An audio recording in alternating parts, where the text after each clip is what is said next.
Arms folded tight, a man scanned the unfamiliar surroundings. Anyone know where we are? He finally asked. He straightened his stance. Mormont Carl. Mercenary. Another man, deep in thought, spoke after a pause. Lyle, he said slowly. Carpenter. From Edora. But I've got no idea where this is. A shaky voice followed. A young man, eyes squeezed shut, stammered, I am Grit. I run a stall in Halsea. I don't know how I ended up here. A girl turned aside, studying the place carefully. Jenna. I live in the forest, she muttered. But I've never seen anything like this. Then, calm and steady, another man added, Han. Farmer. And no, I don't remember a thing, either. The noise around them grew. People murmured, overlapping one another. Some insisted it had to be a dream. Others admitted their minds were blank. Carl, Lyle, and Han traded uneasy glances as someone whispered it might all be part of a magician's experiment. But Lyle kept his gaze far off and muttered, We're all from Tayanir. That much fits. We just need to piece it together. Before anyone could respond, a blur shot past the group. A girl zipped through the air, laughing as she twirled overhead. Why's everyone standing around? She called. The master tore open a rift in time and space. Battle's about to start, so be ready. Two men froze, staring up at her. One leaned closer, voice low. What are you? Hovering midair with her hands on her hips, she grinned. I sell. Guardian Fairy. And here's my advice. Don't start a fight unless you've got a death wish. Carl stepped forward, his tone sharp. Did you bring us here? Isel ignored the question and slowly drew her sword. Carl's hand went to his weapon. So you dragged us here, won't give an explanation, and think you can get away with it? His voice rose. Fine, I'll make you talk. Isel let out a tired sigh. Last chance. You sure you want this? Carl's grip only tightened. Big words for something so small. She raised an eyebrow. Bravery? Or just plain stupidity? That did it. Carl roared and charged forward, and froze mid-stride. His eyes glazed over. His body collapsed, hitting the ground with a heavy thud. Blood seeped across the earth. His head was gone. A glowing message appeared in the air. Emotion overload. Cause of death. Suicide. Silence. No one moved. The crowd stood stunned. Isel's voice broke the stillness. I warned him. The others stood stiff, fear wrapping around them like a noose. Her gaze swept across the group. Anyone else? Same result. Self-defense is simple enough to understand, right? The words snapped the silence in half. Panic erupted. People scattered in every direction, screams and disbelief filling the air. The mercenary was gone, completely gone. Something flickered in front of Isel, a glowing system window. The party had been formed. Time to slot the Haynes members into place. A sly smile touched her lips. So the master's ready. She spun back to the group, voice carrying. All right, everyone, brace yourselves. With a confident stride, she moved toward a massive door, raising her hand high. Open a rift. The door groaned. Behind it, a portal rippled into existence, radiating with an ominous glow. The crowd froze, rooted to the spot. Fear kept them still. Isel's smile never wavered. Step through. Unless you'd rather share the mercenary's fate. Someone near her started to protest, voice shaking. Han cut in, stepping forward with restrained anger. Isel, at least request weapons from the master. We're 1 stars. No gear, no armor. You expect us to storm a tower like this? Tower. Jenna's brows knit. What tower? Isel glanced at Carl's body, then back at Han. He wasn't wrong. Han pointed toward a small house nearby. There, the arsenal. Move. Grab whatever you can fast. The crowd scrambled, panic boiling over. What battle? What beginning? We're not ready. We can't fight this. Inside the arsenal, racks brimmed with blades, bows, and shields. Chaos erupted. People grabbing wildly, clutching anything that might keep them alive. Minutes later, they stumbled back outside. Armed, unsteady, but no longer empty-handed. By the portal, Isel was waiting, grin stretching wide. That's more like it. Time to go, she shouted, pointing at the swirling gate. One man hesitated, hand reaching toward the glowing surface. The rest just stood frozen. Fear thickened the air. Isel snapped at them, voice sharp. Move it, or do you want to end up like Carl? Jenna's eyes slid toward Han. He held a flimsy shield, barely worth anything. She stepped closer. What's on the other side?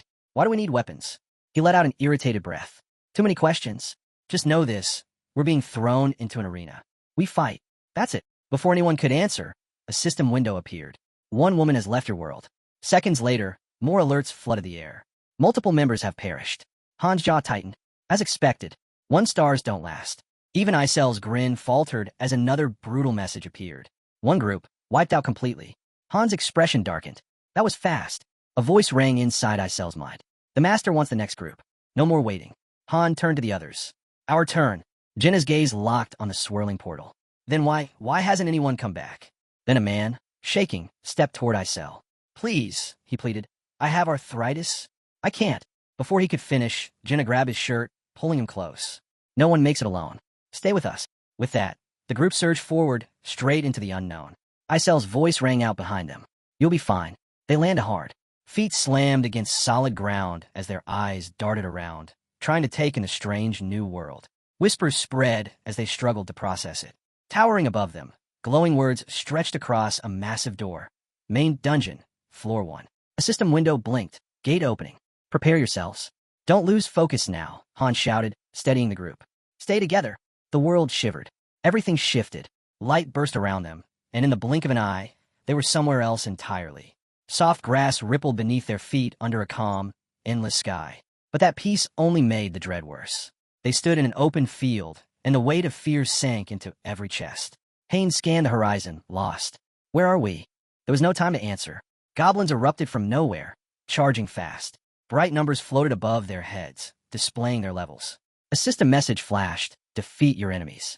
Han's voice cut through the chaos. Together. If we don't fight, we die.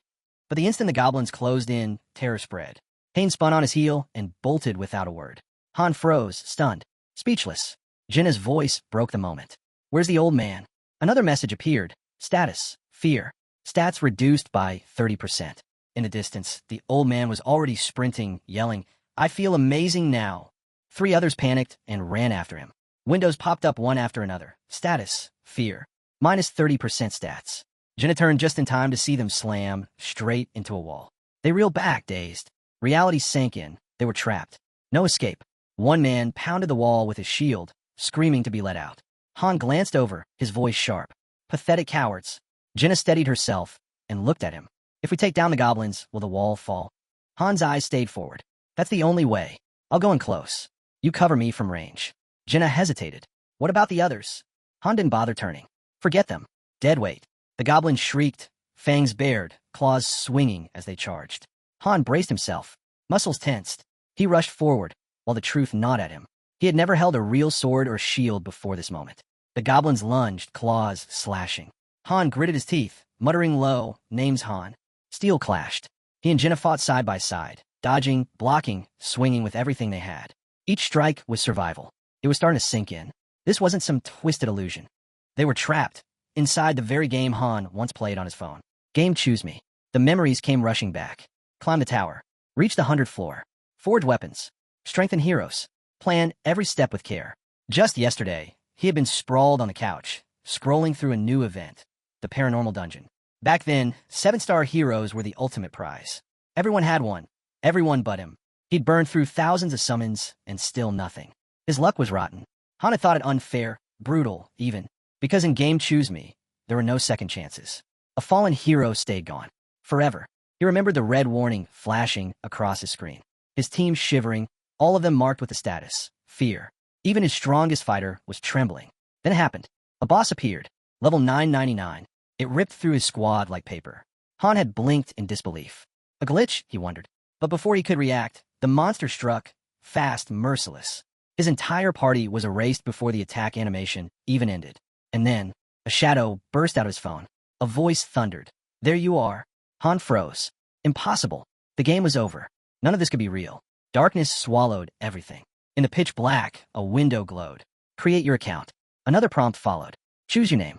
Before he could even touch the screen, his nickname appeared automatically. The game loaded. Windows stacked in front of him, flooding his sight. Welcome, player. Another flashed. Would you like to begin training? Accept to receive a reward. Han stood motionless, sword gripped tight, staring into nothingness. His heartbeat thundered in his ears. The system spoke, its voice echoing. In a small, forgotten town lived a boy named Han.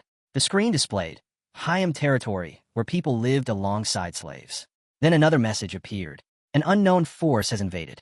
To protect this world, you must climb the tower. Han pressed a hand against the wall beside him, staring out at the field ahead. His chest tightened. This wasn't a tutorial. This was war. A new directive appeared. Eliminate the goblins attacking the city. One lunged.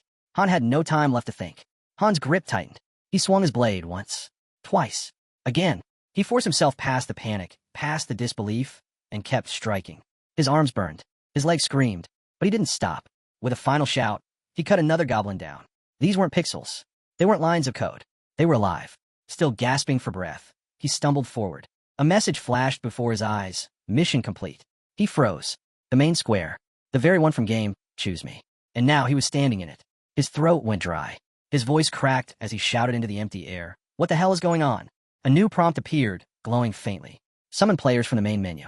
Then, a door creaked open ahead of him. Blinding white light spilled out. Inside, a shadow stirred. A figure began to take shape. Han watched as the outline stepped forward, his first summon. She approached, steady and direct. You summoned me, didn't you? My name is Shay, she said. Knight. There was no time to waste. Together, they entered the dungeon. Han was clumsy, unsteady with his weapon. Shay was not. Her strikes cut sharp, precise, merciless. Goblins fell before her blade like wheat before a scythe. Han panted hard, lifting his head just as another notification appeared. Mission complete. He glanced at her stats. 3 stars above him. The gap was undeniable. Another window flickered to life. Use synthesis to strengthen your heroes. Han's jaw tightened, already falling behind. Suddenly, Isel zipped into view, pointing sharply toward the door. Move it. The master's waiting. Han steadied himself and looked at her. Isel, that's your name, isn't it? The fairy froze midair, stunned. Wait, how do you know that? He introduced himself, calm, deliberate. But she didn't answer. Her eyes darted across the player cards in the system. Then her face twisted. There's no one named Han here, she snapped, glaring. You don't even look like a player. Unfazed, Han replied evenly, I'm Han. From Seoul. Not Tayanir. The moment he said Earth, her expression shattered. What? She screamed, her voice rising with fury. That's impossible. She shot upward, frantic. This shouldn't be happening. Their voices clashed. Isel shrieking that he had to go through the door, Han refusing, calling it suicide. She didn't care.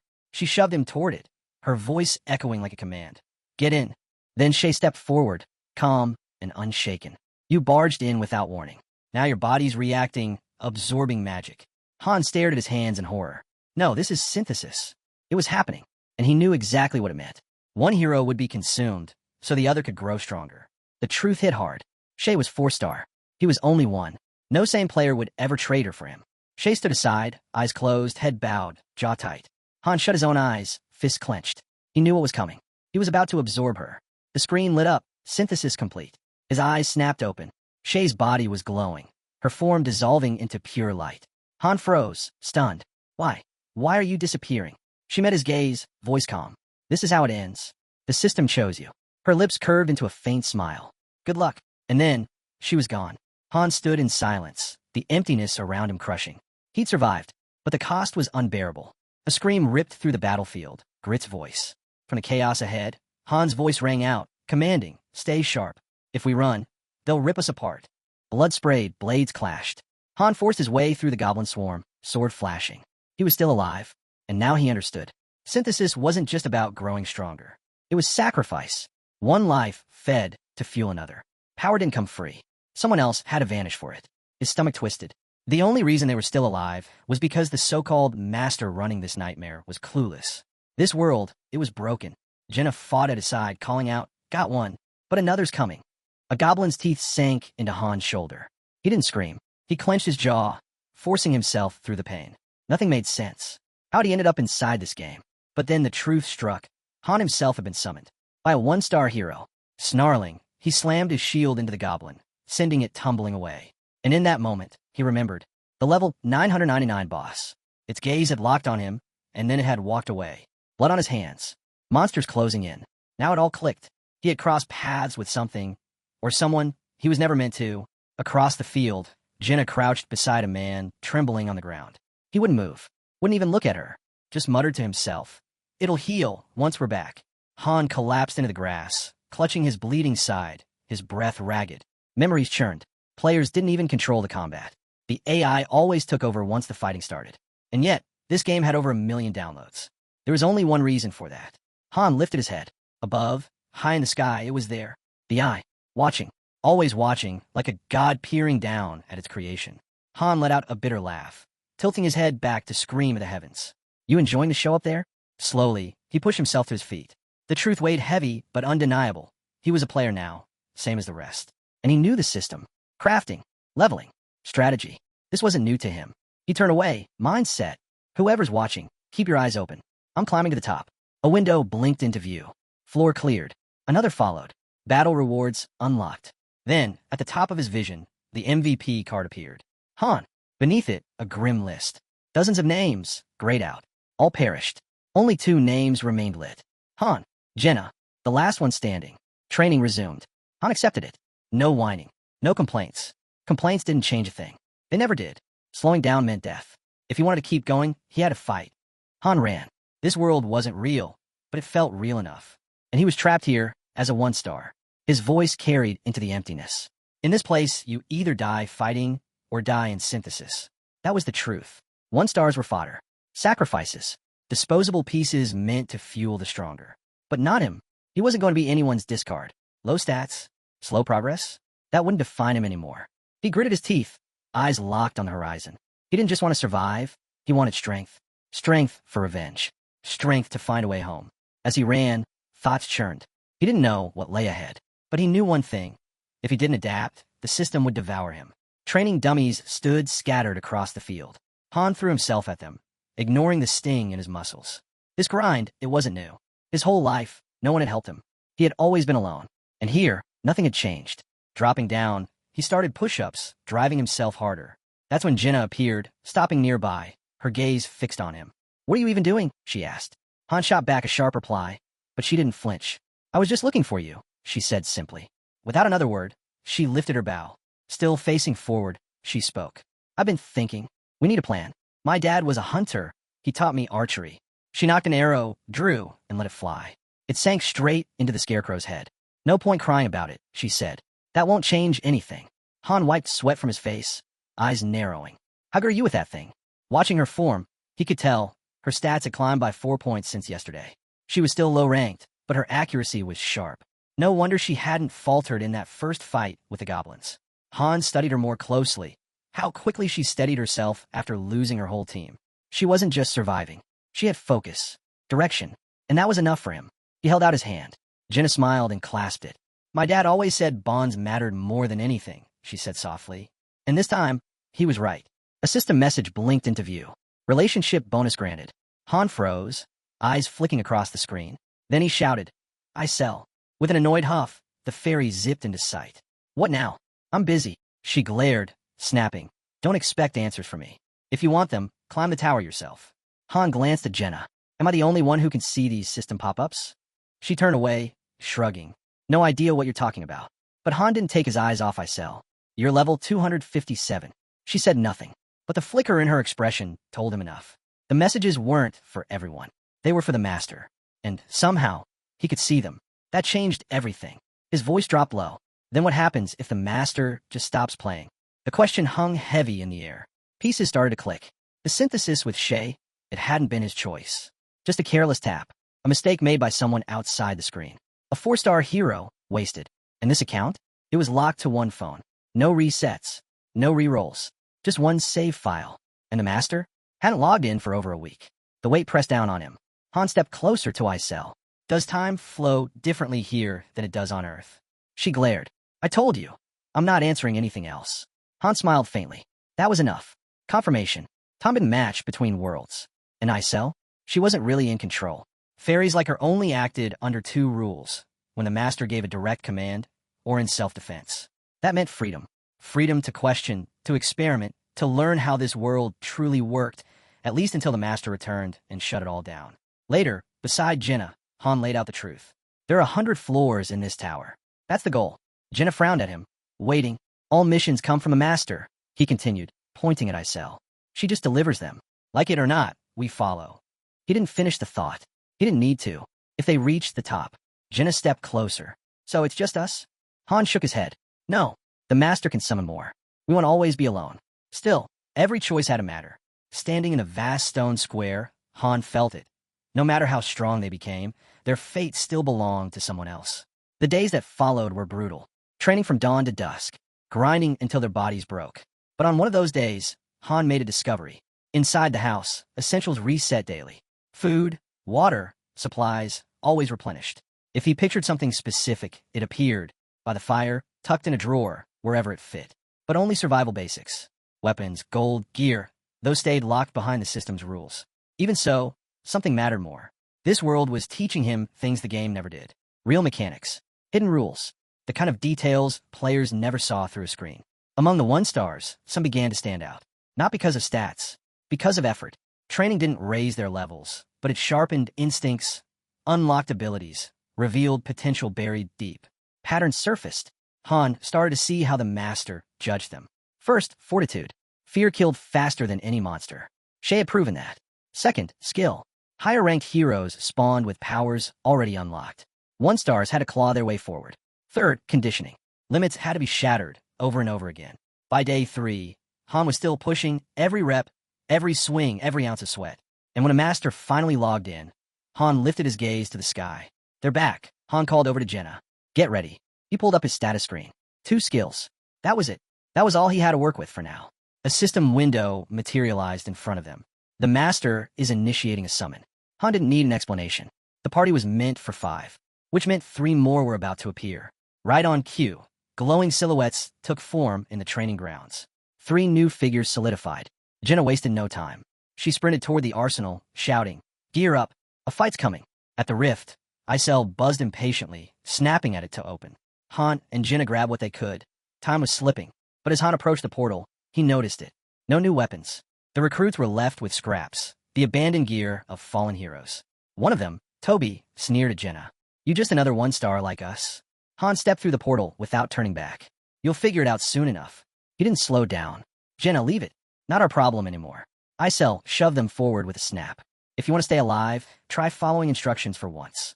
The door sealed shut behind them. Her smirk lingered. "Have fun." Inside, a message appeared. Second floor reached. Han turned to Jenna, gave her a steady nod, and ignored the panic building behind them. From every direction, beasts slinked through the tall grass, circling slow. The recruits froze, paralyzed. One of them whispered, trembling, "What is this place?" Han's face darkened. He glanced at Jenna. Her stats had plummeted. Fear status, minus 30%. Without warning, he rammed his shield into her side. "What? Didn't eat enough porridge this morning." Jenna spun on him, furious.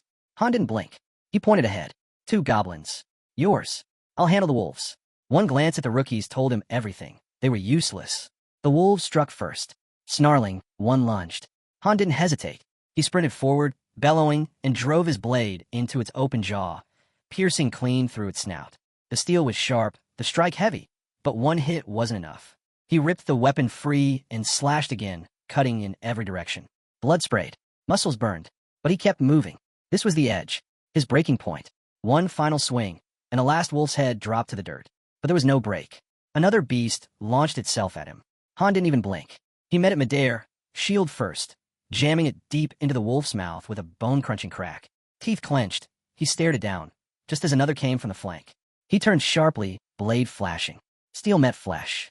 Blood arced wide. Breath ragged. Han scanned the chaos. "Jenna," he shouted, eyes narrowing. "Status on the goblins?" His gaze locked on the fallen goblins. Something was off. Every single one of them, armed. Han turned to the girl beside him, disbelief in his voice. "How many times did you shoot them?" Haynes just stared at the pile of bodies. All of them. Already down. The battlefield was silent now. Power still hanging thick in the air. Above their heads, a message appeared. Floor secured. Han and Jenna moved forward. The 3 newcomers trailed behind, saying nothing. Then the ground trembled. Jenna stiffened. What was that? Han didn't break stride. Second floor is cleared. We're heading to the third. As the platform beneath them shifted, carrying them higher, he glanced at the new players. And in that moment, he understood. The master wasn't going to stop. Not now. Not ever. They'd keep climbing. Han looked ahead, wondering what the third floor would bring. Harder?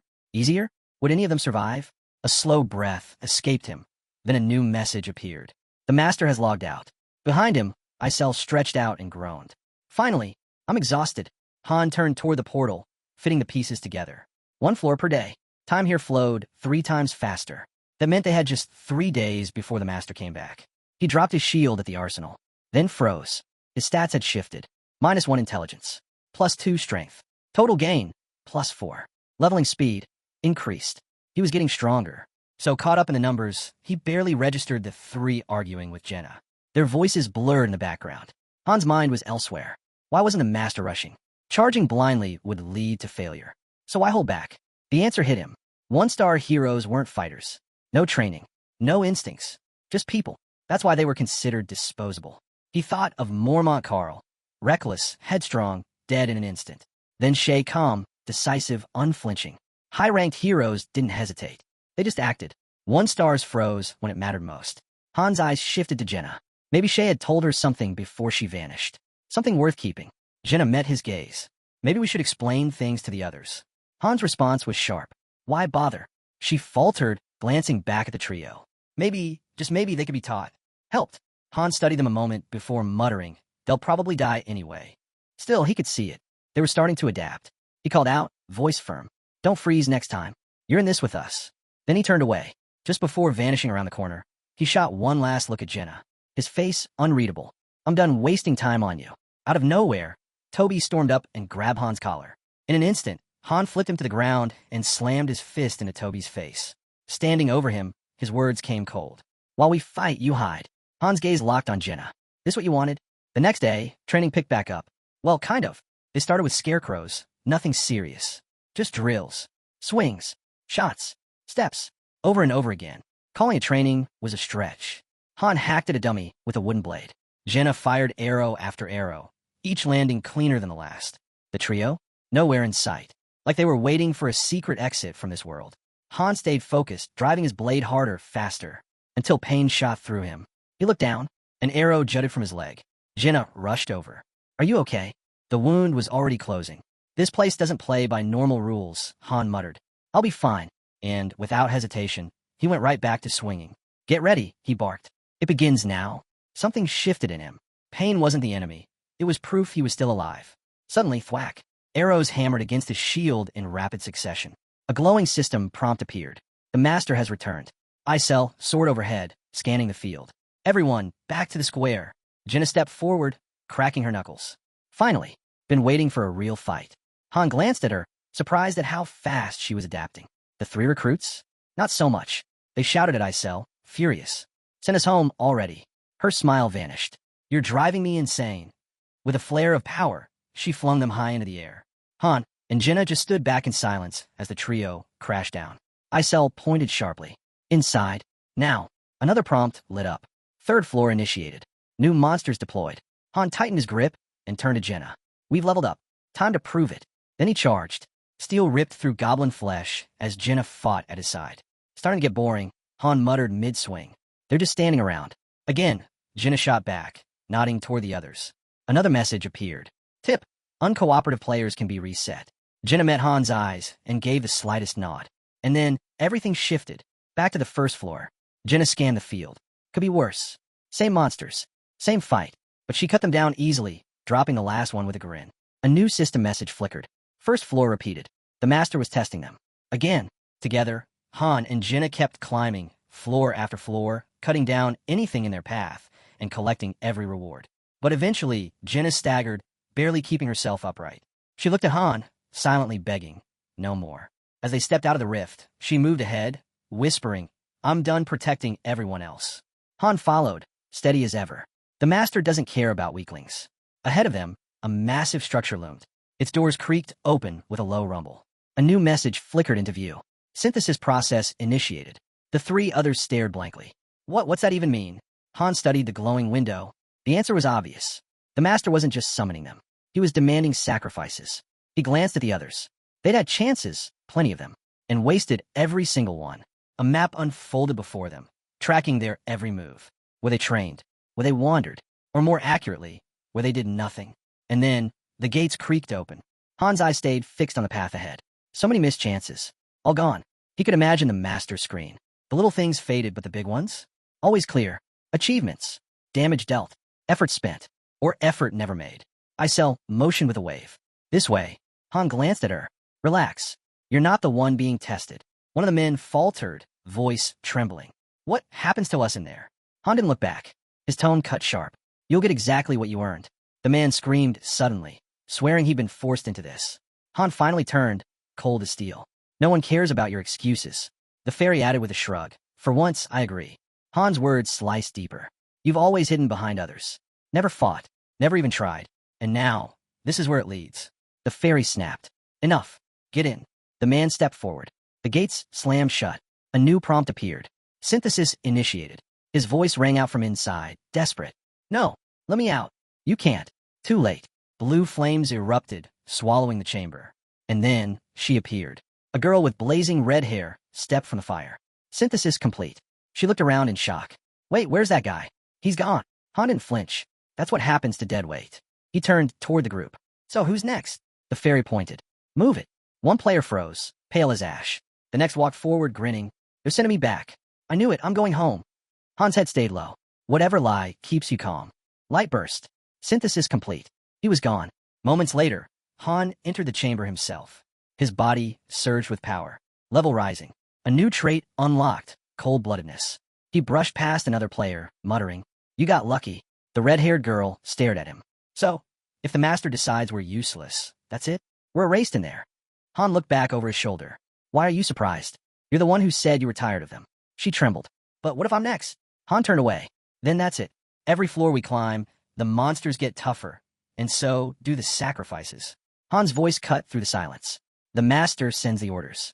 We either fight to live or get burned in synthesis. The girl's voice softened. So you knew from the start. Still facing forward, Han replied, Maybe you should have listened to your father. She fell silent, gaze lowered. Han added coldly, Stick with the right people. That's the only way through. The next day, head lowered, the girl called out, I'm counting on you. Han's reply was flat. Is there a point? Her fists clenched. You told me if I stayed close, I'd survive. I'm trusting you now.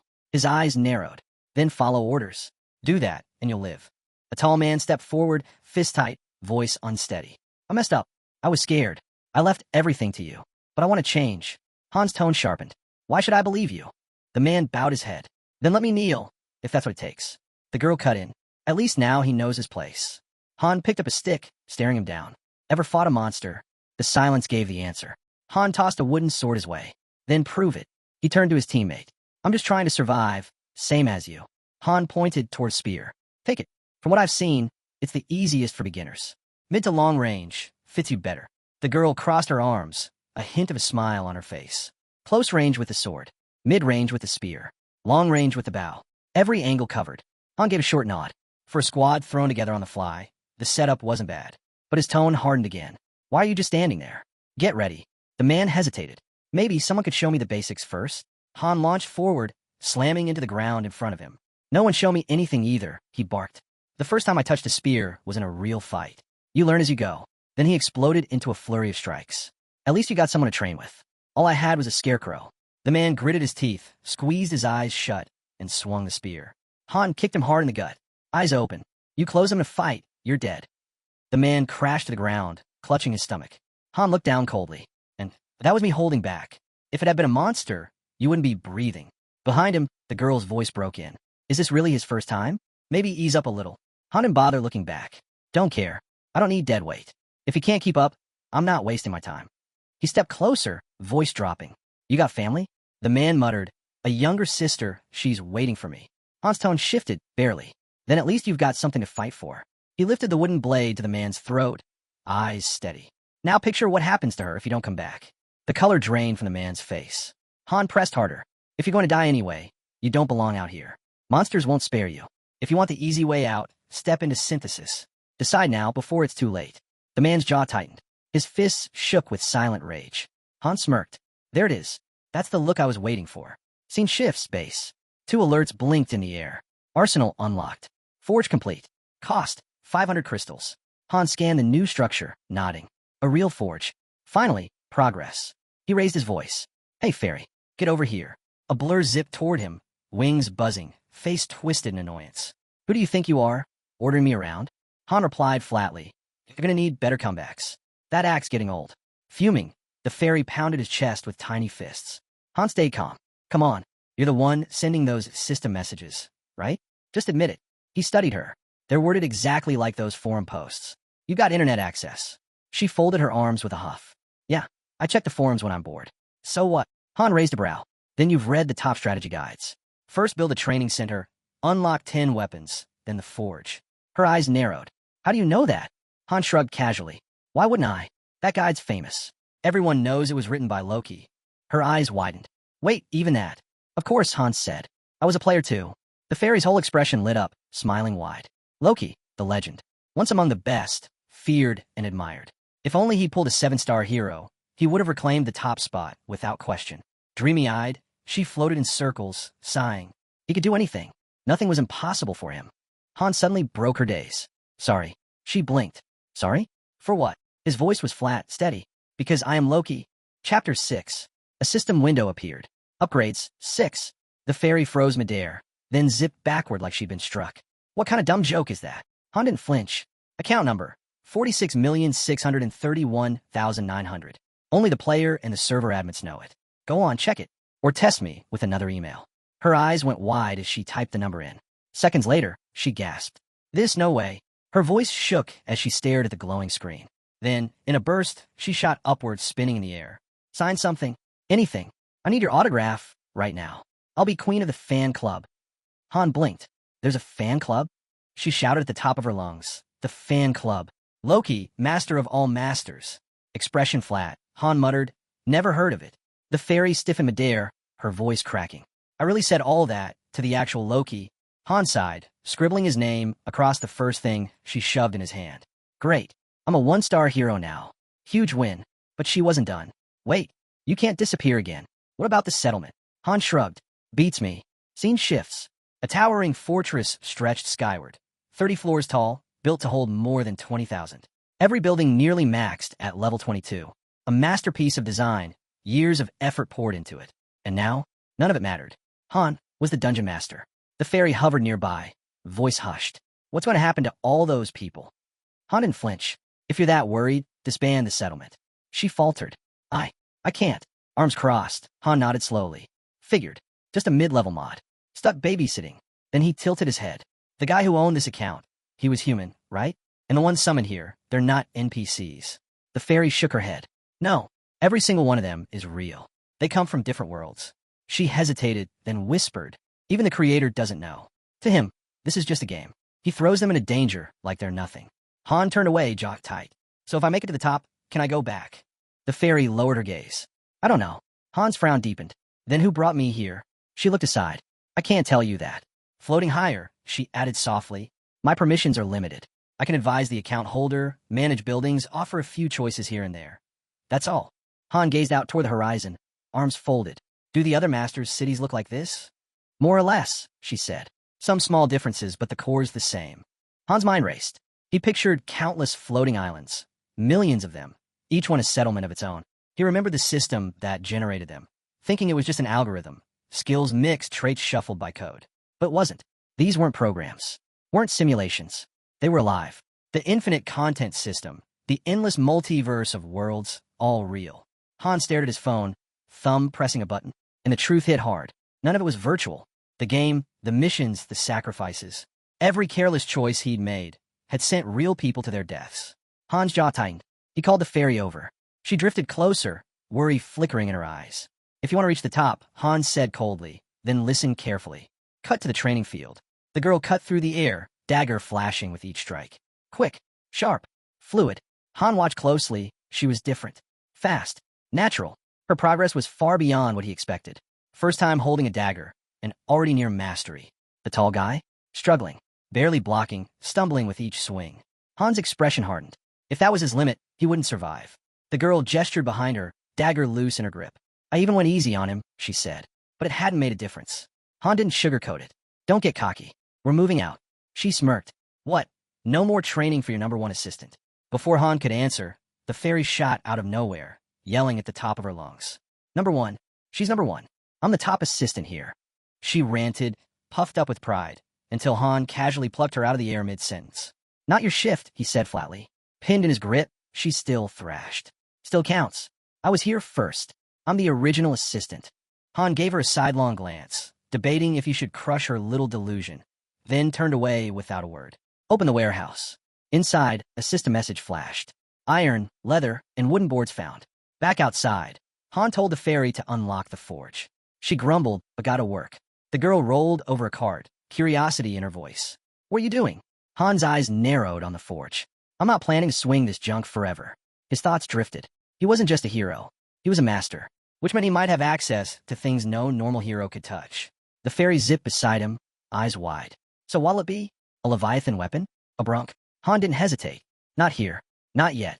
Then, a new system message appeared. No building upgrade found.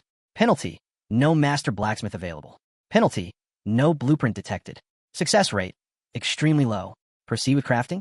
The fairy leaned in, squinting nervously. Okay, seriously. What are you even trying to make? Han's answer was calm. An item. Another prompt blinked onto the screen. Select difficulty level. Higher difficulty equals higher potential reward. Han didn't hesitate. Extreme hell. The fairy nearly fell out of the air. Extreme hell. That triples the penalties. Han stayed steady. Just watch. The forge roared to life. Most masters ignore this system, he muttered under his breath.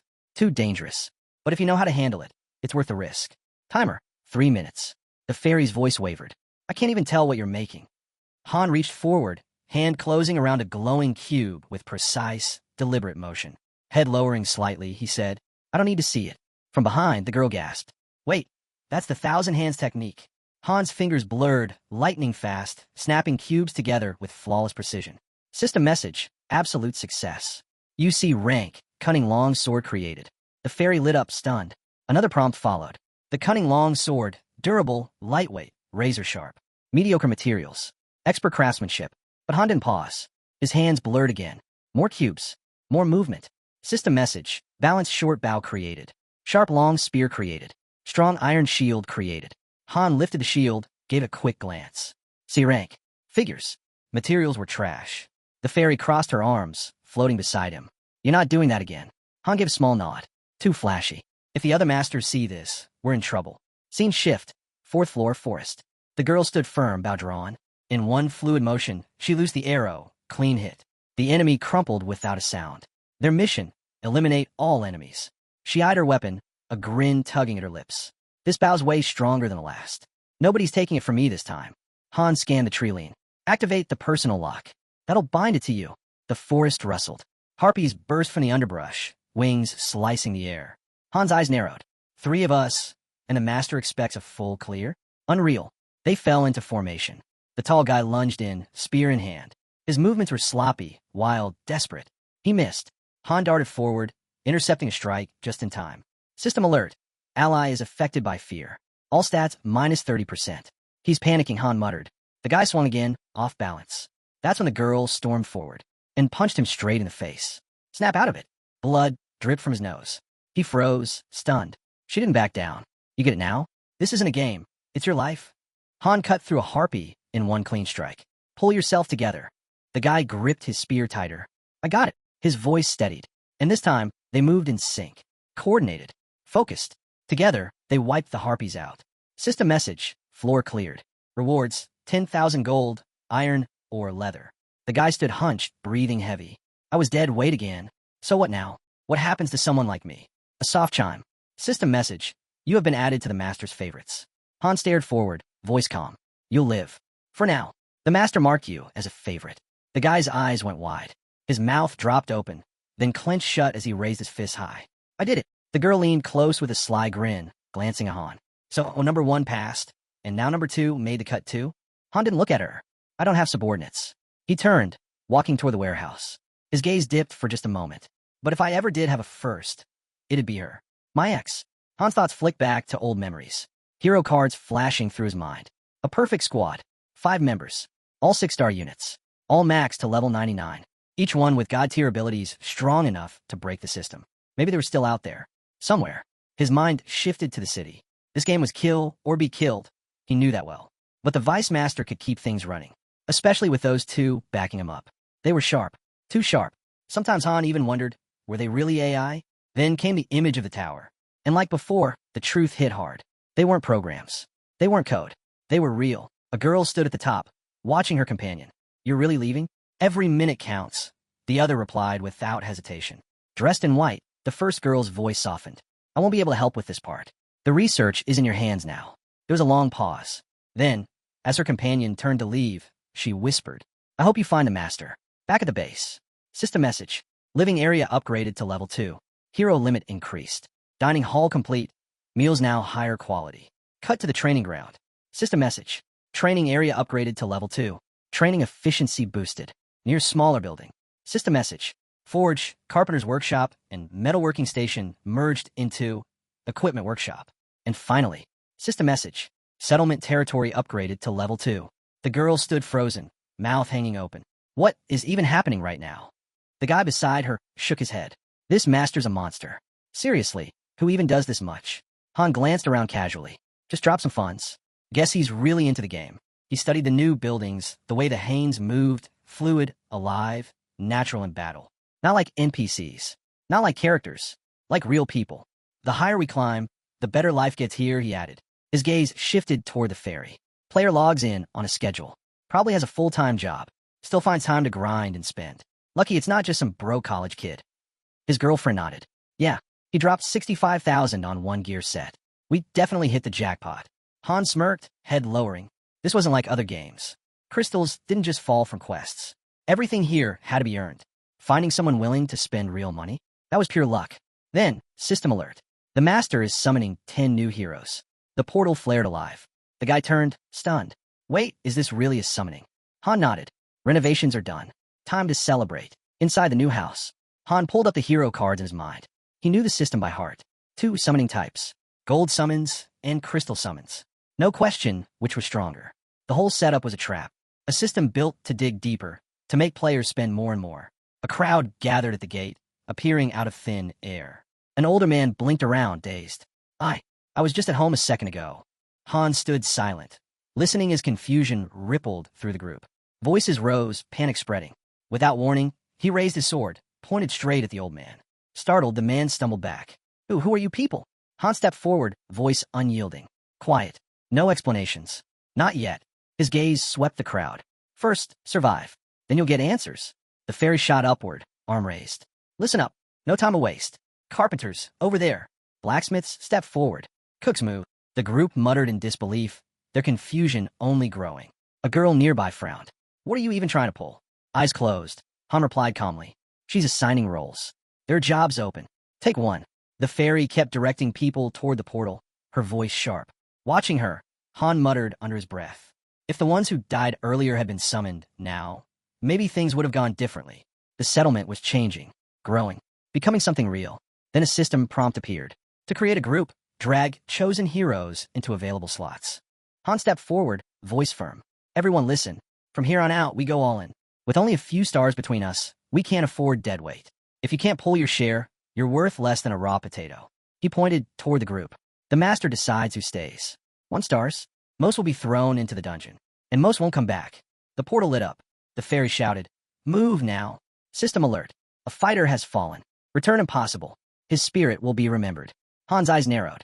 That was quick. Beside him, the girl spoke. Shouldn't we at least explain things? Give them a chance. Han's reply was sharp. If they can't clear floor 1, it's already over. He stared into the glow. 2 are dead. Only 2 made it through. The crowd froze. Fear spread. One man stumbled back, voice trembling. I can't fight. I won't survive this. Suddenly, one of Han's teammates stepped forward. Then I'll go with them. But the fairy snapped. Don't interfere. That's not your mission. The girl at Han's side smirked. Was he always this intense? Han's tone was flat. Might as well count me in too. I'm barely better than a rookie. He turned to the volunteer. It's good you want to help, but don't get in their way. They need the experience. The girl threw her hands up. Forget this. I just want a real meal for once. All we've had are boiled potatoes. Han looked at her, realizing something. The fear she'd been carrying, it was gone. He lifted his eyes skyward. It's bright today. Almost feels like someone's watching. Han turned back with a faint grin. Relax. There's no god out there tracking every word we say. In his head, he pictured the system, cold, mechanical, automatic. Everything we say gets filtered, shortened, turned into basic messages before it's ever seen. Not long after, the guy returned, this time leading a group of new recruits. Han gave him a quick scan. No injuries. Everyone breathing. How many goblins did you drop? The guy scratched his head. Just 1. Han stepped aside. Whatever. Let's head back. Maybe this time we'll eat something besides boiled garbage. Scene shift, dining hall. Han glanced around the new space. Looks better in here, he muttered. A real dining hall means real meals. If the master sees we're worth the effort, maybe we'll get rewards. The girl suddenly jumped up, cheeks flushed. This is amazing. I'm calling dibs on lamb steak. The guy chimed in right after. Turkey for me. Han raised an eyebrow. Why are you two even listening to me? Then came a letdown. Plates slid across the table, stacked high with potatoes. An old man rose nervously. He got spices, plenty of them, but the only thing stocked right now is potatoes. Han's eyes narrowed. That same man had claimed to be a cook. Pulling up his stats, Han's scowl deepened. No cooking skills. Not even one. Turning away, disappointed, Han muttered. Maybe someone else here's got real talent. He looked at the girl. Name? She blinked. Huh, you're the new cook, Han said flatly. Her eyes dropped, unease written all over her. The old man stammered. Wait, I could try making something else. Han's gaze cut sharp, quick to adapt. Fine, but lie again and I'll know. You get one free pass. Soon after, the table filled with steaming dishes. Still potatoes, but roasted, mashed, fried, and seasoned with spice. The girl took one bite, her eyes lighting up. This is insane. I didn't know you could do this much with potatoes. She pointed out the spice rack, overflowing. With it, the food tasted 100 times better. Han jabbed his fork into his plate. Eat, and listen. Closing his eyes, he added, I'm not repeating this. The new ones need to hear it. Their survival depends on it. Later that night, recruits huddled under the stars, wide-eyed. Is this stuff really true? Someone asked. The girl smiled. I'd never touched a weapon before coming here. If I can do it, so can you. The fat man folded his arms, serious. So what happens now? Just because I'm a cook, does that mean I can't help in other ways? I've done carpentry before. Han's gaze turned cold. Lie again, and you'll be first in line for synthesis. Honestly, you'd make a perfect candidate. He turned to the group, voice firm. Sure, settlement work feels safe. But don't fool yourselves. The moment someone stronger shows up, you'll be replaced and sent straight into the front lines. He let the words hang, picturing the settlement spreading wider by the day. The next morning, routine was gone. Han stood outside, facing the small squad gathered before him. His tone cut sharp. Only 3. He studied them briefly, unimpressed. The girl shrugged. Looks like the others bailed. Probably hiding. Han exhaled. Tired of the same drills, he muttered. Let's change things up. He threw down a challenge and crushed the recruits without effort. The gap was overwhelming. 7, maybe 8 stat points apart. In reality, it was like an adult sparring with toddlers. No way Earth could have allowed such a leap in power. His eyes shifted to the girl. Her arrow flew fast, crisp, archery already at level 5. Her dagger work? Level 2, but climbing steadily. Then he glanced at his teammate. Spear raised, form steady. Spear Mastery sat at level 2, but it had stalled. No matter how hard he pushed, progress refused to budge. Looking back at the newcomers, Han noticed something. Each had already unlocked level 1 in ball control. Their growth lined up almost evenly, likely their age keeping pace. Still, compared to the cowards hiding in camp, they were miles ahead. Soon after, the master summoned another wave, 10 fresh heroes. This time, Han didn't even move. His comrade and the others handled it without him. The girl watched, lips curving slightly. Looks like the numbers are growing. Han gave a short nod. This is only the beginning. He took note, just 1 death this round. Not bad at all. Then the girl asked, why hasn't the master sent us to the 5th floor yet? Feels like it's been forever. Han's gaze narrowed, fixed on the distance. The 5th floor wasn't just another step up. It was a wall. Because he's waiting, Han said at last. He knows better than to rush it. In his mind, the tower loomed. Every 5th floor was a turning point, a boss fight disguised as progress. Even he couldn't guarantee survival. He imagined a storm pressing down on the city. No matter how much they trained, no matter how carefully they picked recruits, waves like that always claimed lives. The spike in difficulty, not even his girlfriend understood how brutal it truly was. Cards flickered in his thoughts. Combat heroes, all just 1 star. Then the supports. Scene shift, 4th floor. The Hanes lined up in formation, steady and focused. Han watched from behind. Their shields for now, he murmured. No need to rush. Our spears and bows will cover them. The signal rang out. The team charged. 1 fighter blocked a harpy strike. A shout cut the air. Even weak ones can land a hit. Another knight deflected cleanly. Another voice followed, sharp and commanding. Stay together. This works only if we fight as one. A spearman slipped to the side and drove his weapon straight through. More voices rose across the field. It's not about being the strongest. Fight together. Han stayed silent, just watching. Clearing this floor alone would have been easy for him. But that wasn't the point. They had to prove themselves. System message. Battle complete. Rewards. 2,000 gold, iron ore, and leather. The squad cheered, clapping shoulders and laughing. Small victories, but for them, they meant the world. Han studied their faces quietly. The 5th floor, what waited there? Maybe even a mission he couldn't handle alone. He pulled his teammates in briefly. So, how's it feel? The girl grinned. You guys nailed it. Han gave a small nod. Yeah, I'd say so too. Armory. The master had started showing up less often. Still, from the last batch of 10 recruits, he'd chosen exactly what they lacked. A blacksmith, a tanner, a carpenter. Inside the workshop, hammers rang nonstop. E-rank swords, shields, armor. Barely enough for rookies to survive. But the core team? They got stronger gear, crafted from better materials, giving them sharper odds in battle. Checking the player map. Han spotted 3 names marked for synthesis. All 3 had skipped training. All 3 swore they'd bolt the second danger showed. One of them was the same liar who once claimed to be a cook. Days passed. That same man stared at the shield in his hands. We're heading back to the 4th floor today? Honestly, I was hoping for something harder. Han kept his eyes forward, his tone cut like steel. So, we're not stepping onto the 5th floor yet. The fairy answered quickly. Not likely. The girl caught on instantly. Wait, are we? Han stepped forward. His voice carried no hesitation. This isn't going to be a routine sweep. Stay sharp. Don't panic, but don't relax either. Got it, one of them shouted, just as a blinding light swallowed the group. Scene shift. They landed inside a ruined structure. Cracked walls. Rubble scattered across the ground. The street ahead lay broken and empty. 5 heroes stood there, dropped into silence. Eren scanned the ruins. No monsters. Nothing moving. Form up, Han ordered. We head for the center. The quiet pressed in. No enemies. No civilians. Not even background noise. Han's gut told him this wasn't a standard clear. Han, Eren called, pointing. A skeleton leaned against the wall, its armor rusted and shattered. He knelt closer. This place, it's abandoned. The girl walked past slowly, gaze catching on dried blood across the ground. This isn't like the last floor at all. Han's eyes locked on the distant tower. There used to be flowers here, he muttered. Now, we're heading up. Suddenly, the girl froze, scanning the shadows around them.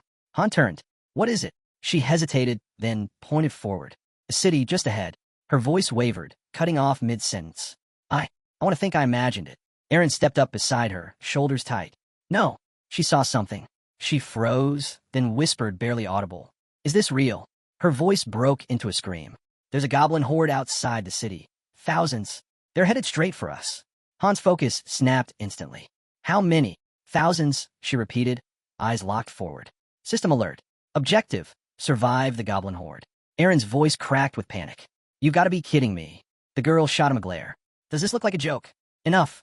Han cut in, his voice slicing through the chaos. Eren's fists clenched. What the hell went wrong? This isn't a clear, Han said coldly.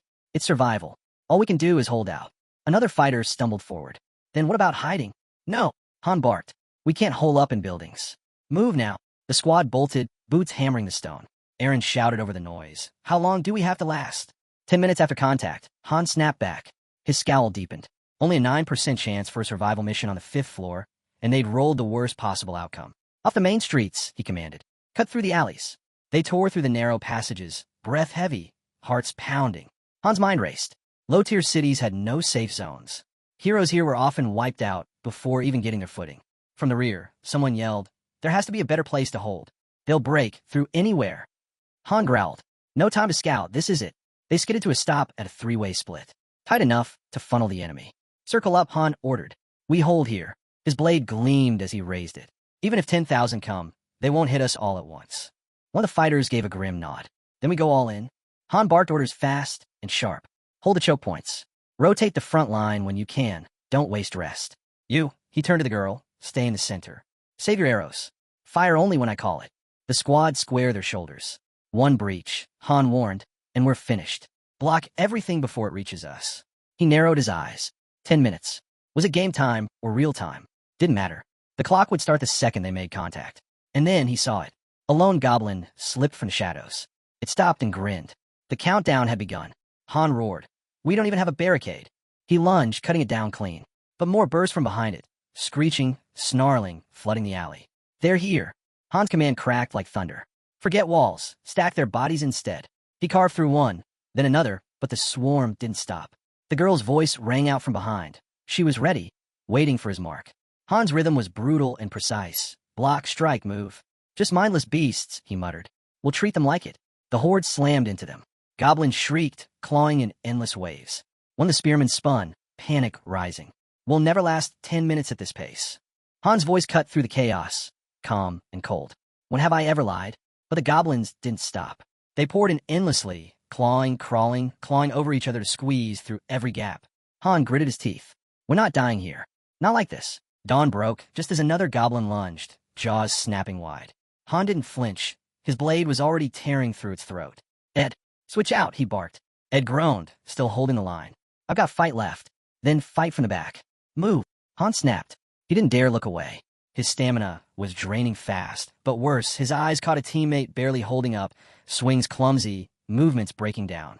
One mistake, one sloppy hit. That's all it would take. Han's grip tightened. One strike. One kill. No wasted moves. These things are no better than floor one trash, he roared, cutting through another pack. Still, they kept coming, flooding the field. A voice rose over the din. Do they even know fear? Han didn't answer. Instead, he called another rotation. The next fighter jumped in without hesitation. On it, scanning the swarm, Han spotted a weakness. A gap. He turned to the girl. Shift left. Use their own arrows against them. She moved instantly, spinning into position. One clean shot, straight through Goblin's eye. I'm done waiting, she shouted. Aaron slashed mid-swing. Han said 10 minutes. Han growled back. We're only at 5. Another Goblin lunged, but never made it. The girl slammed her knee into its skull, dropping it cold. Stay down, freak. Then a scream cut the air, raw, blood-curdling. System alert. One teammate critical. Health dropping fast. Han's eyes burned. Get him out. Fill the gap. Don't let a single one through. The injured man tried to argue, but Han's glare silenced him. Save it. Heal outside the line. The soldier collapsed, trembling. System alert. Fear status inflicted. All stats minus 30%. Han snarled and shoved another goblin back. Pull yourself together. You want to die whining? The man gasped out an apology. Stop the bleeding. Han roared. The girl was already there, bandages in hand, working fast. Han turned on the rest. You want him alive? Then fight like it. A goblin lunged from behind, but Han twisted, cutting it clean, then stomped another into the ground. Out of my way. The waves didn't stop. One fighter shouted, panic rising. My sword gone dull. Another soldier grabbed it without pause, forcing himself upright. I'll make it work. He stared at the chipped blade, doubt flickering. Han's voice lashed out. Worry about sharpening it after. Swing it now. The soldier swung. The blade cracked a goblin down. Han knew it was inevitable. Not junk tier, but still just iron. Weapons wouldn't last forever. He roared above the noise, blade flashing through another swarm. Blades or not, these things still fall. Han smashed a goblin's skull flat with a shield. No sword? Then use this. He spun. Aaron, swap out. But Aaron stood his ground, still holding. Behind him, the girl cut another goblin down. Take the break while you can. Don't try to be a hero. 3 minutes. Han barked. That's all we need. Why does 30 minutes feel like forever? He snapped again, louder. Aaron moved forward. The girl's eyes stayed locked on the fight. She looked rattled.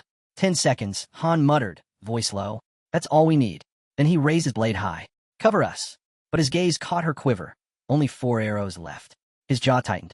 Not good. Let him fly, he shouted. If they break through, none of this matters. She nodded. Understood. 2 arrows loosed, both hitting clean. But then, one goblin slipped through the line. Its eyes burned wild, clutching a jagged stick. On the ground, the injured soldier barely stirred. The goblin lunged, driving the weapon straight into his gut. Blood burst from his mouth. The girl's arrow dropped it instantly, but her eyes locked on the fallen. He wasn't moving. Blood pooled thick beneath him. System alert. Critical condition. Life at risk. Han's fury erupted. He tore through the horde, cutting down anything in his path. Jenna froze, panic clawing at her chest. Do I try to save him? But if I move now? Up front, a fighter raised a shield, shouting, hide. Just 30 seconds of cover. A beast surged forward, strike, aim to kill. Han intercepted, shield up, timing flawless. The impact rattled his arms, but he roared back, charging, blade tearing a line through the swarm. He reached the soldier. Left flank, move now. Han ordered. A young fighter hesitated. But what about Hyde? He's down. We move. Han snapped. Then the screen lit up. System message. The fallen warrior has returned to the arms of the Lord. His spirit will be honored forever. The soldier bowed his head for only a moment, then turned back, carving through goblins without hesitation. Han locked eyes with Jenna. His voice was flat, merciless. We can't save them anymore. Forget them. If you drop, we all die. She clenched her jaw, nodding hard. Got it. Han smashed another goblin aside with his shield. Jenna was right there, blades flashing, cutting down anything that slipped through. How many are left? She shouted. System alert. Basic dagger skill. Level 3. New skill unlocked. Fast movement. Han raised his sword high in signal. Unload everything. If you're watching the clock, make it count. More updates hit one after another. Heroic Awakening activated. Sword and shield technique. LV5. Pain threshold. LV2. Cold-bloodedness. LV3. Even as he blocked another strike, Han's thoughts pressed in. What's the point of these skills if none of us live through this? Then it came. Another scream, sharp and desperate. Another soldier hit the ground, blood flooding fast. System alert. Bleeding. HP dropping over time. The boy was cornered, eyes wide with terror. He raised a trembling hand, screaming, Han, Please. I don't want to die. Tears streamed down his face, voice cracking in raw fear. Han heard him. His jaw clenched tight, but he didn't turn back. The goblins swarmed, shrieking, ready to tear the boy apart. Still, Han pressed forward. Jenna, Aaron, with me. Jenna froze, her gaze flicking to the soldier about to be ripped apart. Faces of the fallen flashed through her mind. Han's voice cut cold. We mourn later. Not now. They bolted, weaving through a crumbling alley in the ruined city. Then came the system message. Your companion has returned to the arms of God. His spirit will be remembered. Jenna stopped dead. Her voice dropped to a whisper. Are we next? Don't say that, Han snapped. He pointed sharply. That wall. Climb it. She stared, breath shaking. You want me to run ahead, alone? We're right behind you, Han said. Then, as goblins rushed in, he added, we just need to carve a path first. Sword raised, Han stepped forward. One per swing won't cut it anymore. He charged, sweeping his blade in a wide arc, cutting through goblins in a single motion. From above, Jenna's voice rang out. I'm up. Hurry. Han leapt, grabbing the ledge. Aaron, climb. Jenna reached down. Take my hand. Aaron jumped, catching her arm, then cried out in pain. A goblin's blade jammed deep into his leg. Han dropped instantly, cutting the attacker clean in half. Don't let go. He barked at Jenna, locking eyes. Then he turned. More goblins. Dozens. No time, Han muttered. I've got to cut it. His sword flashed down. Aaron's scream ripped through the air, raw and unbearable. System alert. Bleeding. HP declining steadily. Han hauled him up, shouting at Jenna. Lift him now. Another message blinked across their vision. Critical condition. Life at risk. Then all of them froze. Below, a wall of goblins was rising, stacking on each other, clawing upward like a living staircase. They're stacking. When the boys screamed, panic exploding. They're figuring it out. His eyes widened wild. You have to kill Aaron. Use the spear now. Jenna didn't even flinch. She drove the spear down, fending off the wave clawing up the wall. Han's voice was ice. We can't risk him turning. There's nowhere left to run. But her grip slipped, metal clattering against stone.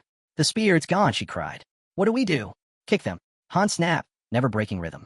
Hands clawed upward, scratching, grabbing, dragging at anything they could reach. How much longer? Jenna shouted, panic breaking through. There's too many. 30 seconds, the boy yelled back. Feels like an hour, someone muttered through gritted teeth. I'm serious. We're almost there. Han's blade kept flashing, every swing cutting back another wave. His thoughts narrowed to one single focus. Just a few more seconds. Just hold until the timer shows. And then, it appeared. A countdown lit up, numbers ticking away the final seconds. That's when it struck. A goblin lunged, seizing Han's shield and yanking it down. Han didn't flinch. His sword was already rising. But before he could swing, another goblin drove a blade straight into his gut.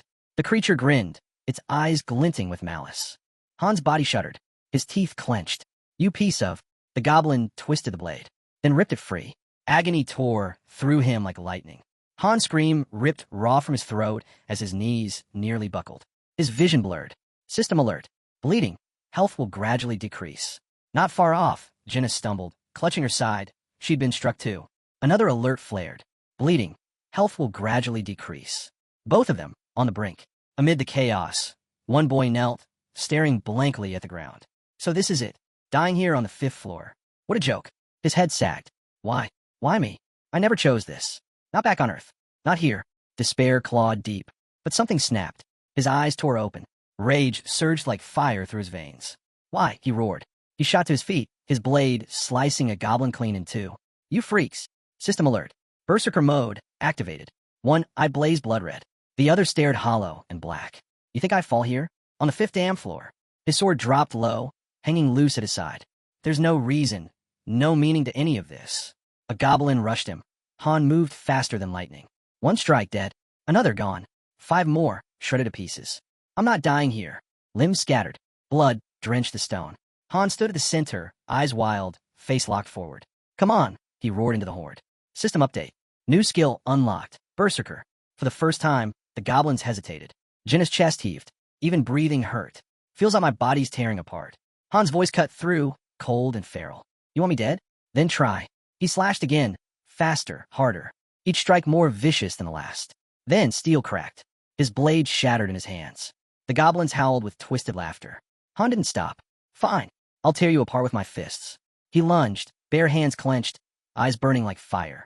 I'll never stop. He charged into the swarm, and at that exact moment, the timer hit 0. Everything froze.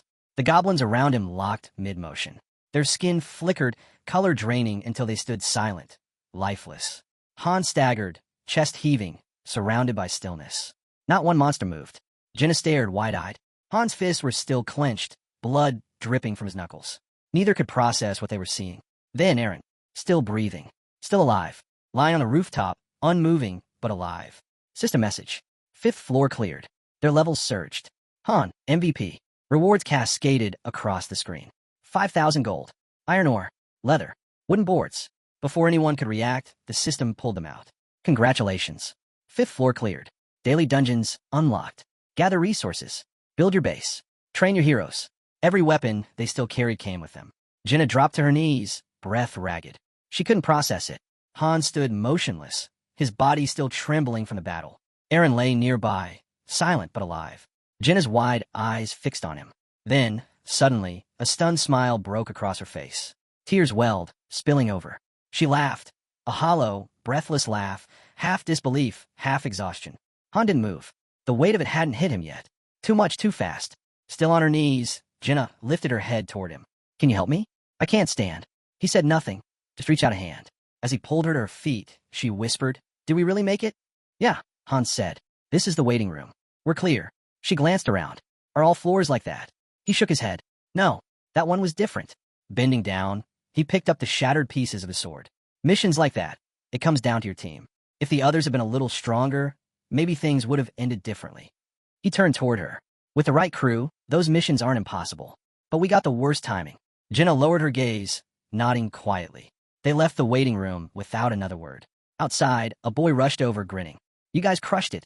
Chloe's got food waiting. Where's the rest of the crew? Still inside. They're dead, Hans said flatly. The boy froze. What? They didn't make it. Silence hit hard. The kid just stood there, stunned. Han and Jenna walked past. Then a voice boomed across the space, sharp and unfamiliar. The master calls for heroes. If your name is announced, step forward. Later that night, Han collapsed face first onto his bed. He didn't feel much of anything. Not grief. Not shock. Death was just part of the front lines. His mind drifted instead to the new skill, Berserker. How was that supposed to work with cold-blooded? One thrived on rage, the other smothered it. Total opposites. It didn't add up. Was it a glitch? Or was it because he was both a hero and a master? Too many unknowns. Too much to process. He'd figure out later. For now, he just needed a rest. As his eyes closed, he muttered to himself, It's only going to get harder from here. Scene shift, training grounds. Early morning. Jenna was already out there, her blades slicing clean through the air in sharp, practiced arcs. Han blinked. She was always the last one to rise. What got you up this early, he asked. She didn't pause, her strikes still crisp. I want to stay alive. Han watched her closely. Every move was fast, focused, precise. He remembered, Jenna had unlocked a new skill yesterday. Talented, relentless. Then his thoughts drifted to Eren.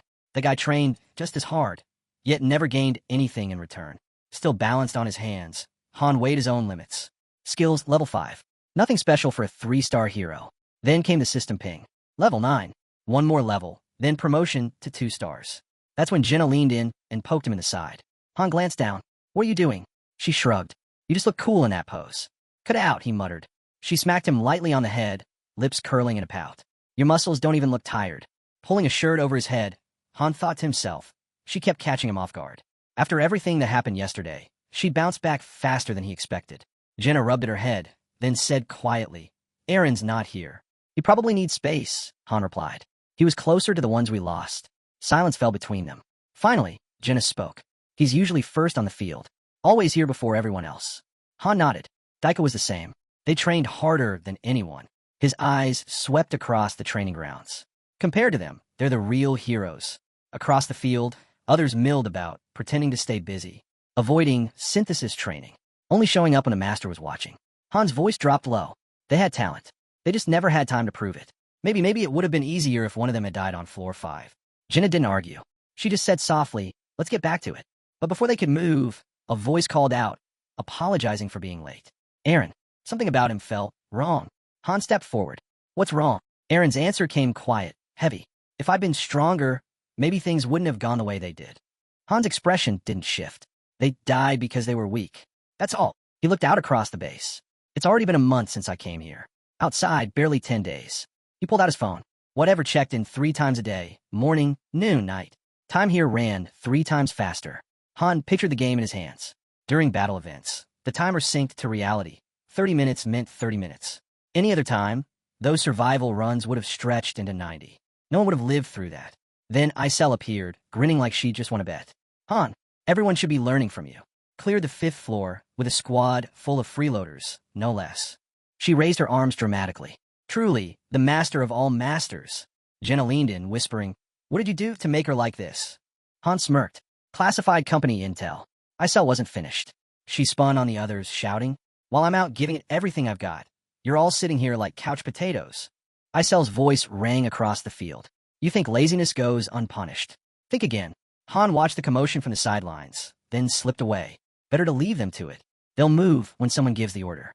A system ping flashed in front of him. Group 4 has been formed. Names scrolled into view. Han, Jenna, Lewis, Jeffrey, and Owen. The others froze, confused. Han stayed quiet, unreadable, just listening. Then a voice thundered from above. "Selected heroes, report to the rift of time and space." Immediately, Jenna blinked. "Why are we grouped with people we don't even know?" Inside the rift, standing among strangers, Han leaned toward her. "Relax. This'll be way easier." Ahead, a glowing portal shimmered into existence. Daily Dungeon. Active. These appeared once a day. Resource runs. Today's location, Kenout Forest. Estimated duration, 11 hours. Han skimmed the mission text. So daily dungeons are finally unlocked. Next to him, one of the men spoke up. "So, are we actually working together here?" Han glanced at him. "Name?" "Owen," the guy replied. "But honestly, we're probably not much use." As the portal pulsed, Owen added quickly, "It's fine though. Daily dungeons don't start with combat." A flash of blue light swallowed them. In the next instant, they stood inside a dense, fog-laden forest. Group 4 has entered. Kenout Forest, low tier. Objective, gather resources. Return when time expires. Note, dungeon types rotate daily. Plan accordingly. Jenna scanned the trees. "Where are the enemies? Is this another weird mission?" Han reached over and tugged her cheek. She blinked. "What was that for?" "You looked ridiculous," he said flatly. He crouched, grabbed a pebble, and tossed it into a swirling portal nearby. "It's not about fighting," he explained. "Daily dungeons are for collecting." One of the men pointed at the swirl. "What's that thing supposed to be?" "Think of it like a trash can," Han replied. "Storage for junk. System alert. Item discarded. Not required by settlement. Avoid collecting unnecessary materials." Han snapped a branch from a nearby tree, holding it up. "Now this is what we want. Natural resources." He tossed it in. New item detected. Contributing to material pool. Note, 100 branches equals 1 log. Carpenter's bench required. Owen's jaw dropped. "Wait, that's it. Just snapping twigs and feeding them in." Another teammate muttered, "We're seriously not going to fight?" Han shrugged. "Not your problem." Then, with a faint grin, he added, "Let's go hunting instead." They followed. Jenna groaned. "Why do I never get a break with you guys? What are we chasing, boars? Deer? Rabbits?" Then her eyes lit up. "Actually, if it means meat, I'm in." They slipped into a quiet clearing, where a lone deer grazed.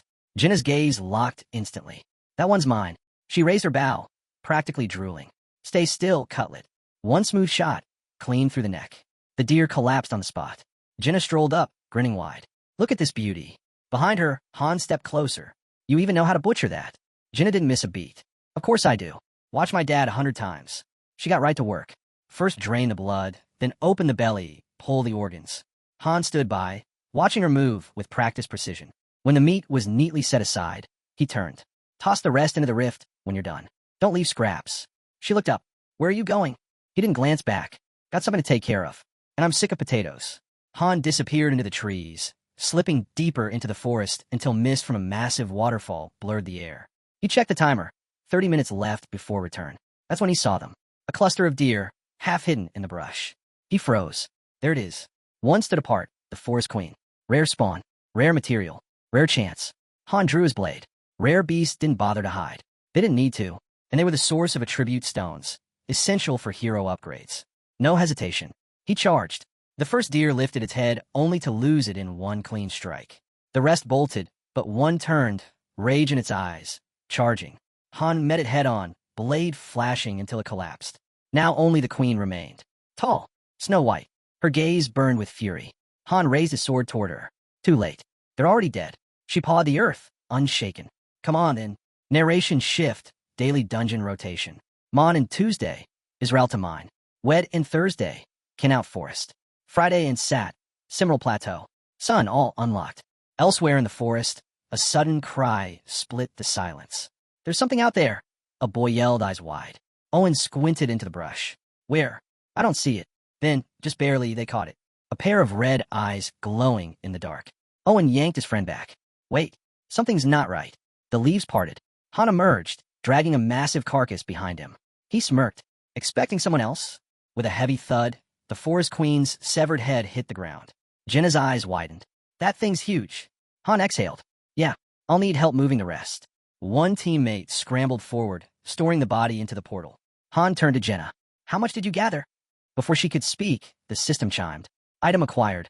Queen's blood. I also dropped 2 deer and a boar, she added. Enough to feed everyone. She bent, picking up the Queen's head, studying it. Why keep this? It's not edible.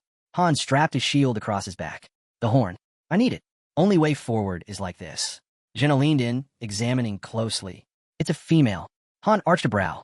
You can tell that just from looking. She gave a firm nod. Spent enough time in the woods. Right then, a system alert flashed across the air. Skill unlocked. Forest Hunter. Without hesitation, Jenna began carving into the head, her hands steady, like she'd done it 1,000 times. Han stayed quiet, watching in disbelief. Another awakening, just like that. His gaze shifted to her awakening stone. At this rate, she'd rank up easily. No obstacles at all. Another message appeared.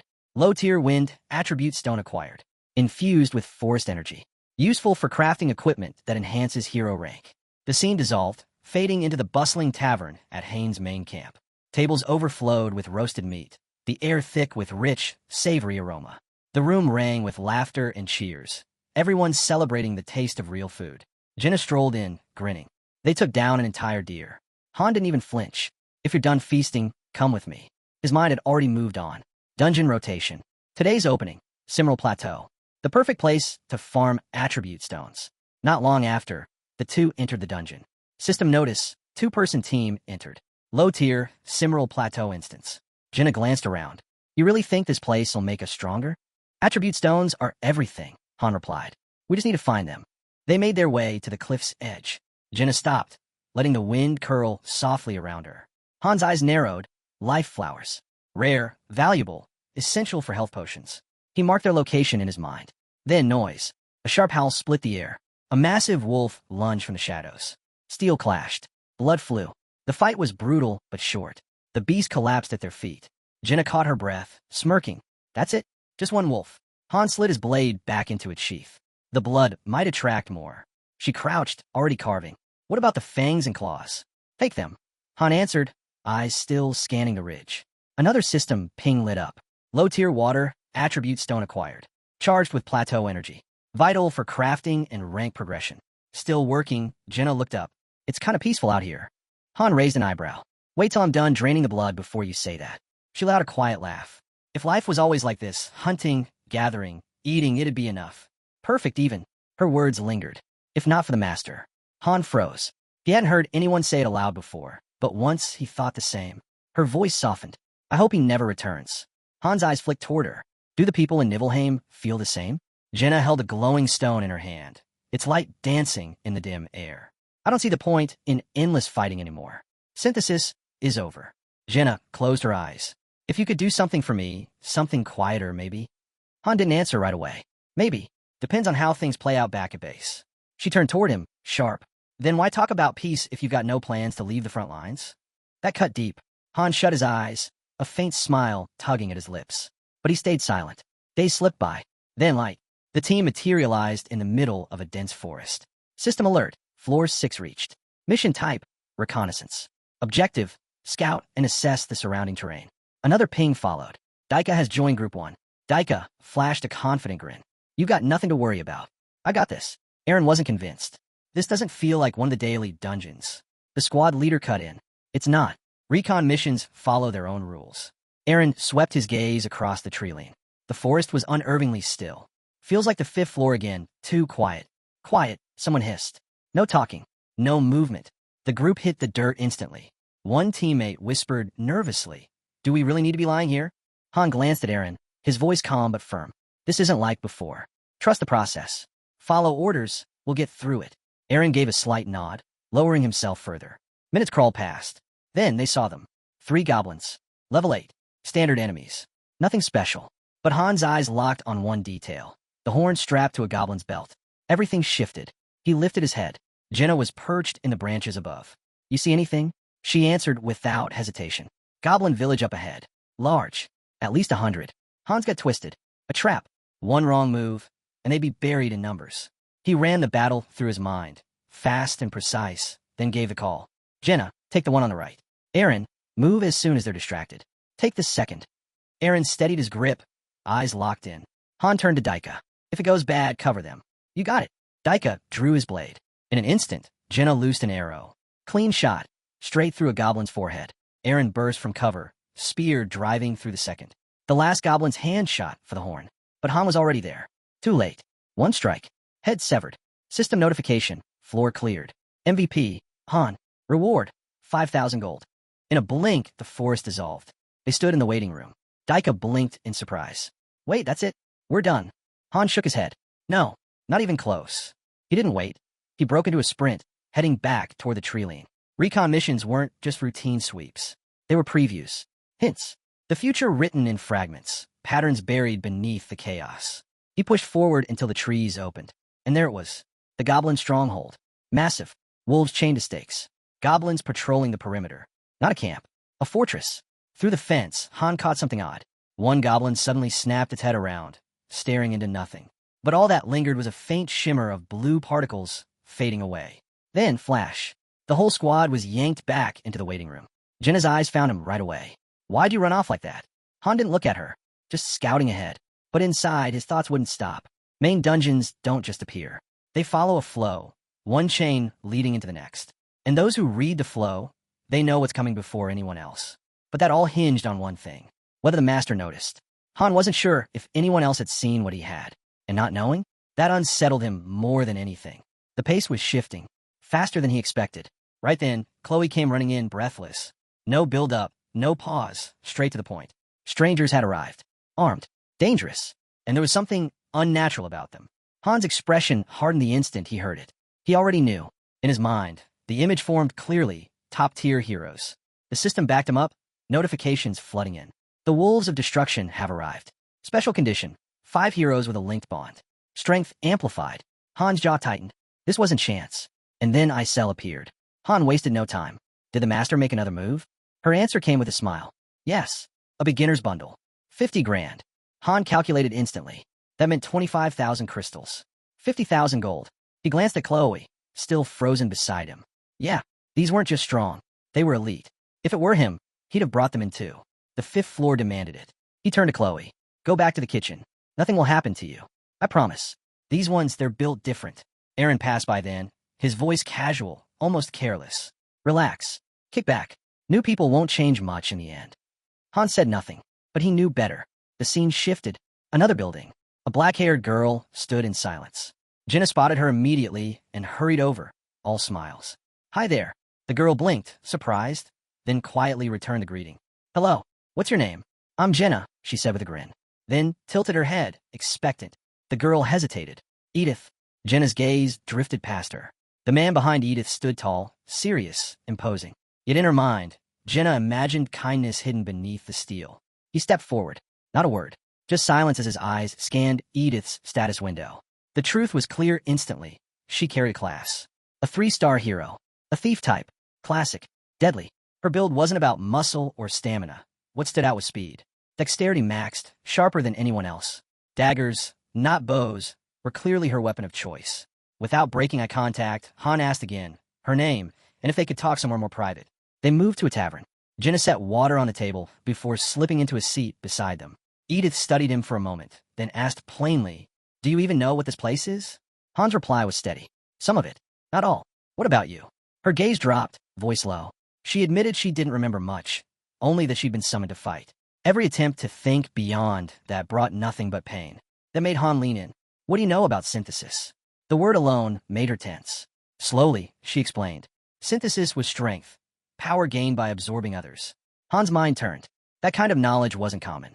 From the look of her equipment, she'd been in the mercenary trade. Resting her chin on her hand, Edith let something slip. She had been part of the Wolves of Destruction. Jenna's eyes lit up. That name sounds so cool. Edith gave a faint nod. The last memory she carried was a mission in Halcea, then darkness. Until she woke up here. Han sorted through hero cards in his mind. It became obvious Edith wasn't just another 3-star. Her skills proved her history. She really had been a mercenary. But even with that, she was nowhere near the level of someone like Mormont Carl. Jenna leaned closer, fascinated.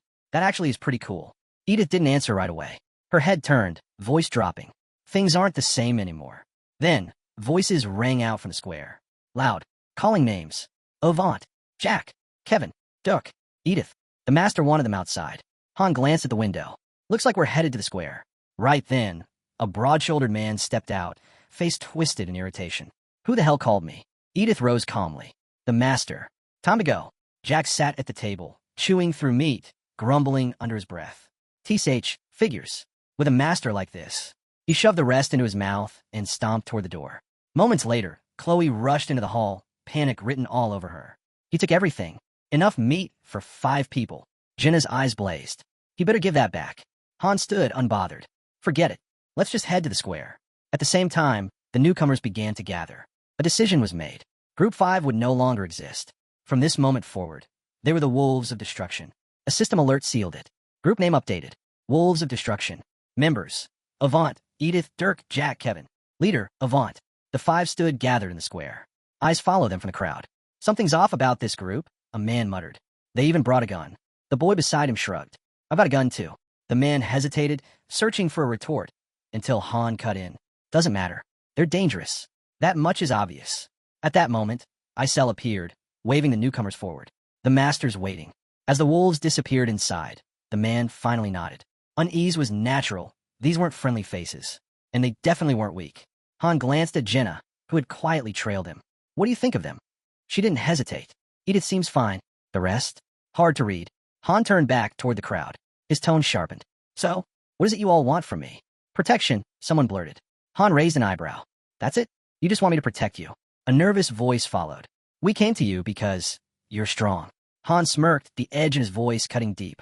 You skip training, avoid effort, waste time, and now you come begging for help? Silence. No one could answer. In his head, he compared them to Daika. Not even close. All these people ever did was put on a performance when a master was near. His eyes dropped to the rally meat Jenna had brought. They had endless chances to learn a skill, pick up a craft, do something. But all they'd done was run from synthesis. Han's voice went cold. Get out before I lose my patience. The view shifted to the newly registered stat cards of the Wolves of Destruction. The man from earlier, pale now, didn't wait to be told twice. He bolted. The others quickly followed. Han turned to Aaron. While you're bleeding out, swarmed by goblins, guess what these guys were doing? Eating, sleeping, acting like nothing was happening. His tone was flat. So no, I don't feel sorry for them. His gaze shifted to Daika, who stood nearby, bruised and battered. Looks like you've actually been working. Daika blinked, caught off guard. How could you tell? Han shrugged lightly. It's obvious. Still confused, Daika admitted it had just been a duel. He'd volunteered. Han gave him a single nod. Then take a break. You've earned it. He turned to Jenna again, who was softly humming beside him. You still trailing me? Before she could answer, a system alert cut through the air. Floor cleared. From the portal, a squad of mercenaries stepped out, muttering in frustration. What a waste. Just goblins. Barely worth the effort. Avant pushed past them, his eyes locking on Han. Who the hell are you? Han smiled lazily, giving a careless wave. Does it really matter? That set Jaken off. He stepped forward, irritation clear in every movement. You think you're tough? Who even are you? Before tempers boiled over, Jenna slipped between them. No one's even introduced themselves yet, she said evenly. Kevin gave her a puzzled look. And who are you supposed to be? Avant stepped forward again, voice firm. I'm Avant, captain of the mercenary unit, Wolves of Destruction. Let's do this properly.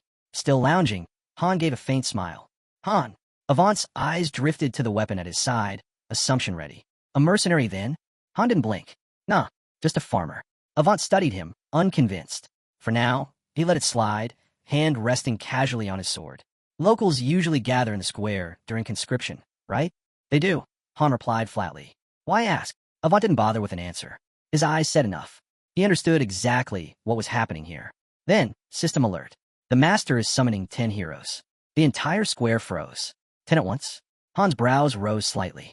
That was new. A second message followed. Synthesis in progress. Free slots required. Once used in synthesis, heroes will be lost. The gate opened, releasing a wave of confused faces. A crowd of men and women stumbled out, glancing around in panic. They didn't even know where they were. Someone at the fair muttered with disdain. Another batch of nobodies. Isel stepped forward, her voice sharp and cold. She called out names, directing them toward the synthesis chamber. The newcomers froze, shock in their eyes. How did this woman know who they were? Before questions could form, she cut them down. The master gave the order. Just follow it. Chaos broke loose. Jakin stormed up, seizing one of the new arrivals by the throat. It's you, isn't it? This is your fault. The man's value suddenly began to spike. Jinna's breath caught. This can't be real. The person beside her didn't even flinch. Anything can happen here. We just got here, remember? Off to the side, Avant leaned toward one of his men. Don't forget, we still have a second target. The subordinate, still dazed, blinked slowly. Who's next? Spotting the last of the marked, he grabbed both targets and dragged them toward the synthesis gate. Han stayed silent, unsettled. So this is what happens to heroes summoned with money. Beside him, Jinna shook her head. This isn't right. They weren't even given a chance. Han didn't answer, but he agreed. Deep down, he knew, and was making a reckless mistake. Among those one-star throwaways, there could have been diamonds. But the master didn't care. No screening, no testing, just fuel for the grinder. Then, light burst across the square. A muscular man emerged, body glowing gold. I've leveled up, he shouted triumphantly. The system confirmed it instantly. But before relief could spread, the fair's voice rang out again. Another batch of names. Screams followed. Raw, desperate cries from the fresh summons. They begged, pleaded. No mercy came. Avant lifted his blade high. Don't let anyone escape. His crew moved in at once, weapons drawn, ready to cut down every runner. Avant glanced back, spotting Edith frozen where she stood. What are you doing? You with us or not? He snapped. She didn't answer. Her head dipped, eyes closed. Then, without a word, she drew her dagger. Han broke the silence, his voice steady. Isel, send a message to the master. Tell him this. Don't throw people into synthesis without checking first. Without hesitation, Isel summoned her keyboard, fingers flying. She added her own warning. You might be wasting valuable assets. Han exhaled slowly, eyes shutting. This world, it really is a second life. Jakin stormed forward, fury written across him. You'd better stay out of this, he spat. Han didn't even flinch. His smile lingered. I'm not interfering, just passing along some advice to the master. Then he turned his gaze on the still glowing warrior, smirking. Not so amusing anymore, is it? The man snapped. Roaring, he tore his axe free and lunged. You bastard. An arrow whistled through the air, burying itself just short of Jakin. Joanna stood, bow drawn, eyes sharp. The next one goes between your eyes. Jakin's jaw tightened. You little. Avant didn't hesitate. His sword came up, blade leveled at them. Did you just attack us? Edith rushed forward. Wait, don't do this. Let's just talk. Avant shoved past her. Stay out of it. His blade turned toward Han, voice low and sharp. Do you even know who you're talking to? Han met his stare calmly. Of course. And then, with a smirk. You're trash. A system alert cut across the air. Hostility detected toward 4 heroes of the Wolves of Destruction. Feud status triggered. Monitoring inter-hero relations. The wolves closed in, tension spiking. Before blades crossed, the fairy zipped between them, hand raised. Heroes can't fight each other, she warned. Unless you're eager to be punished by the master. Han's voice was cool. That's not a real rule. The fairy froze, nothing to say. Han's tone shifted, heavier now. Let's drop the act. You call yourselves mercenaries. Avant glared back, voice sharp. Yeah, mercs. Hire blades. Paid for the job, paid for results. Han let out a cold laugh. No, what I see is a pack of bandits playing dress-up as heroes. Avant's jaw clenched. His voice dropped, venomous. I've been patient with you. And this is how you repay me? You trying to die today? Han didn't acknowledge the threat. His eyes moved to Isel above. These so-called heroes. His tone cut like a blade. Dead weight. Rank means nothing without backbone. They'll drag everyone down. Start fights. Ruin everything. Isel stared down at him. Stunned, words caught in her throat. Han raised his hand, smile curling. Let's settle it with a duel. The system lit up immediately. Duel challenge issued. Han versus Avant. Rules were clear. Duels settled disputes between heroes. Conditions could be added at will. Avant's second in command gaped at him. What's gotten into you? Han didn't flinch. His eyes stayed locked on Avant. You're nothing but a rabid dog, snapping at anything you see. It wasn't theory. Han had already seen enough. The way the wolves carried themselves, how they prowled through the settlement. He turned to the crowd. All the residents are here, right? The moment the mercenaries realized there weren't any real powerhouses among them, their fear had evaporated. Han lowered his hand, eyes shutting briefly. The new recruits, they won't be able to stop people like this. Avant scowled. What the hell are you talking about? Even Jinna tilted her head, confused. Han opened his eyes. If I win, I absorb you. If you win, same deal. That's the condition. Avant's grin stretched wide, hungry, cruel. The system chimed again. Avant has accepted the duel. Condition confirmed. Synthesis. Begin duel? A weapon shimmered into being before Han's eyes. His lips curled into a smirk. This is going to be fun. The duel screen hovered, waiting. Han's fingers twitched toward it. Avant was already unsheathing his blade, wasting no time. Han chuckled. Nervous? Then his gaze flicked to Jenna. Get everyone out. Now. She blinked. Wait, you're fighting him alone? Han rolled his shoulders, stretching casually. Calm. Loose. Catching the worry in her eyes, he smirked. What? You're actually worried about me? Click. The button was pressed. The duel began. Both men locked eyes. No retreat. No interference. The fight wouldn't stop until one of them surrendered. Avant wasn't aiming to kill. He needed Han alive. Han spared a glance at Isel. Make sure no one interrupts. Before the words faded, Avant lunged, sword cutting through the air, rage behind every swing. Furious Han hadn't even drawn his weapon. Han read him instantly. Strength pushing 20. Swordsmanship at level 3. Definitely not an amateur. Then, his pupils burned red. Berserker, activated. Avant froze. His confidence fractured. He'd miscalculated. Han blurred from view, vanishing, then appeared behind him like a phantom. His hand clamped down on Avant's arm, his grip locking on the back of his skull, and he drove him into the stone. Face first. The mercenary slid across jagged rock, skin ripping against the ground. Han finally drew his blade, gave it a slow, casual spin, effortless. The message was clear. He was in control. Without hesitation, he plunged the sword straight through Avant's body. Say it. Han's voice was cold. Surrender. Avant screamed, body twisting under the pain. His own cries drowned his attempt at words. Han leaned closer, pressing the blade in deeper. His voice cut sharper than steel. Louder. Everyone here needs to hear it. Kevin suddenly stepped forward, panic etched across his face. Stop. That's enough. He's finished. Han's eyes cut toward him, cold and unshaken. Don't fool yourself. Him and his crew, they wouldn't hesitate to wipe us out. This isn't a sparring match. Kevin froze. Until now, he believed they were all chasing the same goal. But Han's words, unyielding, final, left no room for doubt. Avant, a bloody wreck on the stone, lifted his head. His voice broke, trembling. Why do you hate me this much? He whispered. We agreed to this duel. Isn't our choice how it ends? Just as he tried to stammer out surrender, Han clamped a hand over his mouth, silencing him. The fight's still on, Han said, voice like ice. He hasn't spoken. He turned back to Kevin. He's mine now, and I'll decide what happens to him. With one hard pull, he yanked Avant closer, his grip unshakable. Dirk and Edith stood frozen, discomfort plain in their silence. One of Avant's men snapped, shouting across the square. You'll regret this, Han. You know who we are. You think this ends here? Han didn't blink. His hold never faltered. Instead, his gaze slid to Edith. Calm. Steady. You really call yourselves mercenaries? She looked away, unable to meet his eyes. We used to be, she murmured. Han's smirk cut deep. No, you're bandits. Thieves who rob even their own clients. Then his tone sharpened. So why are you still with them? Edith faltered, caught off guard. My father asked me to. That's all. Don't judge me so quickly. Still pinning Avant to the ground, Han didn't soften. One question then. Are you staying? Or are you walking away? Edith froze in place. From behind, one of her teammates erupted in fury. Don't even think about it. Betray us, and you'll pay for it. Avant's bloodied hand reached toward his fallen sword. The teammate kept shouting, voice cracking with rage. You'll regret it forever if you turn your back on us. Avant's fingers brushed the hilt.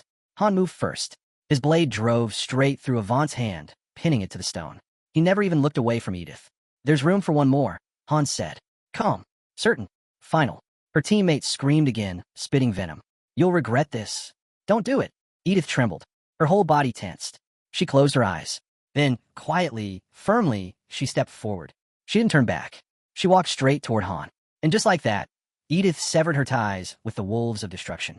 Han felt a wave of satisfaction ripple through him. Her choice had shifted everything. A true turning point. The wolves stared, frozen, rage and betrayal written across their faces. But Edith didn't waver. Disappear, she said, brushing off their threats like nothing. Meanwhile, Han shoved Avant harder into the dirt. The man coughed, gasped, choking through soil, still struggling to force out his surrender. But Han wasn't convinced. His voice cut like steel. Do you mean it? Or are you just hoping I'll let you crawl away? Avant's eyes burned, fury twisting his face. You'll regret this, he spat, then screamed for his allies, desperate for help. That was the end. The instant his cry rang out, his teammates snapped. They charged, blinded by rage. But they never made it. Isel materialized before them, her presence like a wall slamming shut. Hovering midair, her eyes were sharp, unyielding. "The duel isn't over," she said coldly. "You have no right to interfere." They didn't listen. "Move!" one of them shouted, surging forward. Han's lips twitched, almost amused.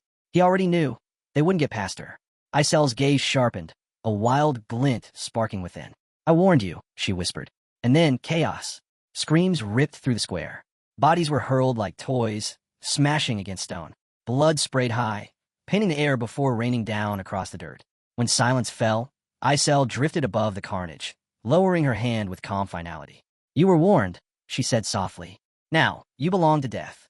Avant's body trembled violently. Trapped between Han's crushing grip and Isel's merciless judgment, reality crashed down on him. There was no escape. Isel floated back, serene once more. "Did I handle it properly?" Han gave her a small nod. "Perfectly." That was the breaking point. Avant's voice cracked, a faint whisper barely escaping his lips. "I surrender." Han heard it. The glowing symbol above them flickered, then dissolved. His berserker state faded with it. The crimson fire in his eyes dimmed, his hair settling as the wind passed through. But pain throbbed hard in his skull. The backlash was sharper than expected. Not worth it, he thought. I'll need to be smarter with this next time. Looking down at Avant, Han smirked faintly. "If you really understood the system," he murmured, "you never would have accepted that duel." Above, Isel's voice cut in. "The Master's been tapping non-stop," she warned. "He's furious with how this played out." Then a glowing card formed before Han. His skill level surged. He didn't react, but Isel did. Her expression twisted with concern. If he's this frustrated, he might drop the game altogether, especially after spending so much on a hero he barely used. Han stayed calm, voice steady. If he was going to quit, he'd already be gone. After all, he had just absorbed a 4-star heroine. Han pushed himself to his feet, something unreadable flickering in his eyes. So many summons, so many wasted. In the end, all of them, nothing but dead weight. His gaze swept over the broken corpses strewn across the square. Maybe one day, the Master will see how flawed his choices really are. But right now, the Master was livid. Han felt a shift inside him as he hit level 10. His stats had risen, solidly matching a 3-star hero. Strong, dangerous, but still not enough. Not for the summit, not for the tower. Unless the Master chose to synthesize him, Han knew he'd never reach the very top. He lifted his eyes skyward. Above, the Master's ever-watchful gaze lingered. "What are you thinking up there?" Han wondered. "What do you feel when you look at me?" He held the stare, unflinching. And in that moment, quietly, but with iron resolve, Han made a vow. "I won't let you vanish. Not now. Not ever." The sun burned overhead. In the distance, the city's towering wall loomed, sealing everything in. Han leaned against a nearby house, eyes closing for just a moment. He needed silence. But peace didn't last. The crowd gathered fast. Dozens of voices swelled around him, full of awe, full of gratitude. Daika's face lit up with pure respect, eyes shining bright. But Han didn't join their celebration. He reached out instead, fingers brushing Jenna's cheek. His voice low, steady, edged with quiet disapproval. "Why'd you tell them?" Jenna kept silent. The crowd never noticed the shift in his tone. They kept cheering, their voices piling on praise. To them, Han wasn't just strong, he was a savior. Han sighed, long and quiet. Then his gaze swept over the faces around him. "You're all missing the point." A man stumbled forward, voice breaking with emotion. "We give our lives for you. You saved us." Han's eyes went cold. "That had nothing to do with you," he said flatly, turning his back. Silence fell heavy.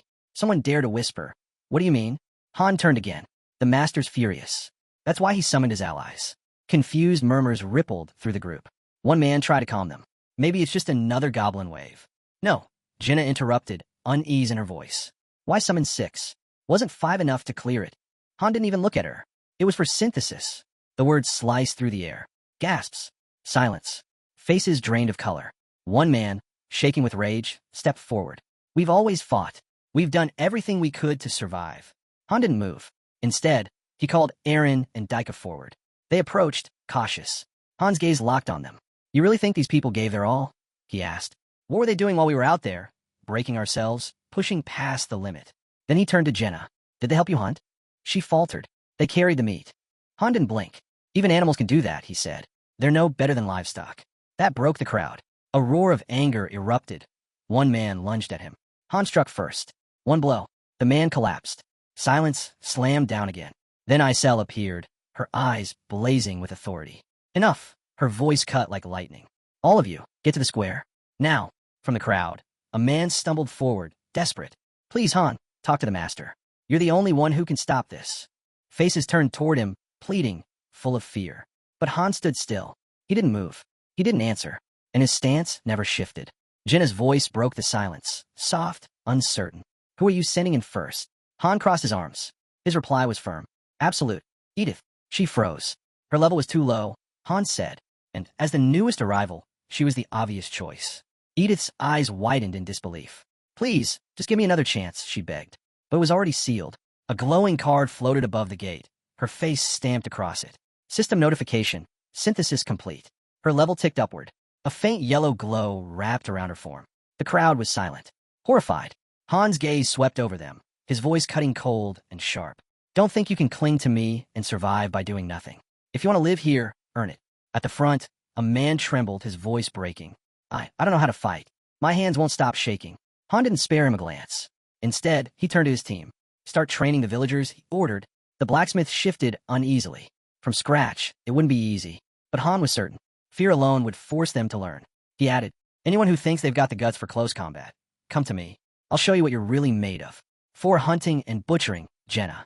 For carpentry, Enoch. They've got options, Han said. All they need is the will to survive. Jenna's eyes lingered on him. Something in him had shifted.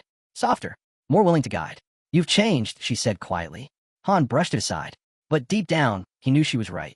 If they followed him, maybe, just maybe, they wouldn't die for nothing. Later, the group climbed toward the towering 10th floor. Han felt it in his gut. He was going to need a second squad. One that could stand on its own. The next morning, darkness still hung over the sky when Chloe appeared with a tray of steaming golden buns. Morning, she beamed. Han raised a brow. What's cooking? Bread, she grinned. No flour, though. My partner was a baker. We used ground potatoes instead. Han tore into one, nodding with approval. Clever. Maybe we should grow wheat on the plateau. Could be the start of something real. The door creaked open. Edith stood waiting. Let's head to the training arena. Han noticed it immediately, the shift in her stance. Straight. Confident. On the field, Jenna was already waiting, bow strapped across her back. Han walked up. Lose the bow. Spar with Edith. Daggers only. Jenna blinked. Daggers weren't her specialty, but she didn't hesitate. She drew the blades, spinning them smoothly in her hands before stepping onto the field. The match began. Edith moved fast, darting, weaving, eyes tracking every twitch of movement. She couldn't help but admire Jenna's precision. But Jenna wasn't holding back. You're not a kid, she called out. So stop fighting like one. Their pace accelerated. In seconds they were blurs, blades flashing, steel clashing across the arena. In one swift motion, Jenna flipped Edith onto the ground, her dagger pressed just above her chest. Edith lay still, catching her breath. Tell me, she asked, are you really just a mercenary? Or do you come from some great warrior family? Jenna shook her head. Neither, she replied. I'm just a hunter's daughter. What you see is the result of years of training. Han stepped forward, watching the spar come to an end. If the wolves of destruction had worked half as hard as this, he said with a faint smirk, they might have been worth worrying about. His eyes shifted to Edith. You're behind now, yes. But your potential goes far beyond your current level. Keep pushing, and the gap won't stay for long. The moment was cut short as Aaron stormed in, his frustration boiling over. That's not fair, he shouted. I've been training nonstop, and I still can't catch up. Han's voice was calm, steady. It isn't just about effort, he told him. It's about how you train and how you grow. Then, turning back to Edith, his tone sharpened. I don't care who you were before. Edith wiped the sweat from her face, her voice barely above a whisper. I remember what you did. I remember the work you left behind. Aaron kept running laps, his breath ragged, while the others practiced against dummies. Han simply stood back, observing in silence. This wasn't about preference anymore. They had to raise their worth. Because if they didn't, survival wouldn't be an option. Even with a few stepping into support roles, they were still short. 2 spots remained, and someone was going to be chosen for synthesis. Han's gaze fell on a man lingering at the edge of the field, hands in his pockets, sweat glistening on his skin. Han approached. What's your name? Usher, the man replied. That thing, the master, dragged us here to fight. Han picked up a club from a barrel, sizing him up. The man's build was strong. He looked ready. So, who were you before this? Usher scratched the back of his neck. A porter. Carried supplies for mercenaries. Set up camp. Took night watch. Han raised a brow. You moved better than someone who only hauled gear. Usher gave a small laugh. I always dreamed of getting promoted someday, becoming a merc myself. A faint grin crossed Han's face. Without warning, he raised a club. Then prove it. Show me what you've got. Not far away, two angelic statues stood carved into stone, the markers of the trial every recruit would face. That night, the master made himself clear, volunteers didn't matter. Eren threw himself into fight after fight and still went unnoticed. Two were chosen for synthesis. Neither survived, but Usher's card glowed with light. He endured. He rose again, stronger, now level 3. The rest were sent to the daily dungeon. One terrified recruit barely escaped, sprinting from a monster's jaws. Meanwhile, far underground, the mine of firestones remained sealed untouched, and under the heavy silence of the night, the settlement slept. At dawn, the streets filled with restless voices once more. Han stood at the front, arms crossed, scanning the gathered crowd. Anyone want to guess why you're here? The group shifted uneasily until Daika raised a hand. Are you picking a new team? Jenna frowned. Wait, I thought only the master could do that. Han gave a casual shrug. He listens to suggestions. This one's mine. He lifted a glass filled with folded slips of paper. We're drawing lots. Murmurs rippled through the group. 2 teams, Han said with a faint smirk. 6 of us. 3 each. Daika's face tightened with doubt. Relax, Han added. There's no downside. Each team gets a leader. He tapped his chest. One team has me. Then, turning slightly, the other has Edith. Edith froze. Me? Not Jenna. Han's gaze dropped, his voice flat. I don't like Jenna. Edith hesitated. Why split us at all? Han's reply came sharp and clear. We can't put everything on one team. If they fall, it's over. We need backup. For a moment, he closed his eyes, the memory of the 5th floor flashing in his mind. The chaos, the raw power difference. They'd barely made it out alive. One weak link had nearly dragged the entire squad down. He pictured maps, routes, and strategies. In a perfect world, a single elite team could storm through every level. But reality demanded more. Some missions ahead would require dozens, maybe hundreds. And one unprepared recruit could ruin it all. This second group wasn't just insurance. They were the final safeguard if Team 1 ever collapsed. Han thought of ending, recklessly throwing money into summoning heroes without plans or strategy, yet still managing results. There had to be a secret behind their success, something he hadn't figured out yet. He shook the thought away and raised the glass again, the slips now color-coded. Red team's with me. Blue goes with Edith. The division was clean. No room for protests. Setting the glass down, Han's voice cut through the air. Move out. A sudden gust swept across the training field, stirring dust and rattling wooden dummies. Jenna and Eren glanced down at the red slips clutched in their hands. Edith scanned the faces around her. She didn't need to guess. They didn't trust her. Daika confirmed it bluntly. Yeah, we don't trust you. Edith only shrugged. I'm new. Haven't done much yet. I get it. Han watched the tension build, then called out with a crooked grin. You'd better level up fast, Edith. Otherwise, you'll be choking on our dust. She smirked right back. After what we pulled off yesterday, don't expect us to go down easy. The moment didn't last. Both teams reached their next destination, and the skies split open. Rain came down hard as monsters closed in from every direction. A glowing system prompt appeared before their eyes. 7th floor, mission objective, eliminate all goblins. Rain poured down in sheets, but Han and his squad stood firm, goblins snarling all around them. Eren grinned, hefting his massive blade off his back. This'll be a walk in the park, he said, ready to charge. But Han stepped in front of him. Stand down. I'll handle this. The goblins shrieked and lunged. Han closed his eyes, drawing in a steady breath. A glowing prompt appeared before him. Berserk mode activated.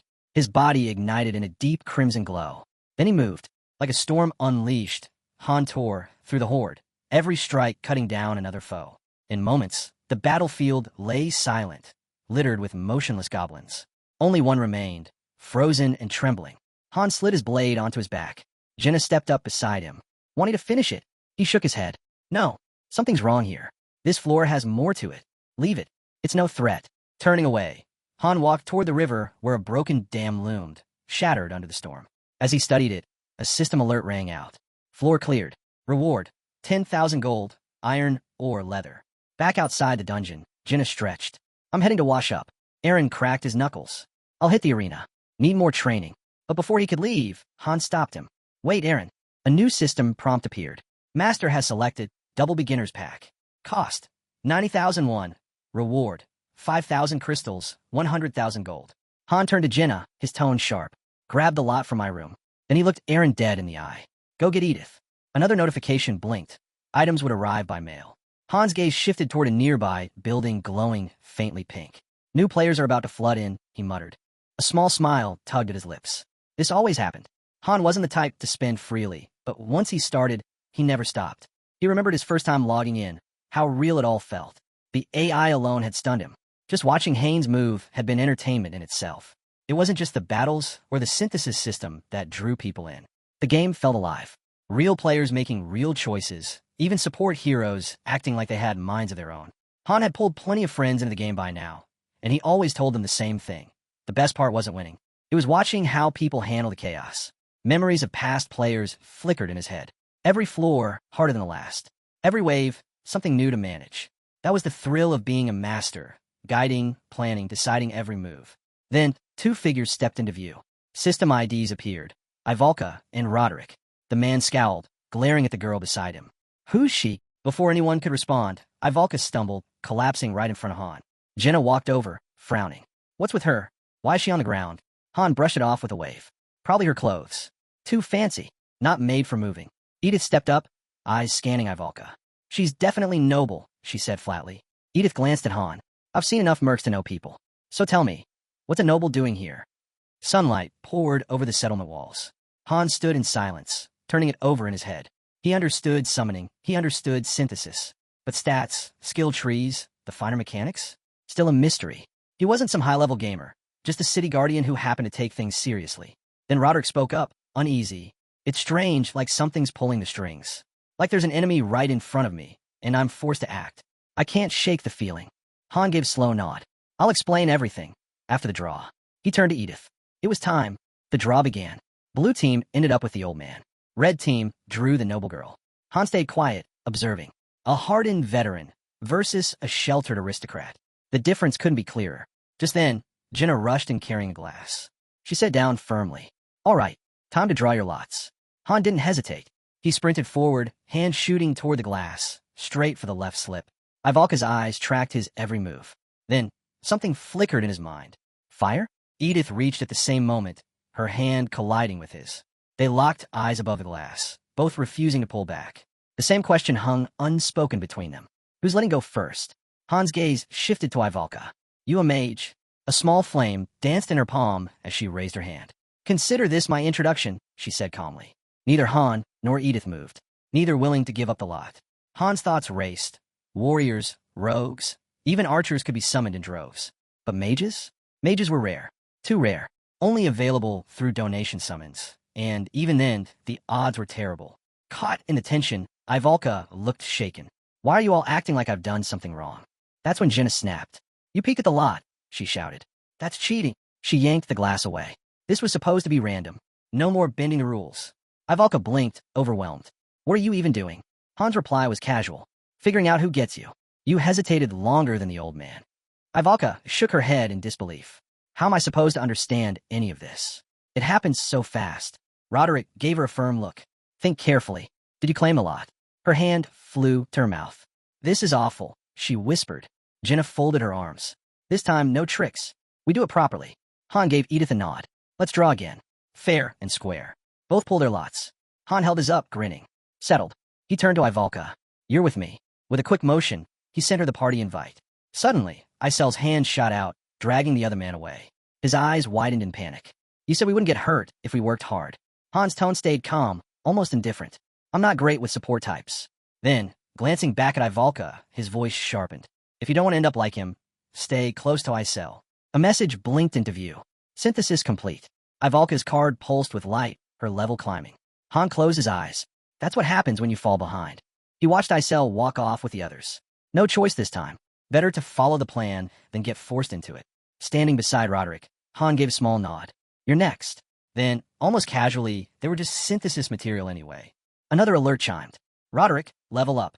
At the gate, Isel raised her hand. Open the space-time rift. Han's gaze sharpened. This was the rookie trial. Every step unfolding exactly as expected. Team 2, head inside, Isel ordered.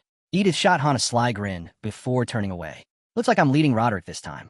Guess that makes me your stand-in. Han's attention shifted back to Ivalka. What kind of magic do you use? She crossed her arms. Why do you need to know? His voice hardened. Answer the question. Ivalka flinched at the edge in his tone. Then she snapped back, voice trembling. This is disgusting. I shouldn't have to fight monsters at all. Han's reply was cold as steel. Disobedience leads to sacrifice. Fear flickered in her eyes as he stepped closer. His words dropped low, cutting. One last time, what's your magic? Later, Ivalka sat stiffly on a bench. Her voice finally broke the silence. Fire. Third circle flame. That's my strongest spell. Han stood in front of her, arms folded. Teleportation? Support spells. Ivalka lifted her chin. Any third circle mage can learn support magic. A grin tugged at her lips. But trust me, my firepower will blow you away. Han studied her for a long moment. Confidence, yes, but could she back it up? Flashy offense was easy. What mattered were shields, barriers, support, rare skills that actually decided survival. That was what he was hoping for. Still sitting on the bench, Ivalka didn't look rattled. Han's thoughts turned over. Why had he asked? She didn't show a visible skill window. Maybe she hadn't fully awakened. Unlikely, but not impossible. His tone dropped serious. You understand, don't you? From here on out, you will be fighting. Before Ivalka could answer, Edith's squad emerged from the rift, grinning. Roderick stood steady at her side. From the gleam in Edith's eyes, Han figured he'd held his own. Han turned to Jenna and Aaron. You're up. Get ready. Across the field, Icel's voice rang out. Team 1, prepare to enter the space-time rift. Han smirked. Let's move. They stepped into the glowing portal. Calm, calculated, Han guessed they'd be dropped on the 4th floor. As they walked, his voice stayed even. Nothing heavy yet. Harpies, goblins. Enough for us to gauge her abilities. Then he looked at Ivalka. When the fight starts, we'll hang back. Show us what you've got. His next words came almost lazily. Any one of us could solo this floor anyway. Ivalka froze, her earlier bravado wavering. But then she thrust a hand forward. Wait, just watch, you'll see. Icel blinked, a little amused, a little curious. She waved them off with a smile as a system prompt lit the air. Gate opening, 10 seconds. Icel's tone shifted, sharp and serious. Good luck. The gates creaked open. Han's eyes locked on the field beyond, and froze. This wasn't the 4th floor. It was the 8th. His breath caught. Weapons out now. He scanned the tree lean, voice grim. This has to be punishment. Or a test. His teeth clenched. We might have to retreat. Ivalka's eyes darted around. I've seen this place before. Down! Han roared. An arrow split the air, whistling toward her. She froze. Han lunged, slamming into her shoulder first, knocking her to the ground as it screamed past. A glowing prompt blinked before them. 8th floor, mission objective. Eliminate 27 level, 9 goblin riders. Then chaos. From the forest, goblins thundered out on massive wolves, snarling and armed to the teeth. Jenna's bow twanged. An arrow drilled through one rider, sending it crashing to the dirt. Han lifted his shield, barking orders over the storm of hooves and claws. Aaron, frontline now. The goblins surged forward. A blast shook the ground beside him, smoke clouding the air. Han threw his shield up, absorbing the impact. Out of the haze, one rider lunged. Han spun, steel flashing, cutting the goblin down mid-leap. But more came, wolves barreling straight for him. Aaron, I'm on it. Aaron roared, driving his spear clean through another rider. The goblin still fired as it fell, its crossbow bolt whistling, dead on, toward Aaron's chest. Han's voice cracked through the field, sharp and commanding. Ivalka, cast now. She spun, panicked. Cast what? What am I supposed to? Her eyes darted wildly. What do I do? Han's fury snapped through his words. You're a mage, prove it. He slashed through another goblin, blade cleaving in a blur. How long to cast? Dodging a rider's swipe, he roared again. Start casting now. Frustration boiled in his voice as his sword carved another foe down in a single sweep. Behind him, Ivalka finally shut her eyes. Runes flared to life, glowing circles spinning in the rain-soaked air. Between her hands, a dense sphere of mana swelled. Aaron, Han barked. Cover Jenna, block the bolts. Aaron twirled his spear, nodding once before planting himself in front of Jenna. She steadied her aim, arrows flying with renewed focus. Han stepped back, bracing himself protectively in front of Ivalka. The goblins had caught on. She was the threat. Their eyes locked on her, charging harder. Han grimaced. She doesn't need a magic shield, and soon. He risked a glance over his shoulder. Could she even channel through barriers? He wasn't sure. Didn't matter. She wasn't listening. Her eyes were shut, mana pouring into the spell, everything else shut out. Wide open. Jenna's shout cut through the clash. Han's jaw set. This was bad. Ivalka was rising, feet lifting off the ground, her entire body glowing as she focused. But she was frozen in place. At her level, she couldn't move and cast at the same time. The wolves drew closer. One lunged, jaws snapping. Han braced, shield colliding with the rider's strike. The impact rattled through his arm, knocking him off balance. The goblin slashed, narrowly missing as Han rolled hard, mud splattering across the ground. He sprang up in one fluid motion, sword arcing clean through the rider's chest. The wolf collapsed, lifeless. But the swarm kept coming. Another wolf lunged, low and fast. Han didn't hesitate. His blade cut clean, splitting it in a single stroke. Blood sprayed across the battlefield. He spun, and his stomach dropped. A goblin was already on Ivalka, weapon raised. Han didn't think. He just moved. He darted forward, yanked her back, and ran. Through the chaos, he shot her a hard look. You're reckless. Don't cast without defense. The squad sprinted toward the forest. Is the path still blocked? Jenna panted. We'll deal with it when we get there, Han growled, dragging Ivalka by the wrist. As soon as we hit the trees, you unload everything you've got. The goblins closed in. Ivalka nodded once, breath sharp, eyes narrowed. Jenna glanced back, pointing ahead. We might be able to cut through. Ivalka faltered. Han didn't slow. He shoved her forward with a hard kick. You think dying's an escape, he snapped. Then he stopped cold. Eyes locked on the swarm. His body shifted. Fangs bared. Muscles coiled. Go, he growled. I'll catch up. A notification pulsed. Berserk mode activated. Crimson light tore across his body. His second transformation that day. His muscle screamed, but he kept going. A crossbow bolt screamed toward him. Han caught it with a shield, then ducked under a charging rider. The collision nearly dropped him flat. On one knee, gasping, surrounded. Another goblin rushed. Han's grip tightened. With a roar, he exploded forward, smashing through their line like a wrecking ball. They think mobility's their edge, he shouted, voice wild. Then we take it away. His shield slammed into a rider, sending both goblin and wolf crashing back. He fought like a storm, strike after strike, no pause, no mercy. Han, behind you. Aaron's voice cracked, panicked. Too late. Pain ripped through him. A system alert flashed across his vision. Berserk mode deactivated. A goblin loomed above, spear ready. Han twisted hard, driving his sword up through its chest. Blood splattered as its wolf collapsed under it. He tore his blade free, turning for the next wave. Aaron froze, helpless. Snap out of it. Han barked. I've got this, just hold your ground. He ducked another blow, dodged a wild flurry, striking back in brutal arcs. How much longer, Ivalka? He roared. She's done. Jenna shouted. Han bolted, bursting from the mob. He leapt high, vaulting across the battlefield. Midair, he kicked off a goblin's helmet, weaving through the chaos like a blur. Disappear, he snarled. And then it came. A crimson light exploded around Ivalka. Wind tore outward, her hair flaring as the earth shook beneath her. Her eyes snapped open. Ignite. Flames roared from Ivalka's hands. A firestorm erupted across the field, ripping past Han, obliterating everything in its path, yet leaving him untouched. The blast split the earth, shockwaves rattling the ground. Smoke blanketed the battlefield. Han hit the dirt, eyes darting, stunned at the sheer force behind her magic. What is she? Another beam ignited from Ivalka's palms, raw energy tearing through the goblin line as if it were nothing. From cover, Jenna peeked around a tree, jaw slack. That's real magic. Han's focus sharpened. Goblins were regrouping in the haze. Need backup now, he barked. He launched forward again, muscles heavy with fatigue, but his strikes stayed precise. Brute force alone wouldn't cut it. He had to rely on technique. Steel rang. Han parried one goblin's slash, twisted, and drove his blade straight through its chest. An arrow whistled, piercing another. Jenna grinned. Did that help?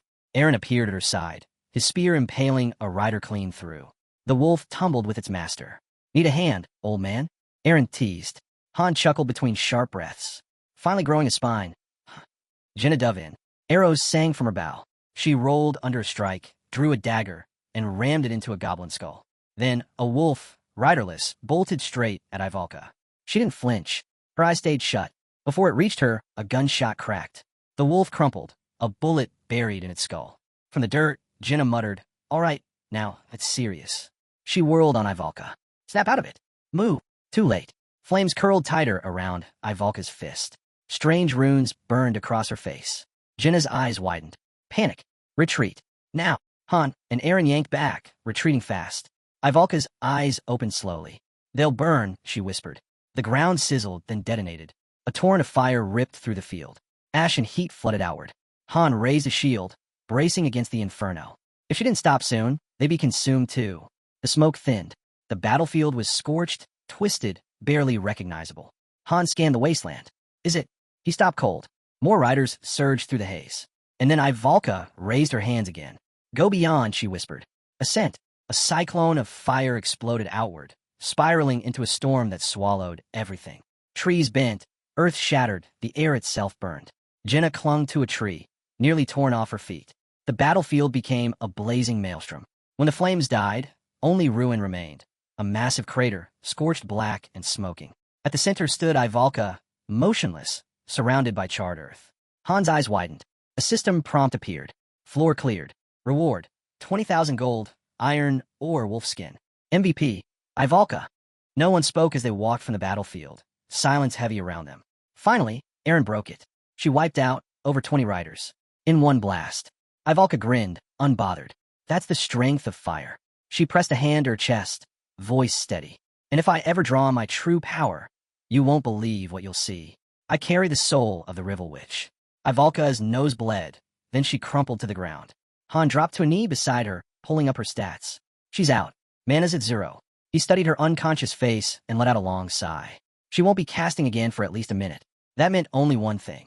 They'd have to protect her until she recovered. Her card blinked into focus in his mind. No support skills. Strength, agility, endurance, all barely 1 star. But Han had led mages before. He knew what made them dangerous. Still, this was different. She wasn't a fighter. She was a weapon. A living artillery cannon with no armor. Pure firepower, wrapped in fragile skin. Jenna slung Ivalka over her shoulder with a grin. Watching them, Han thought to himself, power like this didn't show up often. She was worth keeping an eye on. When they stepped out of the portal, the team carried a different energy, spirits high. Han glanced at the sky.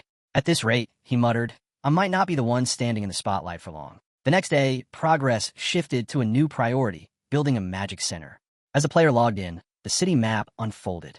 A prompt shimmered into view. Select building. Research and Magic Lab unlocked. New research skills available. Alchemy Lab unlocked. Materials can now be synthesized. Library unlocked.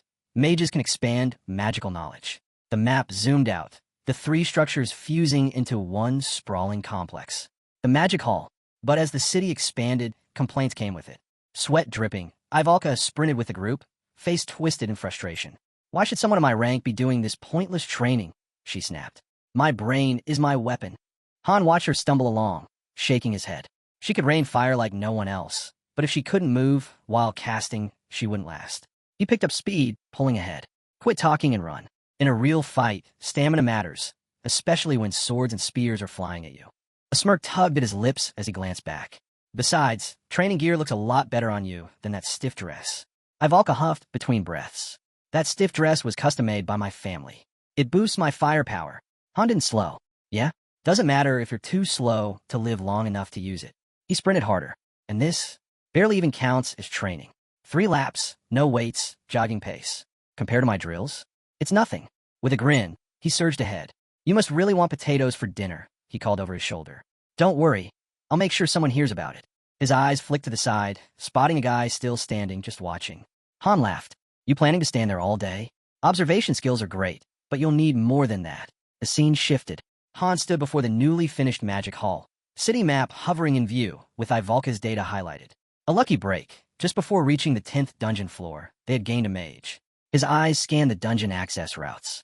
The newly unlocked Israelita mines widened their options. They could now clear 3 separate weekly dungeons in one run. Han pictured the loot vault. Dark, quiet, brimming with materials waiting to be forged into something greater. Time to begin potion production. A system notification flickered. Ending has logged out. Still jogging laps. Jenna raised her arms, shouting toward Ivalka. Come on, you've got this. Inside the Magic Hall, Han spoke half to himself as he worked.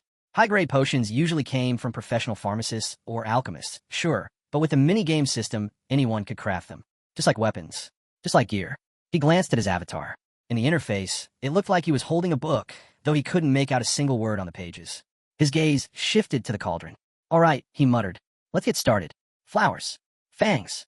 Tossed in. The interface blinked alive, the mini-game sparking to life. Han tapped through each prompt quickly. Success messages lined up, one after another. Test tubes lit, glowing with bright, swirling liquid. 6 healing potions. 2 for mana. Isel stood off to the side, while Han ran through the numbers in his head.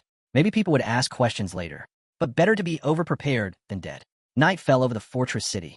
Han stood at the brazier, fire crackling in the dark. His team circled around him. We've got a mage now, he said. His voice carried steady. He gestured at the flames. Guess why I brought this? With a sly smile, Han lowered his hand straight into the fire. Jaws dropped. What are you doing? Jenna gasped. Han didn't flinch.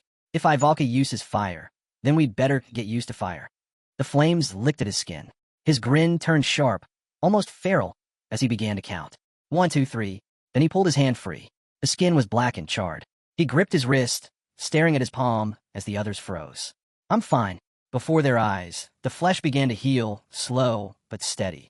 This, Han said, voice low, is why it matters. He turned toward them, tone firm now. Her spells aren't just fireworks. If you're not ready, they'll cut through you the same way they cut through the enemy. If you want to survive, train for it. Jenna shifted uneasily. Do we really have to do this now? Eren glanced down, nervous. How do we even know when to stop? Han raised his hand, scars still fading.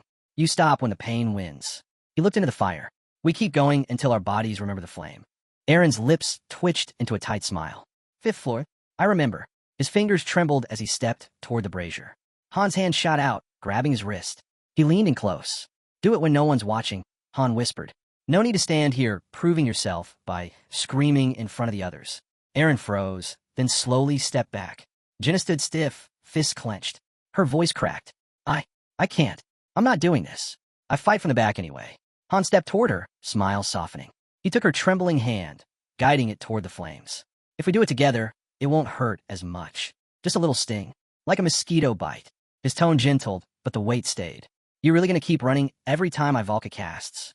In his mind, Han saw it clearly. Ivalka surrounded, monsters pressing in on all sides. No teleportation, no shields, only fire, only her. Without them, she wouldn't even last a minute. She couldn't dodge, not even against the slowest foe. Han's eyes locked on Jenna. If you don't want to see her fall on the 10th floor, then it starts here. Now, steel rang as he drew his blade without warning. Sorry, Eren, he muttered, turning. The sword spun once in his hand, then sliced deep across his own palm. Blood welled, dripping. He raised it high, a sharp grin cutting across his face. We train for pain too. He passed Eren a smaller knife. You don't need to follow my lead.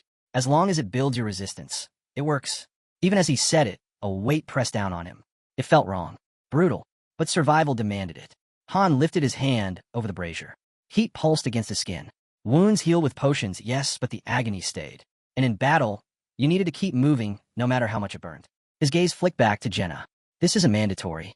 Not for you. But one day, it could mean the difference between life and death. Jenna bit her lip. Maybe, I'll try later. Han gave a short nod, then turned toward the window. There's another option. Switching. With that skill, she could flow seamlessly between daggers and arrows. Close or long range, no hesitation. Unpredictable, lethal. He pictured their formation. No fixed lanes, no rigid roles. From now on, they would move like a single body. A triangle with Ivalka at its heart. Training would start tomorrow. He met Jenna's eyes again. I know this isn't your style, but me and Eren, we can't shield her forever. You're part of this too. In his mind, the image sharpened. Their party forming a wall of steel around Ivalka, knights circling their queen. Only then could her true power break free. 2 mages would have been ideal, one for attack, one for support. But they only had her. No backup. Han exhaled slowly. They hadn't even cleared the 9th floor yet. And chances were, they wouldn't. The second team would likely claim that victory, gain the experience. Everyone knew it, even Enning.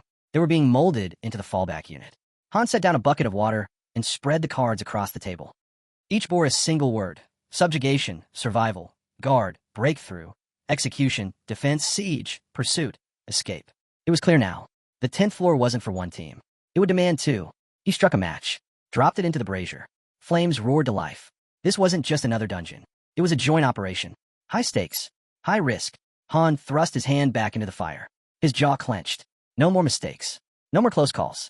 Smoke curled up, burning his throat. He coughed, eyes watering, but he didn't move. The scene cut to a small glowing house. A new message blinked in the air. Skill unlocked. Fire resistance. Inside the chamber, Han stood face to face with Ivalka. His words cut sharp and direct. As you are now, you're nothing but dead weight. She froze, eyes widening. If you're going to tone down your spells, he pressed on, then shortened the cast time. Save your mana. Otherwise, don't even bother. His gaze didn't waver. Well, can you handle that? Ivalka jolted, stumbling forward as though her body moved before her mind. I can. I'll do it. I'll follow your orders. Han watched her rush ahead. In his head, the battlefield replayed itself. Erupting flames, waves of heat tearing across the ground, chaotic bursts swallowing enemies whole. That was her gift. Pure fire. But raw destruction wasn't enough. Her arsenal centered around 3 branches of magic: ignition, flaring explosives, and focus blasts. Each came with its own variations, each draining her reserves at an unforgiving pace. The stronger the output, the heavier the cost. Han's hand brushed the hilt of his sword as he shifted toward Jenna. She was waiting with bow in hand, eyes bright, ready to push. He knew they all had more to give.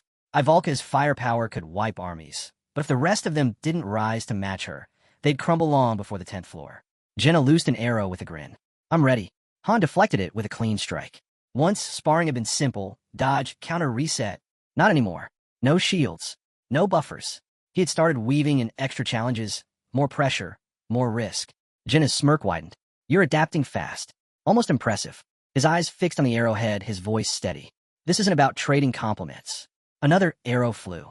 He split midair. Skill acquired. Projectile defense. Fencing basics, LV6. Shield basics, LV6. Jenna suddenly broke into a charge, blade flashing in her grip.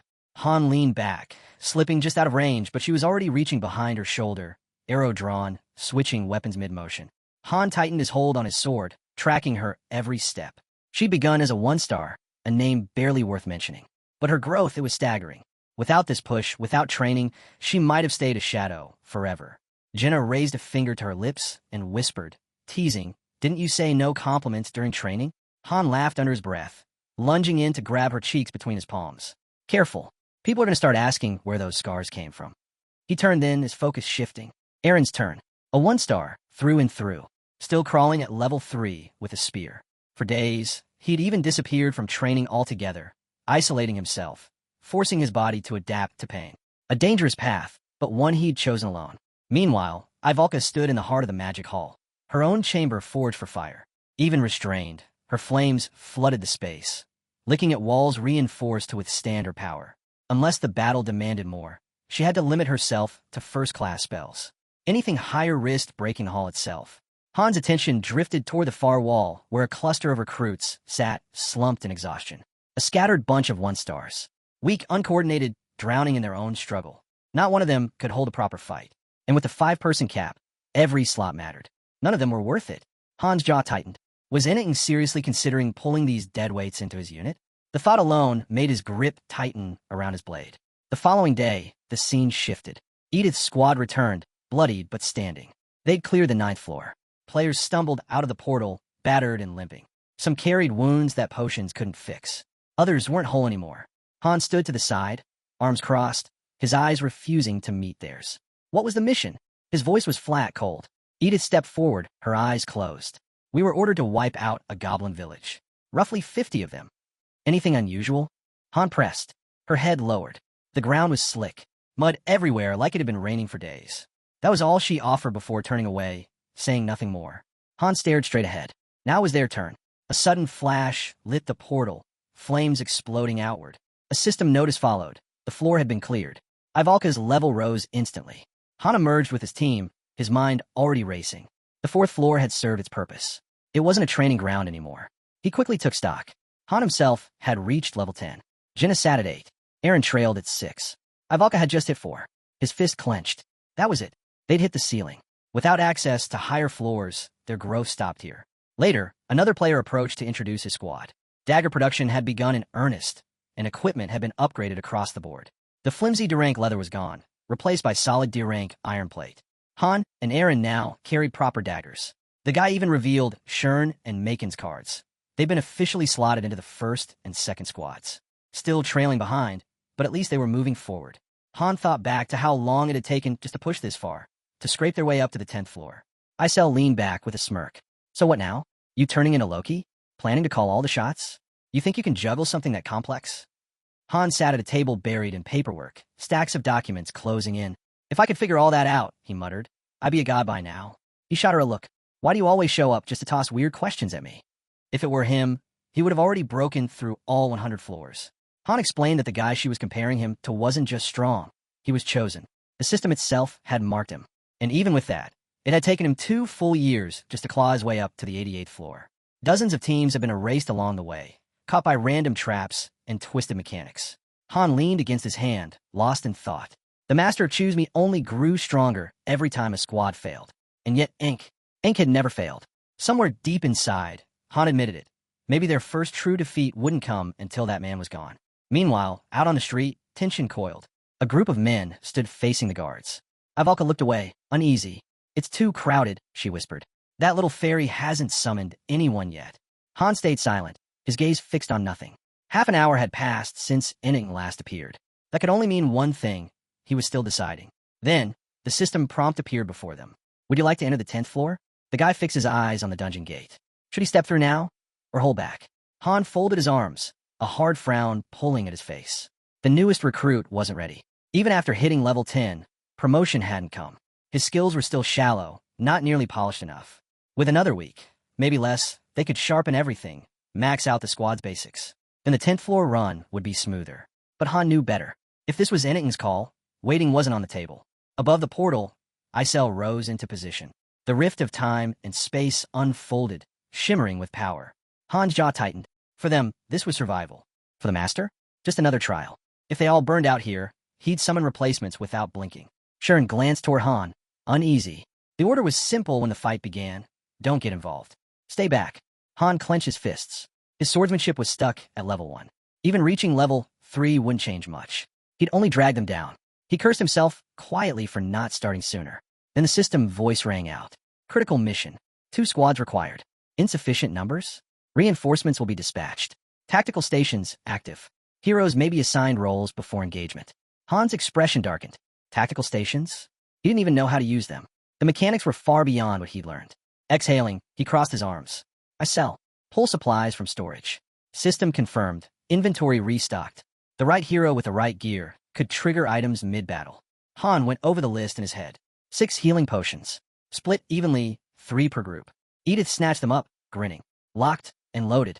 Han gave a short nod, turning to Ivalka. Magic potions are yours. His tone sharpened. And once we're in, expect separation. Find the center. If you can't climb, get high ground. Isel scowled, stretching out her hand. Nobody interfere with Han. I'll be keeping watch. Han brushed her off with a smirk. No need, fairy. Don't worry. I'll climb that tower. Light swallowed them whole. Suddenly, a man crumpled to his knees in a yard, clutching his head and sobbing. We're all dead. They'll kill everyone. No way to win. Han didn't hesitate.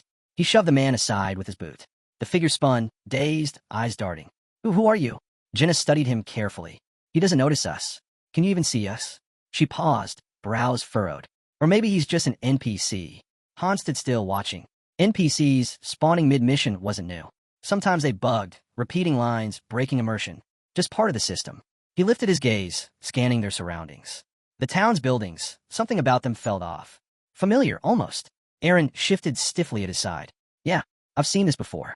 Not exact, but close. Feels Western somehow. Han shot him a sharp look, startled. That couldn't be right. Aaron suddenly pointed toward one of the buildings. No, this lines up. We've been here before. The guy scanned the streets, brow furrowed. Yeah, this is the same city we saw back on the 5th floor. Except back then, it was already in ruins. Han paused, recalling it clearly.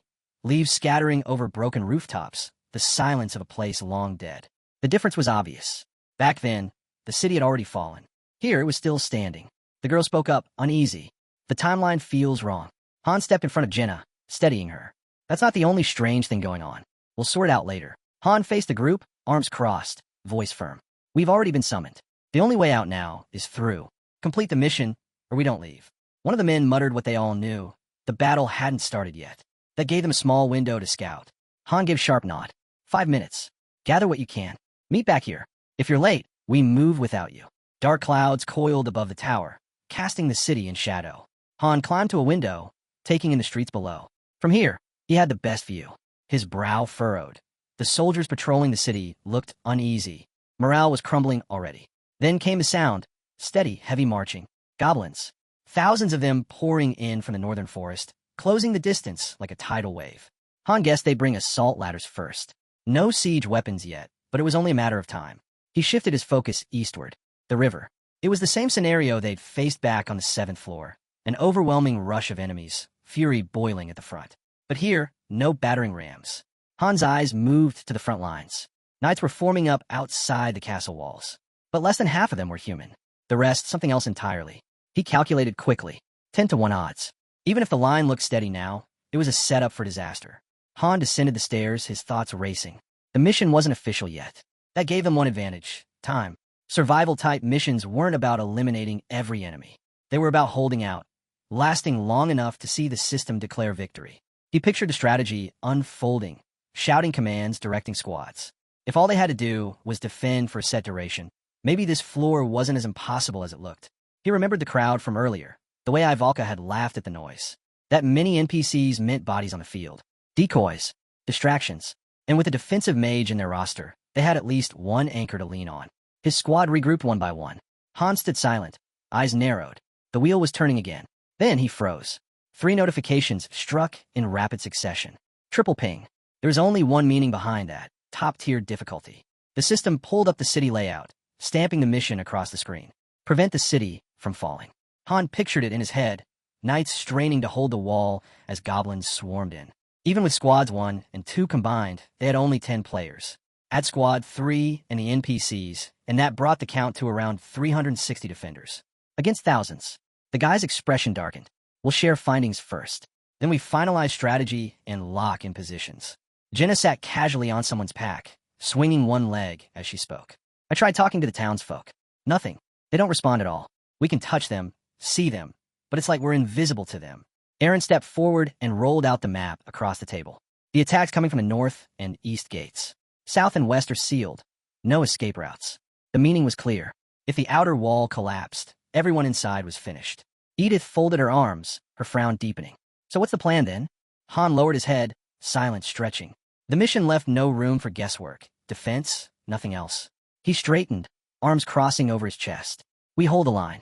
No one breaks through. We stop every last one. Edith blinked at him, disbelief written all over her face. That's impossible. Roderick raised a hand, calm and deliberate. Then what about retreat? We could abandon the city, fight from the outside, use hit-and-run tactics. Han's brow tightened. His eyes dropped to the map. Maybe, but I doubt the system would count it. Not unless we break the invasion completely. His gaze lifted toward the central tower. Inside, the glowing statue pulsed faintly, radiating power. Han knew the sign. Twin goddesses, markers of critical missions. Special events only. He snapped back to the group. Forget the goblins. If that statue falls, we fail. Doesn't matter how many bodies we cut down. Roderick crossed his arms, eyes shut in thought.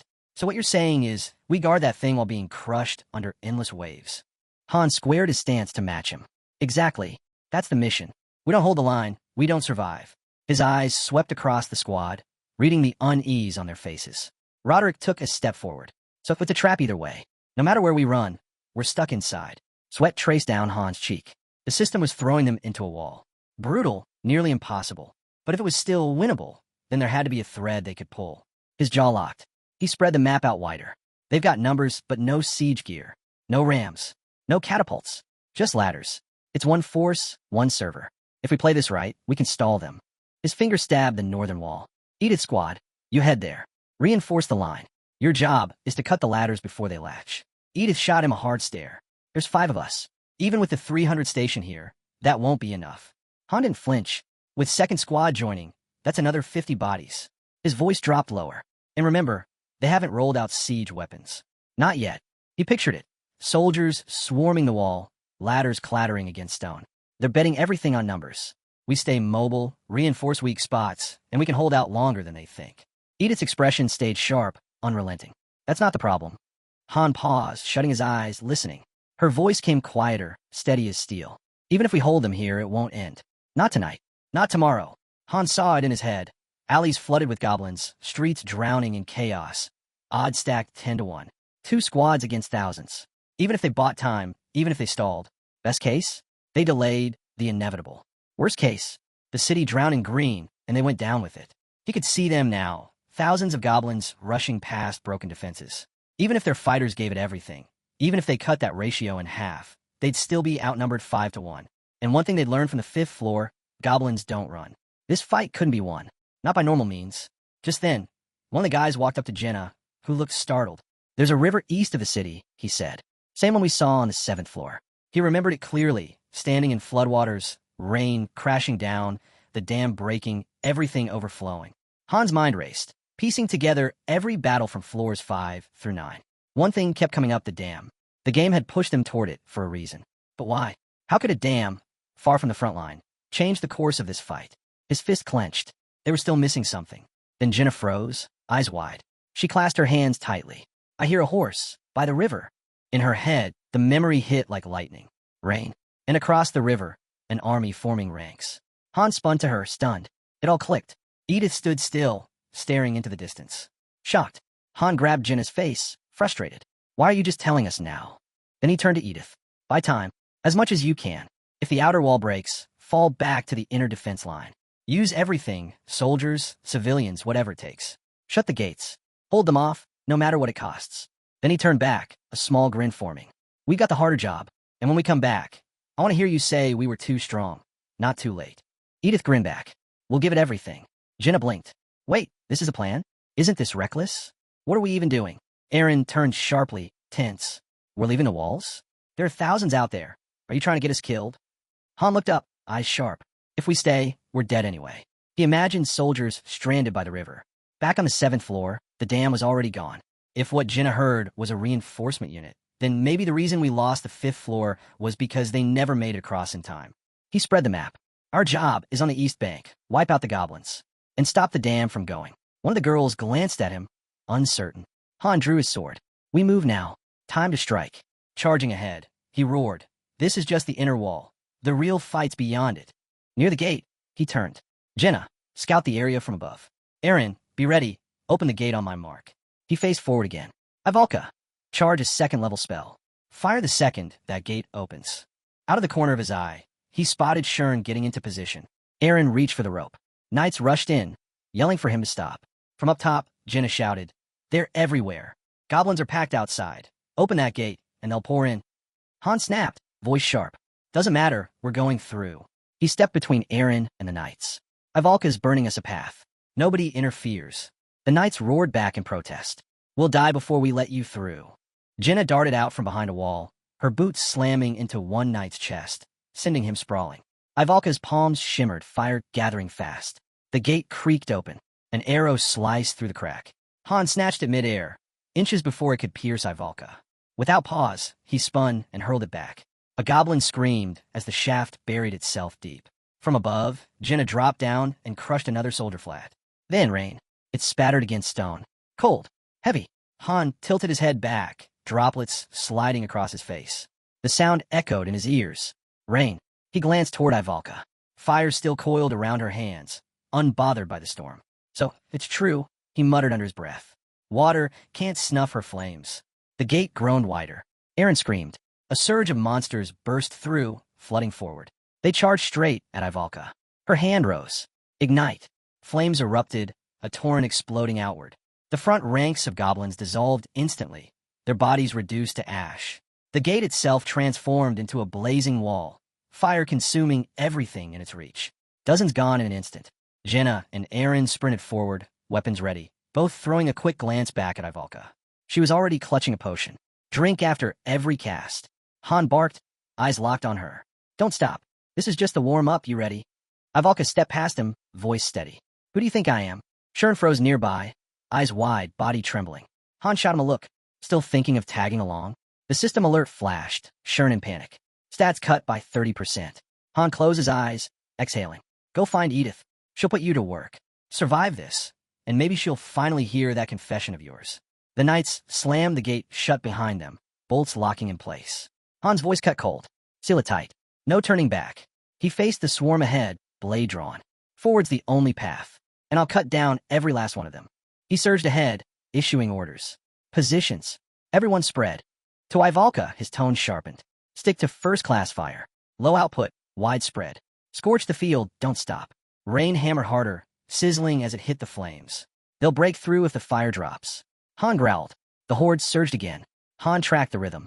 20 seconds till her next cast. A goblin lunged. 18. His blade rose, cutting it down. Bolts whistled overhead. Crossbows firing. Han raised his shield, catching the volley before it struck Ivalka. A stone hurtled in. He spun, kicking it aside. Aaron's spear drove through a goblin's gut, ripping it free in a spray. Jinna's blade flashed, severing one head clean. She spun, loosing an arrow point blank into another skull. For seconds, another goblin crept up behind Aaron. Han didn't hesitate. He hurled his sword. The monster dropped instantly. Drawing a fresh blade, his eyes never left Ivalka. Protect her. Han's voice cut across the chaos. They're locking on, shift formation. Ivalka unleashed her next surge. Fire tore outward, a roaring blaze that lit up the battlefield. Screams ripped through the air as goblins went up in flames. Go! Push through! Han barked. They charged over scorched earth, heat searing through armor and skin. But they pushed on. With Ivalka at their center, it was possible. Still, the goblin tide never stopped. A wall of snarling bodies bore down on them, the stampede endless. Keep firing. Han roared above the storm. The rain's choking the flames. We need more spells. The fire barrier was already dimming. Han jabbed a finger left. Aaron, reinforce that side. I'll hold this wave myself. Steel clashed with flesh. The rhythm of combat was brutal, unrelenting. And through it all, Han kept the clock in his head. 20 seconds more. A goblin sprang from a flank. Han spun, cutting it down in one fluid strike. Switch positions, he commanded. Ivalka's voice rang out, another blast. Flames cascaded, reducing the next charge to cinders. Han snapped forward. Move with the blaze. Step with it. Press on. The team surged ahead, fire their only shield. Each burst carved them a path closer to the river. But the goblins didn't break. Packed shoulder to shoulder, they pressed under rain-soaked banners. No fear, only hate. Then the ground shook. Towering above the horde, a brute emerged. Massive, grotesque, his banner raised high. Red eyes blazed under a crooked brow, sword lifted to the sky. His roar split the battlefield. Filthy swine. Another wave of fire tore across the field, flames twisting through the rain like serpents made of light. Han shouted, Aaron, push harder. Don't stop. But through smoke and heat, two crimson eyes pierced the haze. A goblin lunged, spear thrusting. Han pivoted, sidestepped cleanly, then drove his blade deep into its chest. That's when he realized the goblins had shifted. No more hesitation, no more retreat. They were hurling themselves straight into the fire. They'd changed their strategy. Han snarled, blade sweeping in wide arcs, cutting down bodies one after another. Still, his eyes flicked upward, toward the hill. The brute was still there, roaring, pointing, commanding. He wasn't just muscle. He was directing every move, driving them like pawns. And then it hit Han. The delay in Ivalka's casting. He'd noticed it. That monster wasn't just strong. He was calculating. Meanwhile, Aaron and Jenna strained to hold formation. Heat pressed against them like a weight, each breath searing. Even with fire resistance, their movements slowed, exhaustion setting in. Han knew what he had to do. He had to draw the commander's gaze, break his rhythm, put all the pressure on himself. Raising his voice above the storm, Han roared, This is it. Miss this chance, and we're finished. Aaron shot him a glance, confusion flashing across his face. What are you saying? But Han was already moving. His decision was made. That leader had to fall. Across the chaos, the commander's roar cut like thunder. His orders were clear. Target the mage. Kill her at all costs. Inside the thinning wall of fire, goblins clawed and shoved, desperate to break through. One managed to slip past, briefly, before a crushing blow sent him flying. Blood sprayed, a fang ripped loose, and his body hit the ground like a rag doll. Arrows rained through the smoke. Han ignored them. His focus was locked on Ivalka. Now, he shouted, Give it everything. She obeyed. The blast ripped across the field, fire bursting in all directions, flooding the world in blinding light. A searing beam carved through the front lines, reducing goblins to ash. But the swarm didn't falter. Even as their bodies burned, they surged forward, driven by the roar of their chief. His twisted face bellowed through the flames, forcing them to charge again and again. Han's fist clenched. One strike wouldn't do it. But he wasn't done either. The fire thickened, darker, hotter, and then it exploded. The ground itself became a storm of fire. Goblins shrieked, stumbling and collapsing as the inferno devoured them whole. Panic rippled through the horde. Yet still, the massive chief's voice thundered over their screams, dragging them onward. That was the moment. The squad pressed forward through charred remains and drifting smoke. Jenna raised her bow, steady, precise. Aaron braced beside her, shield lifted. She loosed. The arrow sliced through the air like a bullet. The goblin chief saw it too late. His command turned into a strangled cry as the shaft buried itself in his skull. Blood burst, his body shuddered, then toppled. But there was no triumph. Behind them, Ivalka collapsed. Han lunged, catching her before she hit the ground. Her eyes fluttered open, dazed. She didn't understand what had happened. Neither did he. The blast, the overwhelming firepower, even that hadn't been enough. Because the goblins weren't truly after them. The fortress was the real target. They were just in the way. Han looked out over the battlefield. The commander was down, but unease gnawed at him. What next? Then he saw it. Shapes moving through the haze. One goblin stumbled out of the flames. Then another. Then dozens. Pulling back. Reforming ranks just beyond the reach of fire. The horde turned. Step by step, they shifted direction. Toward the fortress. Wind swept the soaked field, bending the grass under sheets of rain. Han understood in an instant. They were alive only because the commander had fallen. This wasn't a win. It was a pause. Potions. Now. Heal up, Han ordered. Every second counted, but the breather wouldn't last. Far to the north, the sound rose, war cries and steel. The goblins had already slammed into the outer wall. This was only the beginning. Through the storm ahead, a massive wooden pier loomed. Goblins marched across it, relentless, unstoppable. Han's chest tightened. Rest was over.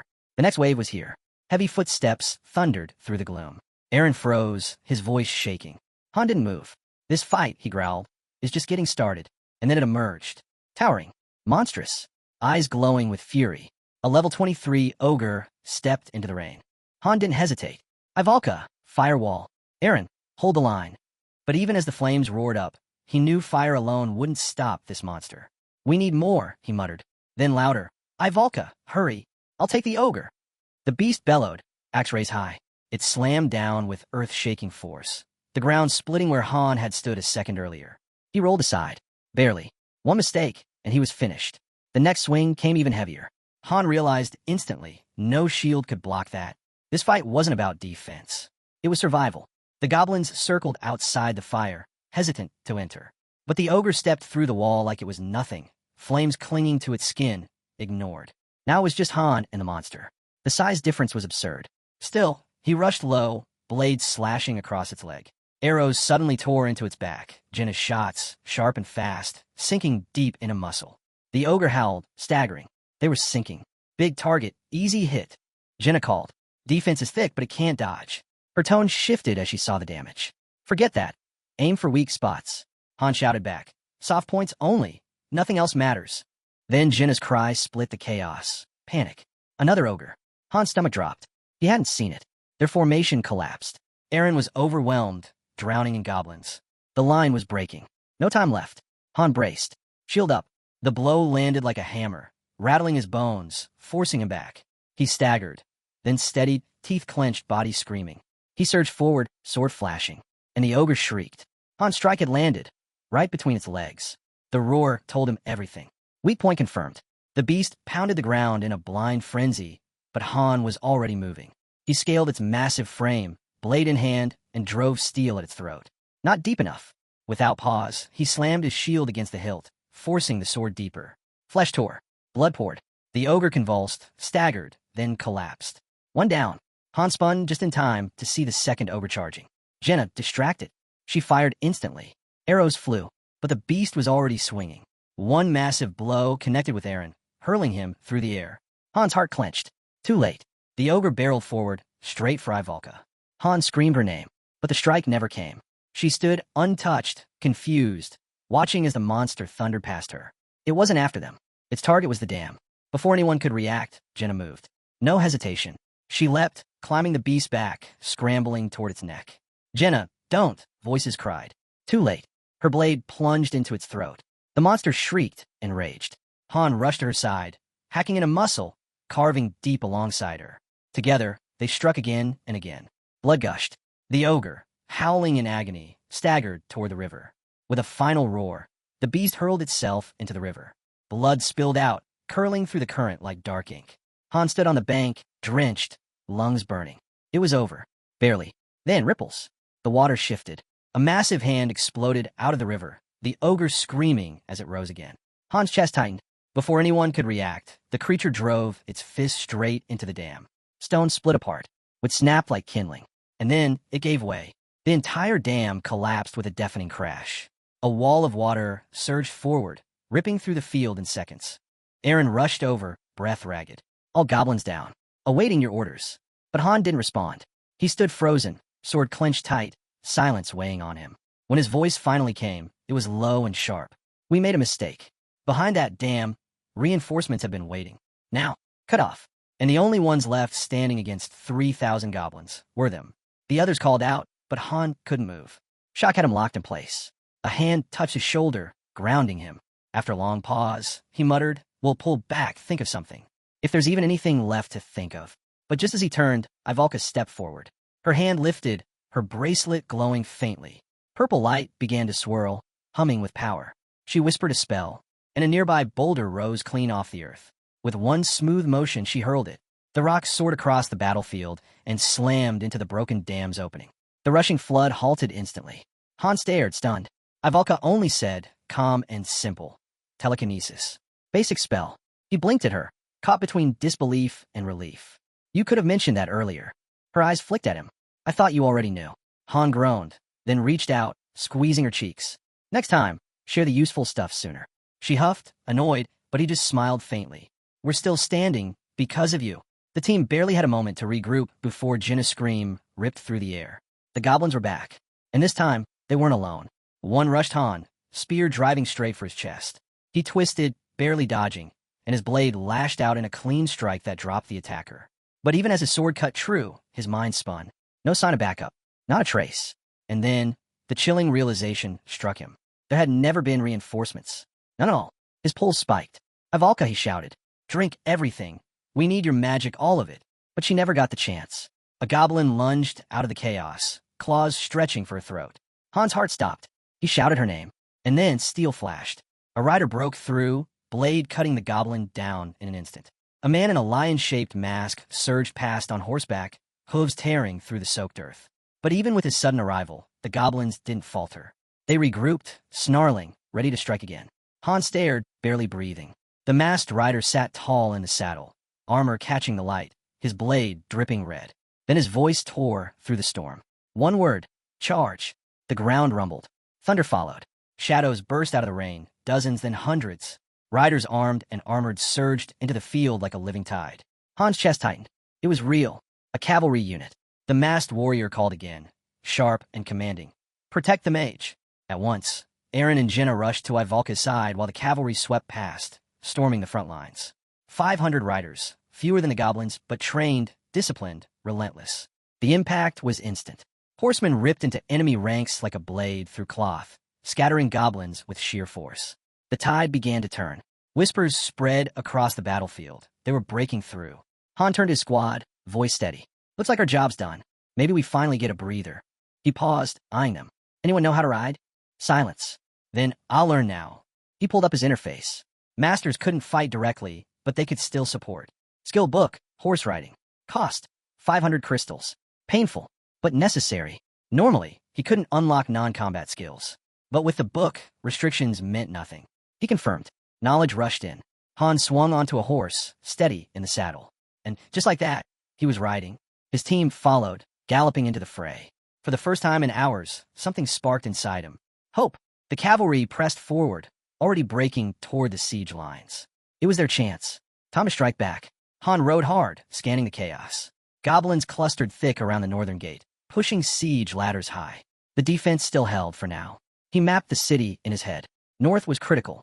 The cavalry saw it too, shifting formation, charging to reinforce the gate. But then, Han's instincts flared. If he stuck with them, maybe they'd win. Maybe. But nothing in this game ever stayed simple. He snapped the reins and turned sharply. Change of plan, he shouted. A spearman beside him blinked. Aren't we reinforcing the north gate? That was the plan, Han said, pulling hard on the reins. His eyes cut to the horizon. It won't be enough. His voice rose. Fall back. Out of arrow range. Head for the northern forest. Move. The rain had stopped, the skies finally clearing. No time to hesitate. Han spurred his horse forward, leading his squad into the trees. But the moment they crossed into the woods, Han froze. Waiting in the shadows was a goblin force. Too clean, too precise. A trap, no doubt, lay by the riders. He gritted his teeth. If they struck fast with magic, maybe they could break through. But then the ground shook, and from behind the goblins, ogres stepped out. Massive shapes stepped out from the trees. Ogres. Each one towering, every step shaking the ground. The spearman beside Han froze. Han muttered under his breath, "This is gonna get ugly." If wolf riders showed up now, the cavalry wouldn't last. He leaned toward the girl at his side. How much mana left?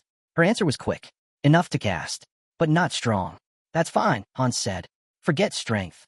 Just make it wide. If we're torching this forest, then burn it all. They charged toward the tree line. Cut to the castle, goblins flooding the northern gate. A defender rammed his blade into a goblin's chest. Relief hit, until the creature grabbed his tunic, dragging him in close. Before he could break free, a girl darted forward. Her sword struck clean, dropping the goblin instantly. The soldier gasped, shaken. She snapped at him, "Don't lose focus." Her gaze shifted, narrowing on the horizon. "What is that?" Elsewhere along the wall, the knight in the lion helm bellowed, "Push forward." No hesitation, the line surged. Again his voice roared, "Show them what the Iron Lion cavalry is made of." Steel clashed against claws. Knights slammed into goblins with crushing force, driving them back step by step. The girls scanned the field. A shout rose from further down the wall, "Reinforcements!" But a goblin scrambled up behind her. She spun, blade flashing, severing its hand before it could grab her. Then she called out, "Hold the line. We're close." Back in the woods, Ivalka raised her hands. Flames burst out, ripping through the underbrush, leaping from tree to tree. In seconds, fire devoured the forest. Chaos hit the goblin cavalry. Smoke swallowed the air. Horses screamed, stumbling into the flames. There was no escape. Still Ivalka pushed on. More fire, more heat, burning everything in sight. Han watched, jaw tight. This was her edge. One more spell, and she'd collapse. Any further, and the entire forest would vanish in a sea of fire. But then a thought cut through. Maybe that was the answer. That forest had always been a nest for goblins. Better to burn it. Let the fire wipe it clean. At the wall, the battle raged. A knight went down, but the line refused to break. Around 100 still stood on the northern ramparts. Many had fallen, especially during the ogre assault before the cavalry's charge. Han knew, without Ivalka's firestorm, those riders would have been wiped out too. On the field, a goblin froze, eyes wide, just before a knight's mace crushed its skull. Another rider swept in, sword flashing, cutting down his target in a single strike. From where Han watched, their discipline was undeniable. Their speed, their precision. They weren't many, but they didn't need to be. Bodies carpeted the field, and at its center, the knight in the lion mask thrust his sword high, voice thundering in victory. Han exhaled a long breath of relief. It was finally over. His team gathered on the ramparts, laughter breaking through exhaustion, hugs shared in pure relief. Above, a girl waved down at him. Han rode toward the wall, one thought echoing in his mind. Everyone made it. Not a single death alert. Hard to believe, especially after the hell they'd survived on the 5th floor. Behind him, a voice broke the silence. One of his friends laughed lightly. "We're nothing like we used to be." "Huh," she said with a smile. Then softer, "So, why are we still here? Isn't it done?" Han's smile slipped away. Something felt wrong. His gaze flicked forward, then back again. A memory flashed. The hulking goblin crushed beneath his strike. The forest engulfed in Ivalka's flames. The enemies they destroyed. The knights who claimed victory. And yet, no system message. No clear. Nothing. His chest tightened. Why wasn't it over? What was missing? Then, everything stopped. The battlefield froze mid-motion. A system prompt appeared. Loading. Han's jaw clenched. He spun. Another message blinked across the knight's shoulder. System recovery. His eyes darted around. Then a third. Error. Disconnected from server. He turned back. The girl was still frozen, hand lifted mid-wave. His teammates? Locked in place. Not a twitch. His heartbeat pounded in his ears. And then, behind him, a voice. "Turn around." Slowly, Han turned. Through the haze stood a shadowed figure. Still, silent, yet heavy with menace. And then he saw it. A towering form cloaked in darkness, aura pulsing like a heartbeat. Han's body locked. That face, he knew it, branded into memory. From the old days. From before. It was him. That same monster. Scene shift. Elsewhere, 6 elite players materialized inside a settlement. 6-star rank. Renowned. Korea's first to conquer the 88th floor. 5th in the world. Meanwhile, Han reconnected, logging back in, thoughts racing. This game was never about brute force. It was strategy, instinct, timing. He gave the orders, but the characters chose how to act. Sometimes they failed. Not from weakness, but because something didn't align. He pictured their cards, ran scenarios in his head. He knew. Luck hadn't brought him this far. This wasn't a game anymore. It was everything. Every battle, every floor, his life was bound to it. And if he had the skill, not even hell could stop him. Back in the moment, the dark figure loomed. Han's eyes narrowed. That thing what rank? 7-star? No, it shouldn't exist here. Then the world bent again. Suddenly, he stood inside a store. Another figure emerged beside the shadow. Hooded, unreadable. Text glowed above it. Level 15, Dark Apostle. The figure smirked. Its gaze locked on his. "I'll be waiting." Han's eyes widened. And then, both vanished into the void. The world snapped back. System reconnected. Recovery complete. The girl unfroze, whipping toward him. Her voice shook. What was that? Before she could finish, Han jolted back into motion. "Everyone, get to the castle. Now!" His voice cut sharp through the air. She blinked, stunned. Han kicked his horse into a hard gallop. "Move," he roared. Behind him, someone shouted, "What's going on?" Han didn't turn. His voice dropped, cold and final. "It's not over." Flashes tore, through Han's mind like lightning. Burning forests, mangled corpses, that twisted grin of the Dark Apostle. Whatever that thing was, it didn't belong here. Not on the 10th floor. Not yet. Then, movement. A corpse twitched. A knight spun, startled. The air itself seemed to pulse, heavy wrong. Across the battlefield, black ooze bubbled and writhed, sprouting grotesque growths. From the pile of fallen bodies, something began to rise. The knight stood frozen. Too late. The creature lunged, jaws tearing into him. His scream cut across the field.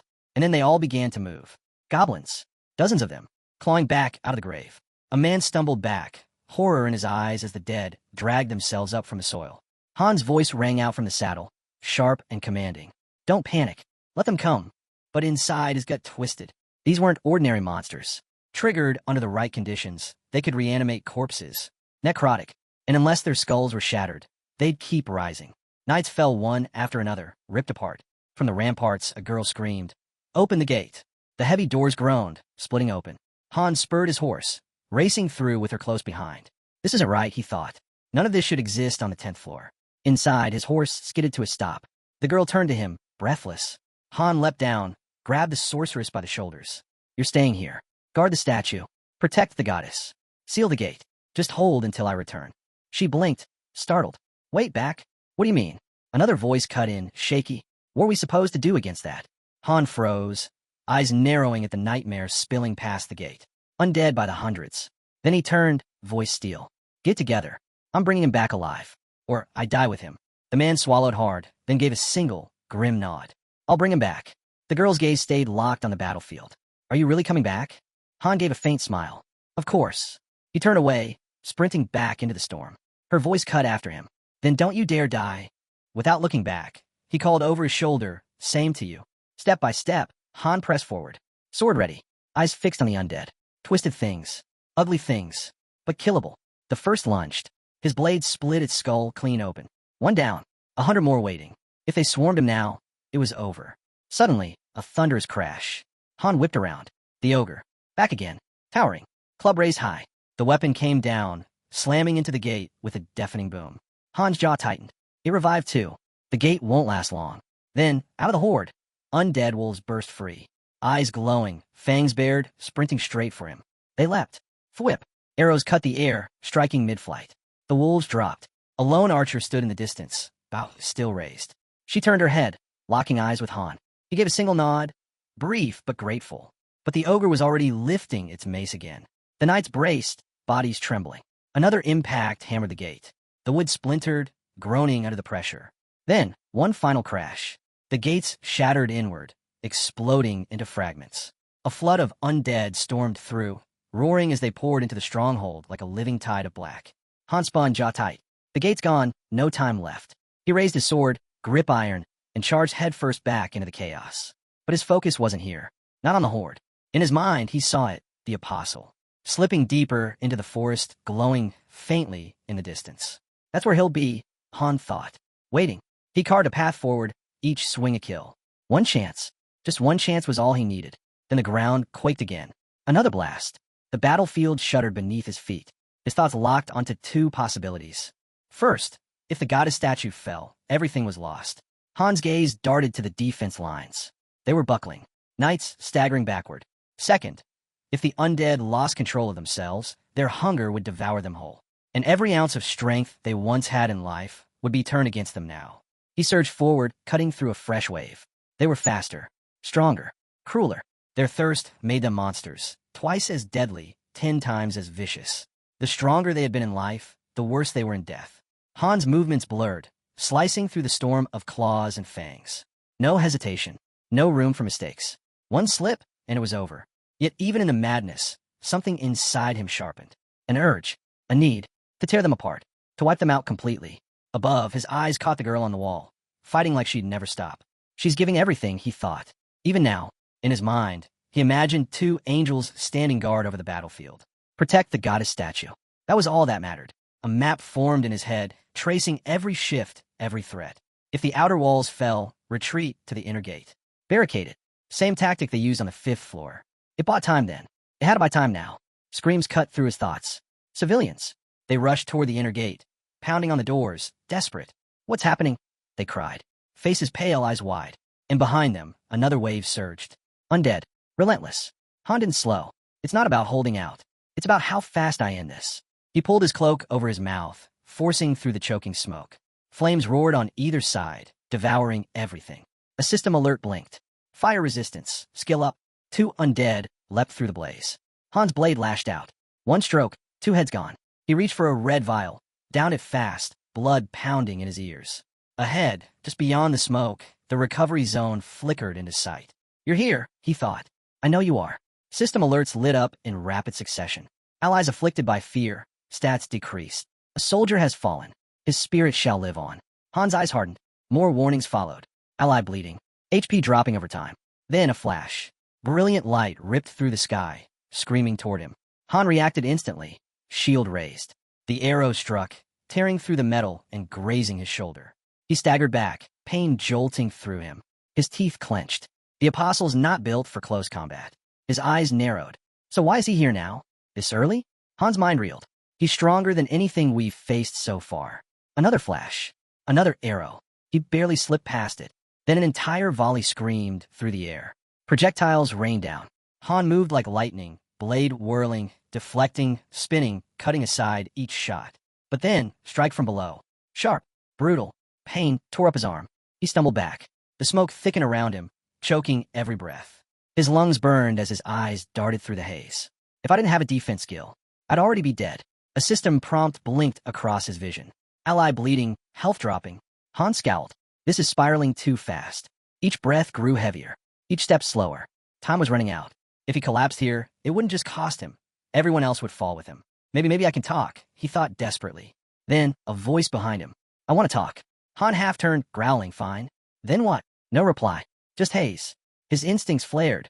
He slashed forward. From the fog, a calm reply echoed back. I'm not like the others. Then, boom. A crushing blow hurled him through the air. He crashed hard, rolled, came up swinging, roar ripping from his throat. A flash cut through the smoke, glowing projectile. Han lunged forward, eyes flaring red. Berserker mode activated. Power surged. A black trail burned behind him. His teeth sharpened, grip tight around the dagger. He shot forward like a missile. Through the smoke, he saw him. The Apostle. Mid-incantation. Arrows ripped into the cloaked figure. Legs, chest, arms. Blood sprayed across the ground. Han screamed, rage tearing through him, and closed the gap in a blink. 1 strike. His blade slashed clean through the Apostle's neck. But he didn't stop. He hacked again, and again, and again, until the body was no longer a body. Just a shredded pile of flesh and torn cloth. Only then did the fury drain out. Han staggered, panting, blood smeared across his lips. He stood still, waiting. Where is it? Where's the system message? Nothing. Silence. His chest rose and fell, each breath ragged. A bitter thought sank deep. It's not over. Not yet. Exhaustion swept through him. He collapsed back, slumping beneath a burning tree. Then we've already lost. It's over. His vision blurred. His head drooped. A faint message flickered weakly before him. A warrior has returned to the arms of the Lord. His spirit will live on. The fire crackled beside him. What a pathetic end, he thought. Dragged into a war I barely understood, only to die like some stray mutt. Images flooded his mind. Comrades still locked in battle. Torn apart. Blood-soaked ground. The gray-haired man standing unyielding before the statue. The girl, blade flashing, refusing to quit. And then, the statue. It glowed in his mind's eye. Suddenly, that same light burst beside him. His body shimmered, fading into it. System message, floor cleared. The world froze. Then, reward, 70,000 gold. Item acquired, common fire, elemental stone. A card appeared on screen. Among heroes, a master awaits ascension. Combine ascension stones to unlock a forgotten memory fragment. New dungeon unlocked. Epic adventure series. Gather evolution stones and rare materials to proceed. The world shifted. System message, 10th floor cleared. Han's eyes shot open. A ceiling. Stillness. Breath filling his chest. I made it. Outside, life moved again. Inside, someone sat at his side. Han turned, voice rough. What happened to your face? The man blinked, caught off guard. So you're awake. We were worried. Han scowled. Then explain why you look like you've been dragged through 5 floors of hell. The man dropped his gaze, voice low. I was just trying to figure out why we're even fighting. Han's eyes narrowed. You're seriously looking for a reason now? Still avoiding him, the man said quietly. When I stepped outside the wall, the city was already corpses. Han sat in silence. Even the NPCs? His jaw tightened. Maybe I'm still too wound up to process it all. The man rose, stretching. Anyway, I'm turning in. Han lifted his drink with a dry look. But I'll see that same face tomorrow. A faint smile. Let's hope tomorrow's better. He walked away. Left alone, Han stared at nothing. Maybe we're okay, at least for now. Evening draped itself over the camp. The table was overflowing, platters stacked high, food piled across every dish. The girl blinked in awe. This is a little much for breakfast, isn't it? Her friend laughed. Han said use the best stuff we've got. No holding back. Han leaned back, eyes shut. So, not good enough for you. She paused, then smiled. If you're asking, I'd eat like this every day if I could. Han cracked an eye, glancing around the table. They're all right. That's enough. His gaze landed on the magician, slowly regaining her strength. Then on the quiet one, still shaken. He'll come around. Just needs time. Time press forward. System message. Welcome back to the game. New alerts appeared. Heroes await Ascension. Ascension room required. Link to synthesis room. The chamber lit up. Ascension room now connected. Construction begins. Moments later. Ascension room complete. Hero Ascension available. Crystals floated in the air, glowing with radiant light. Item synthesis initiated. A burst of brilliance erupted. From its center, a fairy emerged, hands cradling a glowing crystal. She darted upward to Han, grinning wide. You've passed the first star, she cheered. Keep going. You're headed for the 7th. The tower is yours for the taking. Han hesitated. 7 stars. Can I really reach that far? The fairy only laughed. If not you, then who? If it were easy, Sirius would have done it already. Han lowered his head, weight heavy on his shoulders. After everything I've poured into this, and I'm still not a 7-star. There's something I'm missing. Just then, the door to the synthesis room creaked open. System alert. Master initiating Ascension. Han's breath caught. So this is it. The upgrade wasn't just a feature. It's an Ascension chamber. He stepped inside. It stretched before him like a stairway. A path upward, maybe even beyond the Master's interface itself. With the right hero, the right materials, something would happen here. Something even the system itself couldn't fully track. Han stepped up to the altar and set the crystal down. A blinding surge of energy erupted, flooding the chamber. A massive magic circle lit beneath his feet, light spearing upward like a pillar into the sky. Han squinted through the blaze. And then the visions came. A figure, seated in a chair. A child, cradled gently in his arms. Han's hand flew to his sword. His voice cut through the glow. Who are you? He stepped forward and slammed into something invisible. A barrier. Trapped, he could only watch. Han's eyes fixed on the baby. No family. No past. Nothing. Yet somehow, he knew. This kid, he's the one meant to be here. Not me. But there was no time to dwell. The vision shifted. Endless halls stretched around him, unfamiliar and cold. Every turn ended in a dead end. Still, he pressed on. At last, he stepped outside and found nothing. No buildings. No master's lobby. Just emptiness. Then, groaning gates creaked open. Through them, a fairy emerged. Smaller than before. Fragile. Almost delicate. Han narrowed his eyes as she approached. You expect me to enter the rift of space and time? She didn't answer. Only stared. Han turned, continuing forward, until a massive door loomed before him. Its inscription burned in his sight. Extreme difficulty. A system prompt blinked. Advent dungeon initiating. Then it hit. A crushing weight smashed him to his knees. Siren screamed across his vision. A cold dread climbed up his spine. Status, fear. All stats dash 30%. His sword slipped from his grip, crashing into the dirt. Teeth clenched, fists balled. Heat flared inside him. A crimson aura burst to life. Berserker mode, active. Han forced himself to his feet, breath ragged. Fear won't break me. Then he saw it. A figure, level 999, slowly forming out of the air. A dark entity, cloaked in silence. At last it spoke. We finally meet. Han seized his sword jaw tight, mind racing. Why is this thing here? Is it the one that dragged me into this world? He burned to strike. But one look at its level stopped him cold. This was the monster. The one that wiped out his elite party. 6-star heroes, hardened legends. Gone in 10 seconds. The entity stepped closer. What's wrong? Not going to attack? I thought you hated me. Han's voice cut sharp. If you drag me here just to talk, spare us both and throw me back. The entity chuckled. Good. That fire's kept you alive this long. Then agony. Searing pain tore through Han's skull. He dropped, clutching his head, through clenched teeth. This is how hero ascension begins. The entity shook its head. No, you're different. You won't ascend like the rest. Dark energy seeped across the chamber, curling around him. This space, the voice whispered, it's my gift to you. From the darkness, another figure stepped forward. This time, human. The voice continued, smooth and unsettling. This whole stage was crafted just for you. The great Rancor himself. Han's eyes narrowed. Who are you? From the shadows, a girl emerged. She smiled. A fairy's face, but older, more human. He blinked. She looked exactly like the fairy from before. Her head tilted slightly. You noticed? I'm not her. I was made to look like her. She tapped her chest with a finger, still smiling. I'm one of her replicas. Number 100,479. Then, with a playful grin, she extended her hand. Funny, right? Same number as the game's downloads. Han pulled the CEO's business card from his pocket, eyes sharp. His voice dropped cold. What is this? Some kind of joke? The girl only smiled wider. I've gone by plenty of names.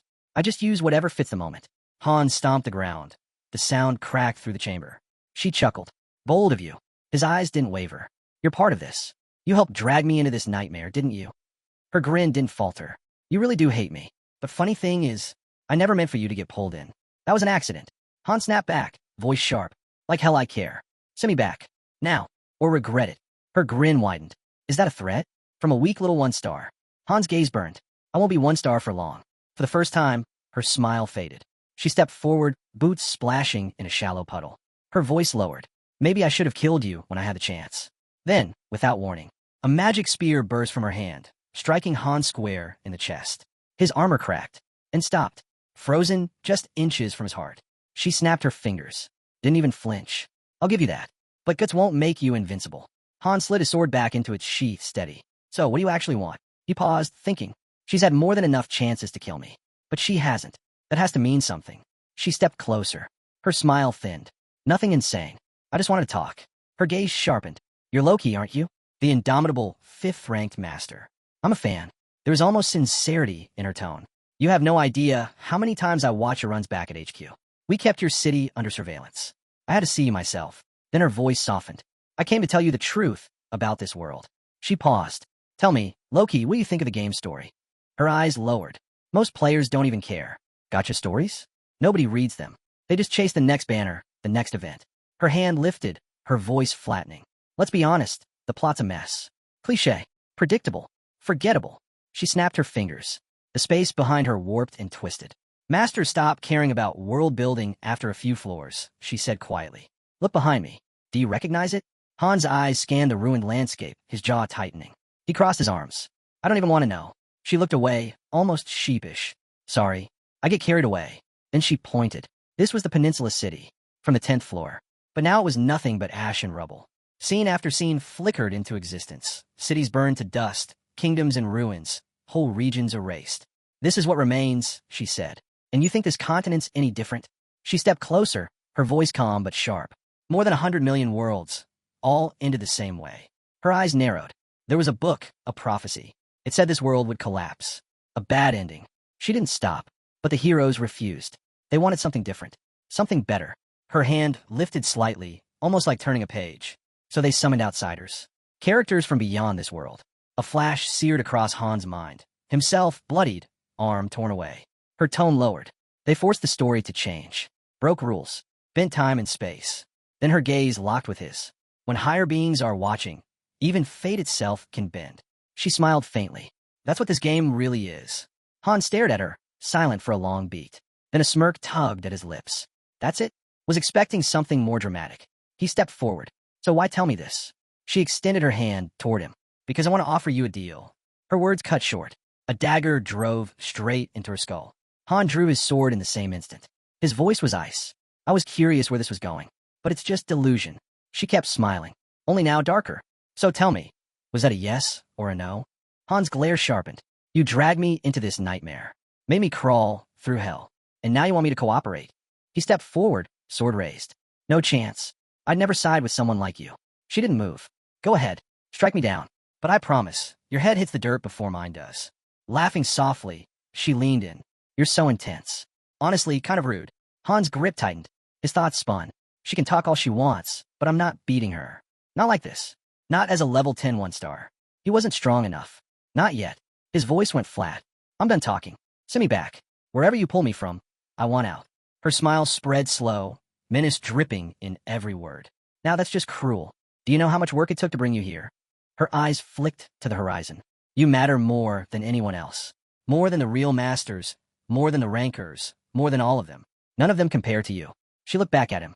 Want to know why? Her grin curved sharp. Because like every master, you saw the message. Trust in your bond with your heroes. Han's eyes narrowed. That only shows up after the training arc. She nodded. Exactly. Out of hundreds of millions of players, only one ever truly believed it. The space around them warped violently. In an instant, the two of them stood on a barren plateau. The 80th floor. Her voice carried on the burning wind. Recognize it? 6 months ago, this is where you stood. She swept her hand across the scorched horizon. Only 5 masters have ever held this floor. That's why everyone else is still stuck choking on the 79th. Han scanned the battlefield, memories pulling at him. Yeah, this is it. The one that made me want to smash my monitor. He turned back to her, steady. So why drag me here again? With a lazy flick of her wrist, 2 chairs appeared. She dropped into one and motioned toward the other. Before anything else, sit.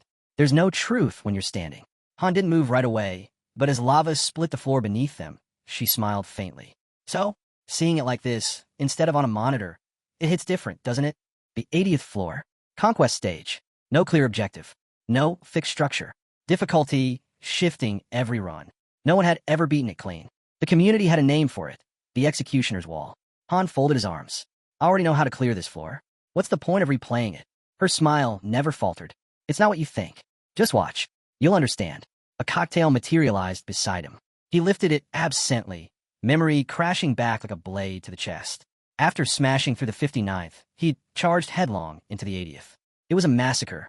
His squad, his aces, his core team gone. Now, watching the spawn sequence unfold again, only one word echoed through him. Hell. The floor wasn't just hard. It was punishment.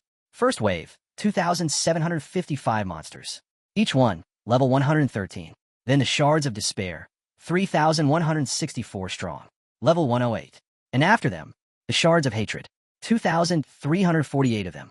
Every single one, level 121. Han narrowed his eyes. So those shards, they're what make this floor impossible. She nodded, her knowing smile still there. Exactly. You're not just playing anymore. You're inside the system now. And everything, the floor's brutality, even your summon rates, it's all tied to your account. Han froze. Wait, all those failed 5-star pulls. That wasn't just bad luck. She lifted a hand, pointing toward the chaos crystals pulsing in the distance. Each one towered like a mountain. Marked level 322. There's a reason for that. In your world, there are no heroes left to summon. Then she gestured to a hulking beast, cyclopean and grotesque, lurking beyond the lava fields. The system sets the difficulty, sure. But your account? Your world? It had S-rank potential and a curse to match. Han lowered his gaze, silent. And yet, she continued, her tone soft but sharp.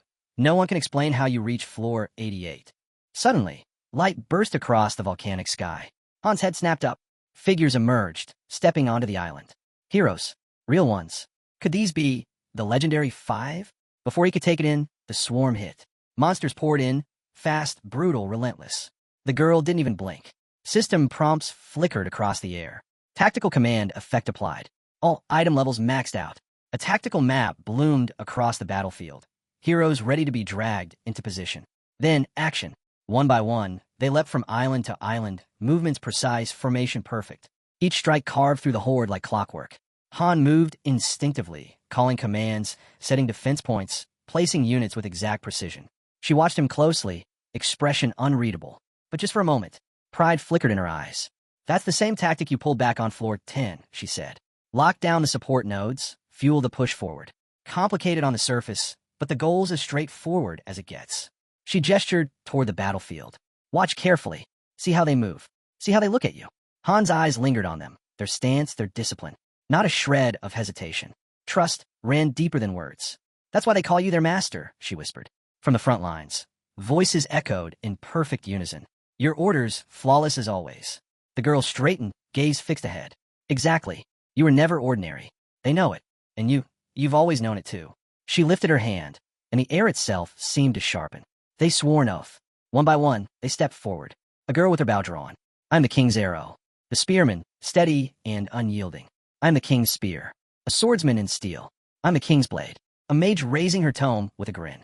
I'm the king's eyes. And at last, a knight, sword gleaming. I'm the king's flame. The clash erupted in the blink of an eye. The knight swung. Fire tore across the battlefield. Monsters dropped by the dozens. The girl laughed. Tell me that's not magnificent. They didn't just obey you. They gave you everything, she said, closing her eyes. Those are the 6 stars. Not even the 7s could stand against them. You shaped them into legends. Han looked at her, confusion still clouding his face. And what does that mean for me? She opened her eyes again. It's not just their skill. It's how they see you. Her tone slowed. Picture a tower. Picture heroes uncovering its truth and losing faith. Who would stay loyal to a master who treated them as disposable tools? She leaned closer. But you weren't that kind of master. You led them. To them, you were king. Her eyes softened. And even now, they're still searching. Because they know you're alive. Her gaze shifted toward the small fairy hovering nearby. Think about it, Han. What kind of hero scours the world for months, just because their master vanished? Han shook his head. No one from the other lobbies would. You're different, she answered simply. Your strategies, they're rigid, sharp, impossible to copy. Even I couldn't have created them. Her voice grew distant, as if staring up an unseen tower. But the thing that stung me most? You never used synthesis. Han's expression darkened. She didn't stop. That's how most players manage their heroes. Anyone weak, anyone disobedient, they're erased. No second chances. Fear keeps the survivors in line. Han's thoughts drifted. A rookie's eyes came back to him. Raw talent, but unrefined. Another master would have tossed him aside, sacrificed him for the slim chance of something better. But Han never pulled a 5-star.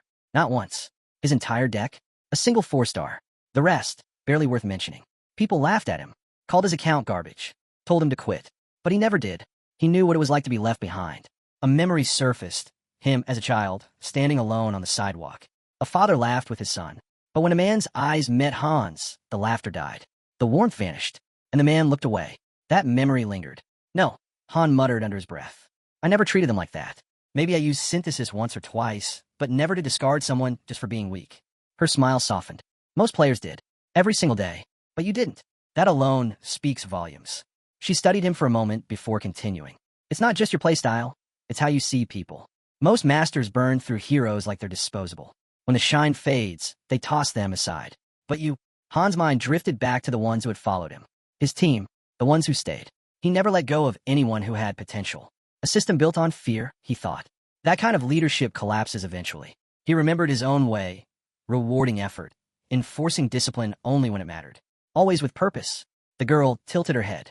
Do you even realize what you've done? Her faint smile returned. They're alive, Han. Every last one of them. She turned fully toward him now. You must have felt it, even if you didn't want to admit it. There's no way you led them like that without sensing something. Her eyes widened, not in fear, but in realization. It's the only answer that fits. Han straightened slowly, caught off guard. From across the room, her voice carried. Do you know what I think? Then, almost reverently, every hero here, they're real. She repeated it, firmer this time. No one could have fought like that, unless, deep down, they knew. Han turned, stunned. She met his stare, shrugged lightly. Just a theory. Han pulled out a sleek device, scrolling through profile after profile. He remembered the difference in response. Giving the same order to 2 heroes, yet their timing, instincts, even their subtle choices were never the same. It had amazed him back then. The system was brilliant. But he had never once considered, what if they weren't just data? What if they were real? Back then, all he cared about was execution. Precision. Winning. Arms crossed. He glanced back at her. So that's why you were watching me? She nodded. I always wanted to meet you. But on Earth? Nearly impossible. Han understood instantly. His voice softened, almost reluctant. Yeah, I felt the same way. But then his tone flipped. A grin tugged at his lips. If that's the case, maybe I should just go dig you up in some random forest. The shift didn't last. His expression hardened. His voice dropped cold as he stepped closer. But you stirred up too much resentment. And I can't forgive that. Kate lowered her head, fingertips brushing the rim of her glass before setting it down without a word. Han leaned in, his words sharp and final. He had no ties to Tonia, no ties to Nibelheim. He was nothing more than a man from Earth. Then he turned, heading back to his seat. But Kate's laugh stopped him in his tracks.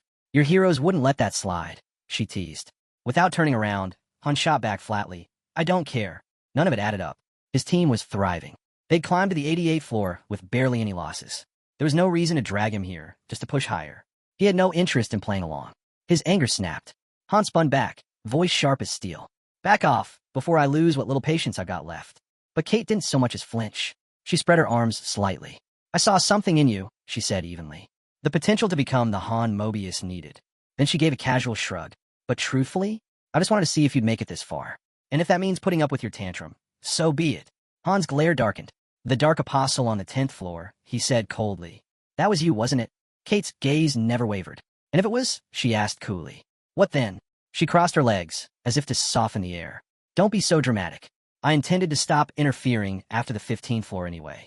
Resting her head against her hand, she added, Tonia would have welcomed you, with or without me. But this place? It's as merciless as Nibelheim. Even if you give everything you've got, odds are 90% you'll quit before the end. She paused, her eyes locked on him. But if you take my help, that can change. Han stayed silent. Kate extended her hand across the space. I'll swear on my name, she said. Climb the tower, and I'll send you back. More than that, I'll hand you half my Mobius shares. A faint smile touched her lips. You become one of the most powerful shareholders in the entire corporation. You'd hold real control.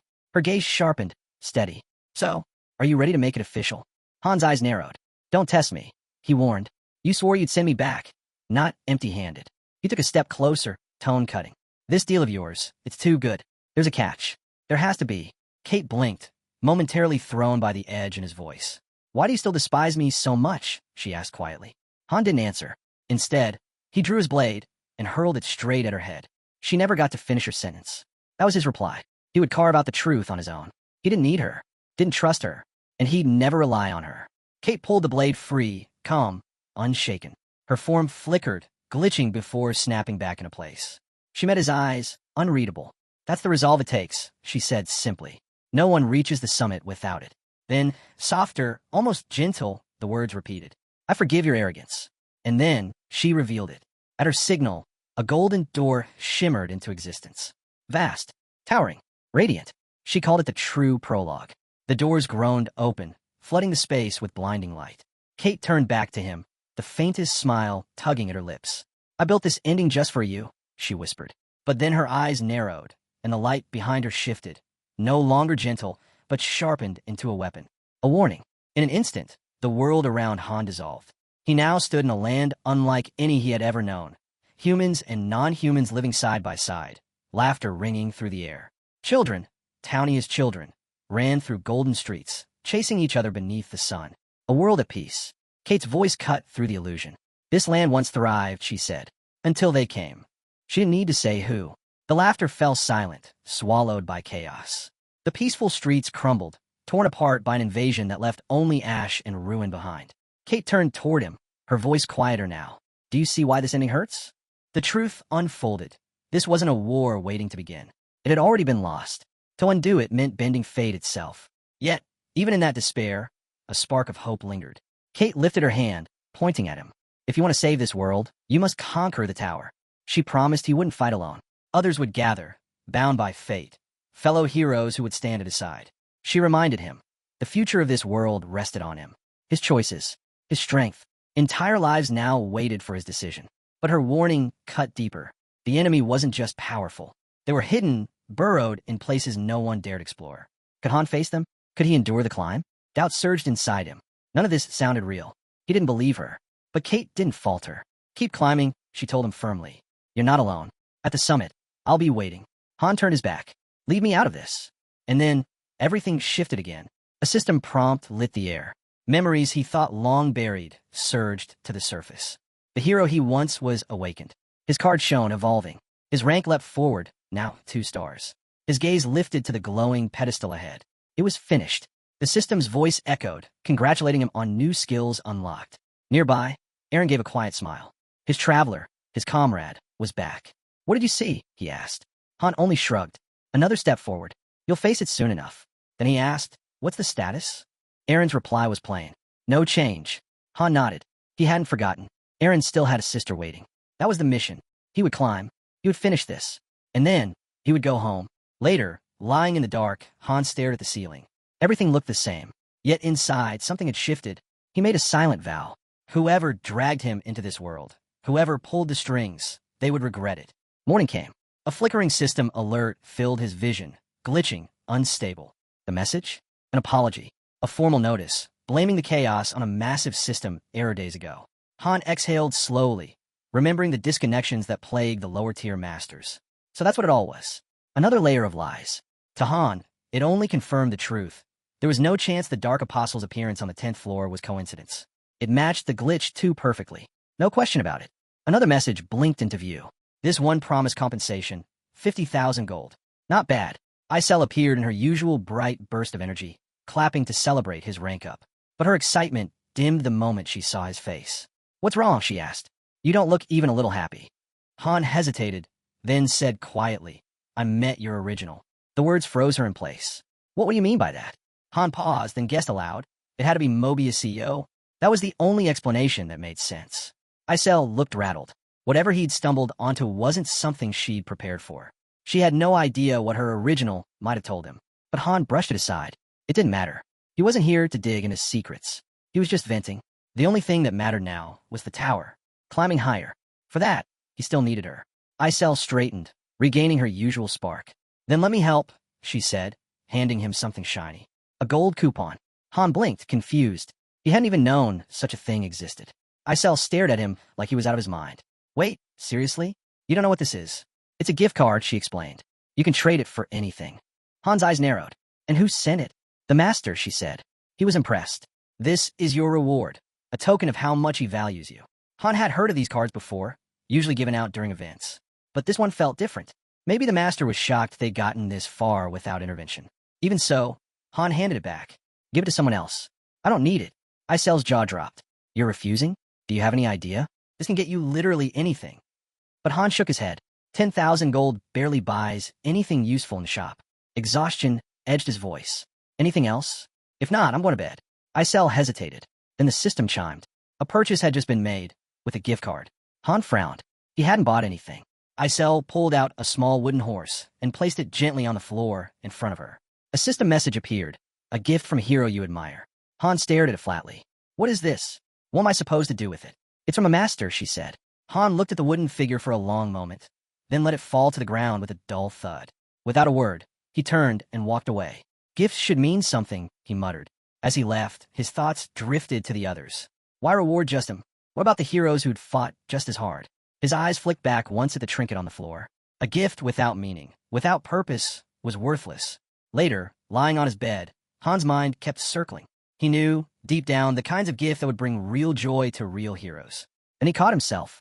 Why was he even thinking like that? That wasn't him. Not long after, he stood before a massive portal. This time, he didn't even flinch. Around him, voices rose, chanting for the rift in space and time to open. Han sized up the situation fast. His level wasn't the problem anymore. What mattered now were the threats waiting on the other side. He let out a slow sigh. Let's wrap this up quickly. Even as he steadied himself, his thoughts flickered back to the master. For someone who had joined so late, the power he wielded was absurd. Unreal. Then his gaze caught Ivalka. She was tense. No surprise, after what she'd endured back on the 10th floor. She turned to him with a question. Where to next? Han didn't answer. He didn't need to. They weren't ready for what lay ahead. Not at this reckless pace.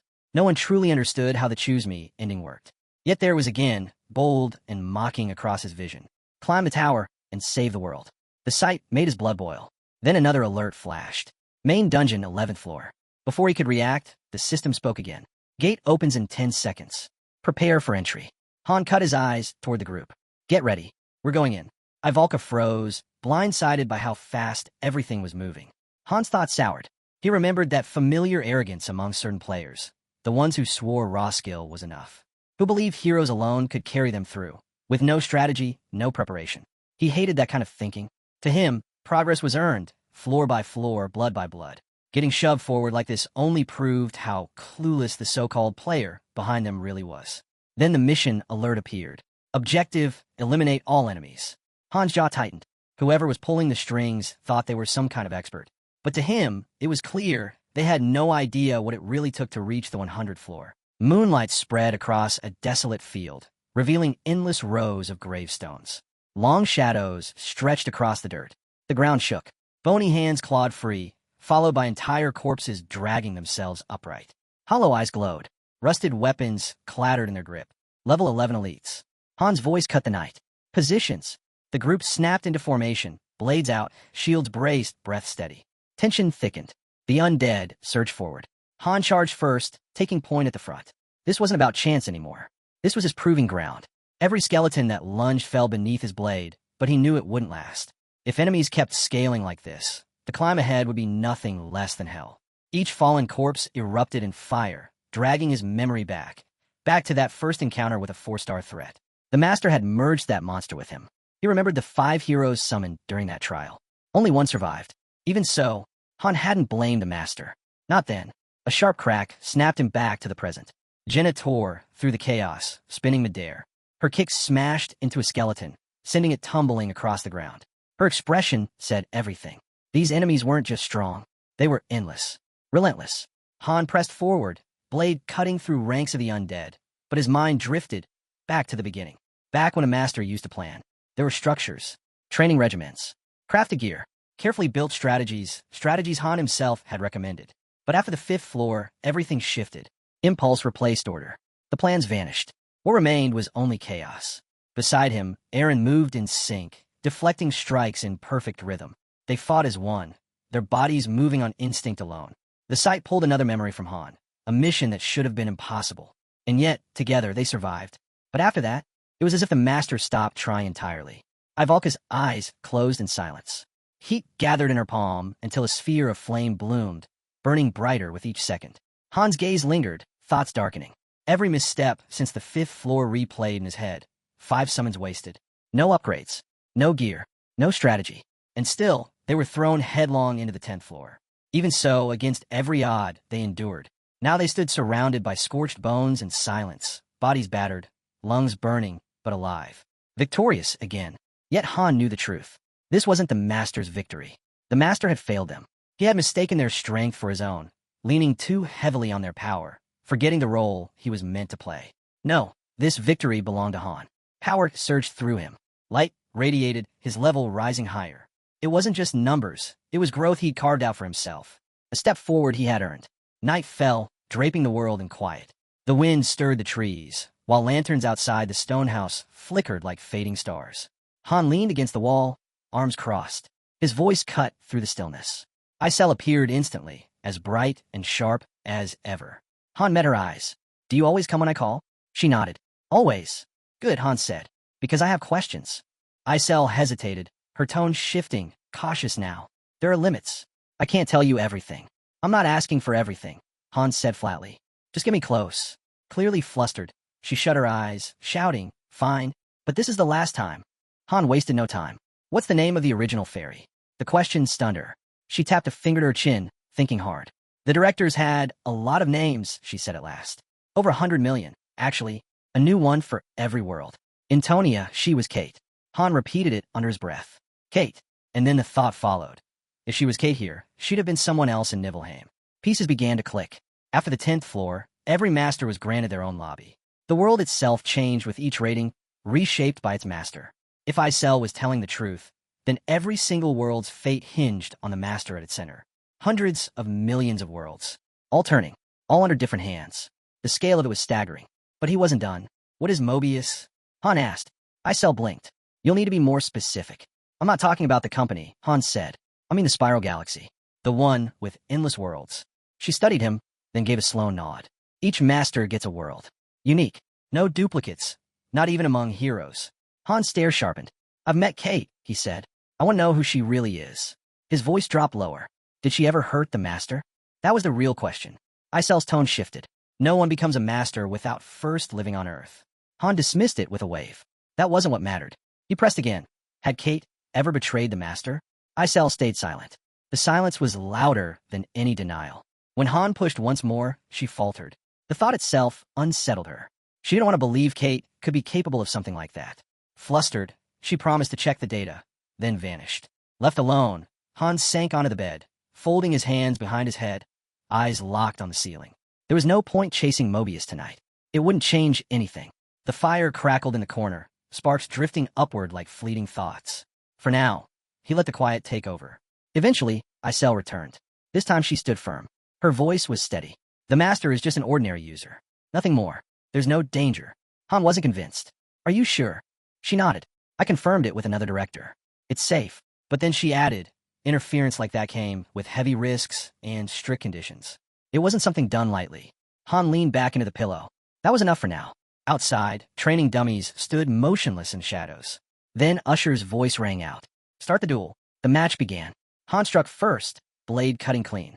In that instant, it all clicked. The master's failures weren't a mystery. They came down to bad choices. Nothing more. Roderick's weapon flew toward him. Han dodged. The strike was powerful, reckless. His teammate wasn't holding back, but Han was ready. He raised his shield, bracing against the next blow, and then the realization hit. The master wasn't just inexperienced. He was infected, blinded by the belief that he couldn't lose. Usher unleashed another wave of attacks. Faster, harder. Han kept slipping away, eyes sharp.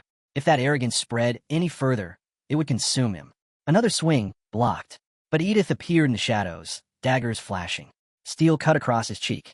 3 against 1. He couldn't win this head-on. But Han's mind wasn't on the fight alone. He recognized the signs. The infection was still in its early stages.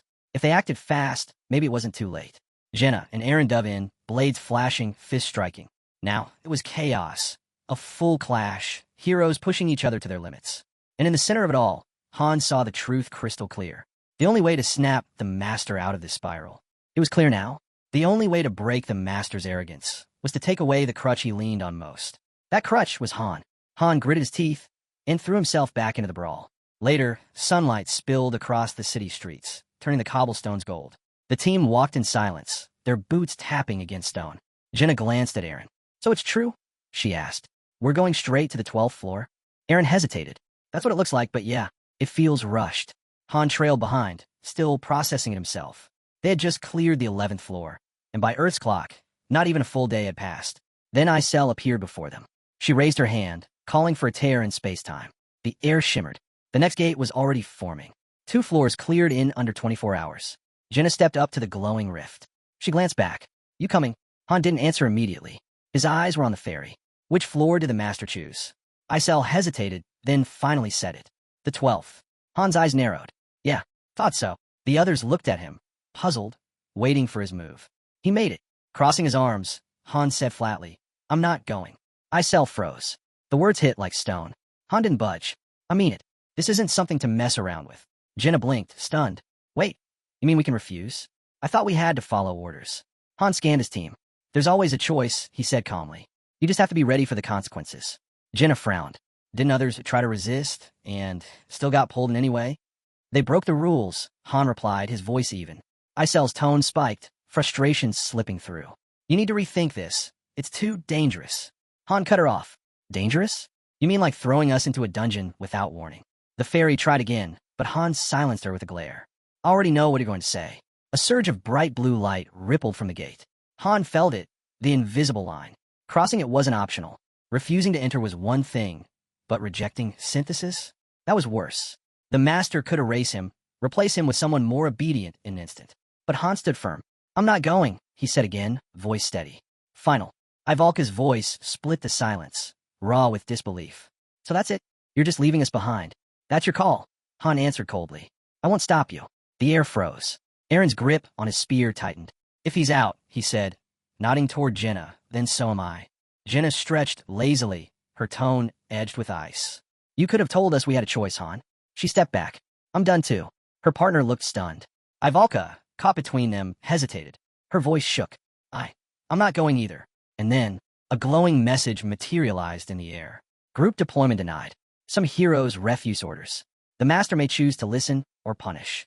Han read the message and smirked. "Let him try." Isel looked rattled, her voice trembling. This wasn't in the script." Jenna glanced at him. "So what now?" Han looked away for a moment, then gave the slightest grin.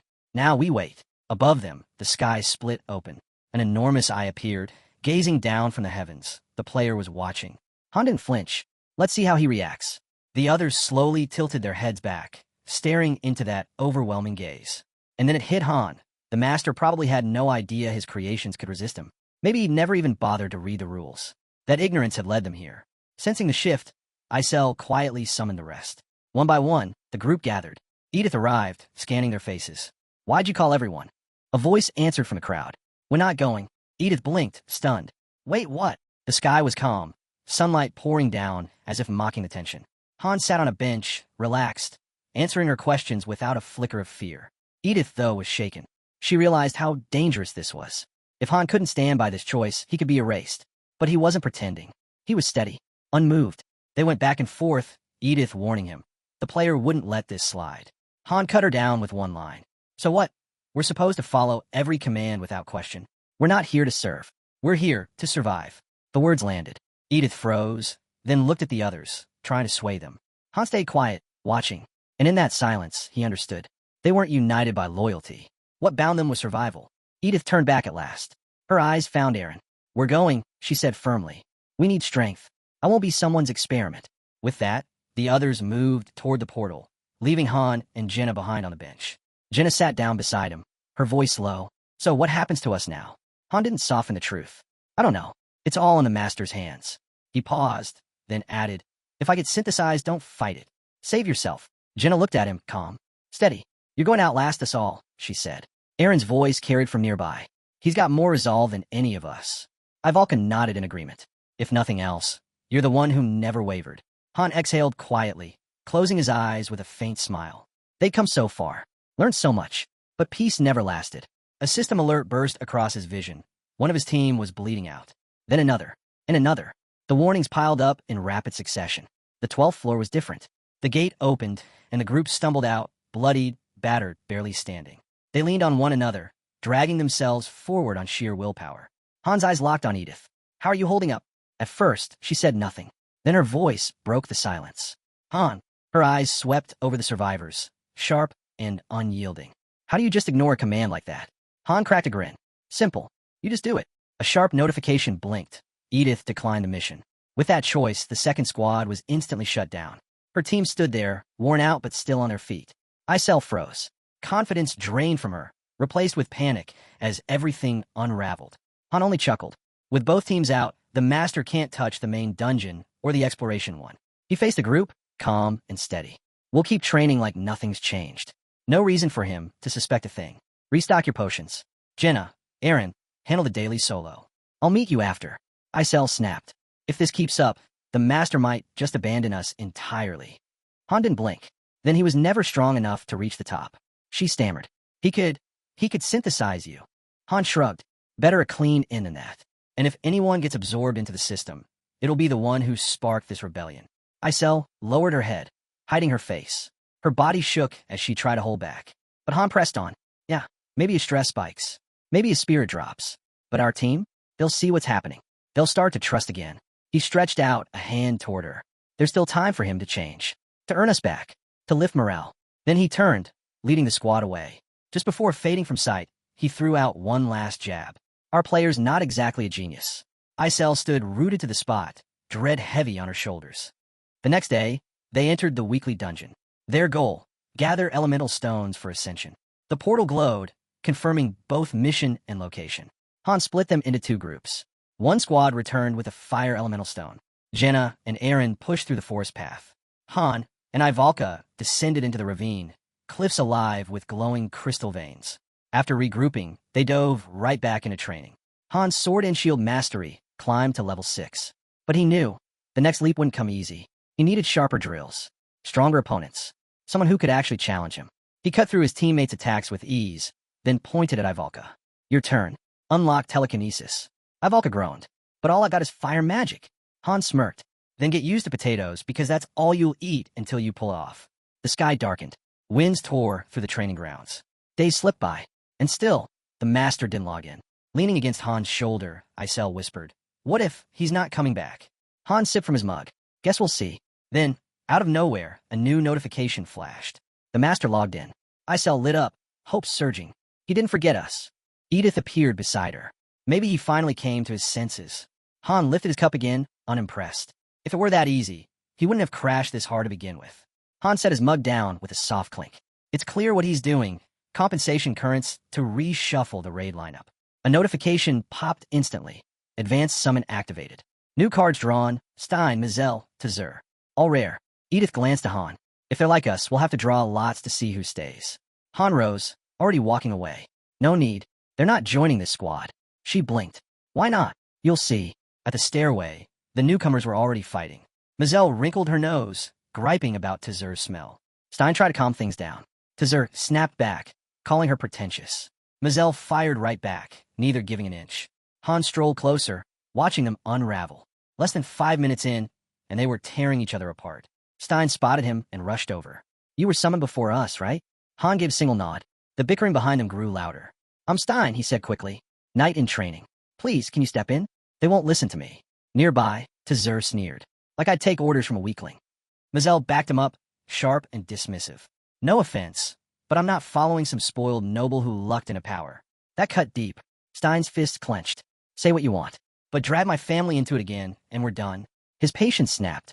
Sword drawn, he turned on his own teammates. Edith muttered under her breath to Han. What's wrong with him? Han didn't look away.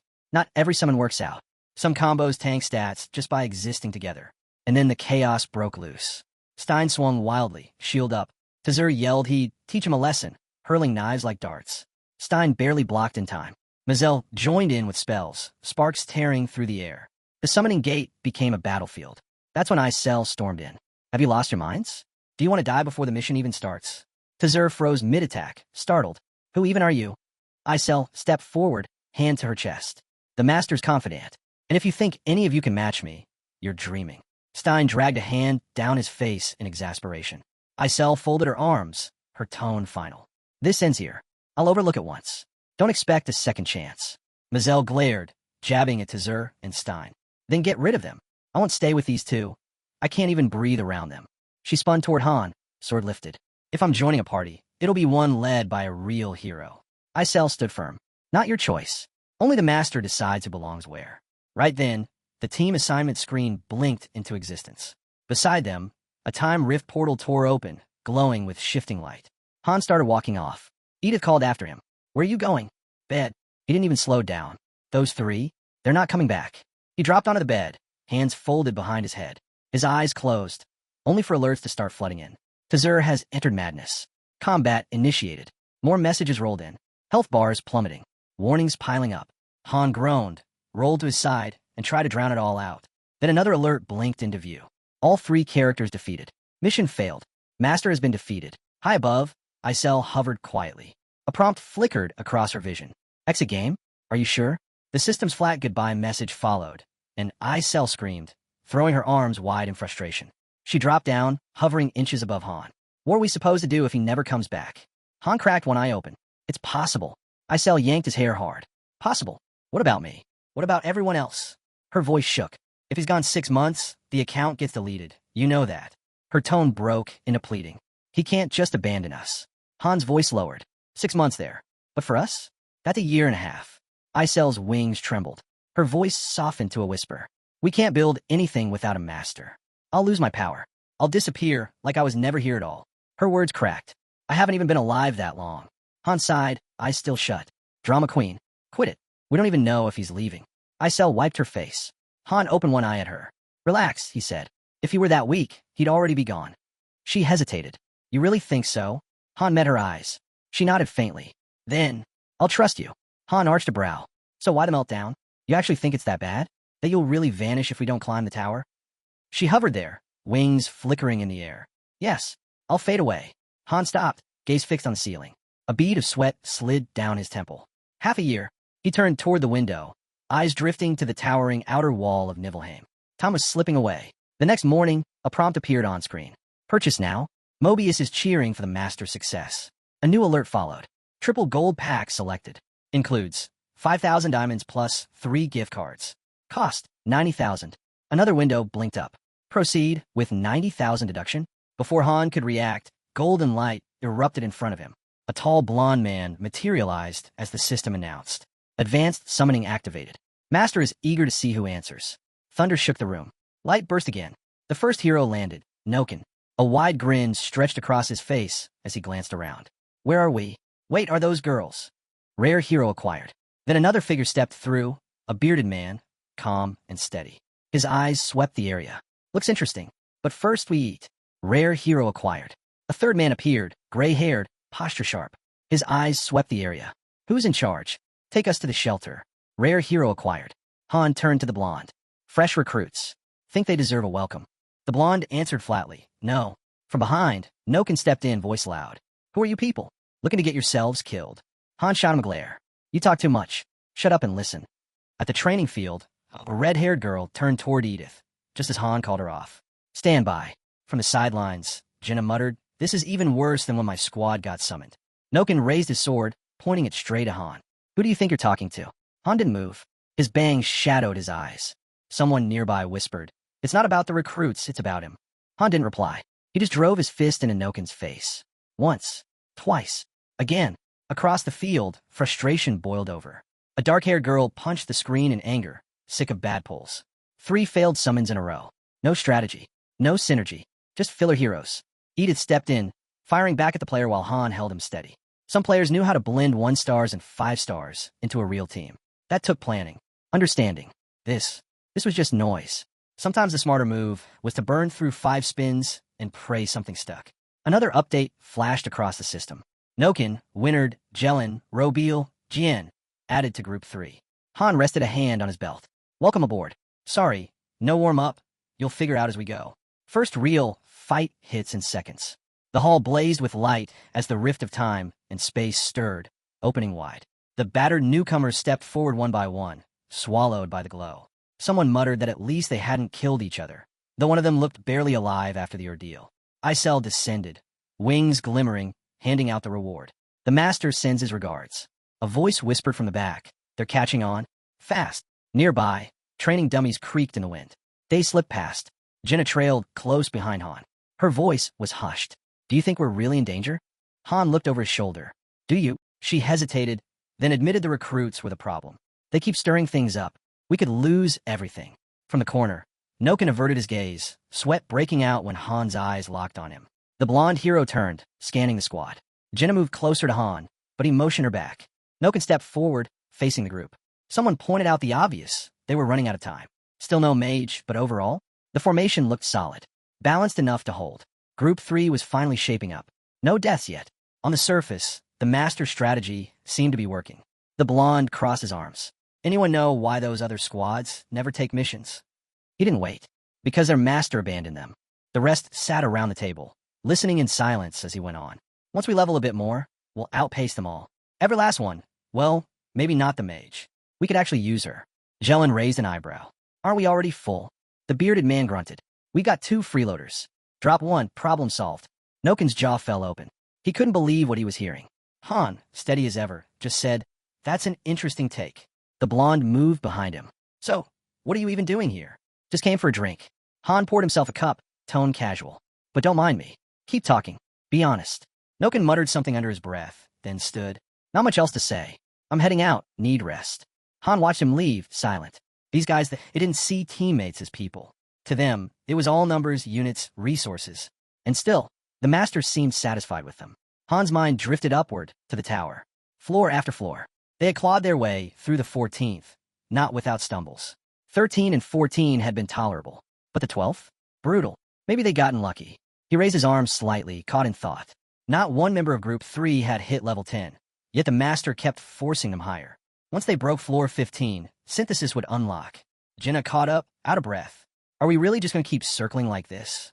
She shut her eyes for a moment. If we don't change something, they'll catch us. I'm out of options, Han. Everything I've got, it's all on you. Han didn't slow. I'll do what needs to be done. If you'd rather move to Group 3, I won't stop you. Jenna stiffened. Not happening. I can't stand them. Han smiled faintly. Good. Then wait. Our turn hasn't come yet. He broke into a sprint, calling back over his shoulder. So, you cracked telekinesis yet? Jenna smirked. Who do you think I am? With a flick of her finger, violet energy coiled around nearby debris, lifting it into the air. Sweat dotted her brow. Easy. Han nodded.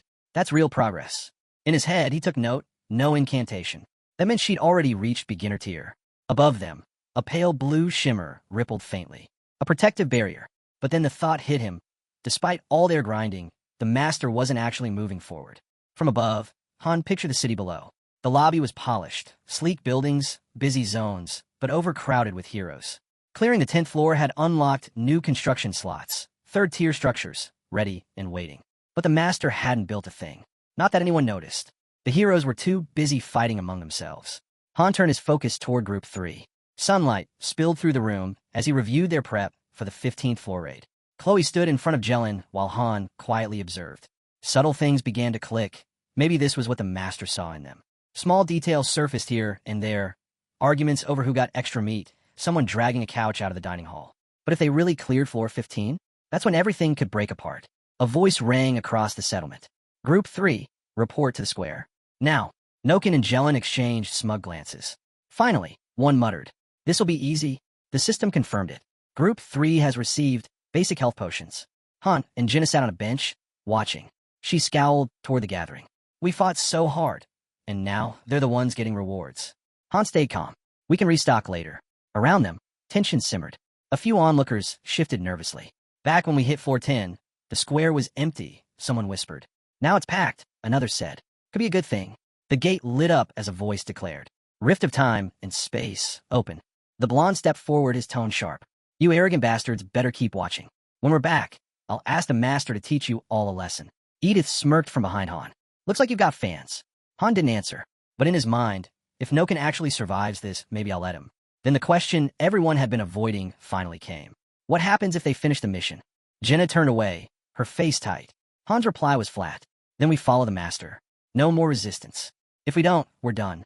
The portal pulsed brighter, wrapping Noken in a glow. Han's thoughts sharpened. Maybe they'd clear it. Maybe not. They'd survived worse. Odds didn't always matter. Sometimes heroes clawed their way back from the impossible. And if they did it now, the master's confidence would soar. The rest of them would be shoved into the shadows. Han turned to the others. If they make it back, don't fight it. Just go along. A flash of blue swallowed Group 3. Their figures flickered, then vanished into the next floor. Han knew exactly what that meant. The second they succeeded, he'd be first on the list for synthesis. From inside the portal, Noken's voice echoed, sharp and eager. Time to kill. As they disappeared, a new structure began to form behind them. Han stared, mind racing. Clear the floor, or be crushed beneath it. That was the deal. The blonde's expression shifted. His bravado cracked as reality hit. They had no idea where they'd landed. The dark-haired man stood with arms folded. Jenna sat stiffly across from Aaron, both uneasy. Edith lingered nearby with a few others. Another blonde watched in silence. Han stood off to the side, arms crossed, waiting. 5 minutes passed. No alerts. No messages. Maybe it meant they were holding on. Then, system message. Mission failed. Entire group eliminated. Han's eyes snapped open. Noken, Winard, Jellin, Robeal, and Jian have returned to the embrace of God. Their fighting spirit will be remembered until the end of time. Han stared at the screen, blank. Winged figures drifted near the gate in silence. Did Group 3 just get wiped? The next alert confirmed it. Group 3 has been destroyed. The master has failed. He stood frozen. A special mission, over before it even started. Not even 5 minutes. Beside him, Jinna's voice broke through. What's happening? A prompt appeared. Does the master wish to exit the game? Then Icel's panicked whisper. He threw the phone. The system gave its cold farewell. Goodbye, user. Icel grabbed Han's sleeve, eyes wide. This is bad. What do we do? Han's calm reply cut through the noise. Everyone's watching. Let go. He rose to his feet. Jenna followed. Let's go. Nothing left to see. Jenna hesitated. But what about Group 3? They're gone, Han said flatly. Aaron glanced over. Jenna whispered. They had just entered. Han thought it through. An entire squad wiped before the fight even began. Not a single point earned. They were weak, he said at last. That's all it proves. Night fell over the settlement, heavy as a curtain. Somewhere near the wooden dummies, a scream cut the air. Han heard his name. Icel rushed toward him, anxious. What do we do now? Tell me what to do. He didn't turn. I'm training. You should rest. Weapons lay scattered across the field. Life goes on, Han said. Wake. Eat. Train. Eat again. Train more. Dinner. Repeat. Icel stared, stunned. It's been 10 days, she shouted. And the 1 stars? They're already slacking off. She imagined them sprawled around the dining hall, doing nothing. No master. No synthesis. Just a few still forcing themselves through the weekly dungeons. Han touched his chin, thinking. 10 days here, 3 days outside. Then a system alert broke the silence. Download complete. Time to take action. Welcome back, user. Icel gasped, tears welling. She turned toward the glow. Master. Han looked up. He's back. A flash lit the sky. Screenshot captured. Save the gallery. Another prompt. Would you like to exit the game? And finally, goodbye, user. Icel's fists clenched. That's it? He came back just for this. The fairy trembled in the air. Is he really planning to quit? Han watched the glow fade. He took a screenshot. That wasn't random. Icel blinked. You're saying he logged in just for memories? Han turned away. Looks like it. Silence stretched before he spoke again. What's your hobby, Icel? She frowned. Your hobby, he repeated. What do you like doing? She crossed her arms. Digging up stuff online. Han's eyes lit up. So you really can access the internet? Icel nodded. Han stepped closer, his voice serious. Then I need your help. Inside the building, the lights flickered faintly. Icel floated nervously. What kind of help? You want to connect to the network from here? She asked. Han stretched out on the bed, one arm tucked behind his head. Don't tell me you can't. Of course I can, the fairy snapped. She hovered closer, eyeing him. But crossing dimensions like this isn't easy. There are consequences. Han raised a brow. So, what's the holdup? 1 hour, max, Isel said, closing one eye as if weighing it out. Just a watch. But if you post or comment, the timer burns fast. Han leaned back, unfazed. Sound like a pain?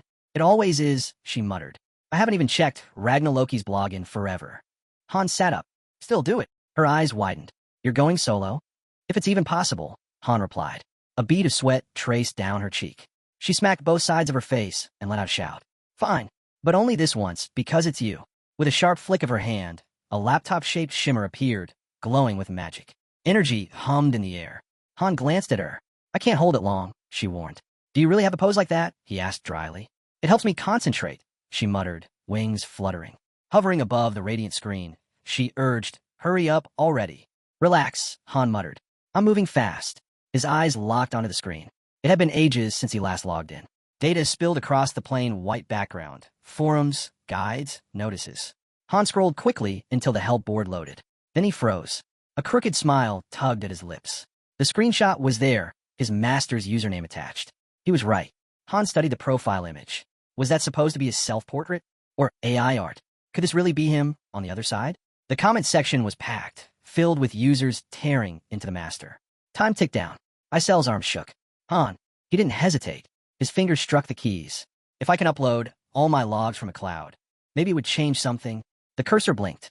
Then the replies exploded, comments pouring under his post. Isel's body jolted. She let out a strained yell, head snapping back. Han blinked. Right? Should have gone anonymous. She collapsed onto the bed beside him. Han glanced over. You did great. It's done. Still panting, she asked, did it really go through? Han nodded. Now it's on the master. Her eyes narrowed, drained. You actually sent something? Yeah, he said evenly. All my logs. Her eyes went wide. Wait, like a heavenly book. Han blinked. Isel puffed steam from her nose. There's a rumor. Says the public guides are fake. Locke hid the real raid path inside the book. And you, she jabbed a finger at him. You just handed that to the master. Han sighed, resting his arms on his knees. Cut me some slack. You're not completely wrong, he admitted. What I sent was 2 years' worth of runs. Strategy, analysis, mistakes, fixes, everything. Might as well have been a thesis. Isel's eyes lit up. So the book's real after all. Flames roared in the cauldron. Han calmly added, it's not everything. Just everything I wrote down. From a nearby slot, thick pages spilled out, worn with use. Han glanced at them, wondering, would the master even bother reading it? The pile was massive, never meant for public eyes. Reflections flickered across the window. But if he actually understands it. A grin spread slowly across Han's face. Light stirred in nearby houses. He leaned back, considering the question, would the master just vanish for good or return stronger, ready to try again? Outside, the settlement rested in quiet safety behind its towering walls. Then, system notification, download complete. Tap to proceed. Han reached forward. The chime followed. Welcome back. A dagger spun through the air, catching the light. Han sat still, calm, hands folded. He was back. A fairy floated in front of him, holding a small horse statue. From the master, she said. System notification. Battle comrade statue purchased for 5,000 gold. Granted to the user. Han extended a hand. I'll take it. The fairy hesitated. You're not going to smash it again, are you? Han accepted it gently. Before I sent the message, I made a change. He looked down at the statue, peaceful in his palm. I added a note. Told him to give this to a hero he actually cared about. A new prompt appeared. The user was pleased with the gift. Bond level increased. Han froze mid-step, eyes narrowing. The master had read it. All of it. Above, a vast eye opened in the sky, silent and watchful. Han didn't blink. I don't need a careless master. If this one's serious about climbing, he better match me, or surpass me. Anything less won't work. Clutching the horse, Han glanced toward his allies. If he really has it in him, then he'll be the star we follow. System notification. First group loyalty restored. By the fountain, the horse statue stood tall. What if the master never changes? Someone asked. A soft wind moved through the square. Behind the fountain, a tall building loomed in shadow. Han tilted his head up toward its rooftop windows. Unlikely, he said, but we'll see. Another voice called out. You mean logging in again? Han answered without pause. Depends how fast the interference points start stacking. He bent down, tightening his shoes. What's the situation? Han slid on his jacket as Isel spoke. It's how the main office links everything. Cause, effect, the core of the game. The more active the master, the more interference points stack. And if he starts leveling fast, they pile up even quicker. She lit up, practically bouncing. Oh, and don't forget the diamonds. Han raised a brow. Diamonds? She nodded fast. They're like solidified glasses, physical shards of creation power. With his back still turned, Han asked, same kind tied to real-world money? Exactly, she said. Cash hits harder than anything. Virtual funds are okay, but real money? That's power.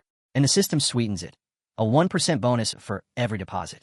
Han took a slow step forward and snorted. 1%? That's a scam. He kept walking, calling out to his teammates. Shake off the rust. Enough sitting around. Without breaking stride, he dropped the verdict. They were back in the fight. System alerts lit the air. First group reactivated. A new notification praised the master for flipping their mindset. Jenna and Aaron followed close behind. Jenna gave a shrug. Whatever. At least we're not stuck in limbo. Not fired up? Someone teased. Before Jenna could answer, Ivalka blurted out. Loud and clear, nope, not at all. Then she froze, flustered, sweat dotting her face. I mean, yeah, totally fired up. Been waiting for this. Aaron eyed Han. Even with the master stepping in, we're still one short. That's 4 of us. Han waved it off. Don't worry. Nearby, a dark-haired girl turned away as the system confirmed it. She'd be filling in with Group 1, at least for now. Edith descended the stairs. So you really ditched the refusal? Han gestured at the system prompt. See for yourself. And the master? She pressed. You'll meet them soon enough. Right on cue, a system ping, Group 2 unlocked. Edith grinned. If you say so, I'm in. Another message locked it in. She was officially part of the first squad. Then the air split open. A white glow rippled wide as the rift stirred. Edith glanced at the team. Don't get used to me being around. Han shrugged. Didn't ask you to. You'll rejoin Group 2 once we clear floor 15. A sharp alert cut across the field. Current stage, 8th floor. Gate opening in 10 seconds. Light flared, revealing a sprawling city stretched behind them. Mission type, Conquest. Eliminate all enemies. Aaron squinted ahead. 8th floor already? Han nodded. Time to put training to work. The ground shook. A hulking beast slammed its paws into the dirt. Behind it, goblin riders poured forward, howling. Spin them. Ivalka shouted, raising her hand.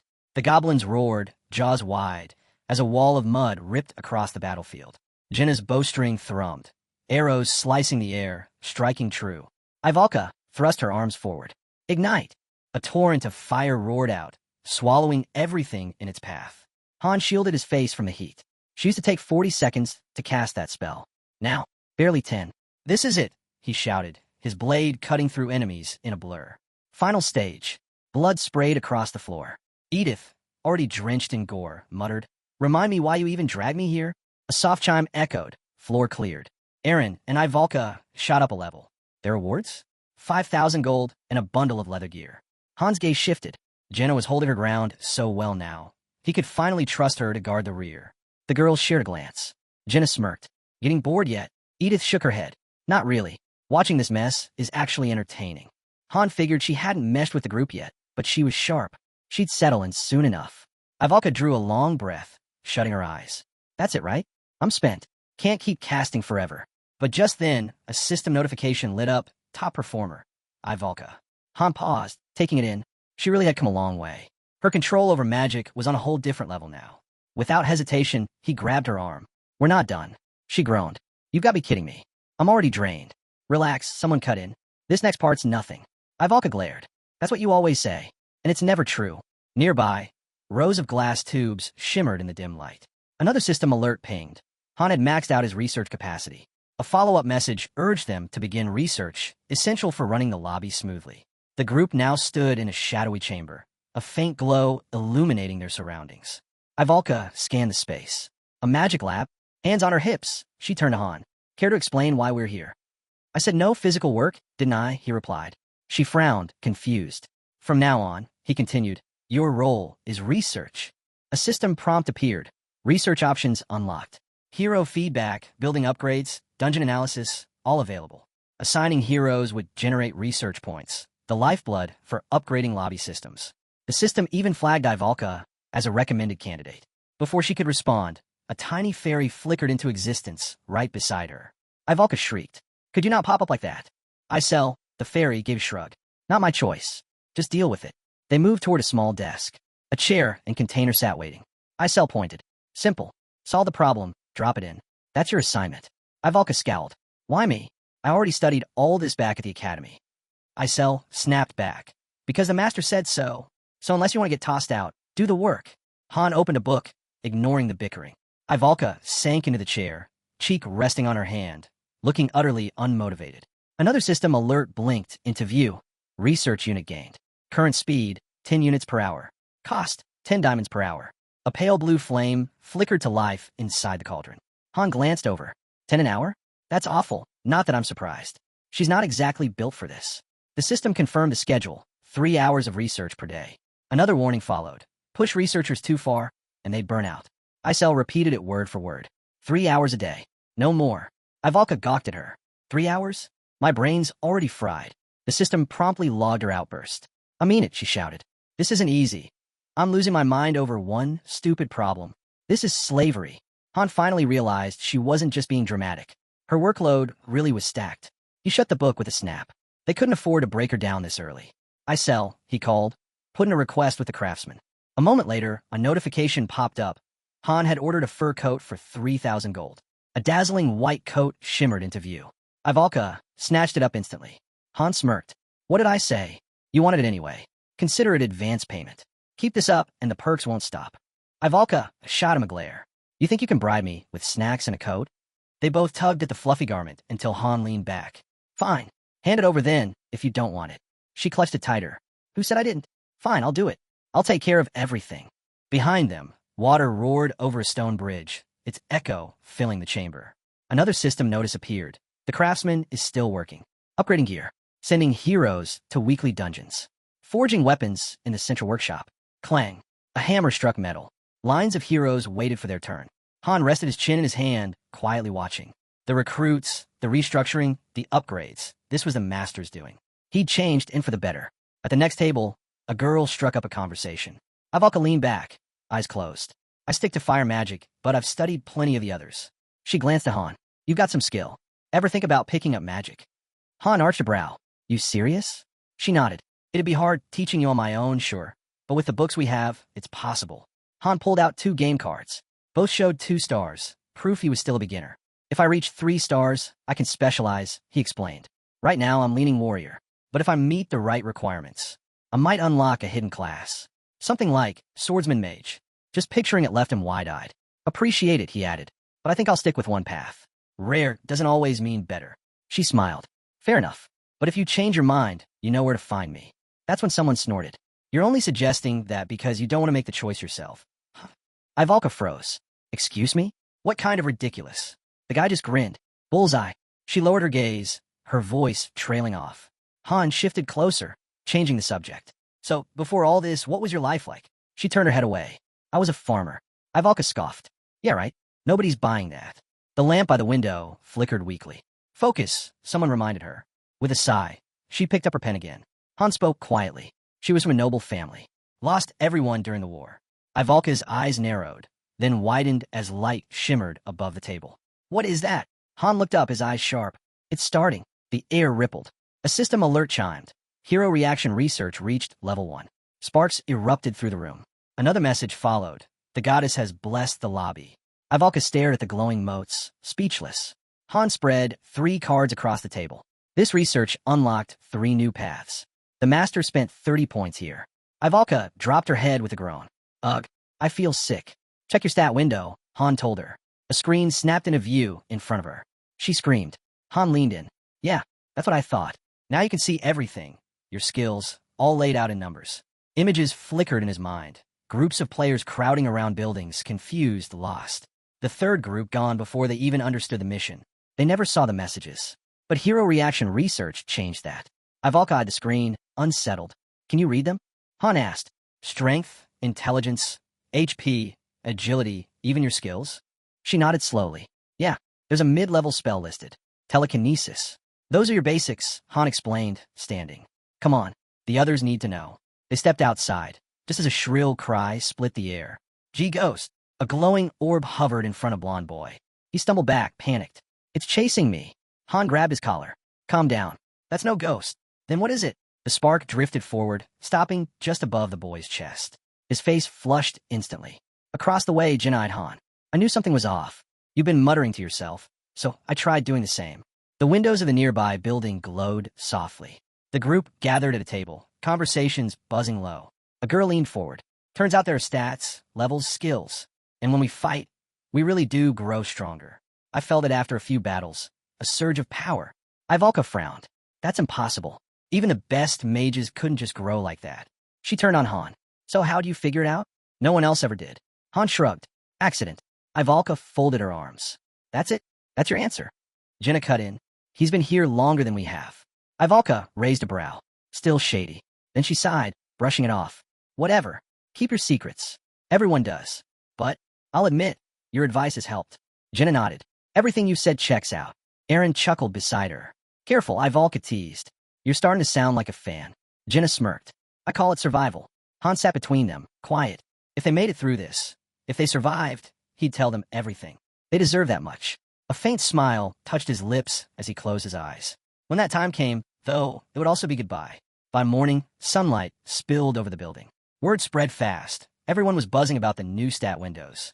System screens shimmered into view across the lobby. Most displayed only fragments of data, limited by the low research level. Some players couldn't access theirs at all. Out on the training field, shadowed figures moved through their drills. Jenna fired arrow after arrow, steady and precise. Across from her, Han stood poised, blade in hand, deflecting each shot with smooth, practiced swings. Lowering her bow, she held up her empty quiver. Wait, deflecting all that, that's an actual skill. Han tossed her another quiver. It is. She sighed. Not fair. I can't even block one. Han tilted his head.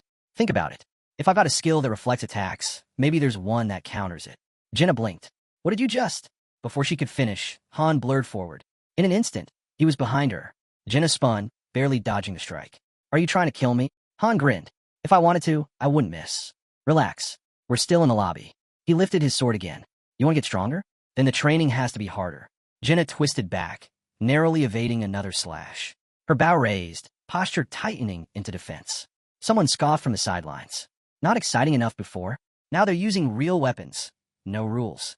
Han strapped a shield on his arm, sword still in hand. His voice rang clear across the field. From here on out, we train at the edge. Near beatdowns. No holding back. The sharp clang of steel rang out from the practice dummies. The onlookers exchanged glances, impressed. Wasn't he just a farmer? One whispered. Yeah, right. Another muttered. That's definitely a rumor. The clash on the field grew fierce. Jenna crouched low, fingers grazing the dirt. What even is this training? She muttered. Ahead, Han's eyes locked on her. Giving up already? Aaron's waiting. The blonde, quiet until now, gave a small nod. I can wait. Jenna steadied herself. Fine. One more try. Her eyes swept the field, calculating. Coming. Han shouted. He lunged, blade raised, dagger flashing toward her face. In one motion, he deflected it cleanly. Jenna drew her bow in a snap. A red glow flared in her eye as she loosed an arrow. The system chimed, skill acquired, exposure weakness. Han barely managed to block the shot. Jenna dropped to one knee, breathless but grinning wide. That was amazing. Someone from the sidelines called out. How'd you even do that? Still smiling, Jenna answered, I just really wanted it. He said there was a skill that could break through his guard. So I focused, and it clicked. Han blinked at her. She learned a skill just like that? Just by willing it? Strange, but undeniably impressive. You up for another round? He asked. Jenna lifted her bow, steady. This time I won't hold back. The arrow flew. Han dodged. But she wasn't just shooting now. She was calculating. The first arrow forced him to move. The second, maybe the third, would be aimed where he least expected. Feints layered in between. That red glow returned to her eye. She was locking onto the rhythm, breaking his timing, twisting his instincts. That was how an archer turned dodges into hits. Han's pupils narrowed as the system flashed. Basic archery skill leveled up to 6. A barrage of arrows tore through the air. She leveled mid-fight. Han gasped, deflecting desperately. Her movements were sharper, faster, beyond anything from before. He caught her smile in the chaos and felt the pressure tighten around him. Am I actually about to lose? The onlookers froze, whispering. Are they even human? They're monsters, both of them. Sweat slid down Han's temple. Aaron turned away from the fight. Incredible, he muttered. Han's the real deal. His hand shook at his side, jaw clenched, veins standing out as frustration burned through him.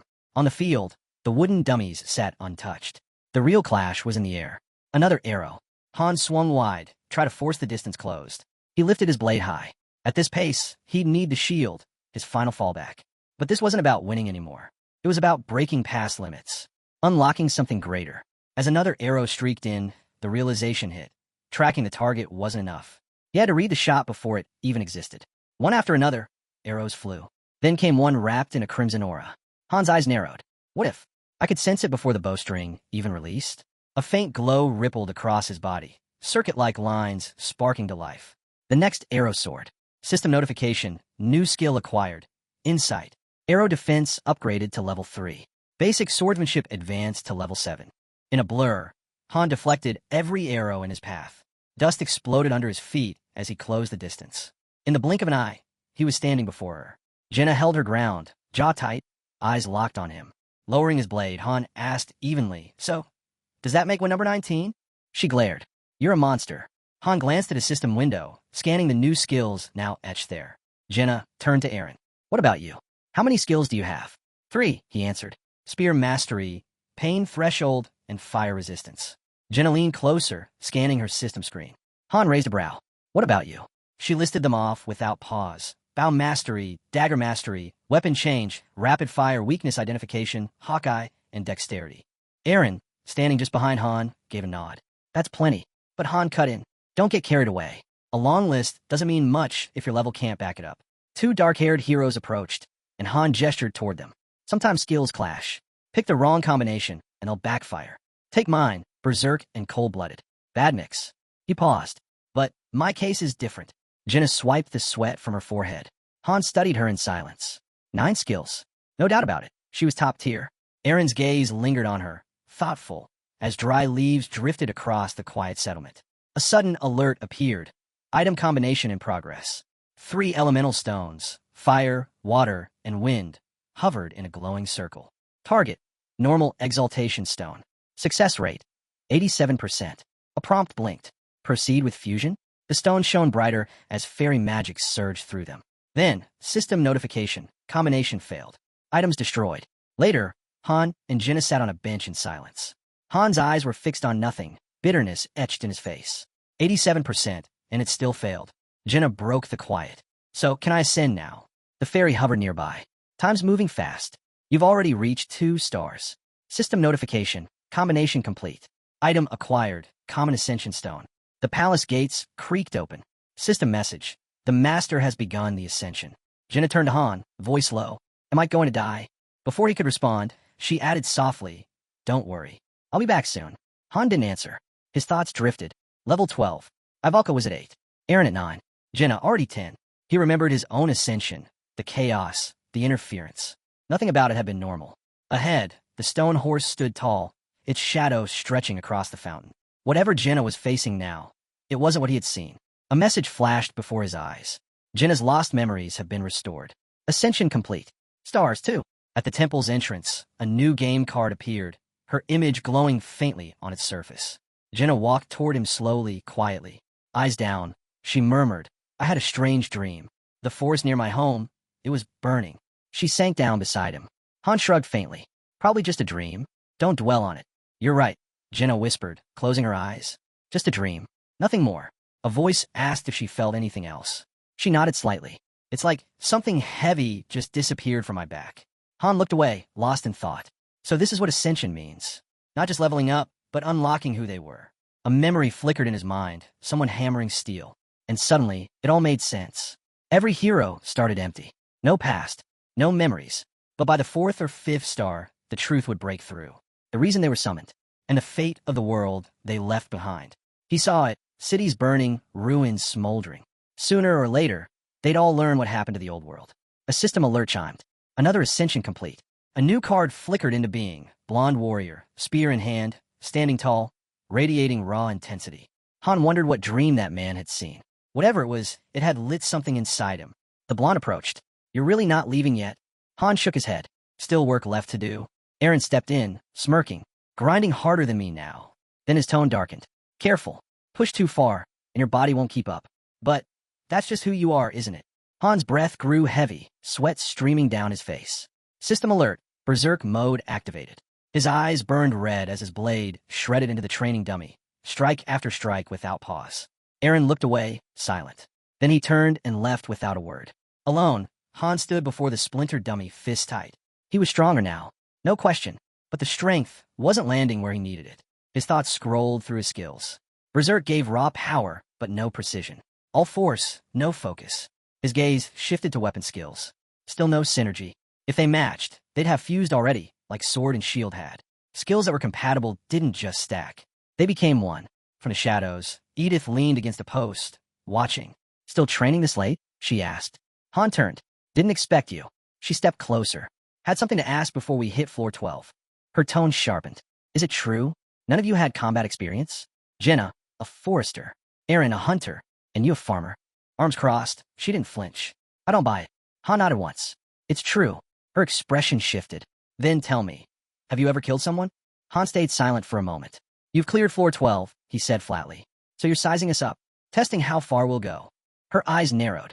Exactly. That's what survival takes. He stared straight ahead. I'm here because others aren't. 3 people fused into me.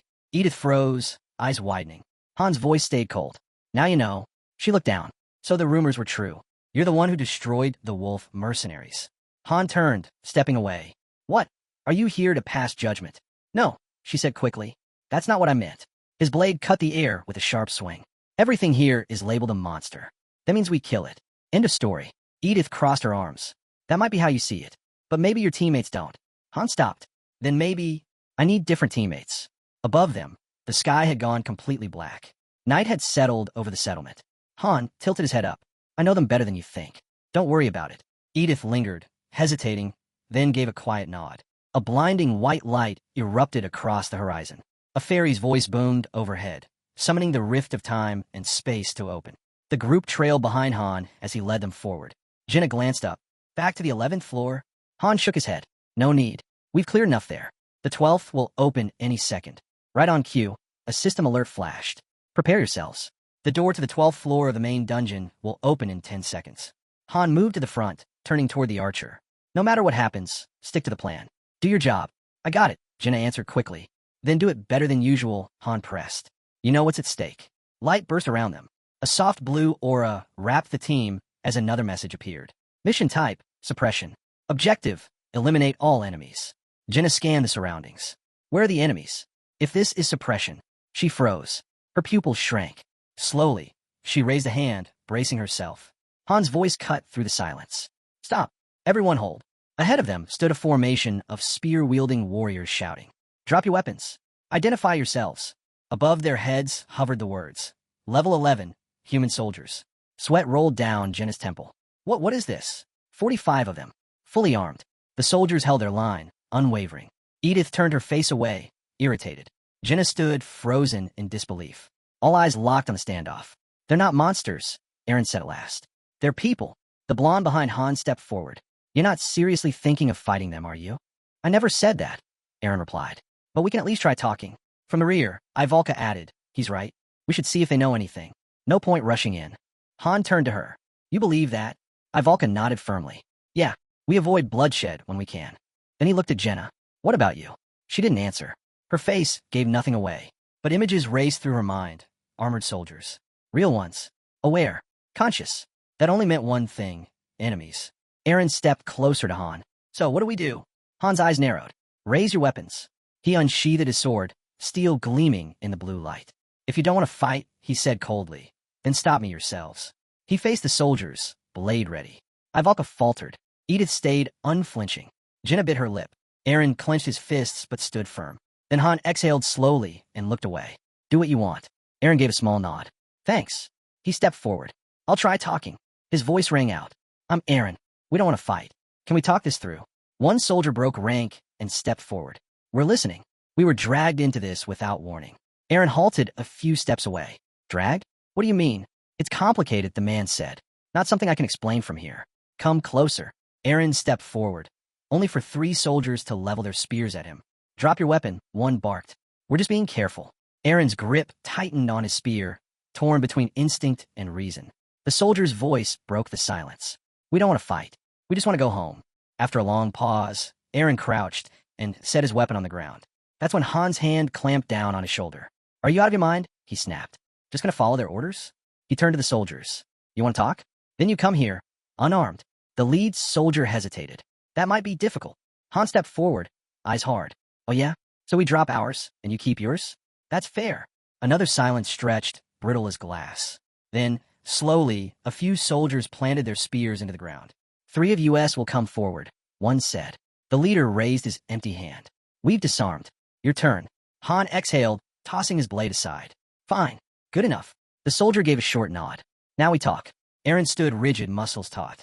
One soldier stepped closer, face pale. Do you hear it? He whispered, eyes twitching. The voice. It doesn't stop. Another, bearded and trembling, added, It's talking now. Right now. Han gave a dry smile. And what's it saying? Black veins ripped across the man's skin, his face contorting. It's saying, the lead soldier staggered back, hand flying to his sword. Kill them, he screamed, madness twisting his voice. In that instant, a hand flicked from beneath a cloak. A crossbow lifted. Steel hissed through the air. Han's mind snapped back. Another place, another betrayal, back when he'd still been a master. His fingers clenched around his hilt. One truth cut through everything. Hesitate, and you die. Without pause, his blade tore across a soldier's throat. Jenna gasped, frozen. Han didn't stop. His dagger spun, burying itself in another skull. The next attacker fell in two as his sword ripped through torso and spine. No mercy, no hesitation. A crossbow locked onto him, but a dagger pierced the archer's eye before the trigger clicked. Edith stood behind him, arm raised, her stare cold. Bodies already littered the ground. Aaron stood motionless, sweat dripping down his face. Han turned, voice like iron. Well? Still think talking's gonna save us? Aaron's jaw tightened. Slowly, he bent, reclaiming his spear. I'll fight. Edith blinked once. Jenna already had an arrow notched. What about you? Someone asked. Her eyes glowed as she nodded.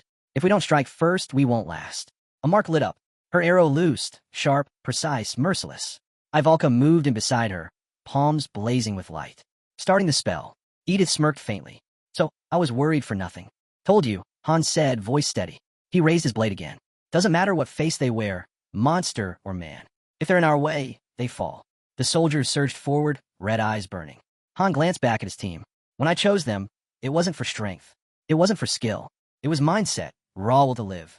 Behind him, they stood ready. Not just survivors. Beasts in human skin. Han faced the field, eyes locked on the enemy. Get ready, he said flatly. This one's a brawl. The soldiers snapped into formation, spears bristling. Edith flicked her dagger forward, voice sharp. Something's off. Han narrowed his eyes. Yeah, I feel it too. No time to think. The team launched. Han swung, calling orders to Ivalka mid-strike. Aaron tore through the front lines, jaw tight. Ivalka's hands lit crimson, ignite. Fire burst out, engulfing the enemy. Jenna's bow thrummed, arrows slicing clean. Aaron's spear rammed through a charging soldier, the body crumpling in his path. The real fight had begun. Han slipped past the blade, countering fast, his sword cutting deep. They've got the gear, but not the training. Sloppy. Broken. Another soldier lunged, then faltered. Han's eyes narrowed. Armor without discipline. Dangerous, but hollow. The man dropped to his knees, weapon clattering to the ground. Please, he rasped. My wife, my daughter. I need to go back. Han loomed over him, unreadable. Go back, he asked quietly. Ow! The soldier's eyes burned red. His skin was pale. He convulsed, then coughed violently. Thick black liquid spilled from his mouth.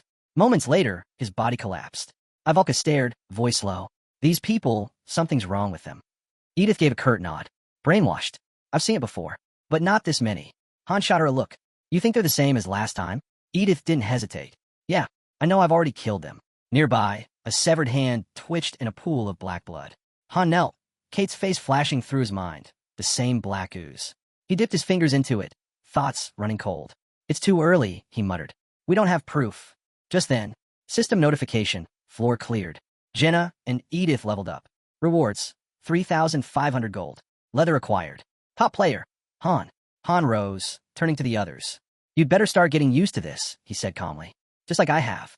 The group fell silent. Aaron finally asked what they were all thinking. So, killing humans. We treat it the same as monsters. Han nodded once. No difference. Not here. His gaze drifted to the horizon. The 14th floor. The 15th. Both crawling with human-shaped enemies. Different armor. Different faces. New strategies. But always the same. Hostility. Han pictured the first wave charging at them. And in that bitter thought, a strange kind of relief. Easier to fight when you stop trying to explain it. They crossed the quiet grassland, boots rustling softly in the breeze. Han couldn't shake the thought. Facing enemies that looked human always weighed heavier. Even their master had sensed the strain, giving them a full day just to recover. When Han opened their updated game cards, the numbers told the truth. Their levels were finally high enough. The 15th floor was within reach. But not everyone had it easy. Ivalka and Edith, strong as they were climbing slower. Starting at a higher rank came with its own burden. That's when a small bag appeared outside their house. Han picked it up and glanced inside. The equipment workshop's been at it non-stop, he muttered. Fresh leather pouches. Perfect. More room to carry supplies. He pulled out a test tube filled with glowing red liquid. A system alert lit up. Basic health potion equipped. Isel, standing nearby, immediately warned him, "Don't drop that. It's expensive." Too late. The potion slipped from Han's grip, hit the ground, and shattered. Another system alert. Item destroyed. Followed by a cold reminder. Items could break if handled carelessly. Han turned away. "Didn't you just say that was expensive?" Isel froze, then blurted out, "Actually, it's not. I didn't know." She didn't stop there. Without missing a beat, she deflected the blame. If the master hadn't stuck her with recycling duty, none of this would have happened. The commotion drew the attention of the others. Han fixed his gaze on her. "What do you mean by that?" Isel didn't flinch. She looked straight at the group and spoke plainly. If they wanted to survive, they needed to follow Han. No excuses. No freeloaders. Anyone who dragged their feet would only endanger everyone else. At the exit of the 14th floor, Han stopped. One step forward would take them into the 15th. The mission waiting there was a mystery, but one thing was certain. It wouldn't be like the 10th's story quest. He faced the team. "Stick to what we've been doing, and we'll make it through." Jenna nodded firmly. "If we follow you, we'll be fine." Han shook his head. "Don't lean on me too much." Edith cut in without hesitation. "You're reliable. Your calls are always right." A stat window appeared before Han. 107 points. About the strength of a seasoned 3-star hero. That's when reality sank in. 2 full months had passed. Not once had they stopped. Then came a new notification. A feature had unlocked. The system now allowed their runs to be recorded and played back anytime. First, he had to activate it. Han smirked. "So the master wants everything saved now, huh? Makes sense." The purchase prompt appeared, 300 diamonds. He confirmed without hesitation. A congratulatory message followed, and a projection lit up across the ceiling. Live footage of their movements. Han immediately saw the value. Training, dodging, studying enemy patterns, it could change everything. For now, the master could only watch. But higher floors would grant more control. Han gathered the team before the floor began. "2 things you need to know," he said firmly. "First, this mission isn't like the others." He held up a small statue of 2 angels, identical to the one from the goddess mission on the 10th floor. "Same condition applies. If this breaks, we all die. That's the rule here." His thoughts drifted to the last squad. They'd vanished in a burst of blue light. Not because of a fight. Not even 5 minutes in. They failed instantly. No enemies. No combat. Just complete failure because they didn't understand the mission. Han turned to Edith. "Step 1 is figuring out the goal. Fast." Then he looked to Jenna. "We've got 15 minutes. She pressed him for clarity, but Han didn't budge. The third group didn't last 5. "Do you understand what that means?" He turned his gaze aside, his voice steady but absolute. "If we stand here doing nothing, the mission auto-fails. Total wipe. Everyone dead. That's the second thing you need to remember." His mind flicked to the tower itself. Time flowed differently here. Minutes spent on the floors stretched into long pauses in the lobby, which meant they really did have only 15 minutes. Their tiny base camp was proof. This mission was built on a strict timer. Just then, system alerts appeared. 15th floor reached. Door opening in 10 seconds. Another alert followed. 3 minutes to gather information before the mission officially triggered. The world burst into blinding light. When it cleared, Han opened his eyes to a bright blue sky. Sunlight spilled across rooftops. Cobblestone streets rang with footsteps. Citizens moved through a lively square, chatting, walking, going about their lives. Han's team now stood right in the center of it all, scanning the crowd, his attention locked on a bearded man. Instinct told him the truth. This floor was another city-type mission. Around them, whispers spread, townsfolk murmuring about whether it was really him. An old woman brushed past Aaron without even glancing his way. That's when Han realized they weren't visible. The villagers were NPCs. The town bustled with warmth and noise, nothing like the tension that had weighed heavy on the 10th floor. Then the system message appeared. Mission type, defensive. Objective, protect someone. Han rubbed the sweat from his forehead. One thought pounded in his mind. Surrounded by this many people, how were they supposed to track down one person? His thoughts flashed to Noken's team. They must have panicked the moment they saw this mess. Without knowing the mission's true goal, they would have assumed the townsfolk were enemies. If they'd skipped the 10th floor, they never would have known the rules. Chances were high they'd attacked the villagers outright, or completely ignored what really mattered. Han tilted his head back, watching clouds drift across the sky. In the end, it came down to 2 possibilities. Either the last group had slaughtered innocent townsfolk, or they'd failed to protect their target in time. Different mistakes, same outcome, instant failure. He turned back to the team. This mission's about protection, but it doesn't matter unless we find the one we're supposed to protect. If we don't figure that out fast, we're finished. Jenna frowned, her eyes darting to the bustling streets. But how are we supposed to search? There aren't any monsters here, just people. Han crossed his arms. Does anyone know this place? Aaron stepped forward, sunlight glinting off his armor as he scanned the square. I've been here before. Traded goods around this region. This is a Dilth, a major crossroads. Always packed with travelers. Han's eyes narrowed. So we're still in Tonia? Aaron nodded. Han pointed across the plaza. Any landmarks?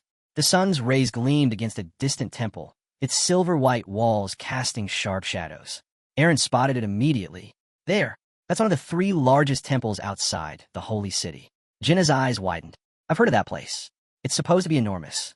Han moved closer to Aaron, watching the flow of the crowd. Everyone's heading that way. Something's happening. Aaron agreed.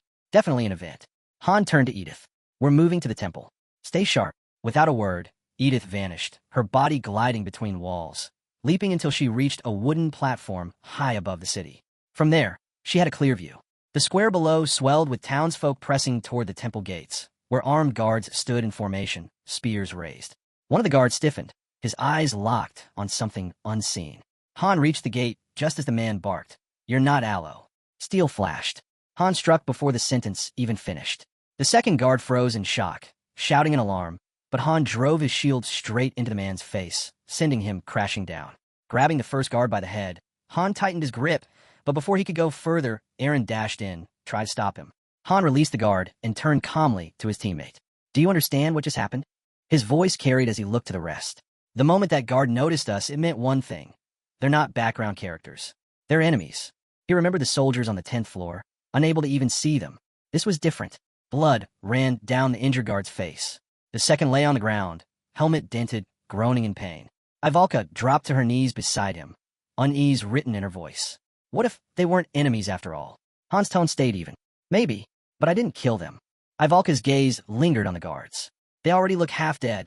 From above, one teammate pointed out the breathtaking skyline, while another whispered in awe, asking if this was the legendary snow White Hall of Silver. Aaron confirmed it. Yeah, that's the place. Near the temple fence, an old man shuffled forward, staff in hand. He raised it high, squinted toward the swelling crowd, then slammed it into the ground. A magic circle rippled outward, glowing across the stone. His voice boomed, carried by spell work. Remain calm. The sun's rays are about to descend. Ivalka froze in awe. Voice amplification magic. Han didn't spare a second. We don't have time for this. We're going in now. Jenna jogged up beside him. Then what's the plan? Han's eyes swept over the gathering. With this many people, there was only one answer. The mission's target is whoever's at the center of all this. As they closed in on the gate, another guard stepped into their path, arms wide. You're not authorized to enter. Han's hand went straight to his weapon. Move if you want to live. The guard faltered, eyes flicking over their gear, then locked on Han. Wait, you're heretics, aren't you? Han smirked, shifted his weight, and kicked a nearby statue. Stone cracked, splintered, and crashed to the ground in shards. The guard's face twisted. Kill the intruders. The temple guards charged. System alerts blinked into view. Level 13 soldiers detected. Unknown level hostile approaching. Han's grin widened. Behind him, Ivalka muttered under her breath. Unbelievable. He really has no shame. The clash erupted. Han spun to the group. Tell me, any of you believe in this religion? A sharp, unanimous answer. No? Good. Han raised his shield. Then don't hold back. Push through the targets inside. He surged forward beside Aaron. Let's break through. A sword swung down. Han caught on a shield, then drove his blade clean through the attacker. Aaron parried a spear, steel ringing loud, before cutting down his opponent in one crushing strike. Another enemy lunged, axe raised high. Han braced, blocked the impact, then shoved the man back with brutal force. Don't fight them all, Han shouted over the chaos. We only need a path through. One guard leveled his spear to rally the others. Protect the temple. Don't let them. An arrow whistled through the air. Jenna's shot cut him down mid-command. Han barked, keep moving. Only fight if you have to. The team pressed forward, deflecting blows, countering when cornered, carving their way through the tide. Han felt it now, deep and undeniable.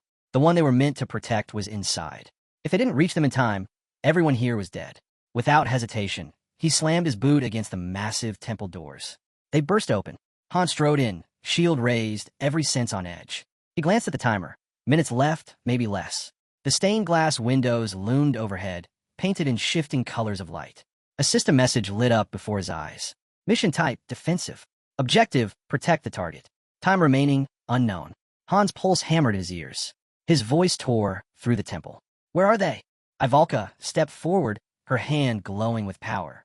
I've got something. A surge of purple energy burst from her fingertips. Furniture rose like feathers, flung aside as if weightless. And there, behind it all, stood a girl, silent, staring back. But then, another voice rang out. Who are you? A priest appeared, clutching a thick book to his chest, tone sharp. How did you even get in here? Han's eyes flicked instantly to the mission window. No change. Not him, he muttered under his breath. Wrong person. The temple's main doors were still wide open. Too open, which meant there had to be more side halls, hidden corridors, and with them, more guards. Shouts erupted as soldiers stormed in. You there? Do you even know where you are? Han didn't hesitate. Split up, he ordered. Take the right. I'll go left. The team scattered. We'll regroup soon. A knight raised his weapon, yelling to capture him. Han cut him down before he finished the threat. He threw himself into a side corridor, the door hanging ajar, boots pounding against the steps as he sprinted deeper. His thoughts churned. Who was the target? The old man? No. Impossible. Then the clue echoed in his head. The rays of the sun. That was it. That had to be it. A shadow blocked the path. I am Kyle, Holy Knight of the Sun. And I. Han blew straight past without even looking. Hey, I wasn't finished with my intro.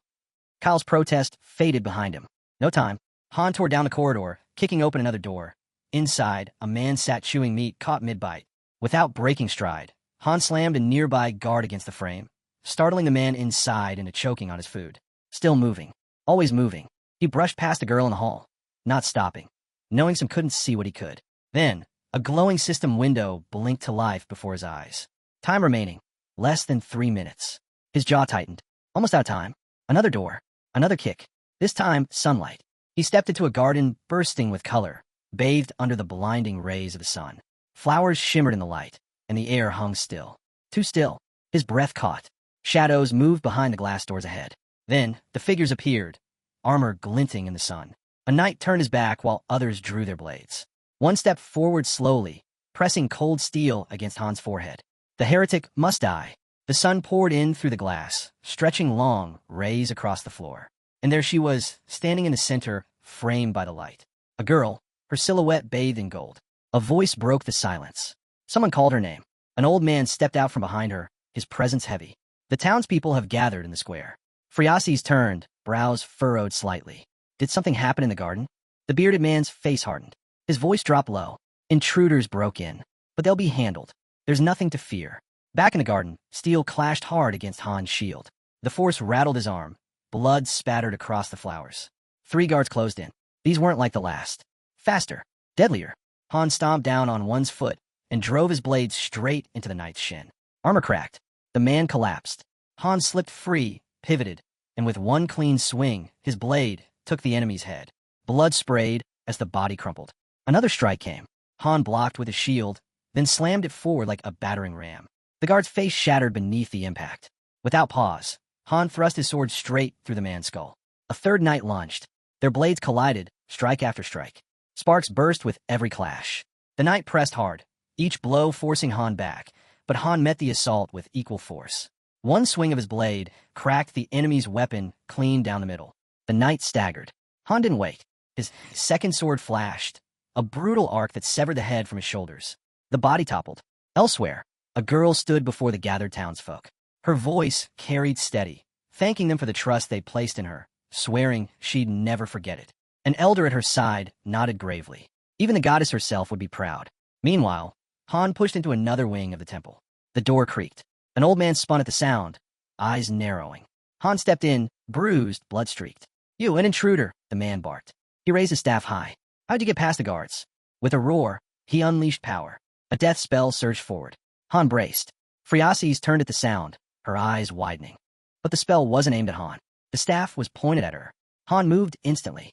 A blur of steel. The elder tried to counter, but he was too slow. Han's sword cut clean. The man's head hit the ground, his staff still clutched in dead fingers. Silence lasted only a second. Then, from above, red light tore through the air. Screams erupted. Panic swept the crowd. Han stood ready, sword and shield drawn. One truth locked in his mind. He wasn't here to kill a heretic. He turned. There she was. Terrified. Eyes fixed on him. It's her. Han stepped in front of Friasis just as she whispered, "Who are you?" His reply was flat. "You don't need to know." She tried again, voice trembling. "Did you come to kill me?" Before Han could speak, a scream cut through the temple. The blonde girl shouted. An instant later, an arrow shattered against Han's shield. Friasis recoiled. "What's happening?" Han barked the command without hesitation. "Stay low." Above them, shadows emerged. Assassins crouched on high beams, blades drawn. More enemies closed in fast from every direction. A hooded figure hurled something through the air. Han's eyes tracked it instantly. A coney, poisoned. Friasis froze, panic written in her every breath as the attackers closed in. Han didn't hesitate. He pulled her behind him, shield raised. One assassin lunged straight for her. That was all Han needed. She's the target. The assassin lifted his arms to strike, only to be blown back by a sudden impact. From the rooftop, a girl stood steady, bow drawn, already knocking her next arrow. Han didn't pause. He drove forward, blade piercing clean through the assassin's chest. Another enemy whipped his hand forward. Something snapped from his sleeve. Han deflected it with a shield, sparks flying, and answered with a vicious slash that cut the man down instantly. A solid thud hit behind him. Edith landed hard, brushing herself off. That wall was brutal. Took forever to climb. She nodded toward Friasis. Saw two more on the way, took care of them. Her gaze lingered. "Wait, who's the kid? She looks familiar." The blonde's eyes widened. "Who are you people? You can't just barge in here. This is a noble's estate, not some marketplace." An arrow ripped past her cheek, making her flinch. "Just leave already." Han leaned close, voice low, calm. "You sure about that? Because if we walk away now, you're dead." She froze, overwhelmed, trying to process. Another assassin reached for an arrow. Han didn't give her time. "Come with us and live. Stay and you're finished. Your choice." His lips curved into the faintest smirk. "So what's it gonna be?" Her breathing quickened. She shut her eyes. "Fine. I'm coming." System notification, mission complete. Special NPC has joined the party. They regrouped on the balcony, bodies of fallen assassins at their feet. But another alert appeared. Mission objective updated. Escape. Escort the NPC out of the city. Han exhaled sharply, jaw tight. Of course it's not over. He snatched up a crossbow and turned to Edith. "Get ready. We're moving."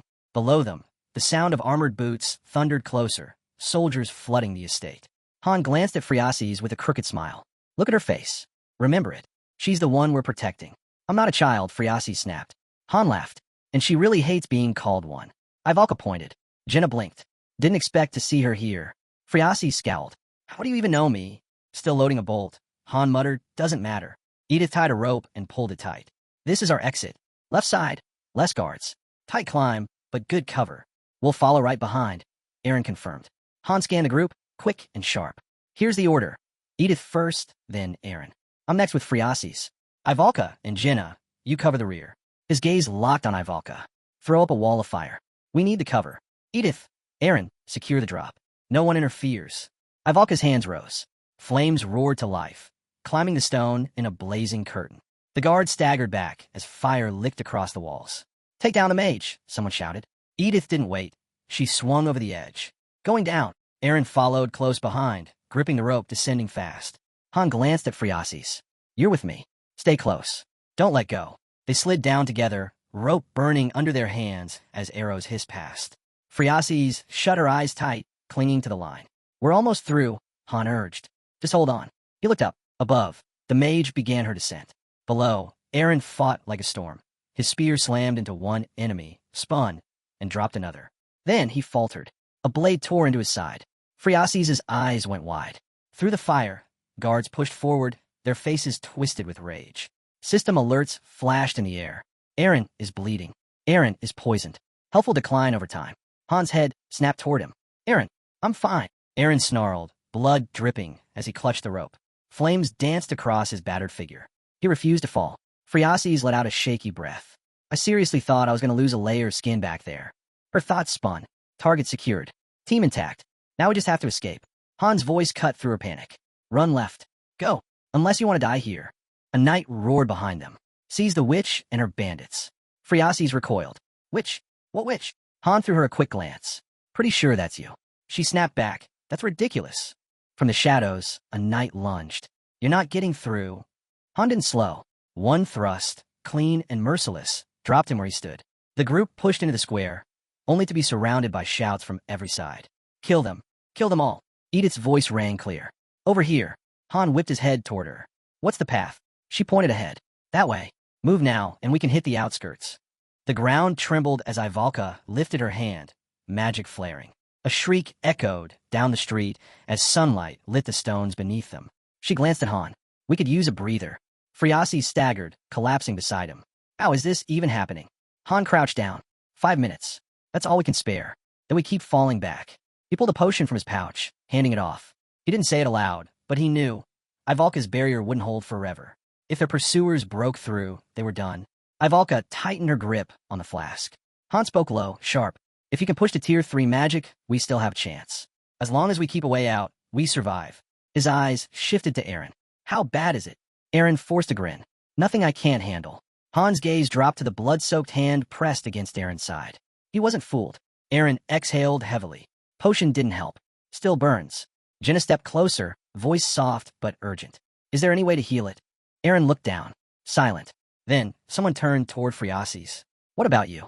Got any skills? Anything useful? She blinked. What kind of skills? Healing, if you've got it. Some NPCs get rare traits. If you do, now's the time. Friasi's lowered her gaze. Sorry. I don't. Han studied her for a moment, then let out a quiet sigh. It's fine. Every eye shifted to Aaron. Edith fidgeted. Jenna's stare held. Ivalka stayed silent. Han bowed his head. Reality hit like a blade. This wasn't just a wound. It was poison. Normal potions were useless. No antidotes. No healer. No NPC nearby. Aaron's hand trembled as he pushed himself upright. If I can't keep up, I'll stay behind. The words dropped like stone. Looks like that time's come. He stood, breath ragged. I'll buy you time. You keep moving. Johan's hand covered his mouth. Jenna stepped forward, voice breaking. No. No way. We can all escape. Together. Aaron shook his head. Not happening. A flicker of memory flashed through Han's mind. Too fast, too faint to hold. Silence followed. Jenna raised her bow, forcing a smile that barely held. Aaron's body shook. Jaw tight, eyes shut, he whispered, I'm just not strong enough. Han turned to Ivalka. What now? She looked away. Her reply was soft, almost cold. It's your call. But if we're being logical, we leave Aaron. Han stared at the ground. Friasi's was helpless. Carrying Aaron? Impossible. Protecting one who couldn't fight was already stretching them. 2 would shatter the team. Han shut his eyes. Then, wordless, he pulled a flask, drank, and passed it to Aaron. Aaron frowned. What's this? Drink, Han ordered. Aaron shook his head. Potions won't work on poison. They won't cure it, Han said. But they'll slow it down. He looked at the others. Get the supplies ready. A pack was handed over. 1 dose every 10 minutes, Han instructed. Aaron stared at it. This is a waste. I've made my choice, Han replied, final. Then came the voice. They'd have to split. Han nodded. Group 1, me, Edith, and Friasi's. We take her out. He turned to the rest. Group 2, Ivalka, Jenna, and Aaron. Keep him alive until we're clear. Jenna's voice rang sharp. So we're just protecting Aaron? Han's jaw clenched. They're after Friasi's. If we pull them away, she has a chance. Aaron started to speak. Wait. Quiet, Han cut in. Edith stepped closer, uneasy. That route's crawling with soldiers. It's a near dead end. Han shook his head. Then we won't follow the old plan. The voice pressed him. New tactics. Han laid it out. At first, the mission was simple. Find a target, save them, escape. That's over. Now we got one goal. Get the target out alive. He paused, steady. Forget subtle. They won't let us walk out quietly anyway. The voice came again. Then we use blend-in. A spark flickered in Han's eyes. Exactly. We break out, tonight. No turning back. Someone suggested waiting for nightfall. Han considered. Splitting weakened their strength. Fighting through was impossible. But night gave them one advantage. Stealth. If we don't fight, Han said flatly, we won't need a mage. Fire spells would give us away. That decided it. Ivalka wouldn't be joining his group. Jenna and Aaron, though, they were fast, flexible. Exactly what this leg of the plan needed. Head for the outskirts, Han ordered. The place will be crawling with search teams. No hesitation. Just move. Aaron lowered his head. I'm sorry. Don't flatter yourself, someone cut in. We're not doing this for you. Han's gaze shifted to the girls. His words were sharp, leaving no room for argument. If it comes to the point where you can't protect Aaron, leave him. No hesitation. Your lives come first. Break time was over. Group right, Han commanded. We go left. The team split, Aaron's group vanishing into the shadows while Han's party slipped in the opposite direction. As they moved, Han asked about shelter. Edith answered quick. There are a few spots. Mostly park alleys, some abandoned buildings. You checked? Yeah, earlier. The streets felt different here. Not worse, just strange. Unlike the 5th floor, this place carried an unfamiliar weight. A man sat slumped on the pavement as they passed. Edith kept her eyes ahead, but Phreaces glanced back. The man's arm stretched toward her. Are you lost, little one? His voice was low, rasping. She flinched, a tiny hiccup slipping out. Ran away from home. Huh? I'll take you back, the man muttered. Edith didn't hesitate. One sharp kick dropped him flat on his back. The air left him in a grunt. These slums stink, she muttered, eyes scanning the twisting alleys. But they're perfect. Too many turns, too many buildings. Easy to vanish. She moved on without a glance. I'll scout ahead. Find us a place to hole up. Han's mind flicked to the system. A mission tip lingered. Long missions sometimes hid dungeons, stretching the objective. Even if the master logged out, the Haines kept running. That meant downtime. Something no master wanted to sit through. But when he looked at the girl beside him, no panic. No breakdown. For all her fear, she was holding steady. If she were just some spoiled noble, she'd never have agreed to follow. But she had. Phreaces understood. Her best shot at living was staying with them. The sun dipped low, shadows stretching across the broken streets. Han nodded toward a rundown building. That one. Solid walls. Back door too, in case we need a bolt. Edith scowled. We'll hole up here until nightfall. I'll rig traps near the entrance. Warn the others to watch their step. Phreaces let out a shaky breath.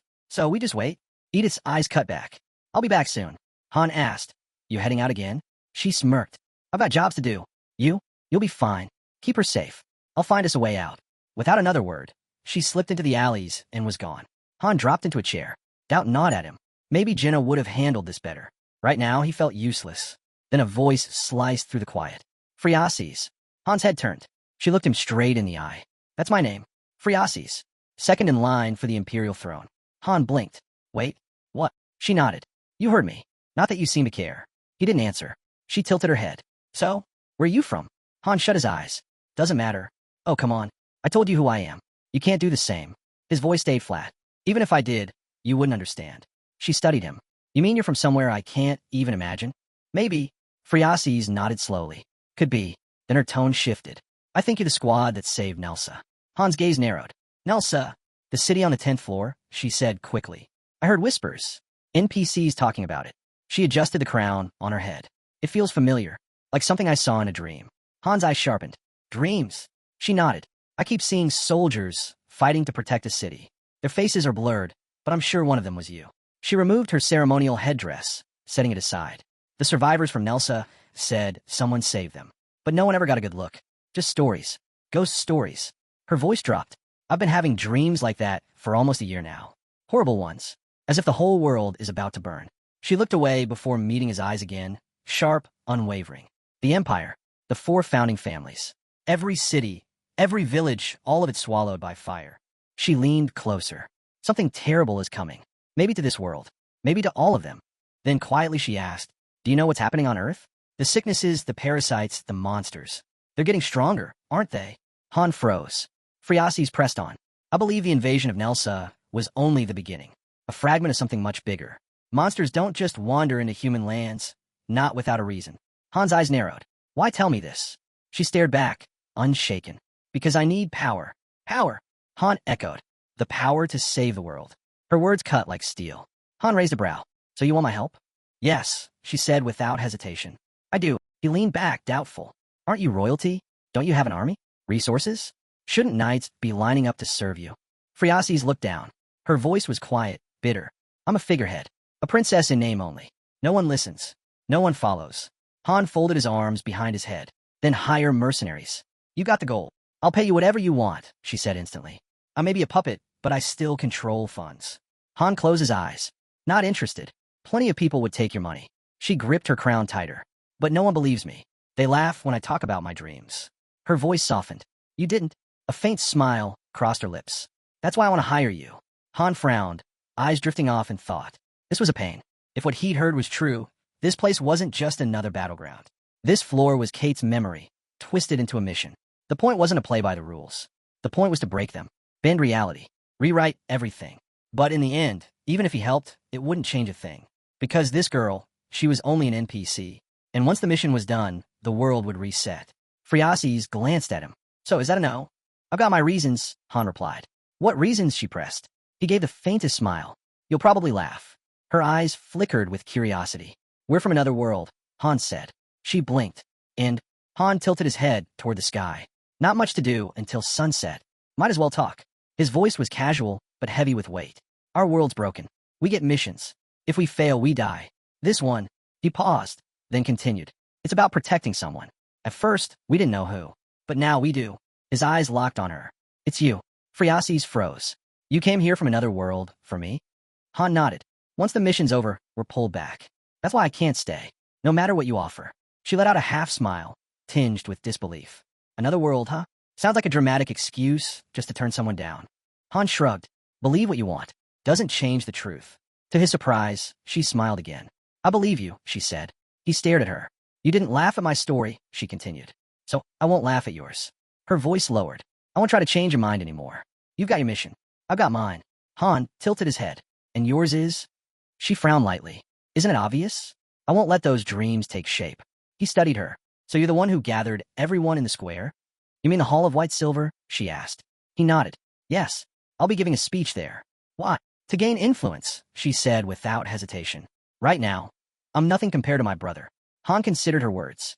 This girl, who would have been dead if not for them, was already thinking about power. If these so-called choose-me missions had meaning, maybe it was this. Maybe Phreases wasn't just another NPC. Maybe she was worth betting on. He looked to the horizon, then stepped into the hall. Han, he said, finally introducing himself. Han, she repeated, letting the name linger. Again, softer. Han. Thanks, she said.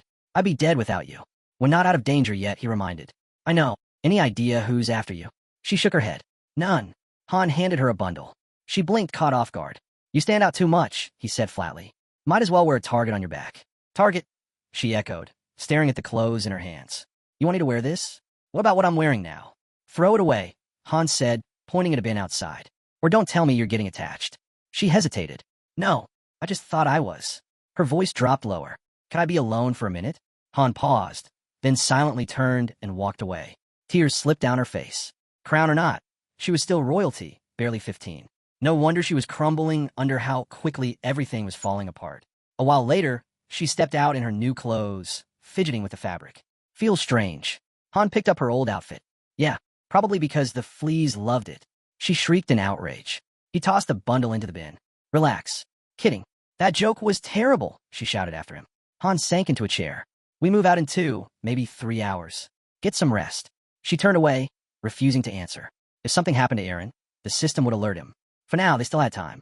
He could only hope Eren was holding on. Above them, the moon hung frozen. Phreases closed her eyes and drifted off. Han sat there, watching her slow breathing. He let out a sigh. Maybe he'd shared too much. The door creaked. Edith entered quietly. She's out. What about the exit? Han asked. I found one, Edith replied. But there's a problem. A level 21 knight is guarding the square, along with about 24 regulars. Level 11 humans. Han's thoughts spun. 24? Way too many. Another gate? Edith suggested. He shook his head. Pointless. They'll all be covered. His eyes slid back to Phreases. He could break through alone, but protecting her at the same time? Impossible. And if she didn't make it through, the mission meant nothing. His gaze drifted to the square. That night, stronger than anything he'd faced before. And time was slipping away. Any word on Eren's team? Han asked. Nothing, Edith said. What about the city layout? She nodded. Good. Then go back to the shelter. There's a dress and crown there. Find Jenna. Put them on her. His voice hardened. She'll be the decoy. With no other exits, Edith's intel left them boxed in. If they'd had time, maybe they could have scouted more, but Eren couldn't wait. The idea clicked. Jenna dressed as the princess. Send her out, stir chaos, draw some guards away. Jenna rolled her eyes. Fine, I'll do it. Han calculated quickly. The shield was too reflective, too risky. He set aside. Less than an hour. Stay hidden until my signal. Out of nowhere, Phreases spoke. You could get hurt. Han's reply was calm, almost cold. Even if it kills me. She faltered, then whispered. This might be the last time we see each other. Han gave a faint smile. Probably. Their eyes locked in silence. Then a blur streaked past the window. Outside, darkness had already swallowed the light. Eren staggered, wiping blood from his lips. Ivalka's voice cracked with panic. How much longer can he last? At this pace, not long. Jenna's voice cut sharp through the night. Move it, Han. He didn't need a second warning. Time was gone. Edith's gaze flicked toward the discarded disguise in the trash. Her foot shifted across the ground. Han caught it instantly. Their chance was now. If they moved before sunrise, they had a shot. The ruined city spread before them. Empty shells of houses, black against the night. One of the girls stumbled forward, shoulders heavy, breath ragged. At the center, the guard of the square stood, unmoving, a shadow carved from steel. Han crouched, low behind a splintered plank, sword drawn. In the dark, Jenna and Friasis were near twins. Same frame, same silhouette. No one would know the difference. Then the system slammed him with a message. Eren had been poisoned. And not lightly. Han surged forward, another notice flashing. His health was dropping too. The poison was spreading. It didn't matter. If Jenna was exposed, the mission collapsed. Soldiers would swarm, and Eren wouldn't last. They needed to pull every eye away from Friasis. It was now or nothing. His vision tunneled. Delay even for a breath, and they'd lose it all. Then another alert flickered across his vision. Skill awakened. Stealth movement unlocked. A guard shifted nearby, torchlight cutting across the stone. His face was streaked clean of blood. One of the girls whispered, voice trembling, "How much time? He's not going to make it." She clenched her teeth. "Please." Someone stepped to her side, holding out a dress. "Put on." Han leaned back against the wall. Stealth like this belonged to thieves, not him. Maybe the odds had finally tilted. He fixed his eyes on the square. 22 enemies. If Jenna made her move, who'd break ranks? Who'd chase? Blue light flared across his vision.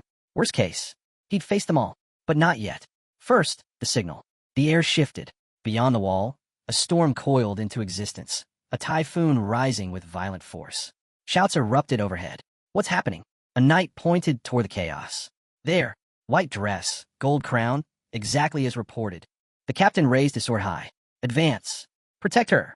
The knights thundered into motion. Han counted under his breath. 2, 3, 5, 15, 18. For left. But one knight hadn't moved. He stayed at his post. Dangerous. Still, better odds than before. Han launched forward. A guard barely lifted his head before Han's blade cut him down. Another knight swung, but Han was faster. One step ahead, one strike quicker. Blood spilled. Armor clattered. Standing tall over the fallen, Han leveled his blade. "Back off now, and I'll spare you," he said evenly. The last guard didn't budge. His grip only tightened. Han's eyes narrowed. This won't work? Not with my current power. His sword couldn't cleave that armor. He'd have to find the gaps. Small, fast, precise. No hesitation.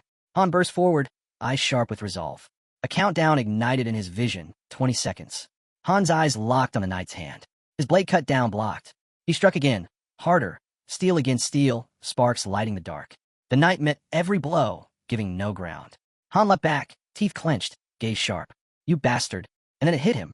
The knight wasn't even fighting back. Twice now, he'd left himself wide open. No counters. No retaliation. Han rested his blade across his shoulder, muttering, "He's not trying to win. He's stalling." His grip tightened. "Fine. Let him." A system notice flared. Jenna is bleeding. Health will decrease over time. The knight smirked. Another alert. Eren is critical. Vital signs unstable. Han dragged his sword forward, fury burning through him. Then let him die. Heat surged through his veins. Rage boiled over, dragging him toward berserk mode.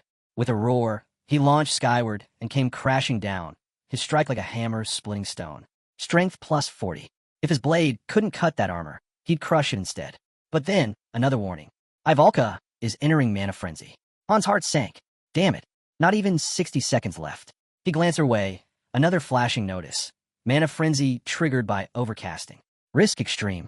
Ivalka darted past him, footsteps ringing across the stone as she bolted for the square. Han shouted after her. "Don't stop. Head for the gates. Main road. Go." His blade slammed into the ground, shockwaves blasting the knight back. "Fall behind." Han barked. The guard lunged for Ivalka, weapon raised high. Han intercepted mid-swing, steel clashing, sparks scattering. And then a shadow dropped from above. A cloaked figure descended, weapon flashing. Straight for Ivalka. Instinct took over. Han threw himself into its path. Steel bit deep into his side. Ivalka screamed. The system pulsed. Han has been poisoned. Health will drop continuously. Blood flooding his throat, he still roared. "Keep moving. Don't stop." More alerts burned his vision. Team status, critical. Danger level, extreme. His wound spilled crimson. Han is bleeding. Immediate health loss. The knight swung again. Han caught it, parrying with raw fury. The enemy drove forward, boots slamming the ground, forcing Han down hard. Pain shot through his ribs, he gasped. "If not for this plate, my ribs would be gone." But even half broken, he smirked. "Bet that hurt you too." The knight staggered back, clutching his head. Han sneered. "What's wrong?" "Didn't like that." His satisfaction ended instantly. New alert. Edith is poisoned. Health will drop over time. No time for this. Han forced himself up. The cloaked man raised his weapon again, aiming at Ivalka. The shot fired. Han's blade cut through the air, smashing straight into the attacker's face. He stood over him, glaring. What are you staring at? Another swing came from the night, but Han launched upward, body coiled like a spring. He crashed down, knocking the armor guard flat. The man scrambled for his weapon.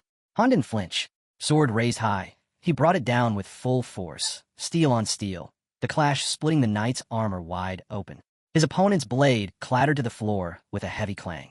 Han dropped to his knees, hacking blood onto the stone. It's spreading too fast. He slumped against the wall, whispering under his breath, "This place is hell." Through the haze, he caught a glimpse of the girl, already sprinting from the castle gates. His eyes slipped shut. Goodbye. A faint blue light coiled around him. His thoughts blurred, fading into darkness.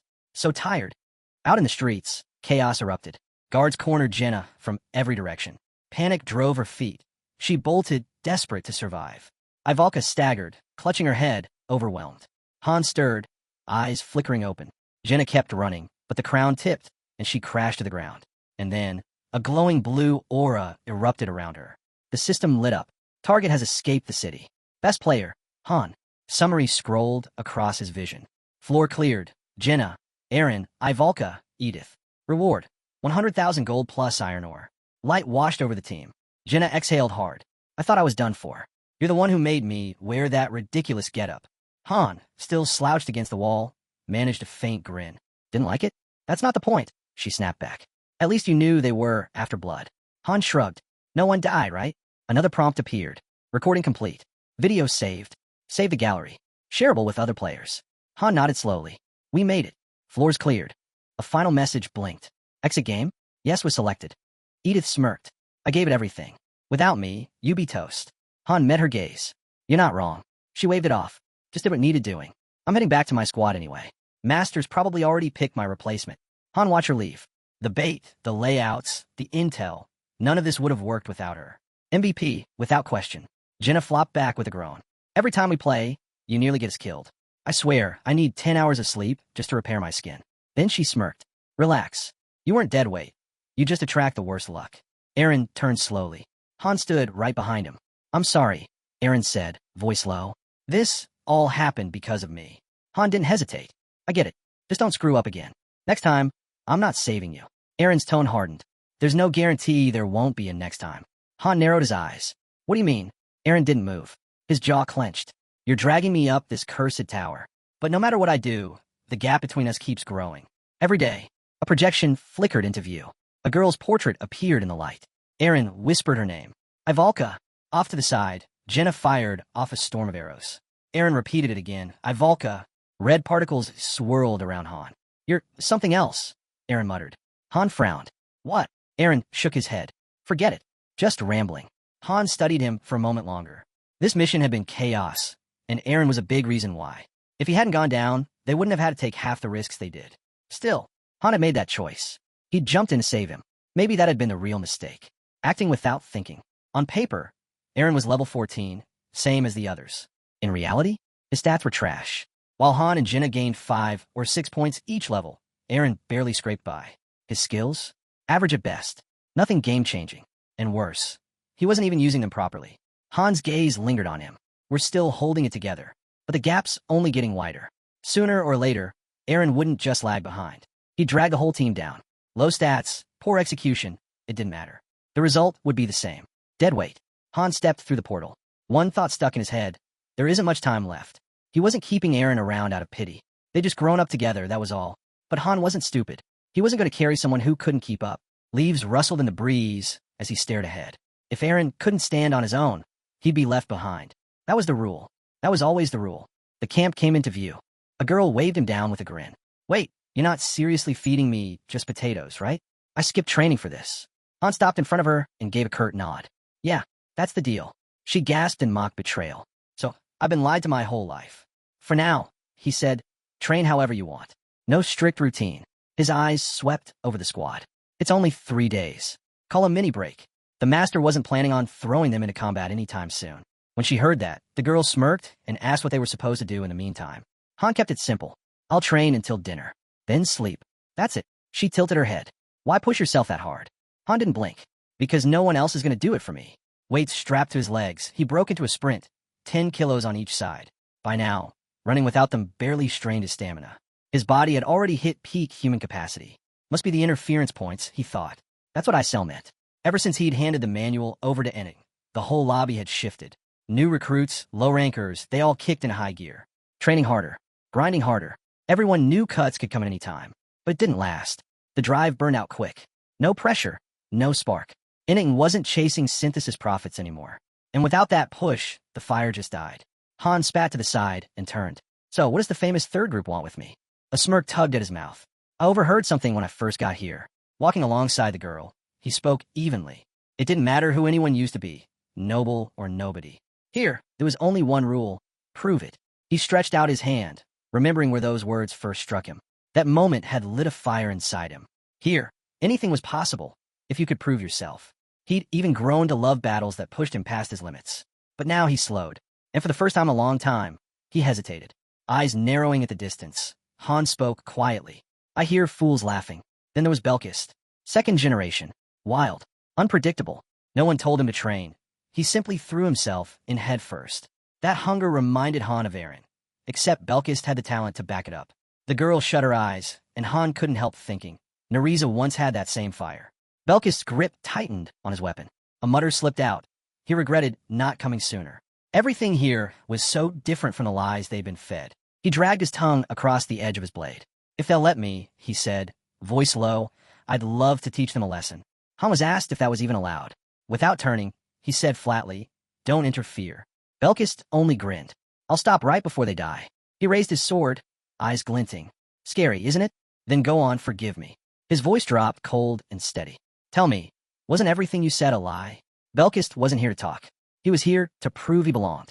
By the fountain, a handful sat chatting. One guy finally spoke. Honestly, I don't think any of this matters. Synthesis was supposed to weed out the weak. But the master doesn't even bother with it anymore.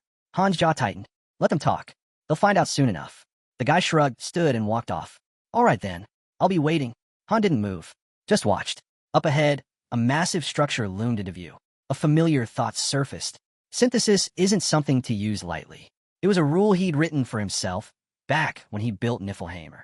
Other masters followed after, inspired. But in the end, they all failed. Fear. That was the real engine of progress. Without synthesis, heroes grew comfortable. Then careless. Then reckless. Discipline unraveled. That's why, despite their numbers, so few heroes were truly active. Han kept walking. His team was just returning from a dungeon run. Among them, Enoch the carpenter. What's going on? Han asked, noticing Enoch heading toward the warehouse alone. Enoch let out a sigh. Nobody's helping. We hauled back materials, and now everyone's off fooling around in the woods. He shoved the warehouse doors open. So, yeah, it all lands on me. Elsewhere, another group lounged in a circle, swapping old stories. Things have really changed, someone said quietly. Back then, we'd all be dead already. Another man lowered his voice. You think the world's actually gotten better? Han stood nearby, listening in silence. And suddenly, it clicked. Enning should have realized it by now. Progress was slowing. Even his own stats were stalling. A faint grid spread across his vision. The barrier system activated, projecting the lobby in real time. Only two paths remained. First, go all in on synthesis. Cull most of the second gen. Efficiency would skyrocket, training would sharpen, but the price? Mental collapse. Panic. Ruin. Second, find a new way to light the fire under these hamsters. The display flickered. A new prompt appeared. Current development. Research options. Hero reaction study, LV1. Lobby expansion research, LV0. Deep dungeon analysis, LV0. Han tapped lobby expansion research. Cost, 150 research points. The lobby pulsed with light. Expansion level 1 unlocked. 3 new cards appeared. New building options. Customization unlocked. A faint glow rippled across the base. Walls, halls, and structures shifting. The game had just changed. A new tab blinked into view. Customization settings unlocked. For the master alone, a chance to mold the lobby however he wanted. Adjust buildings. Reshape the space. Create a base in his own image. Han lifted his head, a grin tugging at his lips. A new squad's about to be born. Just then, someone approached. Got time for a spar? Han raised a brow. Right now. I just finished a round with Edith. I'd last maybe a minute. Eren stepped forward. I'm good to go. Han turned on him. You really think forcing past your limits is going to make you stronger? Before Eren could answer, a message flashed. General assembly at the square. Han stopped. Training can wait. The master's calling everyone? The girl asked, surprised. That's never happened before. Edith folded her arms. But it's about the synthesis. Above the square, Isel floated higher, scanning the crowd. Is everyone here? Aside from the one still stuck in the dungeon. Someone muttered. If they're skipping this, they're in for it. Isel nodded. All accounted for. Perfect, Fairy said. Warehouse time. As the warehouse came into sight, a man glanced at Isel. What's going on? She raised a finger skyward. If you get swept up, you'll disappear. Swept up by what? Renovation, she replied. It starts now. Every gaze shot upward. A new alert blazed across the sky. Construction has begun. Select the type of building to place. Golden light spilled through the lobby. Dwelling number 3 selected. Expansion initiated. Training center number 3. Expansion in progress. Isel lowered her hand. We've done this before. But now we got more people. Time to scale up. Another system message followed. Dwellings upgraded to level 3. Hero capacity increased. Edith arched an eyebrow. Renovation, huh? Isel shrugged. The master likes to drop upgrades out of nowhere. Someone nearby grinned. Wouldn't mind a bathhouse. One with hot water. And right then, bathhouse selected. Construction continues. The guy blinked wide-eyed. Wait, seriously? What do you think we'll get this time? Another system ping followed. Recreation area and cafeteria expansion in progress. Han watched the upgrades roll in. Who knows? A sudden flash lit the entire lobby, blinding white. A new message rang out. Great news. The area is evolving to level 3. Someone muttered under their breath. Didn't see that coming. Aaron shot Han a look. Seriously? Han's eyes gleamed. A faint smile pulled at his lips. Let's find out. A girl tried to calm the murmurs around her. Relax, it's just more upgrades. Remember when we started? Half the time, we didn't even have roofs. Wait, what do you mean? Someone asked. She gestured around. The master's rebuilding everything. Look, the guy nodded, impressed. Good. My bed was trash. Another chimed in hopefully. I think the food's getting an upgrade too? Off to the side, Isel raised her hand. Rearrangement complete. Let's move out. They stepped outside, then froze. She's right, someone whispered. Everything's changed. Another message flared. Amazing. Lock lobby has evolved to level 2. The view ahead was unrecognizable. 2-story buildings stretched across the horizon. A wide staircase twisted upward into the sky. Where's that lead? Someone asked. The answer was obvious. This was home now. Bigger. Better. A full island. Vast and alive. Another alert followed. New floors unlocked. Additional areas accessible. A map scan swept across the city. Entire new districts flickered into view. Buildings rearranged. Zones expanded. Then the final message hit. Bathhouse constructed. And just like that, the game world leveled up. Han's satisfaction sharpened. The recreation zone would speed recovery. The cafeteria, now level 2, better food. More of it. The bathhouse is real, the girl shouted, nearly bouncing. No way, Edith blurted. Aaron laughed. Let's go see it all. Nearby, a new residential block stood tall, this time fully furnished. One of the guys peeked inside, brow furrowing. Where's the furniture? Sofas? Rugs? Carpets? He looked around. They even got rid of the fireplaces. They stepped into the first room. There aren't any beds, someone muttered. So floor. Jenna groaned, palm to her face. You've got to be kidding me. Han smirked. Why not? He tilted his chin toward the stairs. Check it out. The second floor's open. Let's see. The girl shot ahead, cheering. Upstairs, the new room stretched wide, and it was leagues better. The kind of space people would fight for. All right, but how are we picking rooms? Someone asked. A full bed sat neatly at the center. Another voice added, yeah, no way he's sleeping on the floor now. They pushed deeper into the new halls, reaching a fresh dining area. Already set, food laid out waiting. If he starts complaining, everyone else will too, one muttered. So who's stuck downstairs? Another suggested, we could just move beds around. Whoever needs it most gets one. Sure, but what about the rest of the space? How do we divide it? And then, they opened the bathroom door. I call the second floor, one guy blurted. I'm the one who bathes every single day. Another snapped back. What, like the rest of us don't? Voices flared, arguments breaking out fast. A girl stepped in. What does the master say about all this? Above, Isel zipped past and barked. You're really wasting time arguing over this nonsense? Before anyone could fire back, a woman cut in, calm but firm. Room assignments matter. She pointed upward. The general assembly's upstairs. The master will decide. Everyone gathered in the new meeting hall.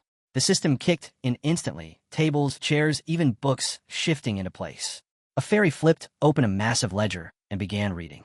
Review begins. Just 35 pages. Master's orders are. Her voice echoed as she read aloud. Housing, Building 2. Dining room, Level 2. Bathhouse, Level 1. Rest area, level 1. Managers, Chloe. Food inventory, meat, potatoes, fruit. A chime followed. Settings saved. The fairy snapped the book shut. Wait here. Room assignments next. Han turned to his team. Second floor. Take whichever rooms you want. One man grinned. Of course. Han's crew gets the top. Group 2 received the same. Plenty of space waiting above. The girl's face lit up. Second floor too? Nice. But then Isel raised her hand. Everyone else, first floor. Confused murmurs rippled through the room. Wait, what's that mean? That's not fair. We don't agree. Belkis groaned. What meeting do we even miss? We were out hunting. Someone replied flatly. Doesn't matter. The master already decided. The girl glanced at Han, unsettled. What's happening? Something feels wrong. Han's gaze stayed forward, calm. No, this is how it works now. A display lit up across the wall. Room assignments complete. 13 people per floor. One man asked, so, the third group stuck downstairs too?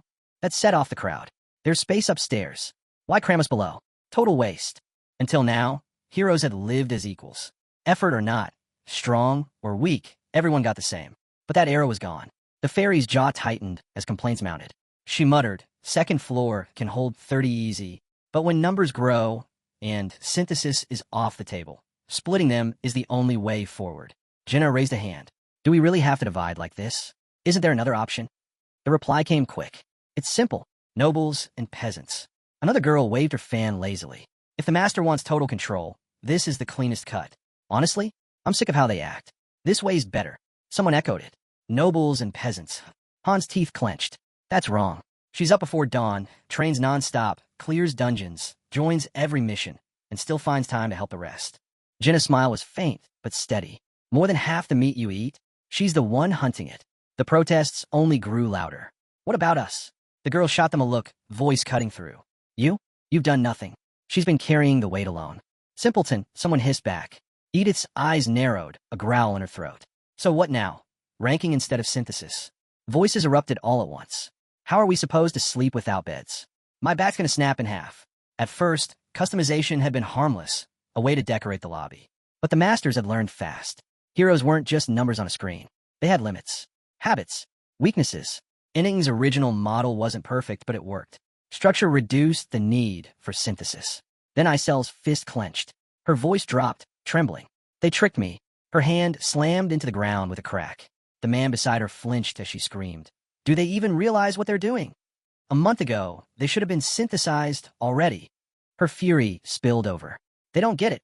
They have no idea how lucky they are. Someone opened their mouth to argue. What? She snapped, eyes blazing. No?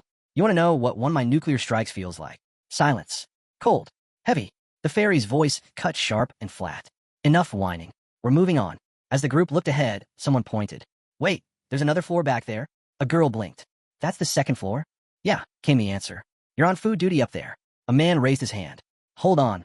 How are we supposed to eat? Isel didn't blink. Figure it out. That's your job. The fairy, face neutral, added. First floor has no meat. Pantry's stocked with potatoes. Fry them. Boil them. Doesn't matter. The man's scowl deepened. That's it? That's all we get? She nodded. That's all. Logistics. His voice cracked with rage. So we sleep on the floor and live off potatoes. I didn't even want to be here. And now, this? The girl stared at him, calm as stone. So what are you going to do about it? His fist shook, eyes wild. What'll I do? You really want to know? He lunged forward, screaming. Die! The fairy threw her arms up, bracing. But she didn't need to. The attacker's strike froze midair. His eyes widened. Belkis stood behind him, hand clamped tight around his arm. Isel's voice tore through the air, razor sharp. What the hell do you think you're doing? Belkis smirked, unbothered. Relax. Nobody's dead. It's all good. Behind them, a new house shimmered into existence, glowing bright. A voice rang out, steady, cool. I don't care who you were before. Aristocrat or nobody, it doesn't matter here. A man sat at the table, tone like ice. If you want to survive, prove your worth. That's all that counts. His grin widened. Just like Mr. Han said. One finger lifted. Stick to the rules if you want to last. And don't cross group 1 or 2. They're not just strong. They're monsters. Nearby, a man rubbed his face, looking exhausted. I've seen their training. It's insane. If that's how they spar, maybe I could take Eren in a fight. But Han? That's different. He leaned forward, hand pressing against the table. Tell me straight, how strong is Han? The other man answered without hesitation. No clue. Never fought alongside him. The guy frowned. Then how do you even know all this? One word. Jenna. She actually talks. Across the table, Belkis leaned in with interest. You ever witness fusion? No, the man replied. I joined after it ended. Probably the only reason I'm still alive. The guy muttered under his breath. Fusion growing stronger after every battle, stacking skills endlessly. A grin spread across his face. And the one running all of that? Han. He pushed back his chair, standing up. Got it. That's all I needed. The man gave a short nod. Name's Alan. If you want more. Not interested. Belkis cut him off, already walking away. The fairy watching him raised an eyebrow. What are you even trying to do? Belkis smirked, lifting his sword casually. As long as nobody dies, anything goes. Heard about what the elders went through. It sounded wild. Shame I missed it. Alan just lifted a hand, completely unfazed. Belkis muttered to himself. Word is, this place used to have first-class trash removal. So why the master shut it down? Then he tossed something toward the attacker. His own severed hand. Press it hard, Belkis said with a grin. It'll grow back. The crowd gasped. The guy stared at the hand in shock. He hadn't even known regeneration like that was possible. He'd never lived long enough to see it. Belkis stretched, grin widening. Right on schedule. This place isn't bad. Gets boring, though. He scanned the room. Anyone else curious what it feels like fighting with one hand? Someone muttered, this guy's insane. Belkis shrugged. Better insane than useless. Han's eyes narrowed. Why are you interfering? Belkis waved him off. Relax. Couldn't help it. Whole thing was too disgusting. My body reacted before I could stop it. Han glanced at the attacker. A lucky break. Without Belkis stepping in, Isel probably would have taken his head. The fairy turned to the guy. What were you asking about? He swallowed hard. Just the difference between the floors. His tone soured. First floor's a dump. Second floor? Like paradise. She nodded.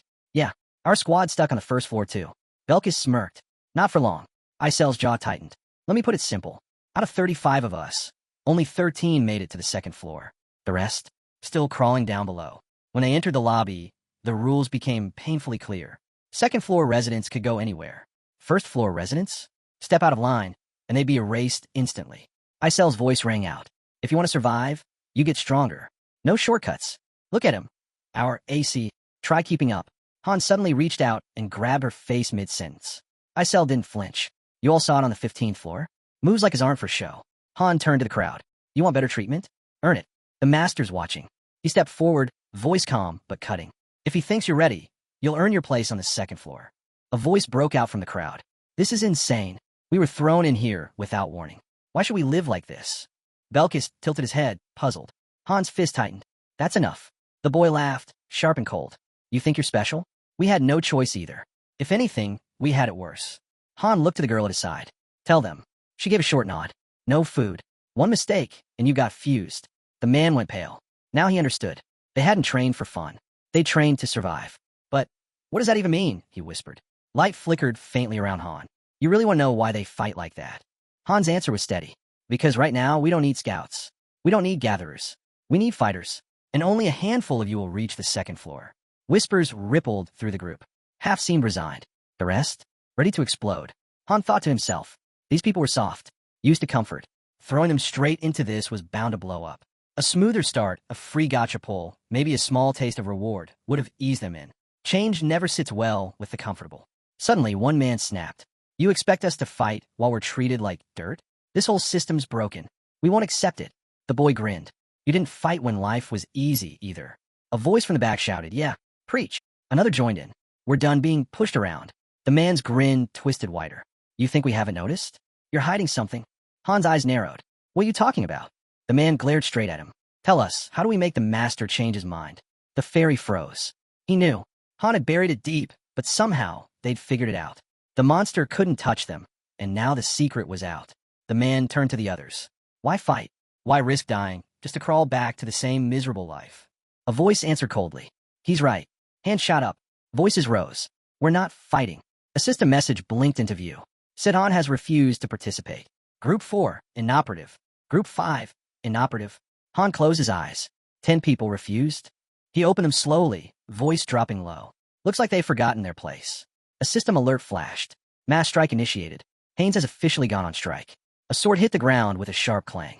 One man froze, staring at it, until the blade began to spin on its own. Han's voice cut through the silence. Icy and absolute. One hand each. That's the price. Clutching his ruined arm, the man muttered bitterly. Figures. Was mine anyway. Han went pale as it sank in. Wait, you're letting them live? Han gave a calm, almost pleasant smile. When words fail, we act. Harsh lesson, sure, but one they'll never forget. The man clenched his fists. That's not a warning. That's __. They already know the master can't control them. Han nodded. Exactly. They've got the freedom to refuse. Isel can't touch them, unless the conditions are met. Edith raised a hand to the side. Wake up, all of you. Defying orders? That's gambling with your life. Han shot back sharp. And fighting isn't the same? Risk is risk. The girl's eyes narrowed. You still don't get it. Han stepped in smoothly. That spark in your voice, the defiance, that's the same drive that makes you capable of risking everything. Han raised a hand, irritated. Don't start preaching. Isel moved forward. Names.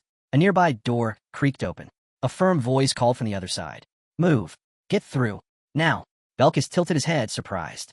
The man beside him didn't move, gaze locked ahead. Then someone finally asked, uneasy, what's synthesis? Without hesitation, Isel held out her hand. That's it. The fairy snapped. Get in. Quit wasting time. The man hesitated. But what is it? Synthesis, someone muttered, voice low, eyes darting away. Han caught the whispers and scoffed. First time meeting him, and now they freeze? Move, or she'll throw you in herself. A dry laugh escaped him. Quick to shout about rights, but clueless about synthesis? The girl exhaled. I told them. They just didn't believe me. The crowd stirred with panic. The word spread fast. Synthesis hadn't been used in ages. Most had only heard rumors. As the doorway pulsed with light, several people dropped to their knees, overwhelmed. This can't be real, one whispered. Then another system message lit up before them.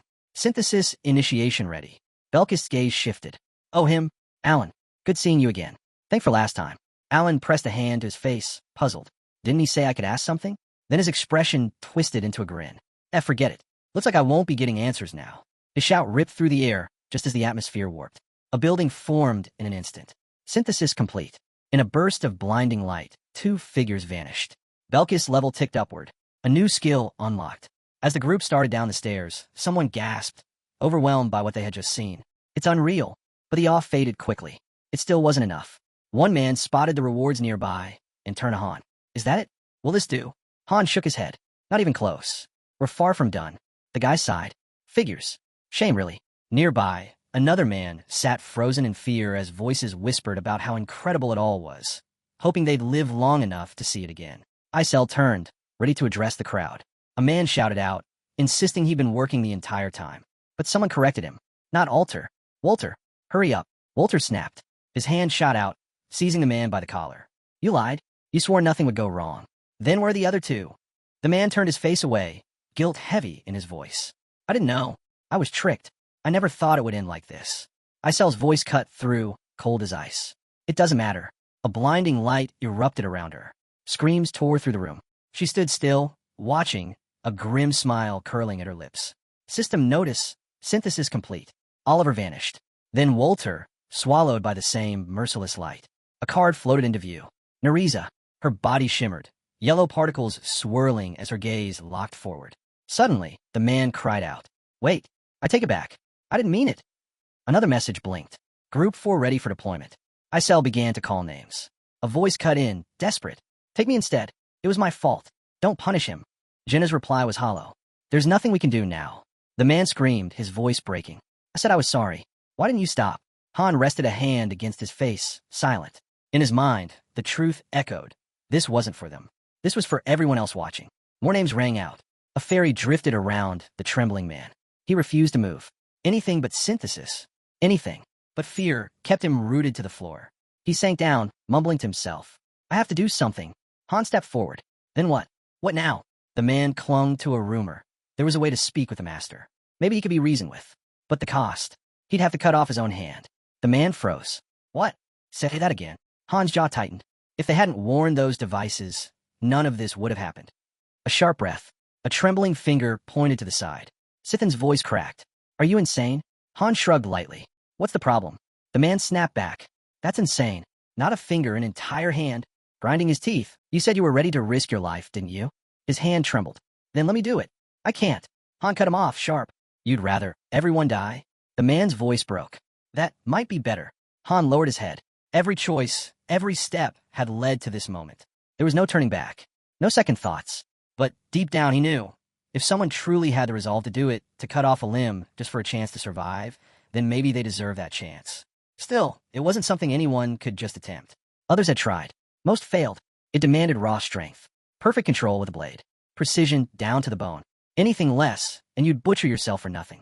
Icel's gaze drifted between Han and Sidhan. The room was silent. Everyone else was gone. Only one remained.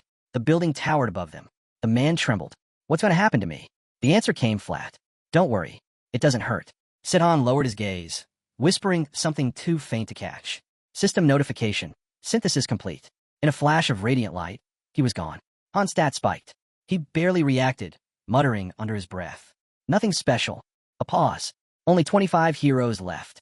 Then, out of nowhere, a voice rang out. They're not even human. They're monsters. Belkist snapped around. Who said that? Han cut him off. Let it go. But the guy clenched his fists. One lesson left. Too many still don't know their place. Han asked calmly. What's eating you? The man shot back. Wipe that grin off your face. His voice sharpened. You're soft. If it were me, I'd have ended it. All of them. Right then and there. He turned dismissive. Anyway, we're moving on. See you on the second floor. Suddenly, the air dimmed. A deep purple glow spread across the room. Notification. The master has begun summoning 10. Han looked up, wishing he could see who'd be chosen. The familiar platform flickered into view. But the rules had changed. Summoning platforms would now follow hero rank. First floor, free summons. Second floor, paid only. Thinning had begun. Not all would make it. Only a few would climb higher. Han's voice was calm, almost detached. Don't get comfortable. Just reaching this point doesn't mean you're safe. You can still be cut. The girl beside him spoke dryly. Yeah, and I want to find out what that feels like. Their eyes shifted toward the other heroes. Someone muttered the obvious. If there's a second floor now, the third won't be far behind. The system was growing. The ranks would keep splitting apart. Day 2 arrived. The lobby came back into view. This time, the common room was open. The girl smirked. Look who finally rolled out of bed. She glanced at Han. Strangest part? Breakfast today, kinda addictive. Han chuckled. Makes sense. Fewer mouths to feed. Jen eyed the food and laughed. Hard to believe Amarin and Chloe used to cook for 30 warriors every single day. Han grinned. Guess it paid off. Their cooking's actually good now. Meanwhile, the first floor is turned into one big potato farm. He turned toward the window. From this height, the layout spread clear, every building visible. And looming above them all, the second floor, always in sight. No accident. The design was deliberate. Constant pressure to keep climbing. The guy next to him groaned. Morning already? Han walked over. You sleep at all? 3 hours, came the reply. This is insane. The Real upgrade waited ahead. A new hall. Built solely for training and duels. The duel halls were something else. Completely sealable. Perfect for pushing limits, even testing Berserker mode. The space cut off regeneration entirely, making every clash feel real. Too much. Drag the wounded outside, they'd recover instantly. Han looked forward. With stronger facilities came harder choices. Squad setups had to change. Who would rise to fill the empty spots in Squad 1 and Squad 2? The guy swung his sword with a sharp snap. Belkist. The girl followed up with her own strike. That's when it clicked. Belkist and Narizo were still stuck in their barbarian phase. Rough. Unpredictable. But Belkist? His madness wasn't without reason. Just yesterday, he'd unlocked a new passive skill. A 1% drop rate. Rare didn't even begin to describe it. It flipped negative effects, rage, confusion, straight into raw energy. Add status deviation on top, and the damage output skyrocketed. Nariza couldn't match that brute force, but she had her edge, sharp instincts, stealth, strategy. Not reckless, but precise. Her value was different. Han stood back, hand resting against his face. The truth sat heavy in his mind. There was no saving the rest of them. Suddenly, Belkis turned, a savage grin splitting across his face. Han scoffed. Arrogant bastard. The group nearby froze, eyes dropping to the ground. Belkis strode forward, unbothered. So, Han, what are you going to teach me? His tone mocked, daring. This place is crawling with pigs and dogs scared of their own shadows. Han didn't move. You got something against pigs and dogs. A sharp glow burst around Belkist. They're animals. Every last one of them. He lifted his sword. Training without pain? Useless. Han's faint smile was all the answer he gave. Belkist's eyes lit up, hunger for the fight blazing. Then, in a flash, they clashed. Belkist charged, blade tearing through the air. Han slipped past the strike with ease, then drove a crushing kick into Belkist's chest, sending him sliding across the dirt. Belkist's eyes went wide. Shock, but only for a second. Then he was back on his feet, charging in again. Han met him head-on, deflecting blow after blow. No need to unleash Berserk just yet. But one day, ahead, the buildings came into view. A call rang out. Group 1, gather up. From above, Isel watched the chaos. These climbs hit harder the older we get. The girl beside her glanced over. Aren't we headed for a dungeon? Han's voice answered from behind. Doubt it. We're still short one. The girl frowned. Then what's the point of this? Arms crossed, she muttered. Not even sure we qualify for the weekly dungeon. That's when Ivalka's eyes went wide. Wait, the master gave us a research mission. The girl looked confused again. Research. Han's thoughts raced. Missions came in threes. Main dungeon, weekly dungeon, or research. But something felt wrong. The research dungeon only unlocked after floor 10. So why were they being sent now? Isel spoke up. I already opened the rift of time and space. We can return to the first floor anytime. She pointed at a glowing gate in the distance. The girl spotted another gate nearby. What about that one? Can we use it? Han stared at it. No. One of the men tightened his grip on his weapon. Is this research really worth it? Han kept walking. Not really. He stepped down the stairs without slowing. For now, we eat. 2, maybe 3 days.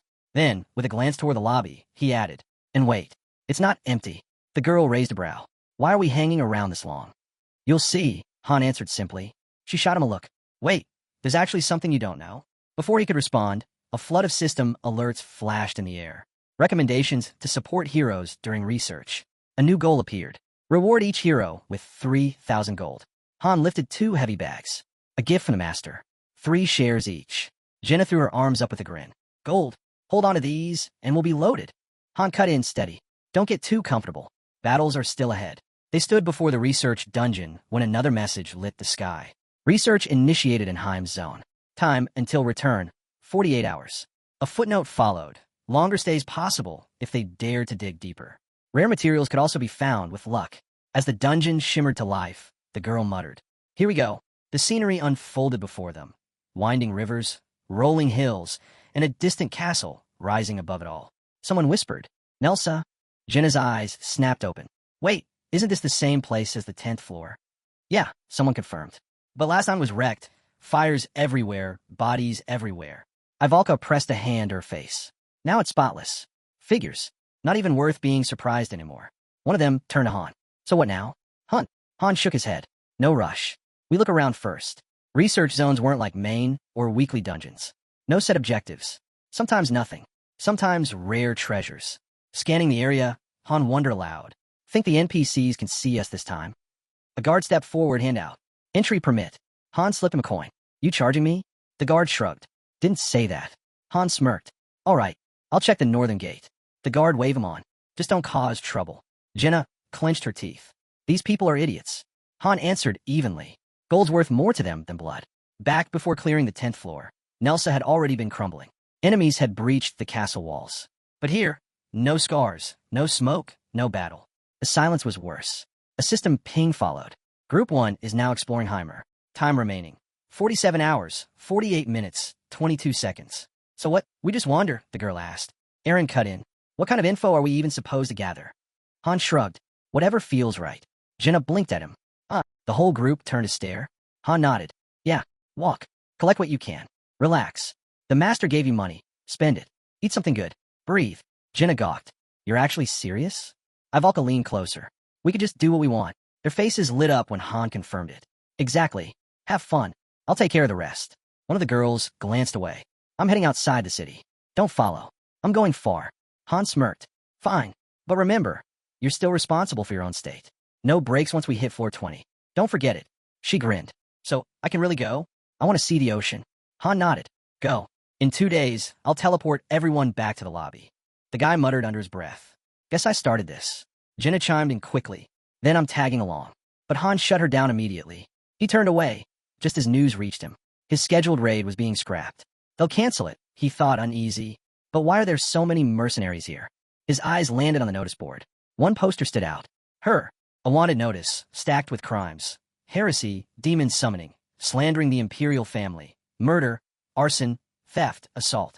Han smirked. They really threw the book at her. The final line sealed it. Her royal title stripped. Imperial bloodline erased. Someone nearby spoke up. You chasing the witch too? Without even turning, another man answered flatly. Keep dreaming. Everyone's hunting her. No one's even come close. If he's a real bounty hunter, he should already know that. Han's jaw tightened. Why'd you call her a witch? The man shrugged. Well, she ripped out baby hearts for sacrifices. Dabbled in dark magic too. That caught the room's attention. Wait, dark magic? Someone asked. Yeah, the man nodded. She summoned 4 forbidden beasts. Don't ask me what that means. Han's gaze lingered on the poster. Tell me everything. The man flicked him a coin. I'm busy. Han didn't move. Start talking. The man smirked. Fine. I've got time. A building came into view as the tale continued. Her name was Phreaces, once the rightful heir to the throne. Now stripped, hunted, a fugitive. Across the table, Han leaned forward. So, what's your take? The man shrugged. These posters started showing up about a year ago. Han nodded slowly. That's when the decree dropped. He tapped the notice. And this seal. Crossing his arms, Han sank into thought. Just a year ago. Yet only a week had passed since he'd first met Phreaces on the 15th floor. That same symbol, he'd seen it before. Etched into the armor of enemies he'd fought. It clicked. The purge had begun the moment she escaped the city. She had to be alive. At the table, Han asked quietly, monsters ever attack this city? Yeah, the guy replied. Goblin Horde. Couple years back. The order crushed it quick. He leaned in, lowering his voice. But rumor is it wasn't random. A witch stirred it up. Goblins don't swarm like that without help. Han's eyes narrowed. They were blaming her. Every disaster, dumped at her feet. Plates clattered onto the table, but Han kept pressing. What happened after that? The man ticked them off one by one. A plague. Monsters went rabid. Weather broke. Total chaos. But then his voice dropped further. The biggest change was in the dungeons. Han straightened. Dungeons? Right on cue. An entrance shimmered into view nearby. The man explained. A couple years back, strange inner spaces started appearing. Like ruins, but buried inside places that already existed. Not built. Not man-made. Just uncovered. They call them dungeons. But the strangest part, the man added, eyes narrowing. Normal people can't even get inside. Han leaned forward. Then who can? The man smirked knowingly. Exactly the ones you're thinking of. Han's expression darkened. Rumors spoke of a stone buried deep within. One that could grant immense power. Han froze. That had to be it. In his mind, the image burned bright. The glow of the Stone of Advent, tied to his third skill. Josh's voice broke the silence. Wait, there's one here too. Han muttered under his breath. It lines up. His gaze swept the room. Mercenaries everywhere. He smirked. All this talk is worthless unless you can prove it. You want payment? Earn it. Nearby, a man lay on a stretcher, arm severed clean. Josh followed Han's stare, voice low. That's why I didn't want to come. Han rose to his feet. The dungeon, it's inside the city, isn't it? His eyes locked on the towering temple at the city's heart. That had to be it. The dungeon must have surfaced right after the invasion. Tall iron fences now walled off the entrance. Josh pointed toward them. No way something like that gets ignored. Guards posted means one thing. There's something inside. Han studied the gate. Ordinary at first glance. But adventurers were already gathered, negotiating with the guards. Josh explained quietly. These dungeons are loaded, gold, artifacts, rare gear. And with this many here, it's packed with treasure. He hesitated. But people still die in there. One of the guards handed a flat, square tablet to a waiting adventurer. Josh continued. The order controls it. They sell passes, skim a cut of the loot. Easy profit. Scammers, he muttered. The informant stretched, brushing it off. Anyway, that's all I've got. Need me again, find me. Han's eyes narrowed. How exactly? The man waved him off. Not my problem. Just bring bonuses next time. Left alone, Han studied the flow of adventurers at the gate. Judging by their gear, they weren't here for a quick run. They were preparing for long stays. He crossed his arms, watching. The mercenaries were sharp, alert, eyes scanning everything. Yet no one stepped forward recklessly. Only certain people were allowed through. Han lingered a full 30 minutes, taking it in. Out of the entire crowd, maybe 10% were admitted. And one more detail, if the leader of a group got clearance, the whole team passed with him. Han's eyes stayed locked on the gate. Whatever it took, he was getting inside. Above, clouds drifted. The restless crowd murmured. Then, footsteps. Josh came running back, gasping for air. You're still here? He blurted. Han glanced over. Didn't think I'd see you again. Josh held up a small pouch, breath still heavy. I ran to get that coin you tossed me appraised. Turns out, it's worth way more than I thought. Something ancient. Possibly rare. Han didn't even glance back. You weren't thinking of robbing me, were you? Josh flinched, hands shooting up. What? No way. I wasn't asking for anything. Still trailing behind, he tried to pivot. All right, fine. Free version of those extra services I mentioned. Han's reply was flat. Not interested. Josh grinned slyly. Still hung up on that witch, huh? Fine. I'll tell you who spread the lies about her. I already know. Josh blinked. What? I spent days digging that up. Han wasn't listening. His eyes had shifted upward, scanning the rooftops. Trying to stay relevant, Josh offered quickly. How about a tour? I used to be a city guide. Best food spots, hidden corners, I know them all. Han cut him off with a sharp look. I said no. Why are you still following me? Josh hesitated, then blurted out. You remind me of a younger one. Han stopped cold. He turned slowly. The younger one? Josh clenched his fists. You're from the east, right? His words drifted, eyes distant. Back east, he'd known a boy, small, quiet, black hair, sharp stare. Looked just like Han. That's why I came up to you in the first place, Josh admitted. You reminded me of him. Honestly, you're the first person I've seen from the east in years. He tapped his lip, ready to say the name. Don't. Han's voice cut like a blade. He turned his back. Josh froze. The name died in his throat. Keep it to yourself, Han said quietly, his expression shadowed. Josh tried to ease the tension. Your name's kind of plain, you know. Han ignored him. Take me to the armorer. The armory was packed wall to wall. Blades lined the walls like trophies. Armor filled every rack. In a corner, shields leaned against a barrel spilling over with swords. Jenna spotted them first. Her smile flickered at Han, then slid toward the unfamiliar face trailing behind him. Without missing a beat, she raised a new bow. Check this out. Han arched an eyebrow. She reminded him he'd been nagging her for a longbow. So she finally grabbed one. Might even be enchanted. Best part? Only 2 coins. The system beeped. Item. Stylish longbow D rank. It looked sleek, but stats? Pitiful. Barely a stamina boost. Han didn't sugarcoat it. Trash. He pointed behind her at a pile of stones. That's where your coins should have gone. Jenna turned and froze. Among the pile sat an elemental stone. Han nodded. That'll make our master very happy. These are key for Ascension. Still holding the bow, Jenna asked. So what do I do with this? Ditch it, Han said. We've got bigger priorities. His eyes locked on a stone etched with a spiral. Regenerative. Worth every coin. It even stored past battle data, like a magical recording. No XP from replays, but missions could be retried. Perfect for practice. Jenna tilted her head toward Josh. So who's this guy again? Han waved her off. Don't bother. We don't even know each other. Josh scoffed. Wow, thanks for that. As Han and Jenna started walking off, Josh hurried to catch up. I'm a guide, he blurted, trying to sound official. Let me introduce myself properly. Han smirked. Perfect. Without even looking back, he flipped Josh another coin. Josh fumbled, barely catching it, then immediately launched into a rapid-fire pitch, rattling off wild investment schemes. Another ancient coin sat heavy and warm in his palm. Han gave a short nod. Not bad. Handle your business. Josh's face lit up. Thanks for believing in me. Han glanced at him. You starting something? Josh grinned wide. Top secret for now, but I'll pay you back. Promise. Han waved it off. You don't owe me. Josh shook his head firmly. I hate being in debt. If you ever need something, just say it. Han paused. His voice dropped low. If you get the chance, help the witch. Josh froze mid-step. What? But Han and Jenna were already gone, their boots fading down the cobbled street. Jenna caught up beside him, confused. What was that about? Han answered evenly. The girl. The one we rescued. Han's voice dropped to a whisper. She's the witch. Jenna's eyes flicked to him. You mean, the princess? Elsewhere, the baker had dozed off at his counter. Han checked the time. We got plenty left, he said. If you want to wander, go ahead. A dry wind swept through the streets, scattering leaves across the stone paths. Ivalka kicked one aside. Still haven't made it to the beach, she muttered. Not since the lockdowns. Han gave her a look. You actually tried? Of course I did. For now, their team's access was limited. The rest of the city sealed off. Han pieced it together. They were boxed in. Every 10 floors, another research dungeon unlocked. Clear all 100, and the city would be theirs. The plaza by the fountain buzzed with life. Ivalka's gaze drifted over unfamiliar faces. How long's it been? She asked. About a week, Han replied. She blinked. Feels shorter. Watching people shuffle up and down the stairs, she guessed some had already cleared the second floor. Then she asked, anyone working on the workshop gear? Han nodded. Take the rest of the day off. Training starts again tomorrow. Ivalka didn't look thrilled. Jenna nudged her. Go take a bath or something. Aaron appeared suddenly, climbing the stairs. Han called out. Where are you going? Aaron stopped. I told you to rest, Han reminded him. Push too hard, you'll break. Aaron opened his mouth to argue, but Han cut him down. Training's tomorrow. Resting isn't optional. Han studied him for a moment. That kind of drive, he'd seen it before.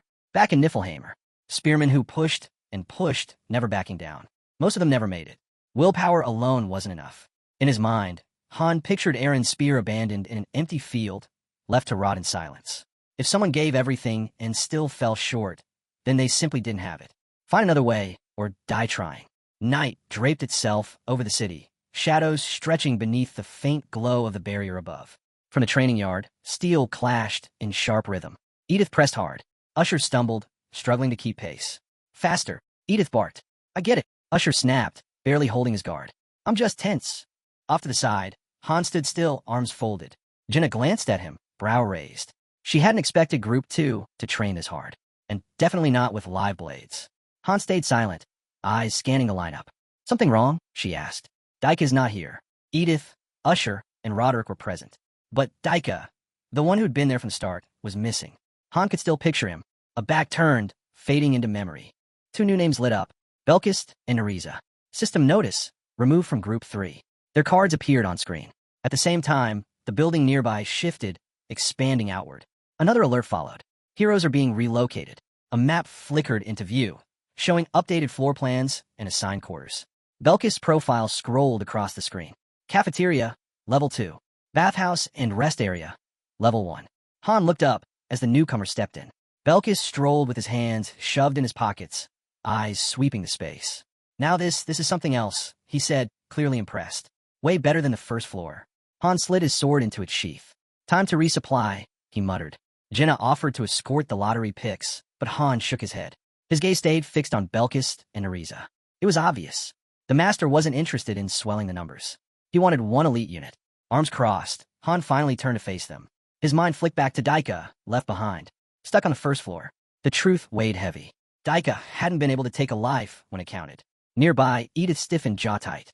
Han could tell her squad was down a fighter. And with no reinforcements coming, the only path left was forward, train harder, push further. Han silently hoped the master might send more veterans their way. Edith rubbed at her forehead with a sigh. But Han wasn't holding his breath. For now, they make do. Belkis smirked. Why the killer stare? I just came to say hi. Neriza didn't waste time on greetings. She cut straight in, uninterested in small talk. Han said nothing, arms still folded. Neriza seemed to assume she'd be slotted into Team 1 or 2. Pointless speculation. And she surprised them both. I want on the first team, she said evenly. I won't slow anyone down. Belkis scoffed. You serious? That's insane. Don't get ahead of yourself. Neriza's gaze sharpened. Strength alone doesn't win battles. I've got more than raw force. And if you've been paying attention, you'd know that. Before things could heat up further, Han stepped forward. The rest of the group stayed back, silent. Team placement isn't our call, he said firmly. Neriza gave a small nod. Right. Only the master or team leaders decide that. Jenna leaned close to Han, voice low. So what do we do with her? And why she's so desperate to join us? Han didn't bother softening the truth. No idea. He turned back to Neriza. Why don't you explain it yourself? Neriza closed her eyes briefly, then pressed a hand against her chest. At first, I thought the stories about you were just hype. Exaggerations. Her tone shifted, but I was wrong. Han had a guess. It had to be the Regeneration Stone, the artifact that stored battle records. With it, anyone could replay completed floors or rewatch old fights. A training tool for most, but devastating in the right hands. He'd shown it to Belkist and Neriza both. How much did you see, he asked. Neriza didn't flinch. Everything. And she added, those tales people spread didn't even come close to reality. If anything, they downplayed what this team could do. Jenna and Aaron stood steady behind Han as Neriza continued. If survival's the goal, then the smartest move is obvious. Join the strongest team. Across the field, Edith called out. Then why not the second team? Neriza didn't miss a beat. I want the first team. Usher's jaw tightened. We're just as strong, he snapped, though the words stumbled on their way out. His frustration bled through more than his conviction. Belkist gave a careless shrug. To him, the answer was simple. Only the strongest endured. If Usher hadn't figured that out by now, that was his problem. Han met Belkist's eyes. Belkist didn't look away. I wanted to, and I'll be more useful than she ever will. Neriza dismissed the jab with a flick of her hand. She called out the obvious flaw in the lottery system. Luck decided placements, not skill. There had to be a better way to see who truly belonged. Edith turned away, then looked back at Han. Decide, she said quietly. Han stayed silent. Edith exhaled. I don't want anyone on my team who doesn't actually want to be there. Simple. Han reminded her she was still short a member. Like it or not, her team wasn't complete. Jenna broke in, cutting the tension. So, got anyone in mind? She asked Han. He answered honestly. Not sure. If Belkist weren't so hostile, I'd have chosen him already. His eyes shifted between Neriza and Belkist. You both refuse to leave this to chance. You want control over where you end up. Fine, prove you deserve it. Han pointed at the training cage. You want in? Earn it. He laid out the rules. No healing, no resets. The fight would go until one of them dropped. Only then would a choice be made. Belkist didn't hesitate. He shoved the gate open and stepped inside, cracking his knuckles as he went. Been too long since I had a real fight, he said, eyes fixed on Neriza. Mind if I kill her? Han's reply was flat. If you can. Belkis' grin twisted wild. He moved to his spot and raised his blade. Go all out. Show me everything. Nereza didn't flinch. She calmly pulled a small vial from her bag, uncorked it, and poured its violet liquid across her weapon. Belkis' smile wavered for the first time. You serious? She didn't look up. I was told to fight my way. The poison shimmered against the steel. Paralysis, strong enough to send its victims into violent convulsions. This was her craft. Her edge. Her blade rose. I've used this on monsters. You'll be the first person. Belkis' teeth flashed. You won't get the chance. He activated the system, sending the challenge. Nereza accepted without pause. On the sidelines, Jenna stayed quiet, her chest tight with unease.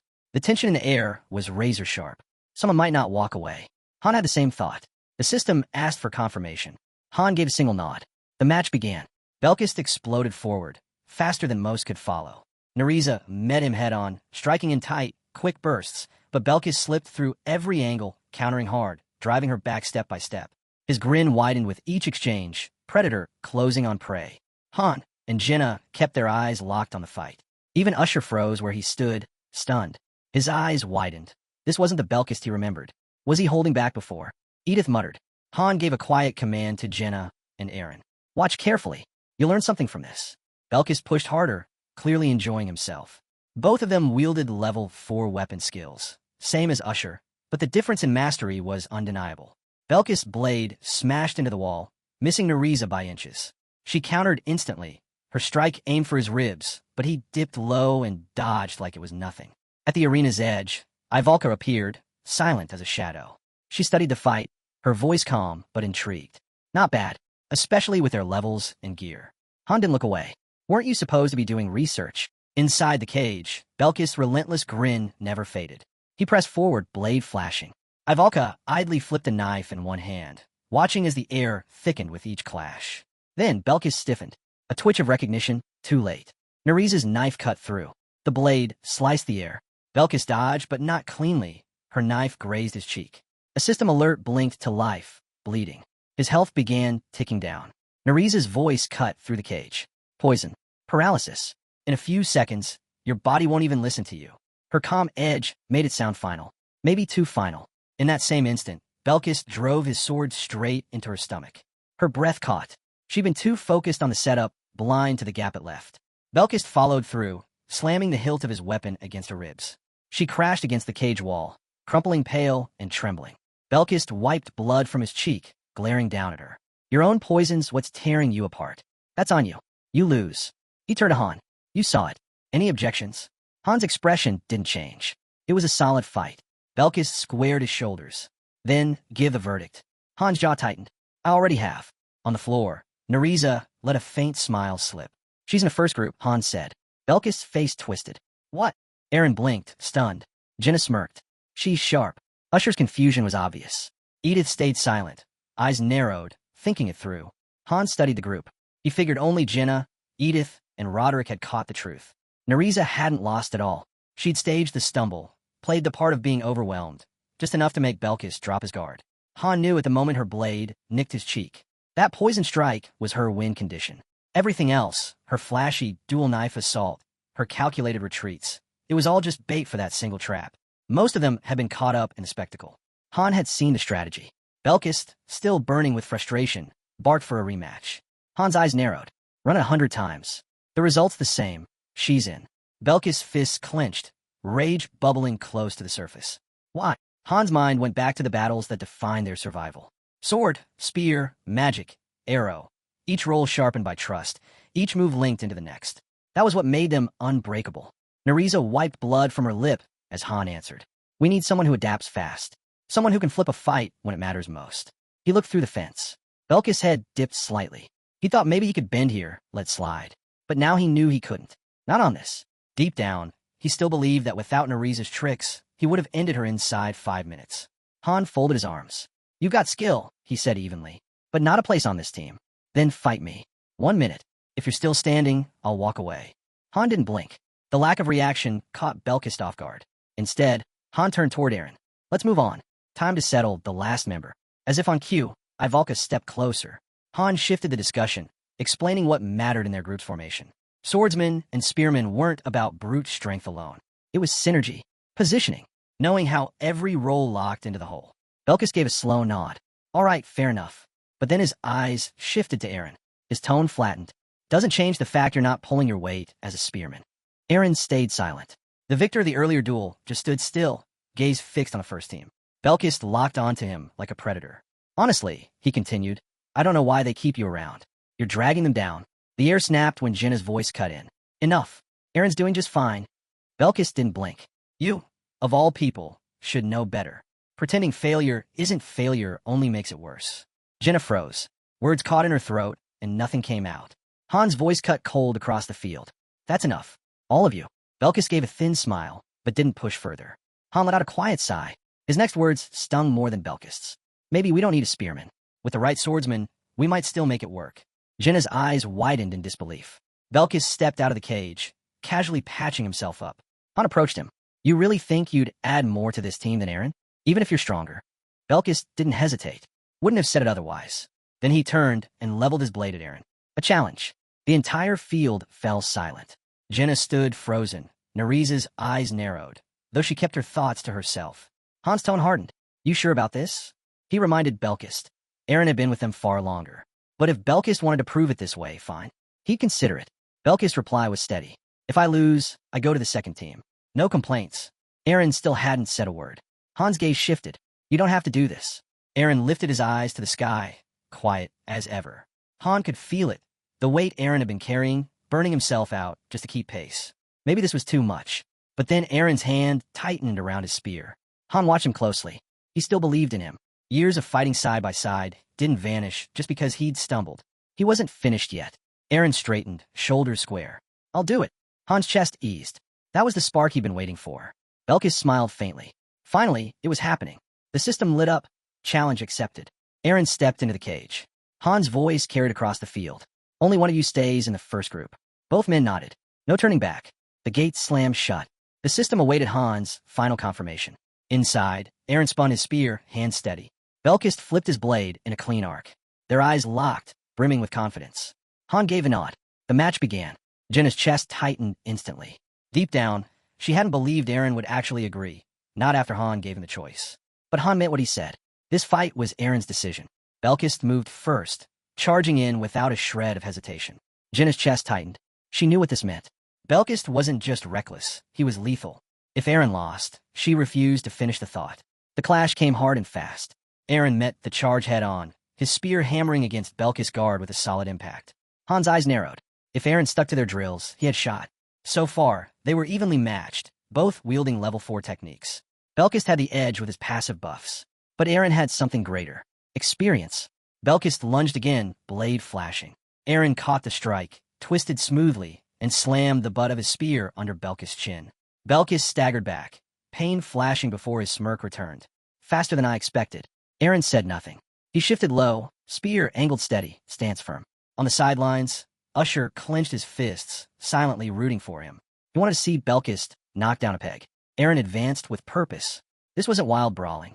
This was control. Every movement measured, deliberate. He was dictating the pace. Han's thoughts were clear. Belkis' past didn't matter. Whatever skill he'd had before this world meant nothing now. He hadn't fought the things Aaron had. Aaron had boss monsters, twisted humans, deadly traps, chaos itself. He'd survived it all. Belkis had never even sparred against someone like Aaron or Roderick, let alone stare death in the eye mid-dungeon. A true spearman forged through that kind of fire became something else entirely. Their technique stopped looking human. Aaron unleashed a flurry of rapid jabs. Belkis moved to dodge, but the spear curved unnaturally, grazing across his back before smashing down in a crushing strike that forced him to retreat. From the edge of the field, Usher pumped a fist. If he makes first team, I'm making him wash dishes for a month. Pages of old records stirred in the wind, sketches and notes tracing the spear's history. For centuries, the weapon had been built for reach. On open fields, its long shaft made it king. But in close quarters, in one-on-one combat, that reach shrank. Swords pivoted quicker, daggers faster still. The difference between life and death could be less than a meter. Unless mastered perfectly, a spear turned into dead weight. Aaron wasn't using it like a novice. He commanded it. Every thrust, every swing was sharp, deliberate, precise. The clash wasn't just two fighters trading blows. It was a duel at a level few could truly follow. These weren't rookies. These were heroes, pushing well beyond mortal limits. Aaron drove his spear into Belkist's guard again, following with a brutal downswing that sent him stumbling. The weapon cut through the air like execution itself. Belkist flipped backward in desperation, twisting into an aerial spin to narrowly avoid the strike. Han never looked away. Belkist might have entered this world with raw talent, but raw talent wasn't enough here. Not anymore. Han knew this fighter. He'd sparred with him countless times. And right now, he could tell, Aaron was only just beginning. He was a man trained to face threats beyond human, even monsters. Aaron's spear cut through the air with deadly precision, each motion honed by battles too many to count. Han studied closely. Swordsmen and spearmen fought on entirely different rhythms, with instincts worlds apart.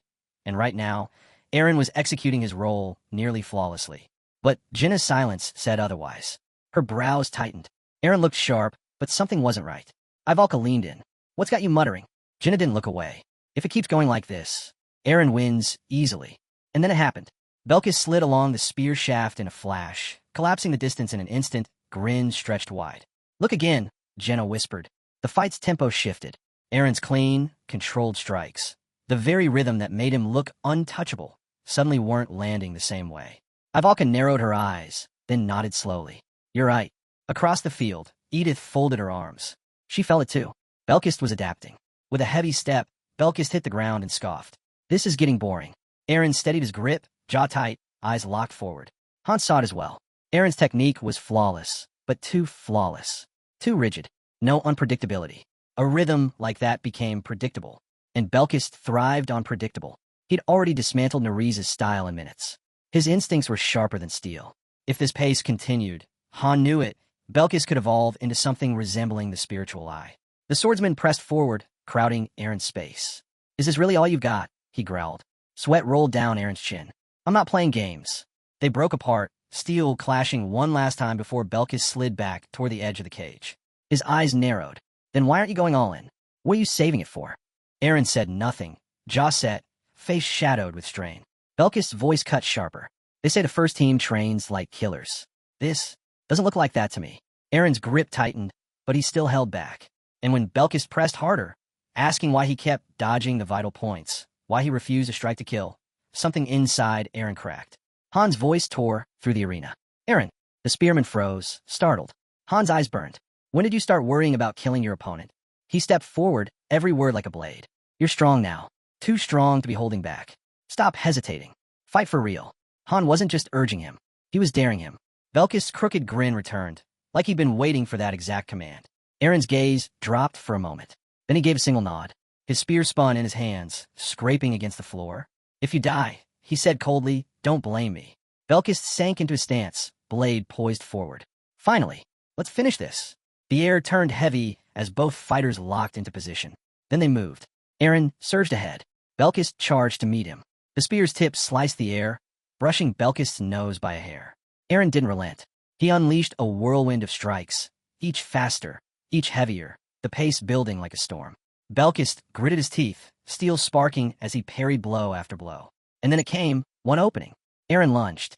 Belkist slipped aside at the last instant, spinning into a counterattack, his blade flashing in a relentless barrage. He weaved between jabs, a grin stretched across his face, enjoying the storm. Aaron pivoted, dragging his spear back into a sweeping arc, then slammed it down with everything he had. Belkist dropped low, narrowly escaping. The spear struck the arena's edge. It shattered. The sound thundered across the city, reverberating like a quake. Jinna's eyes went wide. Usher froze where he stood. The ground itself trembled beneath the ring. Ivalka turned away. Roderick closed his eyes. And then, the final blow. Silence followed. Blood spread across the floor. Belkist, a deep gash carved into his side, exhaled sharply.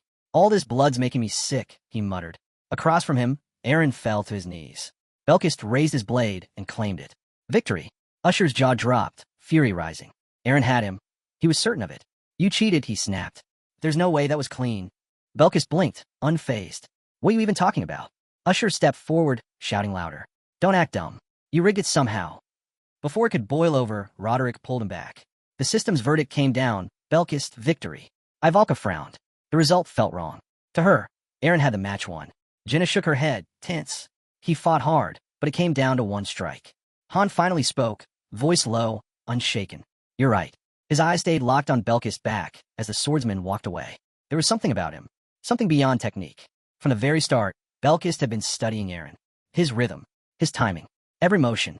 He adapted in real time, shrinking the gap one step at a time. That moment where he threw himself to the ground, it hadn't been desperation. It was strategy. One decisive gamble to flip the match. No matter how battered he got, he never lost focus. He waited, calculated, and when the opening finally appeared, he struck like a predator. One clean blow. Enough. Passing the wounded spearman, Belkist glanced down, voice cold. Shame. Would have been a better fight if you'd actually gone all out. Eren pressed a hand to his bleeding shoulder, gave a quiet nod. Yeah, I know.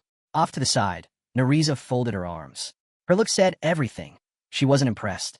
Not yet. Han's gaze hardened, but he didn't waver. No one challenged the outcome. Belkist stepped out of the cage. Han turned to the group. He's in the first team. Eren stayed on the floor, motionless. The system chimed.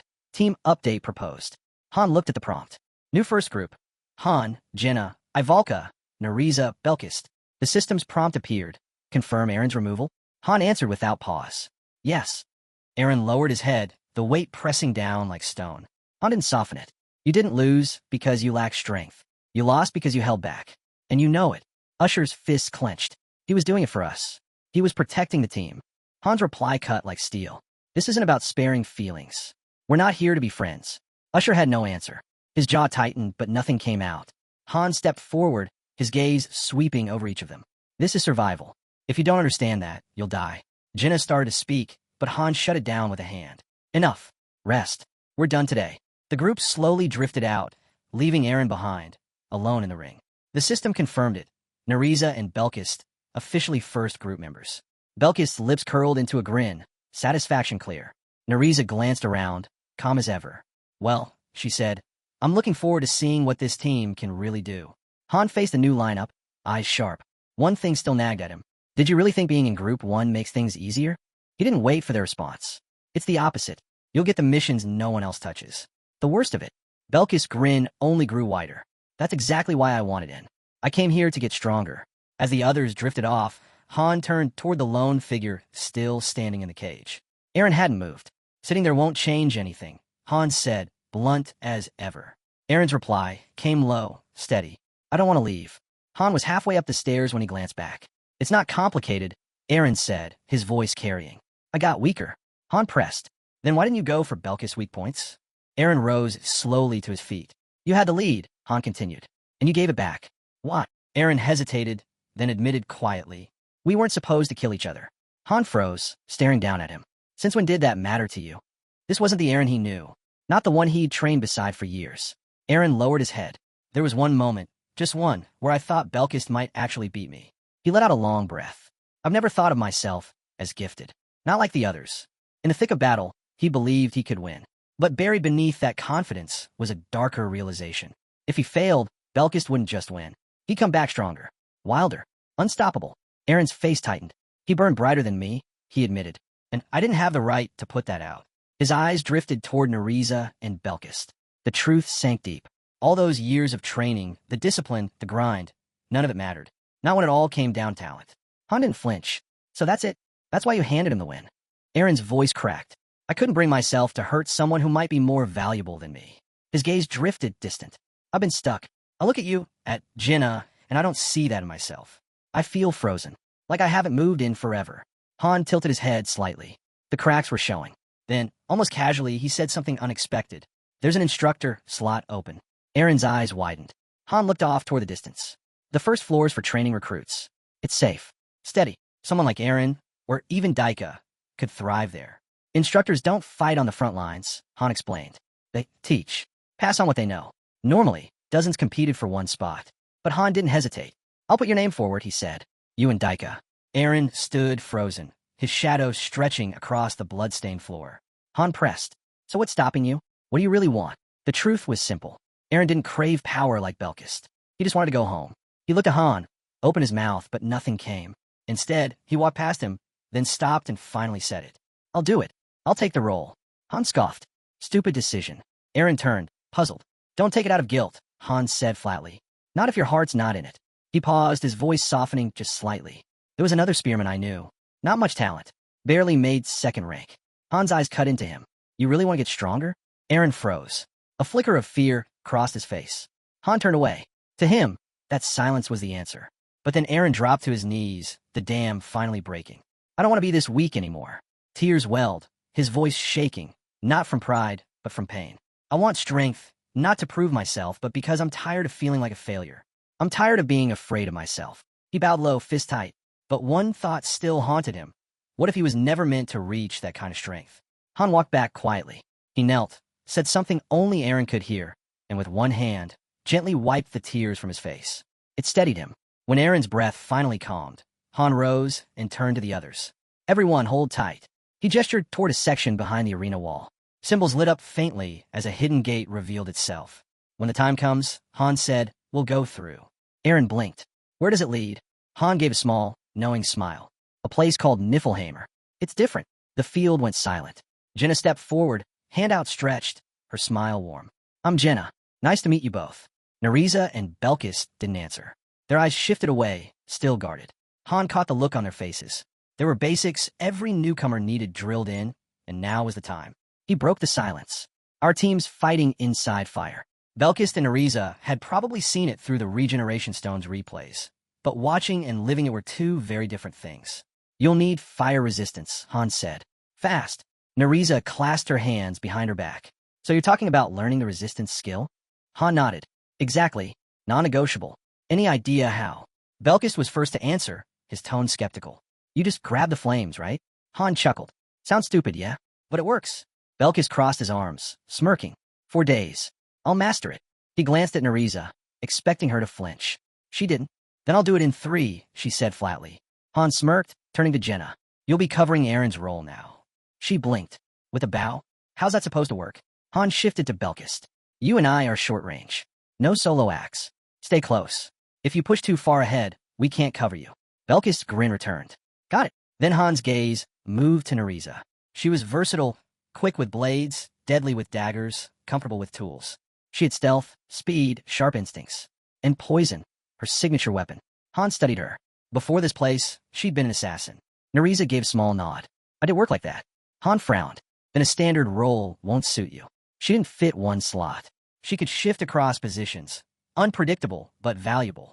You'll take center, Han said. Your role changes by mission. Sometimes she'd push the front. Other times, she'd cover Jenna or Ivalka. And when needed, she'd infiltrate enemy lines. Nereza closed her eyes, taking it in. I'll remember.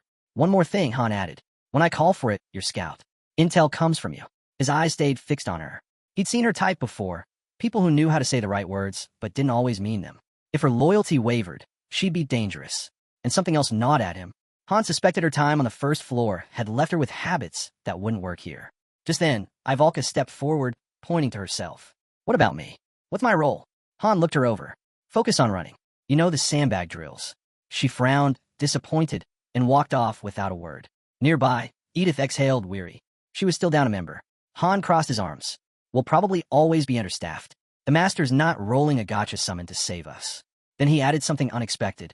If you can't find anyone here, try the first floor. Edith blinked. Seriously? Han nodded. Yeah, look closely. Some down there show promise. He mentioned Daika, how he'd just taken an instructor post. Tell Daika to keep an eye out, Han said. But make sure he only looks for the ones with real grit. The ones who don't flinch. That was Edith's best chance. At least until the Master pushed out more summons. Not far off, a girl with striking blue hair was training, blades slicing the air as she carved into a practice dummy. Han's gaze lingered for a moment. The free gate system was working smoothly now. Over 20 recruits already placed on the first floor. With numbers like that, someone was bound to stand out. Edith tapped her chin, thinking. After a moment, she nodded. I'll go. Good, Han replied. But if you spot someone worth pulling up, keep it quiet. Don't draw eyes.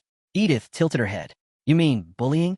Almost on cue, 3 smug-looking guys swaggered toward the training girl. Smirks plastered across their faces. Han didn't even look surprised. Here, it's common. Do too well, and you paint a target on your back. Especially if you don't have connections. The arena sealed with a heavy echo. Han folded his arms. Time to test your limits. Get a read on each other. His gaze shifted to Nereza and Belkis. No rules. Real weapons. Show me what you've got. Belkis' grin stretched wide. I like the sound of that. Han raised a brow. You planning to take me on alone? Belkis' eyes gleamed. If Nereza joins in, I'll hold back. But if it's just me, he stepped forward. Then yeah, I want that. Han narrowed his eyes. You're serious? A straight one-on-one? Velkus didn't blink. Dead serious. Let me try. Han gave a sharp nod and drew his sword. System alert. Berserk mode activated. The arena trembled as energy rippled outward.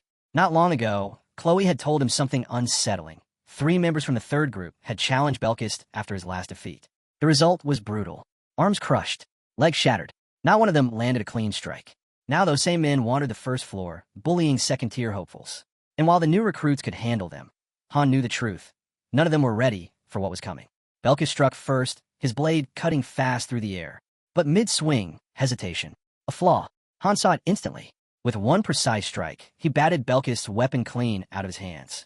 The blade spun, embedding itself deep into the dirt yards away. Han said nothing. He didn't need to. The lesson was clear. Beating weaklings meant nothing. Here, strength had to be earned. Belkist still wore his grin, but the edge was gone. He exhaled sharply. You're a lot stronger than I expected. From the sidelines, Neriza crossed her arms. Reckless, she said flatly. The result was obvious. Belkist retrieved his sword, chuckling under his breath. Still glad I made the first group. Then, with a glance at Neriza, he added, if we're going to stand a chance against him, I'll need your help. Neriza didn't waste words. She unsheathed her blade, coating the edge with poison. Han arched a brow. You're really going with that? She locked eyes with him. Isn't this what you expected from me? Without another word, they both sank into stance. Round 2 was about to begin. Watching from the side, Belkist knew this time was different. Both were dead serious now. Maybe even Han wouldn't walk away without taking a hit. But Han's expression didn't change. He stepped forward, and the system roared to life. Berserk mode reactivated. The training hall fell silent. The air itself seemed heavy. Belkist and Neriza steadied themselves, still worn from the last clash. Belkist believed that if they worked together, they might finally push Han back. Han crushed that thought instantly. Numbers don't make strength, he said flatly. You two have no coordination. Then his gaze shifted toward Jenna, and his next words made her blink. Truth is, either of you would lose to her. Belkist stiffened. Neriza's grip tightened. Han didn't let up. At best, you could handle someone like Eren. Maybe Usher. He called Jenna forward. She hesitated, then stepped up. I'm a little nervous, she admitted. You shouldn't be, Han replied. You're stronger than you think. Now standing between the two, Jenna appeared calm, focused. Han looked back at Belkist and Neriza. Forget one-on-one duels. From now on, you fight as a team. Their new task, defeat Jenna. Belkist scowled. That's how little you think of us. Han's answer was sharp. You'll see soon enough. Belkist muttered irritably and glanced at Neriza. Just so you know, I don't work well with partners. She shrugged. Neither do I. From atop steps, Han's voice cut through. Then stop talking and prove it. Beat her, and I'll give you all the sparring you want. Belkist gave a hard nod. Fine. Don't regret it. He shot Neriza a smirk. Just try not to hold me back. Cracking his neck, he faced Jenna. I'll handle this. But Jenna didn't wait. Her arrow flew instantly. Belkist reacted, slicing the first one out of the air, but he missed the next wave. Arrows rained down from above, forcing him to dive back. Then came a final shot, faster, sharper than the rest. It streaked past his neck, burying itself into the wall, just inches from taking him out. Han watched silently. She's stronger than you, he said again. Belkist's grin faltered. He muttered, I feel like a frog staring at the sky from the bottom of a well. Han pointed at the scattered arrows. This isn't a duel. Neriza's part of this too. They had 2 days. 2 days to learn how to fight as a unit. Han remained at the bottom of the steps, observing. Belkist had seen countless mission logs. He should have known the truth by now. Lone wolves didn't win real battles. And so far, these two hadn't even touched the basics. Then Neriza stepped forward, blade in hand. My turn, she said. Han closed his eyes. Stubborn, he muttered. The arena fell quiet once more. Only Neriza's breathing broke the silence. The ground was littered with Jenna's arrows, a sharp reminder of just how far they still had to climb. They were boxed in, cornered on all sides. Han watched from the sidelines, his expression unchanged. Neither Belkist nor Neriza had lasted even a single minute. Both looked worn down, bruised, drained, barely able to stand. Belkist muttered to himself. As much as he hated the thought, the only chance they had was to fight together. Neriza knew it too. This wasn't going to be easy. They charged in, side by side. Han didn't even shift from his perch. Pathetic, he said. Neriza knocked aside one flurry of arrows, only for another to cut in right behind it. And before she could react, Jenna was already there, dagger flashing, then gone again, darting across the wall, already preparing her next strike. Belkist became her new target. Arrows rained down in rapid succession, each one finding its mark, each one drawing blood. Han narrowed his eyes.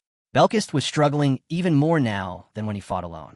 Belkist cursed under his breath, refusing to fall. Han's response was ice cold. Swearing won't save you. Keep this up, and I'll demote you to Group 2. Their training's easier. Belkist shoved past Nariza, snapping. You can't even last 10 seconds out here. Nariza smirked. Big talk from someone who hasn't touched her once. Han's gaze darkened. Their pride was cracking, and fast. Jenna drew again. She wasn't just skilled. She was born for this. This wasn't sparring. It was a hunt. And to her, Belkist and Nariza weren't fighters. They were prey. They lunged again. Jenna released. An arrow struck Nariza square in the chest. 2 more pierced Belkist in an instant. Nariza collapsed against the wall. Belkist barely kept his footing. Han looked down at them. Don't waste time. You'll recover once you're out. Then, colder, stop pretending you're heroes. Walk away. Outside the ring, Han leaned back against the wall. Ivalka strolled over, noting something unusual. Those two actually made a decent pair. Han raised a brow. She wasn't even supposed to be here. Her focus was telekinesis training, not snooping around. Aaron stood in the distance, quietly watching. Han didn't miss a beat. 10 seconds before I tell Chloe, he warned Ivalka. He began counting immediately. Ivalka groaned, but didn't push back. She turned and left. Inside the ring, Belkis cracked his knuckles, clearly eager to keep going. But Jenna wasn't. Han collected the scattered arrows. That's enough. Tomorrow, you try again. Nariza didn't look worried. We've still got time, she said casually. Jenna held a flask, irritation written all over her. Han addressed them all. Because you keep challenging her, she's falling behind on her own training. Don't waste her time, or mine. Then came the blow. If you can't beat her tomorrow, I'll replace you both. Belkis froze, thinking he misheard. But Han's tone left no room for doubt. He meant it. Jenna walked off, gathering her arrows, but left them with one last chance. Tomorrow's match would decide everything. Lose, and it was over. Belkis and Nariza remained where they stood, weighed down and defeated. Han could only hope they wouldn't mess it up this time. Jenna turned to him. You'd really cut them loose? Han didn't even blink. Have I ever lied? She opened her mouth, about to throw a certain incident back at him. Thwack! A stray quiver smacked her in the head before she could finish. Han didn't bother to look. He kept walking, chin raised. Talent means nothing if you can't work with others. Jenna rubbed her head, muttering under her breath. Who could possibly replace Belkis and Nariza? Maybe Han was betting on Aaron coming back? But Han shut that thought down immediately. Not even close. On the sidelines, Belkis' grip tightened around his sword. His stance was strong, precise. Han could see that. The problem wasn't skill. It was trust. Either they didn't trust each other enough, or they trusted themselves too much. Belkis looked ready to snap. Han just hoped they'd figure it out before tomorrow. Morning arrived. Han, Ivalka, and Jenna gathered in the square. Jenna scanned the area. Where are they? Don't tell me they ran. Han didn't flinch. They're on the first floor. Ivalka perked up. Wait, so training's canceled. Jenna tilted her head. Why'd they go down there? Han shrugged. Asked for time. So while they're off doing whatever it is, the rest of us? Double workload. Ivalka groaned. She should have expected that. Then, the sound of footsteps echoed from the corridor. Jenna turned and froze. The so-called quitters were walking straight toward them. Han narrowed his eyes. You two ready? They stepped through the archway. Nariza gave a short nod. We did everything we could. Belkis stood beside her, calm and collected. Let's get this over with. The arena was exactly as it had been yesterday. Han laid down the rules again. Real weapons. No limits. One chance. Nariza looked straight at Jenna. We understand. Belkis glanced at her. He wasn't a fan of the plan, but he was in. From across the arena, Jenna raised her bow. They're just standing there? She fired. Belkis stepped in, batting the arrow aside like it was nothing. Nariza followed up, hurling her dagger. Jenna ducked, rolled, and loosed another volley. Belkis' eyes lit up. He grinned. I get it now. Jenna faltered. Something was different. He wasn't charging blindly anymore. He was reading her shots, cutting them down like paper. The system chimed. Skill awakened, anti-projectile defense. No hesitation. Together, they rushed in. Jenna fired again. Too far. Too slow. Not enough to stop them. Belkis cleared the arrows across the ground. Nariza knocked down the ones raining from above. Step by step, they closed the distance.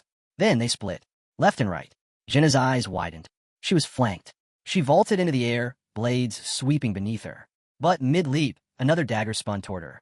She barely twisted away, ricocheting off the ceiling, and landed, face to face with Belkis. Still, waiting. Belkis lunged without a word. Jenna twisted away just in time, flipping back and countering with a spinning strike meant to knock him off balance. But then she felt it. Cold steel pressed against her throat. She froze. Behind her, Nariza. The assassin's voice was steady. It's over. Jenna groaned. The outcome was clear. Belkist let out a laugh. Too easy. Han gave a single nod of approval. He turned to the other recruits, shaking his head. All that struggling, when the answer was right in front of them from the start. Jenna should have noticed sooner. But she hadn't. She'd been consumed by Belkist's presence, her focus locked entirely on him. Han silently watched Neriza slip back into the shadows. Not surprising. When someone like Belkist drew that much attention, it was easy to forget the danger right behind you. Now the three stood side by side. Han gave them a short nod. You passed. He told them to hold on to that moment. This was real teamwork. Anyone who had studied their past boss fights should have known already. A team's combined strength could always surpass raw solo power. Belkist grinned. So, does that mean we're ready to take you on next? Han smirked. You sure about that? The arena's open whenever you feel brave enough. But deep down, he already knew how it would end. One strike in Berserk mode, and Belkist would be finished. One mistake, and they'd both fall. It wouldn't be the first time they barely scraped through after challenging him. The gate to the next floor remained sealed. Han figured the system, and YTNG was waiting, holding off until the squad's synergy tightened before unleashing the next challenge. As the squad made their way toward the second floor gate, Han slung his sword across his back. He casually mentioned that Jenna would be joining the duels in the next round. Leaning against the wall, Belkist raised an eyebrow. What are you talking about now? Han explained. From here on, Belkist and Neriza would be fighting as a team. The announcement caught them both off guard. But Han clarified it wasn't permanent. They'd rotate, switch partners, and test every combination. The point was simple. Every member needed to learn how to fight alongside anyone. Resting on one knee, Belkist admitted something. He'd always thought this squad worked solo. Back on floors 5, 10, 15, it had always looked like Han was carrying the weight alone. He hadn't realized just how strong the rest of the crew actually was. He turned to Han. Then what's the point of all this team training? Han shot back. What? Are your eyes just for decoration? He thought back over every floor they'd cleared. Not a single one could have been conquered alone. Then he laid it out plainly.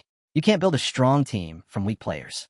But even the strongest individuals will lose if they can't work as one. Han lowered his gaze for a moment. Sure, one powerful player could carry the team. But did they really have anyone like that? He didn't think so. And he certainly didn't see himself that way. Belkist stood tall. Han told them both to quit complaining. If they mastered coordination, he'd give them all the one-on-one training they wanted. Belkist admitted he was getting impatient. As the recruits headed upstairs, Han stayed behind, watching. They were improving fast. At last, they were ready for proper 2-on-2 matches. The arena was rarely silent. Mornings were drills. Afternoons? Weapon work.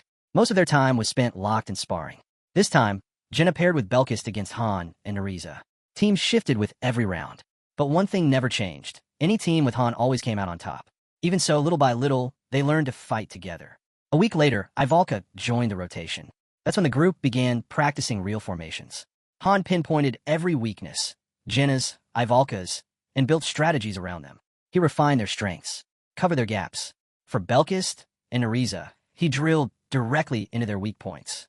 During a short break, Neriza watched him closely. The more she saw, the more impressed she became. Every move, every tactic, everything clicked together too perfectly. Sitting across from him, she wondered aloud. What had he really done before all this? Han answered casually. Told you already. I was a farmer. Neriza snorted. You'll have to do better than that. Just then, a call rang out from the ferry. The first squad was to assemble. First floor. Belkist leaned against his sword with a sigh. Took them long enough. As they walked down the corridor, Han asked if they were excited for the real thing. Outside, Belkist stretched his shoulders. Anything's better than beating on wood. Han waved the group forward. This isn't a sightseeing trip. Move. Before they left, Aaron stepped up. Good luck out there. Han nodded. Don't worry. We've got it. They headed toward the familiar gate. A crowd was already gathered in the square. Han glanced back when Neriza caught up. Who are all these people? She explained they were third-gen recruits, summoned after the floor split. The newcomers eyed Han's team with suspicion. An assassin stepped forward, assuming Han didn't understand. He mentioned the rumors, strange ones spreading fast. Han tensed. He'd expected this sooner or later. He, Jenna, and Edith were first gen, Neriza and Belkist came in second. That was after Han handed his guidebooks to the master. These new faces? Third generation. Suddenly, someone from the crowd shouted, calling Belkist a cocky idiot. Belkist spun around, furious. Say that to my face. Han cut in instantly. Let it go. An older man shoved his way forward, loudly introducing himself as Melkard. He claimed he'd been trapped here for 4 days and wanted to skip straight to the second floor, muttering something about chronic illness. Han didn't hesitate. He pushed the man aside. Lobby healing works on everything. Flu, cancer, you name it. Don't fake it. Above them, Isel hovered, her voice sharp as it cut through the noise. Enough. You're holding up the Masters team. Han turned to Nariza. When did people start acting like this? Right after the floors split, she answered. As the gate ahead began to dissolve, Ivalka frowned. Why'd it mess with people like this? Han kept his eyes forward. Separation changes people. Ivalka muttered. Still, it's strange. Han shook it off. None of it mattered now. They had a mission. The system chimed. Main dungeon, 16th floor. Opening in 10 seconds. Han faced the group, voice firm. Once we're in, you follow my lead. No exceptions. His gaze swept across them. Anyone have a problem with that? Belkist and Nariza answered immediately. Nope, we're in. A flash of light swallowed them whole, pulling the squad onto the 16th floor. The system prompt appeared, reconnaissance mission. Uncharted territory. Belkist frowned. Never done recon before. Jenna thought back to the 6th floor. Similar assignment, just scouting. She smiled faintly at Han. Hopefully this one's just as easy. Han shook his head. This isn't the 6th. Don't expect it to be. The world around them resembled an ancient castle, or maybe an old mansion. Nariza froze the moment they landed. Han noticed. You recognize this place? She hesitated. Not sure yet. If something clicks, I'll tell you. Han approached a massive door and knocked. A small metal grid slid open. Not an exit. Not even within the mission boundary. He stepped back and turned to Nariza. You're up. Stay out of sight. Signal us if you see anything off. She nodded once and melted into the shadows. Han drew his blade. Formation. Let's move. The hallway stretched long ahead, dim lanterns flickering against stone walls. Rows of statues lined the path, frozen in place, their gaze cold and empty. Belkist held the rear. Ivalka scanned the eerie corridor. This feels like a haunted mansion. No way this is normal. Han noted the strangest part. Everything was pristine, polished. Someone had been maintaining the place. It wasn't abandoned. He tested a few doors. All of them locked. Ivalka's eyes widened as she looked down the endless passage. This place is massive. It feels endless. Belkist muttered. The floor plan's off. Distorted. Even the spacing feels wrong. Ivalka smirked. Smarter than you look. Belkist stiffened. Okay, bad joke, she admitted. Han's voice cut through the air, low and sharp. Quiet. Jenna moved ahead, gaze fixed on the corridor stretching before them. The hall split 3 ways, left, right, and straight. Endless. Han's voice cut in. We're in a labyrinth. This wasn't just some mansion. It was a maze, deliberately designed to mislead. Ivalka frowned. So, where do we even start? Han leaned back against the wall, calm. We wait for Nariza. No sense getting lost before we know what's ahead. Jenna's eyes roamed the walls. I've never seen anything like this. It's way more complicated than anything we've faced before. Belkis gave a short nod. And way too quiet. Feels wrong. Han shot him a dry look. What? You thought these missions were supposed to be fun? Belkis shrugged. Hard to enjoy when there's nothing worth fighting. Han closed his eyes, letting the group catch a breath, but his warning was sharp. Stay ready. He could feel it. The monsters were close. Without turning, he spoke quietly. They're here. Belkis' lips curved into a grin. Excellent. 5 long minutes passed. Shadows crept along the stone walls. Then Nariza emerged from the dark. Han straightened instantly. She reported, I scouted the middle path. All the corridors lead to the same place. It's not a maze meant to confuse. It's connected. Strange. No traps. No enemies. But something else. Han's eyes narrowed. What kind of something? Nariza hesitated. I saw a maid. Bleeding. Crying. You'll understand when you see her. A nearby door creaked open. Inside, a girl sat collapsed, sobbing into a pool of blood. Head low, body trembling. She hasn't reacted to anything, Nariza said quietly. It's like she's not really here. Then, suddenly, the girl vomited blood. Han turned away without hesitation. His voice was calm, but sharp. This isn't right. If someone wanted her dead, she'd already be dead. And if we're not here to finish the job, then we don't interfere. He added, sometimes when something feels wrong, the smartest choice is to walk away. Jenna's eyes lingered on the girl. She looks like she's in pain, like she's dying. Han glanced back. You planning to heal her? Jenna paused. Not that nice. Then we move, Han ordered. They passed her by. Further down, iron railings came into view. Ivalka groaned, lifting her hand. This is getting old. Someone muttered nearby. There has to be a way through. One of the team lowered his head in frustration. Han didn't even look at him. Quit whining. Something will happen soon enough. And right then, the floor shifted under their feet. They passed 3 nearly identical rooms already. The labyrinth wasn't hard. If anything, it had been almost a straight path. Until the 4th corridor. Nariza's voice cut through the air. Enemies ahead. Han's jaw tightened. How many? 7, she answered. Swords, spears, crossbows. Han nodded grimly. The moment we step in, they'll attack. His orders came fast. Nariza and Jenna, take out the crossbows. The rest, lock down the front line. Through the cracked door, they saw the guards waiting. Han raised his hand. 3, 2. A single finger. 1. He clenched his fist. The squad surged forward. One soldier turned his head too late. Han was already there. His blade flashed once. Clean. Silent. A voice barely rasped. Who? Before the body hit the floor. Belkis charged in right behind him. Strikes heavy and merciless. When the clash was over, corpses littered the room. All eyes turned toward the staircase ahead. But something was wrong. Han's gaze sharpened. The floor above, it didn't feel right. Then, slam. The doors behind them locked shut. Han raised his shield, hurling it against the barrier. A harsh clang. No movement. He stretched out a hand, clenched his fist. Nothing. They weren't being allowed through. Not yet. Ivalka, Han ordered. Level 1 magic circle. By the exit. She hesitated. You sure? Before he could respond, the barrier rippled, then burst open. Soldiers flooded in. 18 at level 14. 5 at level 17. Ivalka didn't wait. Her hands flared. Fire erupted down the corridor, engulfing the first wave. Go! Han barked. Belkis and Nariza rushed forward. Han charged, blade tearing through armor. Jenna loosed arrows in rapid succession as boots thundered closer. A burning knight screamed. Han's strike cut him down, another charred body collapsing into the flames. Then Han's voice rang out calm. Everything's ready. The team regrouped at his side. A girl asked, how'd you know? Han's gaze flicked back. Shouldn't I be asking you that? She gave a short nod. More are coming. Han hurled his shield again. It smashed into the barrier. Still holding. He scanned the burning hall. Smoke twisted upward. The air stilled. Then silence. The barrier dissolved. Move. They climbed the stairs.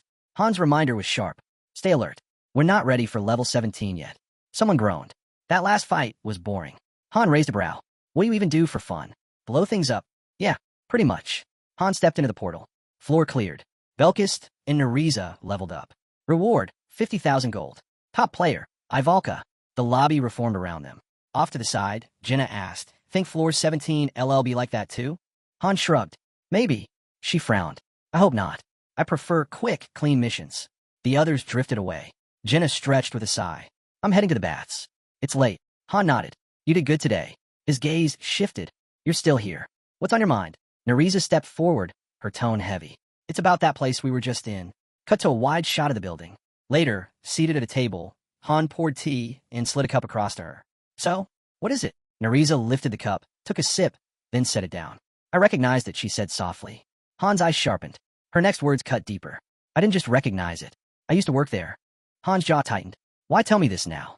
Nariza leaned in, palms pressed flat against the table. Because I think you got a real shot of making it all the way. An emblem shimmered faintly between them as she spoke. The mansion we saw, it was called the Golden Manor. It belonged to the Haljan clan, one of the 4 major clans. The kind of power even the Emperor doesn't touch. Han cracked a faint grin. Wouldn't know. I'm just a farmer. She rolled her eyes. No one's buying that. Then she laid it out. The continent, Tayanir, was ruled by a single empire. And within it, 4 great clans existed, each strong enough to rival the throne itself. Even the Emperor doesn't cross them, she added. Han asked evenly. So Golden Manor really belonged to Haljan? Blueprints flickered into view. Nariza studied them. The entrance matches. But the inside? Something's off. Her gaze dropped. I don't know why we were sent there, but it wasn't random. Something about that mission, it felt aimed at us. She paused, then said firmly, I checked the records. I'm sure of it. Han's jaw clenched. So what exactly are you saying? Nariza leaned forward. Golden Manor, it has 5 floors. And the bloodlines tied to the 4 clans? They're not human. Han's eyes narrowed. Not human. She nodded. They carry monster blood. At least, that's the rumor. And not just any kind. Her voice dipped. Some say it's dragon blood running through their veins. Han lifted his cup, staring into the surface as his thoughts churned. Dragon blood? What does that even mean? His mind shifted straight to the 20th floor. A turning point in Pick Me. That floor was the wall, the line that separated rookies from the elite. Anyone who cleared it became a true player. Why? Because the 20th was the same for everyone. No random layouts. No easy paths. Just one custom boss. A trial built for them alone. The 5th floor had been the first wall, where a third of players washed out. The 20th was the second. Only half ever reached it. Nariza sat quietly, watching him. I saw you save the Imperial Princess back on the 15th, she said softly. But I still don't get why Golden Manor appeared right before the 20th. Han exhaled, steady. I don't either. or why you were tied to it. Then his gaze locked on hers. If there's more you want to say, this is the time. Nariza smirked faintly. I'm not going anywhere. And those people? Every last one of them deserves what's coming. She rose to her feet. That's all I've got. Use it however you want. Han closed his eyes, letting the weight of her words sink in. From the corner, movement stirred. Isel stepped out, a playful smile curling her lips. So, finished with the secrets? Han didn't move. You were eavesdropping? Isel chuckled. I thought I was being subtle. Guess I sparkled too much. Han turned slightly. What do you want? She shrugged. Nothing big. Just we've been making progress. But I'd be lying if I said I wasn't nervous. Han's jaw tightened. This is it, he muttered. This is where everything really starts. The interface pulsed alive. A fairy flickered across the screen, confirmation. They were on the road to the 20th floor. Even outside, the game's fan forums were in chaos. Strategy posts drowned under warnings and complaints. Han lowered his head. Yeah, this is where it gets real. For everyone. Isel leaned in. So, did Nariza tell you anything useful? Han gave a faint nod. When I line up her information with what I already knew, the pieces start to fit. A new notification flashed. There's an order, Han said. They're after the key NPC on the 15th floor. And the ones funding them? The Haljan clan. He paused, voice low. I still don't have every detail. But I know this much. They're tied to the goddess somehow. No doubt about it. Isel's eyes widened. Wait, are you saying the floors are connected? Han turned from her, nodding. Exactly. And Nariza gave me 2 key pieces. A map of the labyrinth glimmered in the air. First, the Golden Estate. It has 5 floors, and the layout matches perfectly with the 16th through the 20th levels of the tower. His gaze shifted out the window. The ones living on the 5th floor of that manor carry dragon blood. Isel blinked. Wait, you mean? Han's eyes lit. Exactly. The boss on the 20th floor will be a dragon. A crooked smile touched his lips. Beasts like that are near unstoppable. Lucky for me, I'm not pure blood. Isel's brow furrowed. Doesn't matter. Pure blood or not, a dragon's still a dragon. Han's fist tightened. Then we prepare. That's the only way forward. Isel hesitated, watching him. His gaze stayed on the horizon. We finished this quest. Just back me up. She squared her shoulders. I'm in. The scene shifted. Outside the window, buildings shimmered into focus. Down below, figures gathered beneath a glowing blue light. In an instant, the squad materialized inside a vast structure. They had arrived 17th floor. Towering arches stretched overhead, shadows spilling across polished marble. Belkist scanned the chamber. 5 exits. Already better than the last one. Han nodded. Stay sharp. If this ties into the same labyrinth, we'll be stuck here for days. One of the girls grimaced. We're not going to starve in here, right? Han gave a calm smile. Follow the rules. You'll be fine. But inside, he wasn't so certain. The difficulty here was anything but ordinary. Without warning, a trap snapped open ahead. The team reacted instantly, colliding with a squad of enemy guards. Moments later, floor cleared. Reward, 50,000 gold MVP, Belkist. Breathing hard but steady, they pushed forward. Han sketched out a rough map as they advanced. Another floor conquered. The 18th was cleared. Then, without hesitation, the girl rushed ahead, tearing through the next swarm of enemies. Floor 19 cleared. An archway stretched before them, tall and commanding. Jenna smirked. That's it? You said we'd be starving by now. Nariza answered coolly. There were some tough spots. Han's tone sharpened. It only seemed easy because we kept taking the same route. A notification appeared across his interface. Build permission granted. He selected Level 1 storage. Ivalka tilted her head. What's that for, Master? It's been getting noisy around here. Han didn't look back. A place to keep everything safe. She blinked. Isn't that just a warehouse? Light swirled as the structure began to rise. No, Han said firmly. It's a tomb. Ivalka froze. A tomb. The vault stood complete. Inside, the walls bore the names and faces of fallen heroes. An album recorded their endings, the last floors they reached, the days they returned to the goddess. At the center of the square, the massive vault gates loomed in silence. The squad gathered. Han glanced down. The masters already pushed the second team to the 16th floor. He knew the meaning. New groups were rising, but they needed time. Pressure was building. From the back, a voice whispered, "Third group's next, aren't they?" Everyone understood. The 20th floor was waiting. Nearby, the girl received a system update. Her training shifted, bout only. Accuracy above all else. She could ask for advice on side weapons, but her path had been carved. Ivalka read her assignment and stiffened. Fire magic to the 4th circle. The 4th? She muttered. That's serious. Nariza clenched her fists. I'm taking the weekly dungeon. No more paralyzers. I'll craft poisons that kill outright. It'll take time, but I'll manage. Belkis grinned. How about sparring, Han?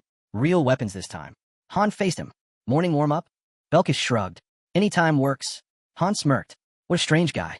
Knock him down 100 times, and he just keeps coming back. Not like Aaron. Not like the rest. Then another voice rose. I want to train too. Han turned. Didn't think you cared. Maria looked away. I changed my mind, she said quietly. Besides that vault, it creeps me out. The giant doors loomed behind them, carved deep with heavy markings. Maria's voice hardened. What is this place supposed to be? Han answered calmly. The master's putting everything in place for the 20th floor. Maria frowned. By building a tomb? That's not preparation. It's a warning. Why call it vault? Inside, torchlight flickered against the stone walls, shadows stretching long across the chamber. Someone whispered it wasn't really a tomb at all. Not for bodies, they were never recovered, but for weapons, gear, and the memories of those who never came back. A voice scoffed. What's the point of that thing? We need a training field, not some shrine for the dead. Jenna gave a faint smile. I don't mind it. Shows the master cares. Ivalka crossed her arms. Enough already. All this talk makes it sound like someone's bound to die on floor 20. A girl beside her wrapped her in a quick hug. Don't say that. We got Han. We'll be fine. Same as floor 15. Ivalka pulled back, unimpressed. Fine? We barely survived that. Jenna laughed lightly and placed a hand on her shoulder. Relax. Nobody's dying this time. Nereza smirked. Don't underestimate me. I'm tougher than I look. Han glanced away. Without someone who thinks like you, Jenna wouldn't have made it this far. That's why you're still here.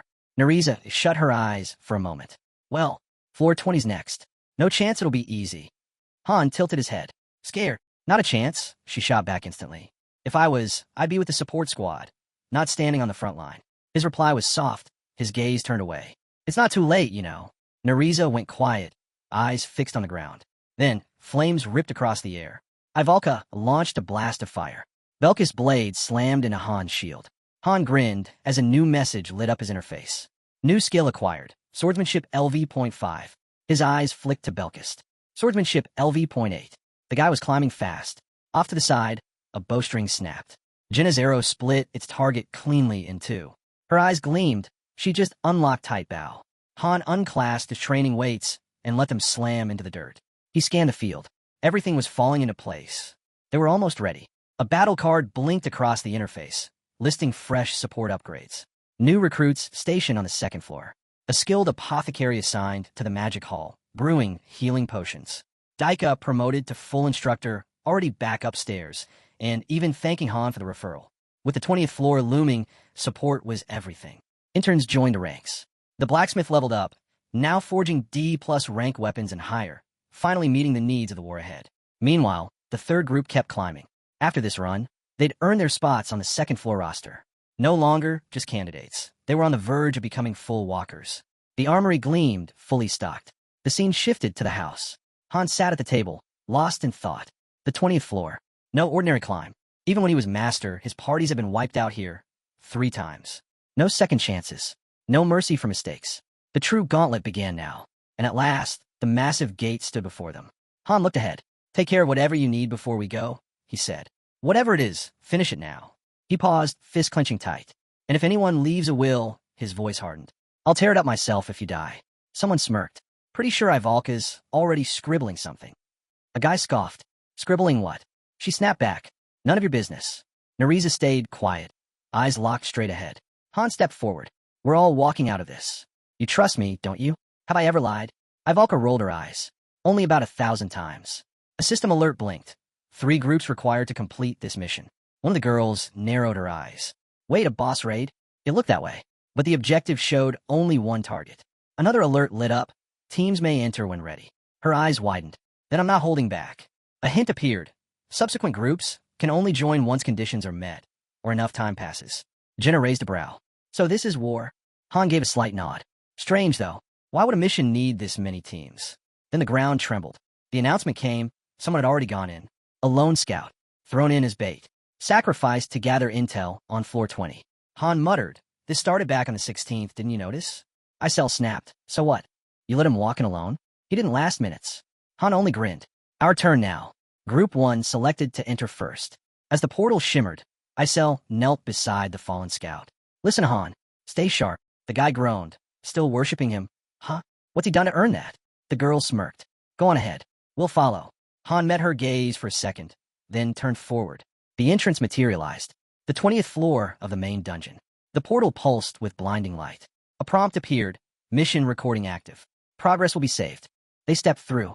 Han's voice cut through the silence. Once we're in, that's it. Follow your training. He shoved the doors open. Warning screens flared crimson. They entered a vast, dim square drowned in shadow.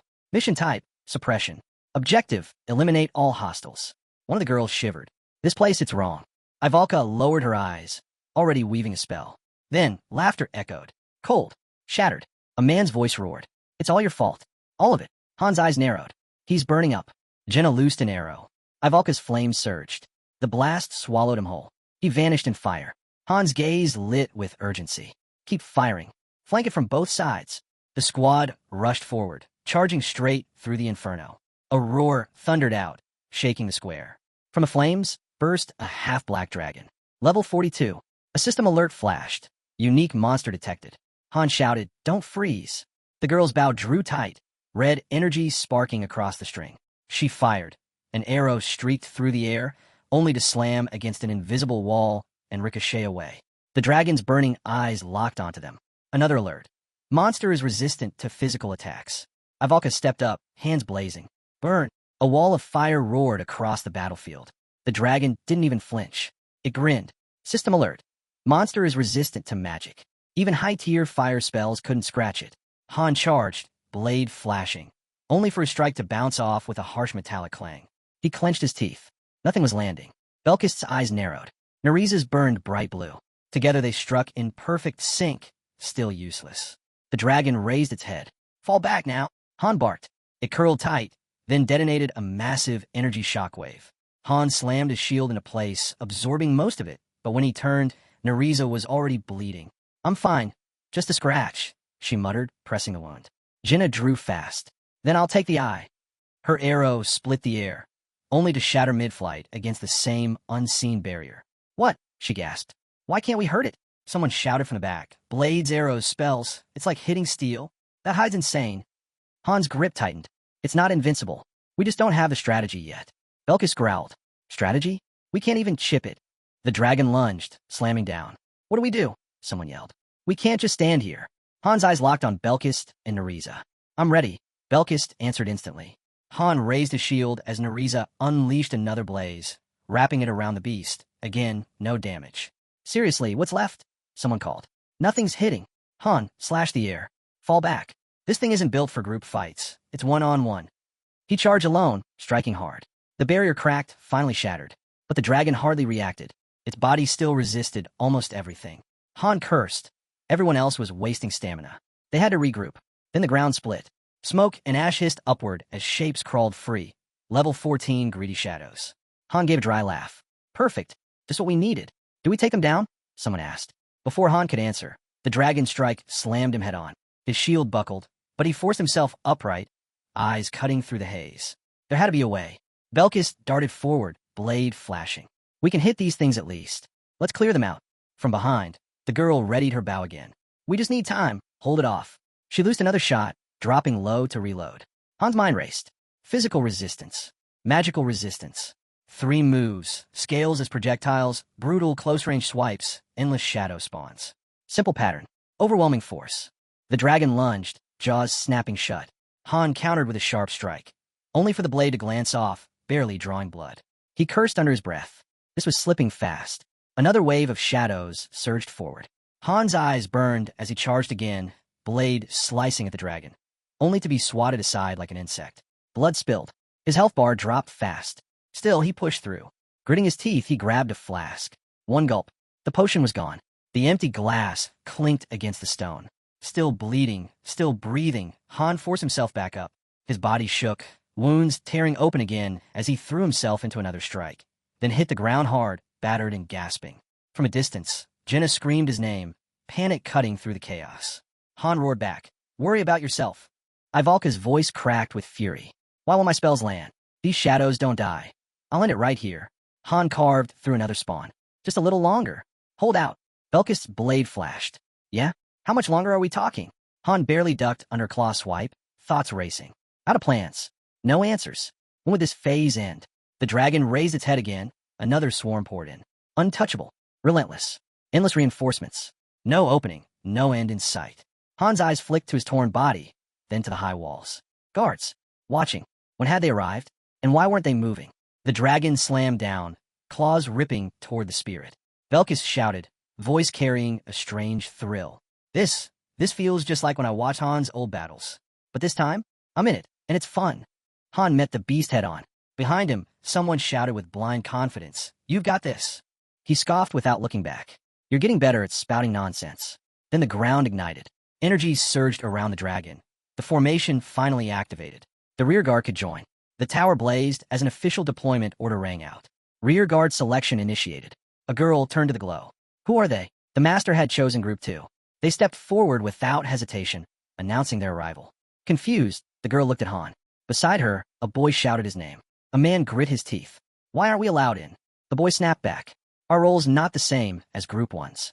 The guards' eyes gleamed as soldiers. Level 18, level 20, charged in, their weapons glowing. Energy shimmered across the field. Even the statue began to shine. One man cursed. Why cut down all these things just to protect some object? Meanwhile, Han's shield clashed with the dragon, and realization struck. The vanguard wasn't supposed to win. Their job was to hold the boss. The rearguard's mission? Seize the control point. This wasn't just a raid. It was a split mission operation. Han lifted his shield again. Could they actually pull this off? From behind, a voice rang out. "Han, take out Jenna's first." "I'm on it," she called back. Edith slashed her sword, voice fierce. "Hold the line. I'll break through fast." Group 2 stormed the field. The boy led the charge, blade tearing through the enemy line, the others pressing close behind.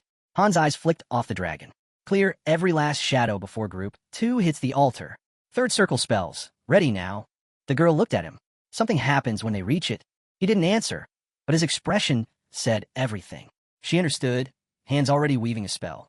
The dragon howled, furious, but pressure was mounting. Shadows swarmed in. Ivalka thrust her hand forward. Fire detonated across the battlefield. "Burn everything in our way," she shouted. The blast tore through the swarm, carving a path open. Jenna tossed Han another potion. "Drink it. You're not going down now." He caught it, dropped his head, and swallowed it back. At last, the last shadow collapsed. The fight shifted. Han's eyes darted sideways. In one blur, he slashed. Light burst from his blade, blood spraying. Energy surged alive across the steel. The dragon's head snapped up. The second group had secured the altar. Power erupted from the structure. The goddess's blessing had begun. A system prompt appeared. Master, swipe to unlock full power. Holy energy flooded Han's weapons. His blade blazed with light. The girl turned her eyes away. Jenna stared speechless, and Belkis grinned like a man possessed. Han smirked. Time to bury this thing. Group 1 surged back into the fray. A display flickered overhead, showing Group 2's current formation. Facing the dragon head-on, Han set the plan. Their attacks were finally landing. It was time to divide and conquer. One squad, keep the boss pinned. The rest, wipe the shadows. Han led Team 1. Belkis and Nariza cut across the second flank. Jenna and Ivalka, Team 3, covered them from the rear. The dragon coiled. "Brace, it's launching a scale storm." Han shouted. In one twist, a storm of scales tore free. Then stillness. No hesitation. Han and Belkis rushed in, blade striking true. Every hit connected, forcing a roar from the beast. But one scale crashed to the ground, bursting into black smoke. Out crawled a corrupted shadow. Level 14. Han shouted over the chaos. This boss isn't holding anything back.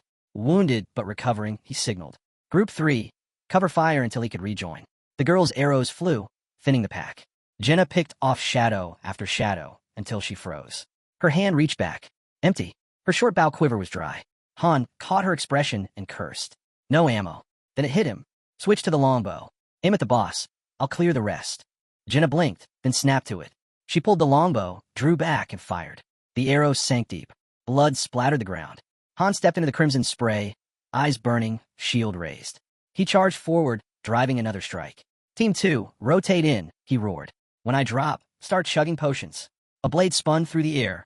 Han caught it mid-flight and drove it deep into the dragon's hide. The beast shrieked and hurled him back. From the edge, Edith shouted. She was barely holding on. Han rolled to his feet, jaw tight. Team 2 wouldn't last much longer. Above, guards scrambled along the walls. "We can't hold forever," one shouted. "If they break through, the altar's lost. Cut the ladders.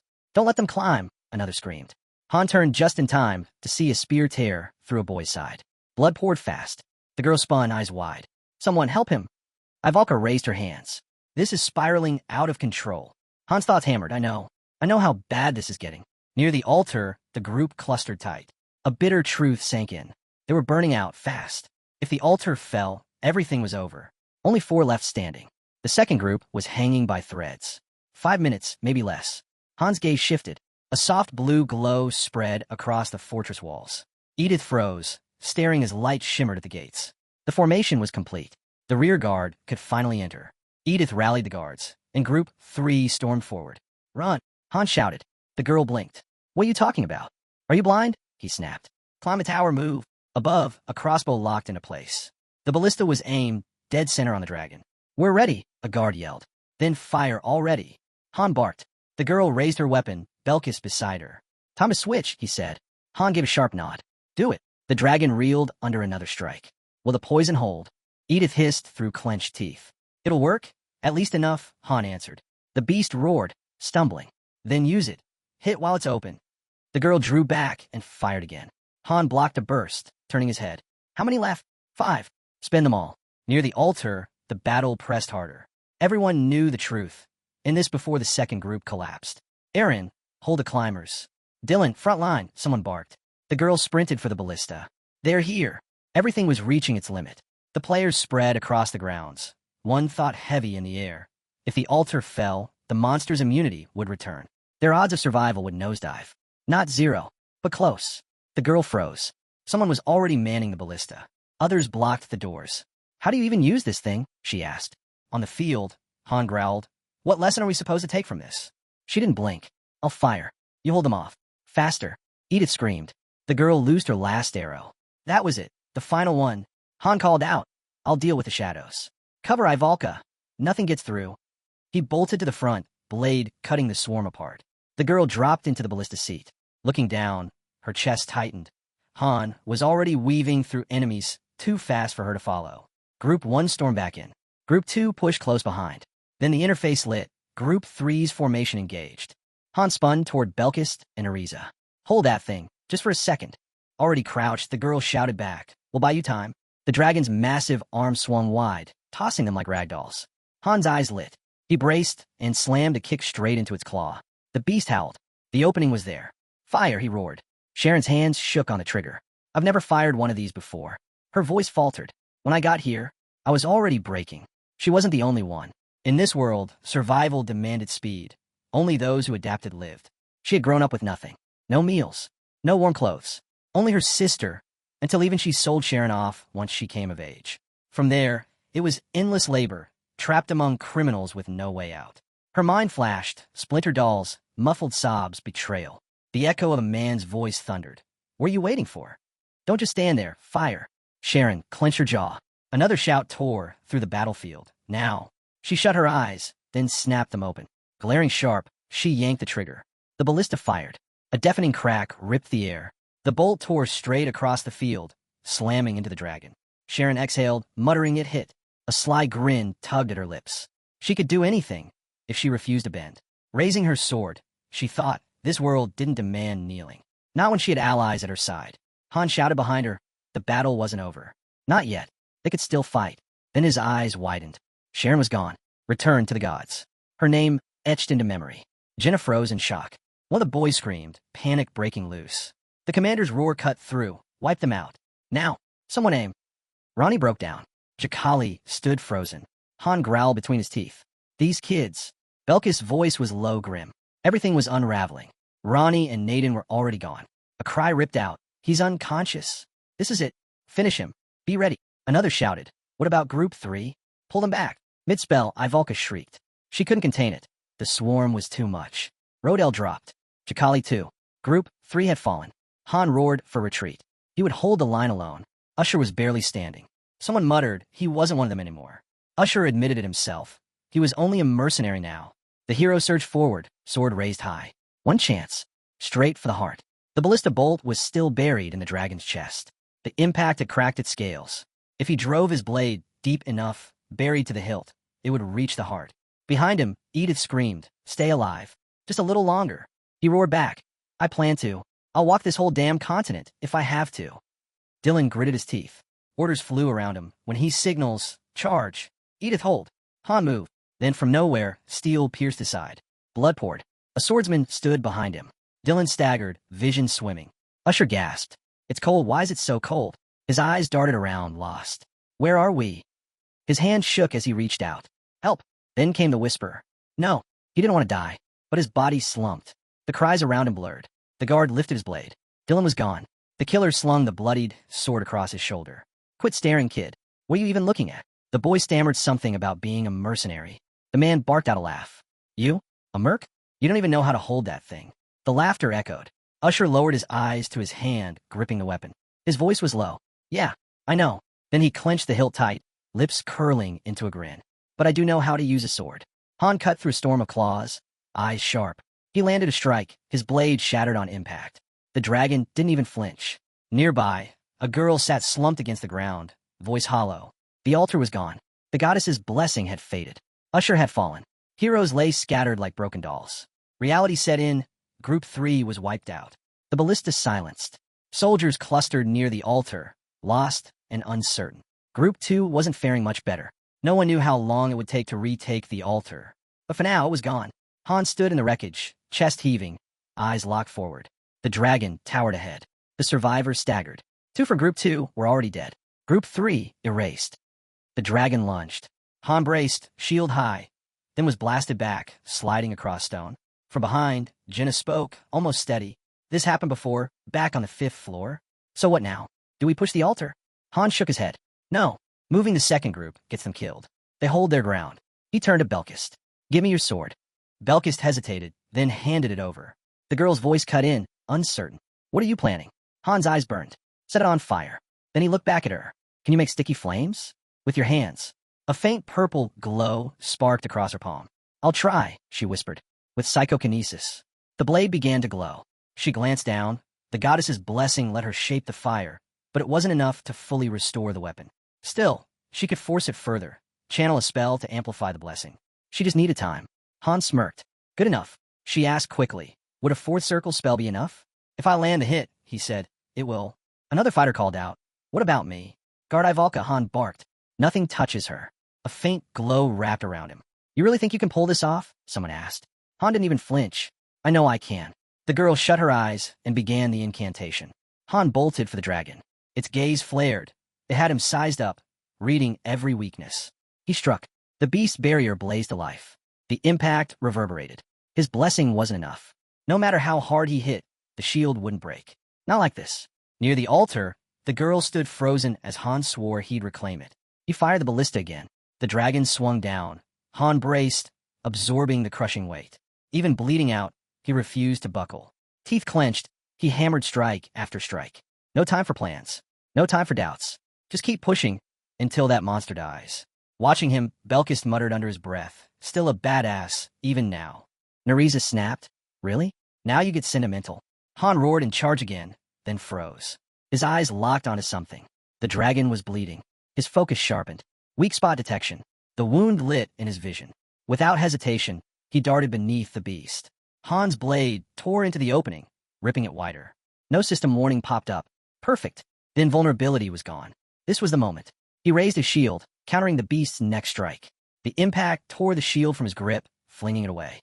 The dragon's eyes blazed bright. Then Ivalka's spell detonated behind him. An explosion of magic that yanked the dragon's attention. Han's eyes widened. The beast snapped, thrashing at its own body, ripping scales loose in a frenzied attempt to break the spell. Han didn't blink. He dove in, cleaving the falling scales midair. A brutal blow smashed into him. He staggered, blood spilling down his side. Jenna rushed to his aid. Are you okay? Still bleeding, he snarled. Worry about yourself. Protect Ivalka? I'll handle the shadows. Flames spiraled around Ivalka, her magic flaring wide as screams echoed across the battlefield, holding enemies at bay. The dragon shrieked, Berserker mode triggered. Han's eyes burned. His rage answered in kind. He hurled himself skyward, locking eyes with the monster. A white-hot flash split the air between them. The dragon's tail whipped around. Han slammed into the ground, sword clutched tight.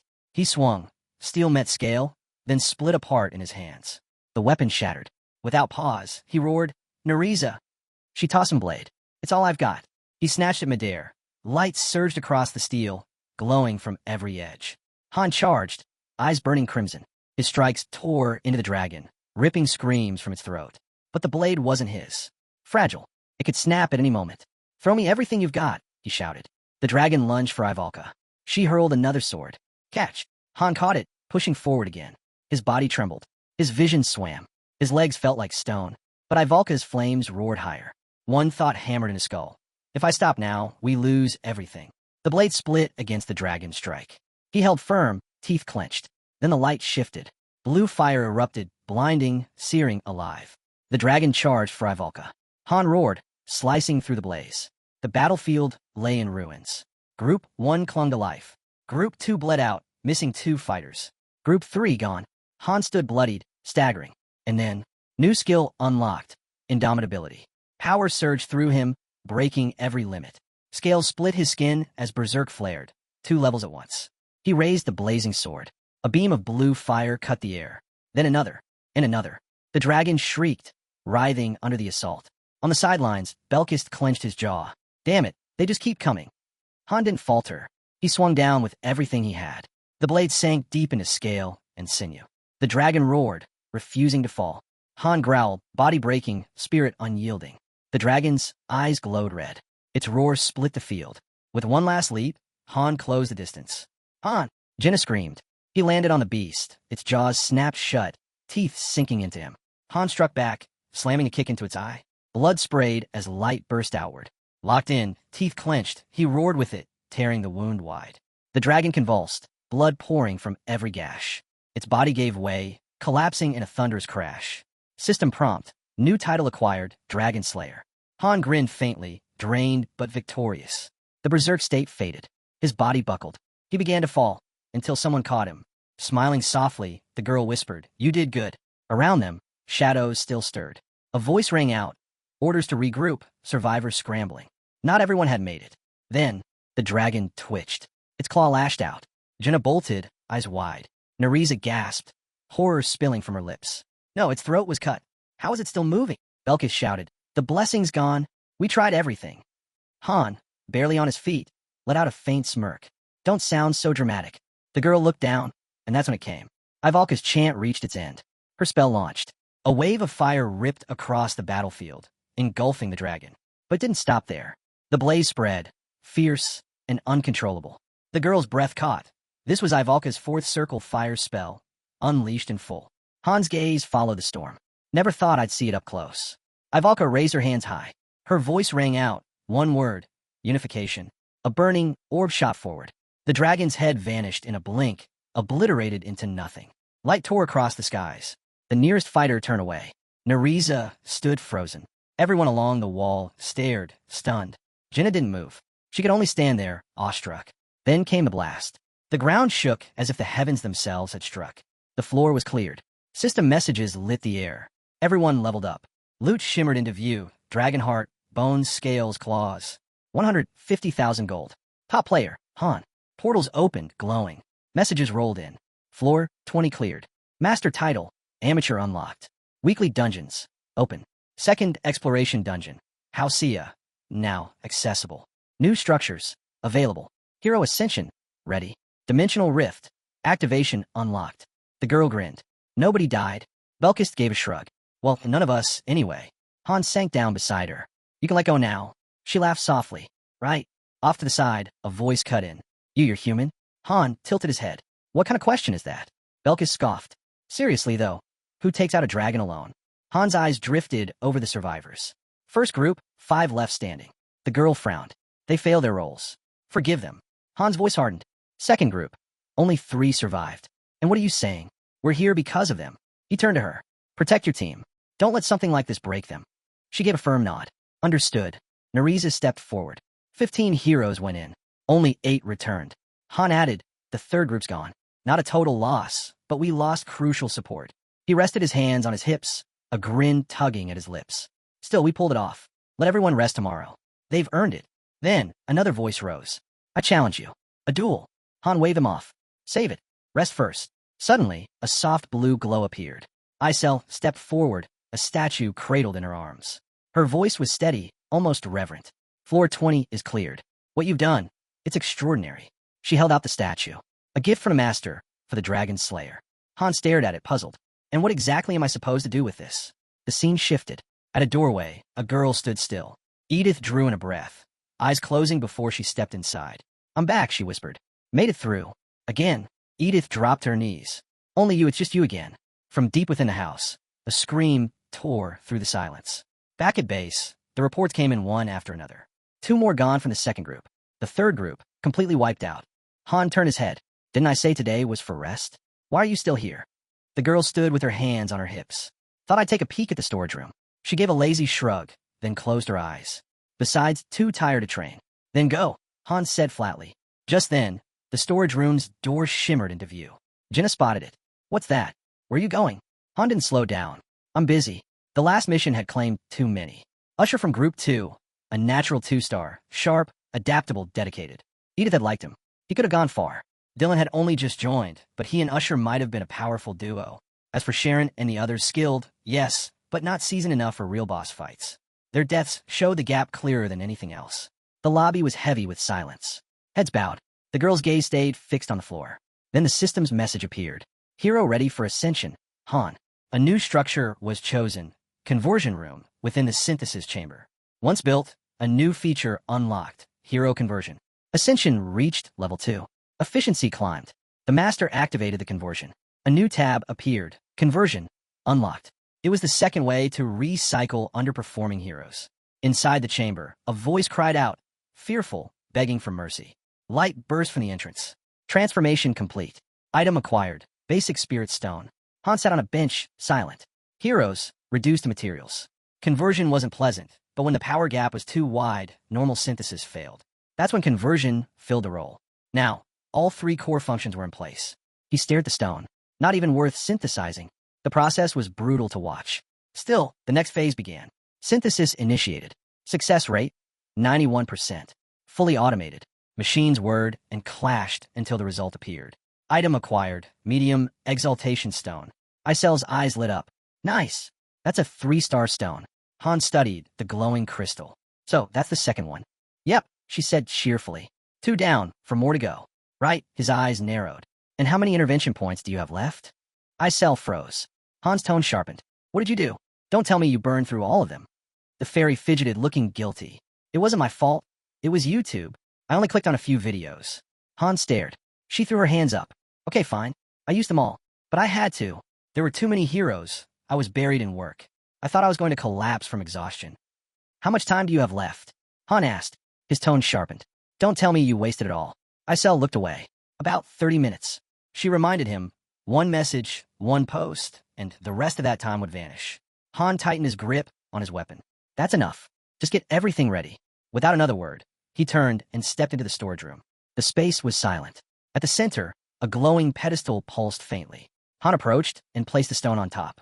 It flared to life in an instant, light searing his vision.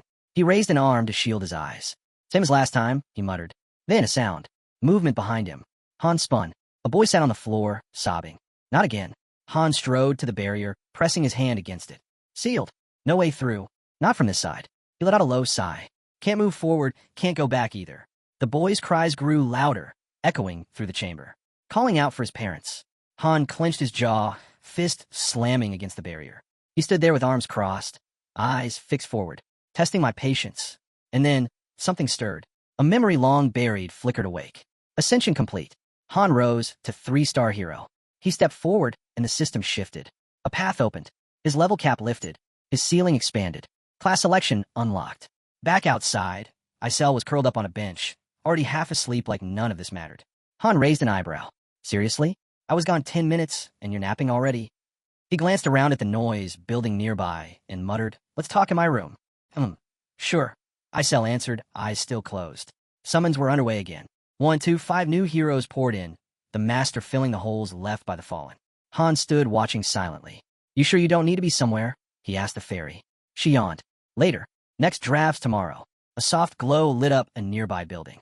Icel shifted, then turned to him. There's something I need to tell you. She hesitated, then admitted she hadn't just been wasting time on random videos. She'd been searching, digging for anything useful. Han began loosening his gear. And, you want to know, don't you? She teased. Because this one's big. She stretched her hand out dramatically. The master subscribed to your channel. Han froze. What? Her grin widened. You're on his radar. His Majesty himself noticed you. He blinked. Run that by me again? Her eyes lit up. The master joined your fan club. Not just any fan club, the National Association. The highest tier. The top of the top. She beamed. Surprised? Don't be. That last raid of yours? It was insane. Even I'm jealous. I want a moment like that too. Han looked sideways at her. A moment like what? Then his expression shifted. His eyes widened sharply. This is about Niflheim, Isel said with a laugh. They're running ads now. Recruiting new students. The details flashed across the screen. Minimum entry. 3-star rank, level 20, second-tier heroes ready for class advancement. Han's eyes narrowed. Students, see for yourself, Isel replied, pulling up a glowing panel. The recruitment notice spread across the display, Niflheim's elite training center boasting their strength. With mock drama, she spread her arms. Ridiculous, right? They're acting like they own the place. Her eyes locked on him. That's all? No shock. I thought this would blow your mind. Han shrugged. I already saw it. On your feed. They're just doing what we're doing. Doing what we're doing, she echoed, leaning against his shoulder. Niflheim's heroes, he said simply. And then, out of nowhere, a letter appeared in front of them. Han blinked. He was right here, yet the signature carried his name. Only someone inside Niflheim could have pulled that off. He dragged a hand over his face. They'd tampered with the user system. That level of access was insane. Maybe the Vice Master's reach was far greater than he thought. Another notification hit. Requirements for the second server revealed. Level 20 and above, still unclassified. Han's eyes widened as a new building shimmered into view ahead. It's like they're calling me, he muttered. His hero card lit up. Isel pointed at it. Redigen hasn't posted in ages. We should check in. A voice chimed, answering for her. 5 months. Exactly, Isel said quickly. 5 months Earth time. But you're standing here right now. So who's actually running this? Han's expression darkened. Only 2 people could have inherited his powers when he disappeared. Ceres, the #1 hero. And Urnit, right behind her. His gaze hardened. This reeks of Urnit. That service they mentioned, the one allowing transfers between lobbies. It granted access to elite buildings, advanced instructors, all based in Niare. The pay was incredible. Han had used it more than once to rack up diamonds. Where do we get in? Isel asked. You register, Han replied plainly. She exhaled. Odds are brutal. 100 applicants for every seat. But maybe the master would let you skip the line. The price is steep, Han reminded her. 500 diamonds per hero. Then he smirked. Didn't you say Enning subscribed to me? You already know the answer. And in that moment, it clicked. If Enning was part of his fan club, then he was the one who had sent those files. Han turned to Isel. Can I send a letter? She nodded firmly, then raised her arms high. Power of the fairies. A glowing, magical computer materialized at her side. The effort made her tremble, wincing as she held it steady. Han thought back. His last message had gone unanswered. No hello, no goodbye, just silence. And now, there was nothing more to say. Outside, the streets were deserted. A girl stepped out of the building. Edith turned. Han was there, waiting, inviting her along. Inside, faint light spilled from the windows. They sat across a table together. Did you rest at all? Han asked. Edith turned her face away. I don't know. Han studied her closely. Something felt off, like she was holding back. How's your squad? She looked down. The old man's fine.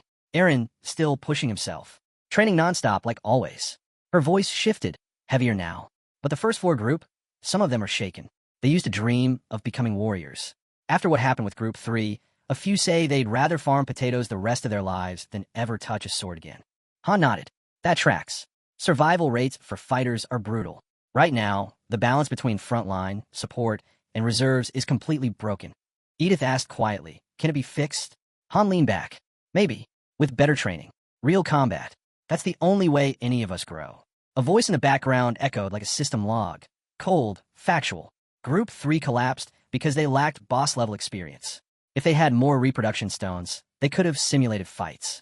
But they didn't, and their training setup wasn't enough. Han added, in the end, it's all up to the master. Depends where he decides to invest. Edith's eyes widened. How do you even know all this? He muttered something under his breath, brushing it aside. She shook her head. No, I mean it. You always seem to know exactly what you're doing. You make the right calls. You fight like this isn't your first time. I never thought I'd survive that dragon fight. Not alone. Her fingers fidgeted. Compared to you, I feel like I haven't grown at all. I thought I was keeping up. But now, I just feel stuck. Han looked at her steadily. Why think like that? Didn't I tell you already? None of this would have worked if I'd been alone. Her shoulders lowered. Yeah, you're right. Sorry. He let drop. Then he spoke. I'll be gone for a while. A month, maybe more. Out of the lobby. Her head snapped up. A whole month? What is this, an expedition? No, his eyes closed. Somewhere farther than that. He told her she'd be in charge until he returned. Things would get messy, but she'd have to manage. Edith gave a small smile. So you're handing it all to me, because of what's coming? Han nodded. Yeah, as long as we don't carry deadweight, we'll be fine. She hesitated. Then, where exactly are you going? To another lobby. Her eyes widened. Another lobby? You're leaving for that? In Han's mind, there was no doubt. Aside from him, Edith was the key. Jenna and John didn't compare. Not in leadership, not in presence. She wasn't replaceable. Han clenched his fist, debating how much to reveal. For now, only a little. The space around them stretched endlessly, an ocean of light and shadow. Edith's jaw slackened. There must be 100 million lobbies like this. Han let out a quiet laugh. That's just a guess. There are far more. Edith pressed him again, wanting something solid. You've probably only seen 10, he finally said. Maybe less. Don't think too hard about it. Her eyes lingered on him, still uneasy. What kind of place is it? But then she exhaled and shook her head. Doesn't matter. If you're going, I'll back you. Han gave a slight nod. I know. That's why I'm counting on you. Suddenly, footsteps echoed nearby. Han's stat screen lit up. Berserker, level up. Indomitability, level up. The upgrades boosted his resistances, bleeding, poison, exhaustion. Enough to make Berserk mode sustainable. And Dragon Slayer? A massive damage buff against dragons. Not grindable, only achievable through merit. Even though Ivalka had taken the final strike, Han still earned the reward. His luck was terrible, yet somehow, it always landed in his favor. He looked out the window. It won't be long now. I'll meet the others soon. A board appeared before him, glowing. He activated the rift panel. Go on, he muttered. Choose me. The system answered instantly. Spacetime rift initializing. Sunlight spilled across the square as the notifications rolled in. Access to the dimensional community will unlock. Coordinates will lock in. This action is irreversible. The board pulsed with its final prompt. Are you absolutely sure? Yes/no. Han didn't hesitate. He hit yes. Energy surged. Icel shrieked, flinging her arms wide as the rift tore open with a thunderous roar. Spacetime rift activated. New menu option, departure. Icel stared toward the horizon, arms crossed. I had a bad feeling about this from the start. But Han shook his head, a small grin tugging at his lips. No, this changes everything. With the rift open, he was finally moving toward what he wanted. Then he remembered. Niflheimer had accepted Ennington's registration. Icel zipped up to him. Wait, what did you even write to the master? Han shrugged. Nothing major. But it mattered. 3 steps. That was all it took. Open a rift. Complete registration. Leave a private comment. In that post, he slipped in a tiny detail, one only Niflheimer would recognize. Didn't matter if the odds were 1 in 100 or 1 in 1,000. They'd know. Step 2? A simple tip. You already gave him a guide, Icel reminded him. Han's eyes stayed closed. Not enough. Not for what's coming. He explained. The lobby was built to raise low-tier heroes. A good start, but not something you could rely on forever. Sometimes those low-rank heroes are actually talented, Icel argued. Han nodded. True, but real growth comes when the system fits what that hero needs. Tossing them into cookie-cutter training won't work. And we still need veterans to hold the line. She tilted her head. Then what's the third part? So I'm not dependent on them, Han answered simply. A system update rolled across Han's screen. Spatial coordinates locked. Tonia City Lobby. A voice followed. Leadership must adapt. Ennington must begin making his own decisions. Han now had access to the dimensional community's beginner protections. Until level 40, death was off the table. It came with a cost, but it also opened the gates to something greater. Lobbies, events, hero transfers, cross-server battles, worlds colliding. He closed his eyes for a moment. When they opened again, the weight of it hit him. Outside heroes could now step foot into their lobby. A warning blazed across the portal. Invasion detected. Review evacuation protocols. Han's gaze sharpened. Technically, he still belonged to Niflheimer. But this lobby? This one was his. And from here on, it would only grow stronger. The final update appeared. To access external content fully, a flying ship is required. Sunlight gleamed off the high fence. Shadows stretched long from the massive gate. Below, chaos. Belkist fought with wild intensity, blades swinging in savage arcs. Eren matched him blow for blow. His spear whistled through the air, relentless, each thrust sharper than the last. He lunged. A strike aimed straight for Belkist's eye. Belkist twisted away just in time. The spear cut air. A heartbeat later, Belkist's blade hovered at Eren's throat. He smirked. What's wrong? This your idea of a break? Han's voice cut in. Eren, got a minute? Eren froze, silent, wrapped in black.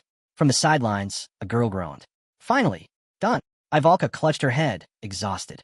Han glanced around. Do we even have chess here? He asked, half serious. Jenna spun on her heel, waving. Yeah, we do. And believe it or not, I actually know how to play. A faint smile touched Han's lips. He and Ivalka hadn't even spoken yet. I've never really played chess seriously. Ivalka blurted suddenly. Jenna raised an eyebrow.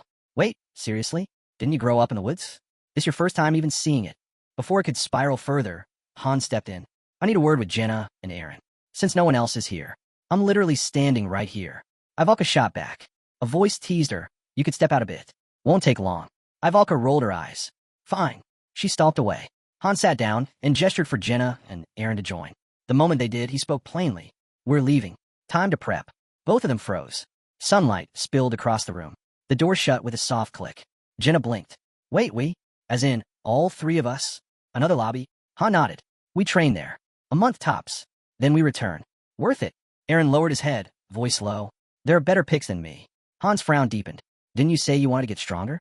Silence stretched. Aaron's eyes stayed fixed on the floor. Finally, he muttered. I'll pass. Han gave a slow nod. Makes it easier. Then turned toward Jenna. Mind giving us a minute? Aaron spoke up, voice tight.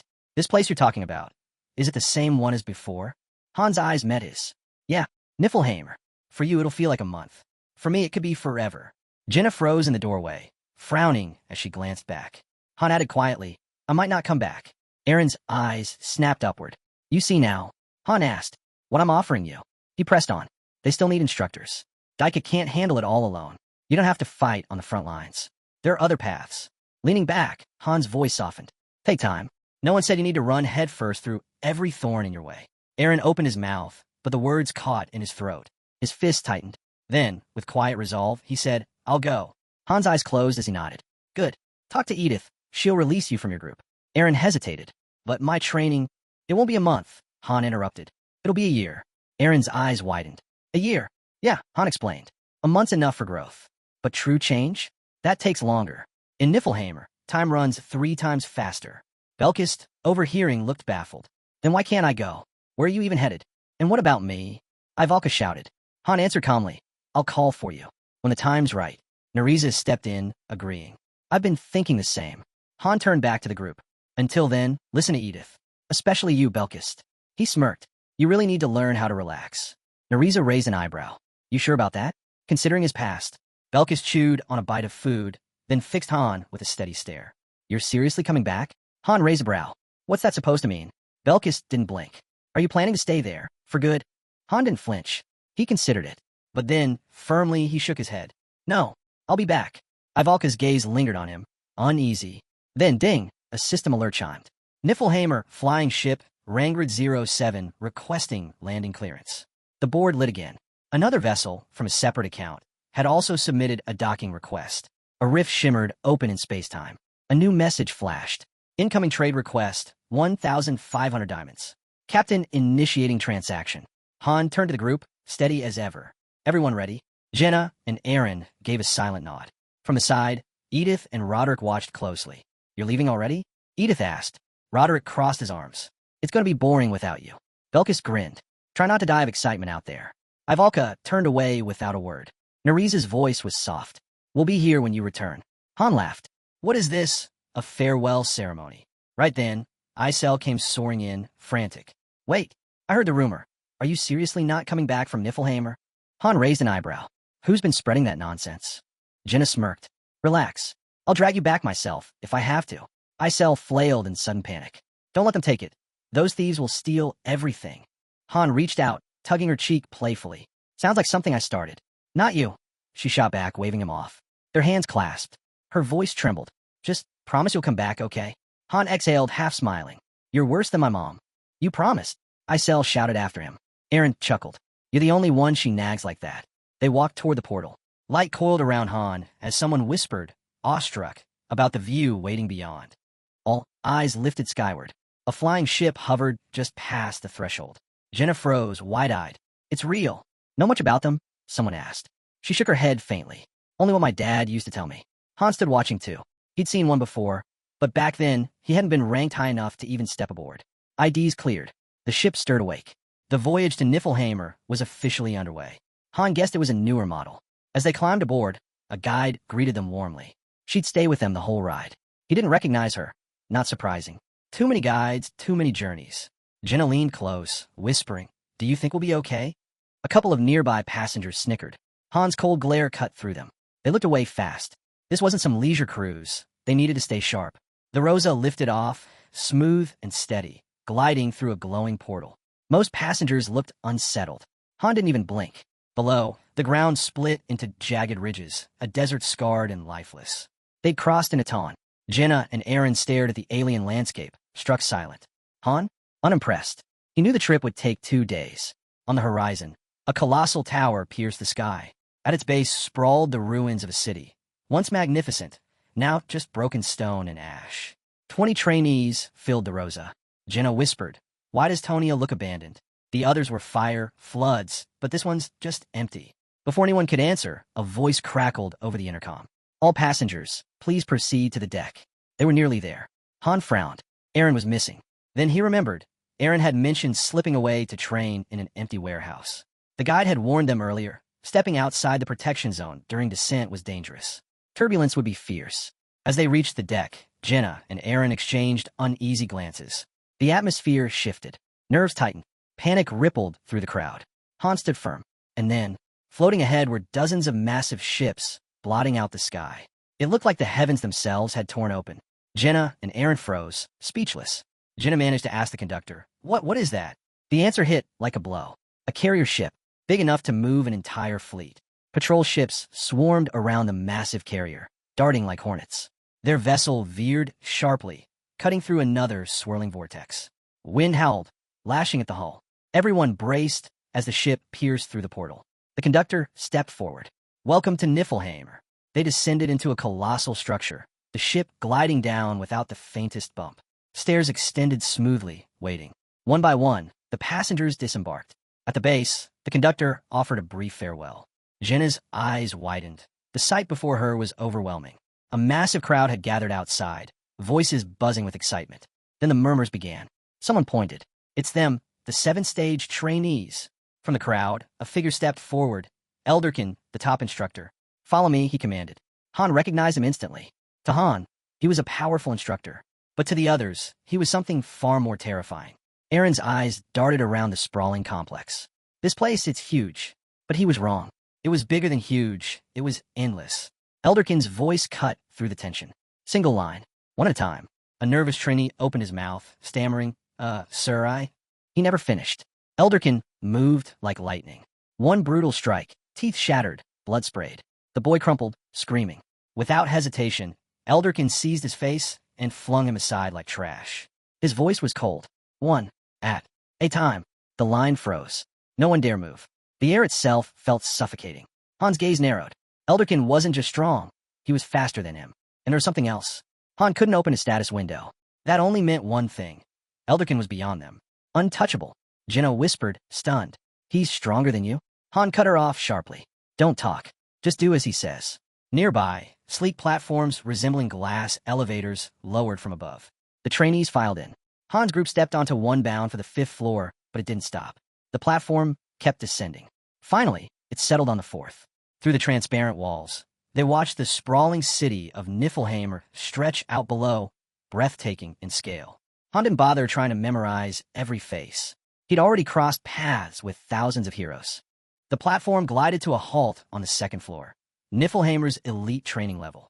Jenna and Aaron froze, awestruck at the enormous training ground spread before them. Another order. Another line. The Major General was coming. Nearby, a woman scoffed. "What a joke. This whole thing's a waste of time." A second later, her body buckled. She collapsed to her knees, trembling. Elderkin's fear skill had hit her full force. Han stayed silent. Elderkin stepped forward, his voice ablaze. "Next time you act up, I'll bury you." This was no place for rebellion. Here, the hierarchy was absolute. Power above, silence below. No one even knew what lay beneath this floor. From the back, a hushed voice asked, "Can anyone really improve here?" The reply came sharp and certain. "Follow the rules, and you won't regret it. We don't demand perfection, just discipline." Han's shoulders tightened. Then, calm and composed, a figure stepped into view. "I'm Eclair, head of training here." Her voice was steady, almost inviting. "You have a choice. Train or walk away. But if you're serious about becoming stronger, everything you need is right here." She scanned the group. We all begin at the bottom. I once stood exactly where you are. Then her gaze fixed on one man. How many ships does your world command? He hesitated. 2. Her reply cut like steel. We have 427. The man bristled, thinking Eclair was mocking him. She didn't flinch. That makes us 3,000 times stronger. And your masters? They're watching. They demand results. Her eyes swept across the trainees. So, tell me, are you ready to die for them?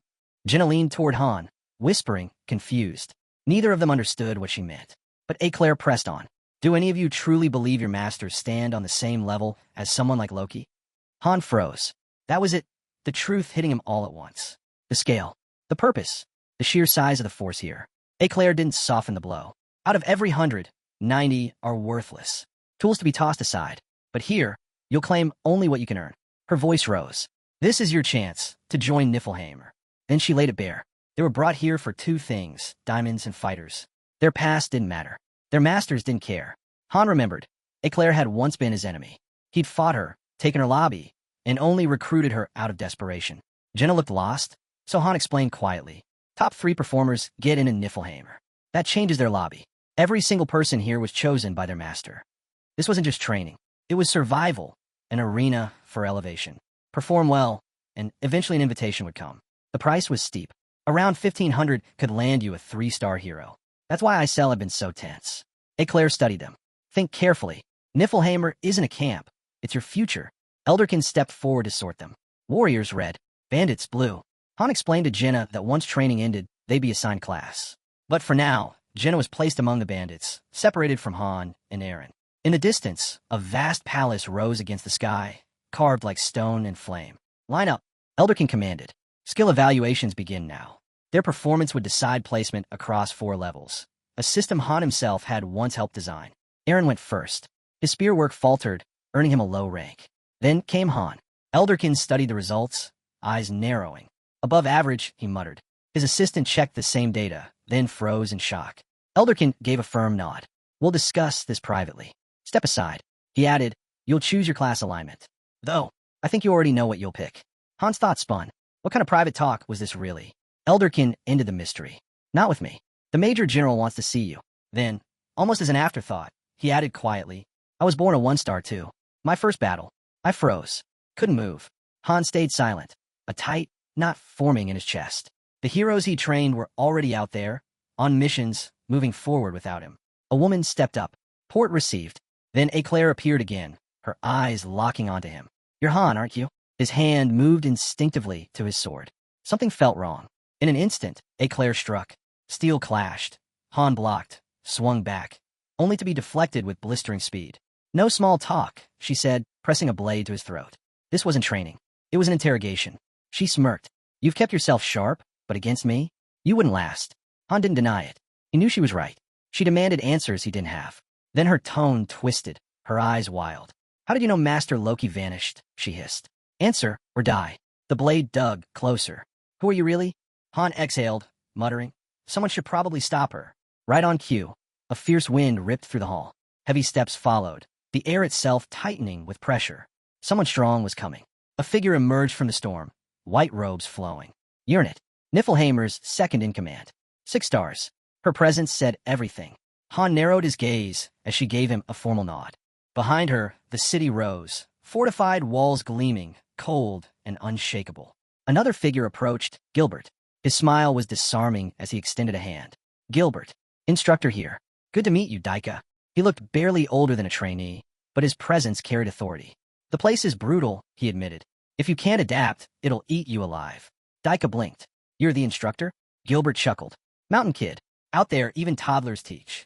But his tone hardened fast. I've been here longer than you. This place has its own rules. Follow them, and you'll grow. Maybe even surpass me. His grip tightened suddenly, crushing. Gilbert's scream tore through the air. The man didn't budge. If not, you die. A voice cut in. A young woman approached. What brings you here? The man asked. I need to appoint a new instructor, she replied. He tilted his head. Plenty of ambitious ones showing up lately. He listed 2 candidates, fighters who thrived under pressure. Teams here shifted constantly, alliances forming and breaking in a heartbeat. He recalled a quieter group, moving as one, deadly in their silence. Together, they could dominate. The thought unsettled him. He remembered Ryman. And then, everything ruptured. A violent burst of purple light erupted behind him. A summoning. Heads whipped toward the second floor. A crazed man muttered, "Finally, someone strong." Out of the glow stepped beast-like limbs, lion in form, savage in power. A girl grinned, sharp as a predator's fangs. Above them, a vast structure floated among the clouds. Beneath it hung a shadowed level, detached and alien. A world apart, the scene shifted back to Niflheim. Urinit moved with measured steps, bowing low before her master. Han stood nearby, his neck bruised, blood drying across his skin. "You don't have to rush," he said flatly. She bowed deeper. "I've been waiting for you." Someone turned sharply to Eclair. "You injured the master?" Eclair recoiled, horrified. "No, I didn't know it wasn't." Urinit's gaze slid to Han. "Are you all right?" He gave a short nod. "Worry about her. She's the one losing control." Eclair froze, her body trembling with rage. Urinit stepped closer, her voice low. "Please tell Master Loki I'm sorry. I regret raising my blade. I regret every word." Her voice broke. Tears streaked down her face. "How do you plan to atone?" he asked. Terror overtook her. Hands shaking, she lifted her sword toward her own throat. But Han saw it clearly. She didn't even know who the true enemy was. Urinit rested a hand on her shoulder. "I'll handle this. But not here. This isn't the place." Purple light flared from her body, warm and steady. In an instant, the chaos vanished. They were somewhere else. Quiet. Peaceful. A gazebo stood surrounded by endless flowers in bloom. Golden dishes shimmered on the table, radiating warmth. And as the hero looks around, he remarks that the clear sky must mean they're on the 13th floor of Niflheim. Urinith confirms it, explaining that among the 20,000 residents, only the top 5 rankers and their secretaries are allowed here. She pours him a drink, and as he takes a sip, he asks how she knew it was really him. While pouring her own glass, she explains that only the 13th and 12th floors knew he had not logged in for over 3 months, and since there was no information leak, anyone aware of that fact could only be him. The hero insists that her reasoning is still not enough. She continues, saying that when he vanished, she already suspected he had fallen into Mobius. Only she and her secretary Nisord knew of his presence in this world. Until now, when Eclet also knows. Urinith asks if he would like to see the others, offering to summon them all since they would be delighted to meet him. She mentions that Nahaku is currently away on a mission, while Lydigian and she are on standby. The hero asks about Ceres, recalling that Nahaka handles diplomacy and is often gone, and that Mutin moved his residence outside Niflheim entirely. But Ceres' absence is rare. Meanwhile, Urinith orders Nisord to bring more tea and cookies. Nisord quickly returns, setting the items on the table and bowing respectfully to the hero. He then asks Urinith whether she still resents him, expecting anger for having once used her as a chess piece. Urinith answers that she could never hate him. He never discriminated against them, always gave them a chance, and led them to victory through wisdom and courage. Without him, their city and everyone in it would have perished. To them, he is more than worthy of being their master, Loki. She adds that it is an honor to meet him again, that he looks every bit as brave and noble as she remembered. Urinith then tells him that they have prepared a mansion for him on the 13th floor and urges him to rest there until morning. When he asks about the mansion, she proudly explains that it was built specially for him at the very center of the 13th floor, a magnificent place worthy of him. But the hero declines, saying he is no longer a master and does not need such luxury. Urinith protests, saying she worked hard to prepare it and even arranged a welcome party. He remains firm, saying he will return to the 2nd floor. She slams the table in frustration, saying they cannot go down there. He tells her not to argue. She insists, asking how they are supposed to assist him if he stays below. She reminds him of all that needs to be done and all they must discuss. The hero simply replies that he has training to complete and they can meet once it is over. She suggests dismissing all the current trainees and replacing the instructors, but he waves it off. Frustrated, she complains that the dormitories on the 2nd floor are far too small for him, but he still refuses. She begins to cry, like a child, saying that it is beneath his dignity. He asks what dignity she means, and she insists that he carries the aura of an emperor. He turns to the maid and asks if she can see that too. The maid hesitates, unsure, which makes Urinith glare at her coldly. The hero stands up and announces that he is leaving. He asks Urinith to open a portal discreetly so that no one notices. She complies, opening a shimmering gate to the 2nd floor. As he steps forward, he tells her she has done well in his absence and asks whether she still regards him as her master. After a moment of silence, she answers softly that she does. The hero smirks. Suddenly, the ground trembles and a powerful voice roars, demanding to know where the master is. Urinith calmly remarks that Lydigian must have sensed his presence and is breaking through the barrier. She adds that she never told him anything, but that Ladygian has been the one most eager to see him. She warns that there is no time. Ladygian may be calm normally, but once angered, he is uncontrollable. The hero steps out of the portal and finds the surroundings busy, everyone immersed in their duties. Realizing no one notices his arrival, he concludes that Uranith must have cast an illusion over the area. A gray-haired girl appears behind him and tells him that if he is looking for his companions, they are this way. The hero looks at her and asks why she followed. She answers that it is for his safety and that anyone daring to touch him will pay the price.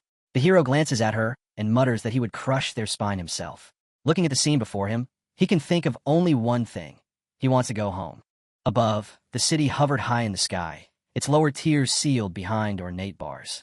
Han lay on a wide bed in a quiet room, thoughts drifting back to Uranith. He couldn't deny it. She had done her job well. Technically, this was the intern dorms, but his room? It sat on the faculty floor. He'd originally been assigned to the 4th floor. That was, until the room mysteriously caught fire. Now, adjusting his suspenders, Han finished his outfit just as a maid entered. "Need help?" she asked, then added softly. "You'd be more comfortable on the 3rd floor." Han shook his head. "No, and don't tell anyone who I really am." She nodded. "I'll stay close, just in case."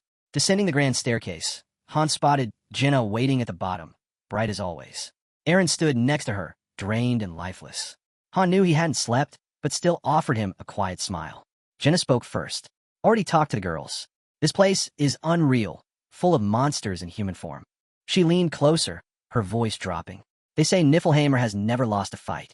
Han understood. She was talking about duels between masters. This place truly felt untouchable. No fear, no rivals. "Do you want to reach the top?" he asked. Jenna gave a small nod. "I'm heading back. The others are waiting." Aaron agreed. Han didn't say it aloud, but he knew the truth.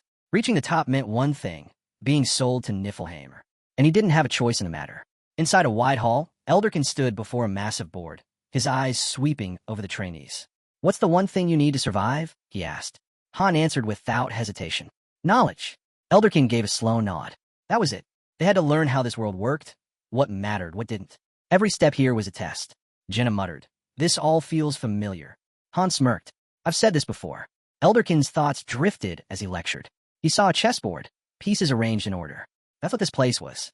Every trainee, every hero, pawns. Nothing more than tools in a master's endless game. Without them, none of this would exist.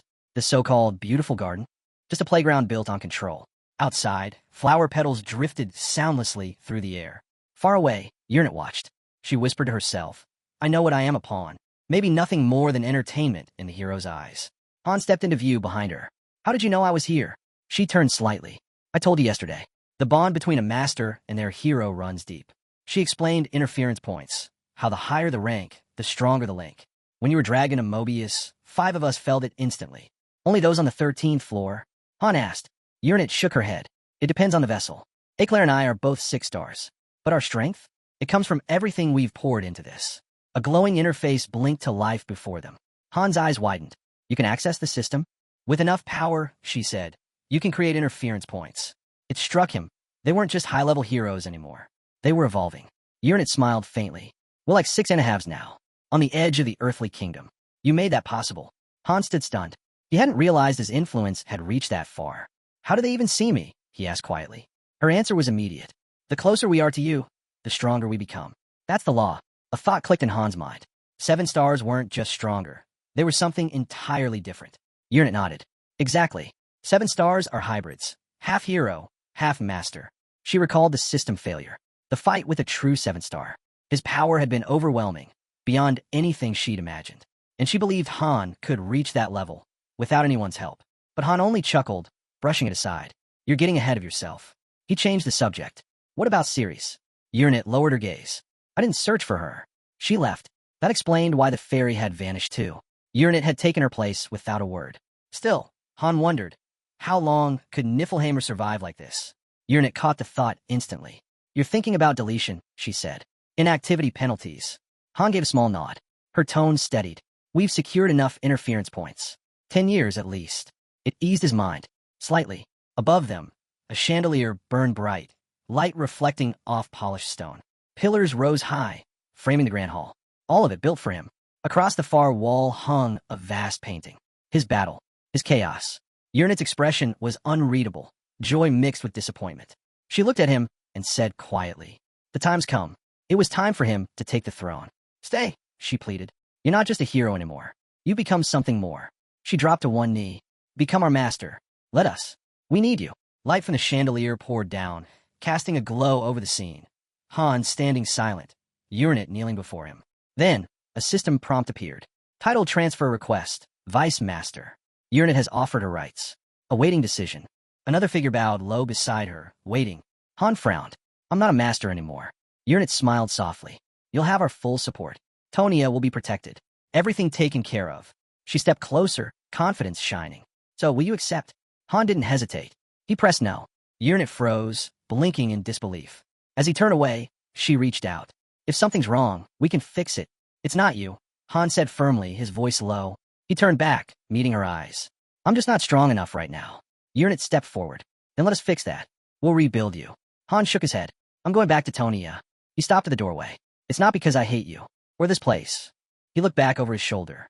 "Is that really so hard to understand?" Uranit slowly rose, her tone softer now. "I understand, but we won't give up on you." She hesitated, then asked quietly, "What if you can't go back to Earth?" Han stilled, eyes fixed on the curtain ahead. "If that day comes," he murmured, "I'll do whatever you ask." A faint glow shimmered behind him, carrying the weight of farewell. Then, a sharp voice broke the silence. "What trick are you pulling now?" Uranit didn't move. She stepped aside, revealing another Han. An exact replica. "I decided training would be wasted on the real master," she explained. "So I fused several spells. This double will take his place. Even his team won't notice." A brunette frowned. "You're really using a double? Time's running out. We can't waste a second." She glanced at Han. "Right." He hesitated, then gave a short nod. "Fine. Just make the time count." Elsewhere, in front of a weathered building, a blonde figure stood bloodied, spear clenched tight. His team was surrounded by knights. One of them froze, sweat running down his face. He hadn't seen the ambush coming. Han spun toward Eren. "What are you doing? Move. Take them down." Eren shouted back, strained. "I'm trying. We can't hold out much longer." Then the system chimed. Eren, 2-star hero, hidden potential unlocked, awakening. His grip tightened on the spear. Another notification followed. All stats greatly increased. Eren surged forward without hesitation, his spear sweeping in a wide arc. Enemies were hurled into the air, crashing down like broken dolls. Jenna stared, stunned. When did he get this strong? Belkist, arms crossed, muttered darkly. "Didn't expect that. Maybe I underestimated the kid." Even a grizzled knight gasped aloud. "Eren!" someone shouted, pulling him back from the haze. His eyes widened, chest heaving, the rush fading from his body. Han gave him a small, knowing smirk. "Not bad." Tears welled in Eren's eyes as he cried out, "Teacher." Later, he stirred awake. Eren blinked slowly, finding himself stretched across a couch in what looked like a hospital room. Was it all just a dream? Across the room, a man droned on at a podium. The audience, serious faces in suspenders, sat stiff, locked on every word. Beside him, Jenna had slumped over, sound asleep, drooling on her notes. Han sat with arms crossed, clearly irritated, glancing sideways. Eren stared at him in silence. Something in his chest clicked. Quietly, he turned back to his desk. Neon lights flickered in the hall outside. The brunette called for order, telling everyone to stay in line. Han studied their uniforms. They're definitely from a main building. But he stopped when a maid appeared at his side, bowing low. "Master." She gestured to a massive door, ornate, etched with the image of a goat. "This elevator is restricted to high-ranking personnel only. It connects all 13 floors and leads directly to Lady Uranit's garden." The elevator began its descent. Rooftops and glowing squares embedded in the walls passed them by. At the bottom, a grand structure awaited. Domed roofs rising over a courtyard blanketed with blooming yellow roses. Inside, a blonde mulled over the idea of sending 1 million diamonds to the city. Han, calm as ever, sipped his tea. "Don't interfere with the others. Let them handle their own affairs." Uranit turned aside, brushing her eyes with the back of her hand. "I'm not sad," she murmured. "I'm moved. Watching you push yourself. Growing without leaning on us." Han glanced at her. "So that's what you want? For me to stop relying on you altogether?" Her face lit up in a smile. He leaned back slightly. "Good, because I was about to ask you for a favor." Her eyes narrowed. "Really now?" He leaned closer, then gently pushed her face aside. "I'm uneasy. Just give me some space." The scene shifted. Harsh terrain spread out before them. Jagged, rocky, unforgiving. The brunette crouched low, brushing her fingers across the ground. "Black iron," she said. "Harder than steel." Deep gouges tore across the surface, sharp, violent cuts. Only one person could leave scars like these. Han drew his sword, stepping forward to inspect the cracks. The one who did this, he muttered. He's so skilled, for a second I thought it was a system glitch. The name echoed in his mind. Redigen, the one he'd been waiting for. Then the system confirmed it. Hero detected. Redigen, arrival confirmed. A scarred man raised his head. Han's memory stirred. Redigen, born a 2-star. But among thousands, he had always stood brightest. They summoned him, someone whispered. Han's grip tightened. So this is our real first meeting. Redigen stepped forward, driving his sword into the earth. Back then, I helped you grow, he said, lowering his head. This time I'll do it again. But now you're the master. Before Han stood the most flawless sword master he had ever known. Yet something felt wrong. Han narrowed his eyes. He couldn't sense anything. No aura. No presence. Just stillness, like staring at a lifeless statue. And then it struck him. This was it. Pure serenity. The peak of self-discipline. Redigen stared into the blade. His reflection gazed back, unmoving. Sword and body, perfectly one. The brunette gave a nod. Go on. Insert it. The scarred man stepped closer. Have Redigen's methods changed? Redigen's voice was calm. Your unit should have already given you access. Check for yourself. The system lit up his profile. Hero, Redigen rank, level, 99 class, sword master. Strength, 10 out of 10. Intelligence, 10 out of 10. Health, 10 out of 10. Agility, 10 out of 10. One skill remained sealed, hidden beneath the maxed heavenly sword spirit. Han studied the screen. At first glance, it looked no different from a level 1 hero. Then it hit him. Redigen had done it deliberately, locked himself at base values. And yet, he cut through black iron like nothing. Han smirked. Perfect. That's all I needed to see. Redigen gave a small nod. I'll follow your lead. A system alert flashed. Berserker mode activated. Hero, Han rank. A red aura exploded around him. We're going all out, the brunette declared. Han's card appeared. Name, Han rank, level, 20 BXP. 58/160 class, beginner. Strength, 55, plus 10 bonus. Intelligence, 0, minus 10 modifier. Endurance, 31 40 seconds, plus 10 bonus. Agility, 49 of 310, plus 10 bonus. Skills, Sword and Shield Mastery, LV 8. Insight, LV 5. Fire Detection, LV 3. Pain Threshold, LV 4. Composure, LV 5. Berserker, LV 6. Indomitability, LV 1. Dragon Slayer, LV 1. Stealth Movement, LV 1. Horseback Riding, LV 1. Han shot forward, the ground splitting beneath his feet. Their blades clashed, sparks scattering. Han spun into a crushing strike. Redigen didn't even move. Blocked with ease. Again, Han pressed forward. Again, Redigen parried, clean, flawless. No waste. No openings. Every swing Han made, Redigen brushed aside as if it were nothing. Not just strong. Faster, sharper, precise beyond measure. Han lunged. 3 steps. Redigen answered with 1. Red light burned in Han's eyes. And still, I can't reach him. Then, suddenly, Redigen knelt. I apologize for raising my sword, he said softly. Han scoffed, frustrated. Cut that out. Apologizing just pisses me off. Redigen closed his eyes. Of course, if you were at my level, it wouldn't look so one-sided. Han laughed bitterly. This is my limit. Pathetic, huh? You could have been a monster if you'd wanted to. He paused. You were the most gifted hero I ever had. Redigen chuckled. Your inter could have reached level 10 in basic ball control. I barely hit 7. Han shook his head. The only reason I never broke past the cap was my class. Thought it was a system bug at first. Redigen gave a respectful nod. To be praised by you, it's an honor. But if raw talent was enough, someone else would be standing here instead of me. Before he could finish, the brunette cut in. I agree. Energy sparked as a shield formed along his forearm. I might not match Redigen in every stat, he said, but in power, we're equals. All 5 of us. One-on-one, it's anyone's fight. Han's aura ignited again. Berserker mode flaring to life. Then keep going, Redigen, he growled. I'm not done until I've had enough. Elsewhere, in the cafeteria, a girl scanned the room, leaning toward Aaron. Hey, you notice something off about our brunette friend? Aaron, mid-bite, blinked. Like what? She nodded toward him. He's been distant, watching everyone, but not really part of it. Across the hall, a long-haired man stood, puffing his chest. No warrior here can match me, he boasted. Training with these clowns is pointless. Is there even anyone remotely talented in this dump? A red mohawked trainee snorted.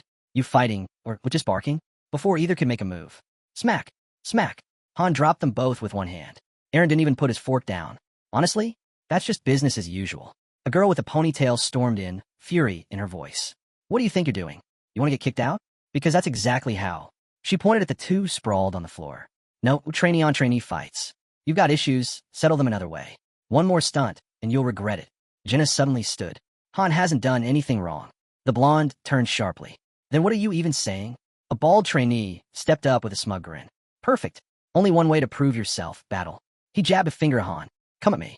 I'll crush you with one finger. 1 second later, crack. His arm hit the table, crushed in a single arm wrestling slam. Han didn't flinch. Aaron looked on, deadpan. I really don't get what my red-haired girlfriend's so upset about. This is just how Han always is. Back on the battlefield, winds tore through the rocky terrain. Redigen stood tall, poised like a legend carved in stone. The brunette dove from above, fury in every strike. Yet Redigen met him with effortless calm. Han blinked. That wasn't a parry. Why wasn't he countering? Again Han attacked. Harder, faster. Again Redigen blocked. No follow-up. No retaliation. Something had changed. Steel rang as they clashed, but Redigen's thoughts wandered. Statistically, he was the top 1%. 10 abilities tuned to perfection. Cold-blooded, berserker, indomitability. The synergy was unmatched. His value? At least 5,000 diamonds. He'd pay that without hesitation to hire someone like himself. Smash! A blade slammed against the side of his head. Redigen staggered, eyes wide. This guy's value couldn't even be measured. His gaze sharpened as he leveled his sword, its edge hovering at Han's throat. Holding the blade steady, he spoke low. Only real players know what it means to lose. He stepped back, voice steady. Fight me again, because in this city, I've never lost a true match. Steel clashed against steel. Sparks flew as the two locked in another brutal exchange. Han's mind wandered even as his body moved. He thought back to every battle he'd ever fought. No matter how powerful his opponents had seemed, none had ever truly pushed him. But this was different. His sword was not from his hands. Redigen stood tall, unshaken, completely in control. Han was used to crushing weaker foes. This time, he was the one being crushed. Redigen caught the disarmed blade midair. His eyes lingered on Han. Even in the short time, he said, "You've almost reached average proficiency. A little more effort, and you'll be there." Han chuckled, breath uneven. "You're a monster. Nothing like anyone I've faced." His gaze sharpened. "What about the power sword? Last time, you used a smooth one. Didn't seem to hold you back at all." Redigen didn't bother with words. Instead, he flicked a blade toward him. "Why don't you find out? Guess what I brought this time?" Han caught the spinning sword midair. He swung, only for it to cut the air without leaving so much as a scratch. Just as he thought, his strength, 40 out of 100, wasn't enough. He lunged forward. Redigen parried effortlessly. "Strength alone doesn't mean your strikes will land," he said, calm as ever. Reclaiming the weapon, he tapped a hand against his chest. "Even if someone slashed me here with a sword rated at 10 strength, I wouldn't even flinch." Han grinned wider and charged again. Every swing was turned aside. Every angle answered with perfect precision. Redigen barely needed to move. Between strikes, Han called out, "So what's the strength stat on that sword?" 8 units, Redigen replied. Then after a pause, "But in my hands, it cuts like 3 times that." Han landed lightly after a backstep, eyes locked on him. "You really are as strong as I imagined, Redigen." Elsewhere, an old corner building. A man in gloves lifted his fist to knock on the door, then froze. Inside, a cloaked figure stared at the still-closed entrance in silence. Nearby, a girl leaned back, thoughts drifting. Days had passed. She hadn't seen him since. Not that she could just message a trainee. Intensive schedules made that impossible. She smirked faintly. After how sharp her words had been last time, how could she even face him? Off-screen, someone shouted, "Master!" Back on the training grounds. Redigen's voice carried through the clash of blades. If he trained here for half a year, or even just one, he'd be many times stronger than he is now. Han pressed harder, each attack faster, heavier. He knew Redigen was right. Blocking with ease, Redigen analyzed between strikes. "Your fighting style, it's not like mine. You got clean swordsmanship, but it's reinforced with layered skills. You fight like a swordsman. I'm a generalist," Redigen said flatly. "I adapt to whatever comes at me." Han roared forward, unleashing a storm of slashes. In his mind, only a handful of 3-star heroes across the entire game world could even hope to stand toe-to-toe with this man. Redigen twirled his blade as if it weighed nothing. "Keep this pace, and you'll become the strongest." Han's breath came heavy. Easier said than done. But deep down, he knew this man might be the only one capable of taking him down. Redigen's silence stretched. Han studied him closely. A dueling expert. In close-range combat, especially against people, he was almost untouchable. Han broke the silence. "The only thing saving me right now is that I can trigger Berserker mode without losing control." He called him Master, believing that had to be the only reason such a feat was possible. But as Han watched, his thoughts shifted. Redigen wasn't just a hero anymore. He was something beyond that, half hero, half master. And beneath it all, a storm was brewing. Then the realization struck. Redigen was pulling off the impossible. Cold-bloodedness, running with Berserker mode. Two skills that should never coexist. Han narrowed his eyes. No doubt about it. He's bugged. A character who's broken past the system's limits. Redigen finally spoke. Right now, I'd say I'm closer to 7-star rank. They're all above level 100. His gaze locked on Han's. You probably fall into that category too. When skills that should clash start syncing together, it's the sign. Han squinted. That kind of thing breaks the system. It's basically cheating. Redigen shrugged. If skill slots really are unlimited, then everything changes. His tone sharpened. I've also learned something about the 7 stars. Han raised a brow. What is it? Their efficiency rate, Redigen said. It's absurdly high. Han froze, caught off guard. Redigen explained. In a normal synthesis, more than 90% of a hero's data gets lost. Even if you sacrificed a hero with 100 strength, the result might only carry 10 points. Han's eyes narrowed. But 7 stars, they're different. Redigen nodded. Take you, for example. It looks like you're getting advanced sword training. Stuff like this never happened back on Earth. From the sidelines, a girl spoke up, eyeing Han carefully. He's a rookie, right? Han replied simply, yeah. First time here. She studied his form. I can see traces of nighttime swordsmanship in your technique. That's when it hit him. She must be the 4-star heroine fused with him. That would explain his sudden leap in skill. Still, doubt lingered. Is this power only because I was synthesized with a higher-tier hero? Redigen shook his head. If that were it, your swordplay would look completely different. Sure, fusion helps. But there's more to it. He continued. From what I've seen, your swordsmanship is only average right now. His eyes narrowed. But can you use your sword technique? Han tightened his grip. Redigen's reflection gleamed in the blade's surface. I'll try, Han said. The brunette closes her eyes. In Han's mind, her voice drifts in. This is destiny. You were chosen. She offers him a soft smile and wishes him luck. Then, like a strike of lightning, a white flash cuts across the sky. Han's eyes snap open. His body surges with energy. He bursts forward, blade tearing through the air. Redigen doesn't flinch. The system chimes in. It's an awakening. Han's swordsmanship, once a simple 3-star skill, has leveled up. In midair, he spins, driving his next strike straight toward Redigen's chest. The swing is faster, sharper, heavier. This time, Redigen raises his blade and blocks with ease. He nods. Much better than before. Sliding his sword back into its sheath, he studies Han. This isn't just copying someone's skill. Your synthesis, it runs far deeper. His gaze sharpens. Efficiency isn't always a gift, he warns. There's danger in it. Push too far, and your data could fuse with hers, maybe even corrupt. Han's grip tightens. If he takes synthesis to the limit, his very core could twist, maybe even be overwritten. Redigen rests his hand on his sword hilt, almost speaking to himself. Perhaps that's why I never mastered defense techniques, even after gaining every scrap of knowledge about sword and shield combat. Han nods in silence, firm in his resolve. He has only one goal, to unite blade and body until they move as one. Just then, a maid arrives, balancing a tray stacked with food. She quickly sets a table, arranges the dishes, then bows gracefully. Lunch is ready. The fighters glance at each other. Han nods. Yeah, let's eat first. Redigen agrees with a quiet nod. The scene shifts. Now on the 18th floor, a dark, narrow corridor lit by faint light. A system prompt hovers above. Mission type, research. Objective, survey the area. The blonde teammate calls to the girl beside him. Cover my flank. Without hesitation, the squad locks into position. A red-haired warrior lunges ahead, spear cutting through a knight in a single strike. Bennick, the team leader shouts. Take out the ones behind cover. Anin, the blonde, scans the field. These knights are skilled. Stay sharp. I know. She shoots back, never losing focus. Suddenly, a sharp command cuts through the chaos. Everyone down. The squad freezes. In an instant, a shadow blazes past, cutting down multiple knights in one sweep. The blonde exhales as the system announces, area secured. 2 teammates, both 3 stars, level up. Each hero earns 50,000 gold. The MVP, Ryman. He nods to the squad. Good work holding steady, even against human-type foes. One girl replies, I got used to it on the 12th floor. When it's life or death, you learn fast.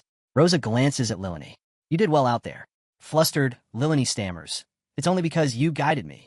And elsewhere, high above on a rooftop, a dark-haired girl stands quietly, her gaze fixed on the distance. Nearby, voices ripple through the group. Group 3 was sent straight to the second floor right after arriving.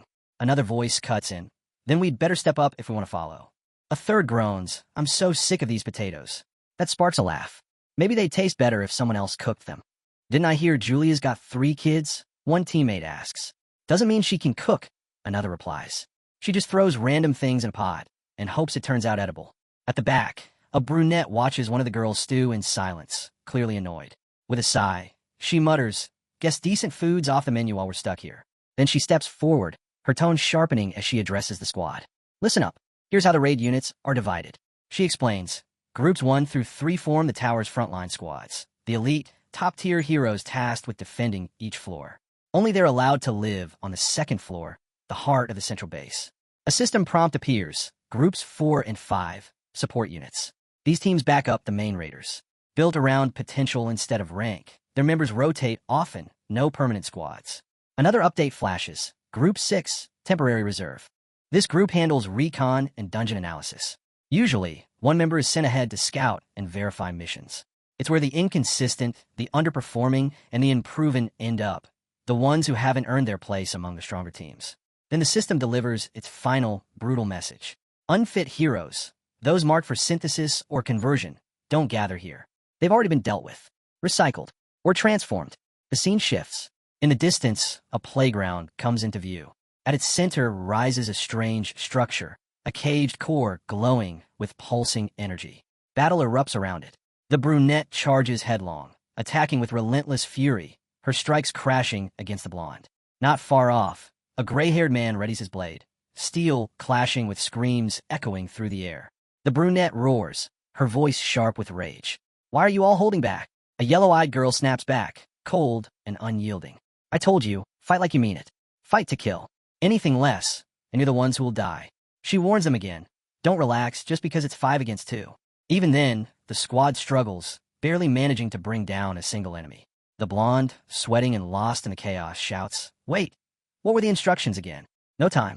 A sword whistles through the air, straight for him. At the last moment, one of the girls deflects the strike. A redhead isn't as lucky. She takes a blade straight to the neck. Another girl drops right after, struck down the same way. Ryman charges forward, sword arcing down, but the yellow-eyed girl blocks with ease, countering low and slamming a strike into his jaw. He swings again, this time from above. But she's already read the attack, moving before his blade can land. She studies him closely as he fights. The strikes are sharp, the movement's precise, but she can see it. He's still holding back. He can't bring himself to go for the kill, not against his own squad. He's close, but not there yet. Still, she isn't disappointed. In her mind, 5 names are already marked for the second group. Later that day, the team gathers inside a warm, 3-story house. A table packed with food fills the center of the room. The brunette leans forward, her voice casual. So, how's the food? The response is instant. Cheers, laughter. The meat is delicious, and for the first time in a while, spirits run high. She smirks. Good, because you're joining the second group. The celebration halts. Silence drops over the table. Everyone stares, unsure if they heard her right. She rises, ready for objections. The man across from her speaks first. He shakes his head slowly. Sure, moving to the second floor sounds amazing, but that's a massive leap. For someone like me, it feels like a once-in-a-lifetime shot. The archer rolls her eyes. Don't be so dramatic. But the redhead cuts in. No, he's right. The second floor isn't just a step up. It's a battlefield. I heard someone died right after getting promoted. Her tone hardens. Honestly, I was terrified the moment I set foot there. Being placed in the second group already feels like too much. The dark-haired girl exhales. Then just stay on the first floor. But the yellow-eyed one speaks, calm but grim. Doesn't matter where I end up. Death will find me either way. She slices into her food. I've already watched teammates die. If it's not on the front lines, then it'll be on some solo recon, or worse, used as an experiment. The table falls quiet. She leans back, almost amused. Honestly, ever since Group 3 formed, everything's shifted. We already cleared the 14th floor. The 18th isn't far.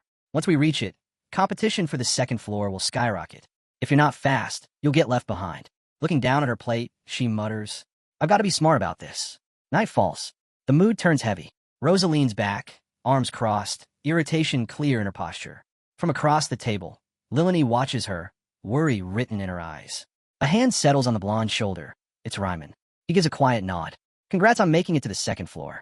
Across the room, uneasy glances flicker between teammates. Far away, beneath drifting leaves, A warrior with no eyes sits in stillness. Then the system voice cuts in.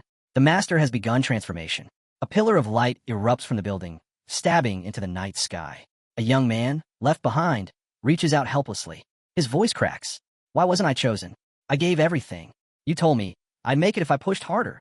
Desperate, he stumbles closer to the light, pleading. What do I do now? Please let me out. But the system responds without pause, without mercy. Transformation complete. The user has obtained the main Spirit Stone. Another prompt follows. Synthesis commencing. Spirit Stone and Enhancement Stone will combine. Success rate, 91%. Process automatic. From somewhere nearby, a cheer erupts. Synthesis complete. Result, mid-level Enhancement Stones. One by one, the announcements follow. The blonde, a 3-star hero, has been promoted. His card updated with a new image. The brunette leaps forward 3 full stars. Her image, too, is refreshed. The third member climbs to 3-star rank, granted a brand new card. The young man stares, bewildered. Where they go? A calm voice answers, they'll finish eventually. But another cuts sharper. With your skills? Forget the second floor. You're not making it. Suddenly, bam, the blonde takes a brutal hit to the solar plexus, thrown back hard. A man wrapped in bandages scoffs. Didn't you say you had to surpass me just to survive? Time's running out, even for you. The blonde wipes the blood from his mouth, forcing a nod. Yeah, you're right. He forces a weak smile. Congrats, though. Sounds like the master's putting you in group 4 or 5 soon. The bearded man smirks, his gaze shifting to the brunette. So, you're bound for the second floor now, huh? Then his eyes return to the struggling man, gleaming. You reach the 11th floor barely 2 weeks after showing up. That says plenty. The man lowers his gaze, but the bearded one only grins wider. Outside, the battlefield stretches across rocky terrain, jagged stones shattered underfoot. Weapons of every color clash in furious rhythm. At the center, Redigen absorbs each strike from his master without flinching. Nearby, Han watches, a grin tugging at his lips. In his thoughts, he knows, once he reaches level 10, his secrets won't stay his own. A chessboard forms in his mind. A voice speaks. If basic weapon proficiency is the battlefield, then intermediate proficiency is war.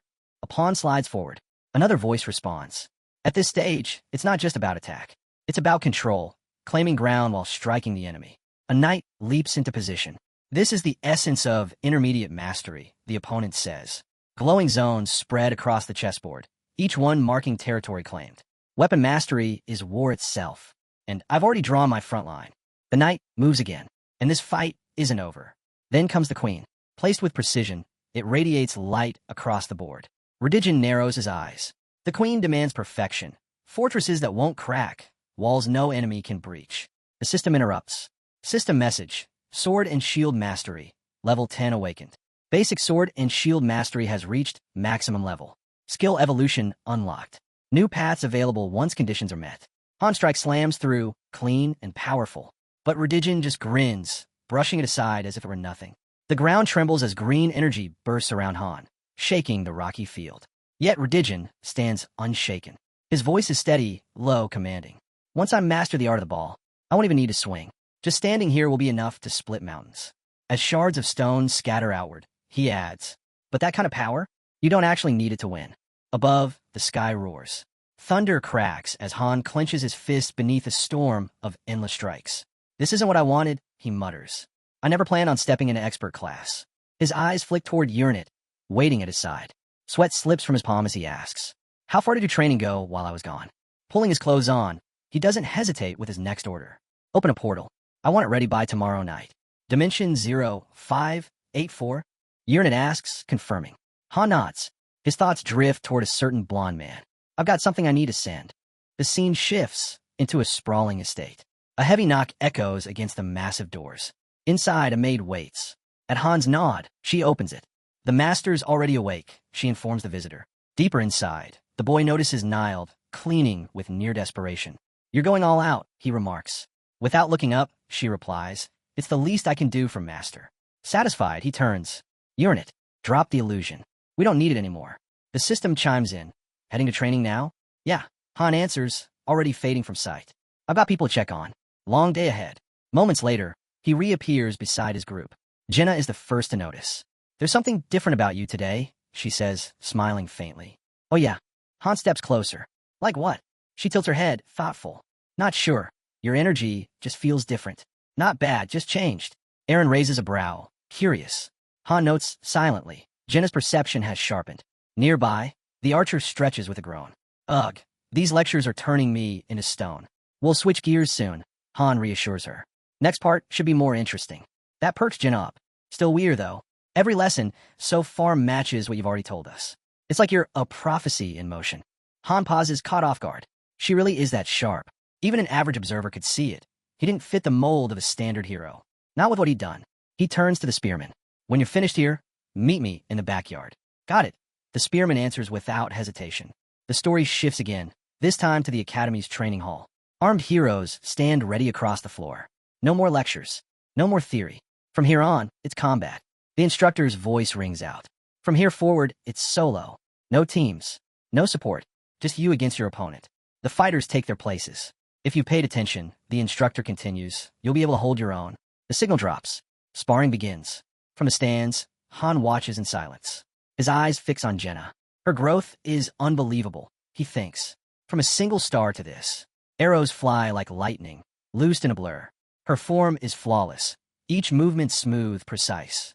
Her agility cuts sharper than before, and every skill she uses lands perfectly. As the teams clash below, Han's gaze never wavered. Something about Jenna stood out. Her teammates were ranked the same as she was, yet none of them could keep pace. If she used one of them as bait, she could take down the entire enemy squad by herself, Han thought. His eyes drifted toward Aaron, locked in a heated duel of his own. Then, without warning, the scene shifted. A long corridor in the academy stretched ahead. Han walked with steady steps, Aaron trailing behind, confusion on his face. Where are we going? Aaron finally asked. You'll see, Han answered without slowing. Just follow me. Aaron froze mid-step, his eyes going wide. A portal shimmered open right in front of him. Han glanced back with a faint grin. Go on in. Still processing, Aaron hesitated, but then stepped through. On the other side, a vast, misty garden spread out before him. Aaron's voice carried awe. Where are we? Nild, who had silently joined them, answered evenly. The 13th floor of Niflheimer. Misty Gardens. Aaron stiffened. Wait, isn't this where the top elites train? Niall gave a firm nod. Yes. Just then, a cloaked girl stepped forward. Placing a hand to her chest, she greeted them with a soft smile. I'm Urnit. It's an honor. I serve as the master's right hand. Niall's eyes narrowed sharply. Right hand? But that's serious. Urnit's gaze turned cold, her smile fading. Aaron leaned toward Han, whispering, What's going on here? But Urnit had already caught it. Did you just call him your friend? Han ignored the tension and spoke instead. Is the portal to Mutant ready? It's open, Urnit replied with a nod. Aaron glanced between them. He noticed it, the way Urnit seemed to brighten whenever Han spoke. But whatever connected them, he couldn't piece it together. Han turned his focus back to Aaron, his tone shifting. You said you want to get stronger, right? Aaron's shoulders tensed. Well, Han continued, this is me helping you. Aaron hesitated, torn. If you're not ready, that's fine, Han said calmly. You could stay here. Become an instructor. Train others when you're prepared. Before Aaron could answer, Urnit cut in, her voice sharp and cold. That might be the smarter choice. I've seen plenty like you, no natural talent. They break themselves working twice as hard just to survive. Aaron stayed silent, eyes lowered. And eventually, she added, they hit a wall. And when they do, that's the end. Han glanced at her, then back at Aaron. Don't take it personally. That's just reality for most people. But Urnit wasn't finished. There was one fool, she said, had even less talent than you. And yet, he reached our level. Aaron's head jerked up, eyes wide. Urnit gave a slow nod. Mutant, couldn't learn a thing. No matter who trained him, nothing stuck. Total failure. Aaron stared. Then how did he? Urnit raised her hand. A spell flared, tearing open another portal beside her. This leads to Dimension 0584, she said evenly. Luanon. Han's eyes narrowed. Luanon. He remembered well.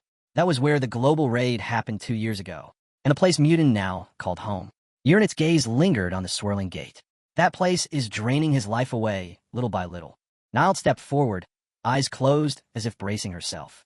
Many followed Mutant there, hoping to learn from him. None of them returned. Han didn't hesitate. They all died.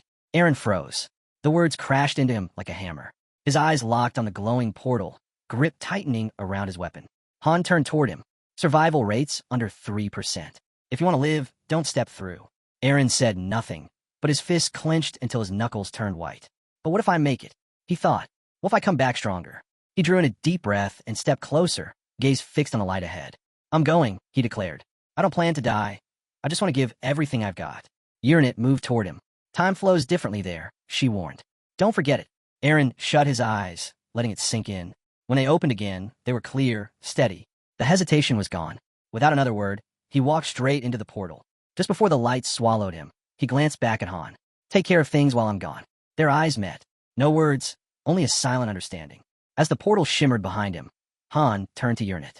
How do you expect him to survive? She answered calmly. He probably won't. Mutan's already been told. Han stared into the swirling gate, his voice quiet. If he does come back, send him to Tonia immediately. Urinit gave a small nod, assuming he returns. Han said nothing. The weight in the air was enough. Everyone already knew the odds. As Aaron vanished into dimension 0584, on, Han realized this wasn't just Aaron's path anymore. It was his as well. The scene cuts to the highlands. Up in the mountains, blades clashed. Redigen blocked a fierce strike, boots grinding across the rocky ground. Across from him, Han stood firm, breath heavy. Was that enough? He asked. Urinit's sword gave a short nod. You've hit your goal. Still catching his breath, Han pulled up his stat window. His level hadn't budged, still stuck at 20. His stats were the same. Yet deep down, he could feel it. Something inside had shifted. The system showed the same numbers, but in his mind, he saw it clearly. His basic swordsmanship had evolved to the intermediate tier. The price, fragments of his earlier mastery stripped away, including his shield techniques.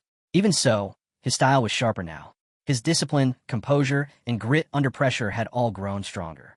Han looked down at the emblem in his hand, a warrior's crest, etched with a shield, a blade, and twin axes. The biggest change? He had unlocked the warrior class. New skill routes were now open to him. But to move forward, he had let go of hidden movements. Han didn't regret it. That skill had never been his. As the emblem of the rogue faded from memory, his thoughts turned to Jenna. Jenna had earned her profession too. After racking up 37 straight victories in relentless sparring, she was granted exemption from group training. Her archery had already broken into the intermediate stage. Now she worked on merging pinpoint accuracy with blistering speed. The next step was clear, training under Sarah, ranked 13th among the top archers, right behind Lisa. That was when Han remembered Urinit. She had once placed a ring in his hand, legendary grade, forged from Star Iron Mind in Niflheim, a relic of the fallen heavens. It wasn't just strong, it shattered the very rules of the system. When she gave it to him, she said it marked him as a master. Anyone who saw it would know exactly who he was. The ring also linked their minds. Distance didn't matter. As long as he wore it, they could always communicate. But Urinit's sword had once told him the ring wasn't even needed anymore. Maybe because words weren't necessary now. Han looked at the artifact glinting on his finger. Urinit began to explain. The ring was built using an advanced information manipulation spell. It could bend elemental data, mask stat readings, even rewrite system records. Han turned it slowly in his hand. How long do the effects last? The system chimed in before she could answer. Item acquired. Ring of Darkness. Classification, low rank. Han blinked. That's unexpected. Urinit remained calm. Its power will fade once Master reaches the 50th floor. Seated across from her, Han nodded, impressed. Crafting something like this, alone? That must have been brutal. Her voice softened. I actually started before you ever arrived. By the time he got here, it was nearly finished. Then, without warning, her eyes filled with tears. I can't bear the thought of you leaving again, she whispered. Han's reply was steady. Don't be so dramatic. We'll meet again. But Urinit leaned closer, hope flickering through her worry. Her emotions spilled over. Han scratched the back of his neck, uneasy. I only came to check in before heading back to Earth. That's all. She looked down, disappointment clear. That's not what I wanted to hear. At that, Han suddenly stood. There's something I forgot. Urinit looked up, startled by his sudden shift. Eyes sharp, Han pictured the weapon vault. Open the armory, he said firmly. Then he glanced at her, his intent clear. I've decided. I'm taking a weapon from Niflheim. The scene shifted to the tower's legendary armory at its very summit. Han stepped inside, Urinit by his side. Rows of weapons stretched endlessly before them. Swords, axes, spears, all gleaming with power. He paused before one, a premium-grade steel sword, forged from high steel by a unique method. But before his hand could reach it, Urinit's voice came from behind. That's too ordinary. It doesn't suit you at all. Come with me. They walked deeper, down a long corridor, until they stood before a massive door carved with the image of a ram's skull. Urinit stopped, turning to the man behind her. She raised both hands toward the massive door. The etched magic circles lit up, humming with power. Everything beyond this point is S rank or higher, she explained. True masterpieces, every one forged by my master. With a deep groan, the colossal doors pulled open. They stepped inside. Each footfall echoed across the chamber. Han's expression hardened as his eyes adjusted to the glow. Is it true there are 132 weapons in here? He asked. Urnit closed her eyes, nodding once. All accounted for. Before them stretched a vast vault.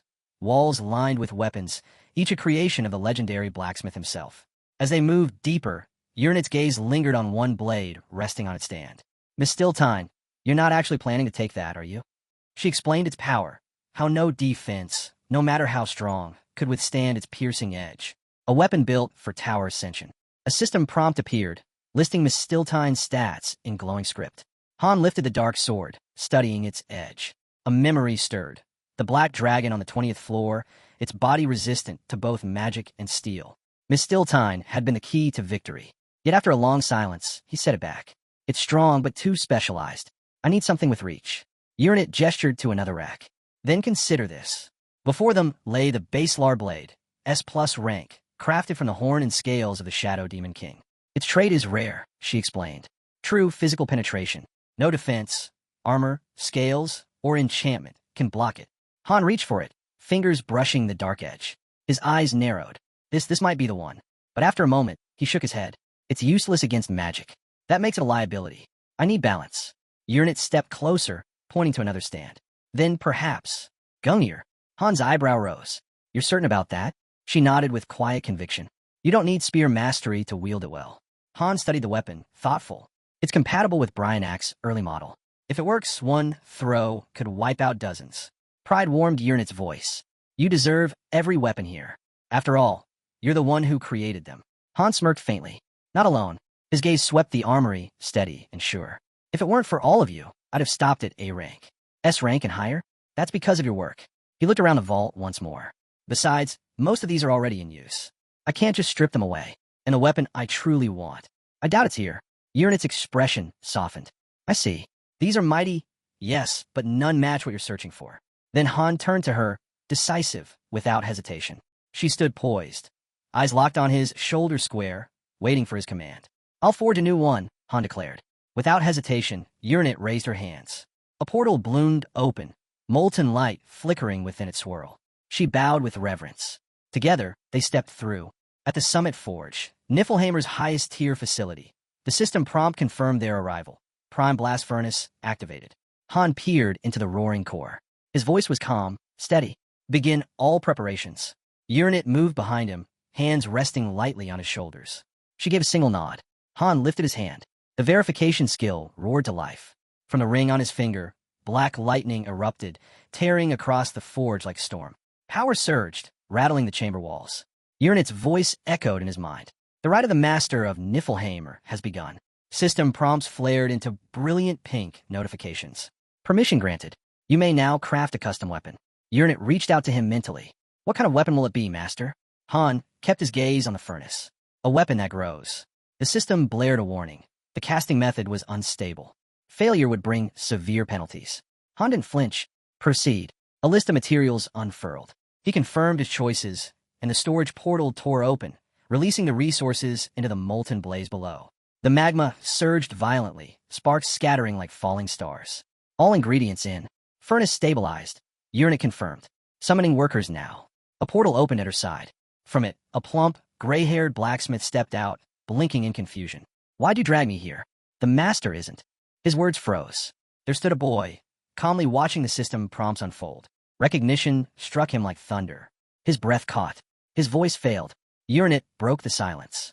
We're initiating the first class. All blacksmiths ranked first or higher. Report immediately. The old man bowed, trembling but firm. Understood. Above the furnace, Urnit turned to the gathered crew. Give it everything you've got. Right then, the system chimed again. Confirmation. Peak tier forge conditions met. With this setup, the potential to create a weapon beyond imagination was real. Urnit's voice cut through the heat. The first phase was starting. On her signal, ultra-rare materials streamed into the roaring blaze. The old blacksmith spun for instructions. Urnit didn't pause. Magic circles erupted around her, glowing with raw power as she triggered the creation sequence. She declared the enchantment type, a self-adapting system. The weapon would scan its master's combat style in real time and evolve to match it. The blast furnace and processor roared to life. From the control station, the old blacksmith relayed updates. The crew was in place, working at full tilt. But a snag appeared. The fusion of all 13 minerals wasn't syncing properly. Still, the team pressed on. Urinet's tone was steady. Stand by for the next phase. Urinet turned sharply toward her master. Her voice cut through the furnace's roar. Are you truly ready for this? The forge is far more complex than we imagined. Han glanced at her. How bad? Her answer was flat. Harder than breaching the gate to hell. Han smirked, rolling up his sleeves. Then it's like crafting 5 divine tier weapons at once. Still shifting the unstable magic circles around her, Urinet replied, no, it might be even tougher. Han faced the blazing furnace. Ready to cast the bells? She nodded without hesitation. He stood at the first station. This wasn't automated work. This was the real process. 8 layers of difficulty, each one a monster. Standard for a top-tier artifact.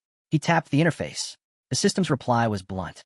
To pass through the gates of hell, you must first make a sacrifice. The furnace roared alive. A new prompt appeared. Choose the offering. Choose right, and a hidden difficulty will unlock. Han didn't blink. Stormbringer. Vigalta. Azoth.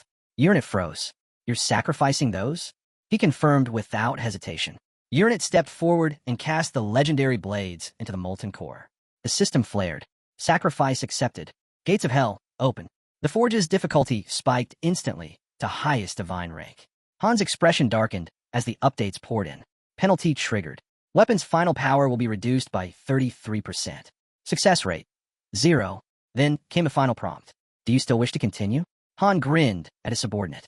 The system keeps telling me to quit, but I've already thrown everything into this. No turning back now. Heat rose from his hands as he cracked his knuckles. The riddle, does it mean anything? Urinet's voice was firm. It means everything. Something clicked in Han's mind. His expression sharpened. He pulled up the system window and locked in his choice. Puzzle initializing. A lineup of supreme deity-level trials flickered across the interface. The system asked, are you ready? Han folded his arms, choosing the first challenge, a cube. Then he looked at Urinet. You ready? Her eyes sharpened. She raised her hand in a steady nod. Words weren't needed. They were locked in. The air rippled. Out of nothing, a cube spun into existence, twisting and shifting on all sides. The system chimed. Puzzle initiated. 27 by 27 cube. Nightmare mode. Penalties enabled. Han didn't flinch. His gaze locked on the artifact, fingers flying over the console. He broke the cube down, spinning, rotating, reassembling piece by piece. Then came the warning. Penalty activated. Blindness. Darkness slammed down.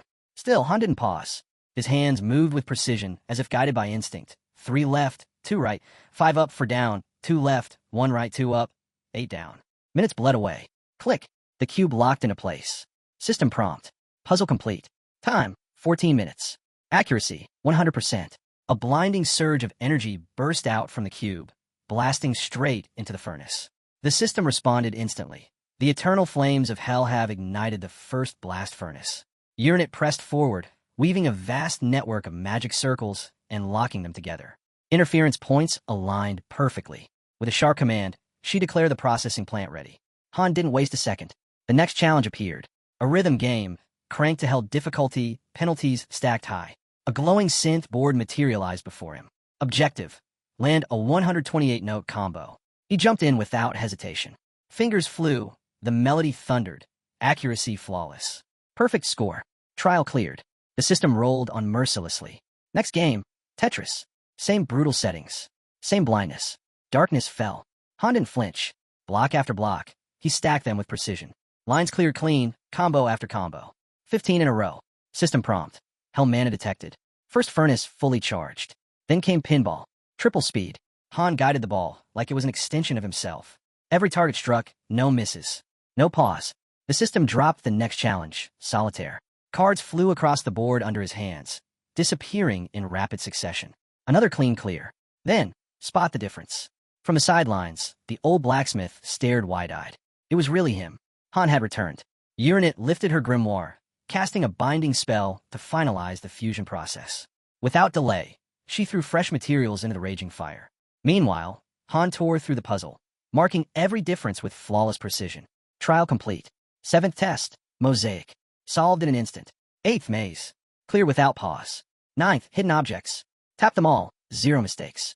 10th, minesweeper. Every bomb marked. Perfect run. 11th, classic puzzle. Shattered it. 12th, password riddle. This one slowed him down. A single wrong key could reset everything.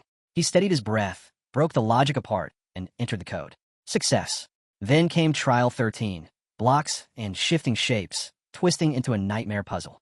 Han's hands raced across the keyboard as he muttered under his breath about the insanity of it all. Still, he locked in, tuned out the chaos, and pieced it together. Bit by bit, the solution clicked. Stretching his fingers, he smirked. For someone who's already broken past human limits, this barely counts as a warm-up. System confirmed. Stage cleared. At the forge, molten metal roared as flames surged higher. Blacksmiths rushed in to check the results, confirming everything was stable. Uranus stood frozen, stunned beyond words. Han had crushed 13 nightmare-level trials in just 5 minutes, and walked away with power that defied belief. He cracked his knuckles. Just getting started. The system wasted no time. Trial 14 initiated. A colossal 35 by 35 cube materialized, spinning wildly. Hell mode. Double penalties. Its countless parts shifted non-stop, a divine tier challenge. Han narrowed his eyes. No hesitation. Hands blurred, left, right, up, down. The logic held, but the margin for error? None. Click. The cube locked into place. System prompt. Challenge cleared. The spirit of hell surged into the molten core, flooding the first blast furnace. Within the flames, a blade began to take shape, its glowing silhouette carving itself out of the fire. Uranus's voice cut through the roar. The molding was complete. The next step had begun. Trial 15, Labyrinth. Timer, 30 minutes. The minutes bled away. System prompt. Trial complete. The first furnace in history now burned with eternal hellfire. Enchantment arrays spun alive around the blade, weaving regeneration, mastery, and raw lethality into its form. Before Han could draw breath, 2 alerts crashed across the interface. Trials 16 and 17 begin. A twin trial. A 100 by 100 find the difference, paired with a massive mosaic. Both at once. Han blinked. 2 at once. Grinding his teeth, he threw himself into the challenge. One screen, hunting microscopic differences. The other, snapping mosaic tiles into place at impossible speed. This shouldn't even be possible, he muttered. And yet he pulled it off. The sky cracked open, red lightning splitting the heavens. New enchantments poured into the blade. Self-growth, judgment through nature, and crushing offensive power. Han's breath grew ragged. His strength was nearly gone. But the system had no mercy. Trial 21, Rhythm Game, 7 keys. This is bad, his vision blurred. Focus slipped. Then, from the molten pool, the sword's handle began to rise. System prompt. Weapon forged. Rank. Immortal. Curse. Wrath of Hell. Uranus lifted her grimoire high. Reveal yourself, she commanded. The pages turned on their own. A vast, unseen presence swept through the forge. With closed eyes, she whispered, "This is the final spell." Behind her, Han staggered, barely keeping upright. The system delivered its decree. Final phase initiated. Every single riddle, puzzle, and trial merged into one colossal challenge. Time limit, 5 hours. System windows burst open across the interface in a storm of light. Han didn't hesitate. He plunged in, hands flying over multiple keyboards, tackling one problem after another without pause. As answers fell, a glowing blue magic circle flared beneath the sword. He pressed on. Keys clacked. Equations streamed through his mind. A green circle ignited, then orange. His body screamed in agony, every muscle burning, but he refused to stop. A purple circle flared, swelling with raw power, summoning everything left within him. Han lifted one trembling finger and struck the final key. A flash of blinding light ripped through the forge. System prompt. 3-star Bifrost successfully forged. Han collapsed to the ground, drained beyond measure. Behind him, Uranus shut her grimoire with shaking hands. Her breathing came in broken gasps. Flat on the ground, Han turned his head toward her. Did I mess it up? She shook her head slowly, a faint smile tugging at her lips. No. Look, before him floated a black blade. The Bifrost. Its rank unknown, born from the eternal flames of hell. A weapon with no limits. A blade that could grow without end. 3 system notes followed. Han's eyes narrowed. Why is this linked to the proof of the fallen heavens? Uranus lowered her gaze, voice barely audible. She admitted the truth. She'd been afraid he might leave. That was why she slipped in one last enchantment without telling him. Han froze, stunned. Her words spilled out. The blade now carried the power to cross dimensions and summon weapons directly from Niflheimer. Slowly, he rose and gripped the sheathed sword in his hands. He'd never seen anything like it. Never even heard of enchantments with this kind of reach. Eyes fixed on the weapon, he muttered. This blade, it's on a whole other level. From behind him, Uranus's dry voice cut in. You're good at everything, except planning ahead. Han smirked, dismissing her with a grin. You kidding? I can see the future. His cloak rested on the ground as Uranus stepped closer. Can I follow you out of Niflheimer? she asked quietly. If something happened to you, I'd be left alone. Han inspected another sword, testing its fit for the sheath. But Urnit's warning followed. Summoning a weapon from Niflheimer would only work 3 times. His gaze sharpened. 3 pulls from my world's arsenal. Got it. What other restrictions? Her expression softened. She said nothing. Her silence was answer enough. Han gave a small nod. So my strength is capped for the mission, huh? She explained further. The distance was too far. Unless granted more access, the blade could only be summoned once. High above, bystanders near the forge stared down at the boy who had forged the impossible. Han turned back to Urnit. Doesn't matter. Once this weapon's drawn, no bug report or system error will stop me. Still, I won't use it unless I have to. His eyes flicked toward his old gear, lying on the ground. It's done, he said flatly. A subordinate stepped forward. Should I dispose of them? At his nod, she cast both sword and shield into the furnace. Han watched silently as they vanished into the fire. Start to miss my old master, he muttered. Then he slung the new blade across his back and turned with a smirk. The screen shifted. System display. Bifrost blade. Longsword. Forged from eternal hellfire. Infinite potential. Legendary item acquired. Calcium. Proof of the fallen heavens. Crafted from Niflheimer's star iron. Nullifies all laws. Demands immense magical power to wield. Scene 91. Training Arena. A black-haired girl launched a fierce kick, slamming into the stairwell.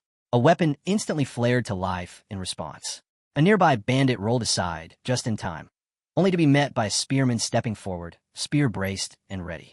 High above, Han and Jenna watched in silence. Below them, students clashed with blades and fists. Jenna asked if Han noticed the same thing she did, though she admitted she couldn't keep up with their speed. In the arena, the spearman barked a lesson mid-duel. Long-range fighters must always control the distance. Never let an enemy close the gap. Veselin hurled her sword into the air and shouted her own advice. Strike weak points like the neck and stay unpredictable. Movement was survival. Then a swordswoman leapt in, calling out a final reminder. Instructors would intervene when needed. Until then, the students had no choice but to wait their turn. The focus shifted. An archer stepped into the arena, facing her mentor head-on. Jenna wasted no time. She charged in, blade flashing. But the black-haired instructor slipped past each strike with effortless grace, a faint smile tugging at her lips. She noticed it immediately. Most students pulled back once they sensed her power. But not Jenna. Jenna pressed forward without hesitation. As the instructor countered, her mind drifted, remembering the man who'd once entered the same lobby as her. Across the field, another clash unfolded. Han struck once, just once, and his mentor was sent flying. The students gasped in disbelief. He had actually landed a direct hit on an instructor. The swordswoman froze in shock. A level 20 did that? Her disbelief twisted into fury. Teeth clenched, she readied herself, when suddenly, the system flared. Veselin has entered berserk mode. Crimson energy erupted around her, raw and unstable. But before the rage consumed her, a hand pressed gently against her shoulder. A calm voice cut through the storm, telling her to stop. She stilled. The fury drained away. Her eyes softened as she whispered an apology. The man behind her stepped forward, unreadable as ever. His thoughts lingered. This was already the 7th group of recruits they'd trained across the lobbies. Thousands had cycled through, and yet, none, had ever shown this kind of ability. His gaze landed on Han, standing tall. Even without Veselin at full power, no trainee had ever struck an instructor before. Elsewhere, Urnit watched quietly, sipping her tea. A faint chuckle escaped her lips. Looks like things might be getting out of hand, she murmured. The scene shifted. High above, a colossal floating island buzzed with machinery. At its heart stood a pristine estate, polished and grand. Inside, Nilde stood before his master. Her expression was calm, almost dismissive. You ready? She asked. He slid his sword into its sheath and gave a small smile. It's my last day. Might as well leave the place spotless. Then he remembered. The system had broadcasted a message, congratulating him for taking first place. He turned to his subordinate, brows furrowed. Why me? What did I even do? She answered plainly. You were the best, the most talented out of everyone. As she spoke, Urnit's eyes flicked to the blade, strapped across his back. Nilde caught her look and gave a nod. Yeah, he said. It's my reward for finishing first from Niflheimer. Han's voice cut in almost immediately. Then who placed second? Urnit didn't hesitate. Her mind went to Jenna. Jenna was top among the bandits, second overall, she explained. She's exceptionally skilled. Her master added with a low chuckle. Truth be told, I had to drag her back myself. And honestly, I doubt she was even going all out. Urnit gave a small nod. She had already sent word to the Major General. Han accepted the letter, his expression turning thoughtful. His mind drifted to Edith. What did she say about me? he asked quietly. Urinet's reply was simple. She's been hanging around, trying to gather the courage to apologize. Han scribbled a short note, quick and direct. Give this to her. It should calm her down. Then, glancing at the maid beside him, he added, You've done well, too. She bowed deeply. It's an honor to serve you, my lord. The scene shifted. In a quiet garden gazebo, Urinet sat at a tea table, her expression weighed down. Are you really going back to Tonia? She asked softly. You could have stayed here. Her gaze dropped. I thought my feelings were real. Across from her, Han's reply was steady. Thank you. If not for you, I wouldn't have come this far. He looked out at the garden. Everyone here is incredible. If I were them, I'd be furious. I've pulled strings, forced them into brutal battles, bent their nature to my own goals. Yet, no one has ever pushed back. A pause. Well, except Ceres. A quiet smile touched his lips. I wish I had something to give back. But there's nothing I can offer. Urinet's smile was gentle. Don't say that. If you want to make us happy, just send a message now and then. Han lowered his teacup. I wouldn't even know how. She reminded him of the ring she'd given him. It carried a messaging function. It won't last forever, she admitted. But once a week would be enough for me. Her hair swayed as she lifted her gaze. I'd be happy just knowing how you're doing. If you're safe, if you're hurt, or in trouble, we'd come running. Han rose, voice steady. I'll send word every week. As he turned to leave, Urinet called after him. Oh, and Ladygian wants to see you. He said he had some advice. Han's last stop before departure took him into the mountains. There, before the silent blade that once belonged to Urinet, he stood still. The sword offered him a few final techniques before he left. Clad in full gear, Han spoke one last time. I've said everything that needed saying. Now, all that's left is to answer when the call comes. The scene shifted again. A massive, magical airship hovered on the runway, ready for departure. In front of the students, a red-haired girl stood firm. Hard to believe it's already been a month, she said. Hope you learned something useful. Her eyes swept the group. Whatever you do, don't lean on the rails. It's still dangerous out there. The ship lifted into the skies. Jenna leaned against the railing, gazing out. So we're finally leaving, she murmured. I just want a proper bath. Han stood beside her, watching. A thought crossed his mind. Did she hate Niflheimer that much? She sensed it and gave him a faint smile. It's not that this place was bad. The instructors were incredible. The architecture's amazing. Her eyes turned forward. But it's not home. I just wonder what's changed since we've been gone. I bet we'll see a lot of new faces. The instructor's voice rang out, calling for everyone to prepare. The interdimensional jump was about to begin. The airship drew closer to a massive yellow portal, and with a surge of power, it pierced through, emerging into an entirely new world. What greeted them was nothing like they expected. Students crowded the rails, eyes wide. The skies loomed dark, and the ground below was split open, flames bursting violently from scorched, broken earth. Han stood silently, a faint smile tugging at his lips. The flames of Levitan, he murmured, still burning strong. His gaze drifted down to Ceres, blazing in her elemental form far below. But this wasn't their time. Not yet. If they were to meet again, it would be when he was stronger, far stronger. The airship pressed on, gliding across the hostile realm. 2 days later, under heavy, rolling clouds, the vessel soared over a barren desert. The instructor addressed the group. We're nearing the destination. If this is your stop, no need to come up top. A system message flashed before them. Now entering dimension 1935, Tonia. Ahead, a massive structure loomed on the horizon. On deck, a girl approached 2 students preparing to depart. You 2 were the top trainees, she said. First and second place. She smiled faintly. Honestly, maybe it would have been better if you stayed in Niflheimer. But Jenna shook her head. Our comrades are waiting. System update. Dispatch complete. Han and Jenna, status active. Check character tab for full updates. The instructor lifted a hand in farewell as they disembarked. Take care of yourselves. Their feet touched down. The world around them was silent. Jenna glanced around. Is anyone even here to meet us? Han kept walking. I didn't tell anyone we were coming back. Doubt they'd know. Then a voice cut through the stillness. Isel shot forward like a streak of light, tears brimming in her eyes. She threw herself at him, clutching his face tightly. I thought you weren't coming back. You just vanished. Han looked at her, expression flat. You're the one who told me to go. Flustered, she quickly wiped her tears with a handkerchief. Anyway, Niflheimer must have been amazing, right? But they begged you to stay. He scratched the back of his neck. They kind of did. Her eyes widened. You turned them down? Was it because of me? Han blinked, caught off guard. Because of... Isel dodged the question, her tone shifting. You must be exhausted. You should rest. She looked around, voice lighter now. The city's changed. This isn't the old Tonia anymore. Han raised a brow. Change how? With a grin of pride, she answered. A lot. You'll be shocked. Cut to the city. Han stared up, eyes widening. A third floor had been added. Isel hovered beside him, arms crossed. Yup, you're seeing it right. A low breath escaped him. I was worried enemies might breach the place. But this works. She floated higher, ready to break it all down. First floor's full of slackers. Isel explained with a shrug. Not worth mentioning. The second floor is for support units and trainees still trying to figure things out. Han cut in. So the third floor is combat. She nodded. Exactly. Better food, better beds, and plenty of ways to relax. Han stayed quiet, processing. His thoughts drifted to the letter he'd sent Edith. 2 clear suggestions. Lean harder on extended summons to cover for the lack of top-tier heroes, and focus on personal growth instead of relying too much on him. Mid-flight, he turned to Isel. How many are stationed on the third floor right now? 15, she replied instantly. He gave a small nod. Nearly double. At this pace, both the second and third squads would fill soon. After a moment, he made up his mind. Tomorrow and the next day, we train together. Full synergy. A pause.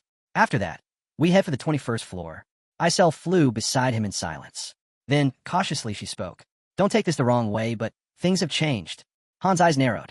Go on. She looked down. While you were gone, Tonya moved forward. His gaze slid toward the teleportation portal. He pieced it together. They kept climbing. She gave a single nod. Han's voice stayed calm. You look nervous. Why? As long as no one's dropping dead, I don't care. Isel rushed to clarify. No one's died. Hands in his pockets, Han kept walking. What floor are we on now? Her answer came slowly. The 25th. Han stopped mid-step. We're already on the 25th? She nodded again. Not the 24th. The 25th. He glanced out over the third floor, taking it in. They had actually cleared the floor boss. He had underestimated them. Everything really had changed. His eyes shifted toward the summoning gate. When did the master use the extended summon? A month ago, Isel answered. Right after you left for Niflheimer. Show me the logs. She summoned a towering wall of system notifications. Han scanned them quickly, eyes narrowing as the details sank in. 25,000 diamonds. 5 consecutive extended summons. An entire stockpile drained. Even bought the bonus pack. Then his eyes froze. Buried deep in the alerts, one message stood out. 4-star hero acquired. Han scowled. Initon's second 4-star. Lucky bastard. A 1% drop rate. 2 4-stars. Ridiculous. If they'd been summoned earlier, he could have handled them easily. But now, they'd probably grown far stronger. Were they the ones who cleared the 25th? Isel nodded. They gathered enough recording stones. If you want, the master can show you the raid video tomorrow. Han smirked. Yeah, I'll watch. Can't wait to see what they're made of. The scene shifted. The training grounds. A mannequin stood tall, clad in heavy, metallic armor. Then, impact. A brutal strike crashed into it, clean and precise. The blow came from Belkist. His blade flashed in relentless rhythm, each strike sharper than the last. He drew back for another swing when footsteps echoed nearby. He stopped, glancing over. Belkist glanced over as Han approached, voice low. What are you doing out here this late? His tone shifted darker. So, you're finally back. After a whole month. Han gave a casual nod. Yeah, just got in. What's going on? Belkist turned away. Nothing. Just training. But Han caught it. The blood on Belkist's grip. His eyes narrowed. Doesn't look like training. More like you're working something out on that dummy. Belkist didn't argue. He tightened his stance. I'll wrap it up soon. Unless you feel like sparring. Han's voice came from behind him, calm and dismissive. I'm heading to bed. But Belkist pressed. A heavy sigh, followed by a firmer tone. Just one match. Han didn't respond. He only watched. Belkist lifted his sword again, eyes locked forward. Then, in a sudden burst, he unleashed a storm of strikes. Blades hammered the mannequin, each blow faster, sharper, until the armor cracked apart and collapsed in fragments. Turning back toward Han, sword steady, he said simply, I'm ready. The shards clattered behind him. Belkist glanced down, muttering, that didn't count anyway. Then his gaze rose. So, did you really leave everything behind? Han's reply was plain. A lot happened this past month. Without another word, they stepped into the training hall. Belkist took position, eyes on Han's weapon. That sword looks unique. Han smirked. Jealous. Belkist shot back without hesitation. Would you give it to me if I said yes? Han didn't even blink. No. Belkist lunged. Steel slashed forward, fast and precise. Han blocked with ease, sparks flying as their blades clashed. One strike led to another, the rhythm building into a relentless exchange. Han grinned mid-spar. He's improved. Could be sword mastery level 9 already. He's fighting like a man with something to prove. Belkist pressed harder, blade driving forward with raw aggression. Between strikes, his voice rang out. I'm fighting angry. Han's expression hardened. He struck back. One swing. His blade crashed through Belkis' guard like a hammer, the impact blasting him across the hall. Belkis slammed into the wall with a heavy thud, a cough escaping as he slid down, wincing. Han rested his sword on his shoulder, calling out casually, "If you're going to ask for a spar, at least wipe off the sweat first. You won't last long, already drained." Belkis chuckled weakly from the floor. "You've gotten stronger. What kind of training was that?" Han walked closer, shrugging. "Trade's secret," he added dryly. "At one point, it didn't even feel like fighting a person. More like getting hit by a battering ram." Then, another voice echoed through the hall. Funny how unpredictable the world's gotten. Footsteps emerged from the shadows behind Han. "Never thought I'd lose that badly to a boy." Han turned slightly, eyes cold. "You just call me a boy?" From the side, Belkis smirked. "Easy mistake. Even I made it once." Belkis turned toward the exit, pausing just long enough to toss a warning over his shoulder. "Be careful, Han." Han said nothing. He simply watched as Belkis disappeared into the night. The scene shifted to the dorm building. Inside, Ivalka had dozed off at the table, clearly knocked out after a heavy meal. Han passed by, pausing for a moment. Why was she asleep there instead of in her own bed? He didn't linger. The thought stayed with him as he moved down the corridor. The new dorm layout came to mind. 3 hallways, 5 rooms each. Looked like the master had reorganized them into proper teams.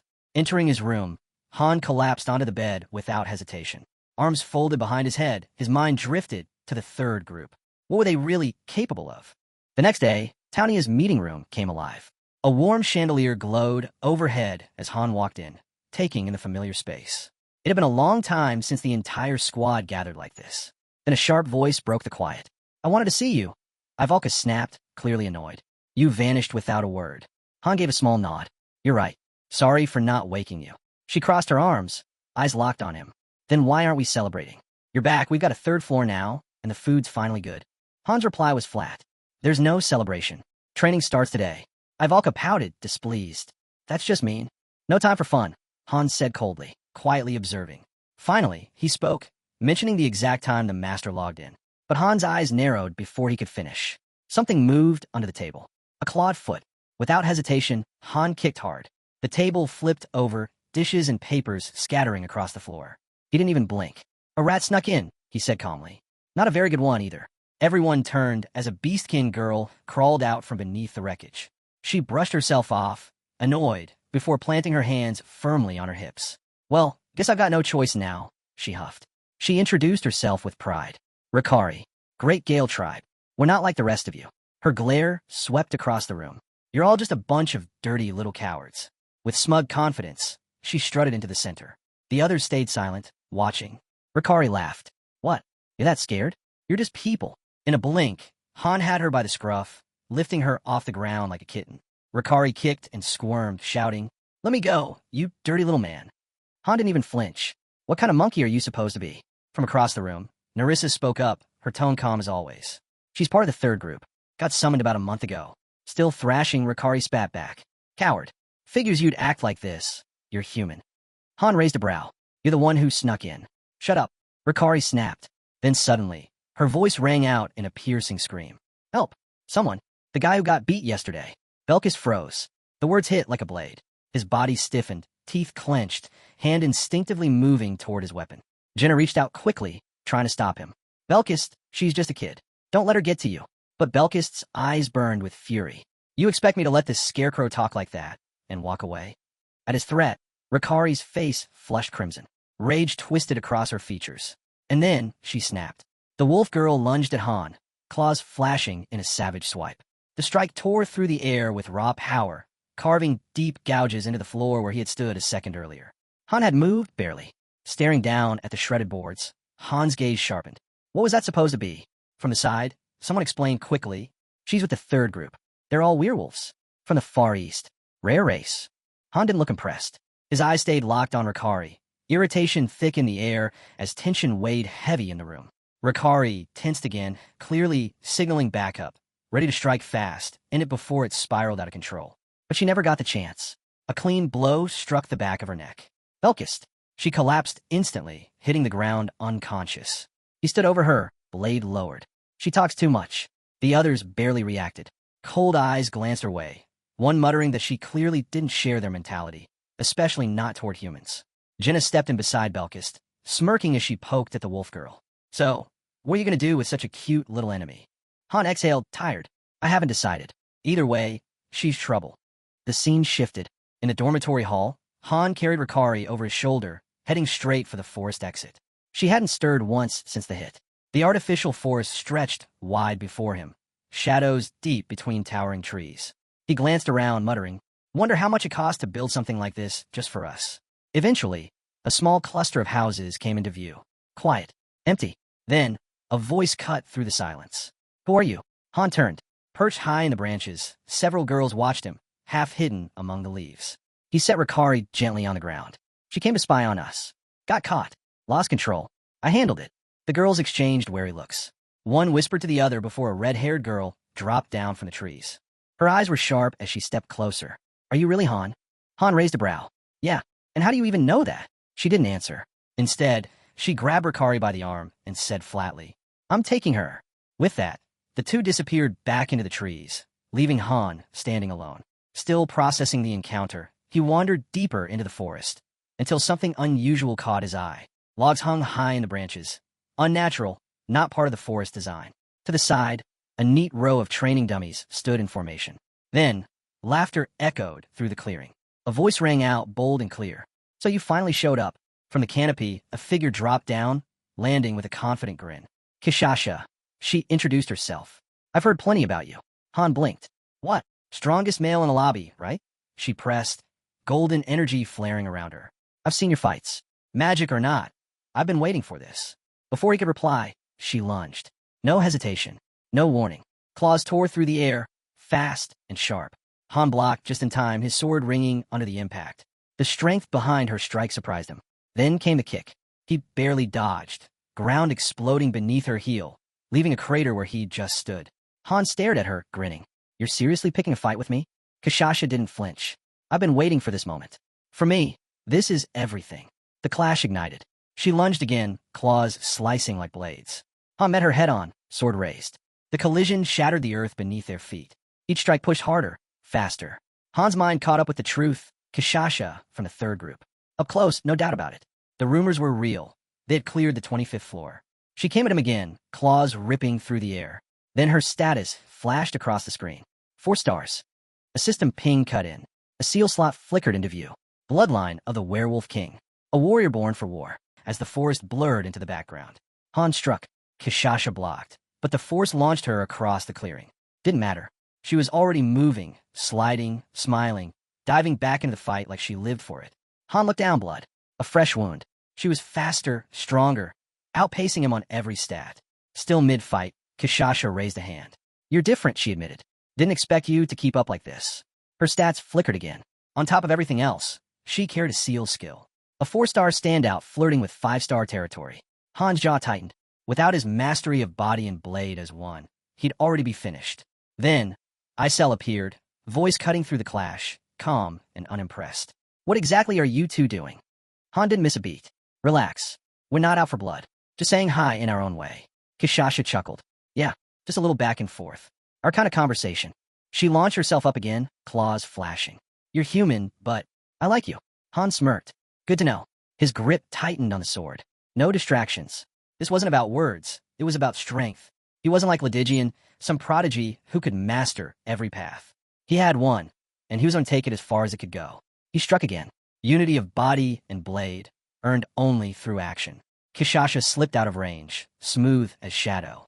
"Nice move," she teased before slamming into him with a brutal kick. Pain tore through Han's body, and he realized she was still holding back. He muttered under his breath. He didn't have time for a drawn-out fight. It was time to end this. Then, Berserker mode. Kishasha's eyes lit with excitement. "What's this now?" Han's reply was low, cryptic. "What a pity." But before he could finish, her expression shifted, shock flashing across her face. Han's eyes hardened. Boom! A shock wave detonated outward, searing heat rippling through the clearing.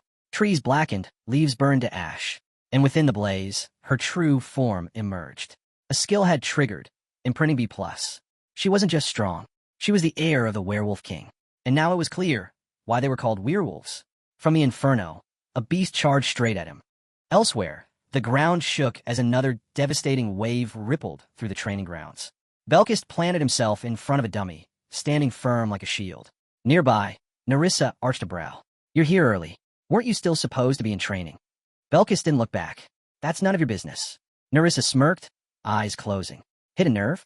Guess being called weak really got to you. His jaw tightened. I don't care what they say. A sudden flash of system light caught both their attention. Nerissa's gaze dropped. One day after summoning, and they've already cleared the 4th floor, and came back alive. Belkis looked up sharply. So, the 3rd group's heading for the 2nd floor already? She shrugged. Most people get stuck on the 1st floor for a while. That's just how it goes. Then Edith's voice cut in. Tom can't train werewolves. No point keeping them on lower levels. He strode past, tone steady.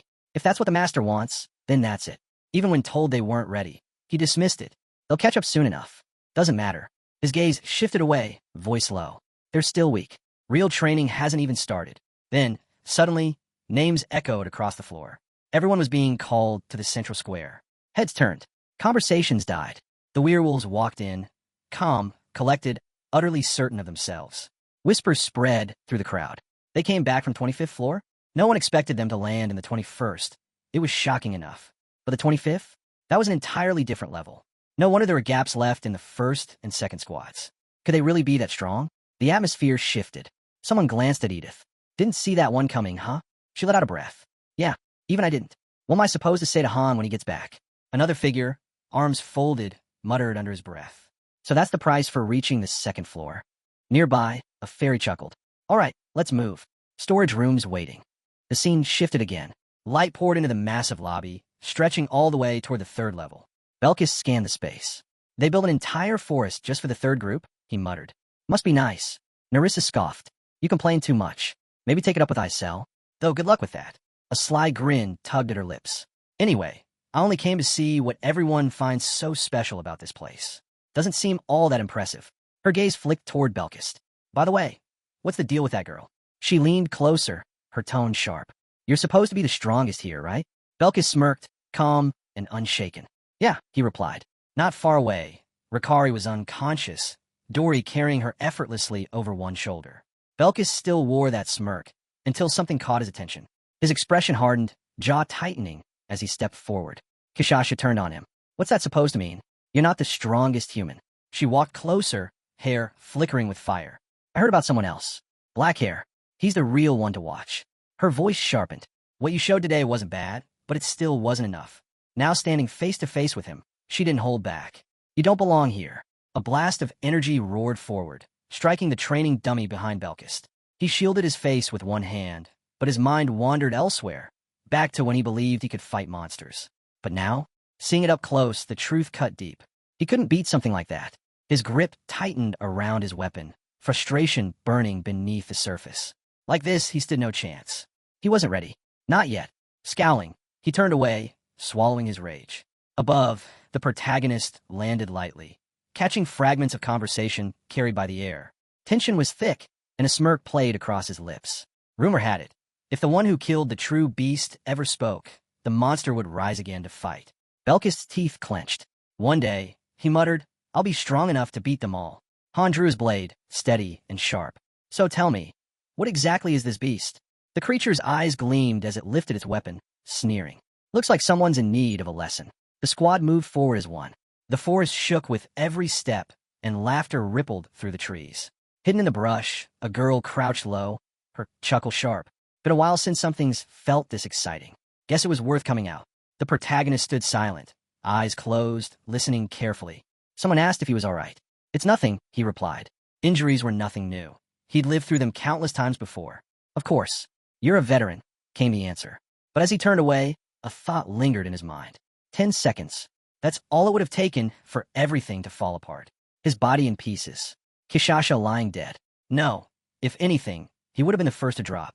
Today, luck had been his greatest ally. Across the clearing, the girl extended her hand. She was no ordinary fighter. Her instincts were razor sharp, her movements lethal, and she had the ability to transform. Kishasha wasn't someone to underestimate. With her palm covering part of her face, she muttered, sending Rikari after him. Terrible choice. That girl can't stand people. Hard to blame her, though. Lost her parents to them. Han's voice cut through the quiet. Looks like she's been clashing with Belkis. Leaning against a tree, the girl shrugged. Just curious. He seemed strong. Kishasha stepped forward. We're not people lovers, sure. But that doesn't mean we're out for blood. If I came off rough, that's on me. Truth is, I'd rather fight than hold a grudge. From behind a tree, another voice snapped. How would you bring him here? He's a traitor. The protagonist exhaled. Too many voices. Too much noise. Kishasha lowered herself onto the grass, shifting the mood. I like meat. This forest has plenty of game. Just grab some fresh. She motioned toward the cuts of raw meat laid before them.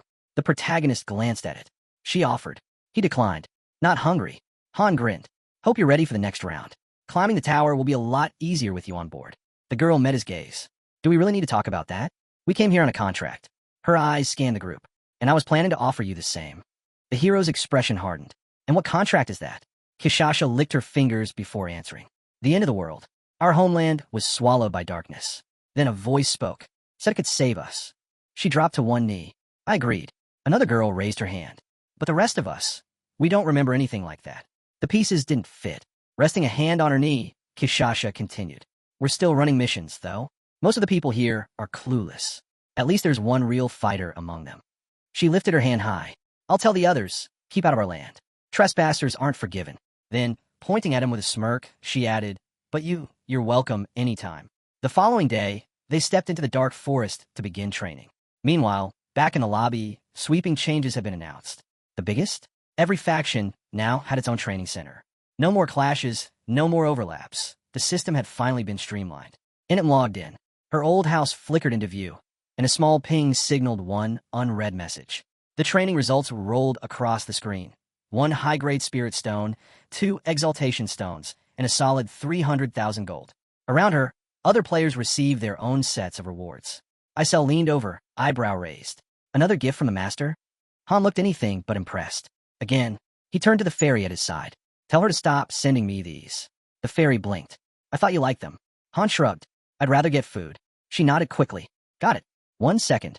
A system tip flashed. If the protagonist doesn't like the gift, try something else. Moments later, a glowing light shimmered, leaving behind a white horse statue. The system chimed again. Han is extremely disappointed with the white warhorse statue.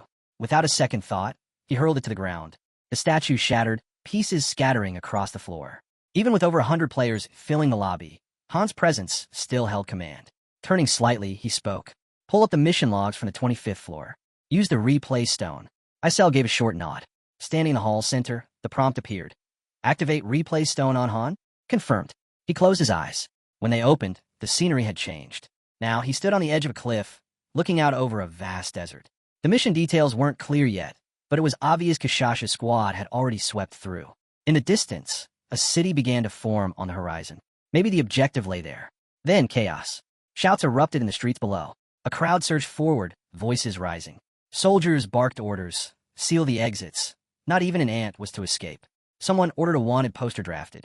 I knew it, muttered a passerby. In a narrow alley, a girl was cornered, her back against the wall. Her voice shook.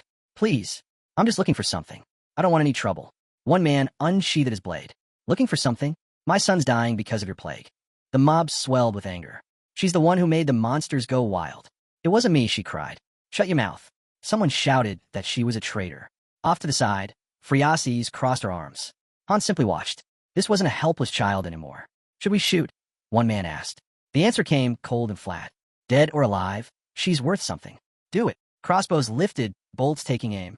And then, crack. The arrows splintered midair, never reaching her. Friases' lips curled into a wide, chilling smile.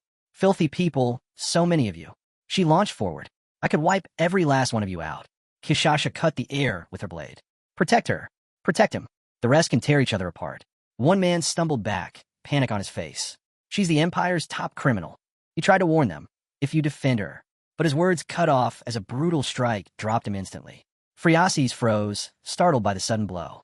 A new notification flared across the screen. Floor 25 mission type, escape. Main objective, escape the restricted zone.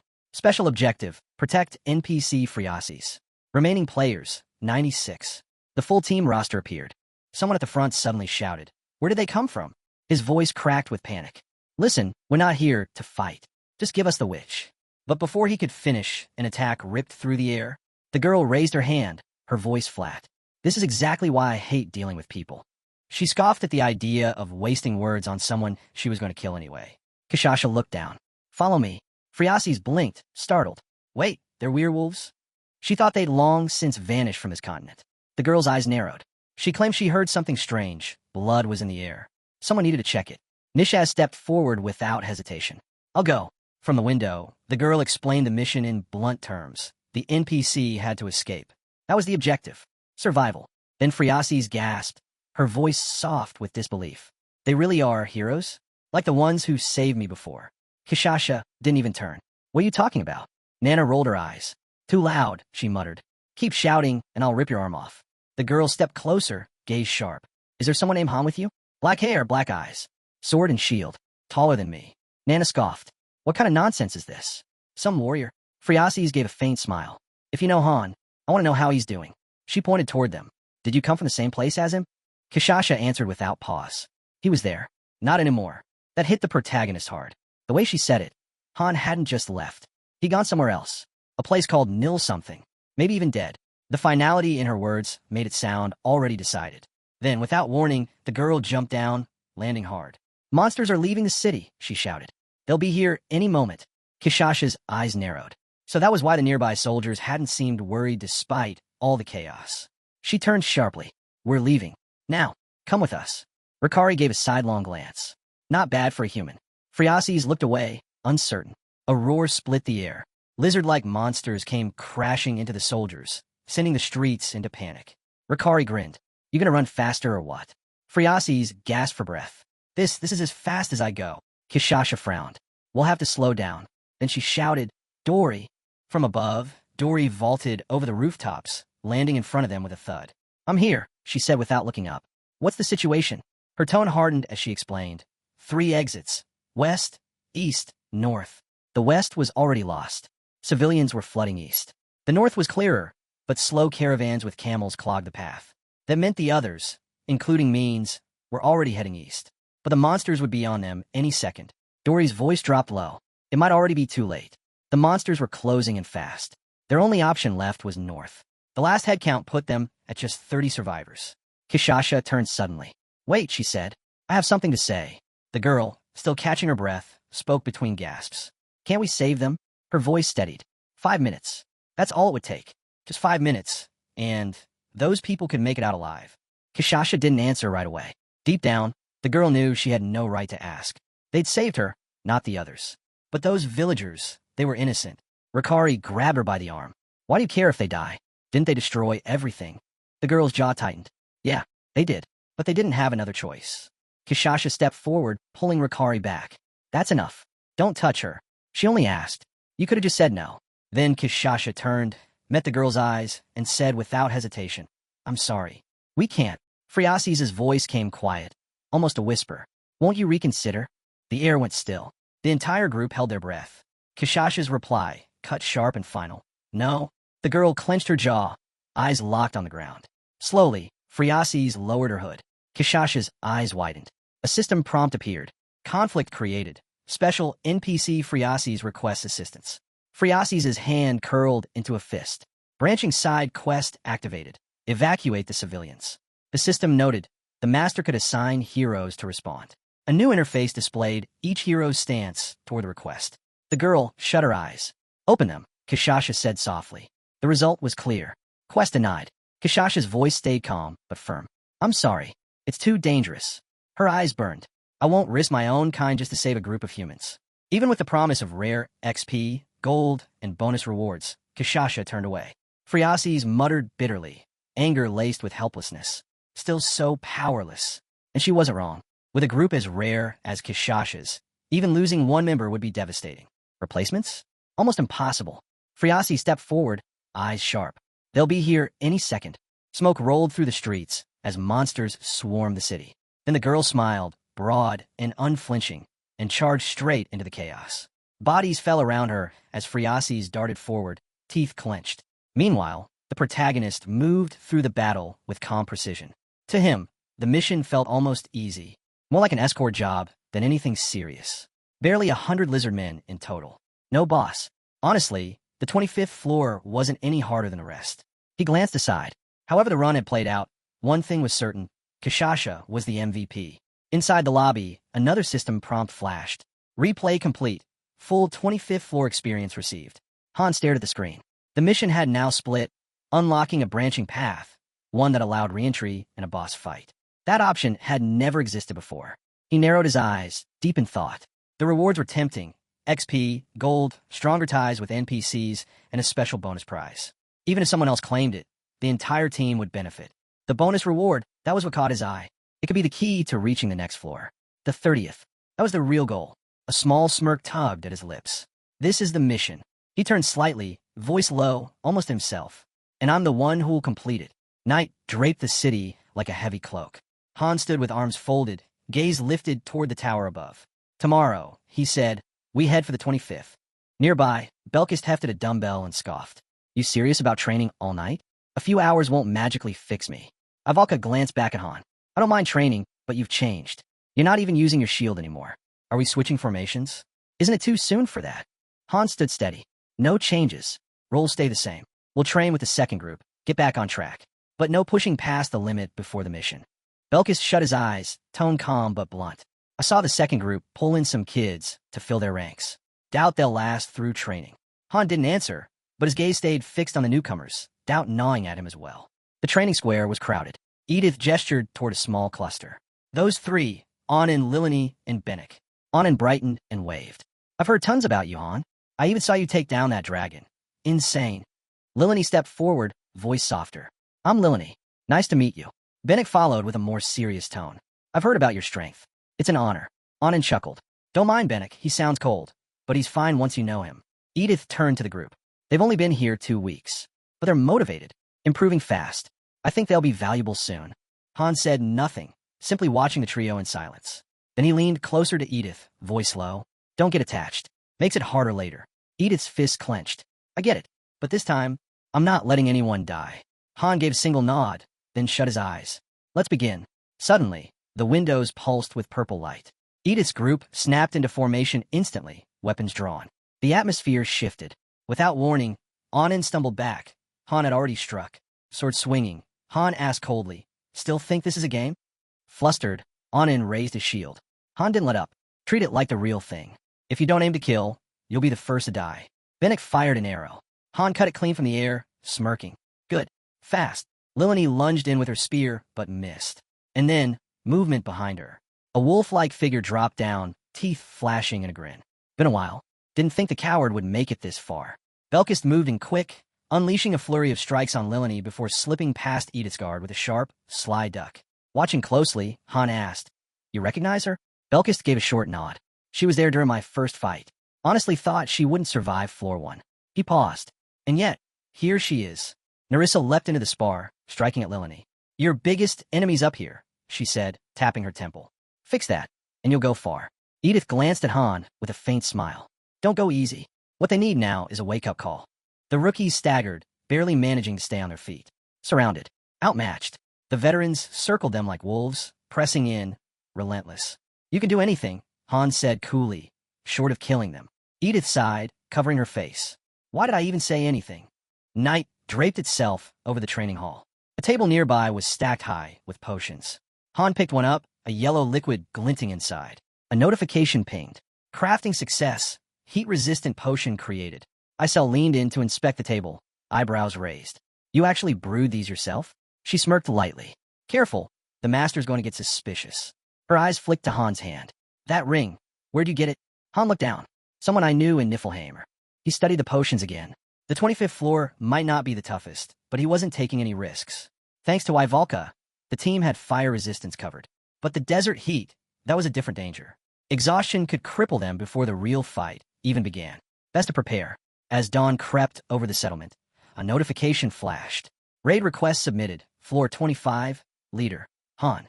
The space-time gate split open with a deafening crack. Light flared from within as a message appeared. Main dungeon activated. Objective, climb the tower. And then, out of nowhere, Friasi stumbled through, dropping to her knees, breath ragged. Slowly, she opened her eyes and froze when she saw Han standing before her. Ow, how are you here? She whispered, stunned. Han's tone stayed calm. How have you been? Friasis looked around frantically. Where are the werewolves? The ones who were here? They're home, Han answered. Resting. You don't need to worry about them anymore. His team stayed quiet, watching. It was obvious Friasis hadn't come here by chance. She wanted something Still trying to process, she asked, "Is this the magic?" Han raised his sword. "Not the time for questions. Our mission's that way." Her eyes widened. "You're helping me?" Han didn't answer. Instead, the team downed their potions and moved out. "We're already on the move," Han said. Jenna glanced at him. "So, the plan is to buy time for the others?" "Solid strategy." Then ding. Notification. First group leader has requested to join side quest. Friasis froze. Her shoulders trembled. Tears welled in her eyes before spilling over. A shaky smile broke across her face, and she began to cry. But the moment shattered as chaos erupted. Lizard men rampaged through the city, tearing down anyone in their way. One lunged straight at Friasis, but before it could land a blow, its body slammed to the ground with a heavy thud. Its head hit the dirt and rolled. Han stood over the body, blade dripping red. The remaining lizard men snarled, turning on him and his squad. They were surrounded. 17 left, someone called out. Han raised his sword. 10 seconds. Wipe them out. Jenna's arrows blurred through the air, dropping targets before they even had a chance to react. Nerissa's blade cut another beast in half. Quick, precise, brutal. Ivalka stepped forward as a wave of enemies surged toward her. She raised her arms, flames erupting from her hands, incinerating everything in their path. "The heat's insane," she muttered. "If it weren't for Han's potion, we'd already be ash." Belkis carved through the enemy line, blade flashing as a faint smirk tugged at his lips. Off to the side, a bystander crouched in terror, clutching his head. What are they?" he whispered. "They can't be human." Han sliced through another enemy and glanced toward the crowd. "They still see us?" Jenner shook his head. "Doesn't look like it. They're not running. They're frozen." Belkis drove his sword into a lizardman's chest. "If they do see us, they're already as good as dead." A man stared down at the bloodstained street, voice trembling. "Ghosts!" Han caught on instantly. Their team was invisible. Only the destruction was visible. The bodies, the aftermath, nothing more. Friasis rushed to the civilians. "Move. If you want to live, head for the eastern gate." Her voice was sharp, unforgiving. "You're being protected, but only I can see who's doing it." The crowd recoiled. "Did you summon these monsters?" "No." Friasis snapped.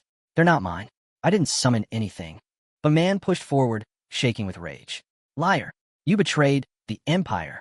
You sold your soul to bring these demons here."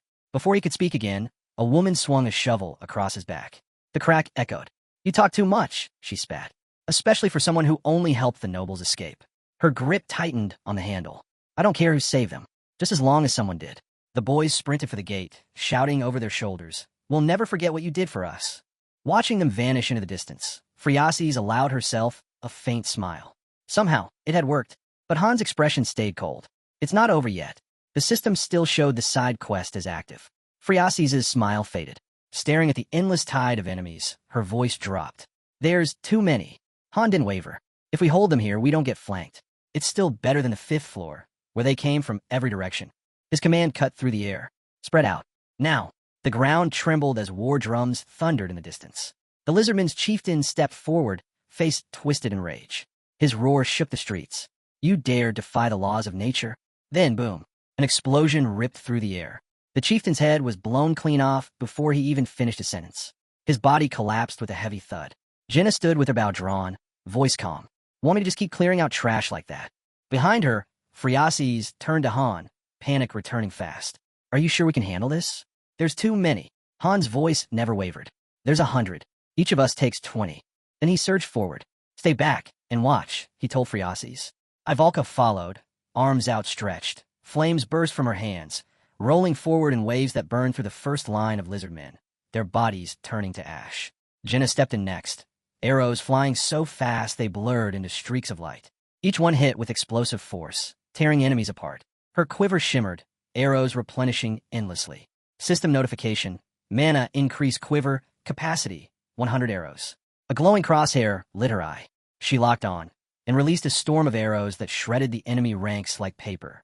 Meanwhile, Han was already deep in the front lines, his blade cutting brutal arcs. One lizardman's head flew from its shoulders. Another lost its arm as a strike crushed straight through its defense. Skill acquired, powerful blow. Belkis charged in next, his blade sweeping wide, cutting through multiple foes in a single strike. Basic swordsmanship, max level achieved. "This is crazy," Nerissa muttered, barely able to process what she was seeing. Friasis stood frozen, wide-eyed. "You've all gotten insanely strong." Her gaze lingered on Han as he calmly sheathed his blade. You're on a whole different level than last time, she said softly. Then, a faint smile touched her lips. And yet, you haven't changed at all in 3 years. Han looked at her. You have. Phreaces gave a small, grateful nod. Thanks. And what about the two with the spear and daggers? They're alive, Han replied simply. Edith and Aaron. Just not here right now. Before she could answer, another group of lizard men stormed into view, shouting that they'd found humans. 31 of them, all level 22. They charged forward, then stopped dead. Their eyes darted across the field to the mangled remains of their fallen comrades. Silence. And then, they turned and ran. Belkis blinked. Why are they running? Han's gaze swept the blood-soaked battlefield. Because now, they know fear. Belkis muttered, almost disappointed. That was barely even a warm-up. As calm settled over the ruins, Han turned to Nerissa. Sweep the perimeter. Assume it's clear for now, but don't relax. Ivalka fanned her face. Ugh, this heat's unbearable. Even with the potion, it's useless. Jenna tugged lightly at her arm. Come on, let's get out of here. She glanced back at Belkis. You too. Move. Han stayed behind, his eyes fixed on the sand. None of this needed to happen. Footsteps approached. Phreaces eased down beside him, her voice low. How have you been? She hesitated, then added. I thought you were dead, but here we are again. A small smile crossed her lips, her cheeks faintly flushed. The sky shifted, burning orange, fading into deep dusk. Phreaces stared upward. So really, how are you? Han closed his eyes for a moment. I'm fine, he answered quietly. Hugging her knees, she whispered, I thought I was done for. Han crossed his arms. The werewolves only joined recently. We don't know much about them.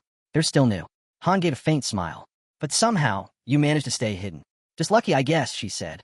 Her eyes lifted toward the distant tower. Honestly, this is all because of you. From her pocket, she drew out a golden crest and held it out. The Haljan clan, one of the 4 great clans. They were the only ones who ever searched for me. Without them, we wouldn't have lasted this long. Strange, though, the whole area feels empty now. Han stayed silent, listening. His thoughts drifted back, long corridors echoing in his mind. His squad trailing behind him.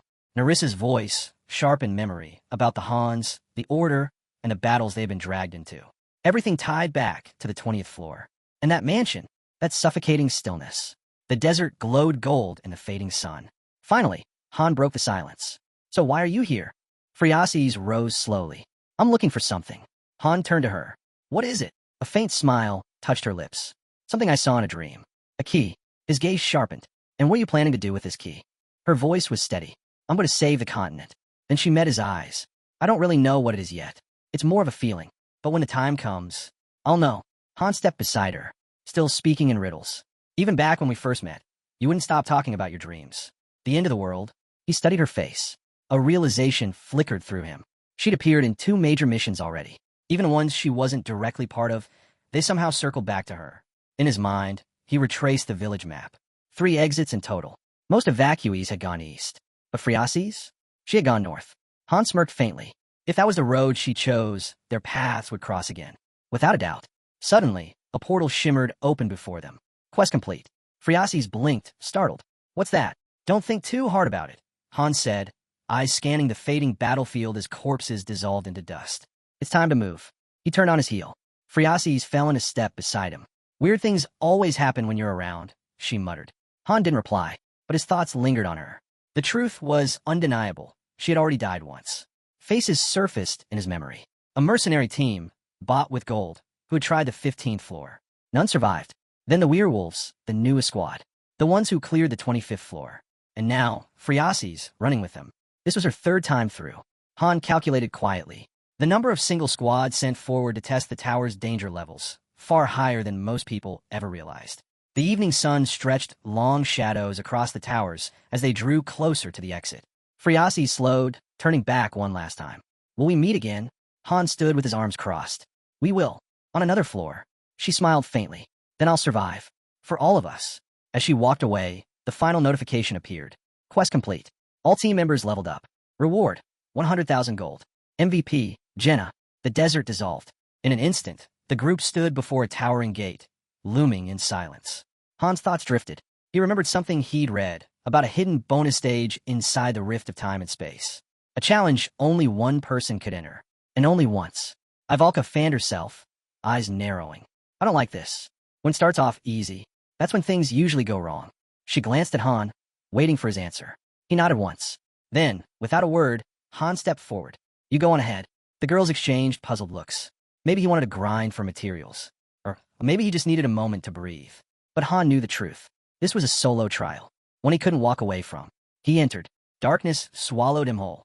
A pitch-black chamber stretched endlessly, corridors twisting and branching like a maze. No monsters, no traps, just silence. He walked. An hour passed. System message. Bonus stage complete. Han rubbed his chin. Honestly, I thought I'd fail this one. He flipped through a page in his notebook, scanning the sketches and notes he'd made. Either way, the 25th floor was done. Tomorrow, they'd head for the 26th. As the gate split open before him, his eyes narrowed. If his instincts were right, then everything on the 25th floor, all of it, had been nothing but warm-up. He chuckled under his breath. Ivalka had been right. When things go too smoothly, that's when the nightmare begins. And if anyone understood the rules of this game, it was her. The next day, the desert burned under the sun. Friasi staggered across the dunes, drained and barely able to stand. She lifted her head, then froze. Han and the others were waiting. Not a scratch on them. Han raised an eyebrow. Still alive? Gasping, Friasi's nodded. Barely. I thought I was ready, but it was harder than I expected. Han handed her a small bag. Potions. Food. Water. Use them. Her weak smile trembled. The only reason I'm pushing this hard is so I can keep getting your help. Belkis glanced over. So what kind of mission is this? Simple, Han said flatly. Stay close to Friasi's. Keep her alive. Friasi's pointed toward the horizon. I've seen this place before in my dreams. I just have to follow the signs. Han scanned the endless desert. Signs? He didn't see a thing. Before he could ask, the ground trembled. Something shifted in the distance. His eyes narrowed, locking onto the horizon. A massive swarm of lizard beasts, charging with feral rage, straight toward them. Weapons flashed into view in an instant. Someone shouted, "This time, we're ready." Perfect way to burn off lunch. The desert sand turned red as the battle exploded around them. Friasis stood frozen, watching the slaughter unfold. Even the Empire's royal guards, they weren't like this. Not even close. When the final beast collapsed, Han and his team began fading, their forms slipping out of sight. With a grin, they called back, "See you on the next floor." Friasis met Han's eyes and gave a firm nod. "I'll be there." A system message pulsed across their screens.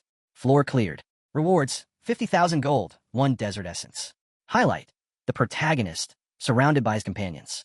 Belkis looked around, brow furrowed. I still don't get it. What's the point of these missions? Feels like we're just babysitting some girl. Han's voice cut in sharp. Watch your mouth. Belkis smirked. Why? She royalty or something? A lost princess of the Empire? Yes, Han said flatly. Belkis froze. Wait, what? You're not joking. Helen stepped in, arms crossed. If you'd been paying attention back on the 15th floor, you'd already know. Belkis scratched his head, still lost. Guess I didn't really get what kind of place this was. The moon hung full and bright above them. From the shadows, one last lizard beast lunged, blade raised, screaming about defying the laws of nature.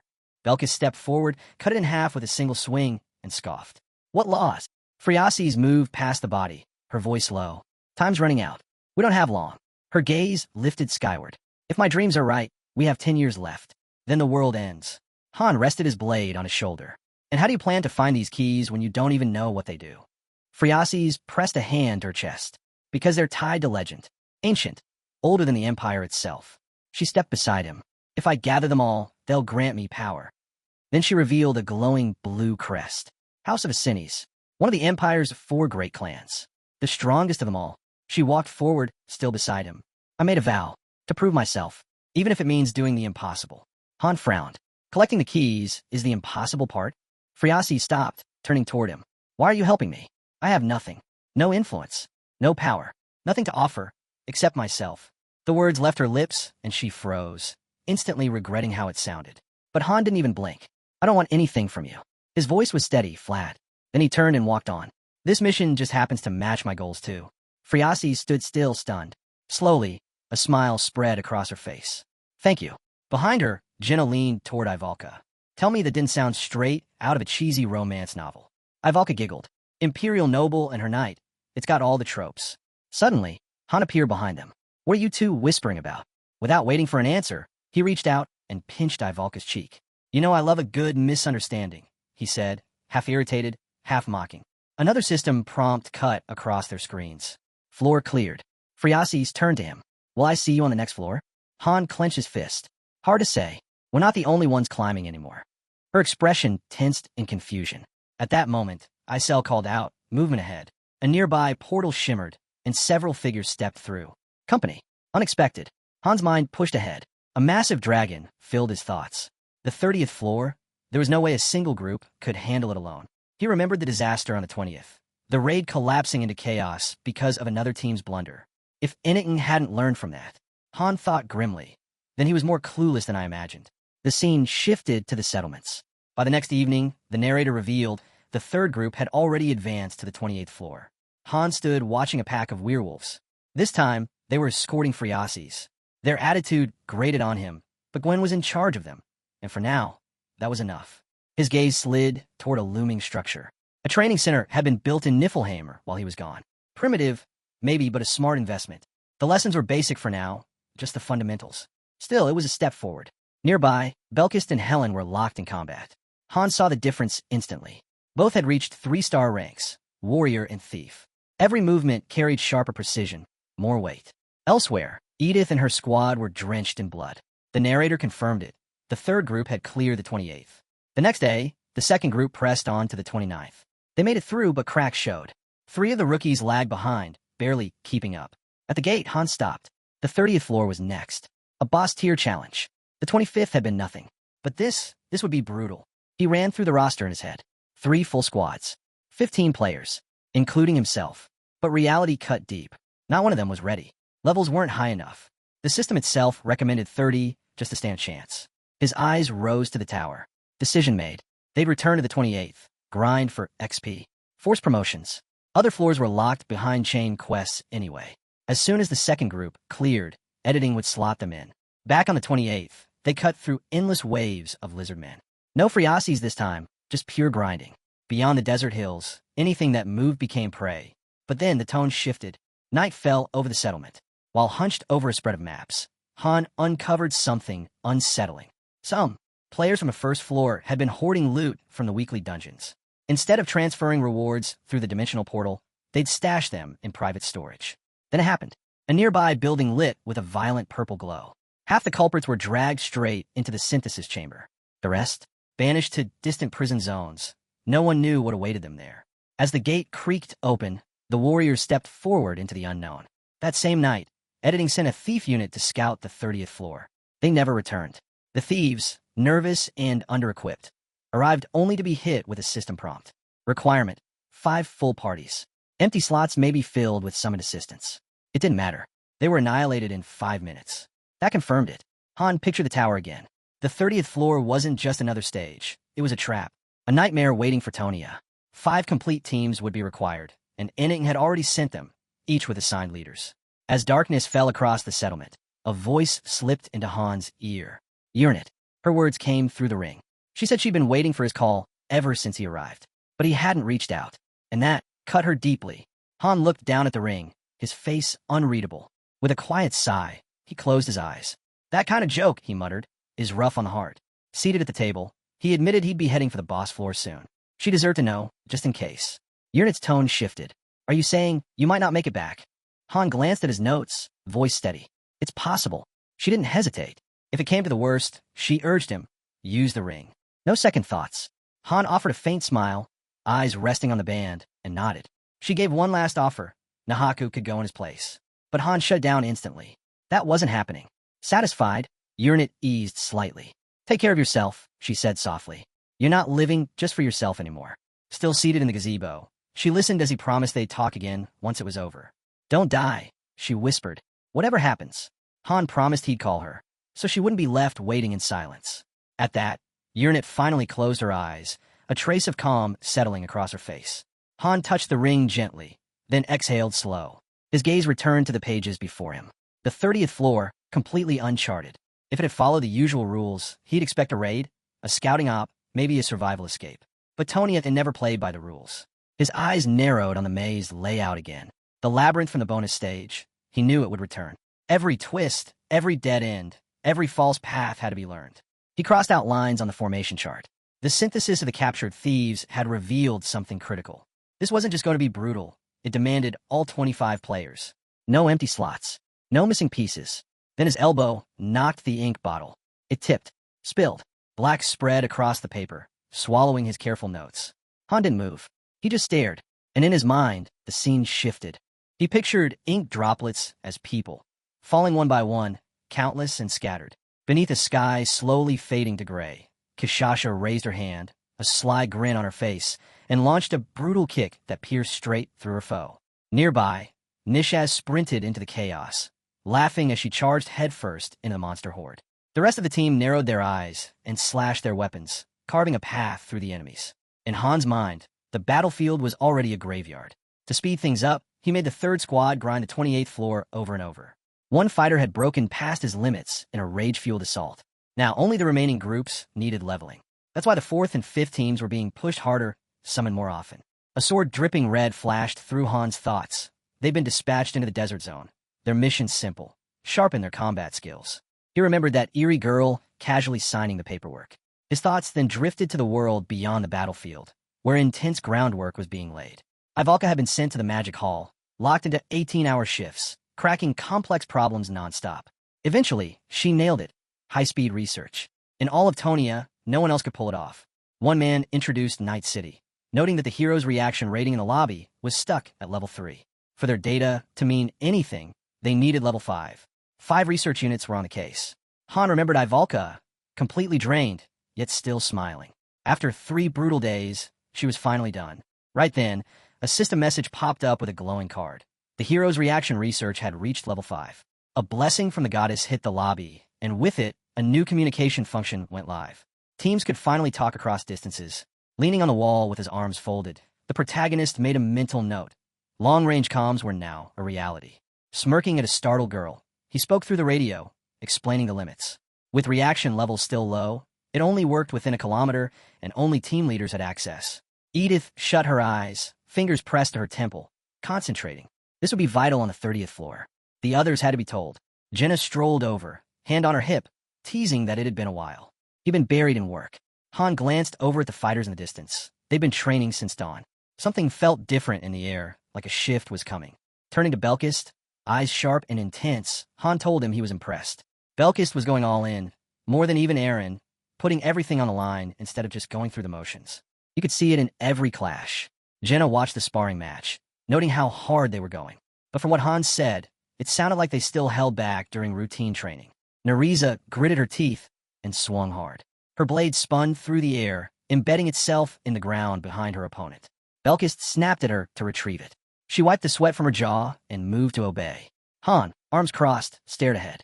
His sword's movements were changing, just as Lydigian had once described. He was approaching intermediate weapon mastery. It looked like a level up was coming. His eyes flicked to Nariza, still swinging away. She trained just as fiercely. Her strengths leaned more toward support, tracking traps, gathering intel, but she'd earned her place just the same. The protagonist watched carefully, catching the glint of her opponent reflected in her eyes. It was obvious there was still a serious gap between her and Belkist when it came to real combat. Without warning, Han jumped in, deflecting the incoming strike with a swift parry. He moved smoothly, swinging his sword and telling her to fall back. He'd handle the rest. Belkist stepped in, grinning. "Took you long enough. I've been waiting all day." Han smirked, the grin on his face turning sharp. Joining the first squad was the right move. No way the second would have given me this kind of workout. As he drew his sword, he let out a laugh. "Since when did you get so talkative?" A system window flickered into view, showing updated stats. Belkist's smile hardened, and he charged. Han met him head-on, blade raised to block. The clash rang out, steel grinding against steel. Han countered and surged forward. Watching Belkist come at him, he thought, this guy lives for moments like this. With another grin, he sidestepped the strike. "No matter how many times I go down," he said, "I'll get right back up. That's the difference. I don't fold, even against someone stronger." His grip tightened on the sword. That kind of mindset, that's what made Aaron worth trusting. Someone like that could be counted on. Their blades kept flying, fast and furious. Belkist gave a sharp smile and redrew his sword. A system chime confirmed it. He'd hit intermediate mastery with the blade. Not one to be left behind. Han responded with a clean swing of his own. His system window lit up. Intermediate mastery, level 3. Night settled over the glowing dome above the city. Light spilled from the windows of towering buildings. Inside one of those offices, the protagonist stood before the gathered teams, arms crossed. "This is the first time all 5 squads are here," he said. Edith placed a hand on her hip. "Didn't think Group 3 would actually show up." Perched casually on the windowsill, Kishasha smirked. We're still part of this mission. Maybe I'm not the biggest bruiser in the room, but I take my roles seriously, not like some others. Ryman stepped forward, hand outstretched. I'm Ryman. Heard a lot about you. Leaning against the couch, Gilbert gave a small nod. Gilbert, good to finally meet you. Standing next to Han, Edith pointed right at him. Let's be clear. I'm the one who brought everyone together. He didn't. I need to lock in a command structure for the 30th floor and whatever comes after. Han added, there are 25 of us now. We need a leader. Kishasha let out a laugh, tossing one leg up in the air. If we're picking a military lead, why not go with the strongest? Keep it simple. Edith raised her hand and pointed straight at Han. He's got the most on-mission experience. He reads situations fast. Anyone who's fought beside him knows. He's the real deal. Still crouched on the table, Kishasha kept smiling. I won't argue. Dragon Slayer leading the charge? Fine by me. But we won't be fighting side by side. We just don't sync. Edith clenched her fist, tension rising. If that's the case, then maybe picking a leader doesn't even matter.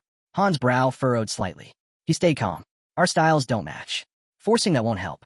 It'll only slow us down. Kishasha rested her hand on her cheek, brow arched. Smart move, she said. You get how teamwork works. I'll follow your lead, on the mission, at least. Han folded his arms and turned to one of the men.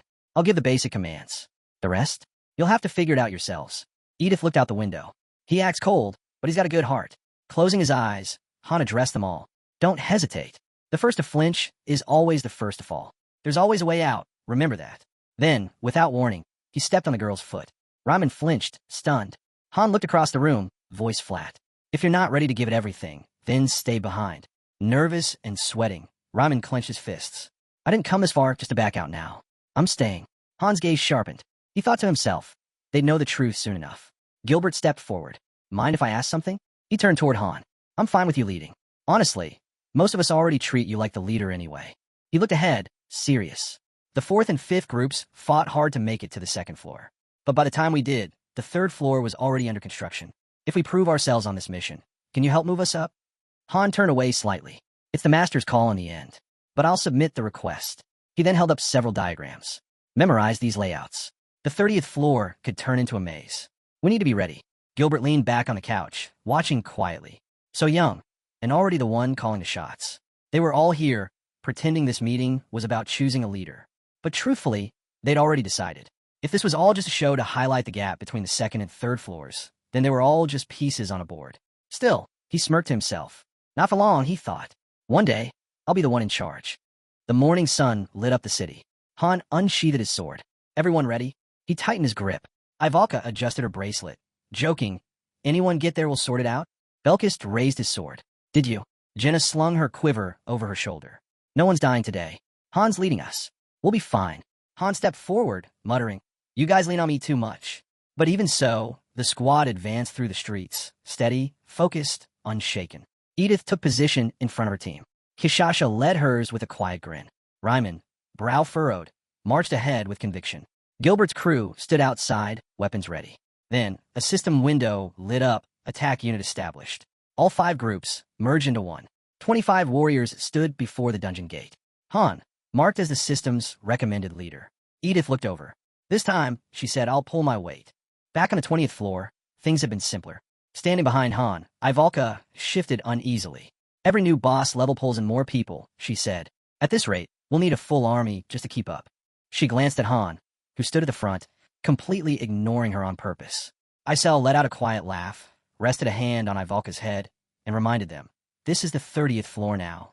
Stay sharp, and try not to get in Han's way. Belkis threw Han a look, grinning. Look at you, getting popular. I'm starting to get jealous. The portal began to glow, vibrating with energy. A system voice echoed, gate opening in 10 seconds. A message flashed across the interface, 29 floors cleared.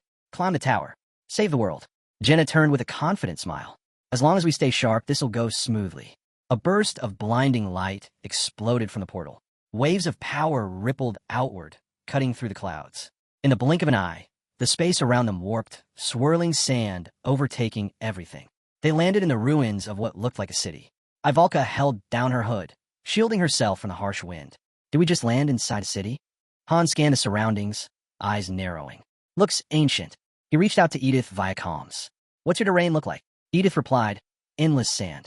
And it's hot. Brutally hot. Han checked his own view. Same here. We'll regroup at the center. You'll know it when you see it. They moved down dusty streets, rubble crunching beneath their feet. Han turned to Ryman. You guys too. Head toward the center. Don't count on luck. Try contacting the others on the way. Trailing behind the others, Han frowned. The teams were too spread out. Not good. Pulling his collar up to block the stinging sand, he ordered his team to press forward with Nereza in front. And keep an eye out for Friasis, he added. She could be nearby. Nereza nodded once and bolted ahead, focused. She'll report anything she spots, Han reminded them. But don't drop your guard. They pushed through the sandstorm, every step forward a fight. Jenna squinted ahead. It's too quiet, she muttered. This is the kind of silence that comes before something bad. Han raised his radio, calling out to the second and fourth team leads. He paused by a crumbling angel statue. Meet at the large building in the center. Through the haze, he caught sight of the girls pushing onward.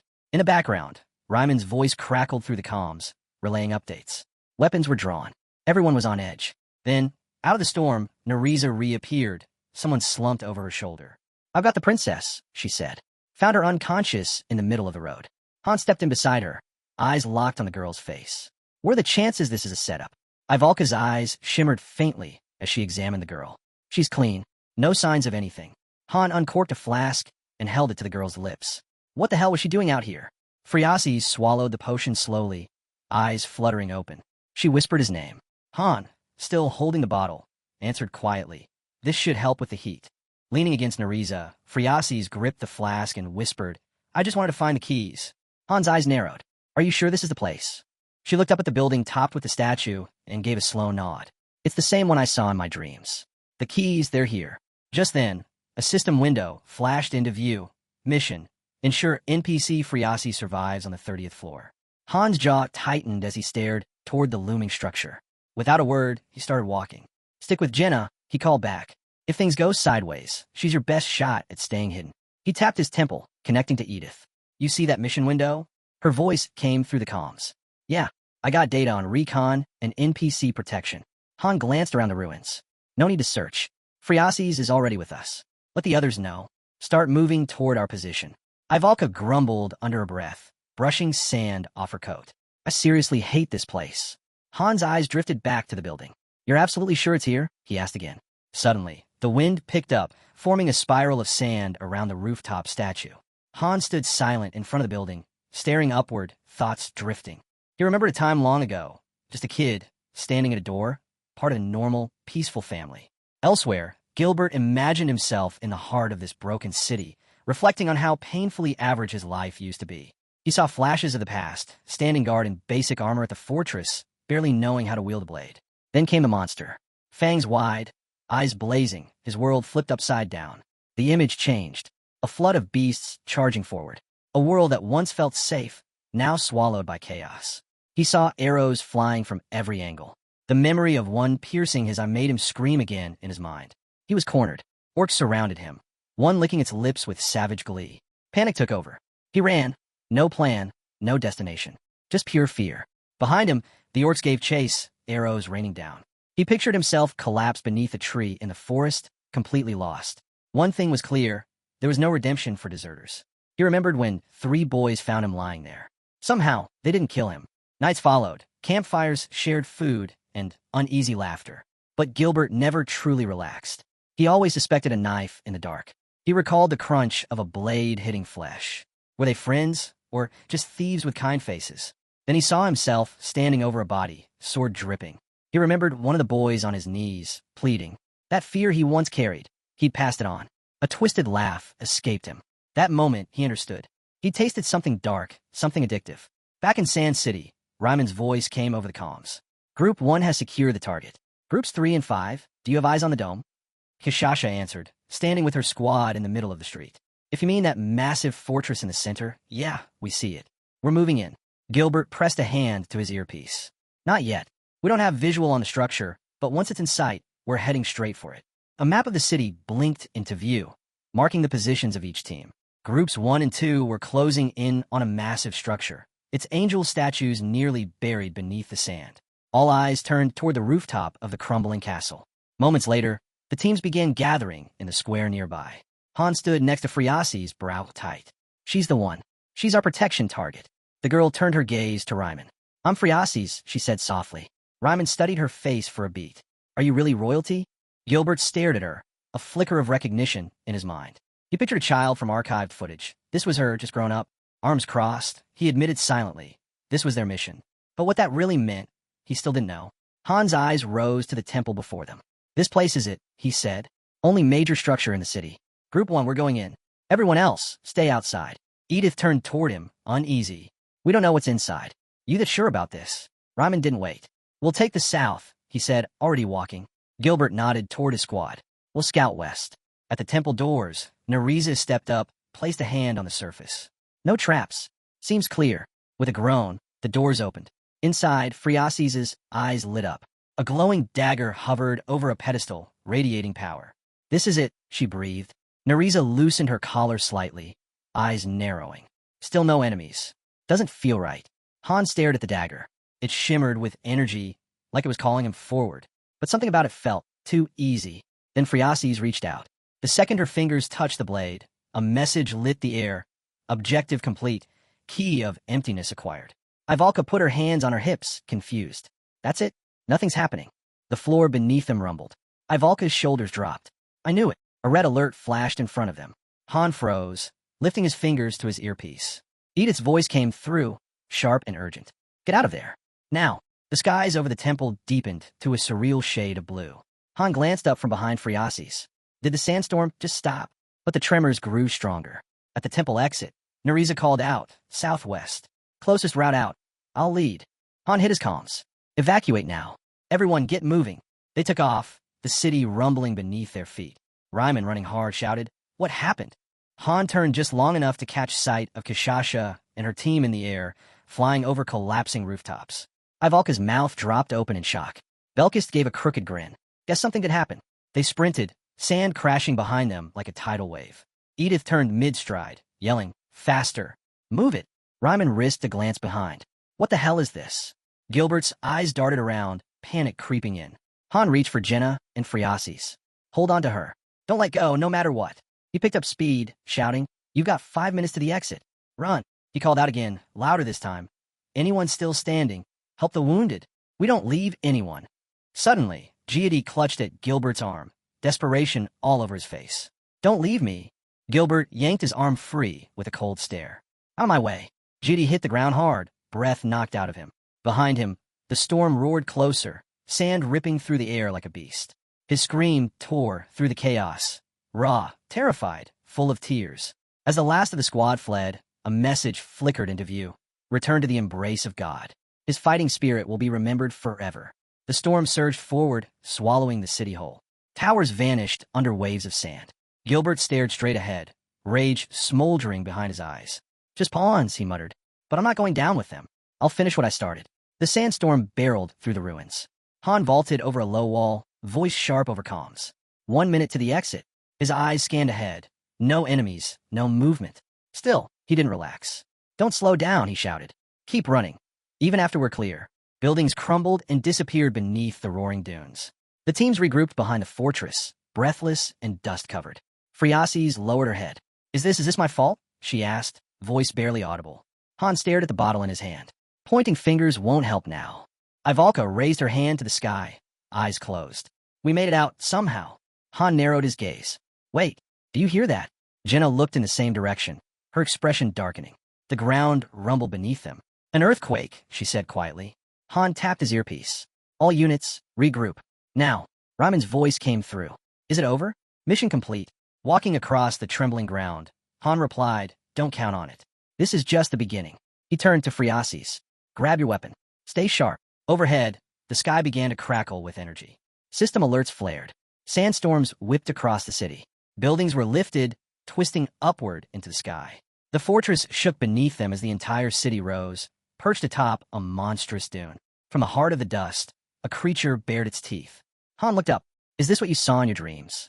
Friasis trembled. No, I've never seen anything like that. System update. Mission changed. The beast raised one enormous paw, eyes blazing. Inside the fortress, it towered like a nightmare. New objective, eliminate all enemies. Protect Friasis. The group stood frozen. The ancient statue loomed behind a creature. Friasis stared, fear etched across her face. Joe stood motionless, sweat dripping down his brow. Edith couldn't speak. Kishasha crossed her arms, a smirk playing at her lips. Ryman clenched his jaw, silent and tense. Gilbert's face paled. He looked up, mouth open. What is that thing? The creature stepped forward, tearing everything in its path to pieces. Someone in the back chuckled darkly. Gilbert blinked, then laughed, wild and shaky. Now this is the real fight. Too much for you? A voice asked, half amused. Gilbert's laugh turned into something feral. You dragged me out of hell just to toss me into it again? His mind drifted back, flames and smoke, chaos. The forest burning, the blood. He remembered the horror, looting, murder, fire. He imagined himself atop a mountain of gold, trophies of his sins stacked around him. And yet, it still wasn't enough. He wanted more. The fire spread, trees falling one by one. He screamed as knights began to retreat. A voice shouted from horseback. We've been betrayed. Ride harder. The horse stumbled. Both rider and beast tumbled off the cliff. He saw a wounded captain on the ground, breath shallow. He's not going to make it, someone said. We leave him, or we're all dead. A young man stared at his severed hand, shock freezing his scream before it exploded from his chest. Gilbert remembered himself, bloodied, screaming, blade raised. Don't treat me like trash, he roared. Try it again. See what happens. Gilbert's thoughts wandered again, back to the palace, to his final memory before everything changed. Standing in that grand square, he'd looked down at his own hands, remembering the spine he shattered long before ever arriving here. But now, none of that seemed to matter. He peeled away a bandage, exposing the hollow where one eye used to be. Oddly enough, this place erased illness. Old wounds stuck around, but sickness? Gone. He bent toward a mirror, thoughts turning. The ones living up on the higher floors, they knew more. If he could just get to the second floor, maybe he could too. A slow grin crept across Gilbert's lips. Born with 2 stars, clearly a cut above the common trash around him. This was his shot to climb higher. He remembered sitting across from Han. That was his name, right? The so-called leader. A 1-star nobody. A farmer. Lounging on the couch, Gilbert had thought coldly. Nothing's stopping me from passing him. Then the ground shook. The monster slammed a foot down, shaking the earth. Gilbert's hands flew up instinctively, trembling. A system message popped. Fear status active. All stats minus 30%. He stared, frozen. I never had a chance. Eyes flicked to the walking statue. It was happening again, just like the day the Knights were wiped out. No hope. No winning. They had to run. All around him, the others stood stiff, paralyzed. Then the system broadcasted, groups 4 and 5 affected by fear. All stats minus 30%. Ryman turned, drenched in sweat. What is this nightmare? Shouldn't we retreat? Gilbert spun, panic rising. An ant can't kill a giant, not even with a weapon. Belkis crossed his arms, unfazed. Who gave this mutt permission to speak? He scoffed. Calling you a dog's too generous. You're more like a bug. With a slow grin, Belkis looked him over. Seriously, what happened to your face? Then, without hesitation, he stepped up behind Han, drawing his sword. Let's wrap this up. Gilbert turned to the group, voice cracking. What do we do? How are we supposed to escape this? Han kept his eyes on the monster. Looks like you forgot how this works. We don't leave until it's dead. He lifted his blade and faced the team. Get ready. Gilbert felt his breath catch. He's completely insane, he thought. That thing was a nightmare made real. The terror he thought he'd buried clawed its way back up. Han raised his sword again. Prepare for battle. Gilbert shouted, pointing at the beast. You've lost your mind. This is suicide. Another alert flashed. Panic attack triggered. All stats minus 50%. Breathing hard, Gilbert stared Han. You really think we can take that thing down? Then, thud. A severed arm flew past, landing in the dirt. Gilbert's eyes tracked it in stunned silence. Belkis stepped forward, sword steady in hand. Why'd you stop me? He asked Han. You were about to do it anyway. System notification. Gilbert is bleeding out. Health will drop over time. Han turned to a nearby boy, frozen in place. Name? The kid's eyes darted to the arm on the ground. Recon, he mumbled. Han nodded. You're leading 5th group now. Another window popped up. Leadership transfer proposed. Gilbert, Recon. Recon blinked in shock. Me? The system's voice rang through his mind. Choose, die, or fight. Han glanced over his shoulder. Around here, you fight anything that breathes. That's the only rule if you want to live. Ivalka sighed, rubbing her forehead with closed eyes. Of course it's never simple. Jenna raised her fist with a grin. But we've pulled through worse. We'll do it again. Belkis let out a low chuckle, slinging his sword over his shoulder with ease. Nariza turned away from the group, silent, eyes shut. Rickon stood frozen, eyes locked on the monster ahead. Slowly, his expression hardened. He gripped his sword tight and yelled, We can fight too. Friasis stepped forward, concern in her voice. Are you sure? Holding his blade awkwardly, Rickon asked. How do we even hurt something like that? Jenna shot him a calm look. You watch. Study its movements. That's how you find your opening. Her eyes locked on the towering monster ahead. Easily over 300 meters tall, maybe more. It looked like it was carved from stone. Against something like that, they were less than ants. Ryman threw his hands up. So what now? Someone say something. Han stepped forward, steady and focused. We buy time. Gather intel. Retreats, not an option. One of the fighters dropped his head into his hands. How do we even start? From behind the fog, dark figures began to emerge. Friasis slowly turned. Her breath caught. Through the thick pink mist, a swarm of creatures charged forward. Dozens of reptilian beasts tearing across the sand toward them. First wave incoming, the system announced. Han gripped his sword. They'll be here in seconds, he muttered, just as another wave surged in from the west. A second alert flashed. Second wave engaged. Edith raised an arm to shield her face from the dust. Kishasha sprinted ahead with her squad, laughing. Leave these little bugs to us. Han turned to Raimon and Edith. Forget about Group 3 for now. That next wave's heading straight for us. Fourth and fifth will be right behind. He faced the rest. Listen up. Protect the target. Figure out how to kill that giant. And whatever happens, don't let anything get through to Friasis. His eyes moved to the Colossus in the distance. He scoffed. It's obvious who it's here for. Stay out of its way, and it won't touch us. Squads moved into position. Raimon stepped forward, sword ready. Han, we've got movement, east side. Another system ping, third wave launched. Han scanned the battlefield, taking in the enemy's rhythm. This floor is not just testing us, it's trying to wipe us out. Jenna turned sharply, voice urgent. Han! Everyone's eyes locked on the feet of the stone giant as it slammed 1 foot down. The shockwave sent a cloud of sand blasting out. The team scattered, barely outrunning the storm of debris. Han tapped his comms. Everyone spread out. Keep your distance. Don't provoke it. He bolted forward. Friasis, stay with me. Edith's voice buzzed in his ear. We're getting overwhelmed. Some of them are heading right for us. A wave of savage lizards barreled in. Han cut, one down mid-charge, voice steady. This was coming. Don't lose focus. Prioritize the furthest flank. More shadows crept through the dust. Fourth wave activated. Then came the riders, storming in atop snarling lizards. Fifth wave deployed. Jenna didn't hesitate. Arrows flew from her sidewinder bow in rapid succession, every shot landing clean between skull and scale. Ivalka narrowed her eyes, lifting her hand. Flame spun into a blazing vortex, hurling monsters into the sky in a searing spiral of fire. Nearby, Friasis stood frozen in place, arms stretched out, turning slowly as panic overtook her. Run, Friasis! Han shouted, reaching toward her. But she didn't move, paralyzed, wide-eyed as the towering creature's fist came crashing down.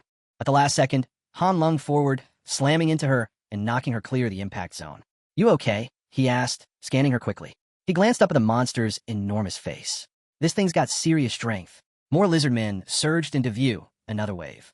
Han opened a channel to Edith. We're still holding, but if they keep coming like this, we won't last. A fresh system alert flashed. Next wave incoming. He moved, circling the giant statue, analyzing every angle. The surface was solid and slick, nearly seamless. No handholds. Climbing this won't be simple. Jenna ran beside him. What are you thinking? We either break into it or get to the top, Han said, eyes never leaving the structure. Ivalka arrived, panting. Wait, you're not serious. Nearby, the last of the pink flames faded into the wind. They're about to burn out, Han said flatly. Once they're gone, we're trapped in the fire. Belkis gave a low, amused chuckle. Told you, only one way out. But what's your plan? It's all about finding the right angle, Han replied calmly. He tapped his earpiece. Anyone seen the goddess statue? Forget the fire. Focus on landmarks. A voice came through. You mean that weird carving of a woman sticking out of the sand? That's it, Han said, eyes serious. That's the one. Head west now. Friasis the key. Friasis looked down at the object in her hand, stunned. It's not reacting. We can't use it yet. Charging across the dunes, Han called out to Kishasha. Touch the statue. He waited, watching, hoping something would change. But nothing did. Before he could react, another wave crashed in. Ryman's voice burst through the comms. Group 4, fall back. Meet with Group 1 immediately. Recon gritted his teeth. The others are regrouping. We should move too. Then he stopped short, eyes catching a figure running in the distance. Gilbert, he shouted. Get back here. But Gilbert was too far gone, cradling his wounded hand. I didn't even see it coming. He heard the warning echo in his head. Once you enter this floor, panic messes with your powers. And now it was happening, everything clouded, blurry. On and chased after him. Wait, don't leave me behind. The monsters stared, their glowing eyes locked on the panicked boys charging straight toward the flames. Ahan screamed, pain shock. Edith dropped beside him. Hey, breathe. Drink the potion now. Roderick knelt next to her, grim-faced. Only 2 left from Group 5. If this keeps up, they're finished. 2 already ran. Edith glanced his way. That look. I've seen it before. My old unit had it. Right before they fell apart. Roderick hoisted Ahan onto his back. Come on, stay with me. Then Ahan's gaze locked onto a nearby corpse. One of their own, a spear through his chest. Elsewhere, Han dashed across the blistering sand, pressure mounting by the second. We're almost at the breaking point, he thought. He pictured the battlefield, flames closing in, squeezing them tight. The lizard swarm kept multiplying, replacing every fallen beast. In this chaos, tactics didn't matter. Formation was useless. Facing the blazing wall ahead, he called out, "Only Phreases comes with me. The rest of you, fall back and regroup." A smirk tugged at his lips. Giant monsters? Yeah, I live for this. His eyes flicked up to the goddess's statue, once towering above the palace where the key was kept. That whole section, gone, wiped out the moment the beast arrived. He remembered the werewolves guarding it. Then it clicked. There had to be a second statue, right where Kishasha was still fighting. Her presence there? No accident. Just then, alarms flared. Another wave incoming. A shadow streaked overhead, Dory flying in fast. She slammed down like a meteor, scattering lizard men on impact. Red energy blazed from the enemy's limbs. The werewolves surged forward in a blur, shredding the lizard commander without breaking stride. Kishasha's calm crackled. Han's voice came through. Stone brutes down. Pull back Group 3. She spun just in time to spot him. Han, charging straight at her. The monster lashed out. Kishasha grabbed Phreases and sprinted. All right, party's over. We're leaving, she yelled, bolting away at full speed. Watching her vanish, the protagonist muttered. She really needs some proper training. The monster wound up for a massive blow, its fist flying straight at Han. Nearby, the statue loomed, silently watching. With a deafening crash, the golem's fist slammed down, shaking the earth. A cloud of dust exploded outward. Then, golden light flared, wrapping around Phreases and Han as they lay near the statue's base. Suddenly, beams of light burst from the angels above. A violent explosion rocked the area. A system prompt flashed. The artifact had activated. Divine power surged from the goddess's statue, locking the monster's arm mid-swing. Holy light crept up its limb, burning with purpose. Behind it, the battlefield raged on. Ryman stared in disbelief. Did that thing just stop moving? Han climbed the creature, raising his hand. Everyone, eyes up. The protagonist knew what came next. Time to scale the beast. A system prompt hovered near the tower. Team leader, choose your first climber. Ivalka stepped forward, eyes shut. Her hands glowed. Flames erupted across the battlefield, carving a path. From the tower, a squad yelled, "Move it! Now!" Edith gave a quick nod. Thanks for the backup. Then she started climbing toward the top floor. Han turned to a tired girl beside him. Where's Roderick? Supporting the 5th team, she answered. Just then, a blade pierced deep into the monster's face. A trembling fighter leaned on his sword, catching his breath. A voice rang out. Hold formation, then fall back. Roderick was a blur, his strikes pounding the monster again and again. Recon watched in awe. That's insane. The hero stood still, eyes locked ahead. In his head, he was somewhere else. This used to feel like war, he murmured. Now, feels more like a vacation. Sitting back, Recon let out a small laugh, gripping his weapon. I used to dream of wandering the continent as a mercenary. Looks like that dream's finally real. Roderick bowed his head, listening. You've still got a ways to go before you're the real deal, Recon added. Then, softer, but honestly, you're already a damn good warrior. Recon looked over at him, a little surprised. Roderick just stared at the ground, saying nothing. Then, footsteps. Someone stepped up beside them, voice steady. Count me in. I'm with you now, too. Eyes locked ahead, Dylan told the man next to him, no matter how this ends, I'm walking out stronger. Roderick glanced over. Still just a kid, he muttered. A flash of memory, Dylan, shaking, paralyzed by fear, collapsing under the weight of it all. But now, that same boy stood tall, a sly grin creeping across his face. His hand reached out, not just to fight but to hold on to something worth believing in. Then, a silent body slumped near the wall, spears scattered across the ground. One hand still gripped a sword like it refused to give up. Suddenly, it moved, ripped the blade free. The hero lunged forward, both hands gripping the weapon, slashing clean through the enemy. All around him, warriors stormed the field. A scream rang out, raw and panicked. Nearby, Recon wiped his mouth and asked, "Where's Gilbert?" Edith shot a glance toward the chaos. Not dead, probably, but he can't win this one alone. From the top of the tower, the team spotted the next wave. A system prompt flashed, advance now. They didn't hesitate, just nodded to each other, smiles full of fire. Then gone. Just dust left behind. They shot forward like lightning, fueled by momentum and the command they'd been waiting on. Each member moved with purpose, scaling the tower with wild speed, each using their own technique. Suddenly, the entire tower shifted. A system warning popped up, defense system activating. Gears churned, walls rotated. Far above, a hatch groaned open. Something shimmered inside, then burst forth. Monsters, dozens of them, sleek and mechanical, poured out from the top. They descended fast, targeting every climber on sight. From the peak, a blinding spear caught the sunlight, and dove, sharp and lethal, straight at the intruders. Two figures twisted midair, narrowly dodging. One landed clean on the edge. Above them, the weapon changed, refining itself, growing more vicious with every second. The hero braced, then swung with all his might. His massive sword shattered the spear into fragments. But the flood didn't stop. More enemies spilled out, laser-focused on him. He gripped the remains of his weapon and rushed forward, slashing clean through robotic skulls. Blood and sparks flew in all directions. The group didn't falter. They surged ahead. The heroine and the fighter next to her moved like one unit. Spears flashing, stabbing with pinpoint accuracy. Two more men broke away, charging in with clenched jaws and fire in their eyes. Magic exploded from behind them. A blast of pure force tore into the oncoming robots. One girl let out a cry, voice rising above the chaos. Group 2's breaking through. Now's our shot. She raised her weapon and swung with everything she had. Raw energy erupted from their formation, sweeping across the battlefield like wildfire, wiping out wave after wave. A voice rang out behind them. Group 4's backing you up. Everyone move. He tore ahead, eyes locked on the next target. They had their rhythm back. Formation was tight. It was time to finish this raid. Then the ground shook. A towering, shaman-like creature appeared at the center. It lifted its arms, and chaos exploded. The remaining monsters flew into a frenzy. A streak of magic surged from the shaman and slammed into one of the heroes. His body jerked, then stiffened. His veins lit up with energy. His eyes turned wild. A system alert blared. Berserk mode initiated. He roared, then tore through the enemy with brutal grace, bloodied blades slicing through everything in his path. More creatures swarmed in. He stared down the open hatch, unfazed. Surrounded by fallen enemies, he shouted to the others, "Strike from the inside." Kishasha grinned wide, eyes wild. "I'm going first." Someone quickly handed her a map of the underground monster tunnels, just in case. The hero glanced at Friasis and gave a firm nod. "You're going in too."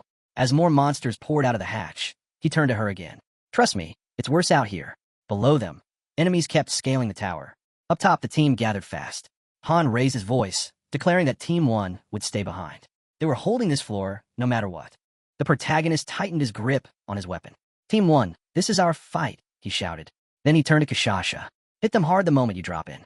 Heat radiated from her body. Her aura blazed. A system alert blinked. Her exclusive transformation skill had reached max output. Planting her feet, she stood firm as a massive tiger cloaked in fire rose behind her, looming tall over the tower. With precise, almost gentle movement, the beast grabbed a trembling Friasis by the back of her outfit and lifted her up. Then, with a thunderous leap, it dove straight into the hatch, vanishing into the depths below. Edith leaned over the edge, calling down to Han. "Stay sharp down there." Ivalka gave a dry laugh, eyes scanning the battlefield. "Our squad always gets the worst jobs," she muttered. Turning to the hero, she asked, "So, what's next?" He looked up at the towering structure. "Climb the arm of the tower," he ordered. "Trash anything that looks even remotely suspicious along the way." The heroine peered into the hatch. "Everyone's inside," she confirmed. "Even Group 5. Suddenly, a flicker caught a girl's eye. She turned, squinting, just as a spear came whistling down from the tower's top. In a flash, magic pulsed through the air. Han raised his hand. Energy coiled around the spear like a ribbon, slowing it mid-air before it shattered harmlessly. The girl stepped forward, lifting her arm. A wave of flame erupted from her palm, sweeping across the field like a tidal wave of fire. Still, the monsters came, unrelenting, jaws open, tearing into the inferno without hesitation. Jenna raised her bow and fired, arrow after arrow, each one landing with brutal precision. All around her, the others pressed forward, hacking through enemy ranks without mercy. High above, the tower master clenched his teeth, fury twisting his face as he watched their advance. Han glanced up at him, a calm, confident smile playing on his lips. Further along the tower's side, Gilbert clung tightly to the metal, sword in hand. His head hung low, chest heaving as he struggled to catch his breath, but he didn't let go. He looked up. No exits. No escape, just fire. And beasts. Everywhere. Eyes on the distant figure of the master, Gilbert lowered his gaze again. He had no idea how he'd even made it this far. But down below, the fight raged on. And still, the heroes pushed forward, every strike powered by the belief that they could finish this. As Gilbert thought about the others, he muttered under his breath, "They've already made it this far, while I was still running." Deep inside the tower, the heroine and Friaces stepped into a strange lab filled with bizarre machines. One glance was enough. They had to wipe it all out. Without warning, the structure began shifting again. The machines were upgrading. Weapons unfolded from hidden compartments. A system warning lit up. Stone statue defense level 2 activated. Flames burst from the heroine. "Get ready," she shouted to Friaces. In a roar of fire, a raging inferno tore through the lab, consuming everything in its path. A lone lizard man stood frozen, paralyzed by the chaos. Ivalka stood unmoved. Then, with a single command, she brought the room down in a crushing collapse. The heroine's fire magic roared through the battlefield, incinerating every last monster in sight. Then, a thunderous impact.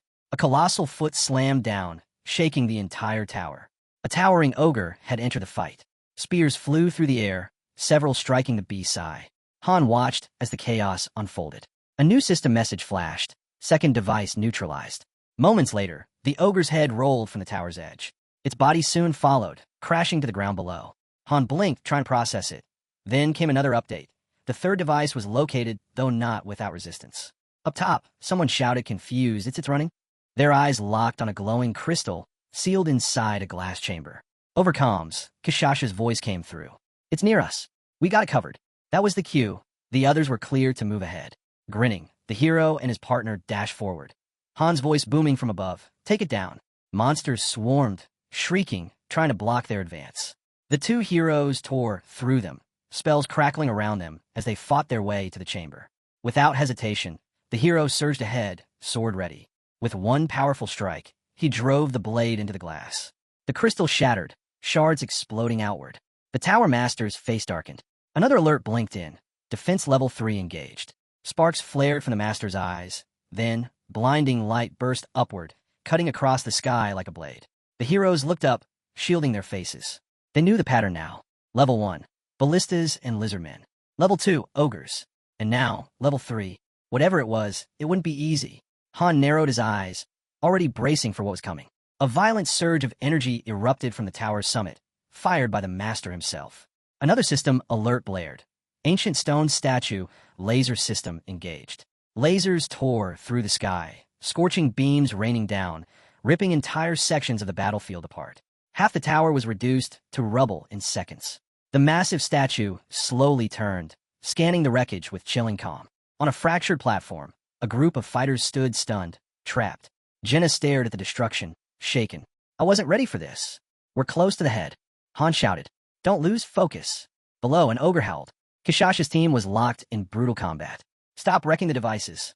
Han roared over the noise. "Focus on the monsters." A man glanced over, silent, but his eyes burned with resolve. Two heroes ducked under the deadly lasers, screams ripping from their throats. Then Edith's voice cut through. "There's some weird magic in the lasers. It's vaporizing the monsters instantly." Realizing the fight inside was escalating too, one man gripped his spear, jaw tight, and broke into a sprint. Han charged ahead, pushing straight for the laser device. Energy blazed around him, carving a burning path as he ran. Without slowing down, he hurled his spear straight into the device. It exploded on impact, showering sparks. Edith's voice crackled through the comms. "That section's clear. We're good to move." Elsewhere on the tower, Kishasha shouted back. They had taken out the fourth target. In the fading glow of one last laser beam, two figures appeared. Angels, locked in an embrace, gazing skyward. Moments later, the light vanished, and so did they. The massive statue gently lowered them to the ground. Then, a loud system message echoed. The ancient statue no longer holds the goddess's power. The blessing had been lifted. Struggling to stay upright, Jenna stared into the distance, panic rising. "We're out of time." The heroine broke into a run. Behind her, Han yelled, "Don't be scared. I'll catch up."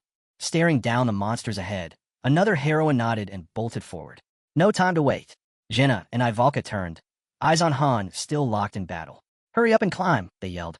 Slashing through enemies, the protagonist called back, "I'm coming." Around them, the tower kept burning. flames climbing skyward in massive waves. Two boys, scrambling up the structure, looked at each other nervously. "This path's insane," one shouted. Reaching down, Jenna extended her hand. "Han, grab on." Han darted forward, leaping between crumbling ledges. Jenna's eyes locked onto him, her hands still outstretched. Teeth clenched, Han pushed harder, nearly there. Inches from her, his grip slipped. His face twisted in shock as he lost momentum. Jenna froze, panic flooding her. "Han," she screamed. "Falling." Han stayed eerily calm. "This place is ridiculous," he muttered. Not even a ledge to grab. Mid-fall, he began gathering magic into a glowing sphere. He knew how to end here, one shot. Power surged through him. He spun toward the wall and jammed his sword into it, trying to stop the descent. Sparks flew as the blade tore through the stone. Half the tower split apart under the force. Dangling from his sword, Han panted heavily, strength fading. Then, ping. A system message flashed. Screenshot saved a gallery. Above, Jenna leaned over the edge. "Han, are you okay?" His voice echoed from below. "Still alive? Just hanging out." Jenna blinked, heart racing. "Stay put. We're coming down for you."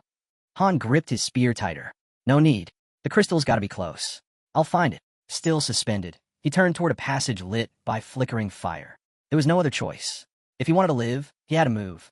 Sword still in hand, Han glanced to the side, unaware that someone was already there. Gilbert stood just behind him, sword clutched tightly, barely upright. He stared at Han, breathing heavy, completely drained. Han looked up, confused, just as Gilbert leaned in, grabbing a fistful of Han's hair to keep from falling. Smiling, Gilbert murmured, "I'm not done yet. I'll make it. I'm getting back up there." Eyes focused, he readied himself, already forming a plan. He looked toward the statue, then grinned. Han blinked, struggling to make sense of what was happening. Then his gaze steadied. Eyes shut, breath calm. His form began to shift. He was already moving on. Han's berserker state faded, his form stabilizing. Gilbert, still gripping Han's hair, looked up in panic. He had no idea what was happening. Then, Han's transformed hair slipped loose. Gilbert's hands missed their hold, and he fell. His body drifted, shrinking in the distance, flames rising to meet him. In seconds, he was gone. A system prompt blinked into view. Gilbert has returned to the Lord's embrace. Han didn't flinch. He stared forward, then burst into motion, springing off his own sword midair. He landed smoothly inside the sector filled with hidden entrances. Far below, his sword tumbled through the air. Without missing a beat, Han reached out. Magic pulsed. The blade spun around, boomeranged back into his waiting hand. He stepped inside one of the structures and glanced to the side. "Status report," he called. Boots landed beside him. Without looking back, Han moved deeper into the tunnel. Then, monsters. Dozens of them. Weapons ready. One lizard-like brute stepped forward, roaring that he was the strongest. Han didn't even blink. One clean motion, and the creature's head hit the floor. A spear flew at him next. Han ducked and smirked. He knew this place. It was a bonus scenario he'd cleared before. Everyone else needed maps. He didn't.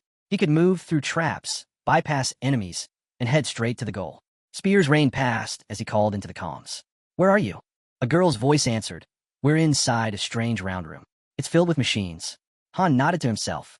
"I'll handle anything in your way, including the machines." Elsewhere, near a glass tube, glowing with energy, the heroine cursed. She still couldn't find the fifth device. At the same time, Ivalka and Jenna stood on a ledge, staring at the statue's head. There, on its shoulder, a crystal, but they couldn't get a clean shot. The head blocked the angle. Suddenly, the entire tower rumbled. A system alert blared. Stone statue defense level 4 engaged. A new passage opened. From it, a towering golem mage emerged, its arms now massive, razor-edged blades. The monster charged with terrifying speed.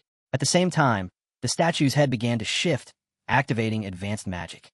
Streams of glowing light shot out, combining mid-air to form deadly spells. Ivalka stepped forward, determined to stop the spell. But before the golem's blades could reach her, Han appeared. He cut through the attack in a flash, his weapon intercepting the blow with perfect timing. The golem shrieked and spun into a frenzy. Han didn't back down. He slammed it to the ground and raised his sword high. With raw force, he drove it down, aiming straight for its core. Energy exploded around him. Power burst through the blade and tore through the monster's body. Han thrust out one hand, channeling it deeper, and pulled something out from inside the golem with a brutal yank. Meanwhile, the statue's mouth opened wide. Dozens of lasers blasted out, ripping through the air with terrifying speed. Han stood tall, facing the incoming blast. Eyes locked on the statue, he shouted, "Come on then, give me everything." Suddenly, his sword surged with strange, vibrant energy. Sparks danced across the blade. The statue responded in kind. It fired a full barrage from its mouth, laser beams tearing through the air, obliterating everything in their path. And Han, he launched himself straight into it, eyes forward, unshaken. The clash between Han's sword and the statue's magic sent tremors through the entire tower. But he stood firm. The surge of power pushed him back, his feet grinding against the stone, but he didn't yield. Bit by bit, Han advanced, pushing through the storm, step after grueling step. The two forces collided, then began to merge. And finally, his power broke through, overwhelming the statue's magic and tearing forward, unstoppable. Behind him, the other heroes stood frozen in awe as the world around them fractured and fell. Han turned back with a grin. Took you long enough. We were starting to get bored. Ivalka, eyes blazing, snapped. Don't do that again. I thought you were dead. He just laughed. Relax. I'm the only one here who nearly died. Their attention dropped to the massive sword in his grip. Someone muttered, I want one of those. Before anyone could blink, Ivalka launched a wave of fire magic. It roared across the space, blasting every remaining crystal to pieces. Jem stood there, wide-eyed, watching Ivalka calmly shake off the flames. She turned to Han. You're insane. No one else could have survived that. Han didn't respond. He simply raised his weapon and called to the heroine, You're with me. She hesitated, eyeing the statue's massive, open mouth. We're really going in there. Ahead, a team was sprinting, dodging the giant hand reaching down from the statue's shoulder. It clawed through the air, trying to grab them. They kept running, inching closer to the head. Suddenly, gears groaned to life deep inside the structure. From the shadows, a new golem mage emerged, blades gleaming. Jenna launched in, striking fast and hard. Her hits landed across the monster's shoulder, sides, and core. She smiled. Clean hits. Finally, Han shouted, Keep moving. Without hesitation, Jenna dove into the statue's mouth, yelling, I'm on it. Other leaders chimed in through the comms, reporting heavy resistance. But they were pushing forward. Han glanced into the passage ahead. We're nearing a dead end. Get ready to pull out. I've already marked fallback routes. Inside the building, Han vaulted forward with sharp, measured steps. The others followed carefully, scanning the area with every breath. Jenna whispered, Something's not right. One hand on the floor, she paused, body trembling, jaw slack. Ding. The system window lit up. Defense system max level reached. Han leaned in. This isn't on you. Stay sharp. Before they could react, a golem mage charged in from the left, armed and relentless. Then another burst through the wall. From the center of the room, the largest yet emerged, this one armed with a sword, towering over the rest. A voice echoed from above. You've made it to the testing chamber. Congratulations. The monster stepped forward, slow and deliberate. The voice continued. From this point on, you're the subject of my next experiment. One of the creatures extended razor-thin needles from its fingers. Nearby, pieces of machinery twisted and fused, building something new. Jenna narrowed her eyes. Han, where's the weak spot? He scanned the enemies. No idea. Then the voice returned, proud and chilling. Behold, my greatest creation, level 46 high golem mage. Stronger than anything you've faced before. The new golem took a heavy step forward, radiating power. The protagonist eyed it and thought, level 46? That might be stronger than even the halfling dragon. The gate creaked open. Without hesitation, he charged, his weapon slicing clean through the space between the doors. The golem sneered, voice dripping with disdain. What can insects like you possibly hope to achieve? Han glanced over at Jenna. Time for me to move. She gave him a small nod. It was good seeing you again. The golem shouted after them. Stop where you are. But the hero didn't look back. We'll meet again, he said. Wait for us. A hatch popped open with a hiss, unleashing glowing baton-like beams. Jenna lifted her head. What's that light? Doesn't matter. Keep moving, the protagonist told her. The lights tore forward, cutting through the air. Someone shouted across the comms. One of the 7 ancient statues had taken critical damage. Kashasha's voice rang out next. We hit a wall. Dead end. Han answered quickly. Take the stairs. Turn right at the split. Follow the path halfway. The exit's there. Wait for us. As they moved down the corridor, Jenna asked. What's the plan? Take out the statue's head. Then we leave. She exhaled, almost smiling. You always take the hardest jobs. Suddenly, she froze. Something's behind us. The protagonist's eyes narrowed. It's already through the door. The golem's roar filled the corridor. You dare challenge my final creation? Without warning, a storm of attacks launched from the shadows. Arrows whistled toward Belkist. He grit his teeth, smirked, and muttered, We'll settle this here. Ivalka shot him a glare. What are you even saying? We should be fighting together. A new alert popped up. Bennick was down, bleeding out. Edith messaged in. Enemy count just spiked. How many? Han asked. Over 1,000. I'm pushing for the exit. The protagonist sighed, hand pressed to his forehead. Got it. I won't let Friasis die, even if I'm the last one holding the line. Edith responded without hesitation. Then I'll give it everything I've got. Nerissa turned back. 3 of us can still move forward. If 2 hold them off, I'll boost them with everything I've got. Han gritted his teeth. You really don't believe in us? She didn't answer. Just looked away. The protagonist called out. If you get the chance, run. No needless sacrifices. Then he broke into a sprint. Don't die on me. Easy for you to say. Ivalka shouted back. Jenna ran beside him. You sure you're all right? Han didn't look at her. We trust each other. That's what we trained for. The golem battle exploded into chaos. The room shook with every clash. Fear was thick in the air, but no one stopped fighting. A crushing strike landed. Someone screamed, begging a girl to hold on. She groaned, gripping her head. Stop yelling. It hurts. Ryman grinned through the pain. We're almost done. Just a little more. It felt impossible, but the end was close. Rose looked at him, eyes wide, voice shaking. Do you really think we'll make it back? The golem's eyes flared, burning with fury. That same question hung heavy in the air. Would this nightmare ever end? Belkis bled out where he stood. Rose collapsed beside him. The hero winced. It hurt more than anything. A monstrous figure stepped into view, massive, overwhelming. The thought hit hard. This wasn't just difficult, it was punishing. It almost felt like the devs never intended anyone to finish it. Grinding his teeth, the protagonist remembered. It had been the same with his own account. Beside him, the girl glanced over, concern in her eyes. He shook his head. Don't worry. We're clearing this floor. No matter what. Suddenly, a steel door materialized, then exploded inward. Someone had knocked it right off its hinges. Inside, a shadowed figure sat calmly on a chair, muttering under his breath, People really are fools. The protagonist stepped inside, frowning. The figure turned slowly, eyes locking onto him. So, you've finally arrived, he said with a crooked smile. Then, mockingly, do you even know what she really wants? That girl you're trying so hard to protect. She's trying to rewrite the rules of existence. Han didn't waste a second. His blade flew forward. You're wrong. At the same moment, the girl fired, her arrow cutting through the air and landing solid. The creature staggered. Han stepped in, voice sharp. What are you even talking about? The enemy dropped to the floor. Han turned to the girl. We need to wipe out every one of those devices. Don't leave anything behind. She nodded. Got it. But before they could move, the golem's eyes reignited. Belkis and Nerissa dove out of the way as the creature snapped back to life. Belkis cursed under his breath. It was fast, too fast, and nothing was getting through its defense. If I can't beat this, he thought, how the hell am I supposed to fight a dragon? Meanwhile, the protagonist entered a new chamber, eyes locked on the center. A massive crystal pulsed before him. He drew his sword. This has to be the last one. With a mighty swing, he slammed the blade into it. Nothing. Then, cracks splintered across the surface. Light burst outward in jagged shards. A notification flashed. The ancient statue has lost all support. Mission updated. Escape. Bonus. Ensure NPC Friasi survives. Han looked at Jenna. It's done. We're getting out of here. She hesitated. What about the others? We'll catch them on the way. You're with me. Smoke poured from the crumbling statue as Han called out the update. Final crystal destroyed. Doors are unlocked. Fire should start fading. Find the exit. Edith's voice came through fast. We've got a way out. We're moving now. What's your status? Han responded, still alive. We'll make our own way out. Then the ground shook beneath them. Han spun around. Is Team 1 all right? A voice shouted back. Mission parameters just changed. Everyone has to evacuate. In the chaos, a monster seized Rose's limp body. We don't have time. We can't carry her, someone cried. Then one stepped up, grinning. Time to go.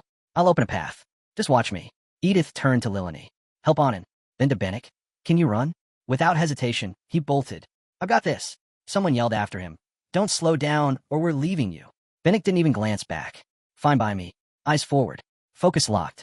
The protagonist watched it all unfold. This is it, he thought. The final stretch. Everyone's getting out.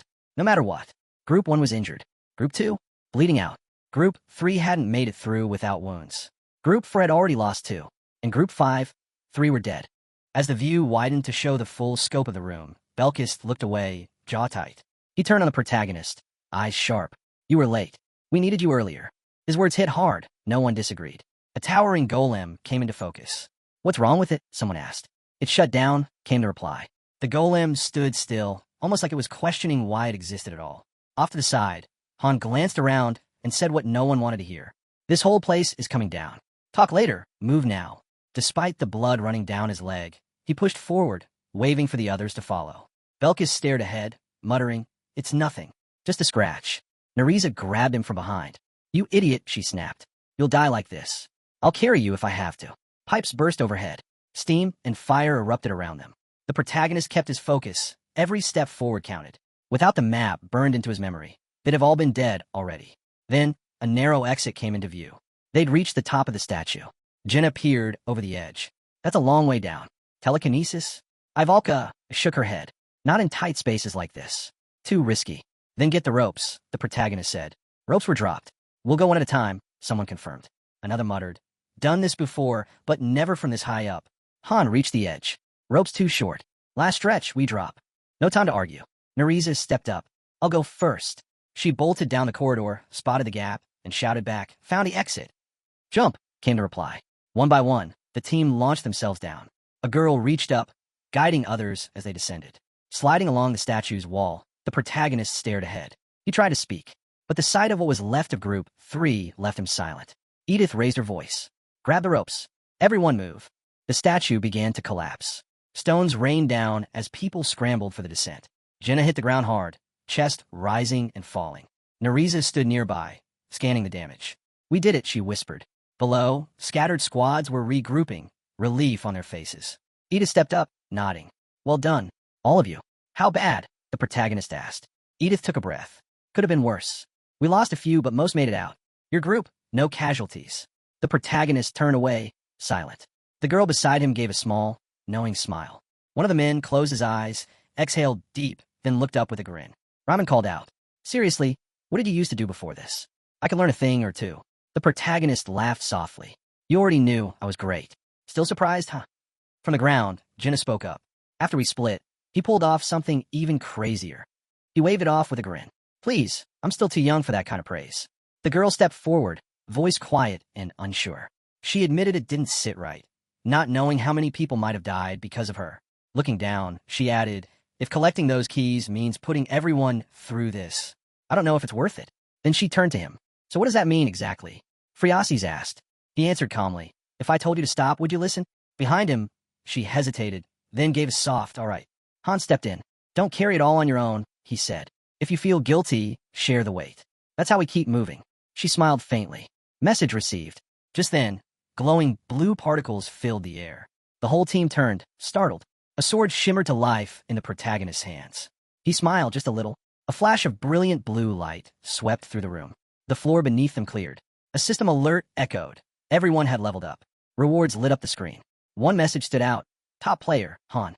Moments later, all squads reappeared in the main lobby. The protagonist closed his eyes. It's finally over. But then he looked ahead, mind sharpening. The real mission wasn't done. The keys. A face appeared in his thoughts. She told him there were only 3, and she had barely gotten one. The rest? Much harder. From above, a fairy fluttered down and hugged him tight. "You were amazing," she said, beaming. "Like a king, a legend, a generalissimo." He winced. Okay, you're making my head ring." Grinning wide, Isel added, "The master sent a gift." She held it up, a statue of a warhorse. Han froze. Then, slowly, he reached out and took it. His fingers closed around it, and a soft smile crept across his face. He had thought he'd lost, but this felt real. For the first time, he felt something close to joy. The bond with the master is strengthening. Cut to the lobby. Warm meals waited on every table. The man glanced around and grinned. "This feels like paradise." He nudged the guy next to him. "When I first got here, I thought it was hell. But now, not so bad. Kind of like mercenary life." He leaned back, smirking. "Let me put it this way." "Yeah." The other guy interrupted, nodding. "Death's always waiting, no matter where you are." Laughter rippled through the room. Ivalka crossed her arms, frowning. "You're all unbelievable." The man just shrugged. "You only live once. Might as well live it your way." Edith laughed lightly. "Better than hiding and waiting to die." The girl nearby lowered her head. Quietly, she said, "So many lives gone." She took a long sip from her mug, closed her eyes. "It's awful, but we keep going." Edith gave a crooked smile. "We'll honor them, and we'll toast this win too. That's the mercenary way." The girl looked away with a small smirk. "Yeah, you're right." Nearby, a guy clenched his jaw. "When does this slow down?" he muttered. "I'm ready to get back to training." She raised an eyebrow. "Seriously? After all that setup, and you're not even enjoying it?" He shook his head. "No, it's not that. It's just the eating part. Nereza laughed. You're just shy. Belkis leaned in. Wait, are you saying you're against? They threw together a small get-together. Nothing fancy, just enough to shake off the tension and breathe a little. Stuff like this stuck with him, a habit from his time in Niflheim. Sure, this didn't come close to those wild nights, but it still meant something. He looked around, quietly impressed. Someone had gone through all this trouble without even being asked. It put him a bit more at ease. Plates of food were everywhere when someone suddenly called out, Hey, isn't he the man of the hour? What did you do before you joined up? I was a farmer, he answered deadpan. Laughter erupted all around. Would you look at him now? Big shot, someone joked. Han sighed, clearly annoyed but holding it in. He wasn't about to walk off just yet. A girl nearby mentioned she'd only been around for a month. And then, out of nowhere, Isel burst in, yelling about something important. She spun toward him, full of urgency. He blinked and asked what all the fuss was. Keep it down, he said flatly. Once is enough. But she grabbed his shirt and insisted she had news. He frowned. Another fight? She rolled her eyes. No, genius. If anything, we're gonna drop dead from the booze before any monsters get here. Then, softer, if it weren't for you, we'd be toast by now. He gave her a light smack, looking away. The others snickered as she grumbled that her wings were sensitive and he needed to be gentler. He muttered, just be quiet. The view shifted, revealing a structure ahead. He stood by the ferry, staring at it. What is that? With a sly grin, Isel said, You'll see. A glowing screen lit up. It looked like a website. She puffed out her chest. Courtesy of fairy tech. He groaned and covered his face. Looked straight out at anything. Then the screen played a video, the 30th floor raid. The view count was insane. She beamed as it played. Skimming through the comments, he muttered how it reminded him of the feedback he used to get back in Niflheim. The ones he skipped didn't count, in his opinion. Isel leaned in. How's it feel? Respected master and famous hero. He gave a crooked smile. Honestly, kinda awesome. A notification popped up. Monthly limited pack, 4,500 diamonds, 300,000 gold, plus 150 diamonds and 10,000 gold daily. All for just 50,000 won. Han raised an eyebrow. That's a lot, right? The protagonist added. I've never spent that much before. Isel nodded. Well, that video hit over 50K views. He said he used the donations to buy it all. She grinned. Smart move. Then a new alert. 3 unread messages. Han narrowed his eyes. Had his username leaked? Maybe, but he shrugged it off. As long as no one had their coordinates, it didn't matter. The lobby loaded up. He muttered, if someone does find us, they'll probably crash the party. Isel picked up on his vibe. Something on your mind? What makes you say that? He shot back. You don't exactly look thrilled. The window closed. He let out a breath. Guess I'm just not in the mood. Weird, considering how much buzz the video was getting. But at the end of the day, he was still just a guy. He knew the truth. He was still punching above his weight. Real top rankers wouldn't be fooled. They'd see right through him. Hands in his pockets, the hero said, let me know when the next video drops. I won't forget, she replied with a wink. Just then, a man walked up with a grin. Man, I've been gone forever. What did I miss? Han shrugged. Not much. Just talking. Ryman clinked his mug down, then raised it. Come on, share a drink with me. The protagonist paused. He wasn't really into alcohol. But this felt like a moment. Besides, things were about to get busy again, starting tomorrow. One drink wouldn't hurt. Suddenly, the lobby screen lit up again. A bright message flashed. Congratulations on clearing the 30th floor. New weekday dungeons unlocked. Israel to Mine, Kindred Forest, Simul Plateau. A third research dungeon, Kaya, was now available. Several new buildings had been added too.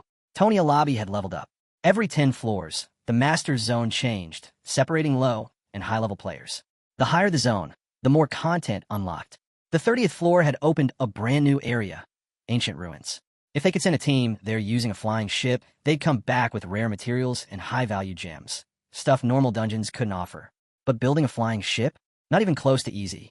It took rare resources, advanced research, tons of money, time, and at least a 4-star magic engineer. Even Innit couldn't pull it off yet. Still, the company had already started exploring rentals. Problem was, renting one cost a fortune. And if it got damaged, even more fees stacked on. Definitely not worth it right now. Holding his sword, the protagonist thought about how incredible it'd be to own one someday.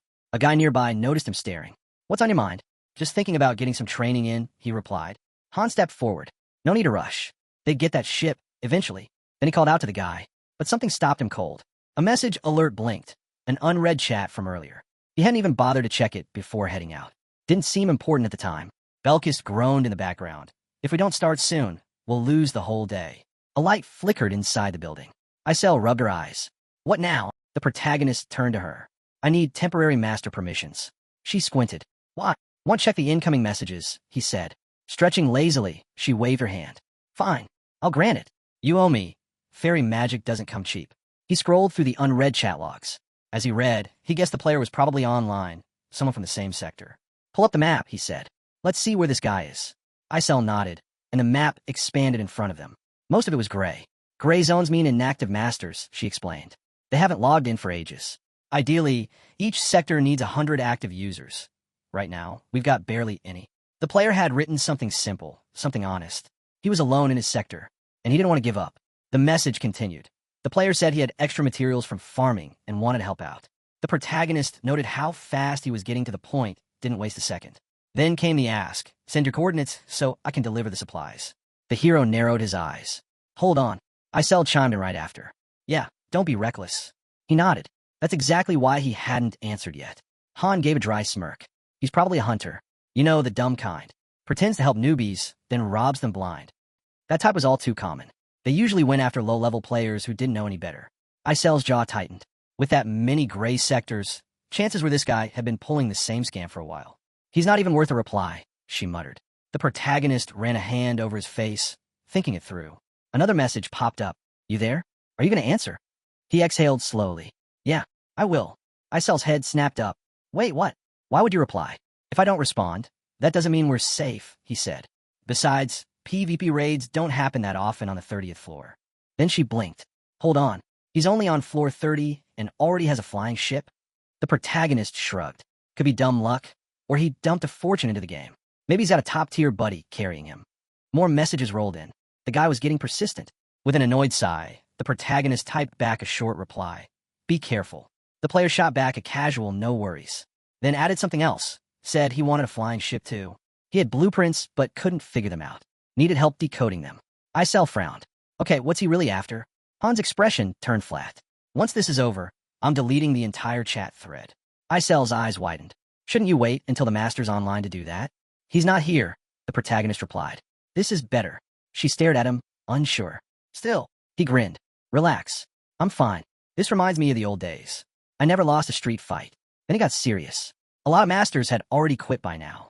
Most fell into one of two camps, those who gave up and just hung around, and those who turned into PvP hunters. And those hunters? They never skipped a fight. For threats like that, there was only one answer. Lowering his voice, the protagonist said, Get ready. They're on their way. Someone nearby looked up, confused. Huh, it's the middle of the night. Narizo appeared, eyes sharp. Is this an invasion? Glad you're catching on, he said. You know what to do. She nodded. I'll alert all the squad leaders. Jenna overheard and added. I'll notify the non-combatants. They'll stay in their rooms. Ivalka walked over, frowning. What's happening? I warned you. The protagonist reminded her. Other lobby players can invade. She pressed a hand to her head. Right now? Seriously? I thought we'd have a break.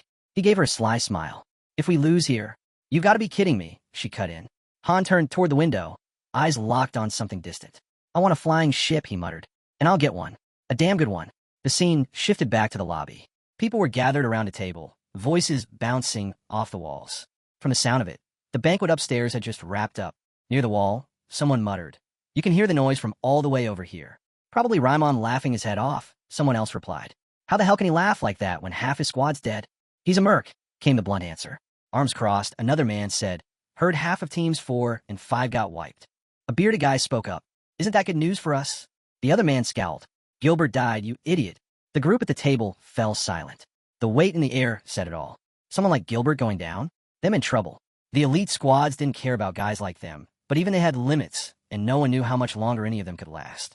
One man stood up with a sneer. Gilbert pushed too hard for the second floor. Idiot got himself killed. Mark let out a dry laugh. Seriously, aren't you tired of this crap? Is this what we call living? Another pointed at him. Is that booze in your hand? He held up a sausage. What, stealing food and alcohol now? You think that's how we're going to impress the master? Then his eyes glinted. But I've got a better idea. A real one. Something that'll make an impact. And I can let you in on it, if you're up for it. Everyone stared at him, stunned. He asked again, well, you in? Before anyone could answer, a scream shattered the moment. Panic in someone's voice, shouting for evacuation. A man rushed in, yelling, We're under attack. Take cover. The first man glanced around, still expecting an answer, but Mark cut him off. What kind of invasion? Get inside now, the messenger barked. Stay away from the perimeter. Emergency order from the 3rd floor. Another guy's eyes went wide. You mean, from another lobby? Mark echoed the question in disbelief. People froze where they stood, backs against the wall. Raimon's voice rang out, confused. Wait, this is real? Another lobby's invading. Edith frowned. Hold on, didn't you call us here with some kind of plan? The protagonist grinned. Yeah, we're gonna crush them. Perched on a shelf, someone asked, what is this, a war? Just wait for my signal, the protagonist said calmly. Be ready. One man glanced around. Only 5 of us. That's it. Belkis just smirked. I was getting bored anyway. Perfect timing. Don't jump the gun, Han warned. Another voice pushed back. Then when?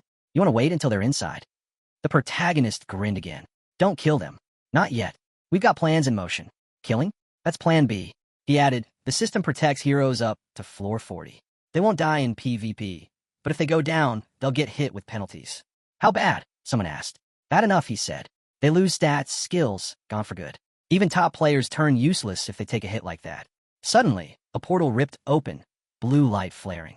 A flying ship surged through, setting off system alerts. Unauthorized entry detected. The ship dropped lower. No alarms, no resistance. None of the heroes had picked up on the breach. It landed quietly. The ramp extended. From the corner, the protagonist watched people begin to file out. One of them scoffed. No welcome party? Lame. Another cracked their knuckles. Warehouse should be on the 1st floor. Let's clean the place out, gold gear, whatever we find. Grinning, a girl sneered. As for the witnesses, we know what to do. The guy next to her asked, what? Drag them back half dead. She crossed her arms. Exactly. We'll break them until they switch sides. More figures stepped through the portal, arms full of supplies. The girl let out a lazy yawn, eyes forward, until something slammed into her and sent her flying. A man stepped out of the shadows. Quietly, the protagonist slipped in behind him. Hey, the intruder snapped. What are you staring at? He spun around and froze. A hand clamped tight around his wrist. A second later, he hit the floor, gasping for air. Han didn't hesitate. A sharp kick to the face dropped him flat. Eyes gleaming, he asked, only 7 of you? The man coughed, struggling to breathe. I don't know. Han tightened his grip. Try again, unless you want to lose that hand. Blood in his mouth, the guy finally spilled. 7. 4 scattered in different areas. 1 leads. 2 more stayed on the ship, including the guy who came down. None of them are engineers. Han narrowed his eyes. Departure time, 10 minutes, maybe 5 if they rush. The man collapsed, wheezing as Han scribbled something onto a note. It's me, Han. A message from Edith came through. Status? Han replied coolly. Handled. Give it 10 minutes. We'll be back in bed. Then he added a second message, teeth clenched. Don't wait. Why? What's going on? Came the reply. He stared at the controls, completely locked out. The whole system was running on auto, which meant no manual override. He couldn't stop it. Tied-up intruders sat slumped against barrels nearby as a new system warning rang out. Enemy raid in progress. Warehouse breach detected. They were only taking the best items. The most valuable. Han's jaw tightened. From his side, one of the intruders beamed. Today's haul? Top tier. Another laughed. Plenty of cash, drinks, girls, and no one even tried to stop us. Pathetic, someone muttered nearby, watching their little victory celebration. Behind a wall, the hero overheard another voice grumbling. Where the hell is this place? And where's the guard? Sleeping on the job? Out the window, the flying ship came into view. Someone mentioned the departure was ahead of schedule. Whatever. Earlier's better, another answered. A bright alert flashed. Flying ship departing with your belongings. Light flooded the sky as the ship lifted off, leaping between dimensions. Han looked away. Belkis waited by the door, saying nothing. The ship tore upward, racing into the clouds and vanishing into the rift. Inside, one of the crew muttered, Master wasn't like this before. Everything's different now, right? But before he could finish, a heavy blow launched him clean off the deck. Back inside, the protagonist walked down the corridor. Just as he grabbed a door handle, a battered body came flying out from inside. Belkis glanced at it, unimpressed. Who's this chump? Can't handle a fight? What? We supposed to cower in here with trash like that? I could barely breathe in there. Turning to him, the protagonist asked, Status? The man caught his breath. That was the last one. Across the hall, a panicked voice shouted, Stop. Don't kill him. You'll regret it. There are consequences, real ones. No one listened. Steel flashed. A sword drove forward. Nothing but weaklings, Belkis scoffed. Nearby, Jenna stood with a blood-soaked blade. That's it. We're done here. She stared at the downed enemies, cold and unflinching. Worse than we thought. No doubt they've pulled this exact trick before. Ivalka stepped up, frowning. Still, something about this feels off. What a letdown. A girl raised her hand. So this was your big ambush? Just 5 of us. You serious? Narissa answered grimly. There are probably dozens of them. I checked. We might be able to fall back to the lobby and regroup. But Han cut her off. No, that kills the timing. If the ship's even a little late, they'll know something's wrong. His gaze dropped. We're going straight to their base. No backup, no retreat. One strike, clean and final. Belkist's eyes lit up. I could wipe out a whole wagon of these losers without breaking a sweat. Their weakness was obvious. Sure, their levels were decent, but none of them had real training. It was laughable, especially for players who had already given up on climbing the tower. Han nodded. Strip everything, then burn it down. Make sure they can't rebuild. A faint glow pulsed around the group, and a thought echoed silently. If they didn't log out now, they were going to get wiped. The hero glanced to the side. A system alert popped up. Log-keeping privileges revoked. His expression darkened. That meant he couldn't access external messages anymore. One more handicap. Another message rolled in. Flying ship inbound. Their lobby shimmered into view. Heroes from another dimension have invaded. As the ship landed, one man watched from below. Back already? Did you at least bring anything useful this time? He chuckled. It's been forever since we got a good haul. The master's gonna. He never finished. Han's sword struck first. The system's death protection kicked in, but it didn't stop their souls from being shattered. No healing. PvP disabled the lobby's recovery functions. Bodies dropped. A pulsing red alert lit the room. Imminent danger. Jenna turned to Han. We've been spotted. He didn't even blink. Good. This is just the start. Right then, another dimensional lobby phased into view nearby. Han and Jenna broke into a sprint. What's going on? Someone shouted. There. That's him, the intruder, another yelled. The crowd turned toward Han, shouting, Who the hell do you think you are? We'll shred you. But they'd missed something. The barrels. Liquid poured across the floor, slick and spreading fast. Confused, some of them stepped back. Han flicked a match. Don't you love fireworks? It landed. Everything exploded into fire. System alert. Fire detected on second floor. Eyes wide, the girl cast a flame spell. An inferno surged outward. 3 enemies went down instantly. Charging through the flames, Han thought, We'll end them before they even know what hit them. Kill them all, he ordered. Jenna fired an arrow. Han kicked through a door. Screams rose as he hurled a barrel into the crowd. The girl followed with another fire spell. Now the second-floor dorms were ablaze. Trailing behind, she shouted, I actually feel like the villain right now. Han answered coolly, Either you're the villain or the victim. Ivalka, catching up, muttered, If they'd hit us with full force, we'd have lost people too. Han nodded. Exactly why I didn't give them a chance. A real ambush hits when they're asleep or when no one's on watch. Flames swallowed the lobby buildings. And in the middle of the chaos, one thought cut through the smoke. Use the fire. Take control. Their next destination was already clear. They were heading for the first floor. But just as they moved, Similar blocked the path, weapon raised. You're not going any farther. The hero halted as Similar stepped in front of him again. He hadn't expected them to regroup this fast. He raised an eyebrow. You seriously running off already? She asked, almost disbelieving. He smirked. I forgot to torch the second-floor warehouse. Still stunned, she echoed. Running away? Just finishing the job, Han said casually as he turned and walked off. She hurled an insult at his back, but he didn't bother replying. Inside the warehouse, a sudden presence appeared behind him. A frying pan came swinging toward his head. He ducked. Let me guess, warehouse staff? Flames were already crawling up the walls. Another alert popped up. Second floor, fire detected. Jenna glanced away. Are we really okay with burning everything? Han shrugged. Would have been dumb if we came just to loot. But that's not what this is. Facing the others, he added, torch every building with supplies. No exceptions. Narissa gave a firm nod. Ivalka hesitated. Feels like we're the villains here. The fire kept climbing. The dorm's level dropped. 5 to 3 in seconds. Similar reappeared in front of Han, rage in her voice. What the hell are you doing? She screamed, vowing to kill them all. Come on, fight me. Belka stepped forward, cracking his neck. You got a death wish, or what? Han muttered. Just kill her already. Belkis grinned. Then it started. Steel clashed.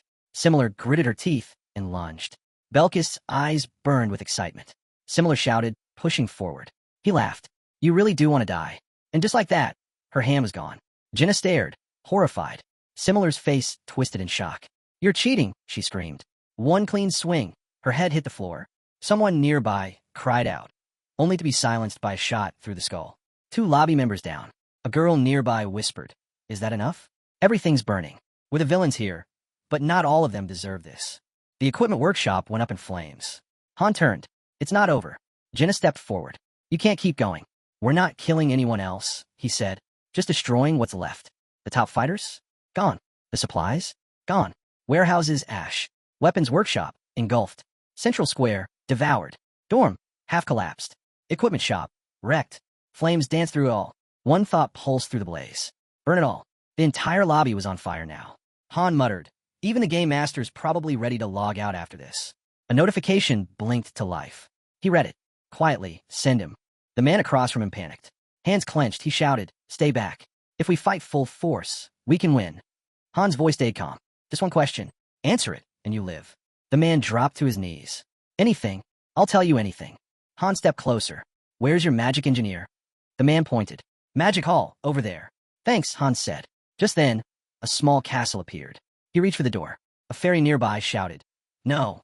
Fist clenched, she screamed at him. Why can't you stop? Why do you always steal? Why do you burn everything?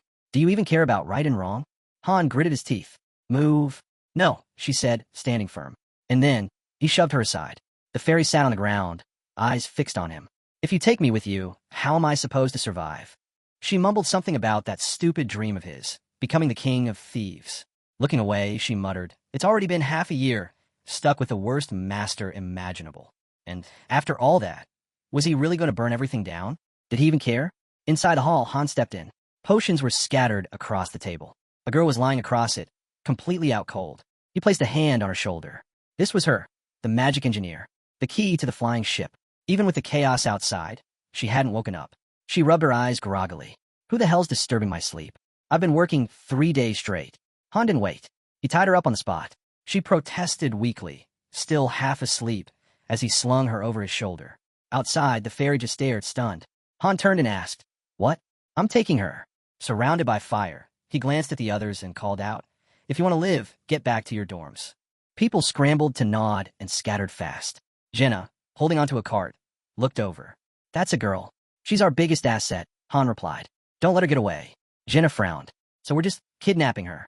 Yeah, he said without flinching. Jaw clenched, he added, I'll get her to the ship myself. We wrap this up now. The girl on his shoulder just grunted. Fine, just don't drag it out. From behind, the fairy yelled, her voice cracking with anger. Why are you doing this? Murder? Arson? Kidnapping? You're no better than a demon. He didn't even glance back. Call it whatever you want. But she pushed harder. Why? He answered, flat and bitter. The first time he raided the hunters, they were desperate. He let them go, even gave them supplies. A month later, they came for him again. And again after that. Over and over, it was the same. No matter how it started, it always ended the same way. They never change, he thought. The fairy clenched her fist. Is this really what you believe? She reached out. After everything, you're just walking away? He kept moving. Then his voice came sharp. Fairies only fight when ordered by their master, or when someone tries to kill them. So why haven't you surrendered already? Around them, fire devoured what was left. Survivors were scattered across the ground. In the center of it all, Han stood, torch in hand. The fairy grabbed her hat. If you actually do this, our master. You probably already logged out. Han cut in. Tears welled in her eyes. Then why would you go this far if you knew? What are we supposed to do now? He turned his back. I don't care. He stepped through the portal.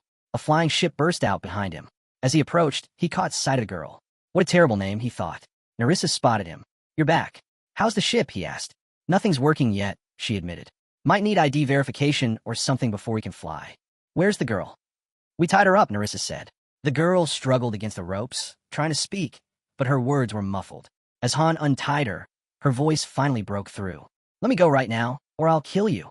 Well, at least now he knew who she was. Gritting his teeth, he said, You're a magical engineer. Wrong, she snapped. I'm Cadio, a third-rate magician. Just hearing that name made people flinch. Han stood his ground. I need the flying ship to launch. How do we make that happen? Cadio glared at him like he'd asked to be set on fire. What makes you think I'd tell you anything? Her voice turned sharp. I should boil you alive. One of the men stepped forward, unsheathing his sword. Getting bold, aren't we? Maybe she'll talk faster if we slice off a few fingers. Han closed his eyes and let out a breath. No, that'd make me actually feel like a villain. You are villains, Cadio shrieked. He raised an eyebrow. Wow, so this was just one big misunderstanding. She bared her teeth. What misunderstanding? Keep that blade away from me. Unbothered, Han held out a hand. Stand by, he said coldly. If she casts so much as a spark, cut her hand off. Belkis nodded without hesitation. Gladly, turning back to her, Han continued. We'll sort out the drama later. Right now, we need to get back to where we came from. And I need you for that. You understand, don't you? Cadio clenched the rope still wrapped around her. We can't stay here, she growled. That's on you. Han looked away. Shouldn't be that hard. Just move the ship back to the last location. Tears slid down her cheeks. I'm just a researcher. Belka scoffed. Exactly why I wanted you dead. Han thought, heartless. Magical engineers specialized in support. Things like flame suppression spells. If she'd done her job earlier, maybe the place wouldn't be a smoking ruin. Finally, Cadio exhaled. Fine. I'm ready. Then she added, you'll let me go after this, right? Han looked straight at her. Go where? Then to the others. Tie her up again. The ropes snapped back into place. Cadio screamed in fury. Off to the side, the fairy lost it. You really took everything. Fine. Go on, take it. Choke on it. And may your next bottle of rum land somewhere the sun don't shine. Han blinked. Can't say I've ever heard a goodbye like that. He turned back to glance at her. She was glaring now, as if they'd walk away from this untouched. But at least now, she understood who had their back. That alone was going to sting. Stretching out her hand, she yelled, you just picked a fight with the Solidarity Association. Top-tier guild. 30 elite rankers. You mess with them, you don't walk away. She wasn't done. Sure, our current guild master's a joke, but he's tight with their real leader. Suddenly, the man she mentioned stirred. He opened his eyes, touched his face slowly, as if just realizing something. Han frowned. Solidarity what? Never heard of him. Isel let out a breath. Enjoy the quiet while it lasts. Because once they move, even groveling won't save you. The hero just smirked. What's your name? She lifted her chin. Captain Isel. Remember it. She waited. And you? His grin widened. Loki. Just then, a fiery lobby tore through the space. Isel's eyes widened. She nearly choked at what she saw. Pointing to the sky, the fairy repeated what she'd heard, voice trembling. So, I'm really going to die. A ship appeared overhead. She glared upward and shouted, I won't forget this. You're gonna pay. Han looked away, mulling it over. Revenge, huh? Sounds exhausting. Just then a voice chimed in. Having fun. He turned and saw a girl grinning. She admitted she'd been spying the whole time. Why, he asked. She laughed. It was just too entertaining to ignore. Han blushed, caught off guard by her honesty. She smirked. This moment's going straight into my memory album. He groaned. Could you not say my name like that? It's getting embarrassing. As their ship drifted through the clouds, Han casually asked, know anything about the Solidarity Association? Urnit shook her head. First I've heard of them, but I'll look into it. Closing her eyes, she added, give me the word, and I'll find their base. Burn it to the ground. Our fleet's been idle too long. It's craving battle. Han leaned on the railing. Hold off. No need to engage unless they move first. Urnit grinned. If they do, I'll be ready. Han smiled. Do whatever you want with them. Her eyes sparkled. Can't wait. As their lobby came into view, Ivalka asked, what time is it? Morning, probably, Jenna guessed. Han glanced around. We really walked far. The girls tensed. Wait, we're not training today, are we? He waved it off. Nah, you've got the day off. Belka spoke up. What about the shift? I'll handle it, Han said. As the building came into view, a bound figure lay on a bed inside. Han stared. How the hell is he still asleep? He stepped in and raised his voice. How long are you planning to nap? Suddenly, the guy shot upright, panicking. Where am I? Han pulled up a chair and sat down. My room. What? Take me back right now, the guy shouted. Why'd you bring me here? Han crossed his legs. Because I'm in charge of the flying ship now. Cadio's eyes widened. Han kept going. I'll also be handling research, spell crafting, and support spells. And you'll be joining our ops. Having 2 mages? Useful. You kidnapped me, the boy yelled. Now I wanted to work for you. Screw off. Cadio. Huh, Han repeated thoughtfully. From behind the door, a voice chimed in. It was her. He probably hasn't eaten yet. Come in, Han called. She stepped in with a tray and nodded toward the bed. So, this is the boy from yesterday? Han nodded. Cadio's one of us now. Treat him nicely. Jenna walked over with the food. You must be starving. Here, eat. Can't exactly escape on an empty stomach. Still tied up, Cadio snapped. I can't eat like this. Jenna tilted her head. You sure? She asked. Han shrugged. He's not going anywhere like that. But Jenna shook her head. That's not what I meant. I made this for him. Cadio hesitated, grabbed a sandwich, and scowled. You think food will win me over? He glared at all of them. I'm not helping a bunch of villains who burn down homes and enslave people. Han leaned back, casual as ever. Tell me, what do you really know about villains? He asked. Do you even understand what your so-called master's done? Cadio froze, a slight tremble running through him. Han didn't let up. You're just as guilty, you know. An accomplice. I was following orders. Cadio shot back. If I go back, I'll have no choice but to follow them again.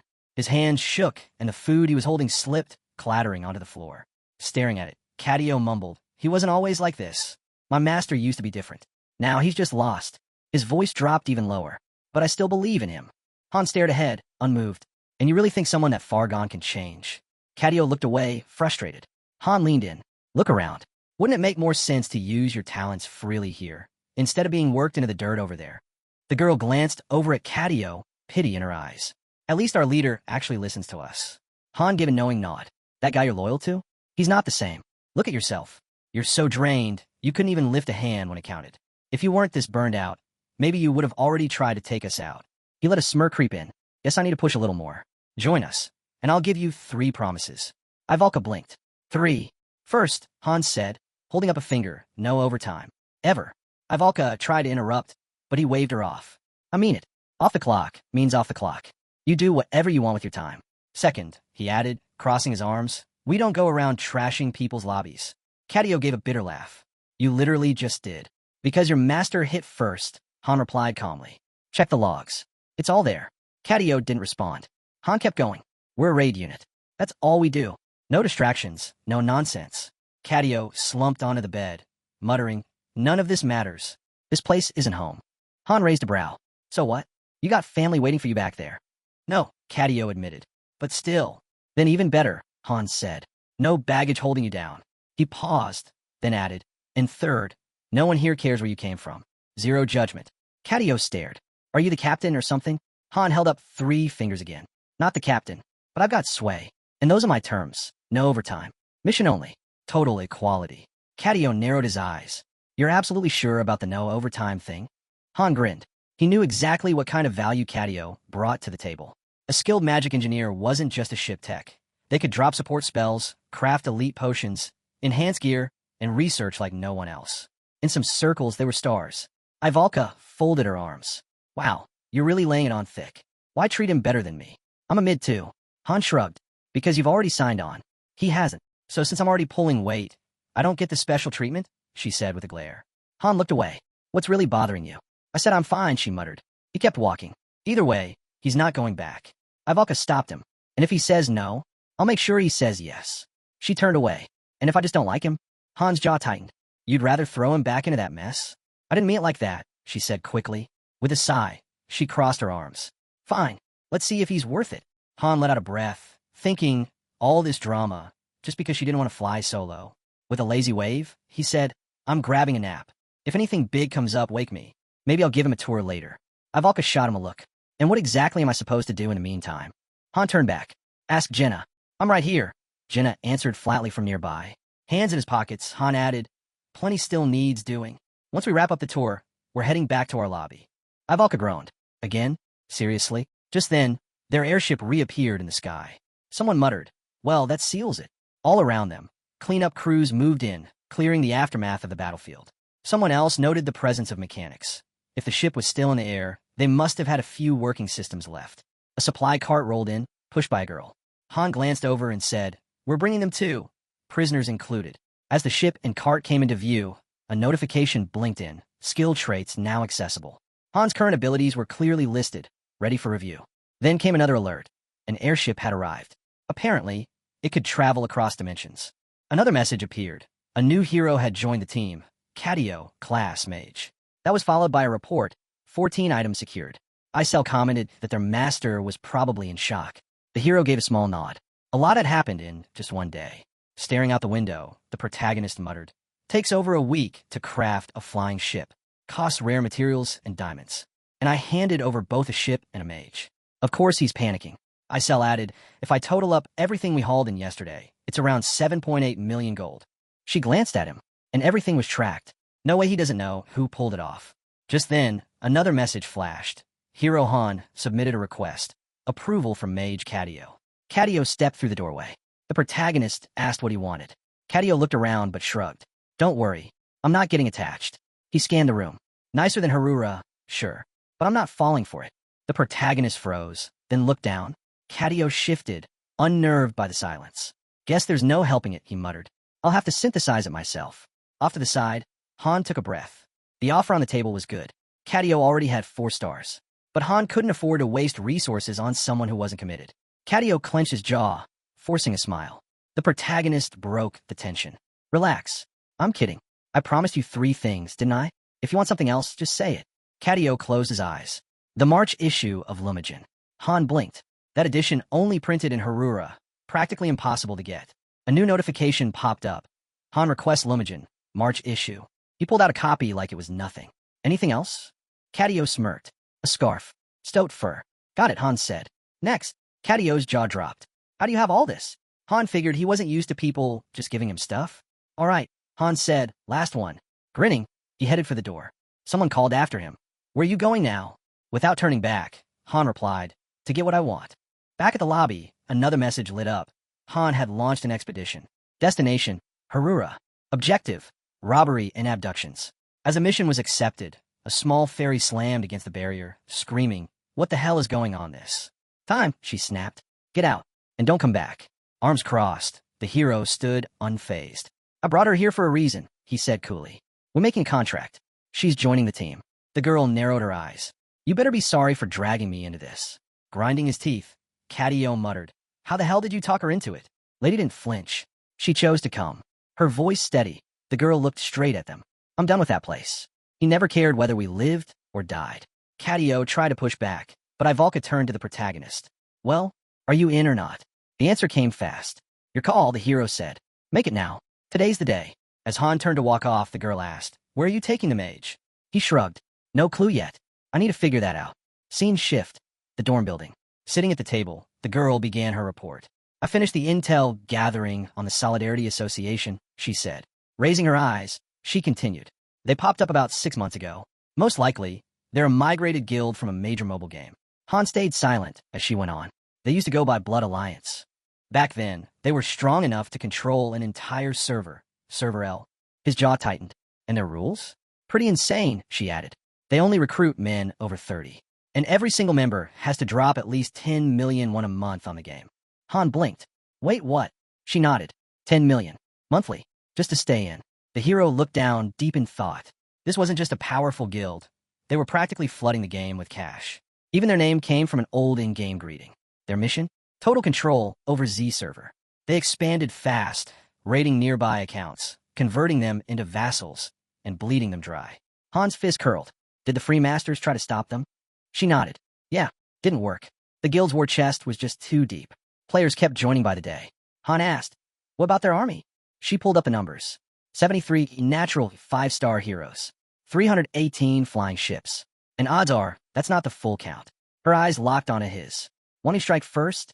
Give the word, I'll move now. He shook his head. Not yet. Unless they hit first, we wait. Han exhaled. Deep down, he already knew. It's probably them. She smirked. Same pattern. First it was the Dragon Knights. Then Ouroboros. Now, it's the Solidarity Association. Different name, same playbook. Han leaned against the window frame. What about those other guys? The ones who used to brag they'd conquer the whole server. She nodded. You mean the ones who said Niflheimer was the symbol of server 2? They vanished. Han stared into the distance. And these new guys? They know what it takes. They won't hesitate. Across the table, Catio looked up. You're serious? You're not going to toss me in a dungeon somewhere and lock the door? Han didn't miss a beat. Of course not. He picked up a pen. A flick of violet fire danced in the air. A soft chime followed. Notification. Catio has been recruited. He is now under your control. The view shifted to the outside of the building. The fairy reached out toward Han. He told her. She asked him to keep his voice down. Her hearing was already fading. The master had sent her with a gift, she said. What did he want? Isel raised her hands. If he really needed something, I figured he'd ask for it himself. But the protagonist shook his head. I've studied this game inside out. I know what I need. He glanced away, eyes drifting to the row of warhorse statues. They weren't enough. Not yet. A notification popped up, requested 10 warhorse statues. Cost 50,000 gold. With a loud crash, the statues came tumbling down. Han picked one up, a grin playing on his face. We'll gather 1,000 more. New player cards flashed into view. Then the scene shifted back to the dormitory. A guy snapped. What are you all staring at? Just sitting around having fun? Belkis shot him a sharp look. With that attitude, maybe you need a quick lesson in respect. Han cut in. Ease up. He might just need some time to get used to things. The guy flinched. Belkis scoffed. Maybe. He's got potential, but not with that kind of attitude. Ivalka frowned. Why'd we even take him in? Other groups were available. Another girl spoke up. None of them had a mage. That's why we're stuck with him. They'd already gone through the roster. Group 2 said no. They were full. Group 3 lacked proper structure. Groups 4 and 5 still had way too many open slots. Sending him to one of those meant risking a high-tier hero. The room fell silent. No one made eye contact. Han stood in front of the girl, thinking, if this was a fresh group, having 2 mages would be a huge plus, tons of versatility and power. But this team had history. In the end, he said what needed to be said. We'll see how he does in action. Better that than arguing in circles. From the side, Ivalka reminded them they already had 5 members. Narissa chimed in, I'm not going. Haven't done weekday dungeons in a while. I need potion ingredients. She looked away. Ivalka lowered her eyes. The new guy raised his hand, voice low. I have something to say. Han turned. You don't want to fight? He shook his head. No, it's just been a long time since I went on a mission. Cadio blinked, catching something. His master's account had cleared past the 30th floor, but this guy had only reached 28. Maybe he hadn't stepped into battle since the master stopped climbing. Isel gave a sly grin. What about the mission journal? The guy looked to Han. Wait, we could take missions without a master. No one told you? Han asked. The guy shook his head. I thought it wasn't allowed. Han gave a faint smile. I just figured I'd handle it myself. Yeah, I get that, the guy said. Good way to pass the time. Just don't overdo it, Han warned. The master won't be happy if you push too far. Now, they stood at the entrance to the central dungeon, 28th floor. Jenna turned to the group. Formation? I'll cover for Narissa, the guy offered. I can handle it. The girl nodded. All right, I'll give it a shot. Not my usual position, but I'll manage. A countdown flashed in the air, 10 seconds until gate opens.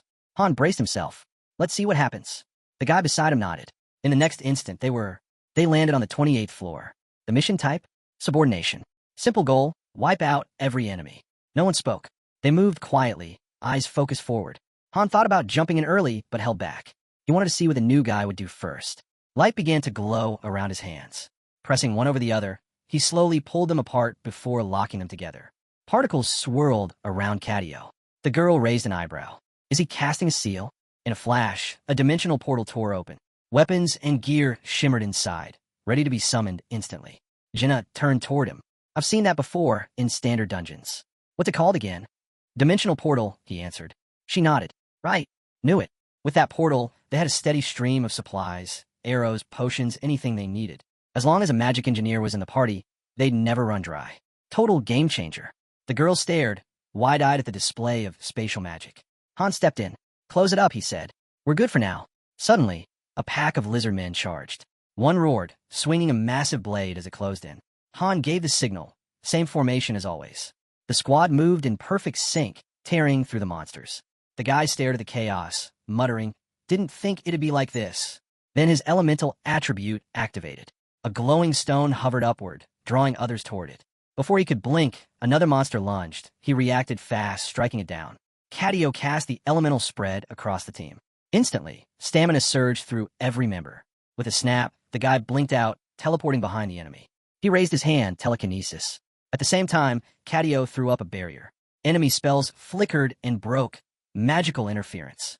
One of the creatures flailed, confused, just before Belkist calmly cleaved its head off.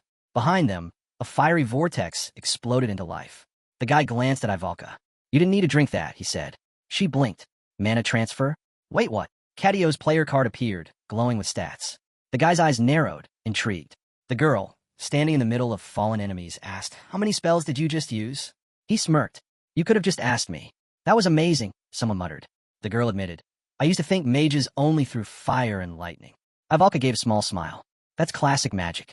It's got history. The guy waved a hand. It's outdated. Ivalka's fist tightened. No, it's not. Belkis shrugged. Feels the same to me, he muttered. Still think girl mages are better. Han cut in. That's cause you don't see what it does to them. Cadio stayed quiet, listening. Can't say much. I don't know how you all fight. The last monster tried to slink away. Han hurled a weapon at it, shouting, What are you waiting for? Let's clean this up. The fight ended soon after. Looking around at the aftermath, the guy muttered, Even in the middle of a battle, someone was watching me. He glanced at Cadio's card, the skills now fully displayed. Ivalka followed his gaze. Daylight spilled over the settlement outside. Meanwhile, the guy was busy typing furious messages to Han in the chat window. Seeing it, Han asked, He hasn't logged out yet? Honestly, Han thought, now would be a smart time to quit. In his mind, he pictured it, an island burning. All his main units wiped out. The magic engineer gone. The ship? Destroyed. Every building leveled. Their levels dropped to nothing. He really should have been focused on rebuilding. After everything, that's what made sense. But instead, he acted like nothing had happened. Han noticed it too. Taking a slow sip from his coffee, he muttered, way too confident for someone who just got wrecked. Across the room, Uranus sat at a table. The protagonist glanced away. You're following all this, right? She gave a small nod. Just say the word, I'll deploy the fleet. Han set his cup down. Not yet. We're doing this without the fleet. He looked at her calmly. Don't worry. We got it handled. A few days passed. Inside a massive hall bathed in blue light, the ship stood parked, still under repair. The girl was working on it, tools in hand, not looking up as Han approached. How long, he asked. We're short on hands, she replied. Give me a week, minimum. Nearby, Cadio turned toward the protagonist. Why are you even here? Planning to run back to Harura? Han walked over. Can you do it? Before Cadio could answer, a voice rang out from the ship screen. This is Captain Isel, it declared. Future king of the bandits. Cadio stepped closer, assuming the comms had connected. But the screen erupted with Isel's fury. Traitor, she screamed. We fed you, gave you clothes, and this is how you repay us. Then she stuck out her tongue. Hope your necks are squeaky clean. Judgment Day's on the way. Her voice swelled with manic pride. Storms? Hurricanes? Please.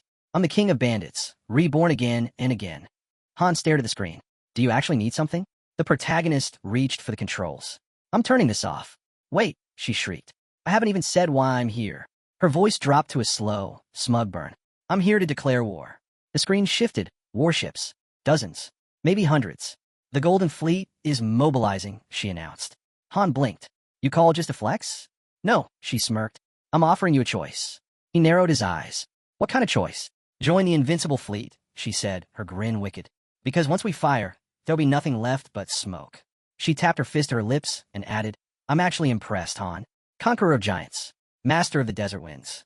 You've made a name for yourself. Enjoy that glory, she said. Right next to me. Han figured she'd seen the footage, their floor 30 clear. Probably went up that same night. Arms crossed, Isel declared, so yeah, I'll be fighting you now. Cadio interrupted, frowning. And what exactly do you think you're gonna do? Standing behind Han, he whispered, don't let her get under your skin. She's reckless, but she's no joke. She's pulled off wins before. On screen, Isel zipped through the hangar. Prep's done. Support's locked in. This offer's real. If you join me now, she said, I'll personally ask the master to cancel the assault. Han's face turned serious. You ready? He hit the power button. I'll be there soon. Then he turned. Jessie, prep the ship. Still focused on her work, she replied, it's mid-repair. The outer hull's barely holding. One direct hit and we're done. You just need to get him there, Han said. She paused. Eyes shut. 10 minutes, she said quietly. It's possible. As long as we take him back to where it all started. Sunlight poured across the veranda. Urnit held her teacup, eyes closed. Softly, she whispered, so, Han's finally using it. As he stepped down the stairs, the protagonist muttered under his breath. When am I ever going to get another shot like this? He glanced at the sky. Masters passed out, couldn't ask for better timing. Han slipped on his jacket. Edith looked over. Where you off to? Just a walk, Han replied casually. He passed through the portal and found Lady and Cadio waiting. Lady held her head, wincing. Somehow it's done. Coordinates are locked. Cadio crossed his arms. Reckless. One arrow hits the wrong spot, and this whole thing goes down. Han gave him a light pat on the head. Appreciate it. Let's keep this between us, yeah? The ship lifted. On the screen, a system confirmation came through. Transition approved. Autopilot engaged. With a sudden lurch, the vessel shot out into the open sky. Han pressed the red button. Isel's face popped up on screen, eyes wide in shock. Is your master online right now? Han asked. He waited. No, she answered. He's offline. Han opened his eyes, voice ice cold. Good. Then clearly and calmly, he said, tell everyone, this is the end. The skies filled with Sinanu ships, engines blazing. Isel's voice cracked with rage. Han, you arrogant idiot. I'm not some pixie. You won't get a second chance. Her eyes swept over his worn-out ship, and she let out a laugh. What is that? You seriously came to fight in that wreck? Then her gaze sharpened. She hovered next to a massive cannon, already charging with deadly mana. Why'd you come alone? She sneered. Wait, don't answer. You're finished. And don't bother begging. I'm not letting you leave alive. Han calmly peeled off his glove. Urnit, what's the status on the proof of Other Heavens and Bifrost Link? Stable, she answered. No disruptions. Then with a quiet smile, she added, you can summon anything your mana allows. Follow-ups won't be affected. Suddenly, red energy burst from Han's ring. A golden glow lit up in his palm as the weapon began to form. A sword took shape, slow, deliberate. Gripping it tightly, Han stepped forward. Isel's cannon fired. A blinding wave of blue mana tore through the air. Wind screamed as the beam surged toward him, but Han didn't flinch. He raised the glowing blade. With one swift swing, he sliced straight through the blast, clean and effortless. The redirected mana spiraled off, absorbed by the sword. Icel froze, stunned. Han's ring glowed again. He raised a hand, summoning another weapon. Purple energy pulsed in his palm. A system alert flashed. Special ability activated. Eye of Argos. Han placed his hand over his eye. In a flash, purple light surged, and the battlefield lit up. Every weakness across the enemy fleet glowed like a beacon. Shots rang out. Enemy ships opened fire. Han moved fast, faster than before. Each swing of his blade batted away the attacks like dust in the wind. He drew his arm back. Weapon number 11, summoned. A bolt of lightning slammed into the ground. From the smoke, a colossal spear formed in his grip. Winds roared as another alert appeared. Fragarak, charging complete. Auto defense mode enabled. Han's eye flared bright. Locking onto the enemy fleet, he gripped the spear. You ever felt what it's like to be completely outclassed by overgear? He asked. Icel trembled. What is this? Han smirked. Let me show you. He hurled the spear with full force. It tore through the air like thunder and slammed straight into one of the ships. The spear pierced the glowing blue core at the center of the ship. Sparks erupted. Then the entire vessel erupted in a violent explosion, gone in an instant. Icel stood frozen, speechless. The spear spun back into Han's hand like a boomerang. Still smiling, he said, even if you try to steal these weapons, you couldn't use them. I made sure of that. Icel's voice cracked. A low-tier hero, destroying a flying ship in one shot? That's not possible. The blade now spun in a tight orbit around Han, deflecting every blast fired his way, never once leaving his side. Icel clutched her head. This can't be real. But Han was already preparing the next strike. The second spear launched into the air, twisting and darting like lightning between the enemy ships, before detonating mid-air. A chain of explosions lit the sky. No! Stop! Icel screamed as another ship ignited in flames. Han caught the spear mid-air. Just 2 ships remained. Icel's voice trembled as she began backing away. We surrender. We give up. We don't even know who you are. Take what you want. Just let us go. Then, the very ship broadcasting her voice exploded in a fiery flash. Han gripped the spear tighter. One left. He rocketed forward, closing the distance to the final ship as it raced toward him. The 2 ships collided with a thunderous crash. Han jumped aboard. A soldier charged him, calling out something unintelligible. Han answered with a clean punch to the jaw, sending the man to the deck. Standing over him, Han said calmly, "Big mistake." The soldier scrambled back in terror. More crew members emerged on deck, staring at him in stunned silence. Then one by one, they dropped to their knees. "Great General," one of them shouted. "We didn't know. We were wrong," another cried. "We didn't recognize you. Please have mercy." One man clutched Han's leg, sobbing. "If we go back like this, they'll synthesize us. That's a death sentence." Han didn't flinch. He kicked the man in the face. "Stop whining." He marched across the deck and kicked open a door. Inside, Icel sat on a bench, sucking on a lollipop like it was her last meal. Without looking at him, she said, "This is the last candy I'll ever eat." Han walked up. "Give me oil." She blinked. "What?" "I need fuel," Han repeated. "That's all I'm here for." Floating up in front of him, she shouted, "I told you to go. Haven't you destroyed enough?"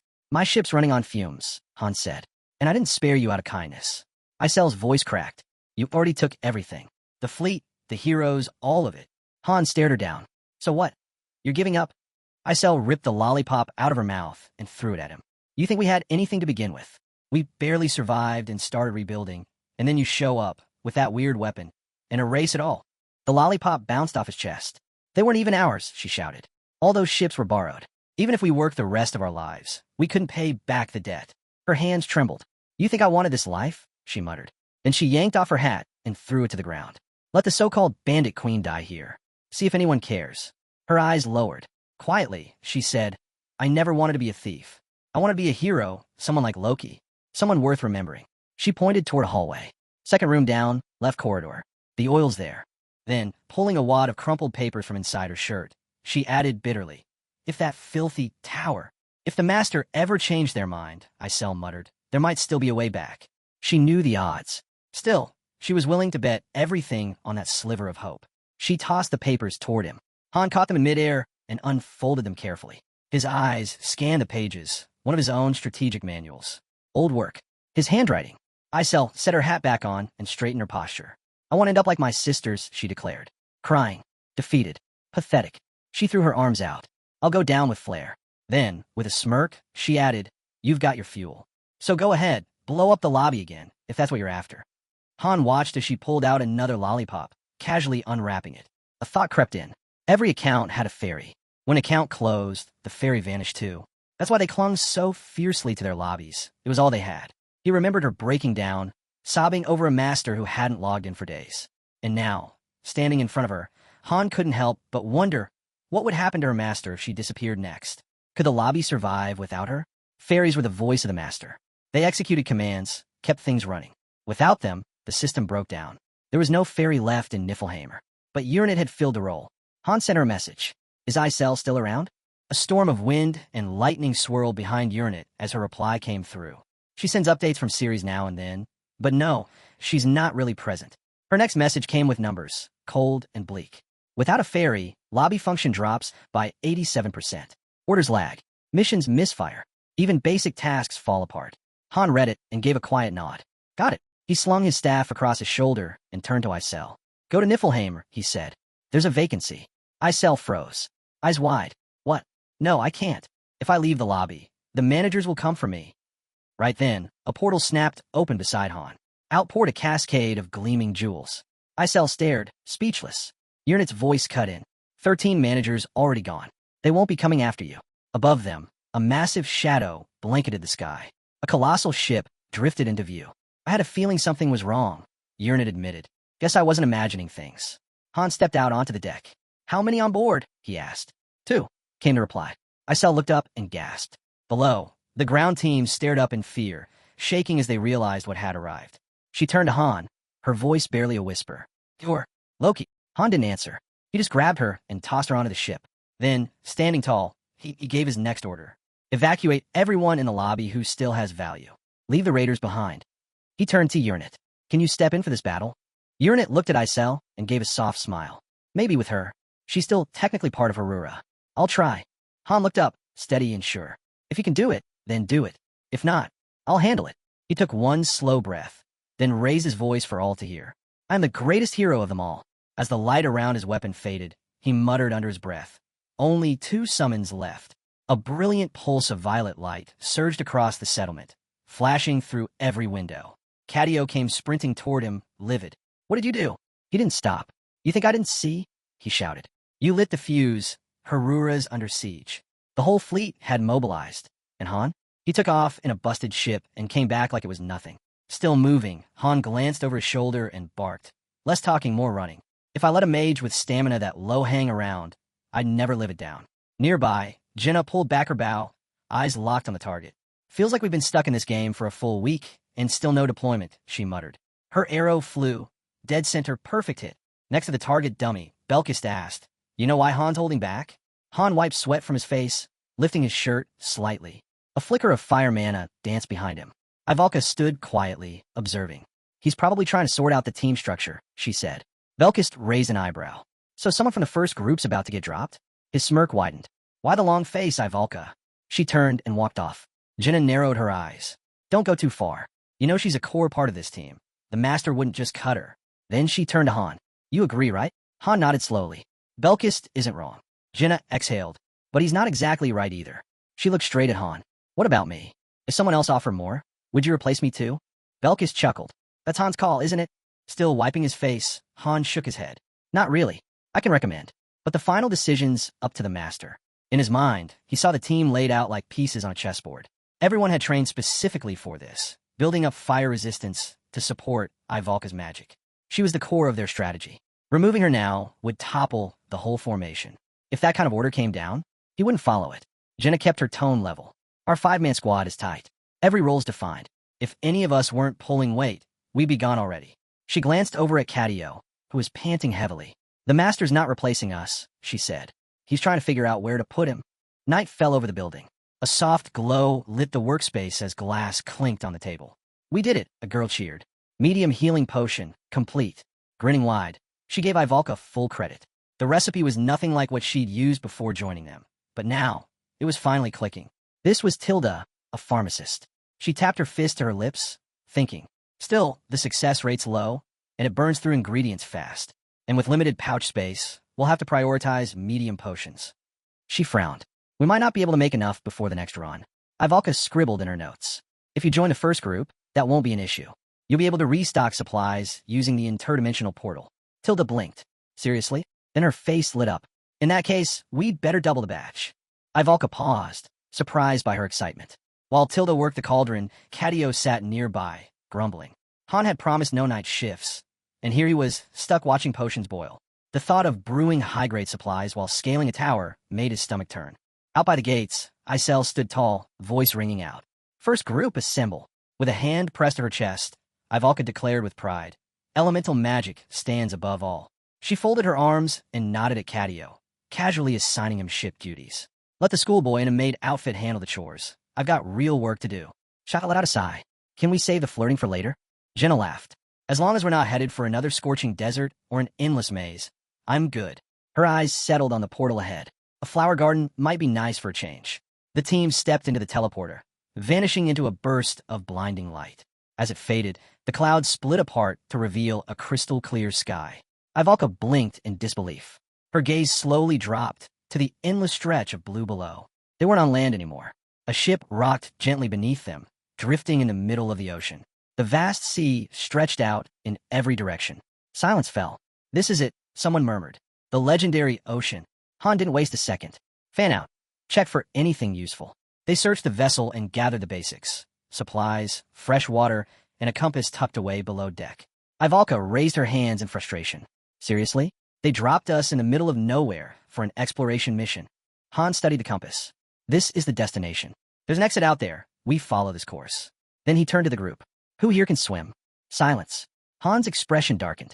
Folding his arms, he said flatly, everyone but Ivalka take rowing shifts. Ivalka stepped up. I can row too. No, Han replied firmly. There are only 2 oars, and there's a reason we pair up this way. Warriors and mercs split the workload.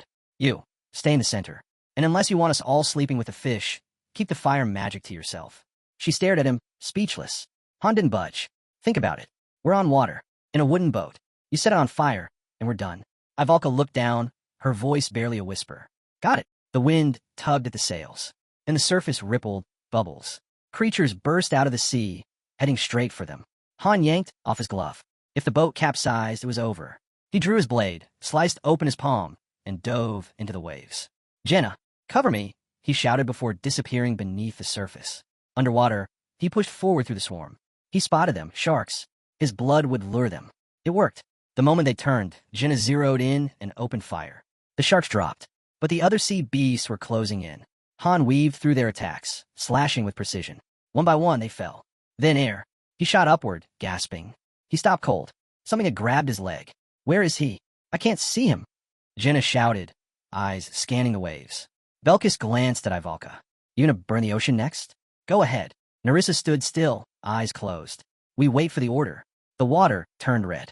Suddenly, Han broke the surface. Jenna rushed to pull him aboard. You're insane, she breathed, voice shaking. You just jumped in like it was nothing. She dropped beside him, heart pounding. Ivalka let out a breath she didn't know she was holding. Gazing over the drifting bodies, Han spoke quietly. We move. Keep your guard up. As night crept in, the battle didn't stop. A merman clawed its way onto the deck, and Han struck it down. He didn't look back as he warned, they can sneak up on us. Stay sharp. Ivalka sat quietly on the floor. Belkis flopped down beside her, nudging. So, no shot of trying another magic type? Thought you were dead set on steering the boat with telekinesis. He gave her a lopsided grin. If it's too much, just say so. No shame in quitting early. I'm itching to get back to my training anyway. Just then, a system alert flashed across the screen. The quest might continue even if the master logged out, and the search could take a while. Above the ship, the sky shimmered, warping. A message appeared. Floor cleared. Han, top hero. As Han stepped out of the portal, his eyes drifted toward Ivalka. She greeted him with a bright smile. Let's try wind magic next, she suggested cheerfully. But before he could answer, fresh notifications popped up. Cadio had replaced Ivalka. Her smile vanished as she stared at the message in disbelief. Sunlight poured over the estate. A man rested his hand gently on a young Ivalka's head. Starting tomorrow, you'll begin your training at the Schuttenberg's estate, he said softly. Ignore everyone else. Focus on one thing, bringing honor back to our family name. She nodded, smiling with pride. Later, as a cauldron bubbled beside her, Ivalka formed a flickering fireball in her hand. Watching from behind, a woman commented, Fire seems to suit you. Eyes wide with excitement, Ivalka blurted out, What's next? I want to learn another spell. Any element is fine. But the woman shook her head. That's not how it works. Elemental mages usually master just one. Handling more than that? That's rare, almost unheard of. Staring into the fire, Ivalka clenched her fists. On my family's pride, I have to get stronger. She watched other students pass by, already comfortable with their magic. She was still trailing behind. Later, at a desk stacked with scrolls and papers, Ivalka made a quiet promise to herself. I'll surpass them all. I won't let that purple crest on the wall be taken from me. Behind the desk, her teacher flipped through reports, muttering, we accepted every child the families recommended, but none of them are showing true potential. Suddenly, flames roared down the corridor. Miss Fawn, Ivalka called out, spinning around as the woman approached. Was this you? Fawn asked calmly. I was just practicing, Ivalka replied. Fawn said nothing. Ivalka lifted her hand, crackling with energy, and burst into laughter. Fawn raised her own arm. Streams of green magic spiraled out, dousing the flames instantly. With a small smile, she turned to Ivalka. Looks like we've got a real talent on our hands. I can't wait to see what you become. Ivalka lit up, thrilled by the praise. Isel suddenly spun into the room, twirling like a whirlwind. Surprise, she shouted, dancing around Ivalka. You've officially been removed from the first group. Ivalka blinked. Wait, what? What does that even mean? Relax, Isel said with a grin. You're on break until somewhere between the 35th and 40th floor. Give or take. Ivalka's jaw dropped. That's forever. I'll get rusty. Isel shrugged. Orders from the master. That's that. Still smiling, Ivalka pressed. No reason at all. Huh? Han met her gaze, serious now. I don't like shaking up the team without a reason. But deep down, you already know why this happened. Noticing her frustration, Han asked, didn't you always say you wanted time off? What's with the attitude now? Standing in front of her, he added, don't stress about it. If things get rough, I'll personally call you back. Ivalka stomped toward the portal, fuming. Fine, I'll just start training in a different element then. As she vanished, Han folded his arms, muttering, maybe the master can bribe her back with her favorite dish or something. Later, Ivalka stepped into her room, still grumbling under her breath. Meanwhile, the ship floated silently beneath a wide-open sky. Cadio wiped the sweat off his face with a rag. Han walked up without a word and started dragging him away. Wait, what's going on? Do you need me for something? Cadio asked, confused. Han didn't answer. They arrived at the gate of space and time, where the rest of the group was gathered. Han faced them and said, Cadio's joining the first group. Temporarily. Everyone looked surprised. I didn't say anything earlier, Han added, because he was asleep all day. Cadio flailed. I wasn't sleeping. I stayed up late working on the flying ship. Realizing it was pointless to argue, he sighed in defeat. Belkis leaned in, glaring. What are you staring at? Nothing. Cadio yelped, bolting behind the others. Jenna laughed. So, are we all coming back from this one or what? Soon after, the team set sail once more. Standing on deck, Han briefed Cadio, we follow the compass. Be ready. Monsters will show up sooner or later. Cadio's palm sparked with mana. Rowing's a waste of energy, he said casually. A propeller burst into existence at the back of the boat. With a surge of power, the ship shot across the water. Just a simple mana engine, Cadio said, stretching. Belkis raised an eyebrow. Seriously? I nearly broke my back rowing, and you pull this out now. He joked about dumping the oars overboard. Han, unimpressed, said, stack them in the corner. Then, movement. Sharks were tailing the ship. Han pulled off his glove. We'll do it like last time. I draw them out, Jenna covers. But before he could finish, Cadio dipped his hand into the water. A pulse of electricity surged outward. The sharks froze mid-pursuit, then floated to the surface, unmoving. Shaking his hand dry, Cadio explained magnetic field. Sharks react to electric signals. Easy. Belkis gawked at the floating bodies. Yeah, we definitely should have brought him last time. Cadio let out a yawn and walked off to sleep. Han watched him go. Thinking back, Cadio was labeled a magical engineer. But maybe there was more to him than that. They continued sailing. Cadio, now walking calmly across the water, turned back toward the boat. Surface tension, he said simply. Arms folded, Han stared from the deck. If we had you on the 30th floor, we wouldn't have had to risk that climb. We could have just sprinted up the statue. Jenna clenched her fist. Ivalka has potential too. She'll learn. All of it. Cadio climbed back aboard, unbothered. She might, but elemental mana doesn't work like this. It's built different. Han watched him for a moment, expression unreadable. We'll see. Then, movement ahead. A ship appeared on the horizon. Han checked the compass. It pointed straight at it. They were headed that way. The other ship cut swiftly through the waves. On deck, Friasi stood with the wind tugging at her hair. As she brushed it aside, she froze. Someone had called her name. Looking up, she spotted the crew approaching. Leaning over the rail, she raised an eyebrow. What are you all doing here? She asked, tossing down a rope with a playful smile. You really do show up everywhere. Catio chuckled, but Narissa was quick to cover his mouth. "Time to head inside," she said, leading the group away. Everyone could use some rest. The others followed silently, keeping their eyes on Han as he stayed behind to speak with Phreases. No one said it out loud, but the thought lingered. Having a princess suddenly swarmed by unexpected guests couldn't be easy. Han stepped forward, visibly irritated. "Can we talk inside?" he asked, his tone flat. "I'm tired. I need sleep." Phreases clenched her fists, forcing a polite smile. "I've got questions first. Like, how did you even end up on that boat? How did you find us? What exactly are you after now?" Han turned away with a scowl. "This is our mission. That's all. Don't expect me to have the answers you're looking for." He looked back at her, unmoved. "You were the one offering money and begging for help when we first met. Now suddenly you're second-guessing things?" Phreases lowered her hand to her chest. "I didn't know what we were getting into back then. So many of your people have died." Han's expression hardened. "And I already told you, don't think about that." "That's easy for you to say," she murmured, her voice heavy with regret. Arms crossed, Han stood silently as she explained where they were, off the southeastern coast, deep in the endless sea. He gave her a skeptical look. "So you're chasing the key now? For real this time?" Avoiding his gaze, Phreases fidgeted with her fingers. "Yes, I am." Han raised a brow. "First the desert, now the ocean. You've been on quite the tour." She explained she'd gathered some money and planned to hire mercenaries from a nearby island. Glancing at a nearby sailor coiling rope, she added, "I can find the key without you." Han's expression darkened further. "And what if it goes like last time? Think you'd be fine then." When she coughed, he didn't flinch. "Hiring more mercs would just get more people killed. We'll handle it. You just guide us." Phreases closed her eyes and smiled faintly, still as stubborn as ever. Then her smile faded. She placed a hand over her chest. "But what if your mission ends up being to kill me?" Han met her gaze without hesitation. "Then I do it," he said simply. "Because if I don't, I die." Fear flickered in her eyes. Slowly, she reached down and clutched the pouch at her waist, then nodded. Without a word, she pulled out the pouch and held it toward him. "This is everything I've got. I'm hiring you." Han turned away, visibly annoyed. "Keep it." But a system message appeared. 10,000 gold received from special NPC, Phreases. He took out one coin and studied it, unimpressed. Barely enough to buy 2 warhorse statues. Still, Phreases stepped forward and offered her hand. "I'm counting on you again. And just call me Phreases this time." Phreases' expression shifted, serious now. "There's something you need to know about the key," she said. Her voice dropped as she explained. Gathering all the keys would unlock a gateway, one that led to a higher dimension.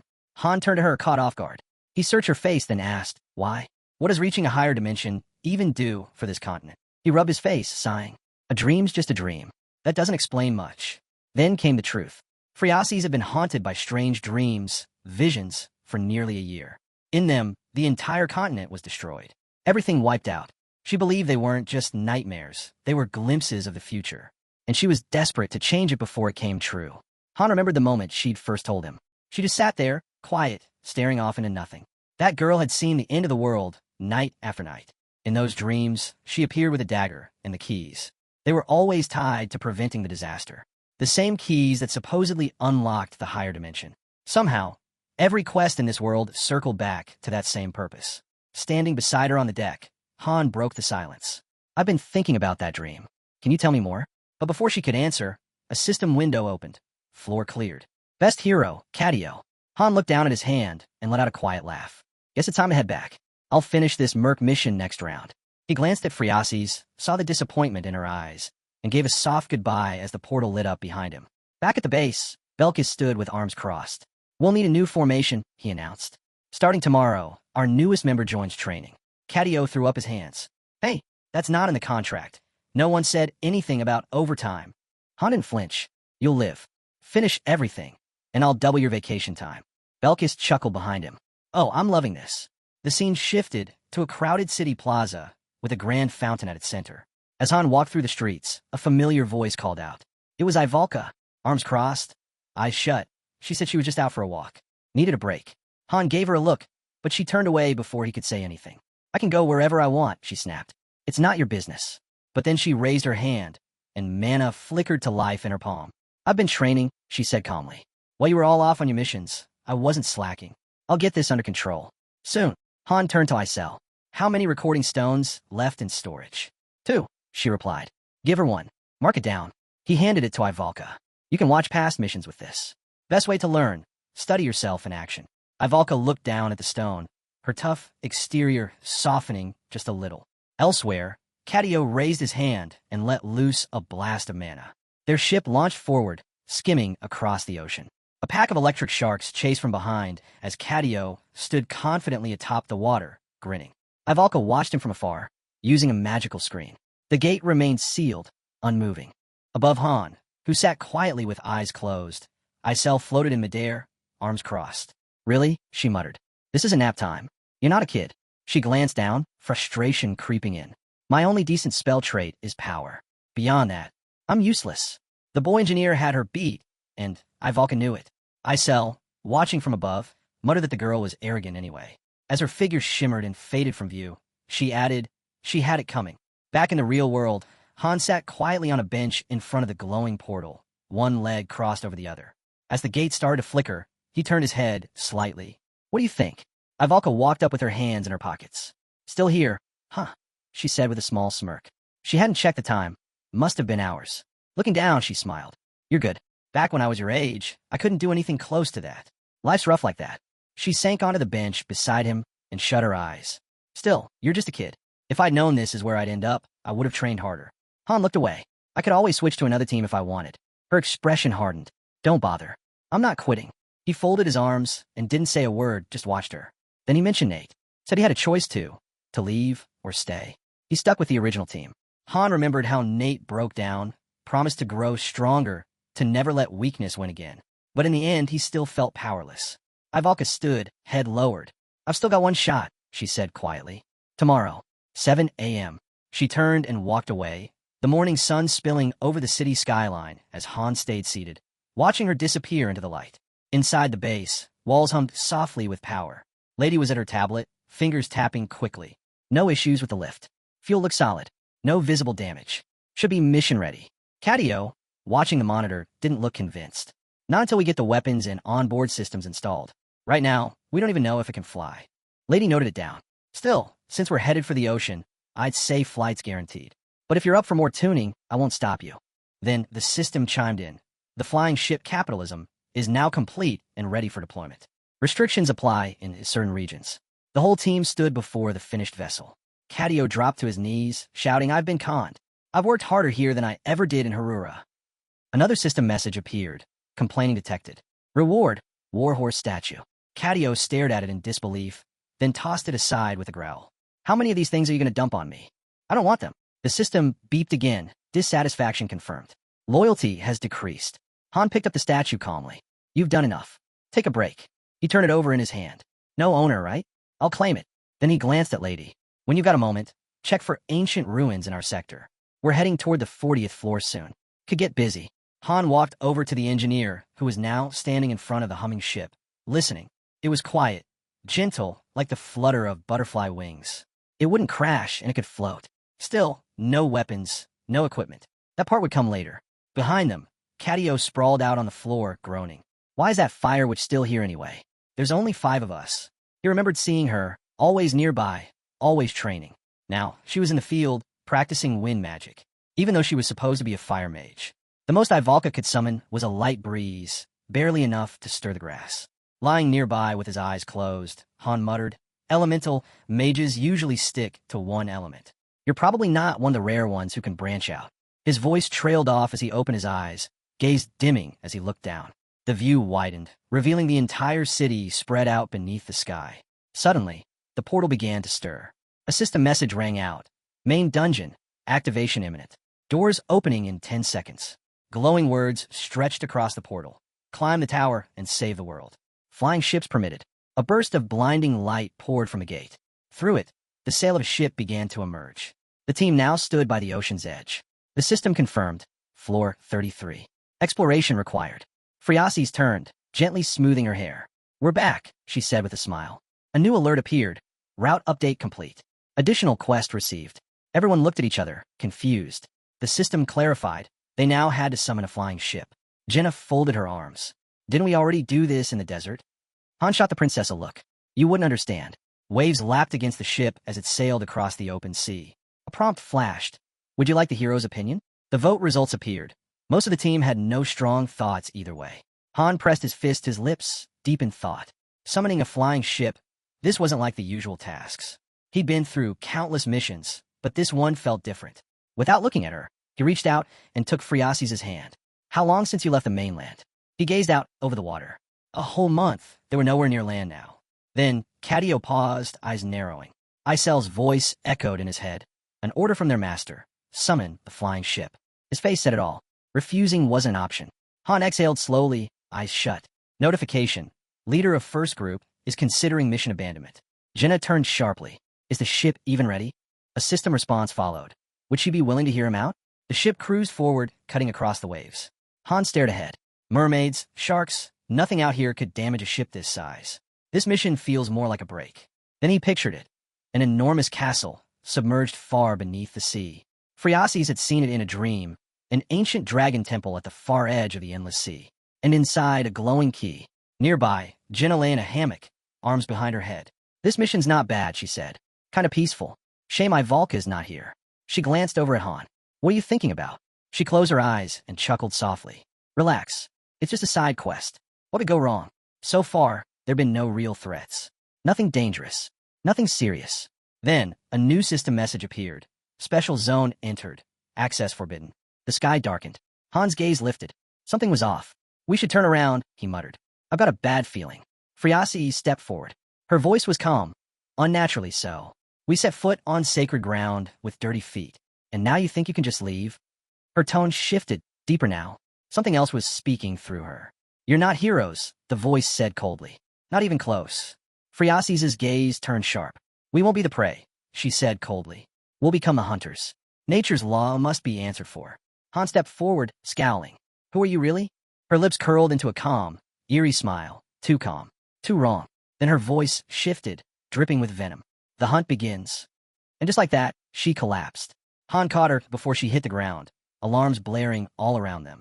Phreases clutched her head, dazed and confused. What's happening? He helped her up, but Jenna's voice rang out, sharp and urgent. Han! A shadow loomed. A towering wave surged toward them, and from beneath it, spiked tentacles erupted. A massive kraken clamped onto the side of the ship. Han's eyes narrowed. Sword drawn, he barked, cut anything grabbing the hull. Now, the monster let out a shriek and suddenly released them, violently. Han stared, stunned. The beast writhed, then vanished beneath the surface like it had been yanked away. Something was still down there. Shapes moved in the water. Dark, massive, wrong. Han ran to the edge, calling out to Phreases, get to the helm. Take control. We need out of here. A bone-chilling laugh echoed over the waves. Phreases sprinted for the controls. Got it. Another wave slammed upward, and with it, the Kraken's shredded body broke the surface. Jenna's breath caught. What? Han lifted his eyes. Narissa stood frozen. This can't be real. From the blackened sea, it emerged. A colossal water dragon. Its jaws crushed the Kraken's remains. System alert. Danger level, critical. Han stepped back. A boss? Now, we're only on floor 33. It wasn't just any boss. It looked like a warped version of the one they faced on floor 20. System update. Mission type changed. Escape. Objective. Leave the danger zone and protect Phreases. Han's heart pounded. Forget fighting. We're not winning this. We run. The dragon began to dive. The team scrambled, panic spreading. Winds howled against them. The ship rocked violently. Crates slammed into the deck. One of the crew slipped, screaming as he grabbed for anything to hold on. Then the dragon hit them. The ship flipped with a thunderous crash. System, water dragon roar, divine protection activated. Even as chaos erupted, one thought rang clear in Han's mind. There has to be a way out. He stabbed his sword into the deck to anchor himself. Phreases, does this ship have anything left? Anything special? She crouched, frantically scanning the helm. This was an airship once retrofitted for sea travel. Maybe. Her fingers flew across the console. Then a jolt. The ship rocketed forward. System, Nautilus mode, activated. High-speed navigation engaged. They surged through the waves like a torpedo. Cadio stared. That won't hold forever. Above them, the dragon let out a deafening roar. System alert. Rapid climate shift detected. Shaw looked up at the sky. The clouds had darkened. Rain began to fall. The dragon wasn't just chasing them. It was altering the weather. Turning to the engineer, Shaw spoke calmly but firmly. We need to stall it. Prep the airship. Then, how long do you need? A system prompt flashed. Team leader has proposed launching the airship. But Han didn't respond. He looked away, jaw tight. 10 minutes? In a moment like this, it might as well be forever. The portal's progress blinked on the screen. 3% complete. Catio clenched his fists, mana sparking through his fingers. The dragon's eyes locked onto the ship, its voice booming with twisted glee. You think you can run? Fine, lose your minds trying. Warning, storm wave activated. The sea exploded. Creatures surged from the depths, the dragon's roar echoing across the ocean. Let the hunt begin. Dragons landed hard on the deck, snarling, weapons drawn. Sea beasts burst up through the waves.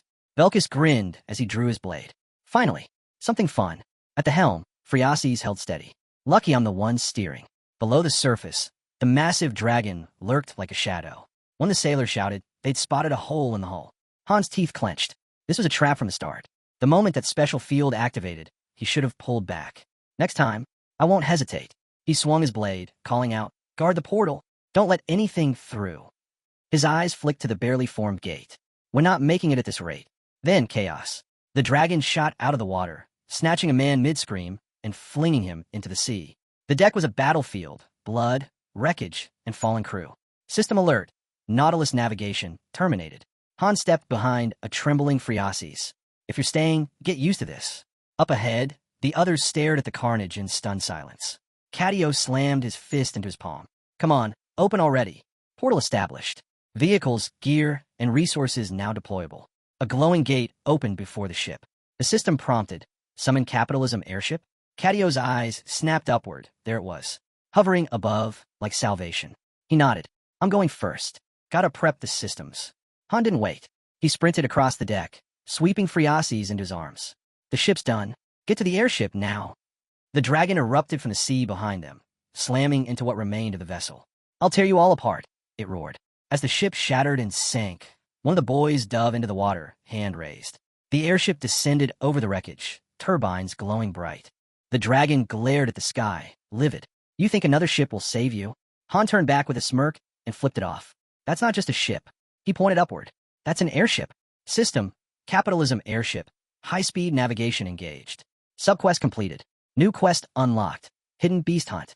With a roar of engines, the airship surged forward, leaving the broken sea behind. Han held Phreaces close, breathing hard. An airship, this is a whole different class. Jenna stood near the railing, tense. What is that long thing behind us?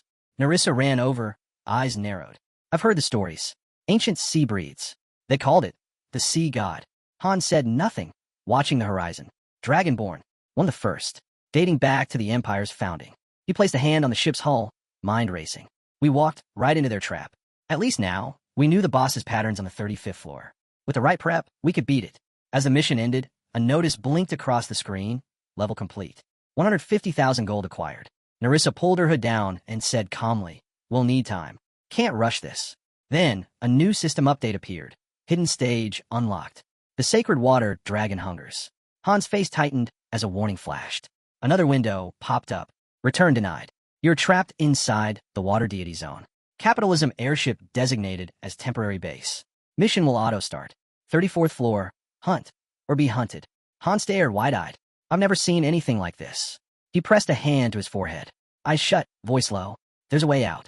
If I can connect the game mechanics with everything we've run into so far, I'll figure it out. The airship hovered silently above the sea, engines humming. Gazing out over the waves, Han turned to us.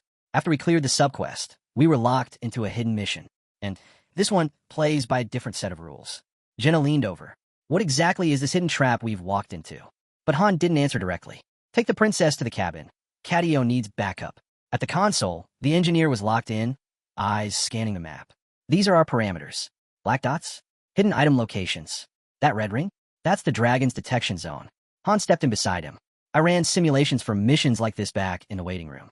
Knowing the boss's behavior patterns, it gives us an edge. System update. Capitalism airship has been set as temporary base.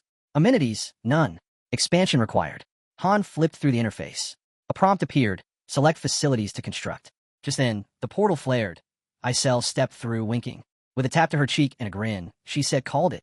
Folding her arms, she added, since this floating pile of parts is your base now, I'll hang around and help out. Raising her hand toward the engineer, she called out, open a portal to B7 on the 2nd floor. We got supplies coming in. You weren't planning to leave your crew sleeping on crates, were you? A hint popped up. Constructing airship facilities requires unique resources. Inventory from waiting room, not transferable. For level 1 living quarters, the requirements were listed. 50 gems, a bed, table, basic share buff item. Prompt. Proceed with construction? Han confirmed. In a flash, furniture appeared through the gate, beds, storage tables. Notification. Living quarters established in Capitalism Zone B7. Rest efficiency increased. Then, training center completed in Zone C2. A small structure formed near the deck. Arsenal deployed in Zone C5. Crossbows and ammo materialized. Bridgehead established in Zone B1. Sofas. A table. Strategic space done. Standing on deck, Han looked out across the water.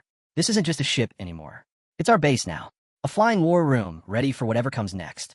Arms crossed, he turned to the group. Once the basics are done, we start claiming outer bases. Prep's nearly finished. We move tomorrow. Belkist, standing off to the side, folded his arms.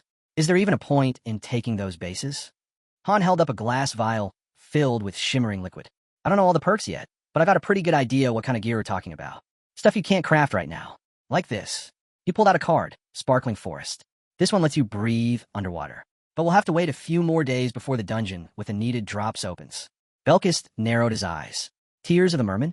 You're telling me that'll actually let us breathe down there? Han looked over the uneasy crew. While we're in transit, we train. Underwater combat's next. He stood firm as the group shifted uncomfortably. You all saw that anchovy-looking monster. It never came up, so neither will we. The groans came fast. Memories of their last scorched earth mission still fresh. At least this time, no one had to light themselves on fire. Later, walking through the corridor, hands in his pockets, Han called out, I sell. The ferry zipped in, bright as ever. What's up? I need to contact the waiting room team, he said. Can you make that happen? I sell blinked. Hard to say. Time runs differently over there, but I'll try. Moonlight streamed over the airship's sails when a voice crackled through the comms. It was Edith. You mid-mission? What's going on out there? Han leaned on the railing. Camping for now, but there's something I need to tell you. Back on her end, Edith casually caught a flying dagger and flipped it in her hand. Are we training for underwater combat? Han shook his head. Not yet. Start by getting used to fighting on water, not under it. He glanced toward the clouds. Once we've got the right materials, the master's setting up a pool. Make sure everyone knows. He turned to Isel. There's one more person I need to reach. Isel sighed. Still not done. She threw out her arms, shut her eyes, and let out a piercing scream. Pure fairy magic. The scene shifted to the stillness of night. In the heart of the city, Tilda stirred a bubbling cauldron while Ivalka carefully added ingredients. Nearby, an open book glowed with annotations. Ivalka muttered, 3 days in, and still nothing from them. Then, Han's voice cut in. How's the training going? Tilda flinched, nearly dropping her ladle. Ivalka smirked. Give it a little longer, she said. You'll see what I've got. But Han's tone changed. Stop working on wind magic. Ivalka frowned. So there's no point in learning other elements now? She glanced at the potion bottle on the table. What about this brew? It's mid-tier already. Through the link, Han's voice came back calm, but clear. Pause that too. Cadio can make a stronger restoration potion on his own. The girls exchanged surprised looks. Han continued, what we need now is a magic hall. Build it at the base. Ivalka rested a hand on her notebook and nodded silently. Then Han added, once it's ready, send it to Cadio. And make sure to praise the pharmacist. She earned it. Gazing out at the endless sea, Han recalled their tactics from the 20th floor. Internal flame blast, he said flatly. Ivalka's shoulders dropped. You'll need to master it in under 30 seconds, Han said. Or boost your firepower. One or the other. As Han kept his gaze fixed on the sea, he spoke again. This wasn't the only requirement. The girl blinked, thrown off. Wait, I have to learn how to swim too. Han didn't look at her. His eyes drifted up to the moon as she blurted out. You're joking, right? Someone actually quit over that. Standing near the edge, the protagonist responded calmly. This wasn't a joke. He never took his eyes off the water, even as she said she'd be back. She just needed time to get ready. Ivalka gave him a small, sheepish smile. Thanks, she said. Han closed his eyes for a moment, a faint smile crossing his face. Then he turned to Isel. You did well, he told her. Now, facing the ferry, Han explained the bigger picture. Right now, only the first group was active, but the others would need support soon. Isel gave him a concerned look. Han imagined Cadio off somewhere, fast asleep. He stated it plainly. A mage couldn't steer the ship and cast support spells at the same time. And if an engineer tried to take the wheel, they'd be useless in close-range combat. That left a critical gap on the front lines. Isel tapped a finger to her lips, thinking out loud. You could still fight while piloting, technically. She shot him a quick glance, raising an eyebrow. Han turned slightly, hands slipping into his pocket. Right, I forgot something, he muttered. Might as well have you call Eads again. The night deepened, and the scene shifted. Far off, the castle doors stood tall and silent. Inside, Roderick sat at a table, staring into a mug. You remember that guy? How he'd once sculpted a cup, saying porters had too much downtime. Crafting had become his thing. Edith stood nearby, one hand on her hip. Message from Han, she said. No more time for sentiment. Things are moving fast at the warehouse. Roderick's eyes dropped to the table. He clenched his fist and nodded. I get it, he said. I'm going. Outside, a training dummy stood untouched. Daika glanced at the group, confused. Instructor training? He echoed. Edith stepped forward, arm outstretched. We're training people in every role now, she explained. We gotta raise the bar. She met Daika's eyes. Only a few are training on the first floor, but we've already passed 100. You can't handle that alone anymore. Daika froze. He suddenly understood. He'd be part of the missions now. His voice broke as he shouted, I can't kill anyone. Edith didn't flinch. I know. To get to the second floor, they have to get through you first. A drop of sweat slid down Daika's cheek. She continued, I know about your fight with Gilbert. You lost. Her tone sharpened. You're weak, Daika. If you want to lead, you have to get stronger. That means going on missions. Either way, someone's going to die. She turned, looking back at him. Roderick and I will handle the front line. You just cover us for now. When we hit the higher floors, when the lizards show up, you'll have to fight too. Her eyes narrowed. There's no time. We move before the pool's ready. It won't take long. Once it's done, you help train the rest. Daika blinked, stunned. He wasn't in this alone. Roderick turned to him, voice firm. I'm not dying out there. Daika stared at him, then suddenly bolted after the group, yelling, I'm in. High above the ocean, the airship floated steady and silent, its turbines humming as sunlight danced across the waves below. Through the wide window, the pool glimmered in full view. Inside, Jenna lined up a shot beneath the surface. Bow drawn, she squinted, then let the arrow fly. It sliced into the water, cutting a slow path toward Han, who calmly raised his sword, eyes locked on the incoming projectile. A moment later, everyone surfaced, blinking through the sting of salt water. Jenna rubbed her temple, clearly annoyed. These arrows are useless down here, she muttered. I can't get the right angle, and nothing flies straight. I can't fight like this. She swam over, frustrated. Why not just use that mage instead? He's practically ready to quit anyway. Belkis let go of his training board with a sigh. Yeah, I already knew I was hopeless in the water. He popped up next to Han, wiping water from his face. Why aren't we just using magic to move underwater? He asked. Then he dunked his head back under, grumbling, honestly, burning my hand sounds less painful than this. Han scanned the pool. Jenna's arrows moved too slow. His sword swings felt like he was dragging through mud. It was clear they needed a new approach. Their eyes drifted to the weapons laid out nearby. Han stepped beside Jenna, brows furrowed. First, we tweak the gear. Once the master's synced up, we send it through the portal and let the factory handle the rest. Shorten the tip, cut down the fletching, less drag, better flow. He picked up a sword hilt, tested the weight, then gave it a clean swing. The modified blade sliced the air with ease. This, he said, holding it up, is what we need. Streamlined. Fast. Jenna blinked, a little impressed. Okay, that's actually a solid weapon. Just then, a system notification lit up. Download complete. You can now enter the game. Another report followed. Group 1 was still deep into a long-term mission on floor 34. Han stared ahead, quiet. He'd finally made it. Then another prompt appeared. Group leader has proposed equipment upgrades. Icel tossed the weapon into the portal. Production on underwater combat gear had officially started. Until it was ready, they'd keep training with what they had. Above, the airship cruised effortlessly across the sky. A new message flashed across the screen. Jenna has unlocked underwater combat. She narrowed her focus and loosed another arrow. At that same moment, Han got another alert. Level 2 achieved, Divine Sword Union. He surged forward, blade flashing. Each of Jenna's arrows was knocked aside mid-swim. Precision, timing, no wasted motion. Then the final prompt hit. Underwater combat mastered. Han glanced at another arrow as it zipped past. Picked up the basics on day 2, he said. Moving smoother now. Still just the first level. Can't go full speed yet. Meanwhile, Edith stood by the edge of the pool, watching the new wave of recruits gather. The training center on the 3rd floor had opened, and the pool was finally finished. Group 2 had joined in. Ivalka among them, following Edith, who already knew her way around the water.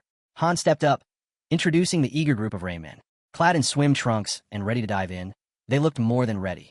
This mission's the real deal, he said. Everyone's learning to swim. With no pool on the 2nd floor, even groups 4 and 5 had come up to train on the 3rd. No one was getting left behind. Han glanced at the display. The pool was cramped, sure, but it was the best they could manage. This wasn't a basic structure you could throw together. It needed resources, experts, and most of all time, even with enhancement gems, the biggest hurdle was always transport.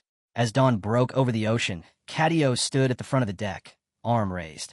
"We've reached the first base," he announced. Right on cue, a notification popped up. "Capitalism has arrived at the first base. First item, now available." Cadio pointed toward an island ahead. Deep inside a cave, a group of boys stood around a lone box, eyeing it warily. "Could be a trap," one muttered. "Or worse, a water dragon." Han glanced at the engineer beside him. That overgrown worm should have noticed us by now. The target was clear, the item. Without another word, he jumped from the airship. "Keep the ship ready to lift off," he called back, sprinting across the water toward the cave. He stopped in front of the box, weighing his options. Go for it and risk everything, or play it safe. Decision made, he kicked it open. System message. Item acquired. Lowest level water dragon tears. Han grabbed the vials and stashed them quickly. But then the sound. A sharp click like a trap springing. His head snapped up as a massive form stirred in the distance. System alert. Divine protection applied. He braced himself. This was expected. A window appeared. Tears of the Waterman. Grant's underwater breathing. No time to think. He ran. A rope flew toward him. "Jump," someone shouted. He scaled the side of the ship, just as the high-speed system activated. The airship blasted forward, slicing across the waves. The dragon's gaze tracked him, then turned away. Han noticed the acceleration. "Faster than last time," he muttered. From behind, Jenna shouted. "What's with the emergency alert?" The monster was already here. "Where's the girl?" Han asked, scanning the deck. "She's still inside. I told her not to leave," Jenna answered. The dragon inhaled deep. "I'll tear you all apart." It growled, eyes burning, locked on Cadio. "It's coming from the left." Han shouted. "I see it." Cadio snapped back. The beast let loose a colossal hydraulic shockwave. System message. Group currently in solo combat. Han's thoughts raced. So, that bastard inning finally showed up, huh? Another hit rocked the ship. "The gap's not closing," someone yelled. A second wave. "Warning. Group in danger. Summoning weapon advised." "We need a mage." "Master asked for a weapon," Isel said. Again, Cadio groaned. "I'm a little busy staying alive here." Han stepped forward. "I've got this. Leave it to me." He looked down. "Once high-speed mode's active, only I can control this thing." Prompt. Activate manual control. A guide loaded. The dragon breathed in again. A glowing icon flashed across the console. Suddenly, it unfurled its wings and slammed down hard. The acceleration spiked. "Perfect drift," someone shouted. The dragon's eyes gleamed. "You little pests," it hissed, unleashing a triple hydraulic blast. "Boost gauge, maxed." Han's grip tightened. The ship launched. Perfect. The vessel soared through the air, smooth and fast. Eyes briefly closed, Han thought. Phase 1 complete. Cadio turned in disbelief. How the hell is Master pulling this off? Han didn't look back. Cast auxiliary spells on the deck. Isel blinked, then smiled. Didn't know Master could fly a ship like that.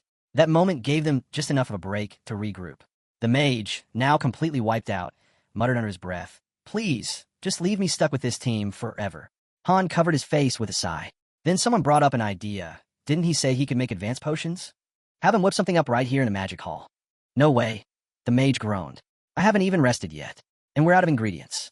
Slumped against the doorway, he added, "We'll need to hit the daily dungeon for that." Han offered a different angle. "What if we use some supplies from the warehouse? I'll tell the collectors to start gathering advanced potion materials," Isel said. "We'll prioritize it." Han nodded. "Got it." He stared ahead, mind ticking. 3 more locations left. He clutched the flask tightly. The Tears of the Waterman, finally in hand. A crucial item for underwater combat. It granted breathing underwater, but the duration was short. With his eyes shut, Han acknowledged it was only the base version. 10 minutes, max. They needed more. If Master can handle this much, we can find all 4. No, we have to. The ship blazed across the sky, full throttle. Down in the daily dungeon, the gathering team kicked in a high gear, collecting materials for advanced healing potions. Cadio's load doubled. Had to produce enough for 5 full squads. Master tried to lend a hand, but botched 6 batches in a row thanks to the mini-game's difficulty. Cadio nearly collapsed from exhaustion, but silently churned out a few more. Nearby, Kishasha crouched low and hissed, "You'd have to be out of your mind to fight like this." Edith turned to her. "Are beastmen really that helpless in water?" Someone chimed in, "Maybe we should just cut Group 3 entirely." A girl, eyes shut, whispered, "If I screw up this mission over swimming, I'll never live it down." Another asked quietly, "So what's Ivalka been up to?" Edith didn't hesitate. "Leave her be. She's been practicing underwater magic." Out by the pool, Ivalka held her hands forward, casting again. "It's doable," she said. Han had told her to keep trying, so she did. Suddenly, she burst from the water with a scowl. "Another fail," Edith muttered, watching. She looked away. "How's the roster for groups 4 and 5? The reply was blunt. Nobody wants in on the main mission.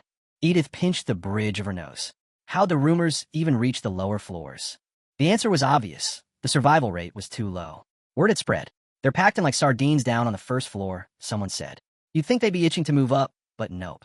A wide view of the tower came into focus. Daika's promotion had been finalized.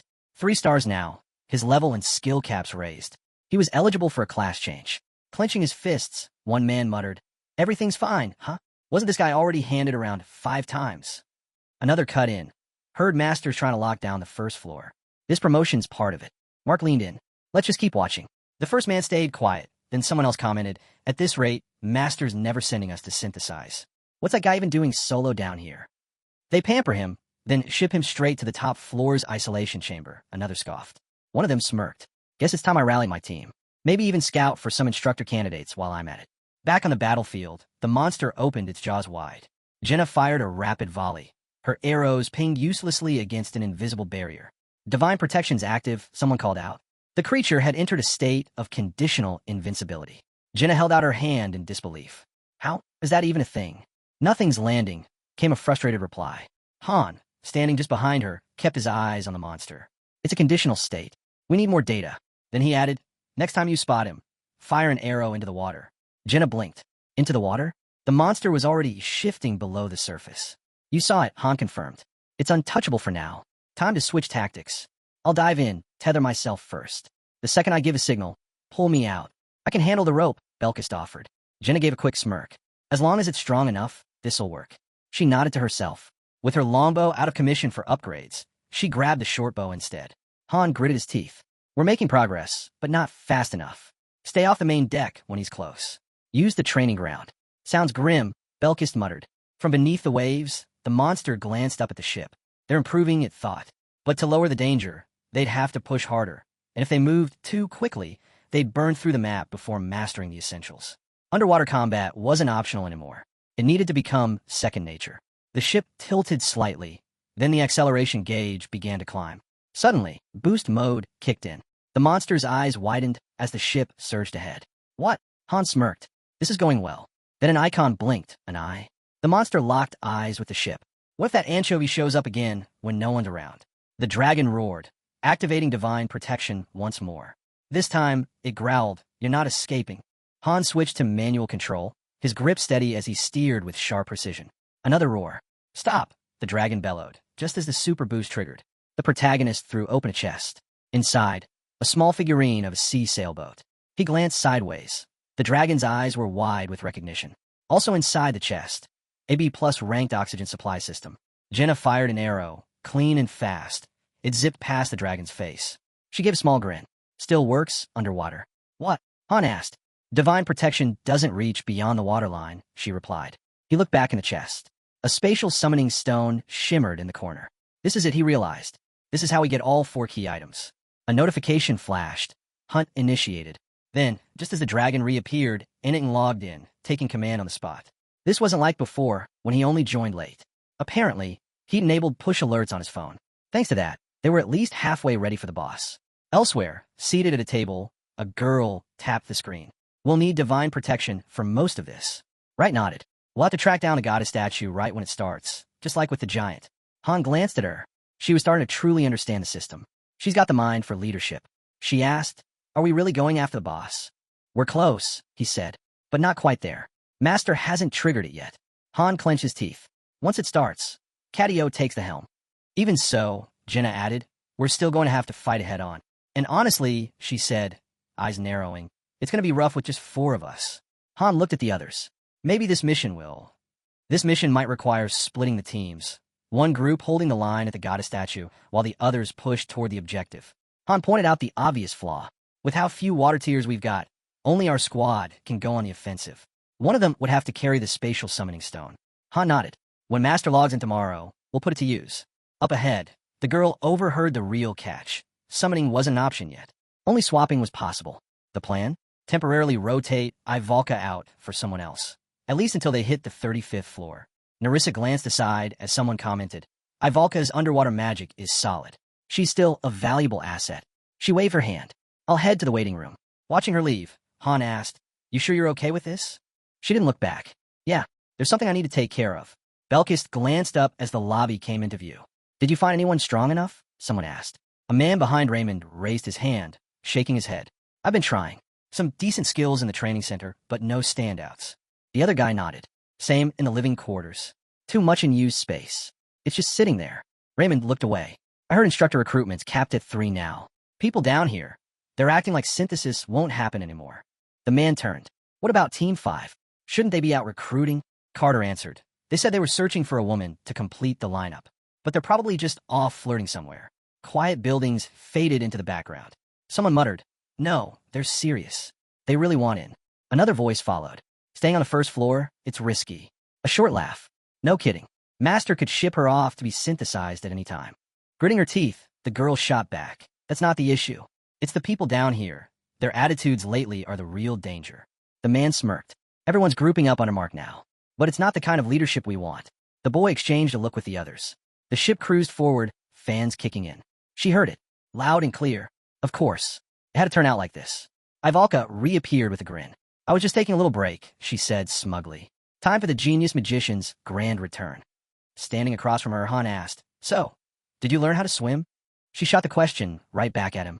His eyes lit up. Not only had she learned, she'd also mastered 4th level fire magic.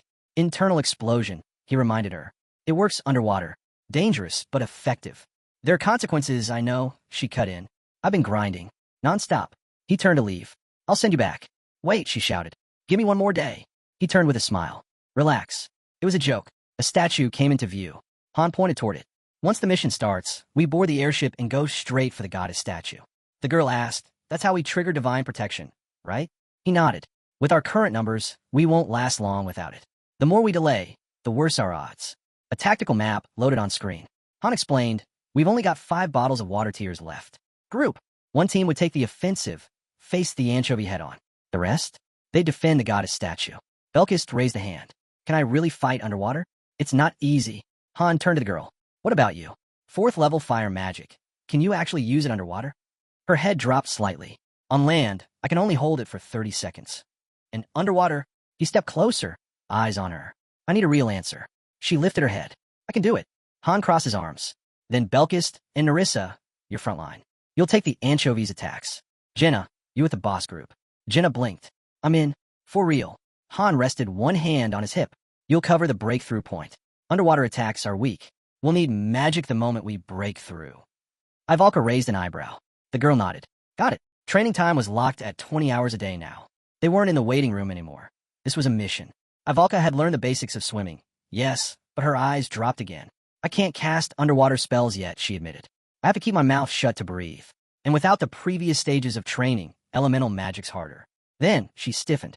Her eyes shut tight. I'm not saying it's impossible, she shouted. I just need time. I'm working on casting internally. I've already memorized the theory. It's just the execution. I'll figure it out. Han frowned.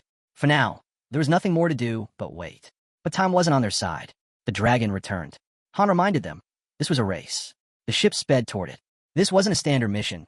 It was a covert hunt for a water deity. Group formations flickered across the screen. Light particles gathered around Ivalka. The ship hovered, then stopped cold over the ocean. Outside the window, a deep, endless pool came into view. Underwater, Han and the girl pushed through the current. Jenna had reached level 4 in underwater combat. Han, too. With boost enabled, they could now hit 100 meters in just 40 seconds and hold underwater for 10 full minutes. They trained deep beneath the surface until nightfall. Under moonlight, Han slammed his sword down hard. Dirt scattered, but he didn't look satisfied. Something was off. His skills weren't syncing. Everything was technically correct.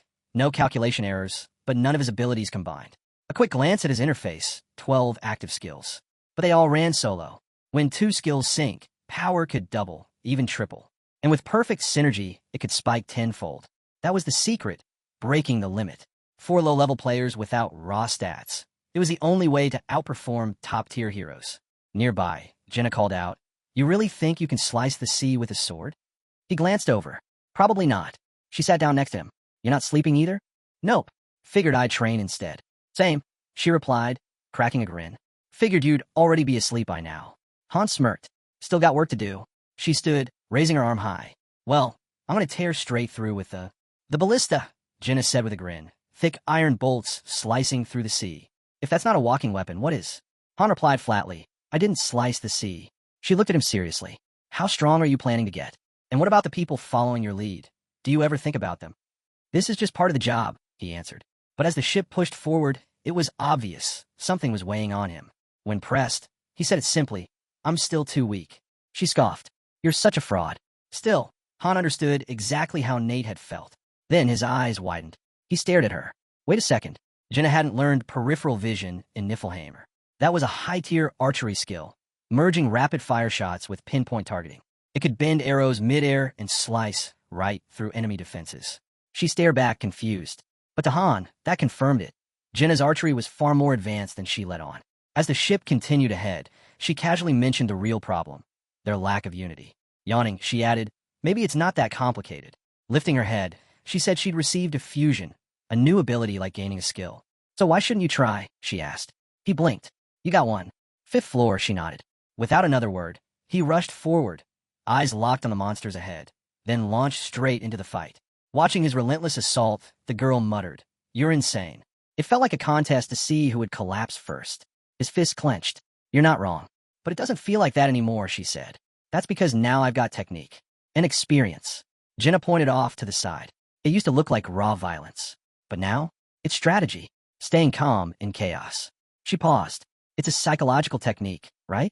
So, if there's no real danger, does it even work? Han grinned. Guess we'll have to make it dangerous on purpose. He muttered, what a pain. She turned to him. Why do I even bother helping you?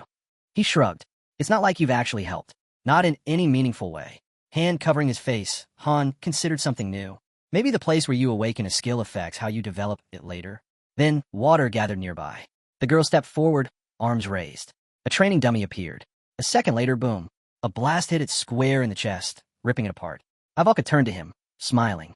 Well, what did you think? Flawless, Han replied. Even underwater. He narrowed his eyes. Power seemed low, though. I held back, she explained. Dummy's too small. In real combat, it's different. How many times can you cast it? Ivalka raised 3 fingers. Then I need a potion. Han thought to himself. This fire magic, it's weaker than expected. The one I saw on the 20th floor was way stronger. Then her eyes widened. Wait, am I coming with you too? Han smirked. Whether you like it or not, I'm dragging you along. Their ship slowed to a halt, docking beside a thick stone wall. Han looked forward. What's going on? Group 1's fine, someone answered. But Group 3 ran into trouble. What kind of trouble? It's Kishasha's beastmen. They keep getting seasick, and none of them can swim. Han sighed hard. She added, it's apparently part of their species. They're supposed to have physical strength way above humans.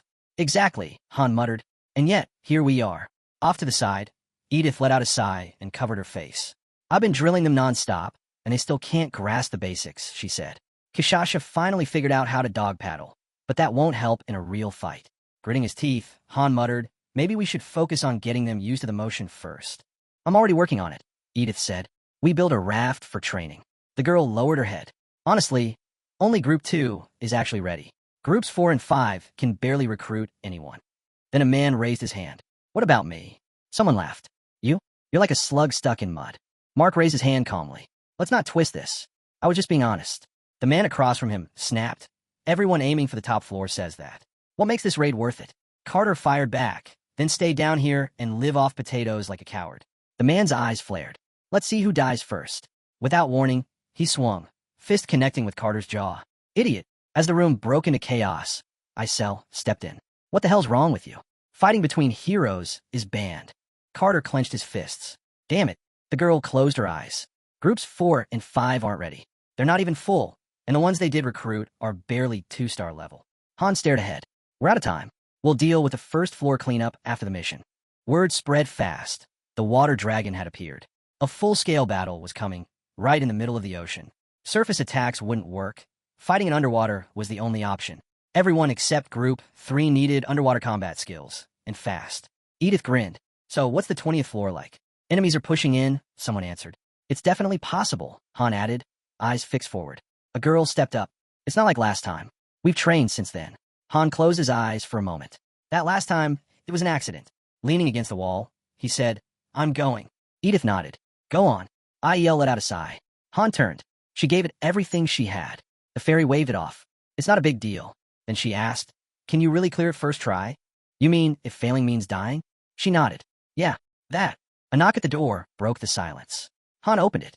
A girl stood there, smirking, busy. Not far away, a man holding a bottle leaned against the wall. Raid group's easier to provoke than I thought. Mark glanced around the room. What's got them all nervous? They've already forced Han into a corner. As long as he doesn't overreact, we're fine, unless they're worried the master might hear about this. He shrugged. Even if he does, I doubt he'll suddenly step in. Those guys already sharpened their skills enough to hit the second floor. Someone nearby froze. This mission, we're doomed anyway. Another one looked stunned. Didn't you hear from the collectors? Someone's been camped on the 34th floor for days.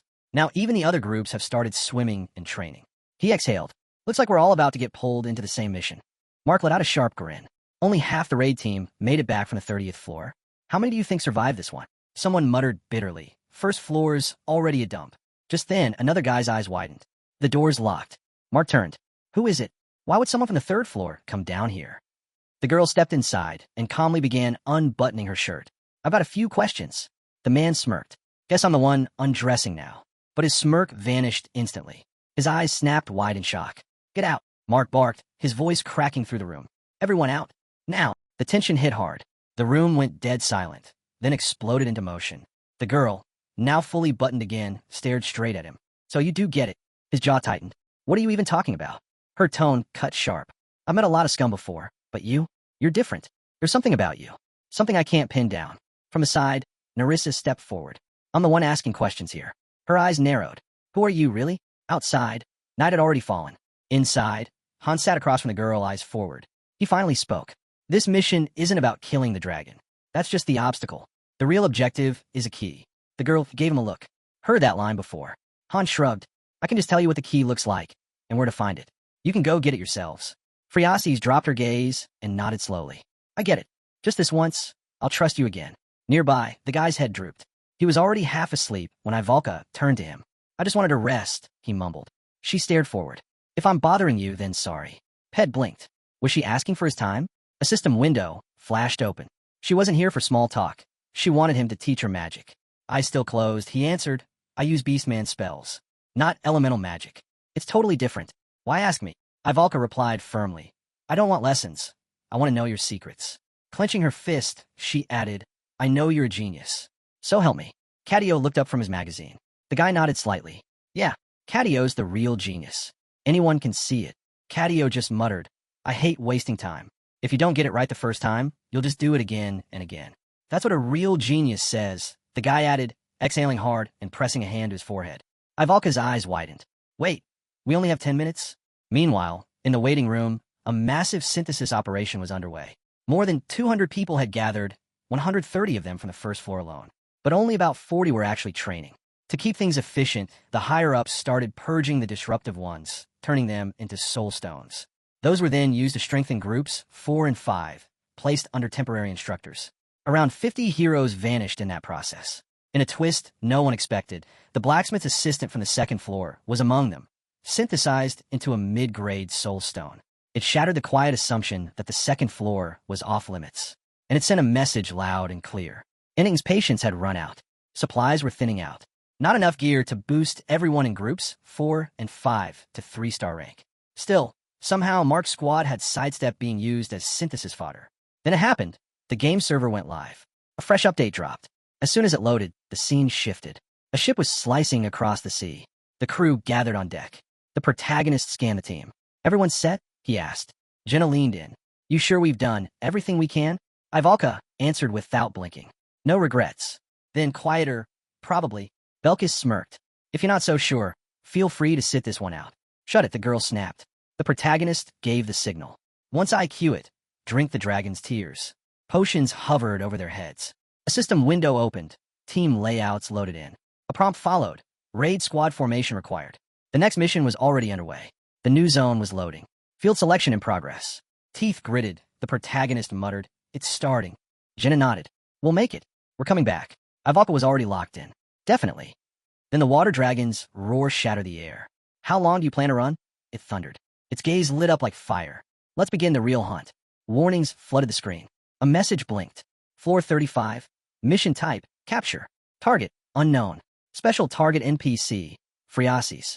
Objective, survive. Positions, the protagonist shouted. Belkis dashed forward.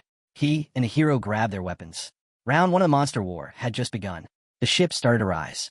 Han shouted, "Brace yourselves." A towering wave surged. The monster raised its blade, and the cannon fired. "Keep your distance," the protagonist shouted.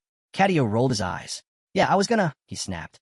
"Can't believe the master's even controlling this mess." The acceleration bar shot up. The ship surged ahead. The girl leapt, grabbed the rope, and fired. "We're skipping the sea beasts," a voice called. "Going for dragons first." "We already agreed," the guy replied. Suddenly, something dark loomed beside the ship. Velkus glanced down. His eyes widened. The protagonist saw it too. No warning, the dragon struck. The team's roster blinked on screen. Cadio's expression twisted. The speed gauge maxed. A blast fired. Weapon in hand, the protagonist scanned the area. "Where is she?" he muttered. Then something caught his eye. He squinted closer. The mission had begun. There had to be a statue nearby. The monster glared at the rising ship. "This is my domain," it hissed. The acceleration gauge was nearly full. Cadio growled. "What is it about this airship?" The controls jerked. The speed gauge dipped. Screams echoed. Jenna turned away. Han clenched his jaw. Velkus was frozen in disbelief. The beast reappeared, hovering beside the ship. Shots rang out.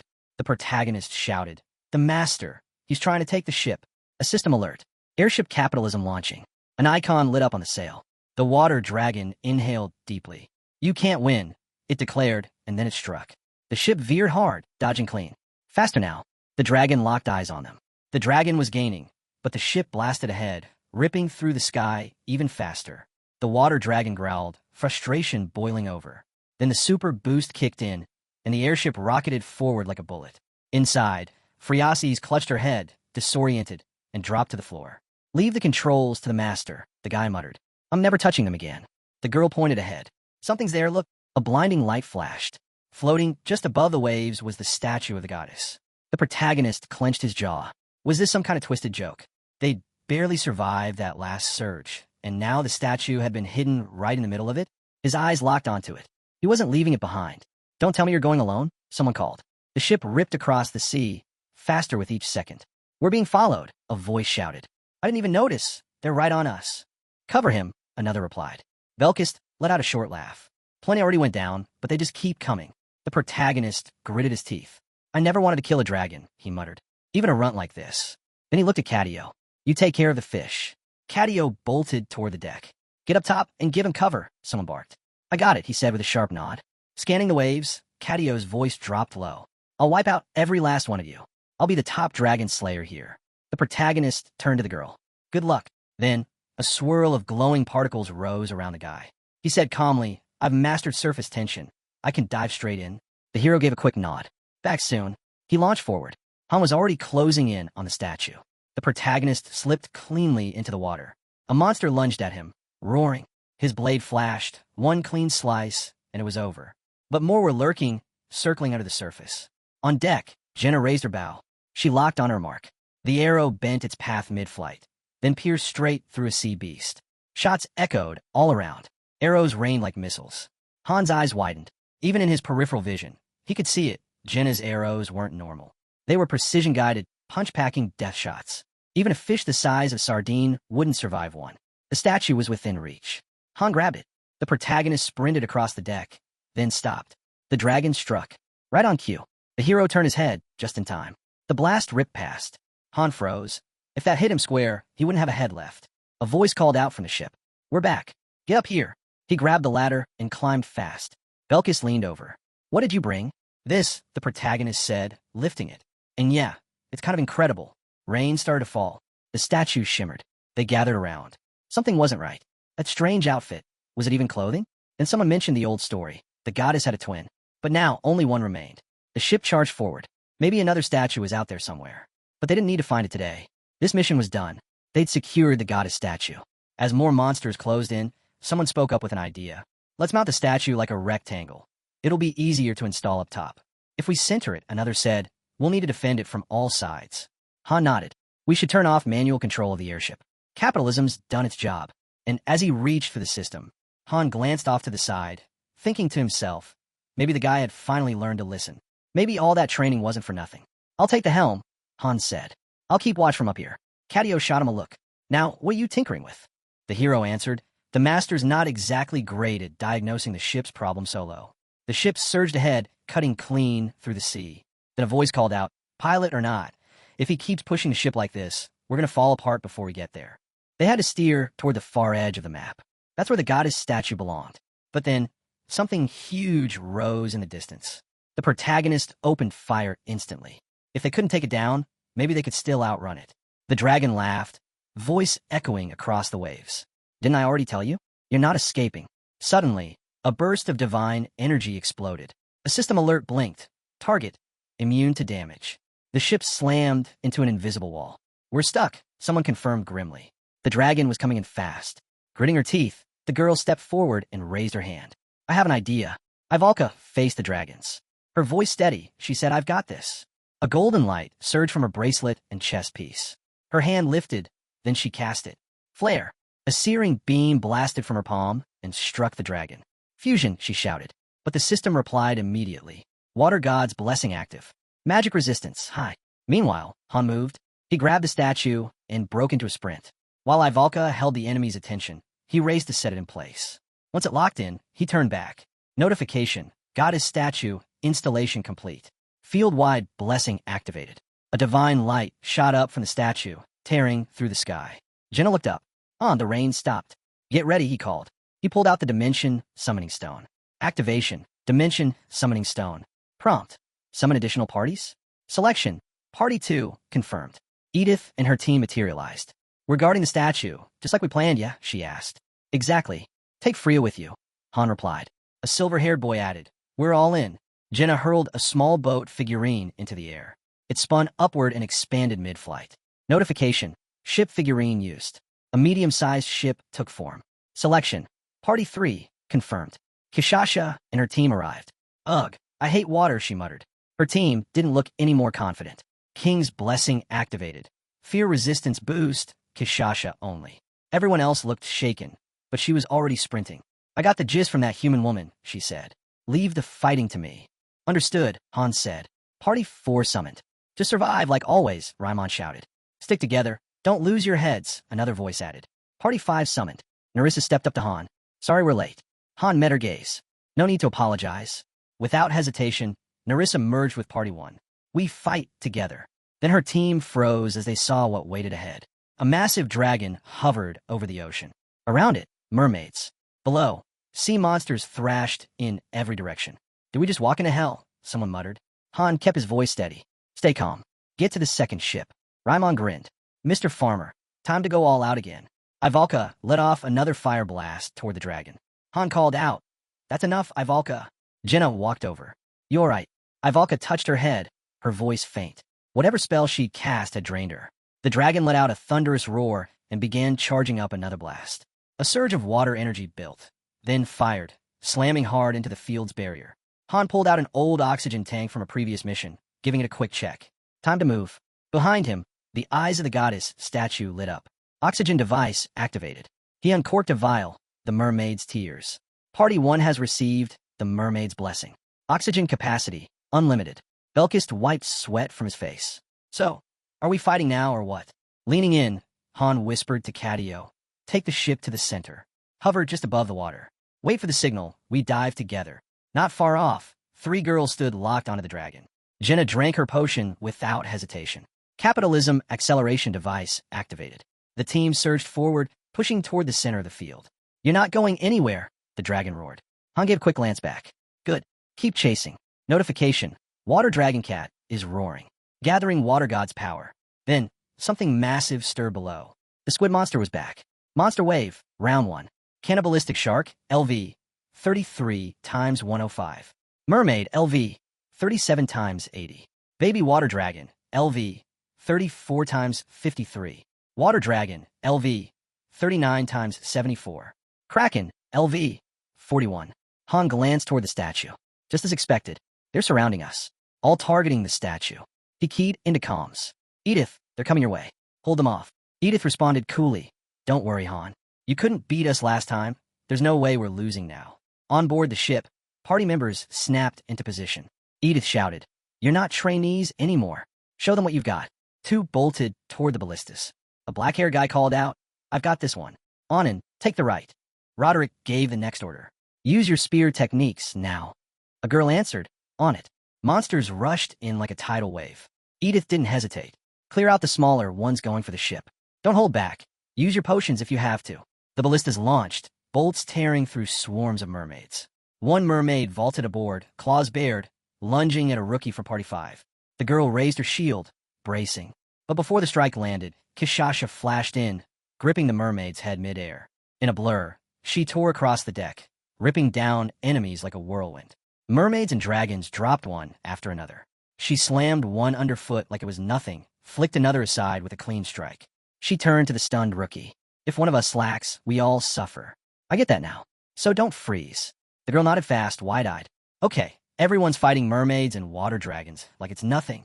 Nearby, someone shouted, don't go in solo. If you get surrounded, you're done. We still need intel. Others were locked in, cutting down anything trying to climb aboard. If we don't thin them out now, one muttered, we're screwed. Who's gathering intel in this chaos anyway? A rookie from Party 4 grumbled, swinging his weapon. I used to fish for a living. This ain't fishing. Another slashed beside him and laughed. Yeah, I'm off seafood for life. Then Party 5's leader called out, we'll hold the deck. Miguel, keep those arrows coming. Miguel, the stocky guy with a bow, nodded. Going for headshots, they drop faster. I've got the rear. Don't panic. The rookie girl who had frozen earlier took a deep breath, then drove her sword straight into a mermaid. I was terrified before, she said. Barely made it through floor 1. But if I don't survive this, everything I fought for is wasted. Another fighter grunted as he sliced through a mermaid. Can't wait to crush those smug idiots who laughed at us on floor 1. With all the healing we've got now, this might actually turn into a fun hobby. More mermaids clambered aboard. Some are heading for the statue. Cut them off, someone shouted. The ballista swung toward them, firing shot after shot. Each one dropped a mermaid before it could get close. Then the ship jolted hard. The entire deck shook as enormous tentacles rose from the sea. The Kraken had them. The ship's gonna snap, someone screamed. How do we even fight this thing? We're toys to it. Party 3 charged in. One fighter launched a brutal kick right into the Kraken's face. Others followed, claws slashing, tearing into its flesh. Then, Kishasha soared through the air. Mid-jump, she transformed and ripped through the Kraken's mass with a clean, vicious strike. The beast dropped. A massive splash drenched Party 3. Ugh, water, one groaned. Another spat out seawater. It's salty. Watching the aftermath, Edith let out a faint smile. Way smoother than last time. Roderick nodded beside her. Yeah, this time, we're bringing everyone home. Suddenly, a mermaid launched up from the sea, screeching, who human? Spears in hand, a pack of them followed, storming the deck. Edith and Roderick moved fast, blades slicing down attackers in clean arcs. A rookie from Party 3 staggered back. I think I'm gonna puke. A Party 2 member glanced over. Party 3's seasick again. Pull back. Edith barked. Let them recover before they drop.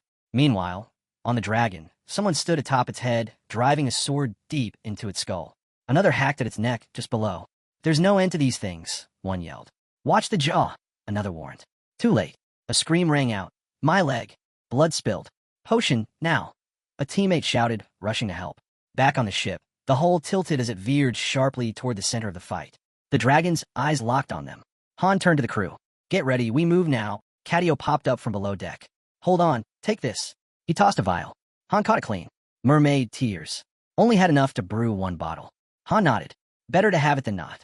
Kato stepped forward, handing over 2 stones. Notification. Cadio has granted attributes to Party 1. Item consumed. Stamina Reinforcement Stone, basic. Strength Reinforcement Stone, basic. Party 1 stats, +5 stamina, +5 strength. The ship skimmed across the sea, dragon hot on their trail. As they hit the center, every member of Party 1 dove into the water. The dragon loomed overhead. Han raised his hand. It starts now. The dragon charged straight for him. The others split off in all directions. Ivalka's already casting. Han thought, we end this here. Up close, the creature was massive. Its glowing eyes locked onto him. It's even bigger than I thought. He veered suddenly, and Belkist appeared beside him, blade flashing. Steel met scale. Blue blood poured out. Han's eyes widened. Damage worked underwater. He signaled. 2 fingers up. Everyone attack. Narissa darted in, dagger flashing. Belkist followed with a clean strike. Jenna loosed an arrow. It twisted mid-flight and struck hard. The dragon howled. Then, from deep inside the beast, Ivalka's spell detonated. Magic burst out from within, and the dragon exploded. Han locked eyes on the beast. No way that was enough to finish it. We got to keep hitting it. Until Ivalka's ready again, he thought. He raised 2 fingers high. Belkist didn't hesitate. He shot forward instantly. We've trained in darker, deeper places than this, Han reminded himself as Belkis tore through the current. The dragon turned, its gaze fixed right on Han. Then it opened its mouth. A sphere of water formed in its chest, then fired. A massive beam shot toward Ivalka. Han didn't think. He dashed straight into its path. His blade sliced one blast in half, deflected another. Belkis dove in beside him, taking the third hit. But a final beam still streaked toward Ivalka, until Jinna's arrow twisted through the air and knocked it off course just in time. Then came the flare. A blinding light lit the sea from behind, while had launched her next spell. Flare fusion. It detonated inside the dragon's body. The tail was gone, blown clean off. Even though Ivalka's attack had faded, Han saw it. The damage was real. But it wasn't enough. The dragon was dazed, not done. We have to finish this before it recovers, Han thought, bracing himself. The dragon slowly curled inward. What is it doing? No movement. Not even as Ivalka raised her hands again. Her eyes burned bright. Fusion. Another explosion ripped through the dragon's core. Its eyes snapped open. Then it bolted upward toward the surface. Is it running? Han chased it hard, kicking up through the water. Why it up now? The dragon breached the surface, and chaos was already unfolding above. All around, other teams were locked in battle. And then the dragon, still burning from Ivalka's spell, opened its mouth again. Han's eyes widened. A water cannon. The ship's a target, he shouted. All units, rotate out. Helm crew, fall back. The cannon charged. Turn the ship. Dodge it. But something didn't add up. Han stared harder. That's not water. A fiery beam exploded from the dragon's mouth. Ivalka's own fire. The blast tore through the air, slammed into the ship. Flames erupted. Screams. The deck lit up in chaos. Han froze. We didn't plan for this. The dragon hovered above, fire still dancing on its breath, watching the flames spread like it enjoyed the chaos. Han's heart sank. It used her magic against us. I should have seen this coming. He whispered, what happened to the boat? Belkis stumbled beside him. What the hell's going on? Han's voice was low.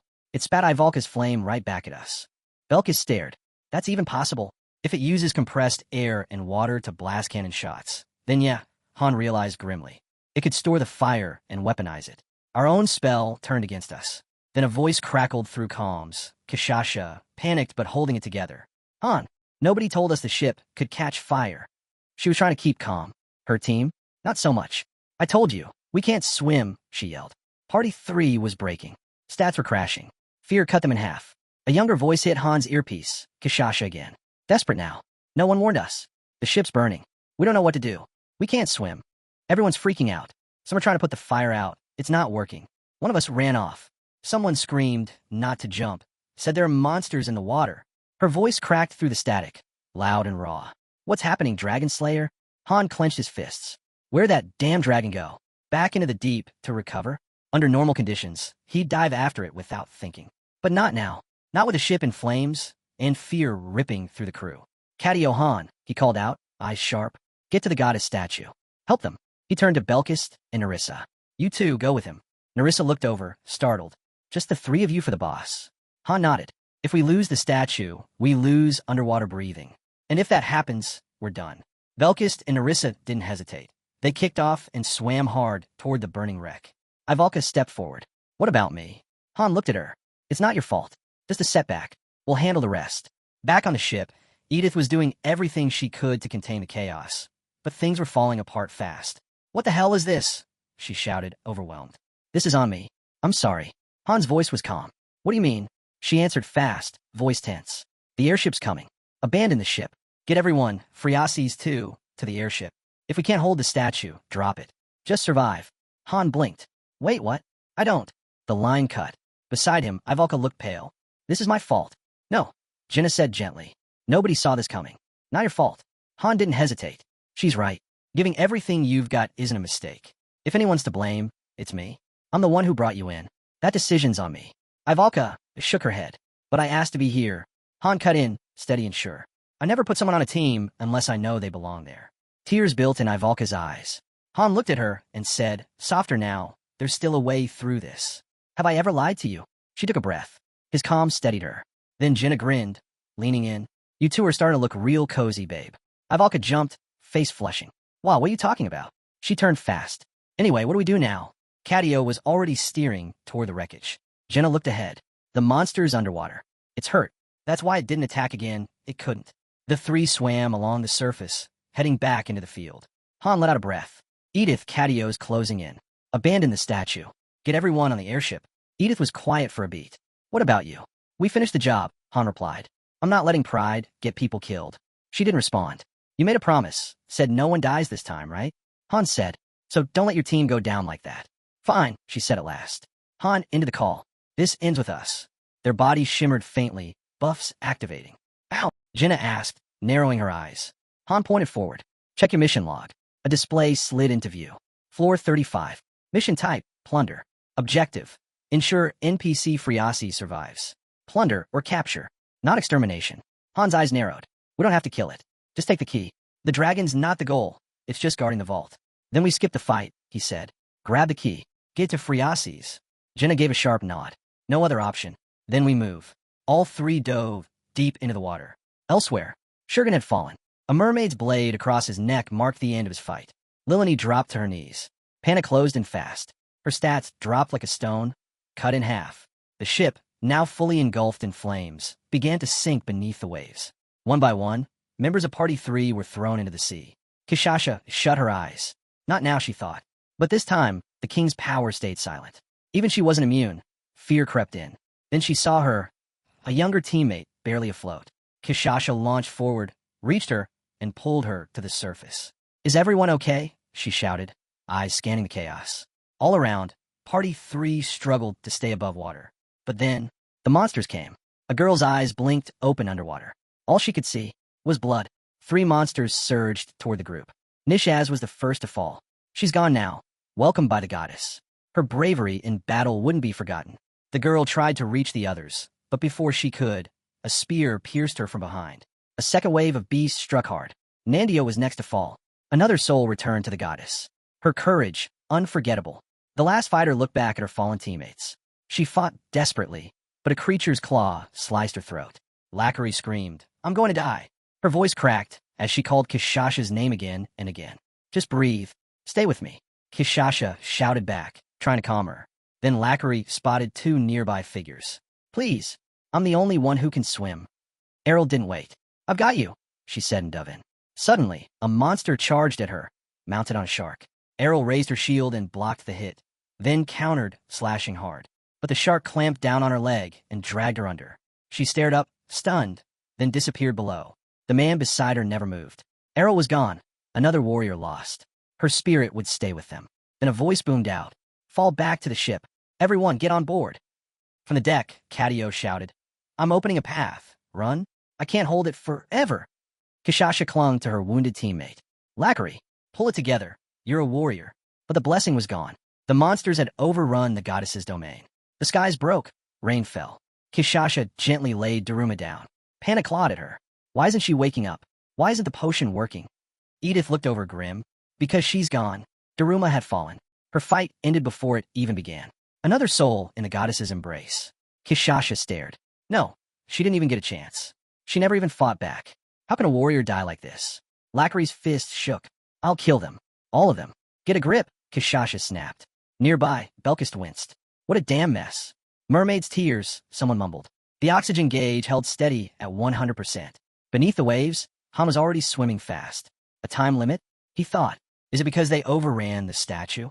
He pushed forward, slicing through the blue currents. Jenna and Ivalka followed close behind. At the sea's bottom, the temple revealed itself, glowing with a soft, eerie light. Han's thoughts drifted, Friasi's warning echoing in his mind. Right as a shadow passed overhead, the water dragon had returned. Its chest, once torn open, had already begun to mend. The wound was halfway sealed. Jenna didn't flinch. She raised her bow the second it appeared. The dragon roared and surged toward them. Han lifted a hand. Ignore it. They understood. No hesitation. They kicked harder, speeding up. The beast was slower now. Its fins were torn, its tail still wrecked. Han kept his focus forward, forcing every muscle to move faster. Water dragon, level 64. Mermaids, level 38 times 32. The sea floor shimmered with that same eerie, glowing blue, clear as day, even from afar. Oxygen level, 73%. Han paused, eyes locked on the glow ahead. That's it. The temple. That's where the key is. Meanwhile, above, monsters closed in on the airship. A system prompt appeared for the master. Would you like to switch to manual control? He slammed yes. A glowing eye flared on the ship's sail.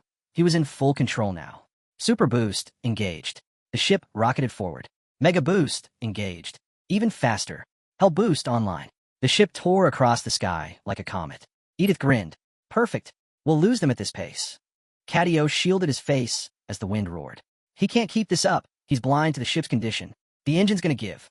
The boosters flared blood red. Suddenly, a mermaid on a shark launched a spear. Direct hit. The propulsion unit erupted in flames. Engines hit, someone shouted. Are we dead in the water? Edith snapped into command.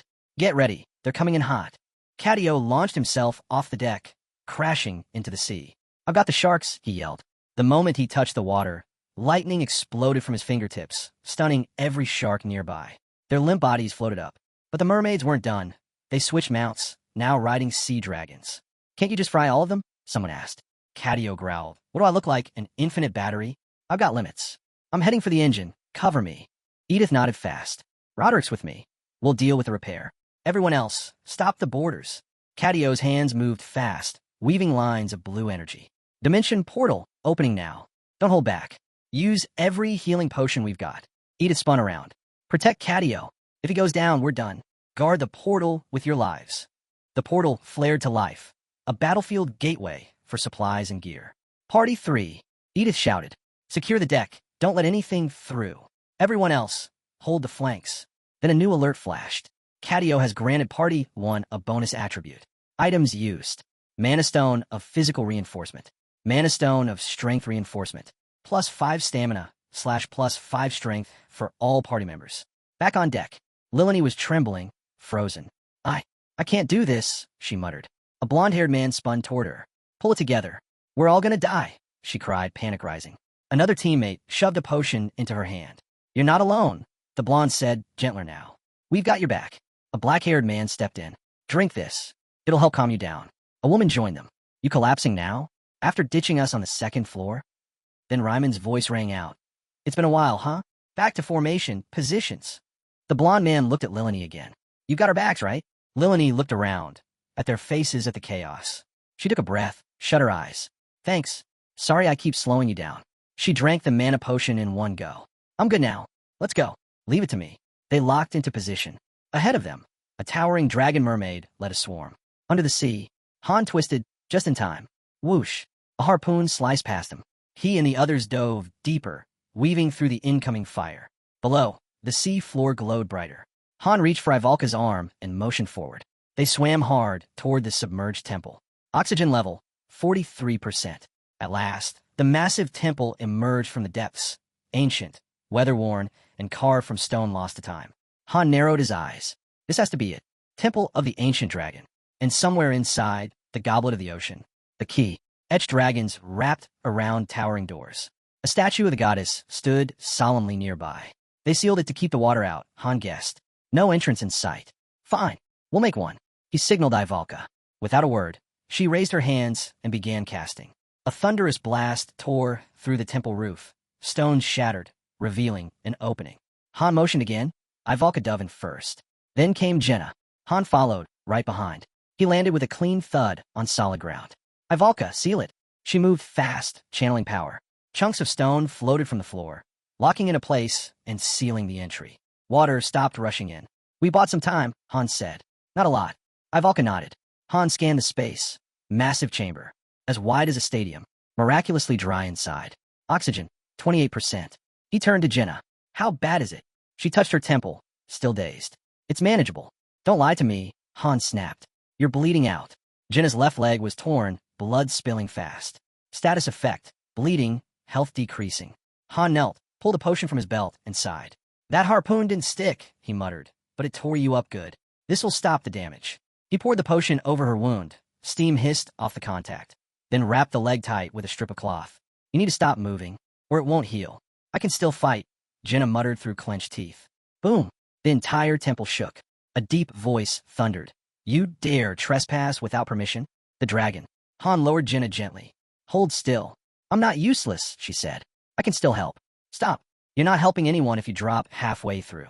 Jenna stared. Since when are you this soft? Han ignored the jab, pulled another bottle from his pouch. A pale, glowing liquid. Mermaid's tears. Cadio gave us one bottle. You only use this if you're out of options. He set it beside her. She looked at him differently now. She'd never seen this side of him. Turning to the others, Han said, Ivalka, stay with her. I'm not sitting around doing nothing. Then why'd you even come? Ivalka pressed a hand to her chest. If this mess is because of me, then I'll take responsibility. That's what nobility means. And you, if you brought me, then act like a proper knight and see this through. Han exhaled, motioning toward a gaping tunnel ahead. That's the entrance. Jenna, guard the back. If anything breaks through, hold the line. You're really leaving me behind? Jenna asked wide-eyed. Han turned to the Alula. Stay close. Then to Jenna, one last time. I'll come back. Just wait. System message. This dungeon is designed for a party of 5. Han ignored it. Battle shop activated. High-quality glow stick. One-time use. Support item 100 gems. Purchase? Yes/no. He glanced at the glow sticks, weighing his options. The tunnel ahead began to flicker, barely lit. Thud. A chunk of stone slammed down from the ceiling. The dragon was trying to bring the temple down. If this whole place collapses, the key's gone with it. Han broke into a run. Ivalka stayed right on his heels, step for step. Listen, he said, turning to her. She met his gaze, tense, focused, ready. There's no backup here, Han said flatly. If we're attacked, I won't be able to protect you and fight at the same time. You'll need to handle yourself. Think you can? I get it, Ivalka replied. I'll handle it. Stick to fast-casting spells. Survive first. If it gets out of hand, count on him. I'm not leaning on you, she snapped. I'm pulling my own weight. Han glanced her way. He looked like he wanted to argue, but didn't. No time. This was a 5-man dungeon, and they were charging in with 2. The water dragon was still alive. They were out of mermaid's tears. Out of time. No room for mistakes. They pressed forward, fast. At the chamber center stood a glowing blue lamp, mounted on a tall stone pillar. 5 doors surrounded them, each one carved with a dragon's mark. Above, a stained glass mosaic shimmered faintly, depicting a great dragon arched across the ceiling. Han and Ivalka stood still, taking it all in. 5 paths, only one way forward. 1 door wouldn't budge. There's a condition, Han thought. They'd have to meet it. Then, movement. They turned. Han gave a sharp look. I told you, hit fast. If it turns ugly, fall back. Understood, Ivalka said, nodding once. From behind a pillar, shadows emerged, dripping, slithering. Corrupted mermen, level 41 × 5. Their skin was sickly white, eyes glazed over, bodies twisted and bloated.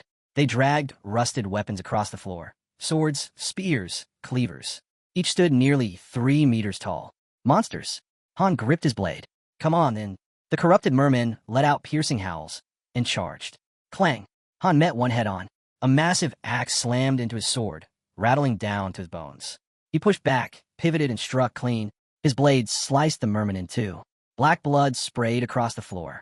Another went for Ivalka. It stumbled just enough. Drustatus, she shouted. A wave of fire exploded from her palms.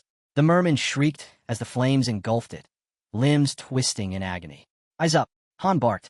Another creature lunged for her. Han's blade was faster. It struck the neck. 1 clean slice. The head rolled away. A third beast rushed in, jaws wide. Han slashed its throat, then spun midair, twisting into a full rotation. He came down hard, sword plunging straight through the last monster's chest. All 5 dropped. Silence, but only for a moment. Corrupted merman, level 42 × 7. New ones emerged, larger, angrier, deadlier. Han gritted his teeth. Is this what it takes to open the door? No shortcut, no mercy. A low rumble shook the walls. Far above, the water dragon's cannon fired again. A high-pressure stream slammed into the temple's outer barrier. The stone groaned, but held. At the gate, Phreases clutched the key. Heroes, please. The dragon turned its eyes toward her. So this is the goddess's doing, it hissed. These petty rules are exhausting. It slithered across the temple, coiling around it like a snake constricting its prey. In the end, none of it matters, the beast growled. That divine power won't hold forever. Let's see how long you can keep pretending there's still hope. The temple was now fully encased. Elsewhere, mermaids swarmed over what was left of the shattered ship. They struck at a ruptured section, pounding to break it open. Inside, wreckage, smoke, broken boosters. Cadio examined the damage. I can't fix this, she muttered under her breath. Even if the other boosters still run, push it any further, and the mana core will collapse. Like forcing air into a balloon that's already torn open. A voice rang out, sharp and panicked. So what, this is it? We're just gonna die here. Ramen shot back, steady but tense. Party one's on the front lines, just hold on. Another voice cut through, frustrated and scared. Then why haven't we heard a word from them? Edith answered quickly, trying to calm the rising fear. They're probably out of range. Don't lose it. They're still out there. I can feel it. but the fear wouldn't quit. How are we supposed to fight when we don't even know if they're alive? Suddenly, a mermaid lunged out of nowhere. Her blade found its mark. The man who had shouted dropped like a stone. Someone else slashed the mermaid down and rushed to his side. Hubert, come on, stay with me. Use your potion now. Nearby, a fighter barked orders while fending off attackers with his shield and sword. Roderick, get the wounded to the cabins now. A spear came at him from below. You little, he yelled as it pierced straight through his chest. A girl sprinted toward him, shouting too late. A dragon dove down at her, but she managed to block the hit with her shield. Her hands shook from the force. The ship's deck had turned into a war zone. Bodies, blades, blood. It was all survival now. Off to the side, 3 girls from Party 3 huddled, crying. One of them stood up, fire in her voice. If you're too scared to fight, then move. I'll take them all down myself. Belkis glanced over at Nerissa. Didn't that kid use wind magic to boost her speed before? Still fighting off a mermaid, Nerissa snapped. Yeah, same boat we're on. Try using your head for once. Belkis chuckled and downed a potion. Feels like I've already taken out 100 dragons. Lucky we came prepared. Mermaids began circling him. He muttered, should have taken Han's sword. Mine's already broken 3 times. Good thing I packed backups. Nerissa looked his way. Even with gear coming in through the portal, we can't hold out like this forever. Not without some rest. Belkis cut down a mermaid and tossed a potion to Kishasha. Catch! She snatched it mid-fight, her other hand landing a clean kill. Rain began to fall cold and steady. Lilini stood in the storm, gaze tilted toward the sky. Her mind drifted. The sun was setting. A cart creaked along a muddy road. She sat beside her father, their cart loaded with apples. We didn't sell much today. Huh, she said quietly. He let out a sigh. Yeah, most of them spoiled from the rain. But hey, we'll still eat tomorrow. He handed her an apple and smiled. Days like this make me want to keep going. Lilini smiled back. I'll help more tomorrow. Thanks, Lilini. Now, come on. Time for dinner. Back on the deck, behind Belkis, Lilini whispered, the weather's beautiful today. I have to give it everything tomorrow. She looked around. Her party was still standing. Flashes of memories ran through her mind. She held them close. If the weather tomorrow is like this. Her voice trembled. Dad, I'm hungry. Her body, bloodied, crushed from the waist down, collapsed where she stood. She didn't get back up. She had returned to the goddess. But her courage, her will, remained. Not far away, a blond man screamed, voice shaking with fury. You black-haired bastard. You killed someone who was life itself. Die, die, just die. Ryman watched in silence as it all unfolded. Behind him, Lilini lay still. Roderick gripped his spear with white-knuckled rage. The mermen surged forward, screeching, bloodthirsty, and wild. Nerissa carved her way through the enemy. Out of our way, you freaks, she growled, not slowing for a second. Nearby, a wounded man sat in a pool of his own blood, muttering through clenched teeth. I'll kill every last one of them. Next to him, another fighter shook uncontrollably. I can't do this anymore. A hand gripped his shoulder, steady and firm. Stay here. We'll take it from here. Across the battlefield, chaos raged. A girl from Party 3 was caught in a merman's grip, its teeth clamped onto her leg. She screamed. Roderick stood frozen for a second, his mind flooded with ghosts. He saw one of his fallen comrades, grinning once as he said, Not bad, huh? Gone now. Another had joked. I've been running errands all day like some merchant, but I'm still standing. He was dead, too. Then Lilini's voice echoed in his memory, back on the 20th floor. Back then it was Dyran. Now it's Rosa. Her voice trembled. But someone like me, I'm still here. His gaze hardened. And then he heard her again, gentler, softer. Thank you. I'm alive today because you taught me the spear. That same girl, now lay torn and lifeless in the blood-soaked dirt. Something inside him snapped.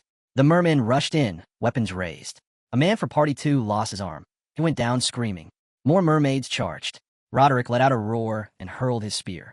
It tore through the enemy ranks, blue blood flying. He charged. One after another, he struck them down, his momentum unstoppable. Lilini's body didn't move. Edith and Cadio could only watch as Roderick lost himself in the fury. But he didn't stop. Each swing of his spear dropped another foe. His hands tightened around the shaft, his breath breaking into ragged cries. Somewhere else on the battlefield, Han and Alula fought side by side. A merman screeched and lunged, its weapon swinging. Clang! Han blocked with his sword. In one swift motion, he pulled a dagger and jammed it straight into the monster's eye. The blade twisted. The body fell. Blood streamed from Han's wounds. His HP was tanking. He glanced up. Ivalka was lighting up the battlefield with flame. Her dress was in tatters. Blood trickled down her ribs. I'm fine, she shouted without looking back. Han barked. If it gets worse, fall back. I told you, I've got this, she shot back. 10 of them. Corrupted Merman. Level 43. Third wave. Han tossed her potion. She caught it without missing a beat. You sure you're okay? She asked. I've got 2 more. We'll make it work, he replied. What about mana potions? Only 1 left. Keep it. We don't know how many waves are left. With that, he charged straight into the enemy. The mermaids rushed him, but Ivalka's flames lit up the path behind him. Han moved fast. Would have been easier if the whole team was here, he thought. But no time for what-ifs. He steadied his blade, then swept forward, beheading 1, cutting down 3 more in a single motion. As he fought, patterns started to emerge. Their attacks had rhythm. If he timed it right, he could cut through them clean. His body took the lead. His mind sharpened the plan. But the damage was building. His skin was slashed open in dozens of places. Blood poured from every cut. Still, he pressed on. Round 4. Corrupted Merman. Level 43. 13 of them. The walls split open. More enemies burst into the chamber. Corpses piled up around him, and so did the wounds. They were already drained from the last fight underwater. Just the 2 of them left. No room for coordination, just pure survival. And with every round, the enemy numbers kept growing. Han thought about triggering Berserk mode. No, not yet. The backlash is brutal. 3 uses max. And if this dungeon resets, we might have to survive 4 more rounds. He was down to his final potion. With nothing left to lose, he hurled the empty bottle at a merman's face. It flinched. Han dashed in and struck it down without hesitation. He turned to cut down another, but a spear-wielding merman blocked his swing. Han ducked just in time, the spear grazing past. He countered fast, his blade slicing clean through the creature's torso. Then, wham! Another enemy slammed into him from behind, sending him flying across the chamber. He hit the ground hard, coughing blood. A shattered mana potion rolled past his hand. He tried to rise, but the enemy was already closing in. Suddenly, boom! Flames erupted, engulfing the mermen in a roaring inferno. Han shielded his face from the heat. When the fire died down, he opened his eyes. Every enemy in sight had been incinerated. Standing in the center of the scorched battlefield was Ivalka. Her hands were bloodied. Her eyes burned with an unnatural blue glow. She'd entered magical overdrive. Han's eyes went wide. Mana surge? Ivalka, stop, he shouted. Too late. The next wave was already charging in. Round 5. Corrupted Merman. Level 45. 18 enemies. A harpoon shattered as Han surged into battle. He weaved between attacks, his sword slicing into one creature's shoulder, then down through its chest. He leapt, spinning through the air, cleaving a second in half and tearing across a third shoulder as he landed. They kept coming. From every side. Too many to count. Han raised his sword high, breathing hard. Ivalka was barely standing. Her life force was draining fast. Han pushed forward, slashing through enemy after enemy, forcing a path through the swarm. Then he saw her, cornered, fading fast. He broke into a sprint. Hey, you bastards, he roared. Don't any of you have a shred of conscience? The final gate had appeared. It was nearly wide open. The ground was littered with bodies. Han stood at the center, barely upright, soaked in blood, his and theirs. Ivalka looked up, eyes half-lidded. You did it, she whispered. Han slid his sword into its sheath and stumbled toward her. His reflection shimmered faintly in the blood pooled around them. A blade was still lodged in Ivalka's chest. Her hands were burned, but she smiled. Was I helpful? She asked, her back pressed weakly to the wall. Han knelt in front of her, pulling out a potion. Ivalka looked down at the broken bottle beside them. Isn't it the last one? She asked gently. You're mistaken, he said. There's still one left. He tried to pour it in her mouth, but it slipped. The liquid spilled onto her lap, soaking her dress. What a waste, she whispered. Don't worry, Han said, voice tight. There are other ways. Ivalka smiled faintly, eyes soft. Liar. Han tossed the bottle aside, his hands shaking. She leaned her head on his shoulder, eyes slowly closing. Tears slipped down her cheeks. I don't regret it, she whispered. I chose this. I wanted to be here. Don't talk like it's over, Han said. We'll figure something out. Have I ever lied to you? She tried to lift her head. His shoulder was soaked in blood. Still, she smiled. Her hand reached up, trembling. She met his eyes. I was helpful, wasn't I? Han sat there, hands clenched, voice breaking. You were, he whispered. You were more than I ever said. He looked down, silent, then met her gaze again. I'm sorry for every time I was too hard on you. His voice cracked, and for a moment, he looked like he might fall apart. Ivalka smiled through the tears. Her hand lifted one last time, gently brushing Han's cheek. Idiot, she whispered. Then her hand fell. Her eyes closed for good. She was gone, returned to the goddess. But her courage, her fire, would never be forgotten. Han didn't move. His face was blank. Then slowly, he bit down on his lip, head lowering as his shoulders shook. Through clenched teeth, he muttered, I admit it. I underestimated this world. In the reflection of her fading eyes, he saw himself. The one who always succeeded. The one who never failed. Han reached out and softly closed her eyes. I thought it was fine to veer off track since I always knew how to fix it, but I was wrong. This isn't on you, it's on me.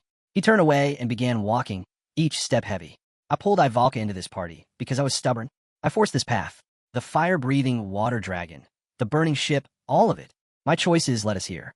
The temple's ceiling trembled, shaking the entire structure. Han's fingers wrapped tightly around his sword hilt. He drew it and released Berserk mode. That feeling, I haven't felt it in ages. That emptiness, the kind that makes consequences disappear. Nothing left now but to destroy what stood before him. Even in his Berserk state, tears streaked down his face. A tidal wave slammed into the ship outside. Mermaids clung to the sides, crawling upward. Phreases clutched the key tightly until the wave hit. She lost her balance. The key slipped from her hand, and as it fell, the light of the goddess faded. Her blessing vanished. The dragon's eyes turned toward the dimming glow. Mermaids flooded into the temple, pouring through the same path the heroes had taken.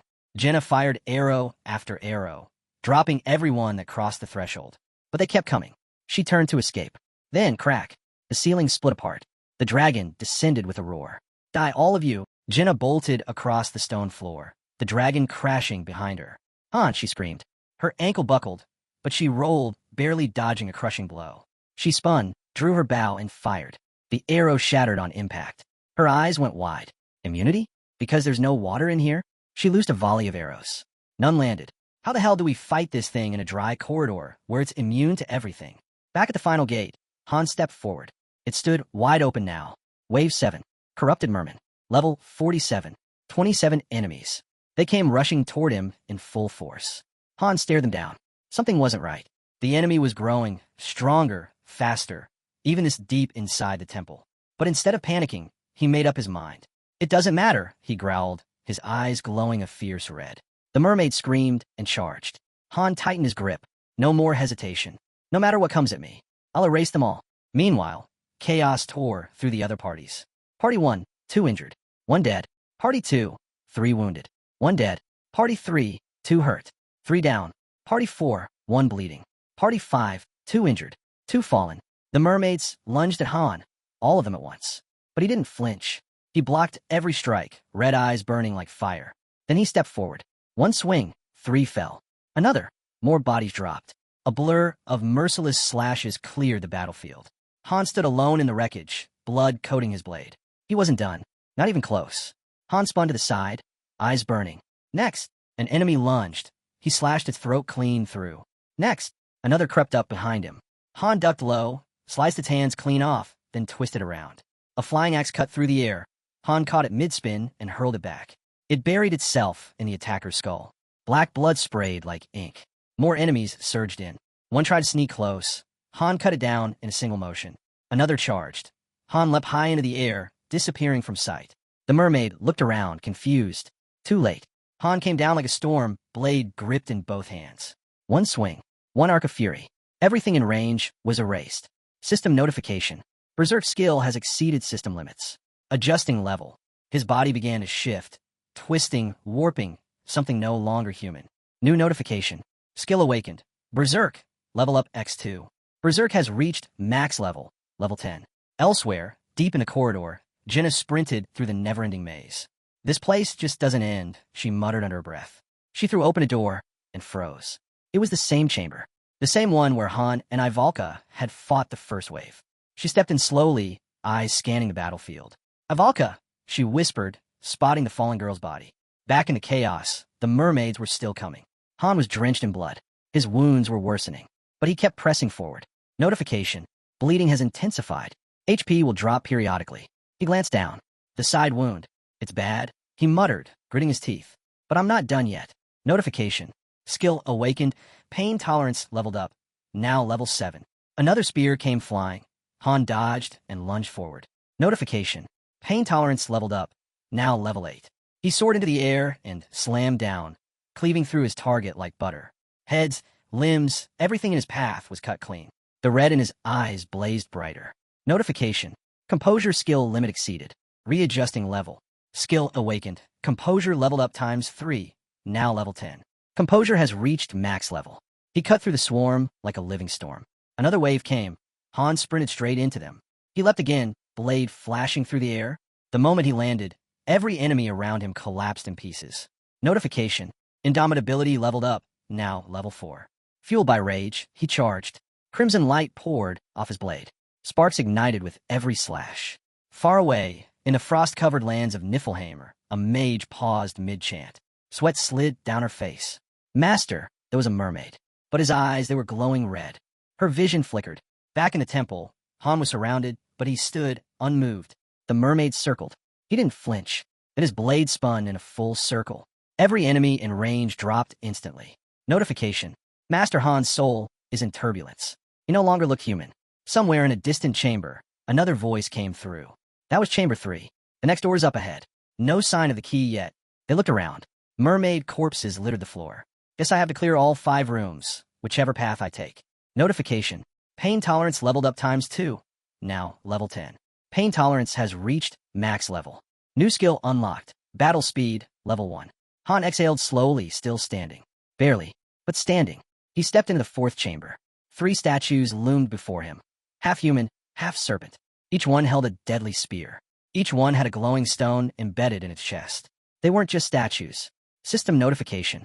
Monster wave, round 9. Guardian golems, level 50 ×3. Han's grip tightened around his blade. Let's finish this. One of the towering statues slowly raised its spear, its tip fixed directly on Han. Han gripped his blade tighter. The weapon had shifted, now a longsword, humming with residual power. Notification. Han has entered a state of exhaustion. All stats reduced by 90%. He didn't flinch. Shadow cast across his face. He said nothing. His mind drifted back. He remembered standing in front of Ivalka. I know you use fire magic, he had asked her. But what about teleportation? Any support spells? Ivalka had laughed, covering her mouth with that usual mix of pride and playfulness. Support magic? Please. That's for turret mages. What God is raw firepower. I warned you, if I ever showed you the real thing, you'd all be stunned. That memory faded into another, back in training, the two of them running side by side. This is insane. Ivalka had huffed, panting hard. Why am I even doing this? I'm a brain mage, not a brawler. Han hadn't even slowed down. Then stick to potatoes. Meat's for people who move. She gasped, mock offended. Using food as an insult? How cheap. Then came the image of the coat. Han handing it to her quietly. No words. Ivalka had hugged it close. Trying to win me over now? So indecent. Flames flickered, another memory. She stood tall, a green aura spinning in her hand. While you were off playing hero, she said, I was training. She lifted her fan with practiced grace. And by the way, my vacation's over. The genius is back. I bet you noticed something was missing while I was gone. Her flame flared sky high. Now, in the present, Han's eyes burned with focus. He activated indomitability, planting his stance. Ivalka's voice came back one last time. Idiot. He clenched his jaw. Notification. Skills Berserk and Composure are fusing. The swirling flames tightened into a perfect ring, then shattered like glass. Notification. New skill unlocked. Exceed, level 1. A blue aura erupted from his core, rising like a tidal wave. Energy flowed through him in pulsing waves, each one stronger than the last. The 3 guardian golems lunged together. Han didn't move back. His red eyes had turned violet, burning cold and bright. He shot forward, caught a golem's spear with raw strength. Crack! The spear exploded in his hands. The golem's arm shattered. Cracks split through its chest. It collapsed in a heap of stone and dust. Then the next one, and the next. All turned to rubble under Han's onslaught. He stood in the aftermath, sword in hand, blue light surrounding him like a shield. Purple light surged from his wounds, his chest, his legs, his back. Every injury now pulsed with raw power. He lifted his head slowly, trembling, but still standing. I'm not going down, he growled. His eyes locked on what was ahead. Rage simmered beneath the surface. Notification. Skills Exceed, Indomitability, and Battle Speed are synchronizing. New effect added to Exceed. A column of light burst from his body. Blinding, wild, unstoppable. Han stood at its center, shoulders rising and falling. I'm close. Just a little more. Then he heard it. The dragon's voice echoing through the ruins. You cowards, where are you hiding? Han gritted his teeth and kept moving. One step, then another. Just a little more. I have to break through. The dragon's voice thundered again. I'll find you. Han moved carefully, blade at the ready, aura still flaring. Meanwhile, aboard the battleship, Kishasha, Lackery, and another party member froze in horror. A mermaid stood before them, red eyes gleaming. and clenched in its teeth was the severed head of one of their own. Labyrinth dropped to her knees, paralyzed.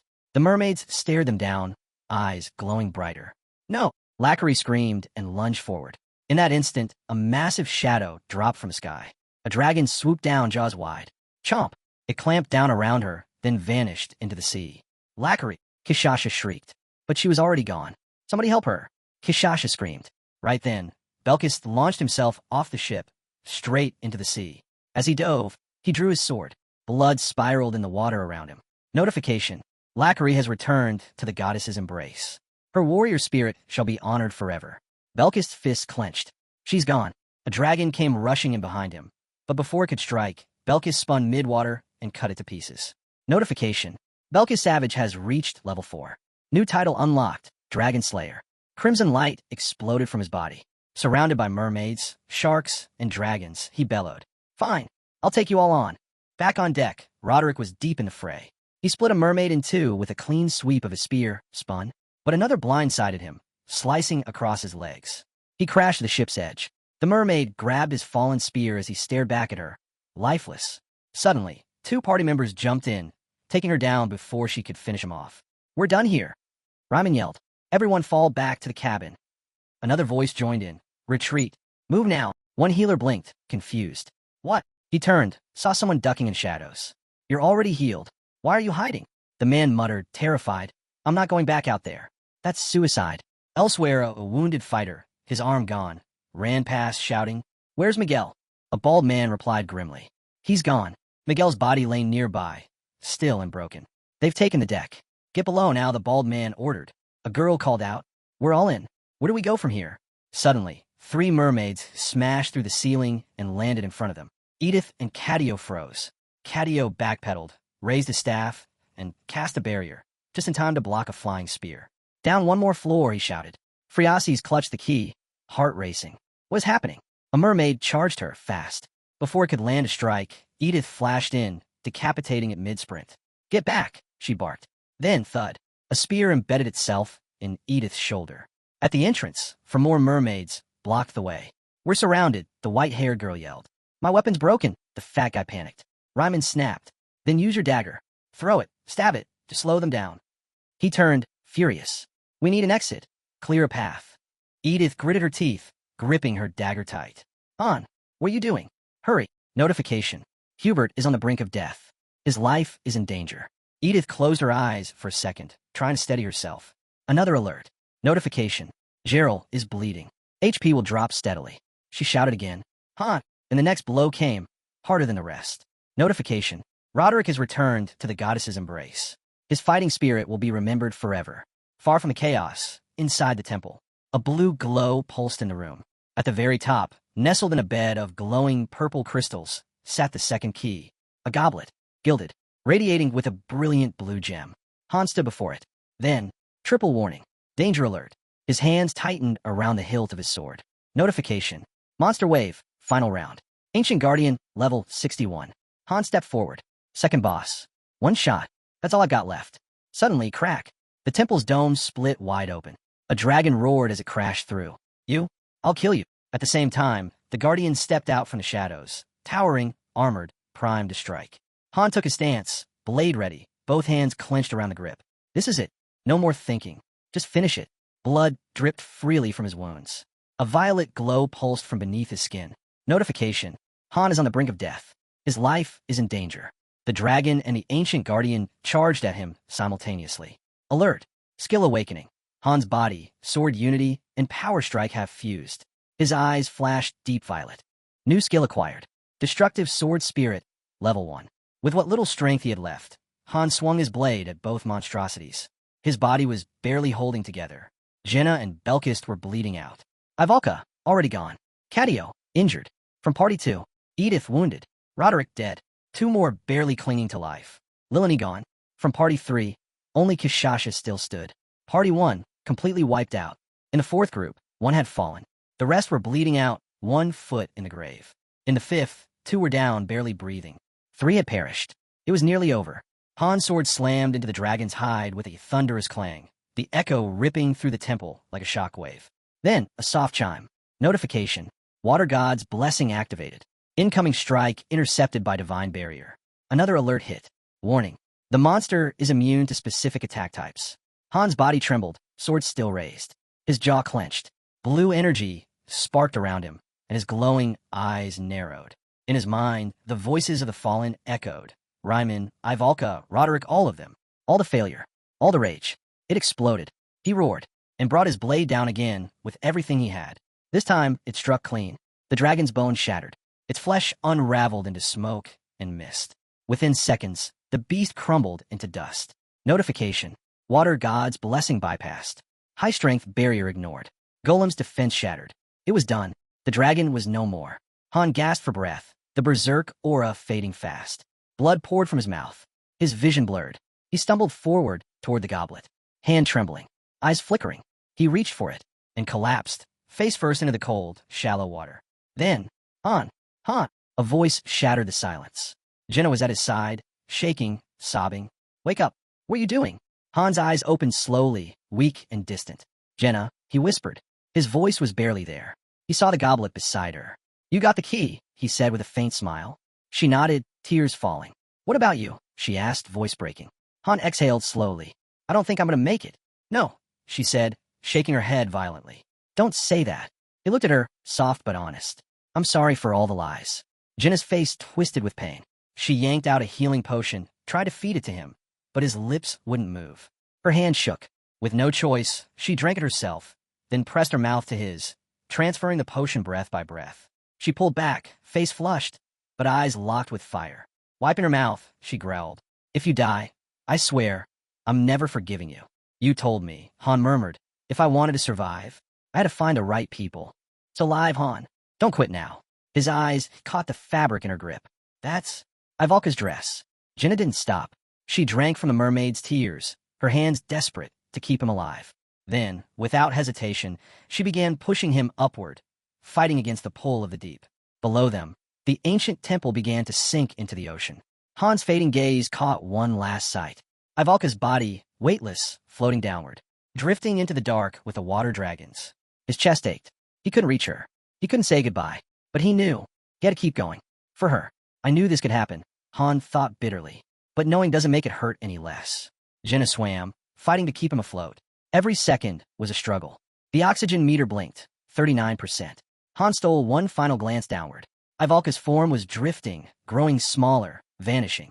This wasn't how I imagined it would end. The sea swallowed everything, sound, light, warmth. Silence pressed in from all sides, and with it came the weight of isolation. I may never see her again. Then, Han's eyes flew open. He was lying in bed, back in town. Pain pulsed through his body, dull but real. He raised his hands, checking. No wounds. No blood. I made it, he murmured. A bitter smile tugged at his lips. I wish it hurt more, he thought. No scars. No marks. Nothing to show what he'd lost. The room was cold. Too quiet. A cart rolled past the door. Isel paused, her eyes wide. Ah, Loki, you're awake, she gasped. Thank goodness. I thought you weren't coming back. Han sat up slowly. His body ached with every movement. I'm fine, he muttered, voice hollow. He eyed the cart beside her. What's all that? Isel glanced at it. They're things. Master said to send them to storage. Only a few personal items from 8 members. The rest didn't make it back. Han's stare sharpened. How many died? Isel hesitated. Her voice softened. 13. Han's breath caught in his throat. 13. He said it again, quieter. That many. He turned his head, face darkening. Over half the force gone. Isel gave a small, pale nod. Should I take this to the check room? She asked quietly. Han didn't answer right away. His eyes stayed on the floor. 13 lives, he thought. And soon, even their names will fade. His jaw tightened. Even the check room can't hold that much. Then came a voice, quiet, bitter. Unfair, isn't it? Someone muttered nearby. Only third-floor members get to store their stuff. Another man stepped into view, his eyes sunken with fatigue. Ryman and I are the last from Party 4, he said. Party 5, hardly anyone left. He stopped, struggling to speak. I keep seeing him, he said, voice shaking. Lying there on the deck, that kid from Party 5. He died, right at the end. He could have lived, if he just held out a little longer. The man opened a small pendant. Inside was a faded photo. 2 parents, smiling, with a boy between them. He worked harder than anyone, he whispered. Said he'd get strong, impress some girls. No one's gonna cry for him. But when the new recruits come in, I'll tell them how brave he was. That no one was cooler than that kid. He gently set the pendant on the cart, movements slow, deliberate. I need to hold on to something. If I don't, who will? His hand lingered on the card, heavy with grief. Han looked at Isel. Don't throw anything out, not even if it doesn't fit. She blinked, but the check room's full. Tell the master to upgrade it, Han said, his voice steady. Isel raised an eyebrow. Upgrade it? That's a waste of resources. Han shook his head. Right now it's just a box. It should mean something more. Isel studied him for a moment, then nodded quietly. All right. As Han turned to leave, he added over his shoulder, you both did well. The master saw everything. Party 4 might get access to the 3rd floor too. Ryman watched him walk away. I used to think he was cold, he murmured. But maybe he's more than I thought. The other man gave a tired smile. Come on, let's wrap this up. I'll take the card. Deeper inside the building, for candles flickered quietly. Kishasha from Party 3 leaned against the wall, her shoulders trembling. That's not how a hero should die, she whispered. Her fists clenched tight. You all left me. Tears slipped down her cheeks. Her gaze lifted, and there stood Han alive. I wasn't strong enough, she murmured. They believed in me, and I couldn't protect any of them. Han opened his mouth to speak, but she kept going.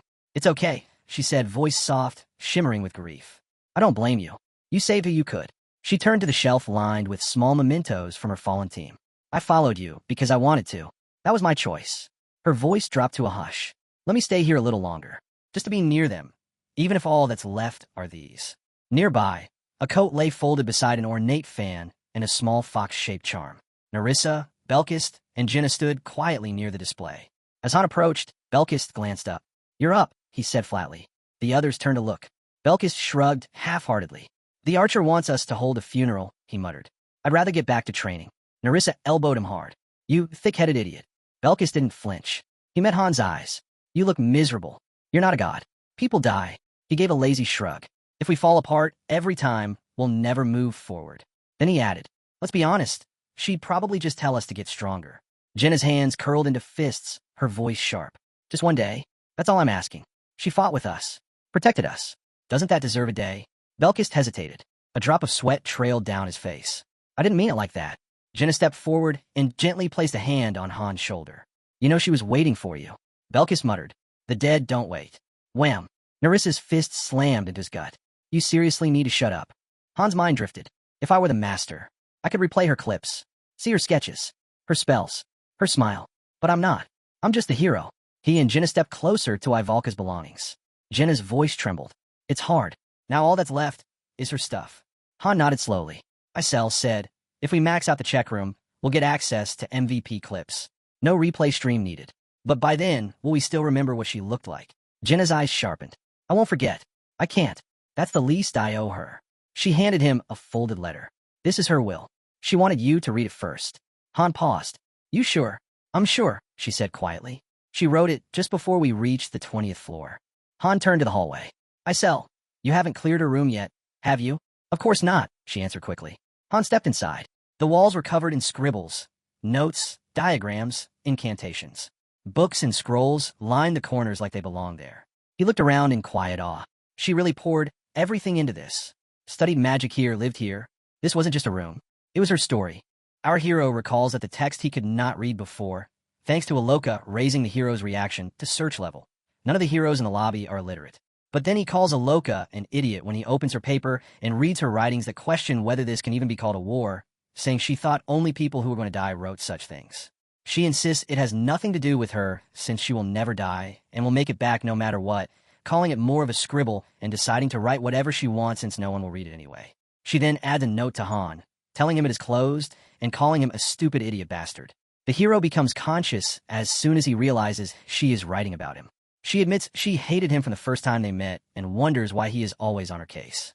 Another note reveals she grew up as a loved and precious daughter in her household and questions who he is to make fun of her, vowing to get revenge on our boy. The hero sits silent and a bit shocked as he opens other papers. His eyes widen with surprise as he reads them, finding lines asking him to be nice for a change, saying she's waiting for him, calling him an idiot, and claiming he is so blind. Our hero calls Isel, who is behind him, and answers yes. He is just about to ask about the dead heroes, though he already knows the answer, since dead heroes cannot be brought back, something he learned as a ranker in Pick Me Up. But Isel says she cannot be brought back, which shocks our boy. His eyes widen with surprise. He remembers the first party, which includes Han, Jenna, Velkist, Ialka, who was killed in action, and Cadio. The attacking forces also consist of 4 additional parties under the leadership of Adis, Kishaha, and Ryman. Hearing Isel's answer, Han turned toward her and asked what she meant. Isel pointed ahead and explained that she could be brought back if he reached the 100th floor. That, she said, was when a fallen world would be recreated. Stretching out her arms, she added that the heroes wouldn't retain memories from the past, but they would be able to live new lives in that world. Han stared at her in disbelief and asked if she was serious. She confirmed that the information had come from their leader. Han quietly considered the possibility that she might be telling the truth. Isel then asked if she could return to her work. Han nodded, and she vanished. Meanwhile, the master logged in and was welcome to pick me up. He began constructing facilities. A notification appeared, asking him to choose the facility he wanted to build. He selected the check room. Another message confirmed the selection of check room level 3 and asked whether he wanted to add it to the current building. He chose yes. The check room glowed blue as a countdown timer appeared. A message displayed on screen explained that higher-level facilities required more resources to upgrade and that heroes couldn't enter while construction was in progress. At the same time, Han looked up and placed a letter into an envelope. The master then opened the gift shop. He purchased a warhorse for 5,000 gold, a flower crown for 3,000, and a necklace for 1,000. While still looking upward, Han combined the 3 items. He pressed the confirmation button, and a new statue began to form. The combination was complete. He had obtained the Morning Warhorse statue, which was gifted to Han. He peered at the statue through his spectacles, smiling. As he held it, he wondered if Morning referred to the early heroes in the game. Han stepped outside, still deep in thought. As Loki, he had never done anything like this. He recalled how he used to treat heroes who died during missions as tools, useful until they broke. As he walked past Yala's room, he suddenly heard a voice calling the master. It was Yrnith. He responded with his name. She said she was relieved he was all right. Han admitted that things had gotten messy and that he had even leveled up. She replied that she could feel how much stronger he had become. Yrnith asked him to return to Nibelheimer. She said she didn't want to see him in that state again. Han scoffed at the idea and asked if she expected him to run away now. She tried to respond, but Han cut her off, warning her never to say something like that again. She apologized, explaining that it was just too dangerous. Han's sword appeared as she added that even Bifrost wouldn't be much help. Despite the mission's success, she said it was, in reality, a failure. She suggested that if Han wasn't planning to return to Nibelheimer, they could instead send heroes from there to Tonia. Han's eyes darkened at the idea.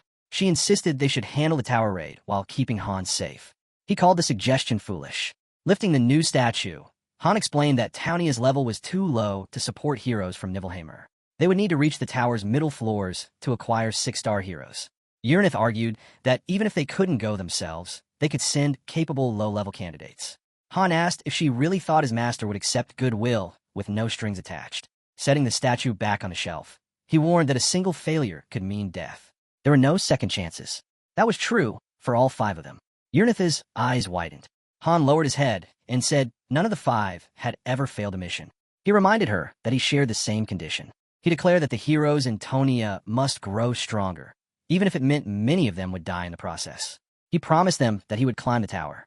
Yrnith lowered her head and said they looked forward to the day he would conquer it.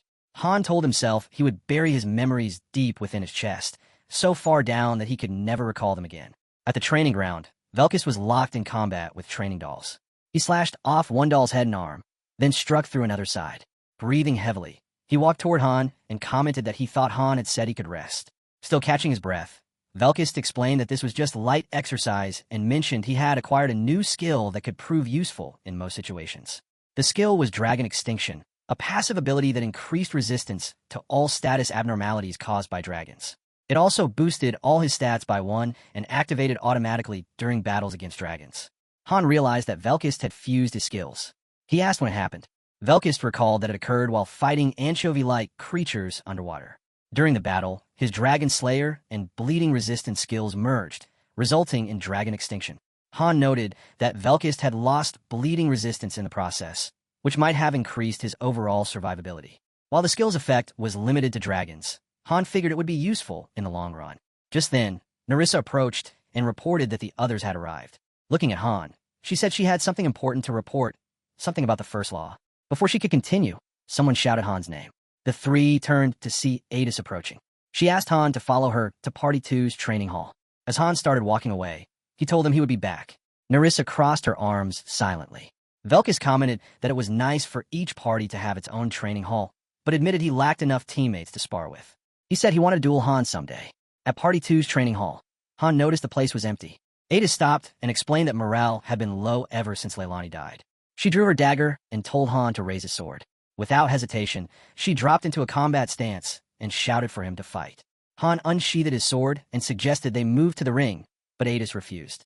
She admitted that she would obviously lose and didn't want anyone seeing their party leader in defeat. Han warned her to come at him seriously. If she expected to lose, then she never stood chance. Han's stats appeared, maxed out as usual. Adis lunged, launching the first attack. Han blocked it and noted that her fighting style was still creative, but now harder to deal with. She had acquired many new skills. She jumped back, pulled out a bow, and fired. Han sliced the arrow out of the air, recognizing how much sharper and faster she had become. She switched again, now dual-wielding a dagger in her left hand and launching another strike. Han blocked both at once. He realized that, in terms of raw stats, there was no difference between her, a 3-star from birth, and him, a 1-star who had climbed his way up. She used her skills with impressive versatility, constantly shifting her approach. The fight was difficult. With an intense look, Adis unleashed multiple skills at once, pressing in with both hands. Han deflected her again. She reminded him of his past claims, defeating the Black Dragon on the 20th floor and the Water Dragon in a recent mission. Han warned her not to regret challenging him. Sparks flew as their weapons clashed. Han entered his exceed state. His hair turned white, his eyes glowed, and all his stats and agility surged. Only his stamina remained unreadable. Adis adjusted her grip and backed off. Han rushed forward, thinking about how Adis, though usually emotional, became cold and calculated during missions. Her leadership and reflexes had kept her alive this long. As Han kept attacking, Adis dodged and retreated, barely managing to block his strikes. Sweat formed on her brow. Han realized she had acquired so many skills precisely because she had been weak. Her determination to survive had pushed her forward. He slashed again, knocking the dagger from her hands. Gripping his sword with both hands, Han activated Destructive Sword Spirit and swung with such force that a shock wave burst forward. Adis fell to the ground, eyes wide, mouth open, as the impact shook everything around her. A white light erupted from behind a building, creating a massive crater. Dust filled the air. Adis sat near the edge of the crater, stunned. She looked at the destruction and admitted Han's strength. She had no chance of winning. Still holding his sword, Han stood nearby as Adis trembled and clenched her fists. She didn't understand why she couldn't beat him. Acknowledging his strength, she confessed that her vow, not to lose anyone again, had been naive. She promised that Lilani wouldn't be the last to die. 2 of their teammates, Anin and Bennick, were devastated but would likely recover in time. Roderick, however, was broken. He had been found in the check room, on his knees, hands against the glass. He hadn't spoken a word. Adis said he was worse off than she was and might never return. Without him, Party 2 was out of commission. Adis lowered her head and admitted she didn't know what to do anymore. She apologized, acknowledging that none of this was Han's fault. Sitting in front of him, she confessed that despite losing Ialka, the only elemental mage, she didn't know where to direct her frustration. Han turned to leave. His white hair faded back to black. He thought about the weight of Ialka's loss and the mental toll it had taken on Party 2. Party 3 was practically wiped out. Even those who had been showing fast growth were now gone. The glass of the fallen heroes began to crack. Han looked around and realized the truth. The lobby was collapsing. Han observed that since the last raid, the number of lobby members had grown to 130, including new recruits. Yet only half of them were actively training. The second floor was nearly deserted, and the third floor squad hadn't raided in some time. The lobby felt lifeless, half dead. Those who still cared would be crushed under the weight of despair, and even the indifferent ones might leave eventually. Suddenly, Isel appeared. She gasped upon seeing the bloodstains on Han's clothes and asked what kind of training he'd been doing. Han sheathed his glowing green sword and replied that she'd seen him train like this before. Then he asked what news she had. Isel told him that someone had started uploading raid videos, though notably, none from the 35th floor. Han raised an eyebrow. The 35th floor was where they had taken heavy casualties. Footage from that level would surely attract a lot of attention. Isel conjured fairy magic to pull up a YouTube page belonging to a user named Enig. Han found the channel name unsettling. As he scrolled through the video list, he frowned, commenting that the game didn't respect their privacy. Their daily lives and missions were being turned into public content. He suspected the master had been using either raid footage or behind-the-scenes clips to make the videos. Han watched more closely, trying to glean strategic insights. The channel had gained serious traction.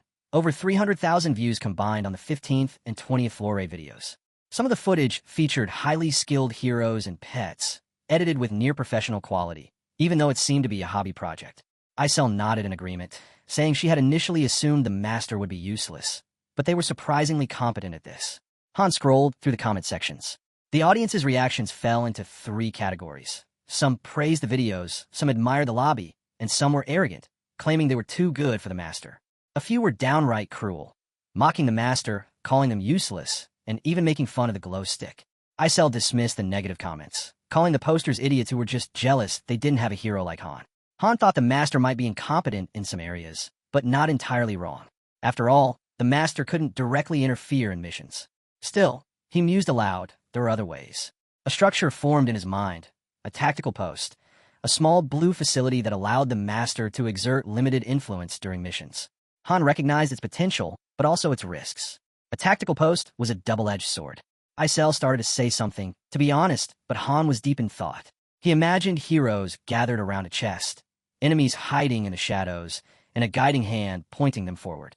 He remembered that an inexperienced master could easily ruin an entire party, which was why he had kept silent until now. Curious, he finally asked Isel about the tactical post. Before she could answer, she threw colorful confetti-like paper flares into his face. A system notification popped up. Han had been appointed Vice Master. Isel, now wearing clown glasses, cheered, celebrating his promotion to Vice Master of Tonia.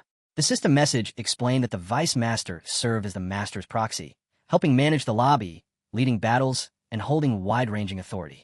They could also climb the tower and push the boundaries of the system. Brushing confetti from his clothes, Han commented that his new position must mean that hero reaction research had reached its max level. Isel confirmed this, saying the mage kid had pulled it off in just 2 days, something that normally took far longer. She was still shocked by it. A system pop-up confirmed it. Hero reaction research, level 10. Han briefly smiled as he thought of Ialka, who used to pull all-nighter solving puzzles. The memory brought a flicker of warmth. Isel clapped her hands, exclaiming that Townia's lobby was now basically in Han's hands. He could do whatever he wanted. Han gently tugged her cheeks and said she'd done all of this to keep the lobby from falling apart. Isel suddenly burst into tears, expressing her fear that Han might leave Tonia. Han froze, realizing she might be trying to prevent the complete collapse of the lobby. He gently let go of her cheeks, now flushed red, as she cupped her face with both hands. With a soft sigh and a faint smile, Han accepted that becoming Vice Master meant dealing with a lot of burdensome responsibilities. But he understood it was necessary. He turned to the others and called Party 1 to gather. Later, inside a brick house, Party 1 assembled. Nerissa congratulated Han on his promotion, while Jenna reminded him that he was now the strongest among them. With a proud grin, she admitted she was honored to be part of his party. Velkist, still crossing his arms, remained uncertain about the purpose of their meeting. Isel scolded the group, urging them to show some respect now that Han outranked them. Han glanced at the blue-haired girl who was rubbing her eyes and muttering about wanting more sleep. Jenna curiously asked what kind of changes they could expect. Han gestured for everyone to sit, then spread a map on the table. He explained that the map depicted the lobby layout.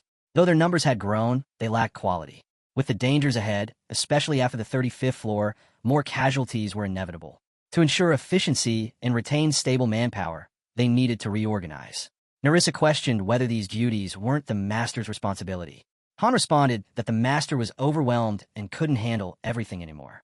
The lobby had simply grown too large. Raising his hand, Han posed a question to the group about what was needed to rule effectively. Velkist's eyes narrowed as he challenged Han, asking whether he truly acknowledged the Master as their ruler. Han confirmed it, explaining that many heroes had lost the will to fight. A strong leader was necessary, and he alone wasn't enough. He mentioned that Ryman and Party 2 were still mourning their dead, and Kasha had started wandering the forest alone. In his view, the Master needed to take a more active role. Velkist stepped forward with a sharp tone, claiming he had heard that the Master treated them like disposable pawns, pieces on a chessboard sent to die. He made it clear that if Han was choosing to help that kind of figure, he wanted no part of it. He argued that his own survival, and possibly Han's, came from their own efforts, not the Master's, who merely watched from above while sending them into deadly missions. Velkist admitted he might have agreed to follow if Han had been the Master instead. In his eyes, their actual Master was useless. The blue-haired girl added her voice, pointing out that this wasn't even the original Master. With the Magic Hall now empty and no way to summon new mages, they were only here because of that Master. She said they followed orders out of self-preservation, not loyalty. Helping voluntarily was a different matter entirely. Velkist raised his hands in frustration, calling the vice master role a joke, likening it to a slave kissing the chains that bind them. Nerissa placed her hand over her heart and firmly stated that helping the master was the best way to survive. Velkist scoffed, still finding it absurd that anyone would choose to support someone who had sent them to die. Han remained steady and repeated that survival depended on working together, even with the master. Velkist wasn't convinced and found the idea laughable. Tension in the room rose quickly, with Isel nervously trying to shift the mood, reminding everyone that they were supposed to be celebrating Han's promotion. Jenna quietly raised her hand and asked for a moment to speak. She voiced her belief that the master did not view them as pawns. The master had granted their wishes, provided food and beds, and had grieved when they lost comrades. She pointed out how Han had once refused a mission, something that a mere puppet wouldn't be allowed to do. She suggested that perhaps there was a greater purpose behind everything. While no one needed to force themselves, helping the master ultimately benefited them too. Han smiled quietly as he listened to her. He reflected that this kind of perspective was why welfare systems mattered. He nodded in agreement, emphasizing that they couldn't simply ignore the master. Their presence here was no coincidence, and if they hoped to reach the 100th floor, cooperation was essential. Nerissa agreed, repeating that aiding the master was also a form of helping themselves. Jenna gave a casual shrug, making it clear she wasn't pressuring anyone. The blue-haired girl stretched with a lazy yawn, saying she would go along with it if it meant getting more sleep. Velkist growled at her, asking if she truly wanted to sleep forever. She trembled and ducked behind Han, though Velkist eventually relented and agreed to help. Han thought to himself that even if he didn't like the master, clearing the 100th floor was the only way back home. Whether they trusted the master or not didn't matter. The key still lay with them. Velkist asked what they were supposed to do next. Han promised to explain things as simply as possible. Velkist nodded, this time more willing, and reassured Han that he would assist. Suddenly, the system made an announcement. Loading was complete. Han looked up and saw the master's eye watching over Tonia. It was time, he thought, to improve in it. Night had settled over Tonia, casting long shadows across the quiet streets. In the stillness, hushed voices echoed through the lobby. A young boy stood before Mark, his voice trembling with fear as he reported that the raid team had returned, but not in the way anyone had expected. If things continued like this, he said, they might all be synthesized. Mark rubbed his forehead in irritation, dismissing the boy's worry. Synthesis wasn't something to fear, he claimed, especially since they had only stolen from the storage unit. But then his tone shifted. With a sudden flash of cruelty, he grabbed the boy's face, his fingers digging into the boy's cheeks. He leaned in, voice low and rough, and questioned whether the boy was afraid of synthesis or of Han. The color drained from the boy's face. Tears welled up, and he began to cry. Mark sneered and muttered that true fear was understanding that death wasn't an escape. Elsewhere, Rodri sat alone in a crumbling bar, nursing a half-empty glass of liquor. The silence was unbroken until the door creaked open. Adis walked in without hesitation, placing her own glass down on the table across from him.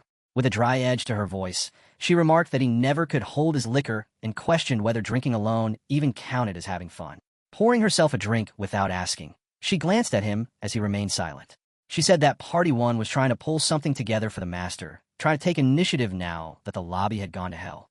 And yet, here they were, just sitting in the dark. Her thoughts drifted back to a moment with Lilani. She remembered the hesitation on Lilani's face, the pain etched into her eyes as she whispered about how many people had died. Adis had responded quietly, saying they could still mourn and be glad to have survived. That was the way mercenaries lived. Lilani had nodded in quiet agreement. Back in the bar, Adis downed her drink in one go and slammed the glass down with resolve. She declared that she would get back on her feet tomorrow. Rodri stirred, blinking out his daze, but before he could speak, she told him to leave Party 2. In the central plaza near the Grand Fountain, Jenna stood at Han's side. She told him that everyone had assembled, just as he had requested, motioning toward the nervous crowd gathered before them. Former civil servants wiped sweat from their brows, uncertain why they had been summoned, but wise enough not to ignore the man in charge. Han crossed his arms and acknowledged that the turnout was more than he had expected. He informed them that starting now, they would take on new responsibilities. It was simple, he explained. They would begin tracking everything in the lobby. People, levels, classes, floor clears, storage, facilities, dungeon statuses, and equipment. He met their eyes and said the word again, everything. A confused man raised his voice, asking what exactly that meant. Before he could finish, Isel landed beside him with a solid thud. With her tiny fists raised, she shouted that Han was the vice master now, and if he ever spoke to the master directly, they might all die, so they should listen to Han. The man muttered something about her being a demon fairy, but the crowd, like a wave folding under pressure, gave in and agreed. Jenna turned to Han and asked him quietly what the purpose of all this really was. Han replied that he was creating a fourth job category in the lobby. If they wanted to function properly, they needed precise, detailed information. Isel floated above and pointed down, declaring that they were the ones who would handle it. Han allowed himself a brief smile, admitting he had scared them into compliance. Jenna raised an eyebrow and asked if that was all. Han shook his head and said he wished it were. This was only the beginning. Elsewhere, in a dim, cold room, Mark knelt on the floor. The predator had become the prey. Across from him sat Han, with Velkist standing nearby like a looming shadow. Han stated plainly that the man before them was Mark. Mark responded with a bloody grin and called Han the famous one, the man even the fairy feared. He said he had watched Han's missions, though Han had never seen him up close. Before he could finish his taunt, Velkist struck him with brutal force. Mark's body crumpled, blood spilling from his mouth. Velkist's voice was sharp and cold as he demanded answers. Han flipped open a notebook, scanning the entries. Mark had been born a 2-star and accomplished a great deal in just 2 months, but he was still stuck on the first floor. Coughing blood, Mark tried to laugh, claiming synthesis was no big deal. Velkist's eyes burned crimson. He said that was enough, and without hesitation began to punch Mark again and again. Mark gasped, choked, and sputtered under the assault. Velkist growled that Mark needed a beating and told him to stay right there. Han remained still, watching the scene unfold. Mark had formed a rogue faction while the Master was offline, though Han couldn't even remember what the group had been called. Still, it was clear that Mark wasn't just some petty troublemaker. He was dangerous. Velkist delivered a final, savage kick. Mark's teeth scattered across the cold floor, and a pool of blood spread out beneath him. Han stepped forward, placing a hand on Velkist's shoulder, and asked if he was trying to kill Mark. Velkist only shrugged, his voice dry as he replied that it would be fair. Mark was filth. Kneeling beside the bloodied man, Han's voice sharpened like a blade. He listed Mark's crimes without hesitation. Theft from the lobby, physical assault, blackmail, robbery. He said Mark had done everything wrong. Mark, barely conscious, gasped and muttered that this wasn't right. With swollen eyes and broken pride, he begged to speak to Nerissa. But Han's tone turned ice cold. Their decision was final. Whatever deal Mark had made with her didn't matter anymore. Mark let out a bitter laugh, his face a mess of bruises. He whispered that it was over for all of them. His voice cracked as he admitted he hadn't wanted things to end this way. He hadn't asked to live on scraps and potatoes. Velkist cut in with a sneer, saying he hadn't realized garbage could talk. Mark, now just a heap on the floor, muttered something about the world already ending. He asked what the point was in fighting fate. Wouldn't it be better to enjoy life before it burned? Han narrowed his eyes. Velkist asked what they should do with him. Han ordered that Mark be locked up, then added that there were more like him. Velkist nodded, noting that most had already been caught, and said they were no different than Mark. Han acknowledged the effort and said he was glad he had asked. Velkist spat on the ground and muttered that he'd prefer not to be asked again. Too much of a headache. As Mark slipped into unconsciousness, Han let himself reflect. The gangs on the first floor had flourished while the Master was offline. Theft, violence, and disorder had rotted away beneath the surface. That would no longer be the case. There would be no more passive heroes and no more untrained recruits. From now on, every summoned hero would be trained, educated, and disciplined. There would be law and consequences. A decree was issued.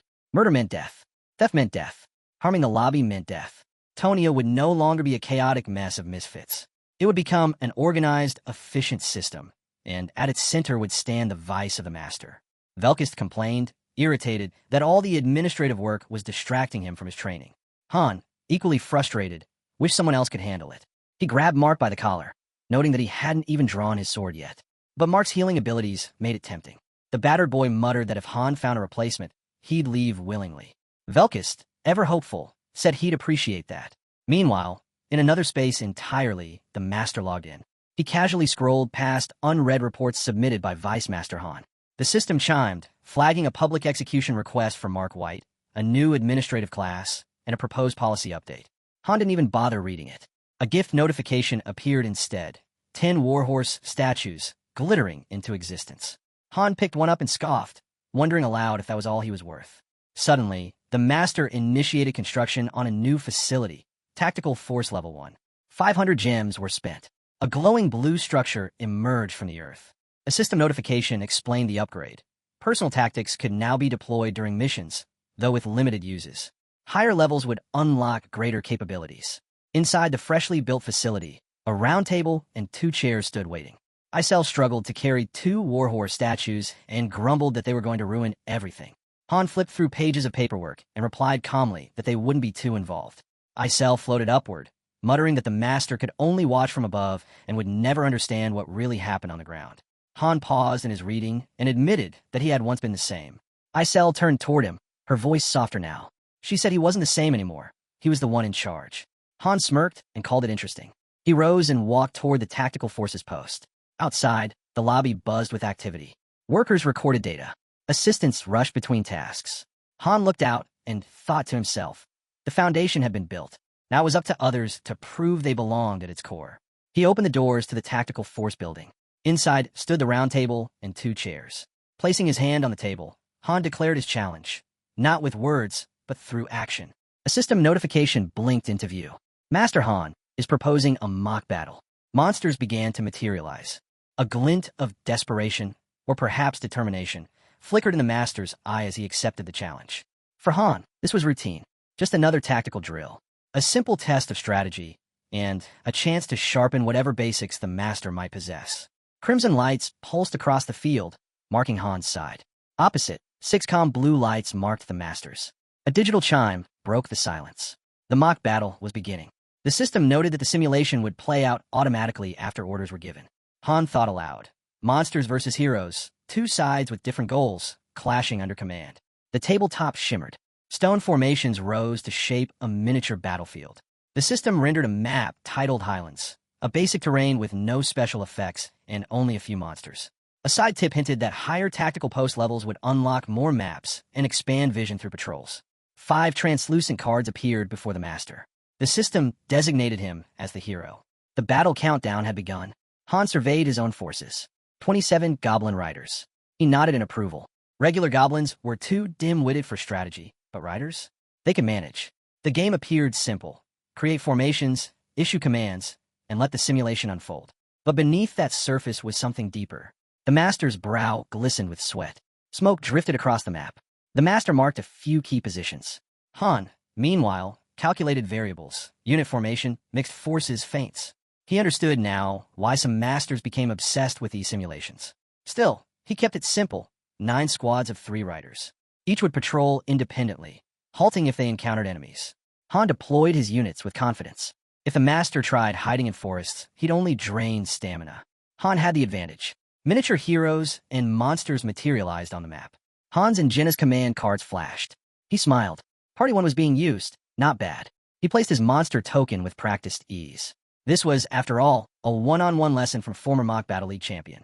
3 minutes passed in the real world. 10 in the simulation. It ended swiftly. Han's goblin riders emerged victorious. He raised his hands slowly to his face, unreadable at first, then hardened. That had been far too easy. The roles shifted. Now Han commanded the heroes, and the master led the monsters. Han selected Party 7 with renewed resolve. Another 10 minutes passed. Another victory. Han blinked, wide-eyed, his breath shallow. This wasn't from effort. It was from disbelief. The master was this weak? Another round. 5 minutes. Another loss for the master. 3 matches. 3 defeats. Han exhaled, wearied. The strategies had been laughably bad. He glanced toward the master. The man was still sweating, eyes squinting in desperate focus, still trying to learn. But all Han felt was a dull, numbing disappointment. Behind him, Isel appeared, hovering with dry amusement. She noted that the master was great at racing games, but useless at everything else. Han's shoulders sagged. His face fell into a grim mask. Isel turned away, chuckling to herself. She said Han might as well just control every mission from now on. Frustration built behind Han's eyes. Then, a new notification popped up. The master wanted another battle. Han declined. Another request. He declined again. The master looked stunned. Han sighed and muttered that he didn't want to play anymore. Silently, the master reached across the table and placed a small warhorse statue before him. Another gift. Han stared at it for a long moment. Then, voice low, he asked if the master really thought that would change anything. Still, after a pause, he sat down again. They would play one more round. The master gave a small, relieved smile and reset the board. The battles continued. Warhorse statues began to stack up at the edge of the table. 5 more games. 5 more losses. Then it happened. The master broke down in tears. A system notification hovered in the air. He chose to log out. Isel stood in silence. After a moment, she whispered that it had been truly painful to watch. Han didn't reply. He He stared at the row of glittering statues. 13 battles, he said softly. The master had spent gold for every single match. Han understood the desire to improve, but now he questioned whether this had been the right way. Maybe the master should have trained with someone else. Maybe someone less invested. He thought of his party. Velkus would be furious. Narissa would give a sharp, cutting comment. Jenna? She'd just say they had to push harder. But Han knew the truth ran deeper. They would lose faith in him. Was he really expected to train someone this unprepared? He turned to Isel and stayed quiet for a while. They had watched every recorded mission, every battle, every briefing. Had they learned nothing? His voice was steady now. He gave a command. Pull up the master's mission videos. The screen flickered to life, casting a pale glow as Han and Isel leaned in to scrutinize the footage. Han stroked his chin, eyes narrowing into razor-sharp focus. Isel asked what he saw. His gaze didn't waver. He's only watching me, Han muttered. Sweat glistened on both their foreheads as the realization set in. The camera angle, the focal points, almost everything centered around Han's movements. The master's attention had been locked onto a single figure. A real leader should be watching the whole field. Han continued, voice low, but his eyes were fixed on one unit. That's why he has no tactical insight. Already, a plan was forming. I need to get online, he said. Isel raised an eyebrow. You going to pretend to be Loki again? No, Han replied firmly. I'll pose as just another loyal fan. A devoted subscriber. He explained that he would slip tactical advice into glowing praise, breakdowns of raids from floors 5 through 30, interwoven with reminders about key principles from the documents he'd authored. That, at least, would give the master a proper foundation. Han knew it wouldn't be easy. The tactical system grew exponentially more complex as the post leveled up. At the start, there were only 7 basic commands. He pictured the humble beginnings of the tactical post and how it evolved with each upgrade. Once the post reached level 5, it unlocked features like forward construction, enemy general elimination, focus fire, trap deployment, infiltration, cover commands, reinforcements, cooperative moves, and rest strategies. Intermediate tactics, available from levels 5 through 9, allowed control over when active skills were triggered. At the advanced levels, 10 through 14, finer tactical manipulation became possible. But the real mastery came at levels 15 through 20, the pinnacle of tactical command. Currently, the master was still stuck at the lowest tier. That wouldn't cut it. Not for surviving the higher floors of the tower. Han glanced at the small mountain of warhorse statues stacked nearby. I'm not expecting miracles, he admitted. At this rate, he'll have 1,000 of those statues. What I need is for him to be good enough to help, just once when it actually counts. Elsewhere, in the training grounds, Daika approached with a fresh group of recruits. He reported that there were 10 in total, each with a specific area of expertise. The recruits stood in neat formation and offered respectful greetings. Han, with his hands tucked casually in his pockets, observed them silently. Daika explained that 2 specialized in swordsmanship, 2 in archery, and 2 in spearmanship. The remaining 4, he noted, were skilled in general areas such as survival, hunting, and infiltration. Han gave a nod of approval, acknowledging the effort. Daika admitted that, surprisingly, the process had been easier than expected. With the core members occupied, they had finally implemented an efficient system, which had made identifying real talent much more manageable. He then pointed to one of the men and introduced him as Jess, a former hunter who showed strong potential. Jess stepped forward and stated that he had seen Han's fights and had heard much about him. Daika added that Jess was a replay stone user. The master had shown him Han's previous missions to help him learn and improve. Han imagined the review room, the glowing stone projecting old battles. He gave the master some silent credit. At least he was being thorough. Han turned to Daika and asked if the hiring conditions had been relayed. Daika confirmed that they had, explaining that he had only selected individuals capable of teaching. Skill alone hadn't been enough. Han began to walk away, saying he intended to introduce someone who would be taking the lead on instruction from that point forward. Daika blinked in surprise at the mention of a head instructor. Footsteps echoed through the space.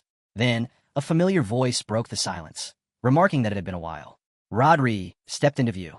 Daika's eyes widened in disbelief. Then a genuine smile spread across his face. Han remembered what Adissa had said. She'd recommended Rodri not because of his talent, though he had plenty of that, but because of his grief. She said he mourned harder and longer than anyone when a teammate died. Said she couldn't stand to watch him break like that anymore. Rodri had resisted at first, but Adissa had spent an entire night persuading him. And in the end, he'd agreed. Han knew Rodri wasn't a traditional instructor, but his battlefield experience? That was worth more than any formal title.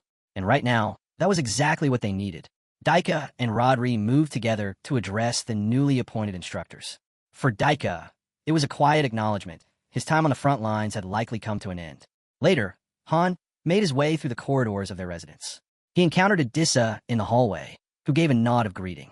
"You're back," she remarked. "Where are the newcomers?" Han asked. "In the drawing room," Adissa replied. "They've been waiting. Seem eager to meet you."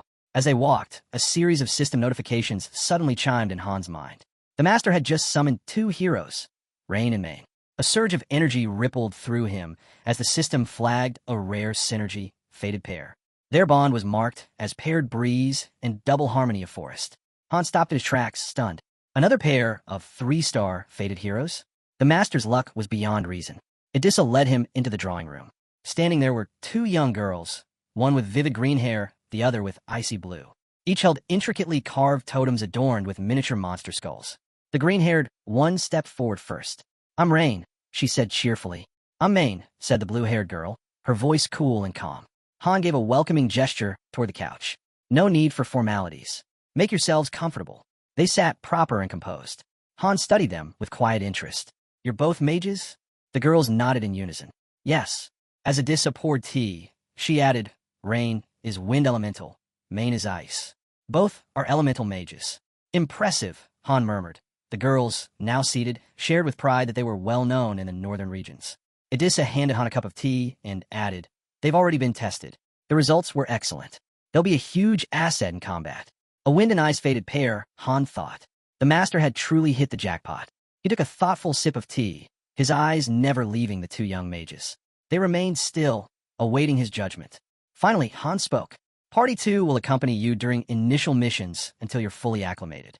In the meantime, you'll work in the magic hall. Ko will take over command of the airship from this point forward." Adissa blinked at that.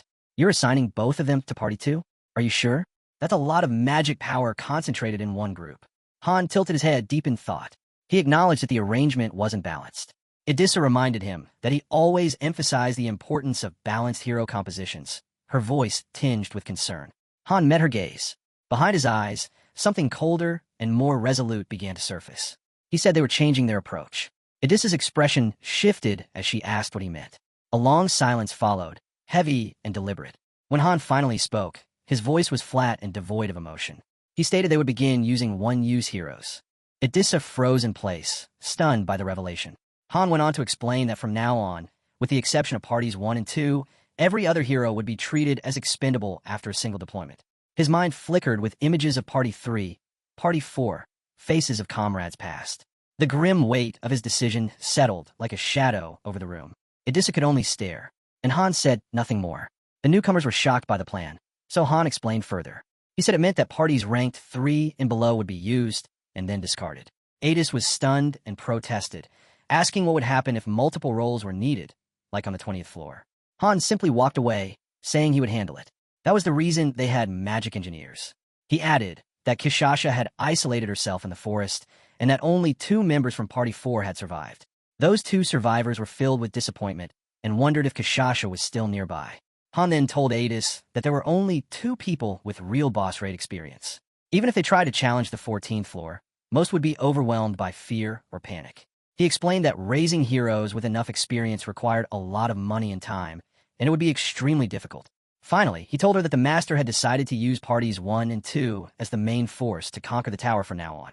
Our hero quietly reflects that his own opinion isn't far from the master's decision. If it's difficult to spread out their forces, then the only real option is to bring in more people, however many are needed. Speaking to the warriors, he tells them that's why they must be prepared for any situation. The scene shifts to the outskirts of the forest. Han knows Kishasha hasn't emerged from the woods in some time.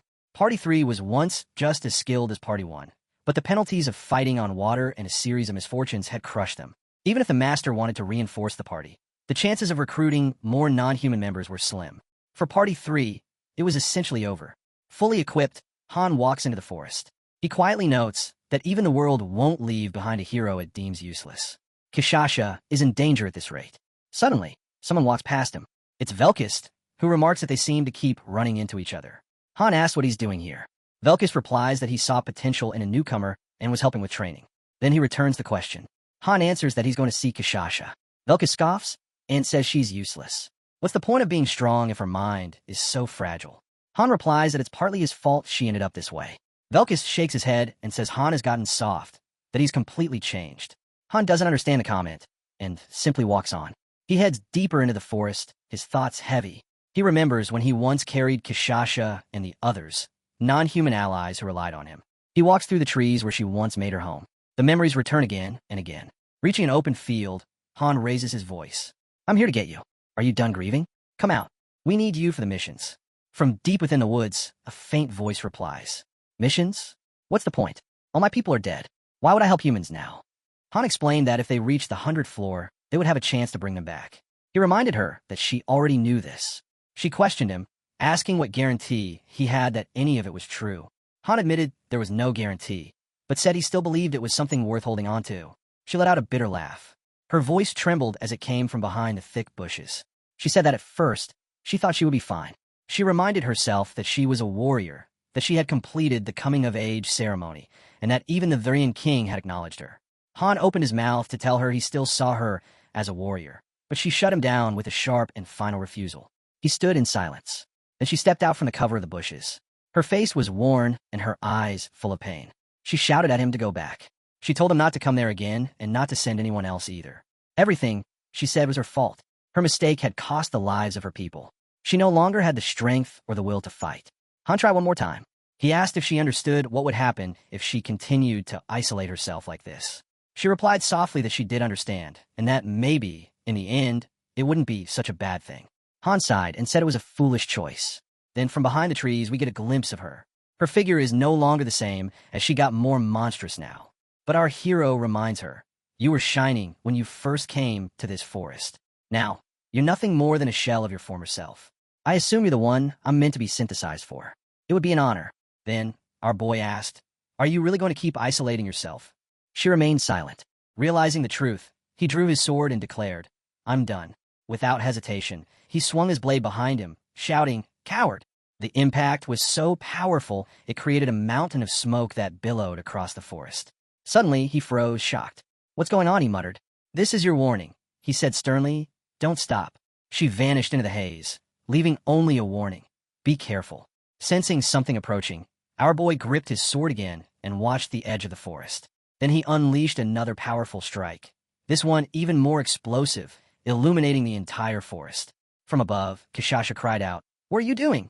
In a calm but serious tone, our boy responded, die where you stand. Then, without direction, he slammed his sword down again with even greater force. Suddenly, Kishasha appeared atop a tree. Han asked, you didn't expect this from me, did you? He continued, most things in a lobby recover over time, but durability still matters. Once a facility's durability hits 0, it'll disappear unless you rebuild it with gold. He then delivered a massive slash, cutting down the trees around him. Amid the destruction, he spotted the girl, standing right behind the last impact zone. Are you out of your mind? She shouted. But he had created a deep crater around himself, making it impossible for her to reach him. I thought you were a warrior, he said coldly. Why are you crying now? Then, with a serious tone, he warned, come at me. I won't go easy like last time. Enraged, she dropped her stealth. I didn't think you'd become like this, she yelled, rushing into attack. Our boy dashed forward as well. Cut the nonsense, he snapped. As she shouted his name and extended her arm to strike, he blocked it with his sword. The impact exploded outward, cracking the ground beneath him. While holding the block, he muttered, so you finally show your face. Long time no see. With a heavy expression, she asked, why are you doing this? Calmly, he reflected, yeah, Addis was like this too. Then he swung a punch and delivered a sharp blow to her face, sending her flying. You'll get better, he thought to himself, once you've been beaten down a bit. Blood burst out of Kishasha's mouth, and with a fiery gleam in his eye, our hero muttered, I couldn't hold back anymore. You just kept spewing nonsense. But Kishasha wasn't done. She turned back, eyes burning fiercer than ever. As our boy swung his sword toward her, she backflipped effortlessly, dodging it with ease. He didn't pause and launched another strike, but she kept retreating, dodging every move. Then, in a blink, he hurled both his daggers at insane speed, but she smoothly ducked, avoiding the attack without breaking a sweat. Our hero didn't stop. He charged in, giving her no breathing room, launching yet another assault. She leapt into the air, revealing for the first time that she was suffering from a bleeding effect. Her HP was slowly draining. Then, with a casual flick, our hero slammed his dagger into a nearby tree and shattered the branch she was standing on. She landed gracefully and muttered, I'm disappointed in you. But the moment she touched the ground, our hero struck again. This time, she stopped the blade with just her bare hand, unleashing a shockwave that shattered the ground beneath them. She shouted at him to stop. But our boy, unfazed, growled back and questioned whether she had trained at all since their last mission, adding that she wasn't nearly as skilled as he remembered. He pushed her back once more. Furious, she snapped and claimed that if she wanted to, she could end the fight with a single attack. In an instant, a blinding beam of light shot out and clashed with his blade. But she didn't stop. She kept attacking, strike after strike, lightning fast. Our hero stayed locked in, parrying every blow. She jumped high and yelled, "You attacked first, and this is all you've got." With a flurry of claw strikes, one finally grazed his face. Blood spilled, and he thought, looks like she upgraded her gear. Good thing this is just the lobby. His HP began dropping, but he kept fighting, putting his soul into every swing. She moved with insane flexibility and didn't even flinch getting close to his attacks. He struck again and again, but she eventually leapt away, leaving him wondering why she suddenly backed off. While healing himself, he asked why she was stopping. She gave a calm response, saying it was enough. But he wasn't ready to stop and told her not to quit now, adding that he felt like he might actually win if they kept going. She looked at him, visibly frustrated, and began to say that if it weren't for him. Before she could finish, the ground cracked beneath her feet from the sheer force of her power-up. She had gone full berserk mode, mana surging wildly around her. Shouting his name, she cried, "I'm going to kill you." She activated Savage Revelation, a boost to her strength and agility. Our boy could feel the threat. She's actually pissed. "I'll die if I mess up even once." But instead of backing down, he challenged her. "Come at me." "As you wish," she snarled. She shot forward, tearing through the ground and air, landing a brutal kick that launched him into the air. As he flew, she chased after him. He ducked midair, but she somehow got behind him and went for a deadly claw strike. He barely avoided it, and her claws sliced a tree clean in half. Teeth clenched, our hero thought, if even one of those attacks lands, I'm done for. But if I focus on the way she starts her moves, I can guess where she'll end up. I just need to stay light on my feet. She kept coming, attacking from every direction, not giving him a second to breathe. He analyzed her. Her agility stat is lower than Abyss, but her movement skill is on another level, and her skills are seriously dangerous. Then, we see her status window. She possesses a transformation skill and a sealed slot. Our hero activated Mind's Eye, sharpening his senses to read her moves. As predicted, he countered with a powerful sword strike. Then he landed another hit before she could react. She stepped back, clearly shocked, and accused him of hiding his powers. Blood dripped from his arm as his HP continued to fall. But he struck again and firmly denied keeping anything hidden. In that moment, a realization hit him. Kashasha's base stats had always been high, easily enough for a 4-star. Even now, her skill and talent stood out. This lobby couldn't afford to lose someone like her. If he had relied only on normal training, he would have been defeated. A smirk crossed his face as he accepted one simple truth. In battle, playing dirty didn't matter. What truly mattered was learning how to read the opponent. She kept striking wildly, hitting from every angle, clearly just trying to find an opening. Then, out of nowhere, she went straight for a vulnerable spot, but our boy reacted fast, ducking his sword under his body to block. She pushed through with even more speed, and even though he managed to counter, her strike still left a deep wound on his leg. She acknowledged that he had become much stronger. Despite the pain, he stepped forward and told her he had trained hard. He shifted into a deadlier stance and dared her to show she wasn't finished yet. Watching his unwavering determination, yellow mana began to glow around her body. She had finally activated her transformation skill. In a flash, she morphed into a towering beast, radiating fire mana. Her strength and HP skyrocketed, far beyond normal limits. But our boy didn't back down. He pulled himself together. But the moment she moved with that insane speed, he knew he was in trouble. He completely lost sight of her. Suddenly, a crushing blow came out of nowhere, sending him crashing through the forest. Bruised and disoriented, he spotted her again. She had reverted to human form, but still looked monstrously powerful. She could switch between forms in an instant. Grinning through the pain, our hero muttered, "This is way better than seeing you curled up in some corner of the forest." Her rage exploded again, fiercer than before. But this time, our boy unleashed his own power. White mana burst from his head as he entered his Exceed state. "Get it together," he shouted, his aura flaring. His hidden skill awakened, destructive sword spirit. Massive explosions erupted throughout the forest as their battle soared to an entirely new level.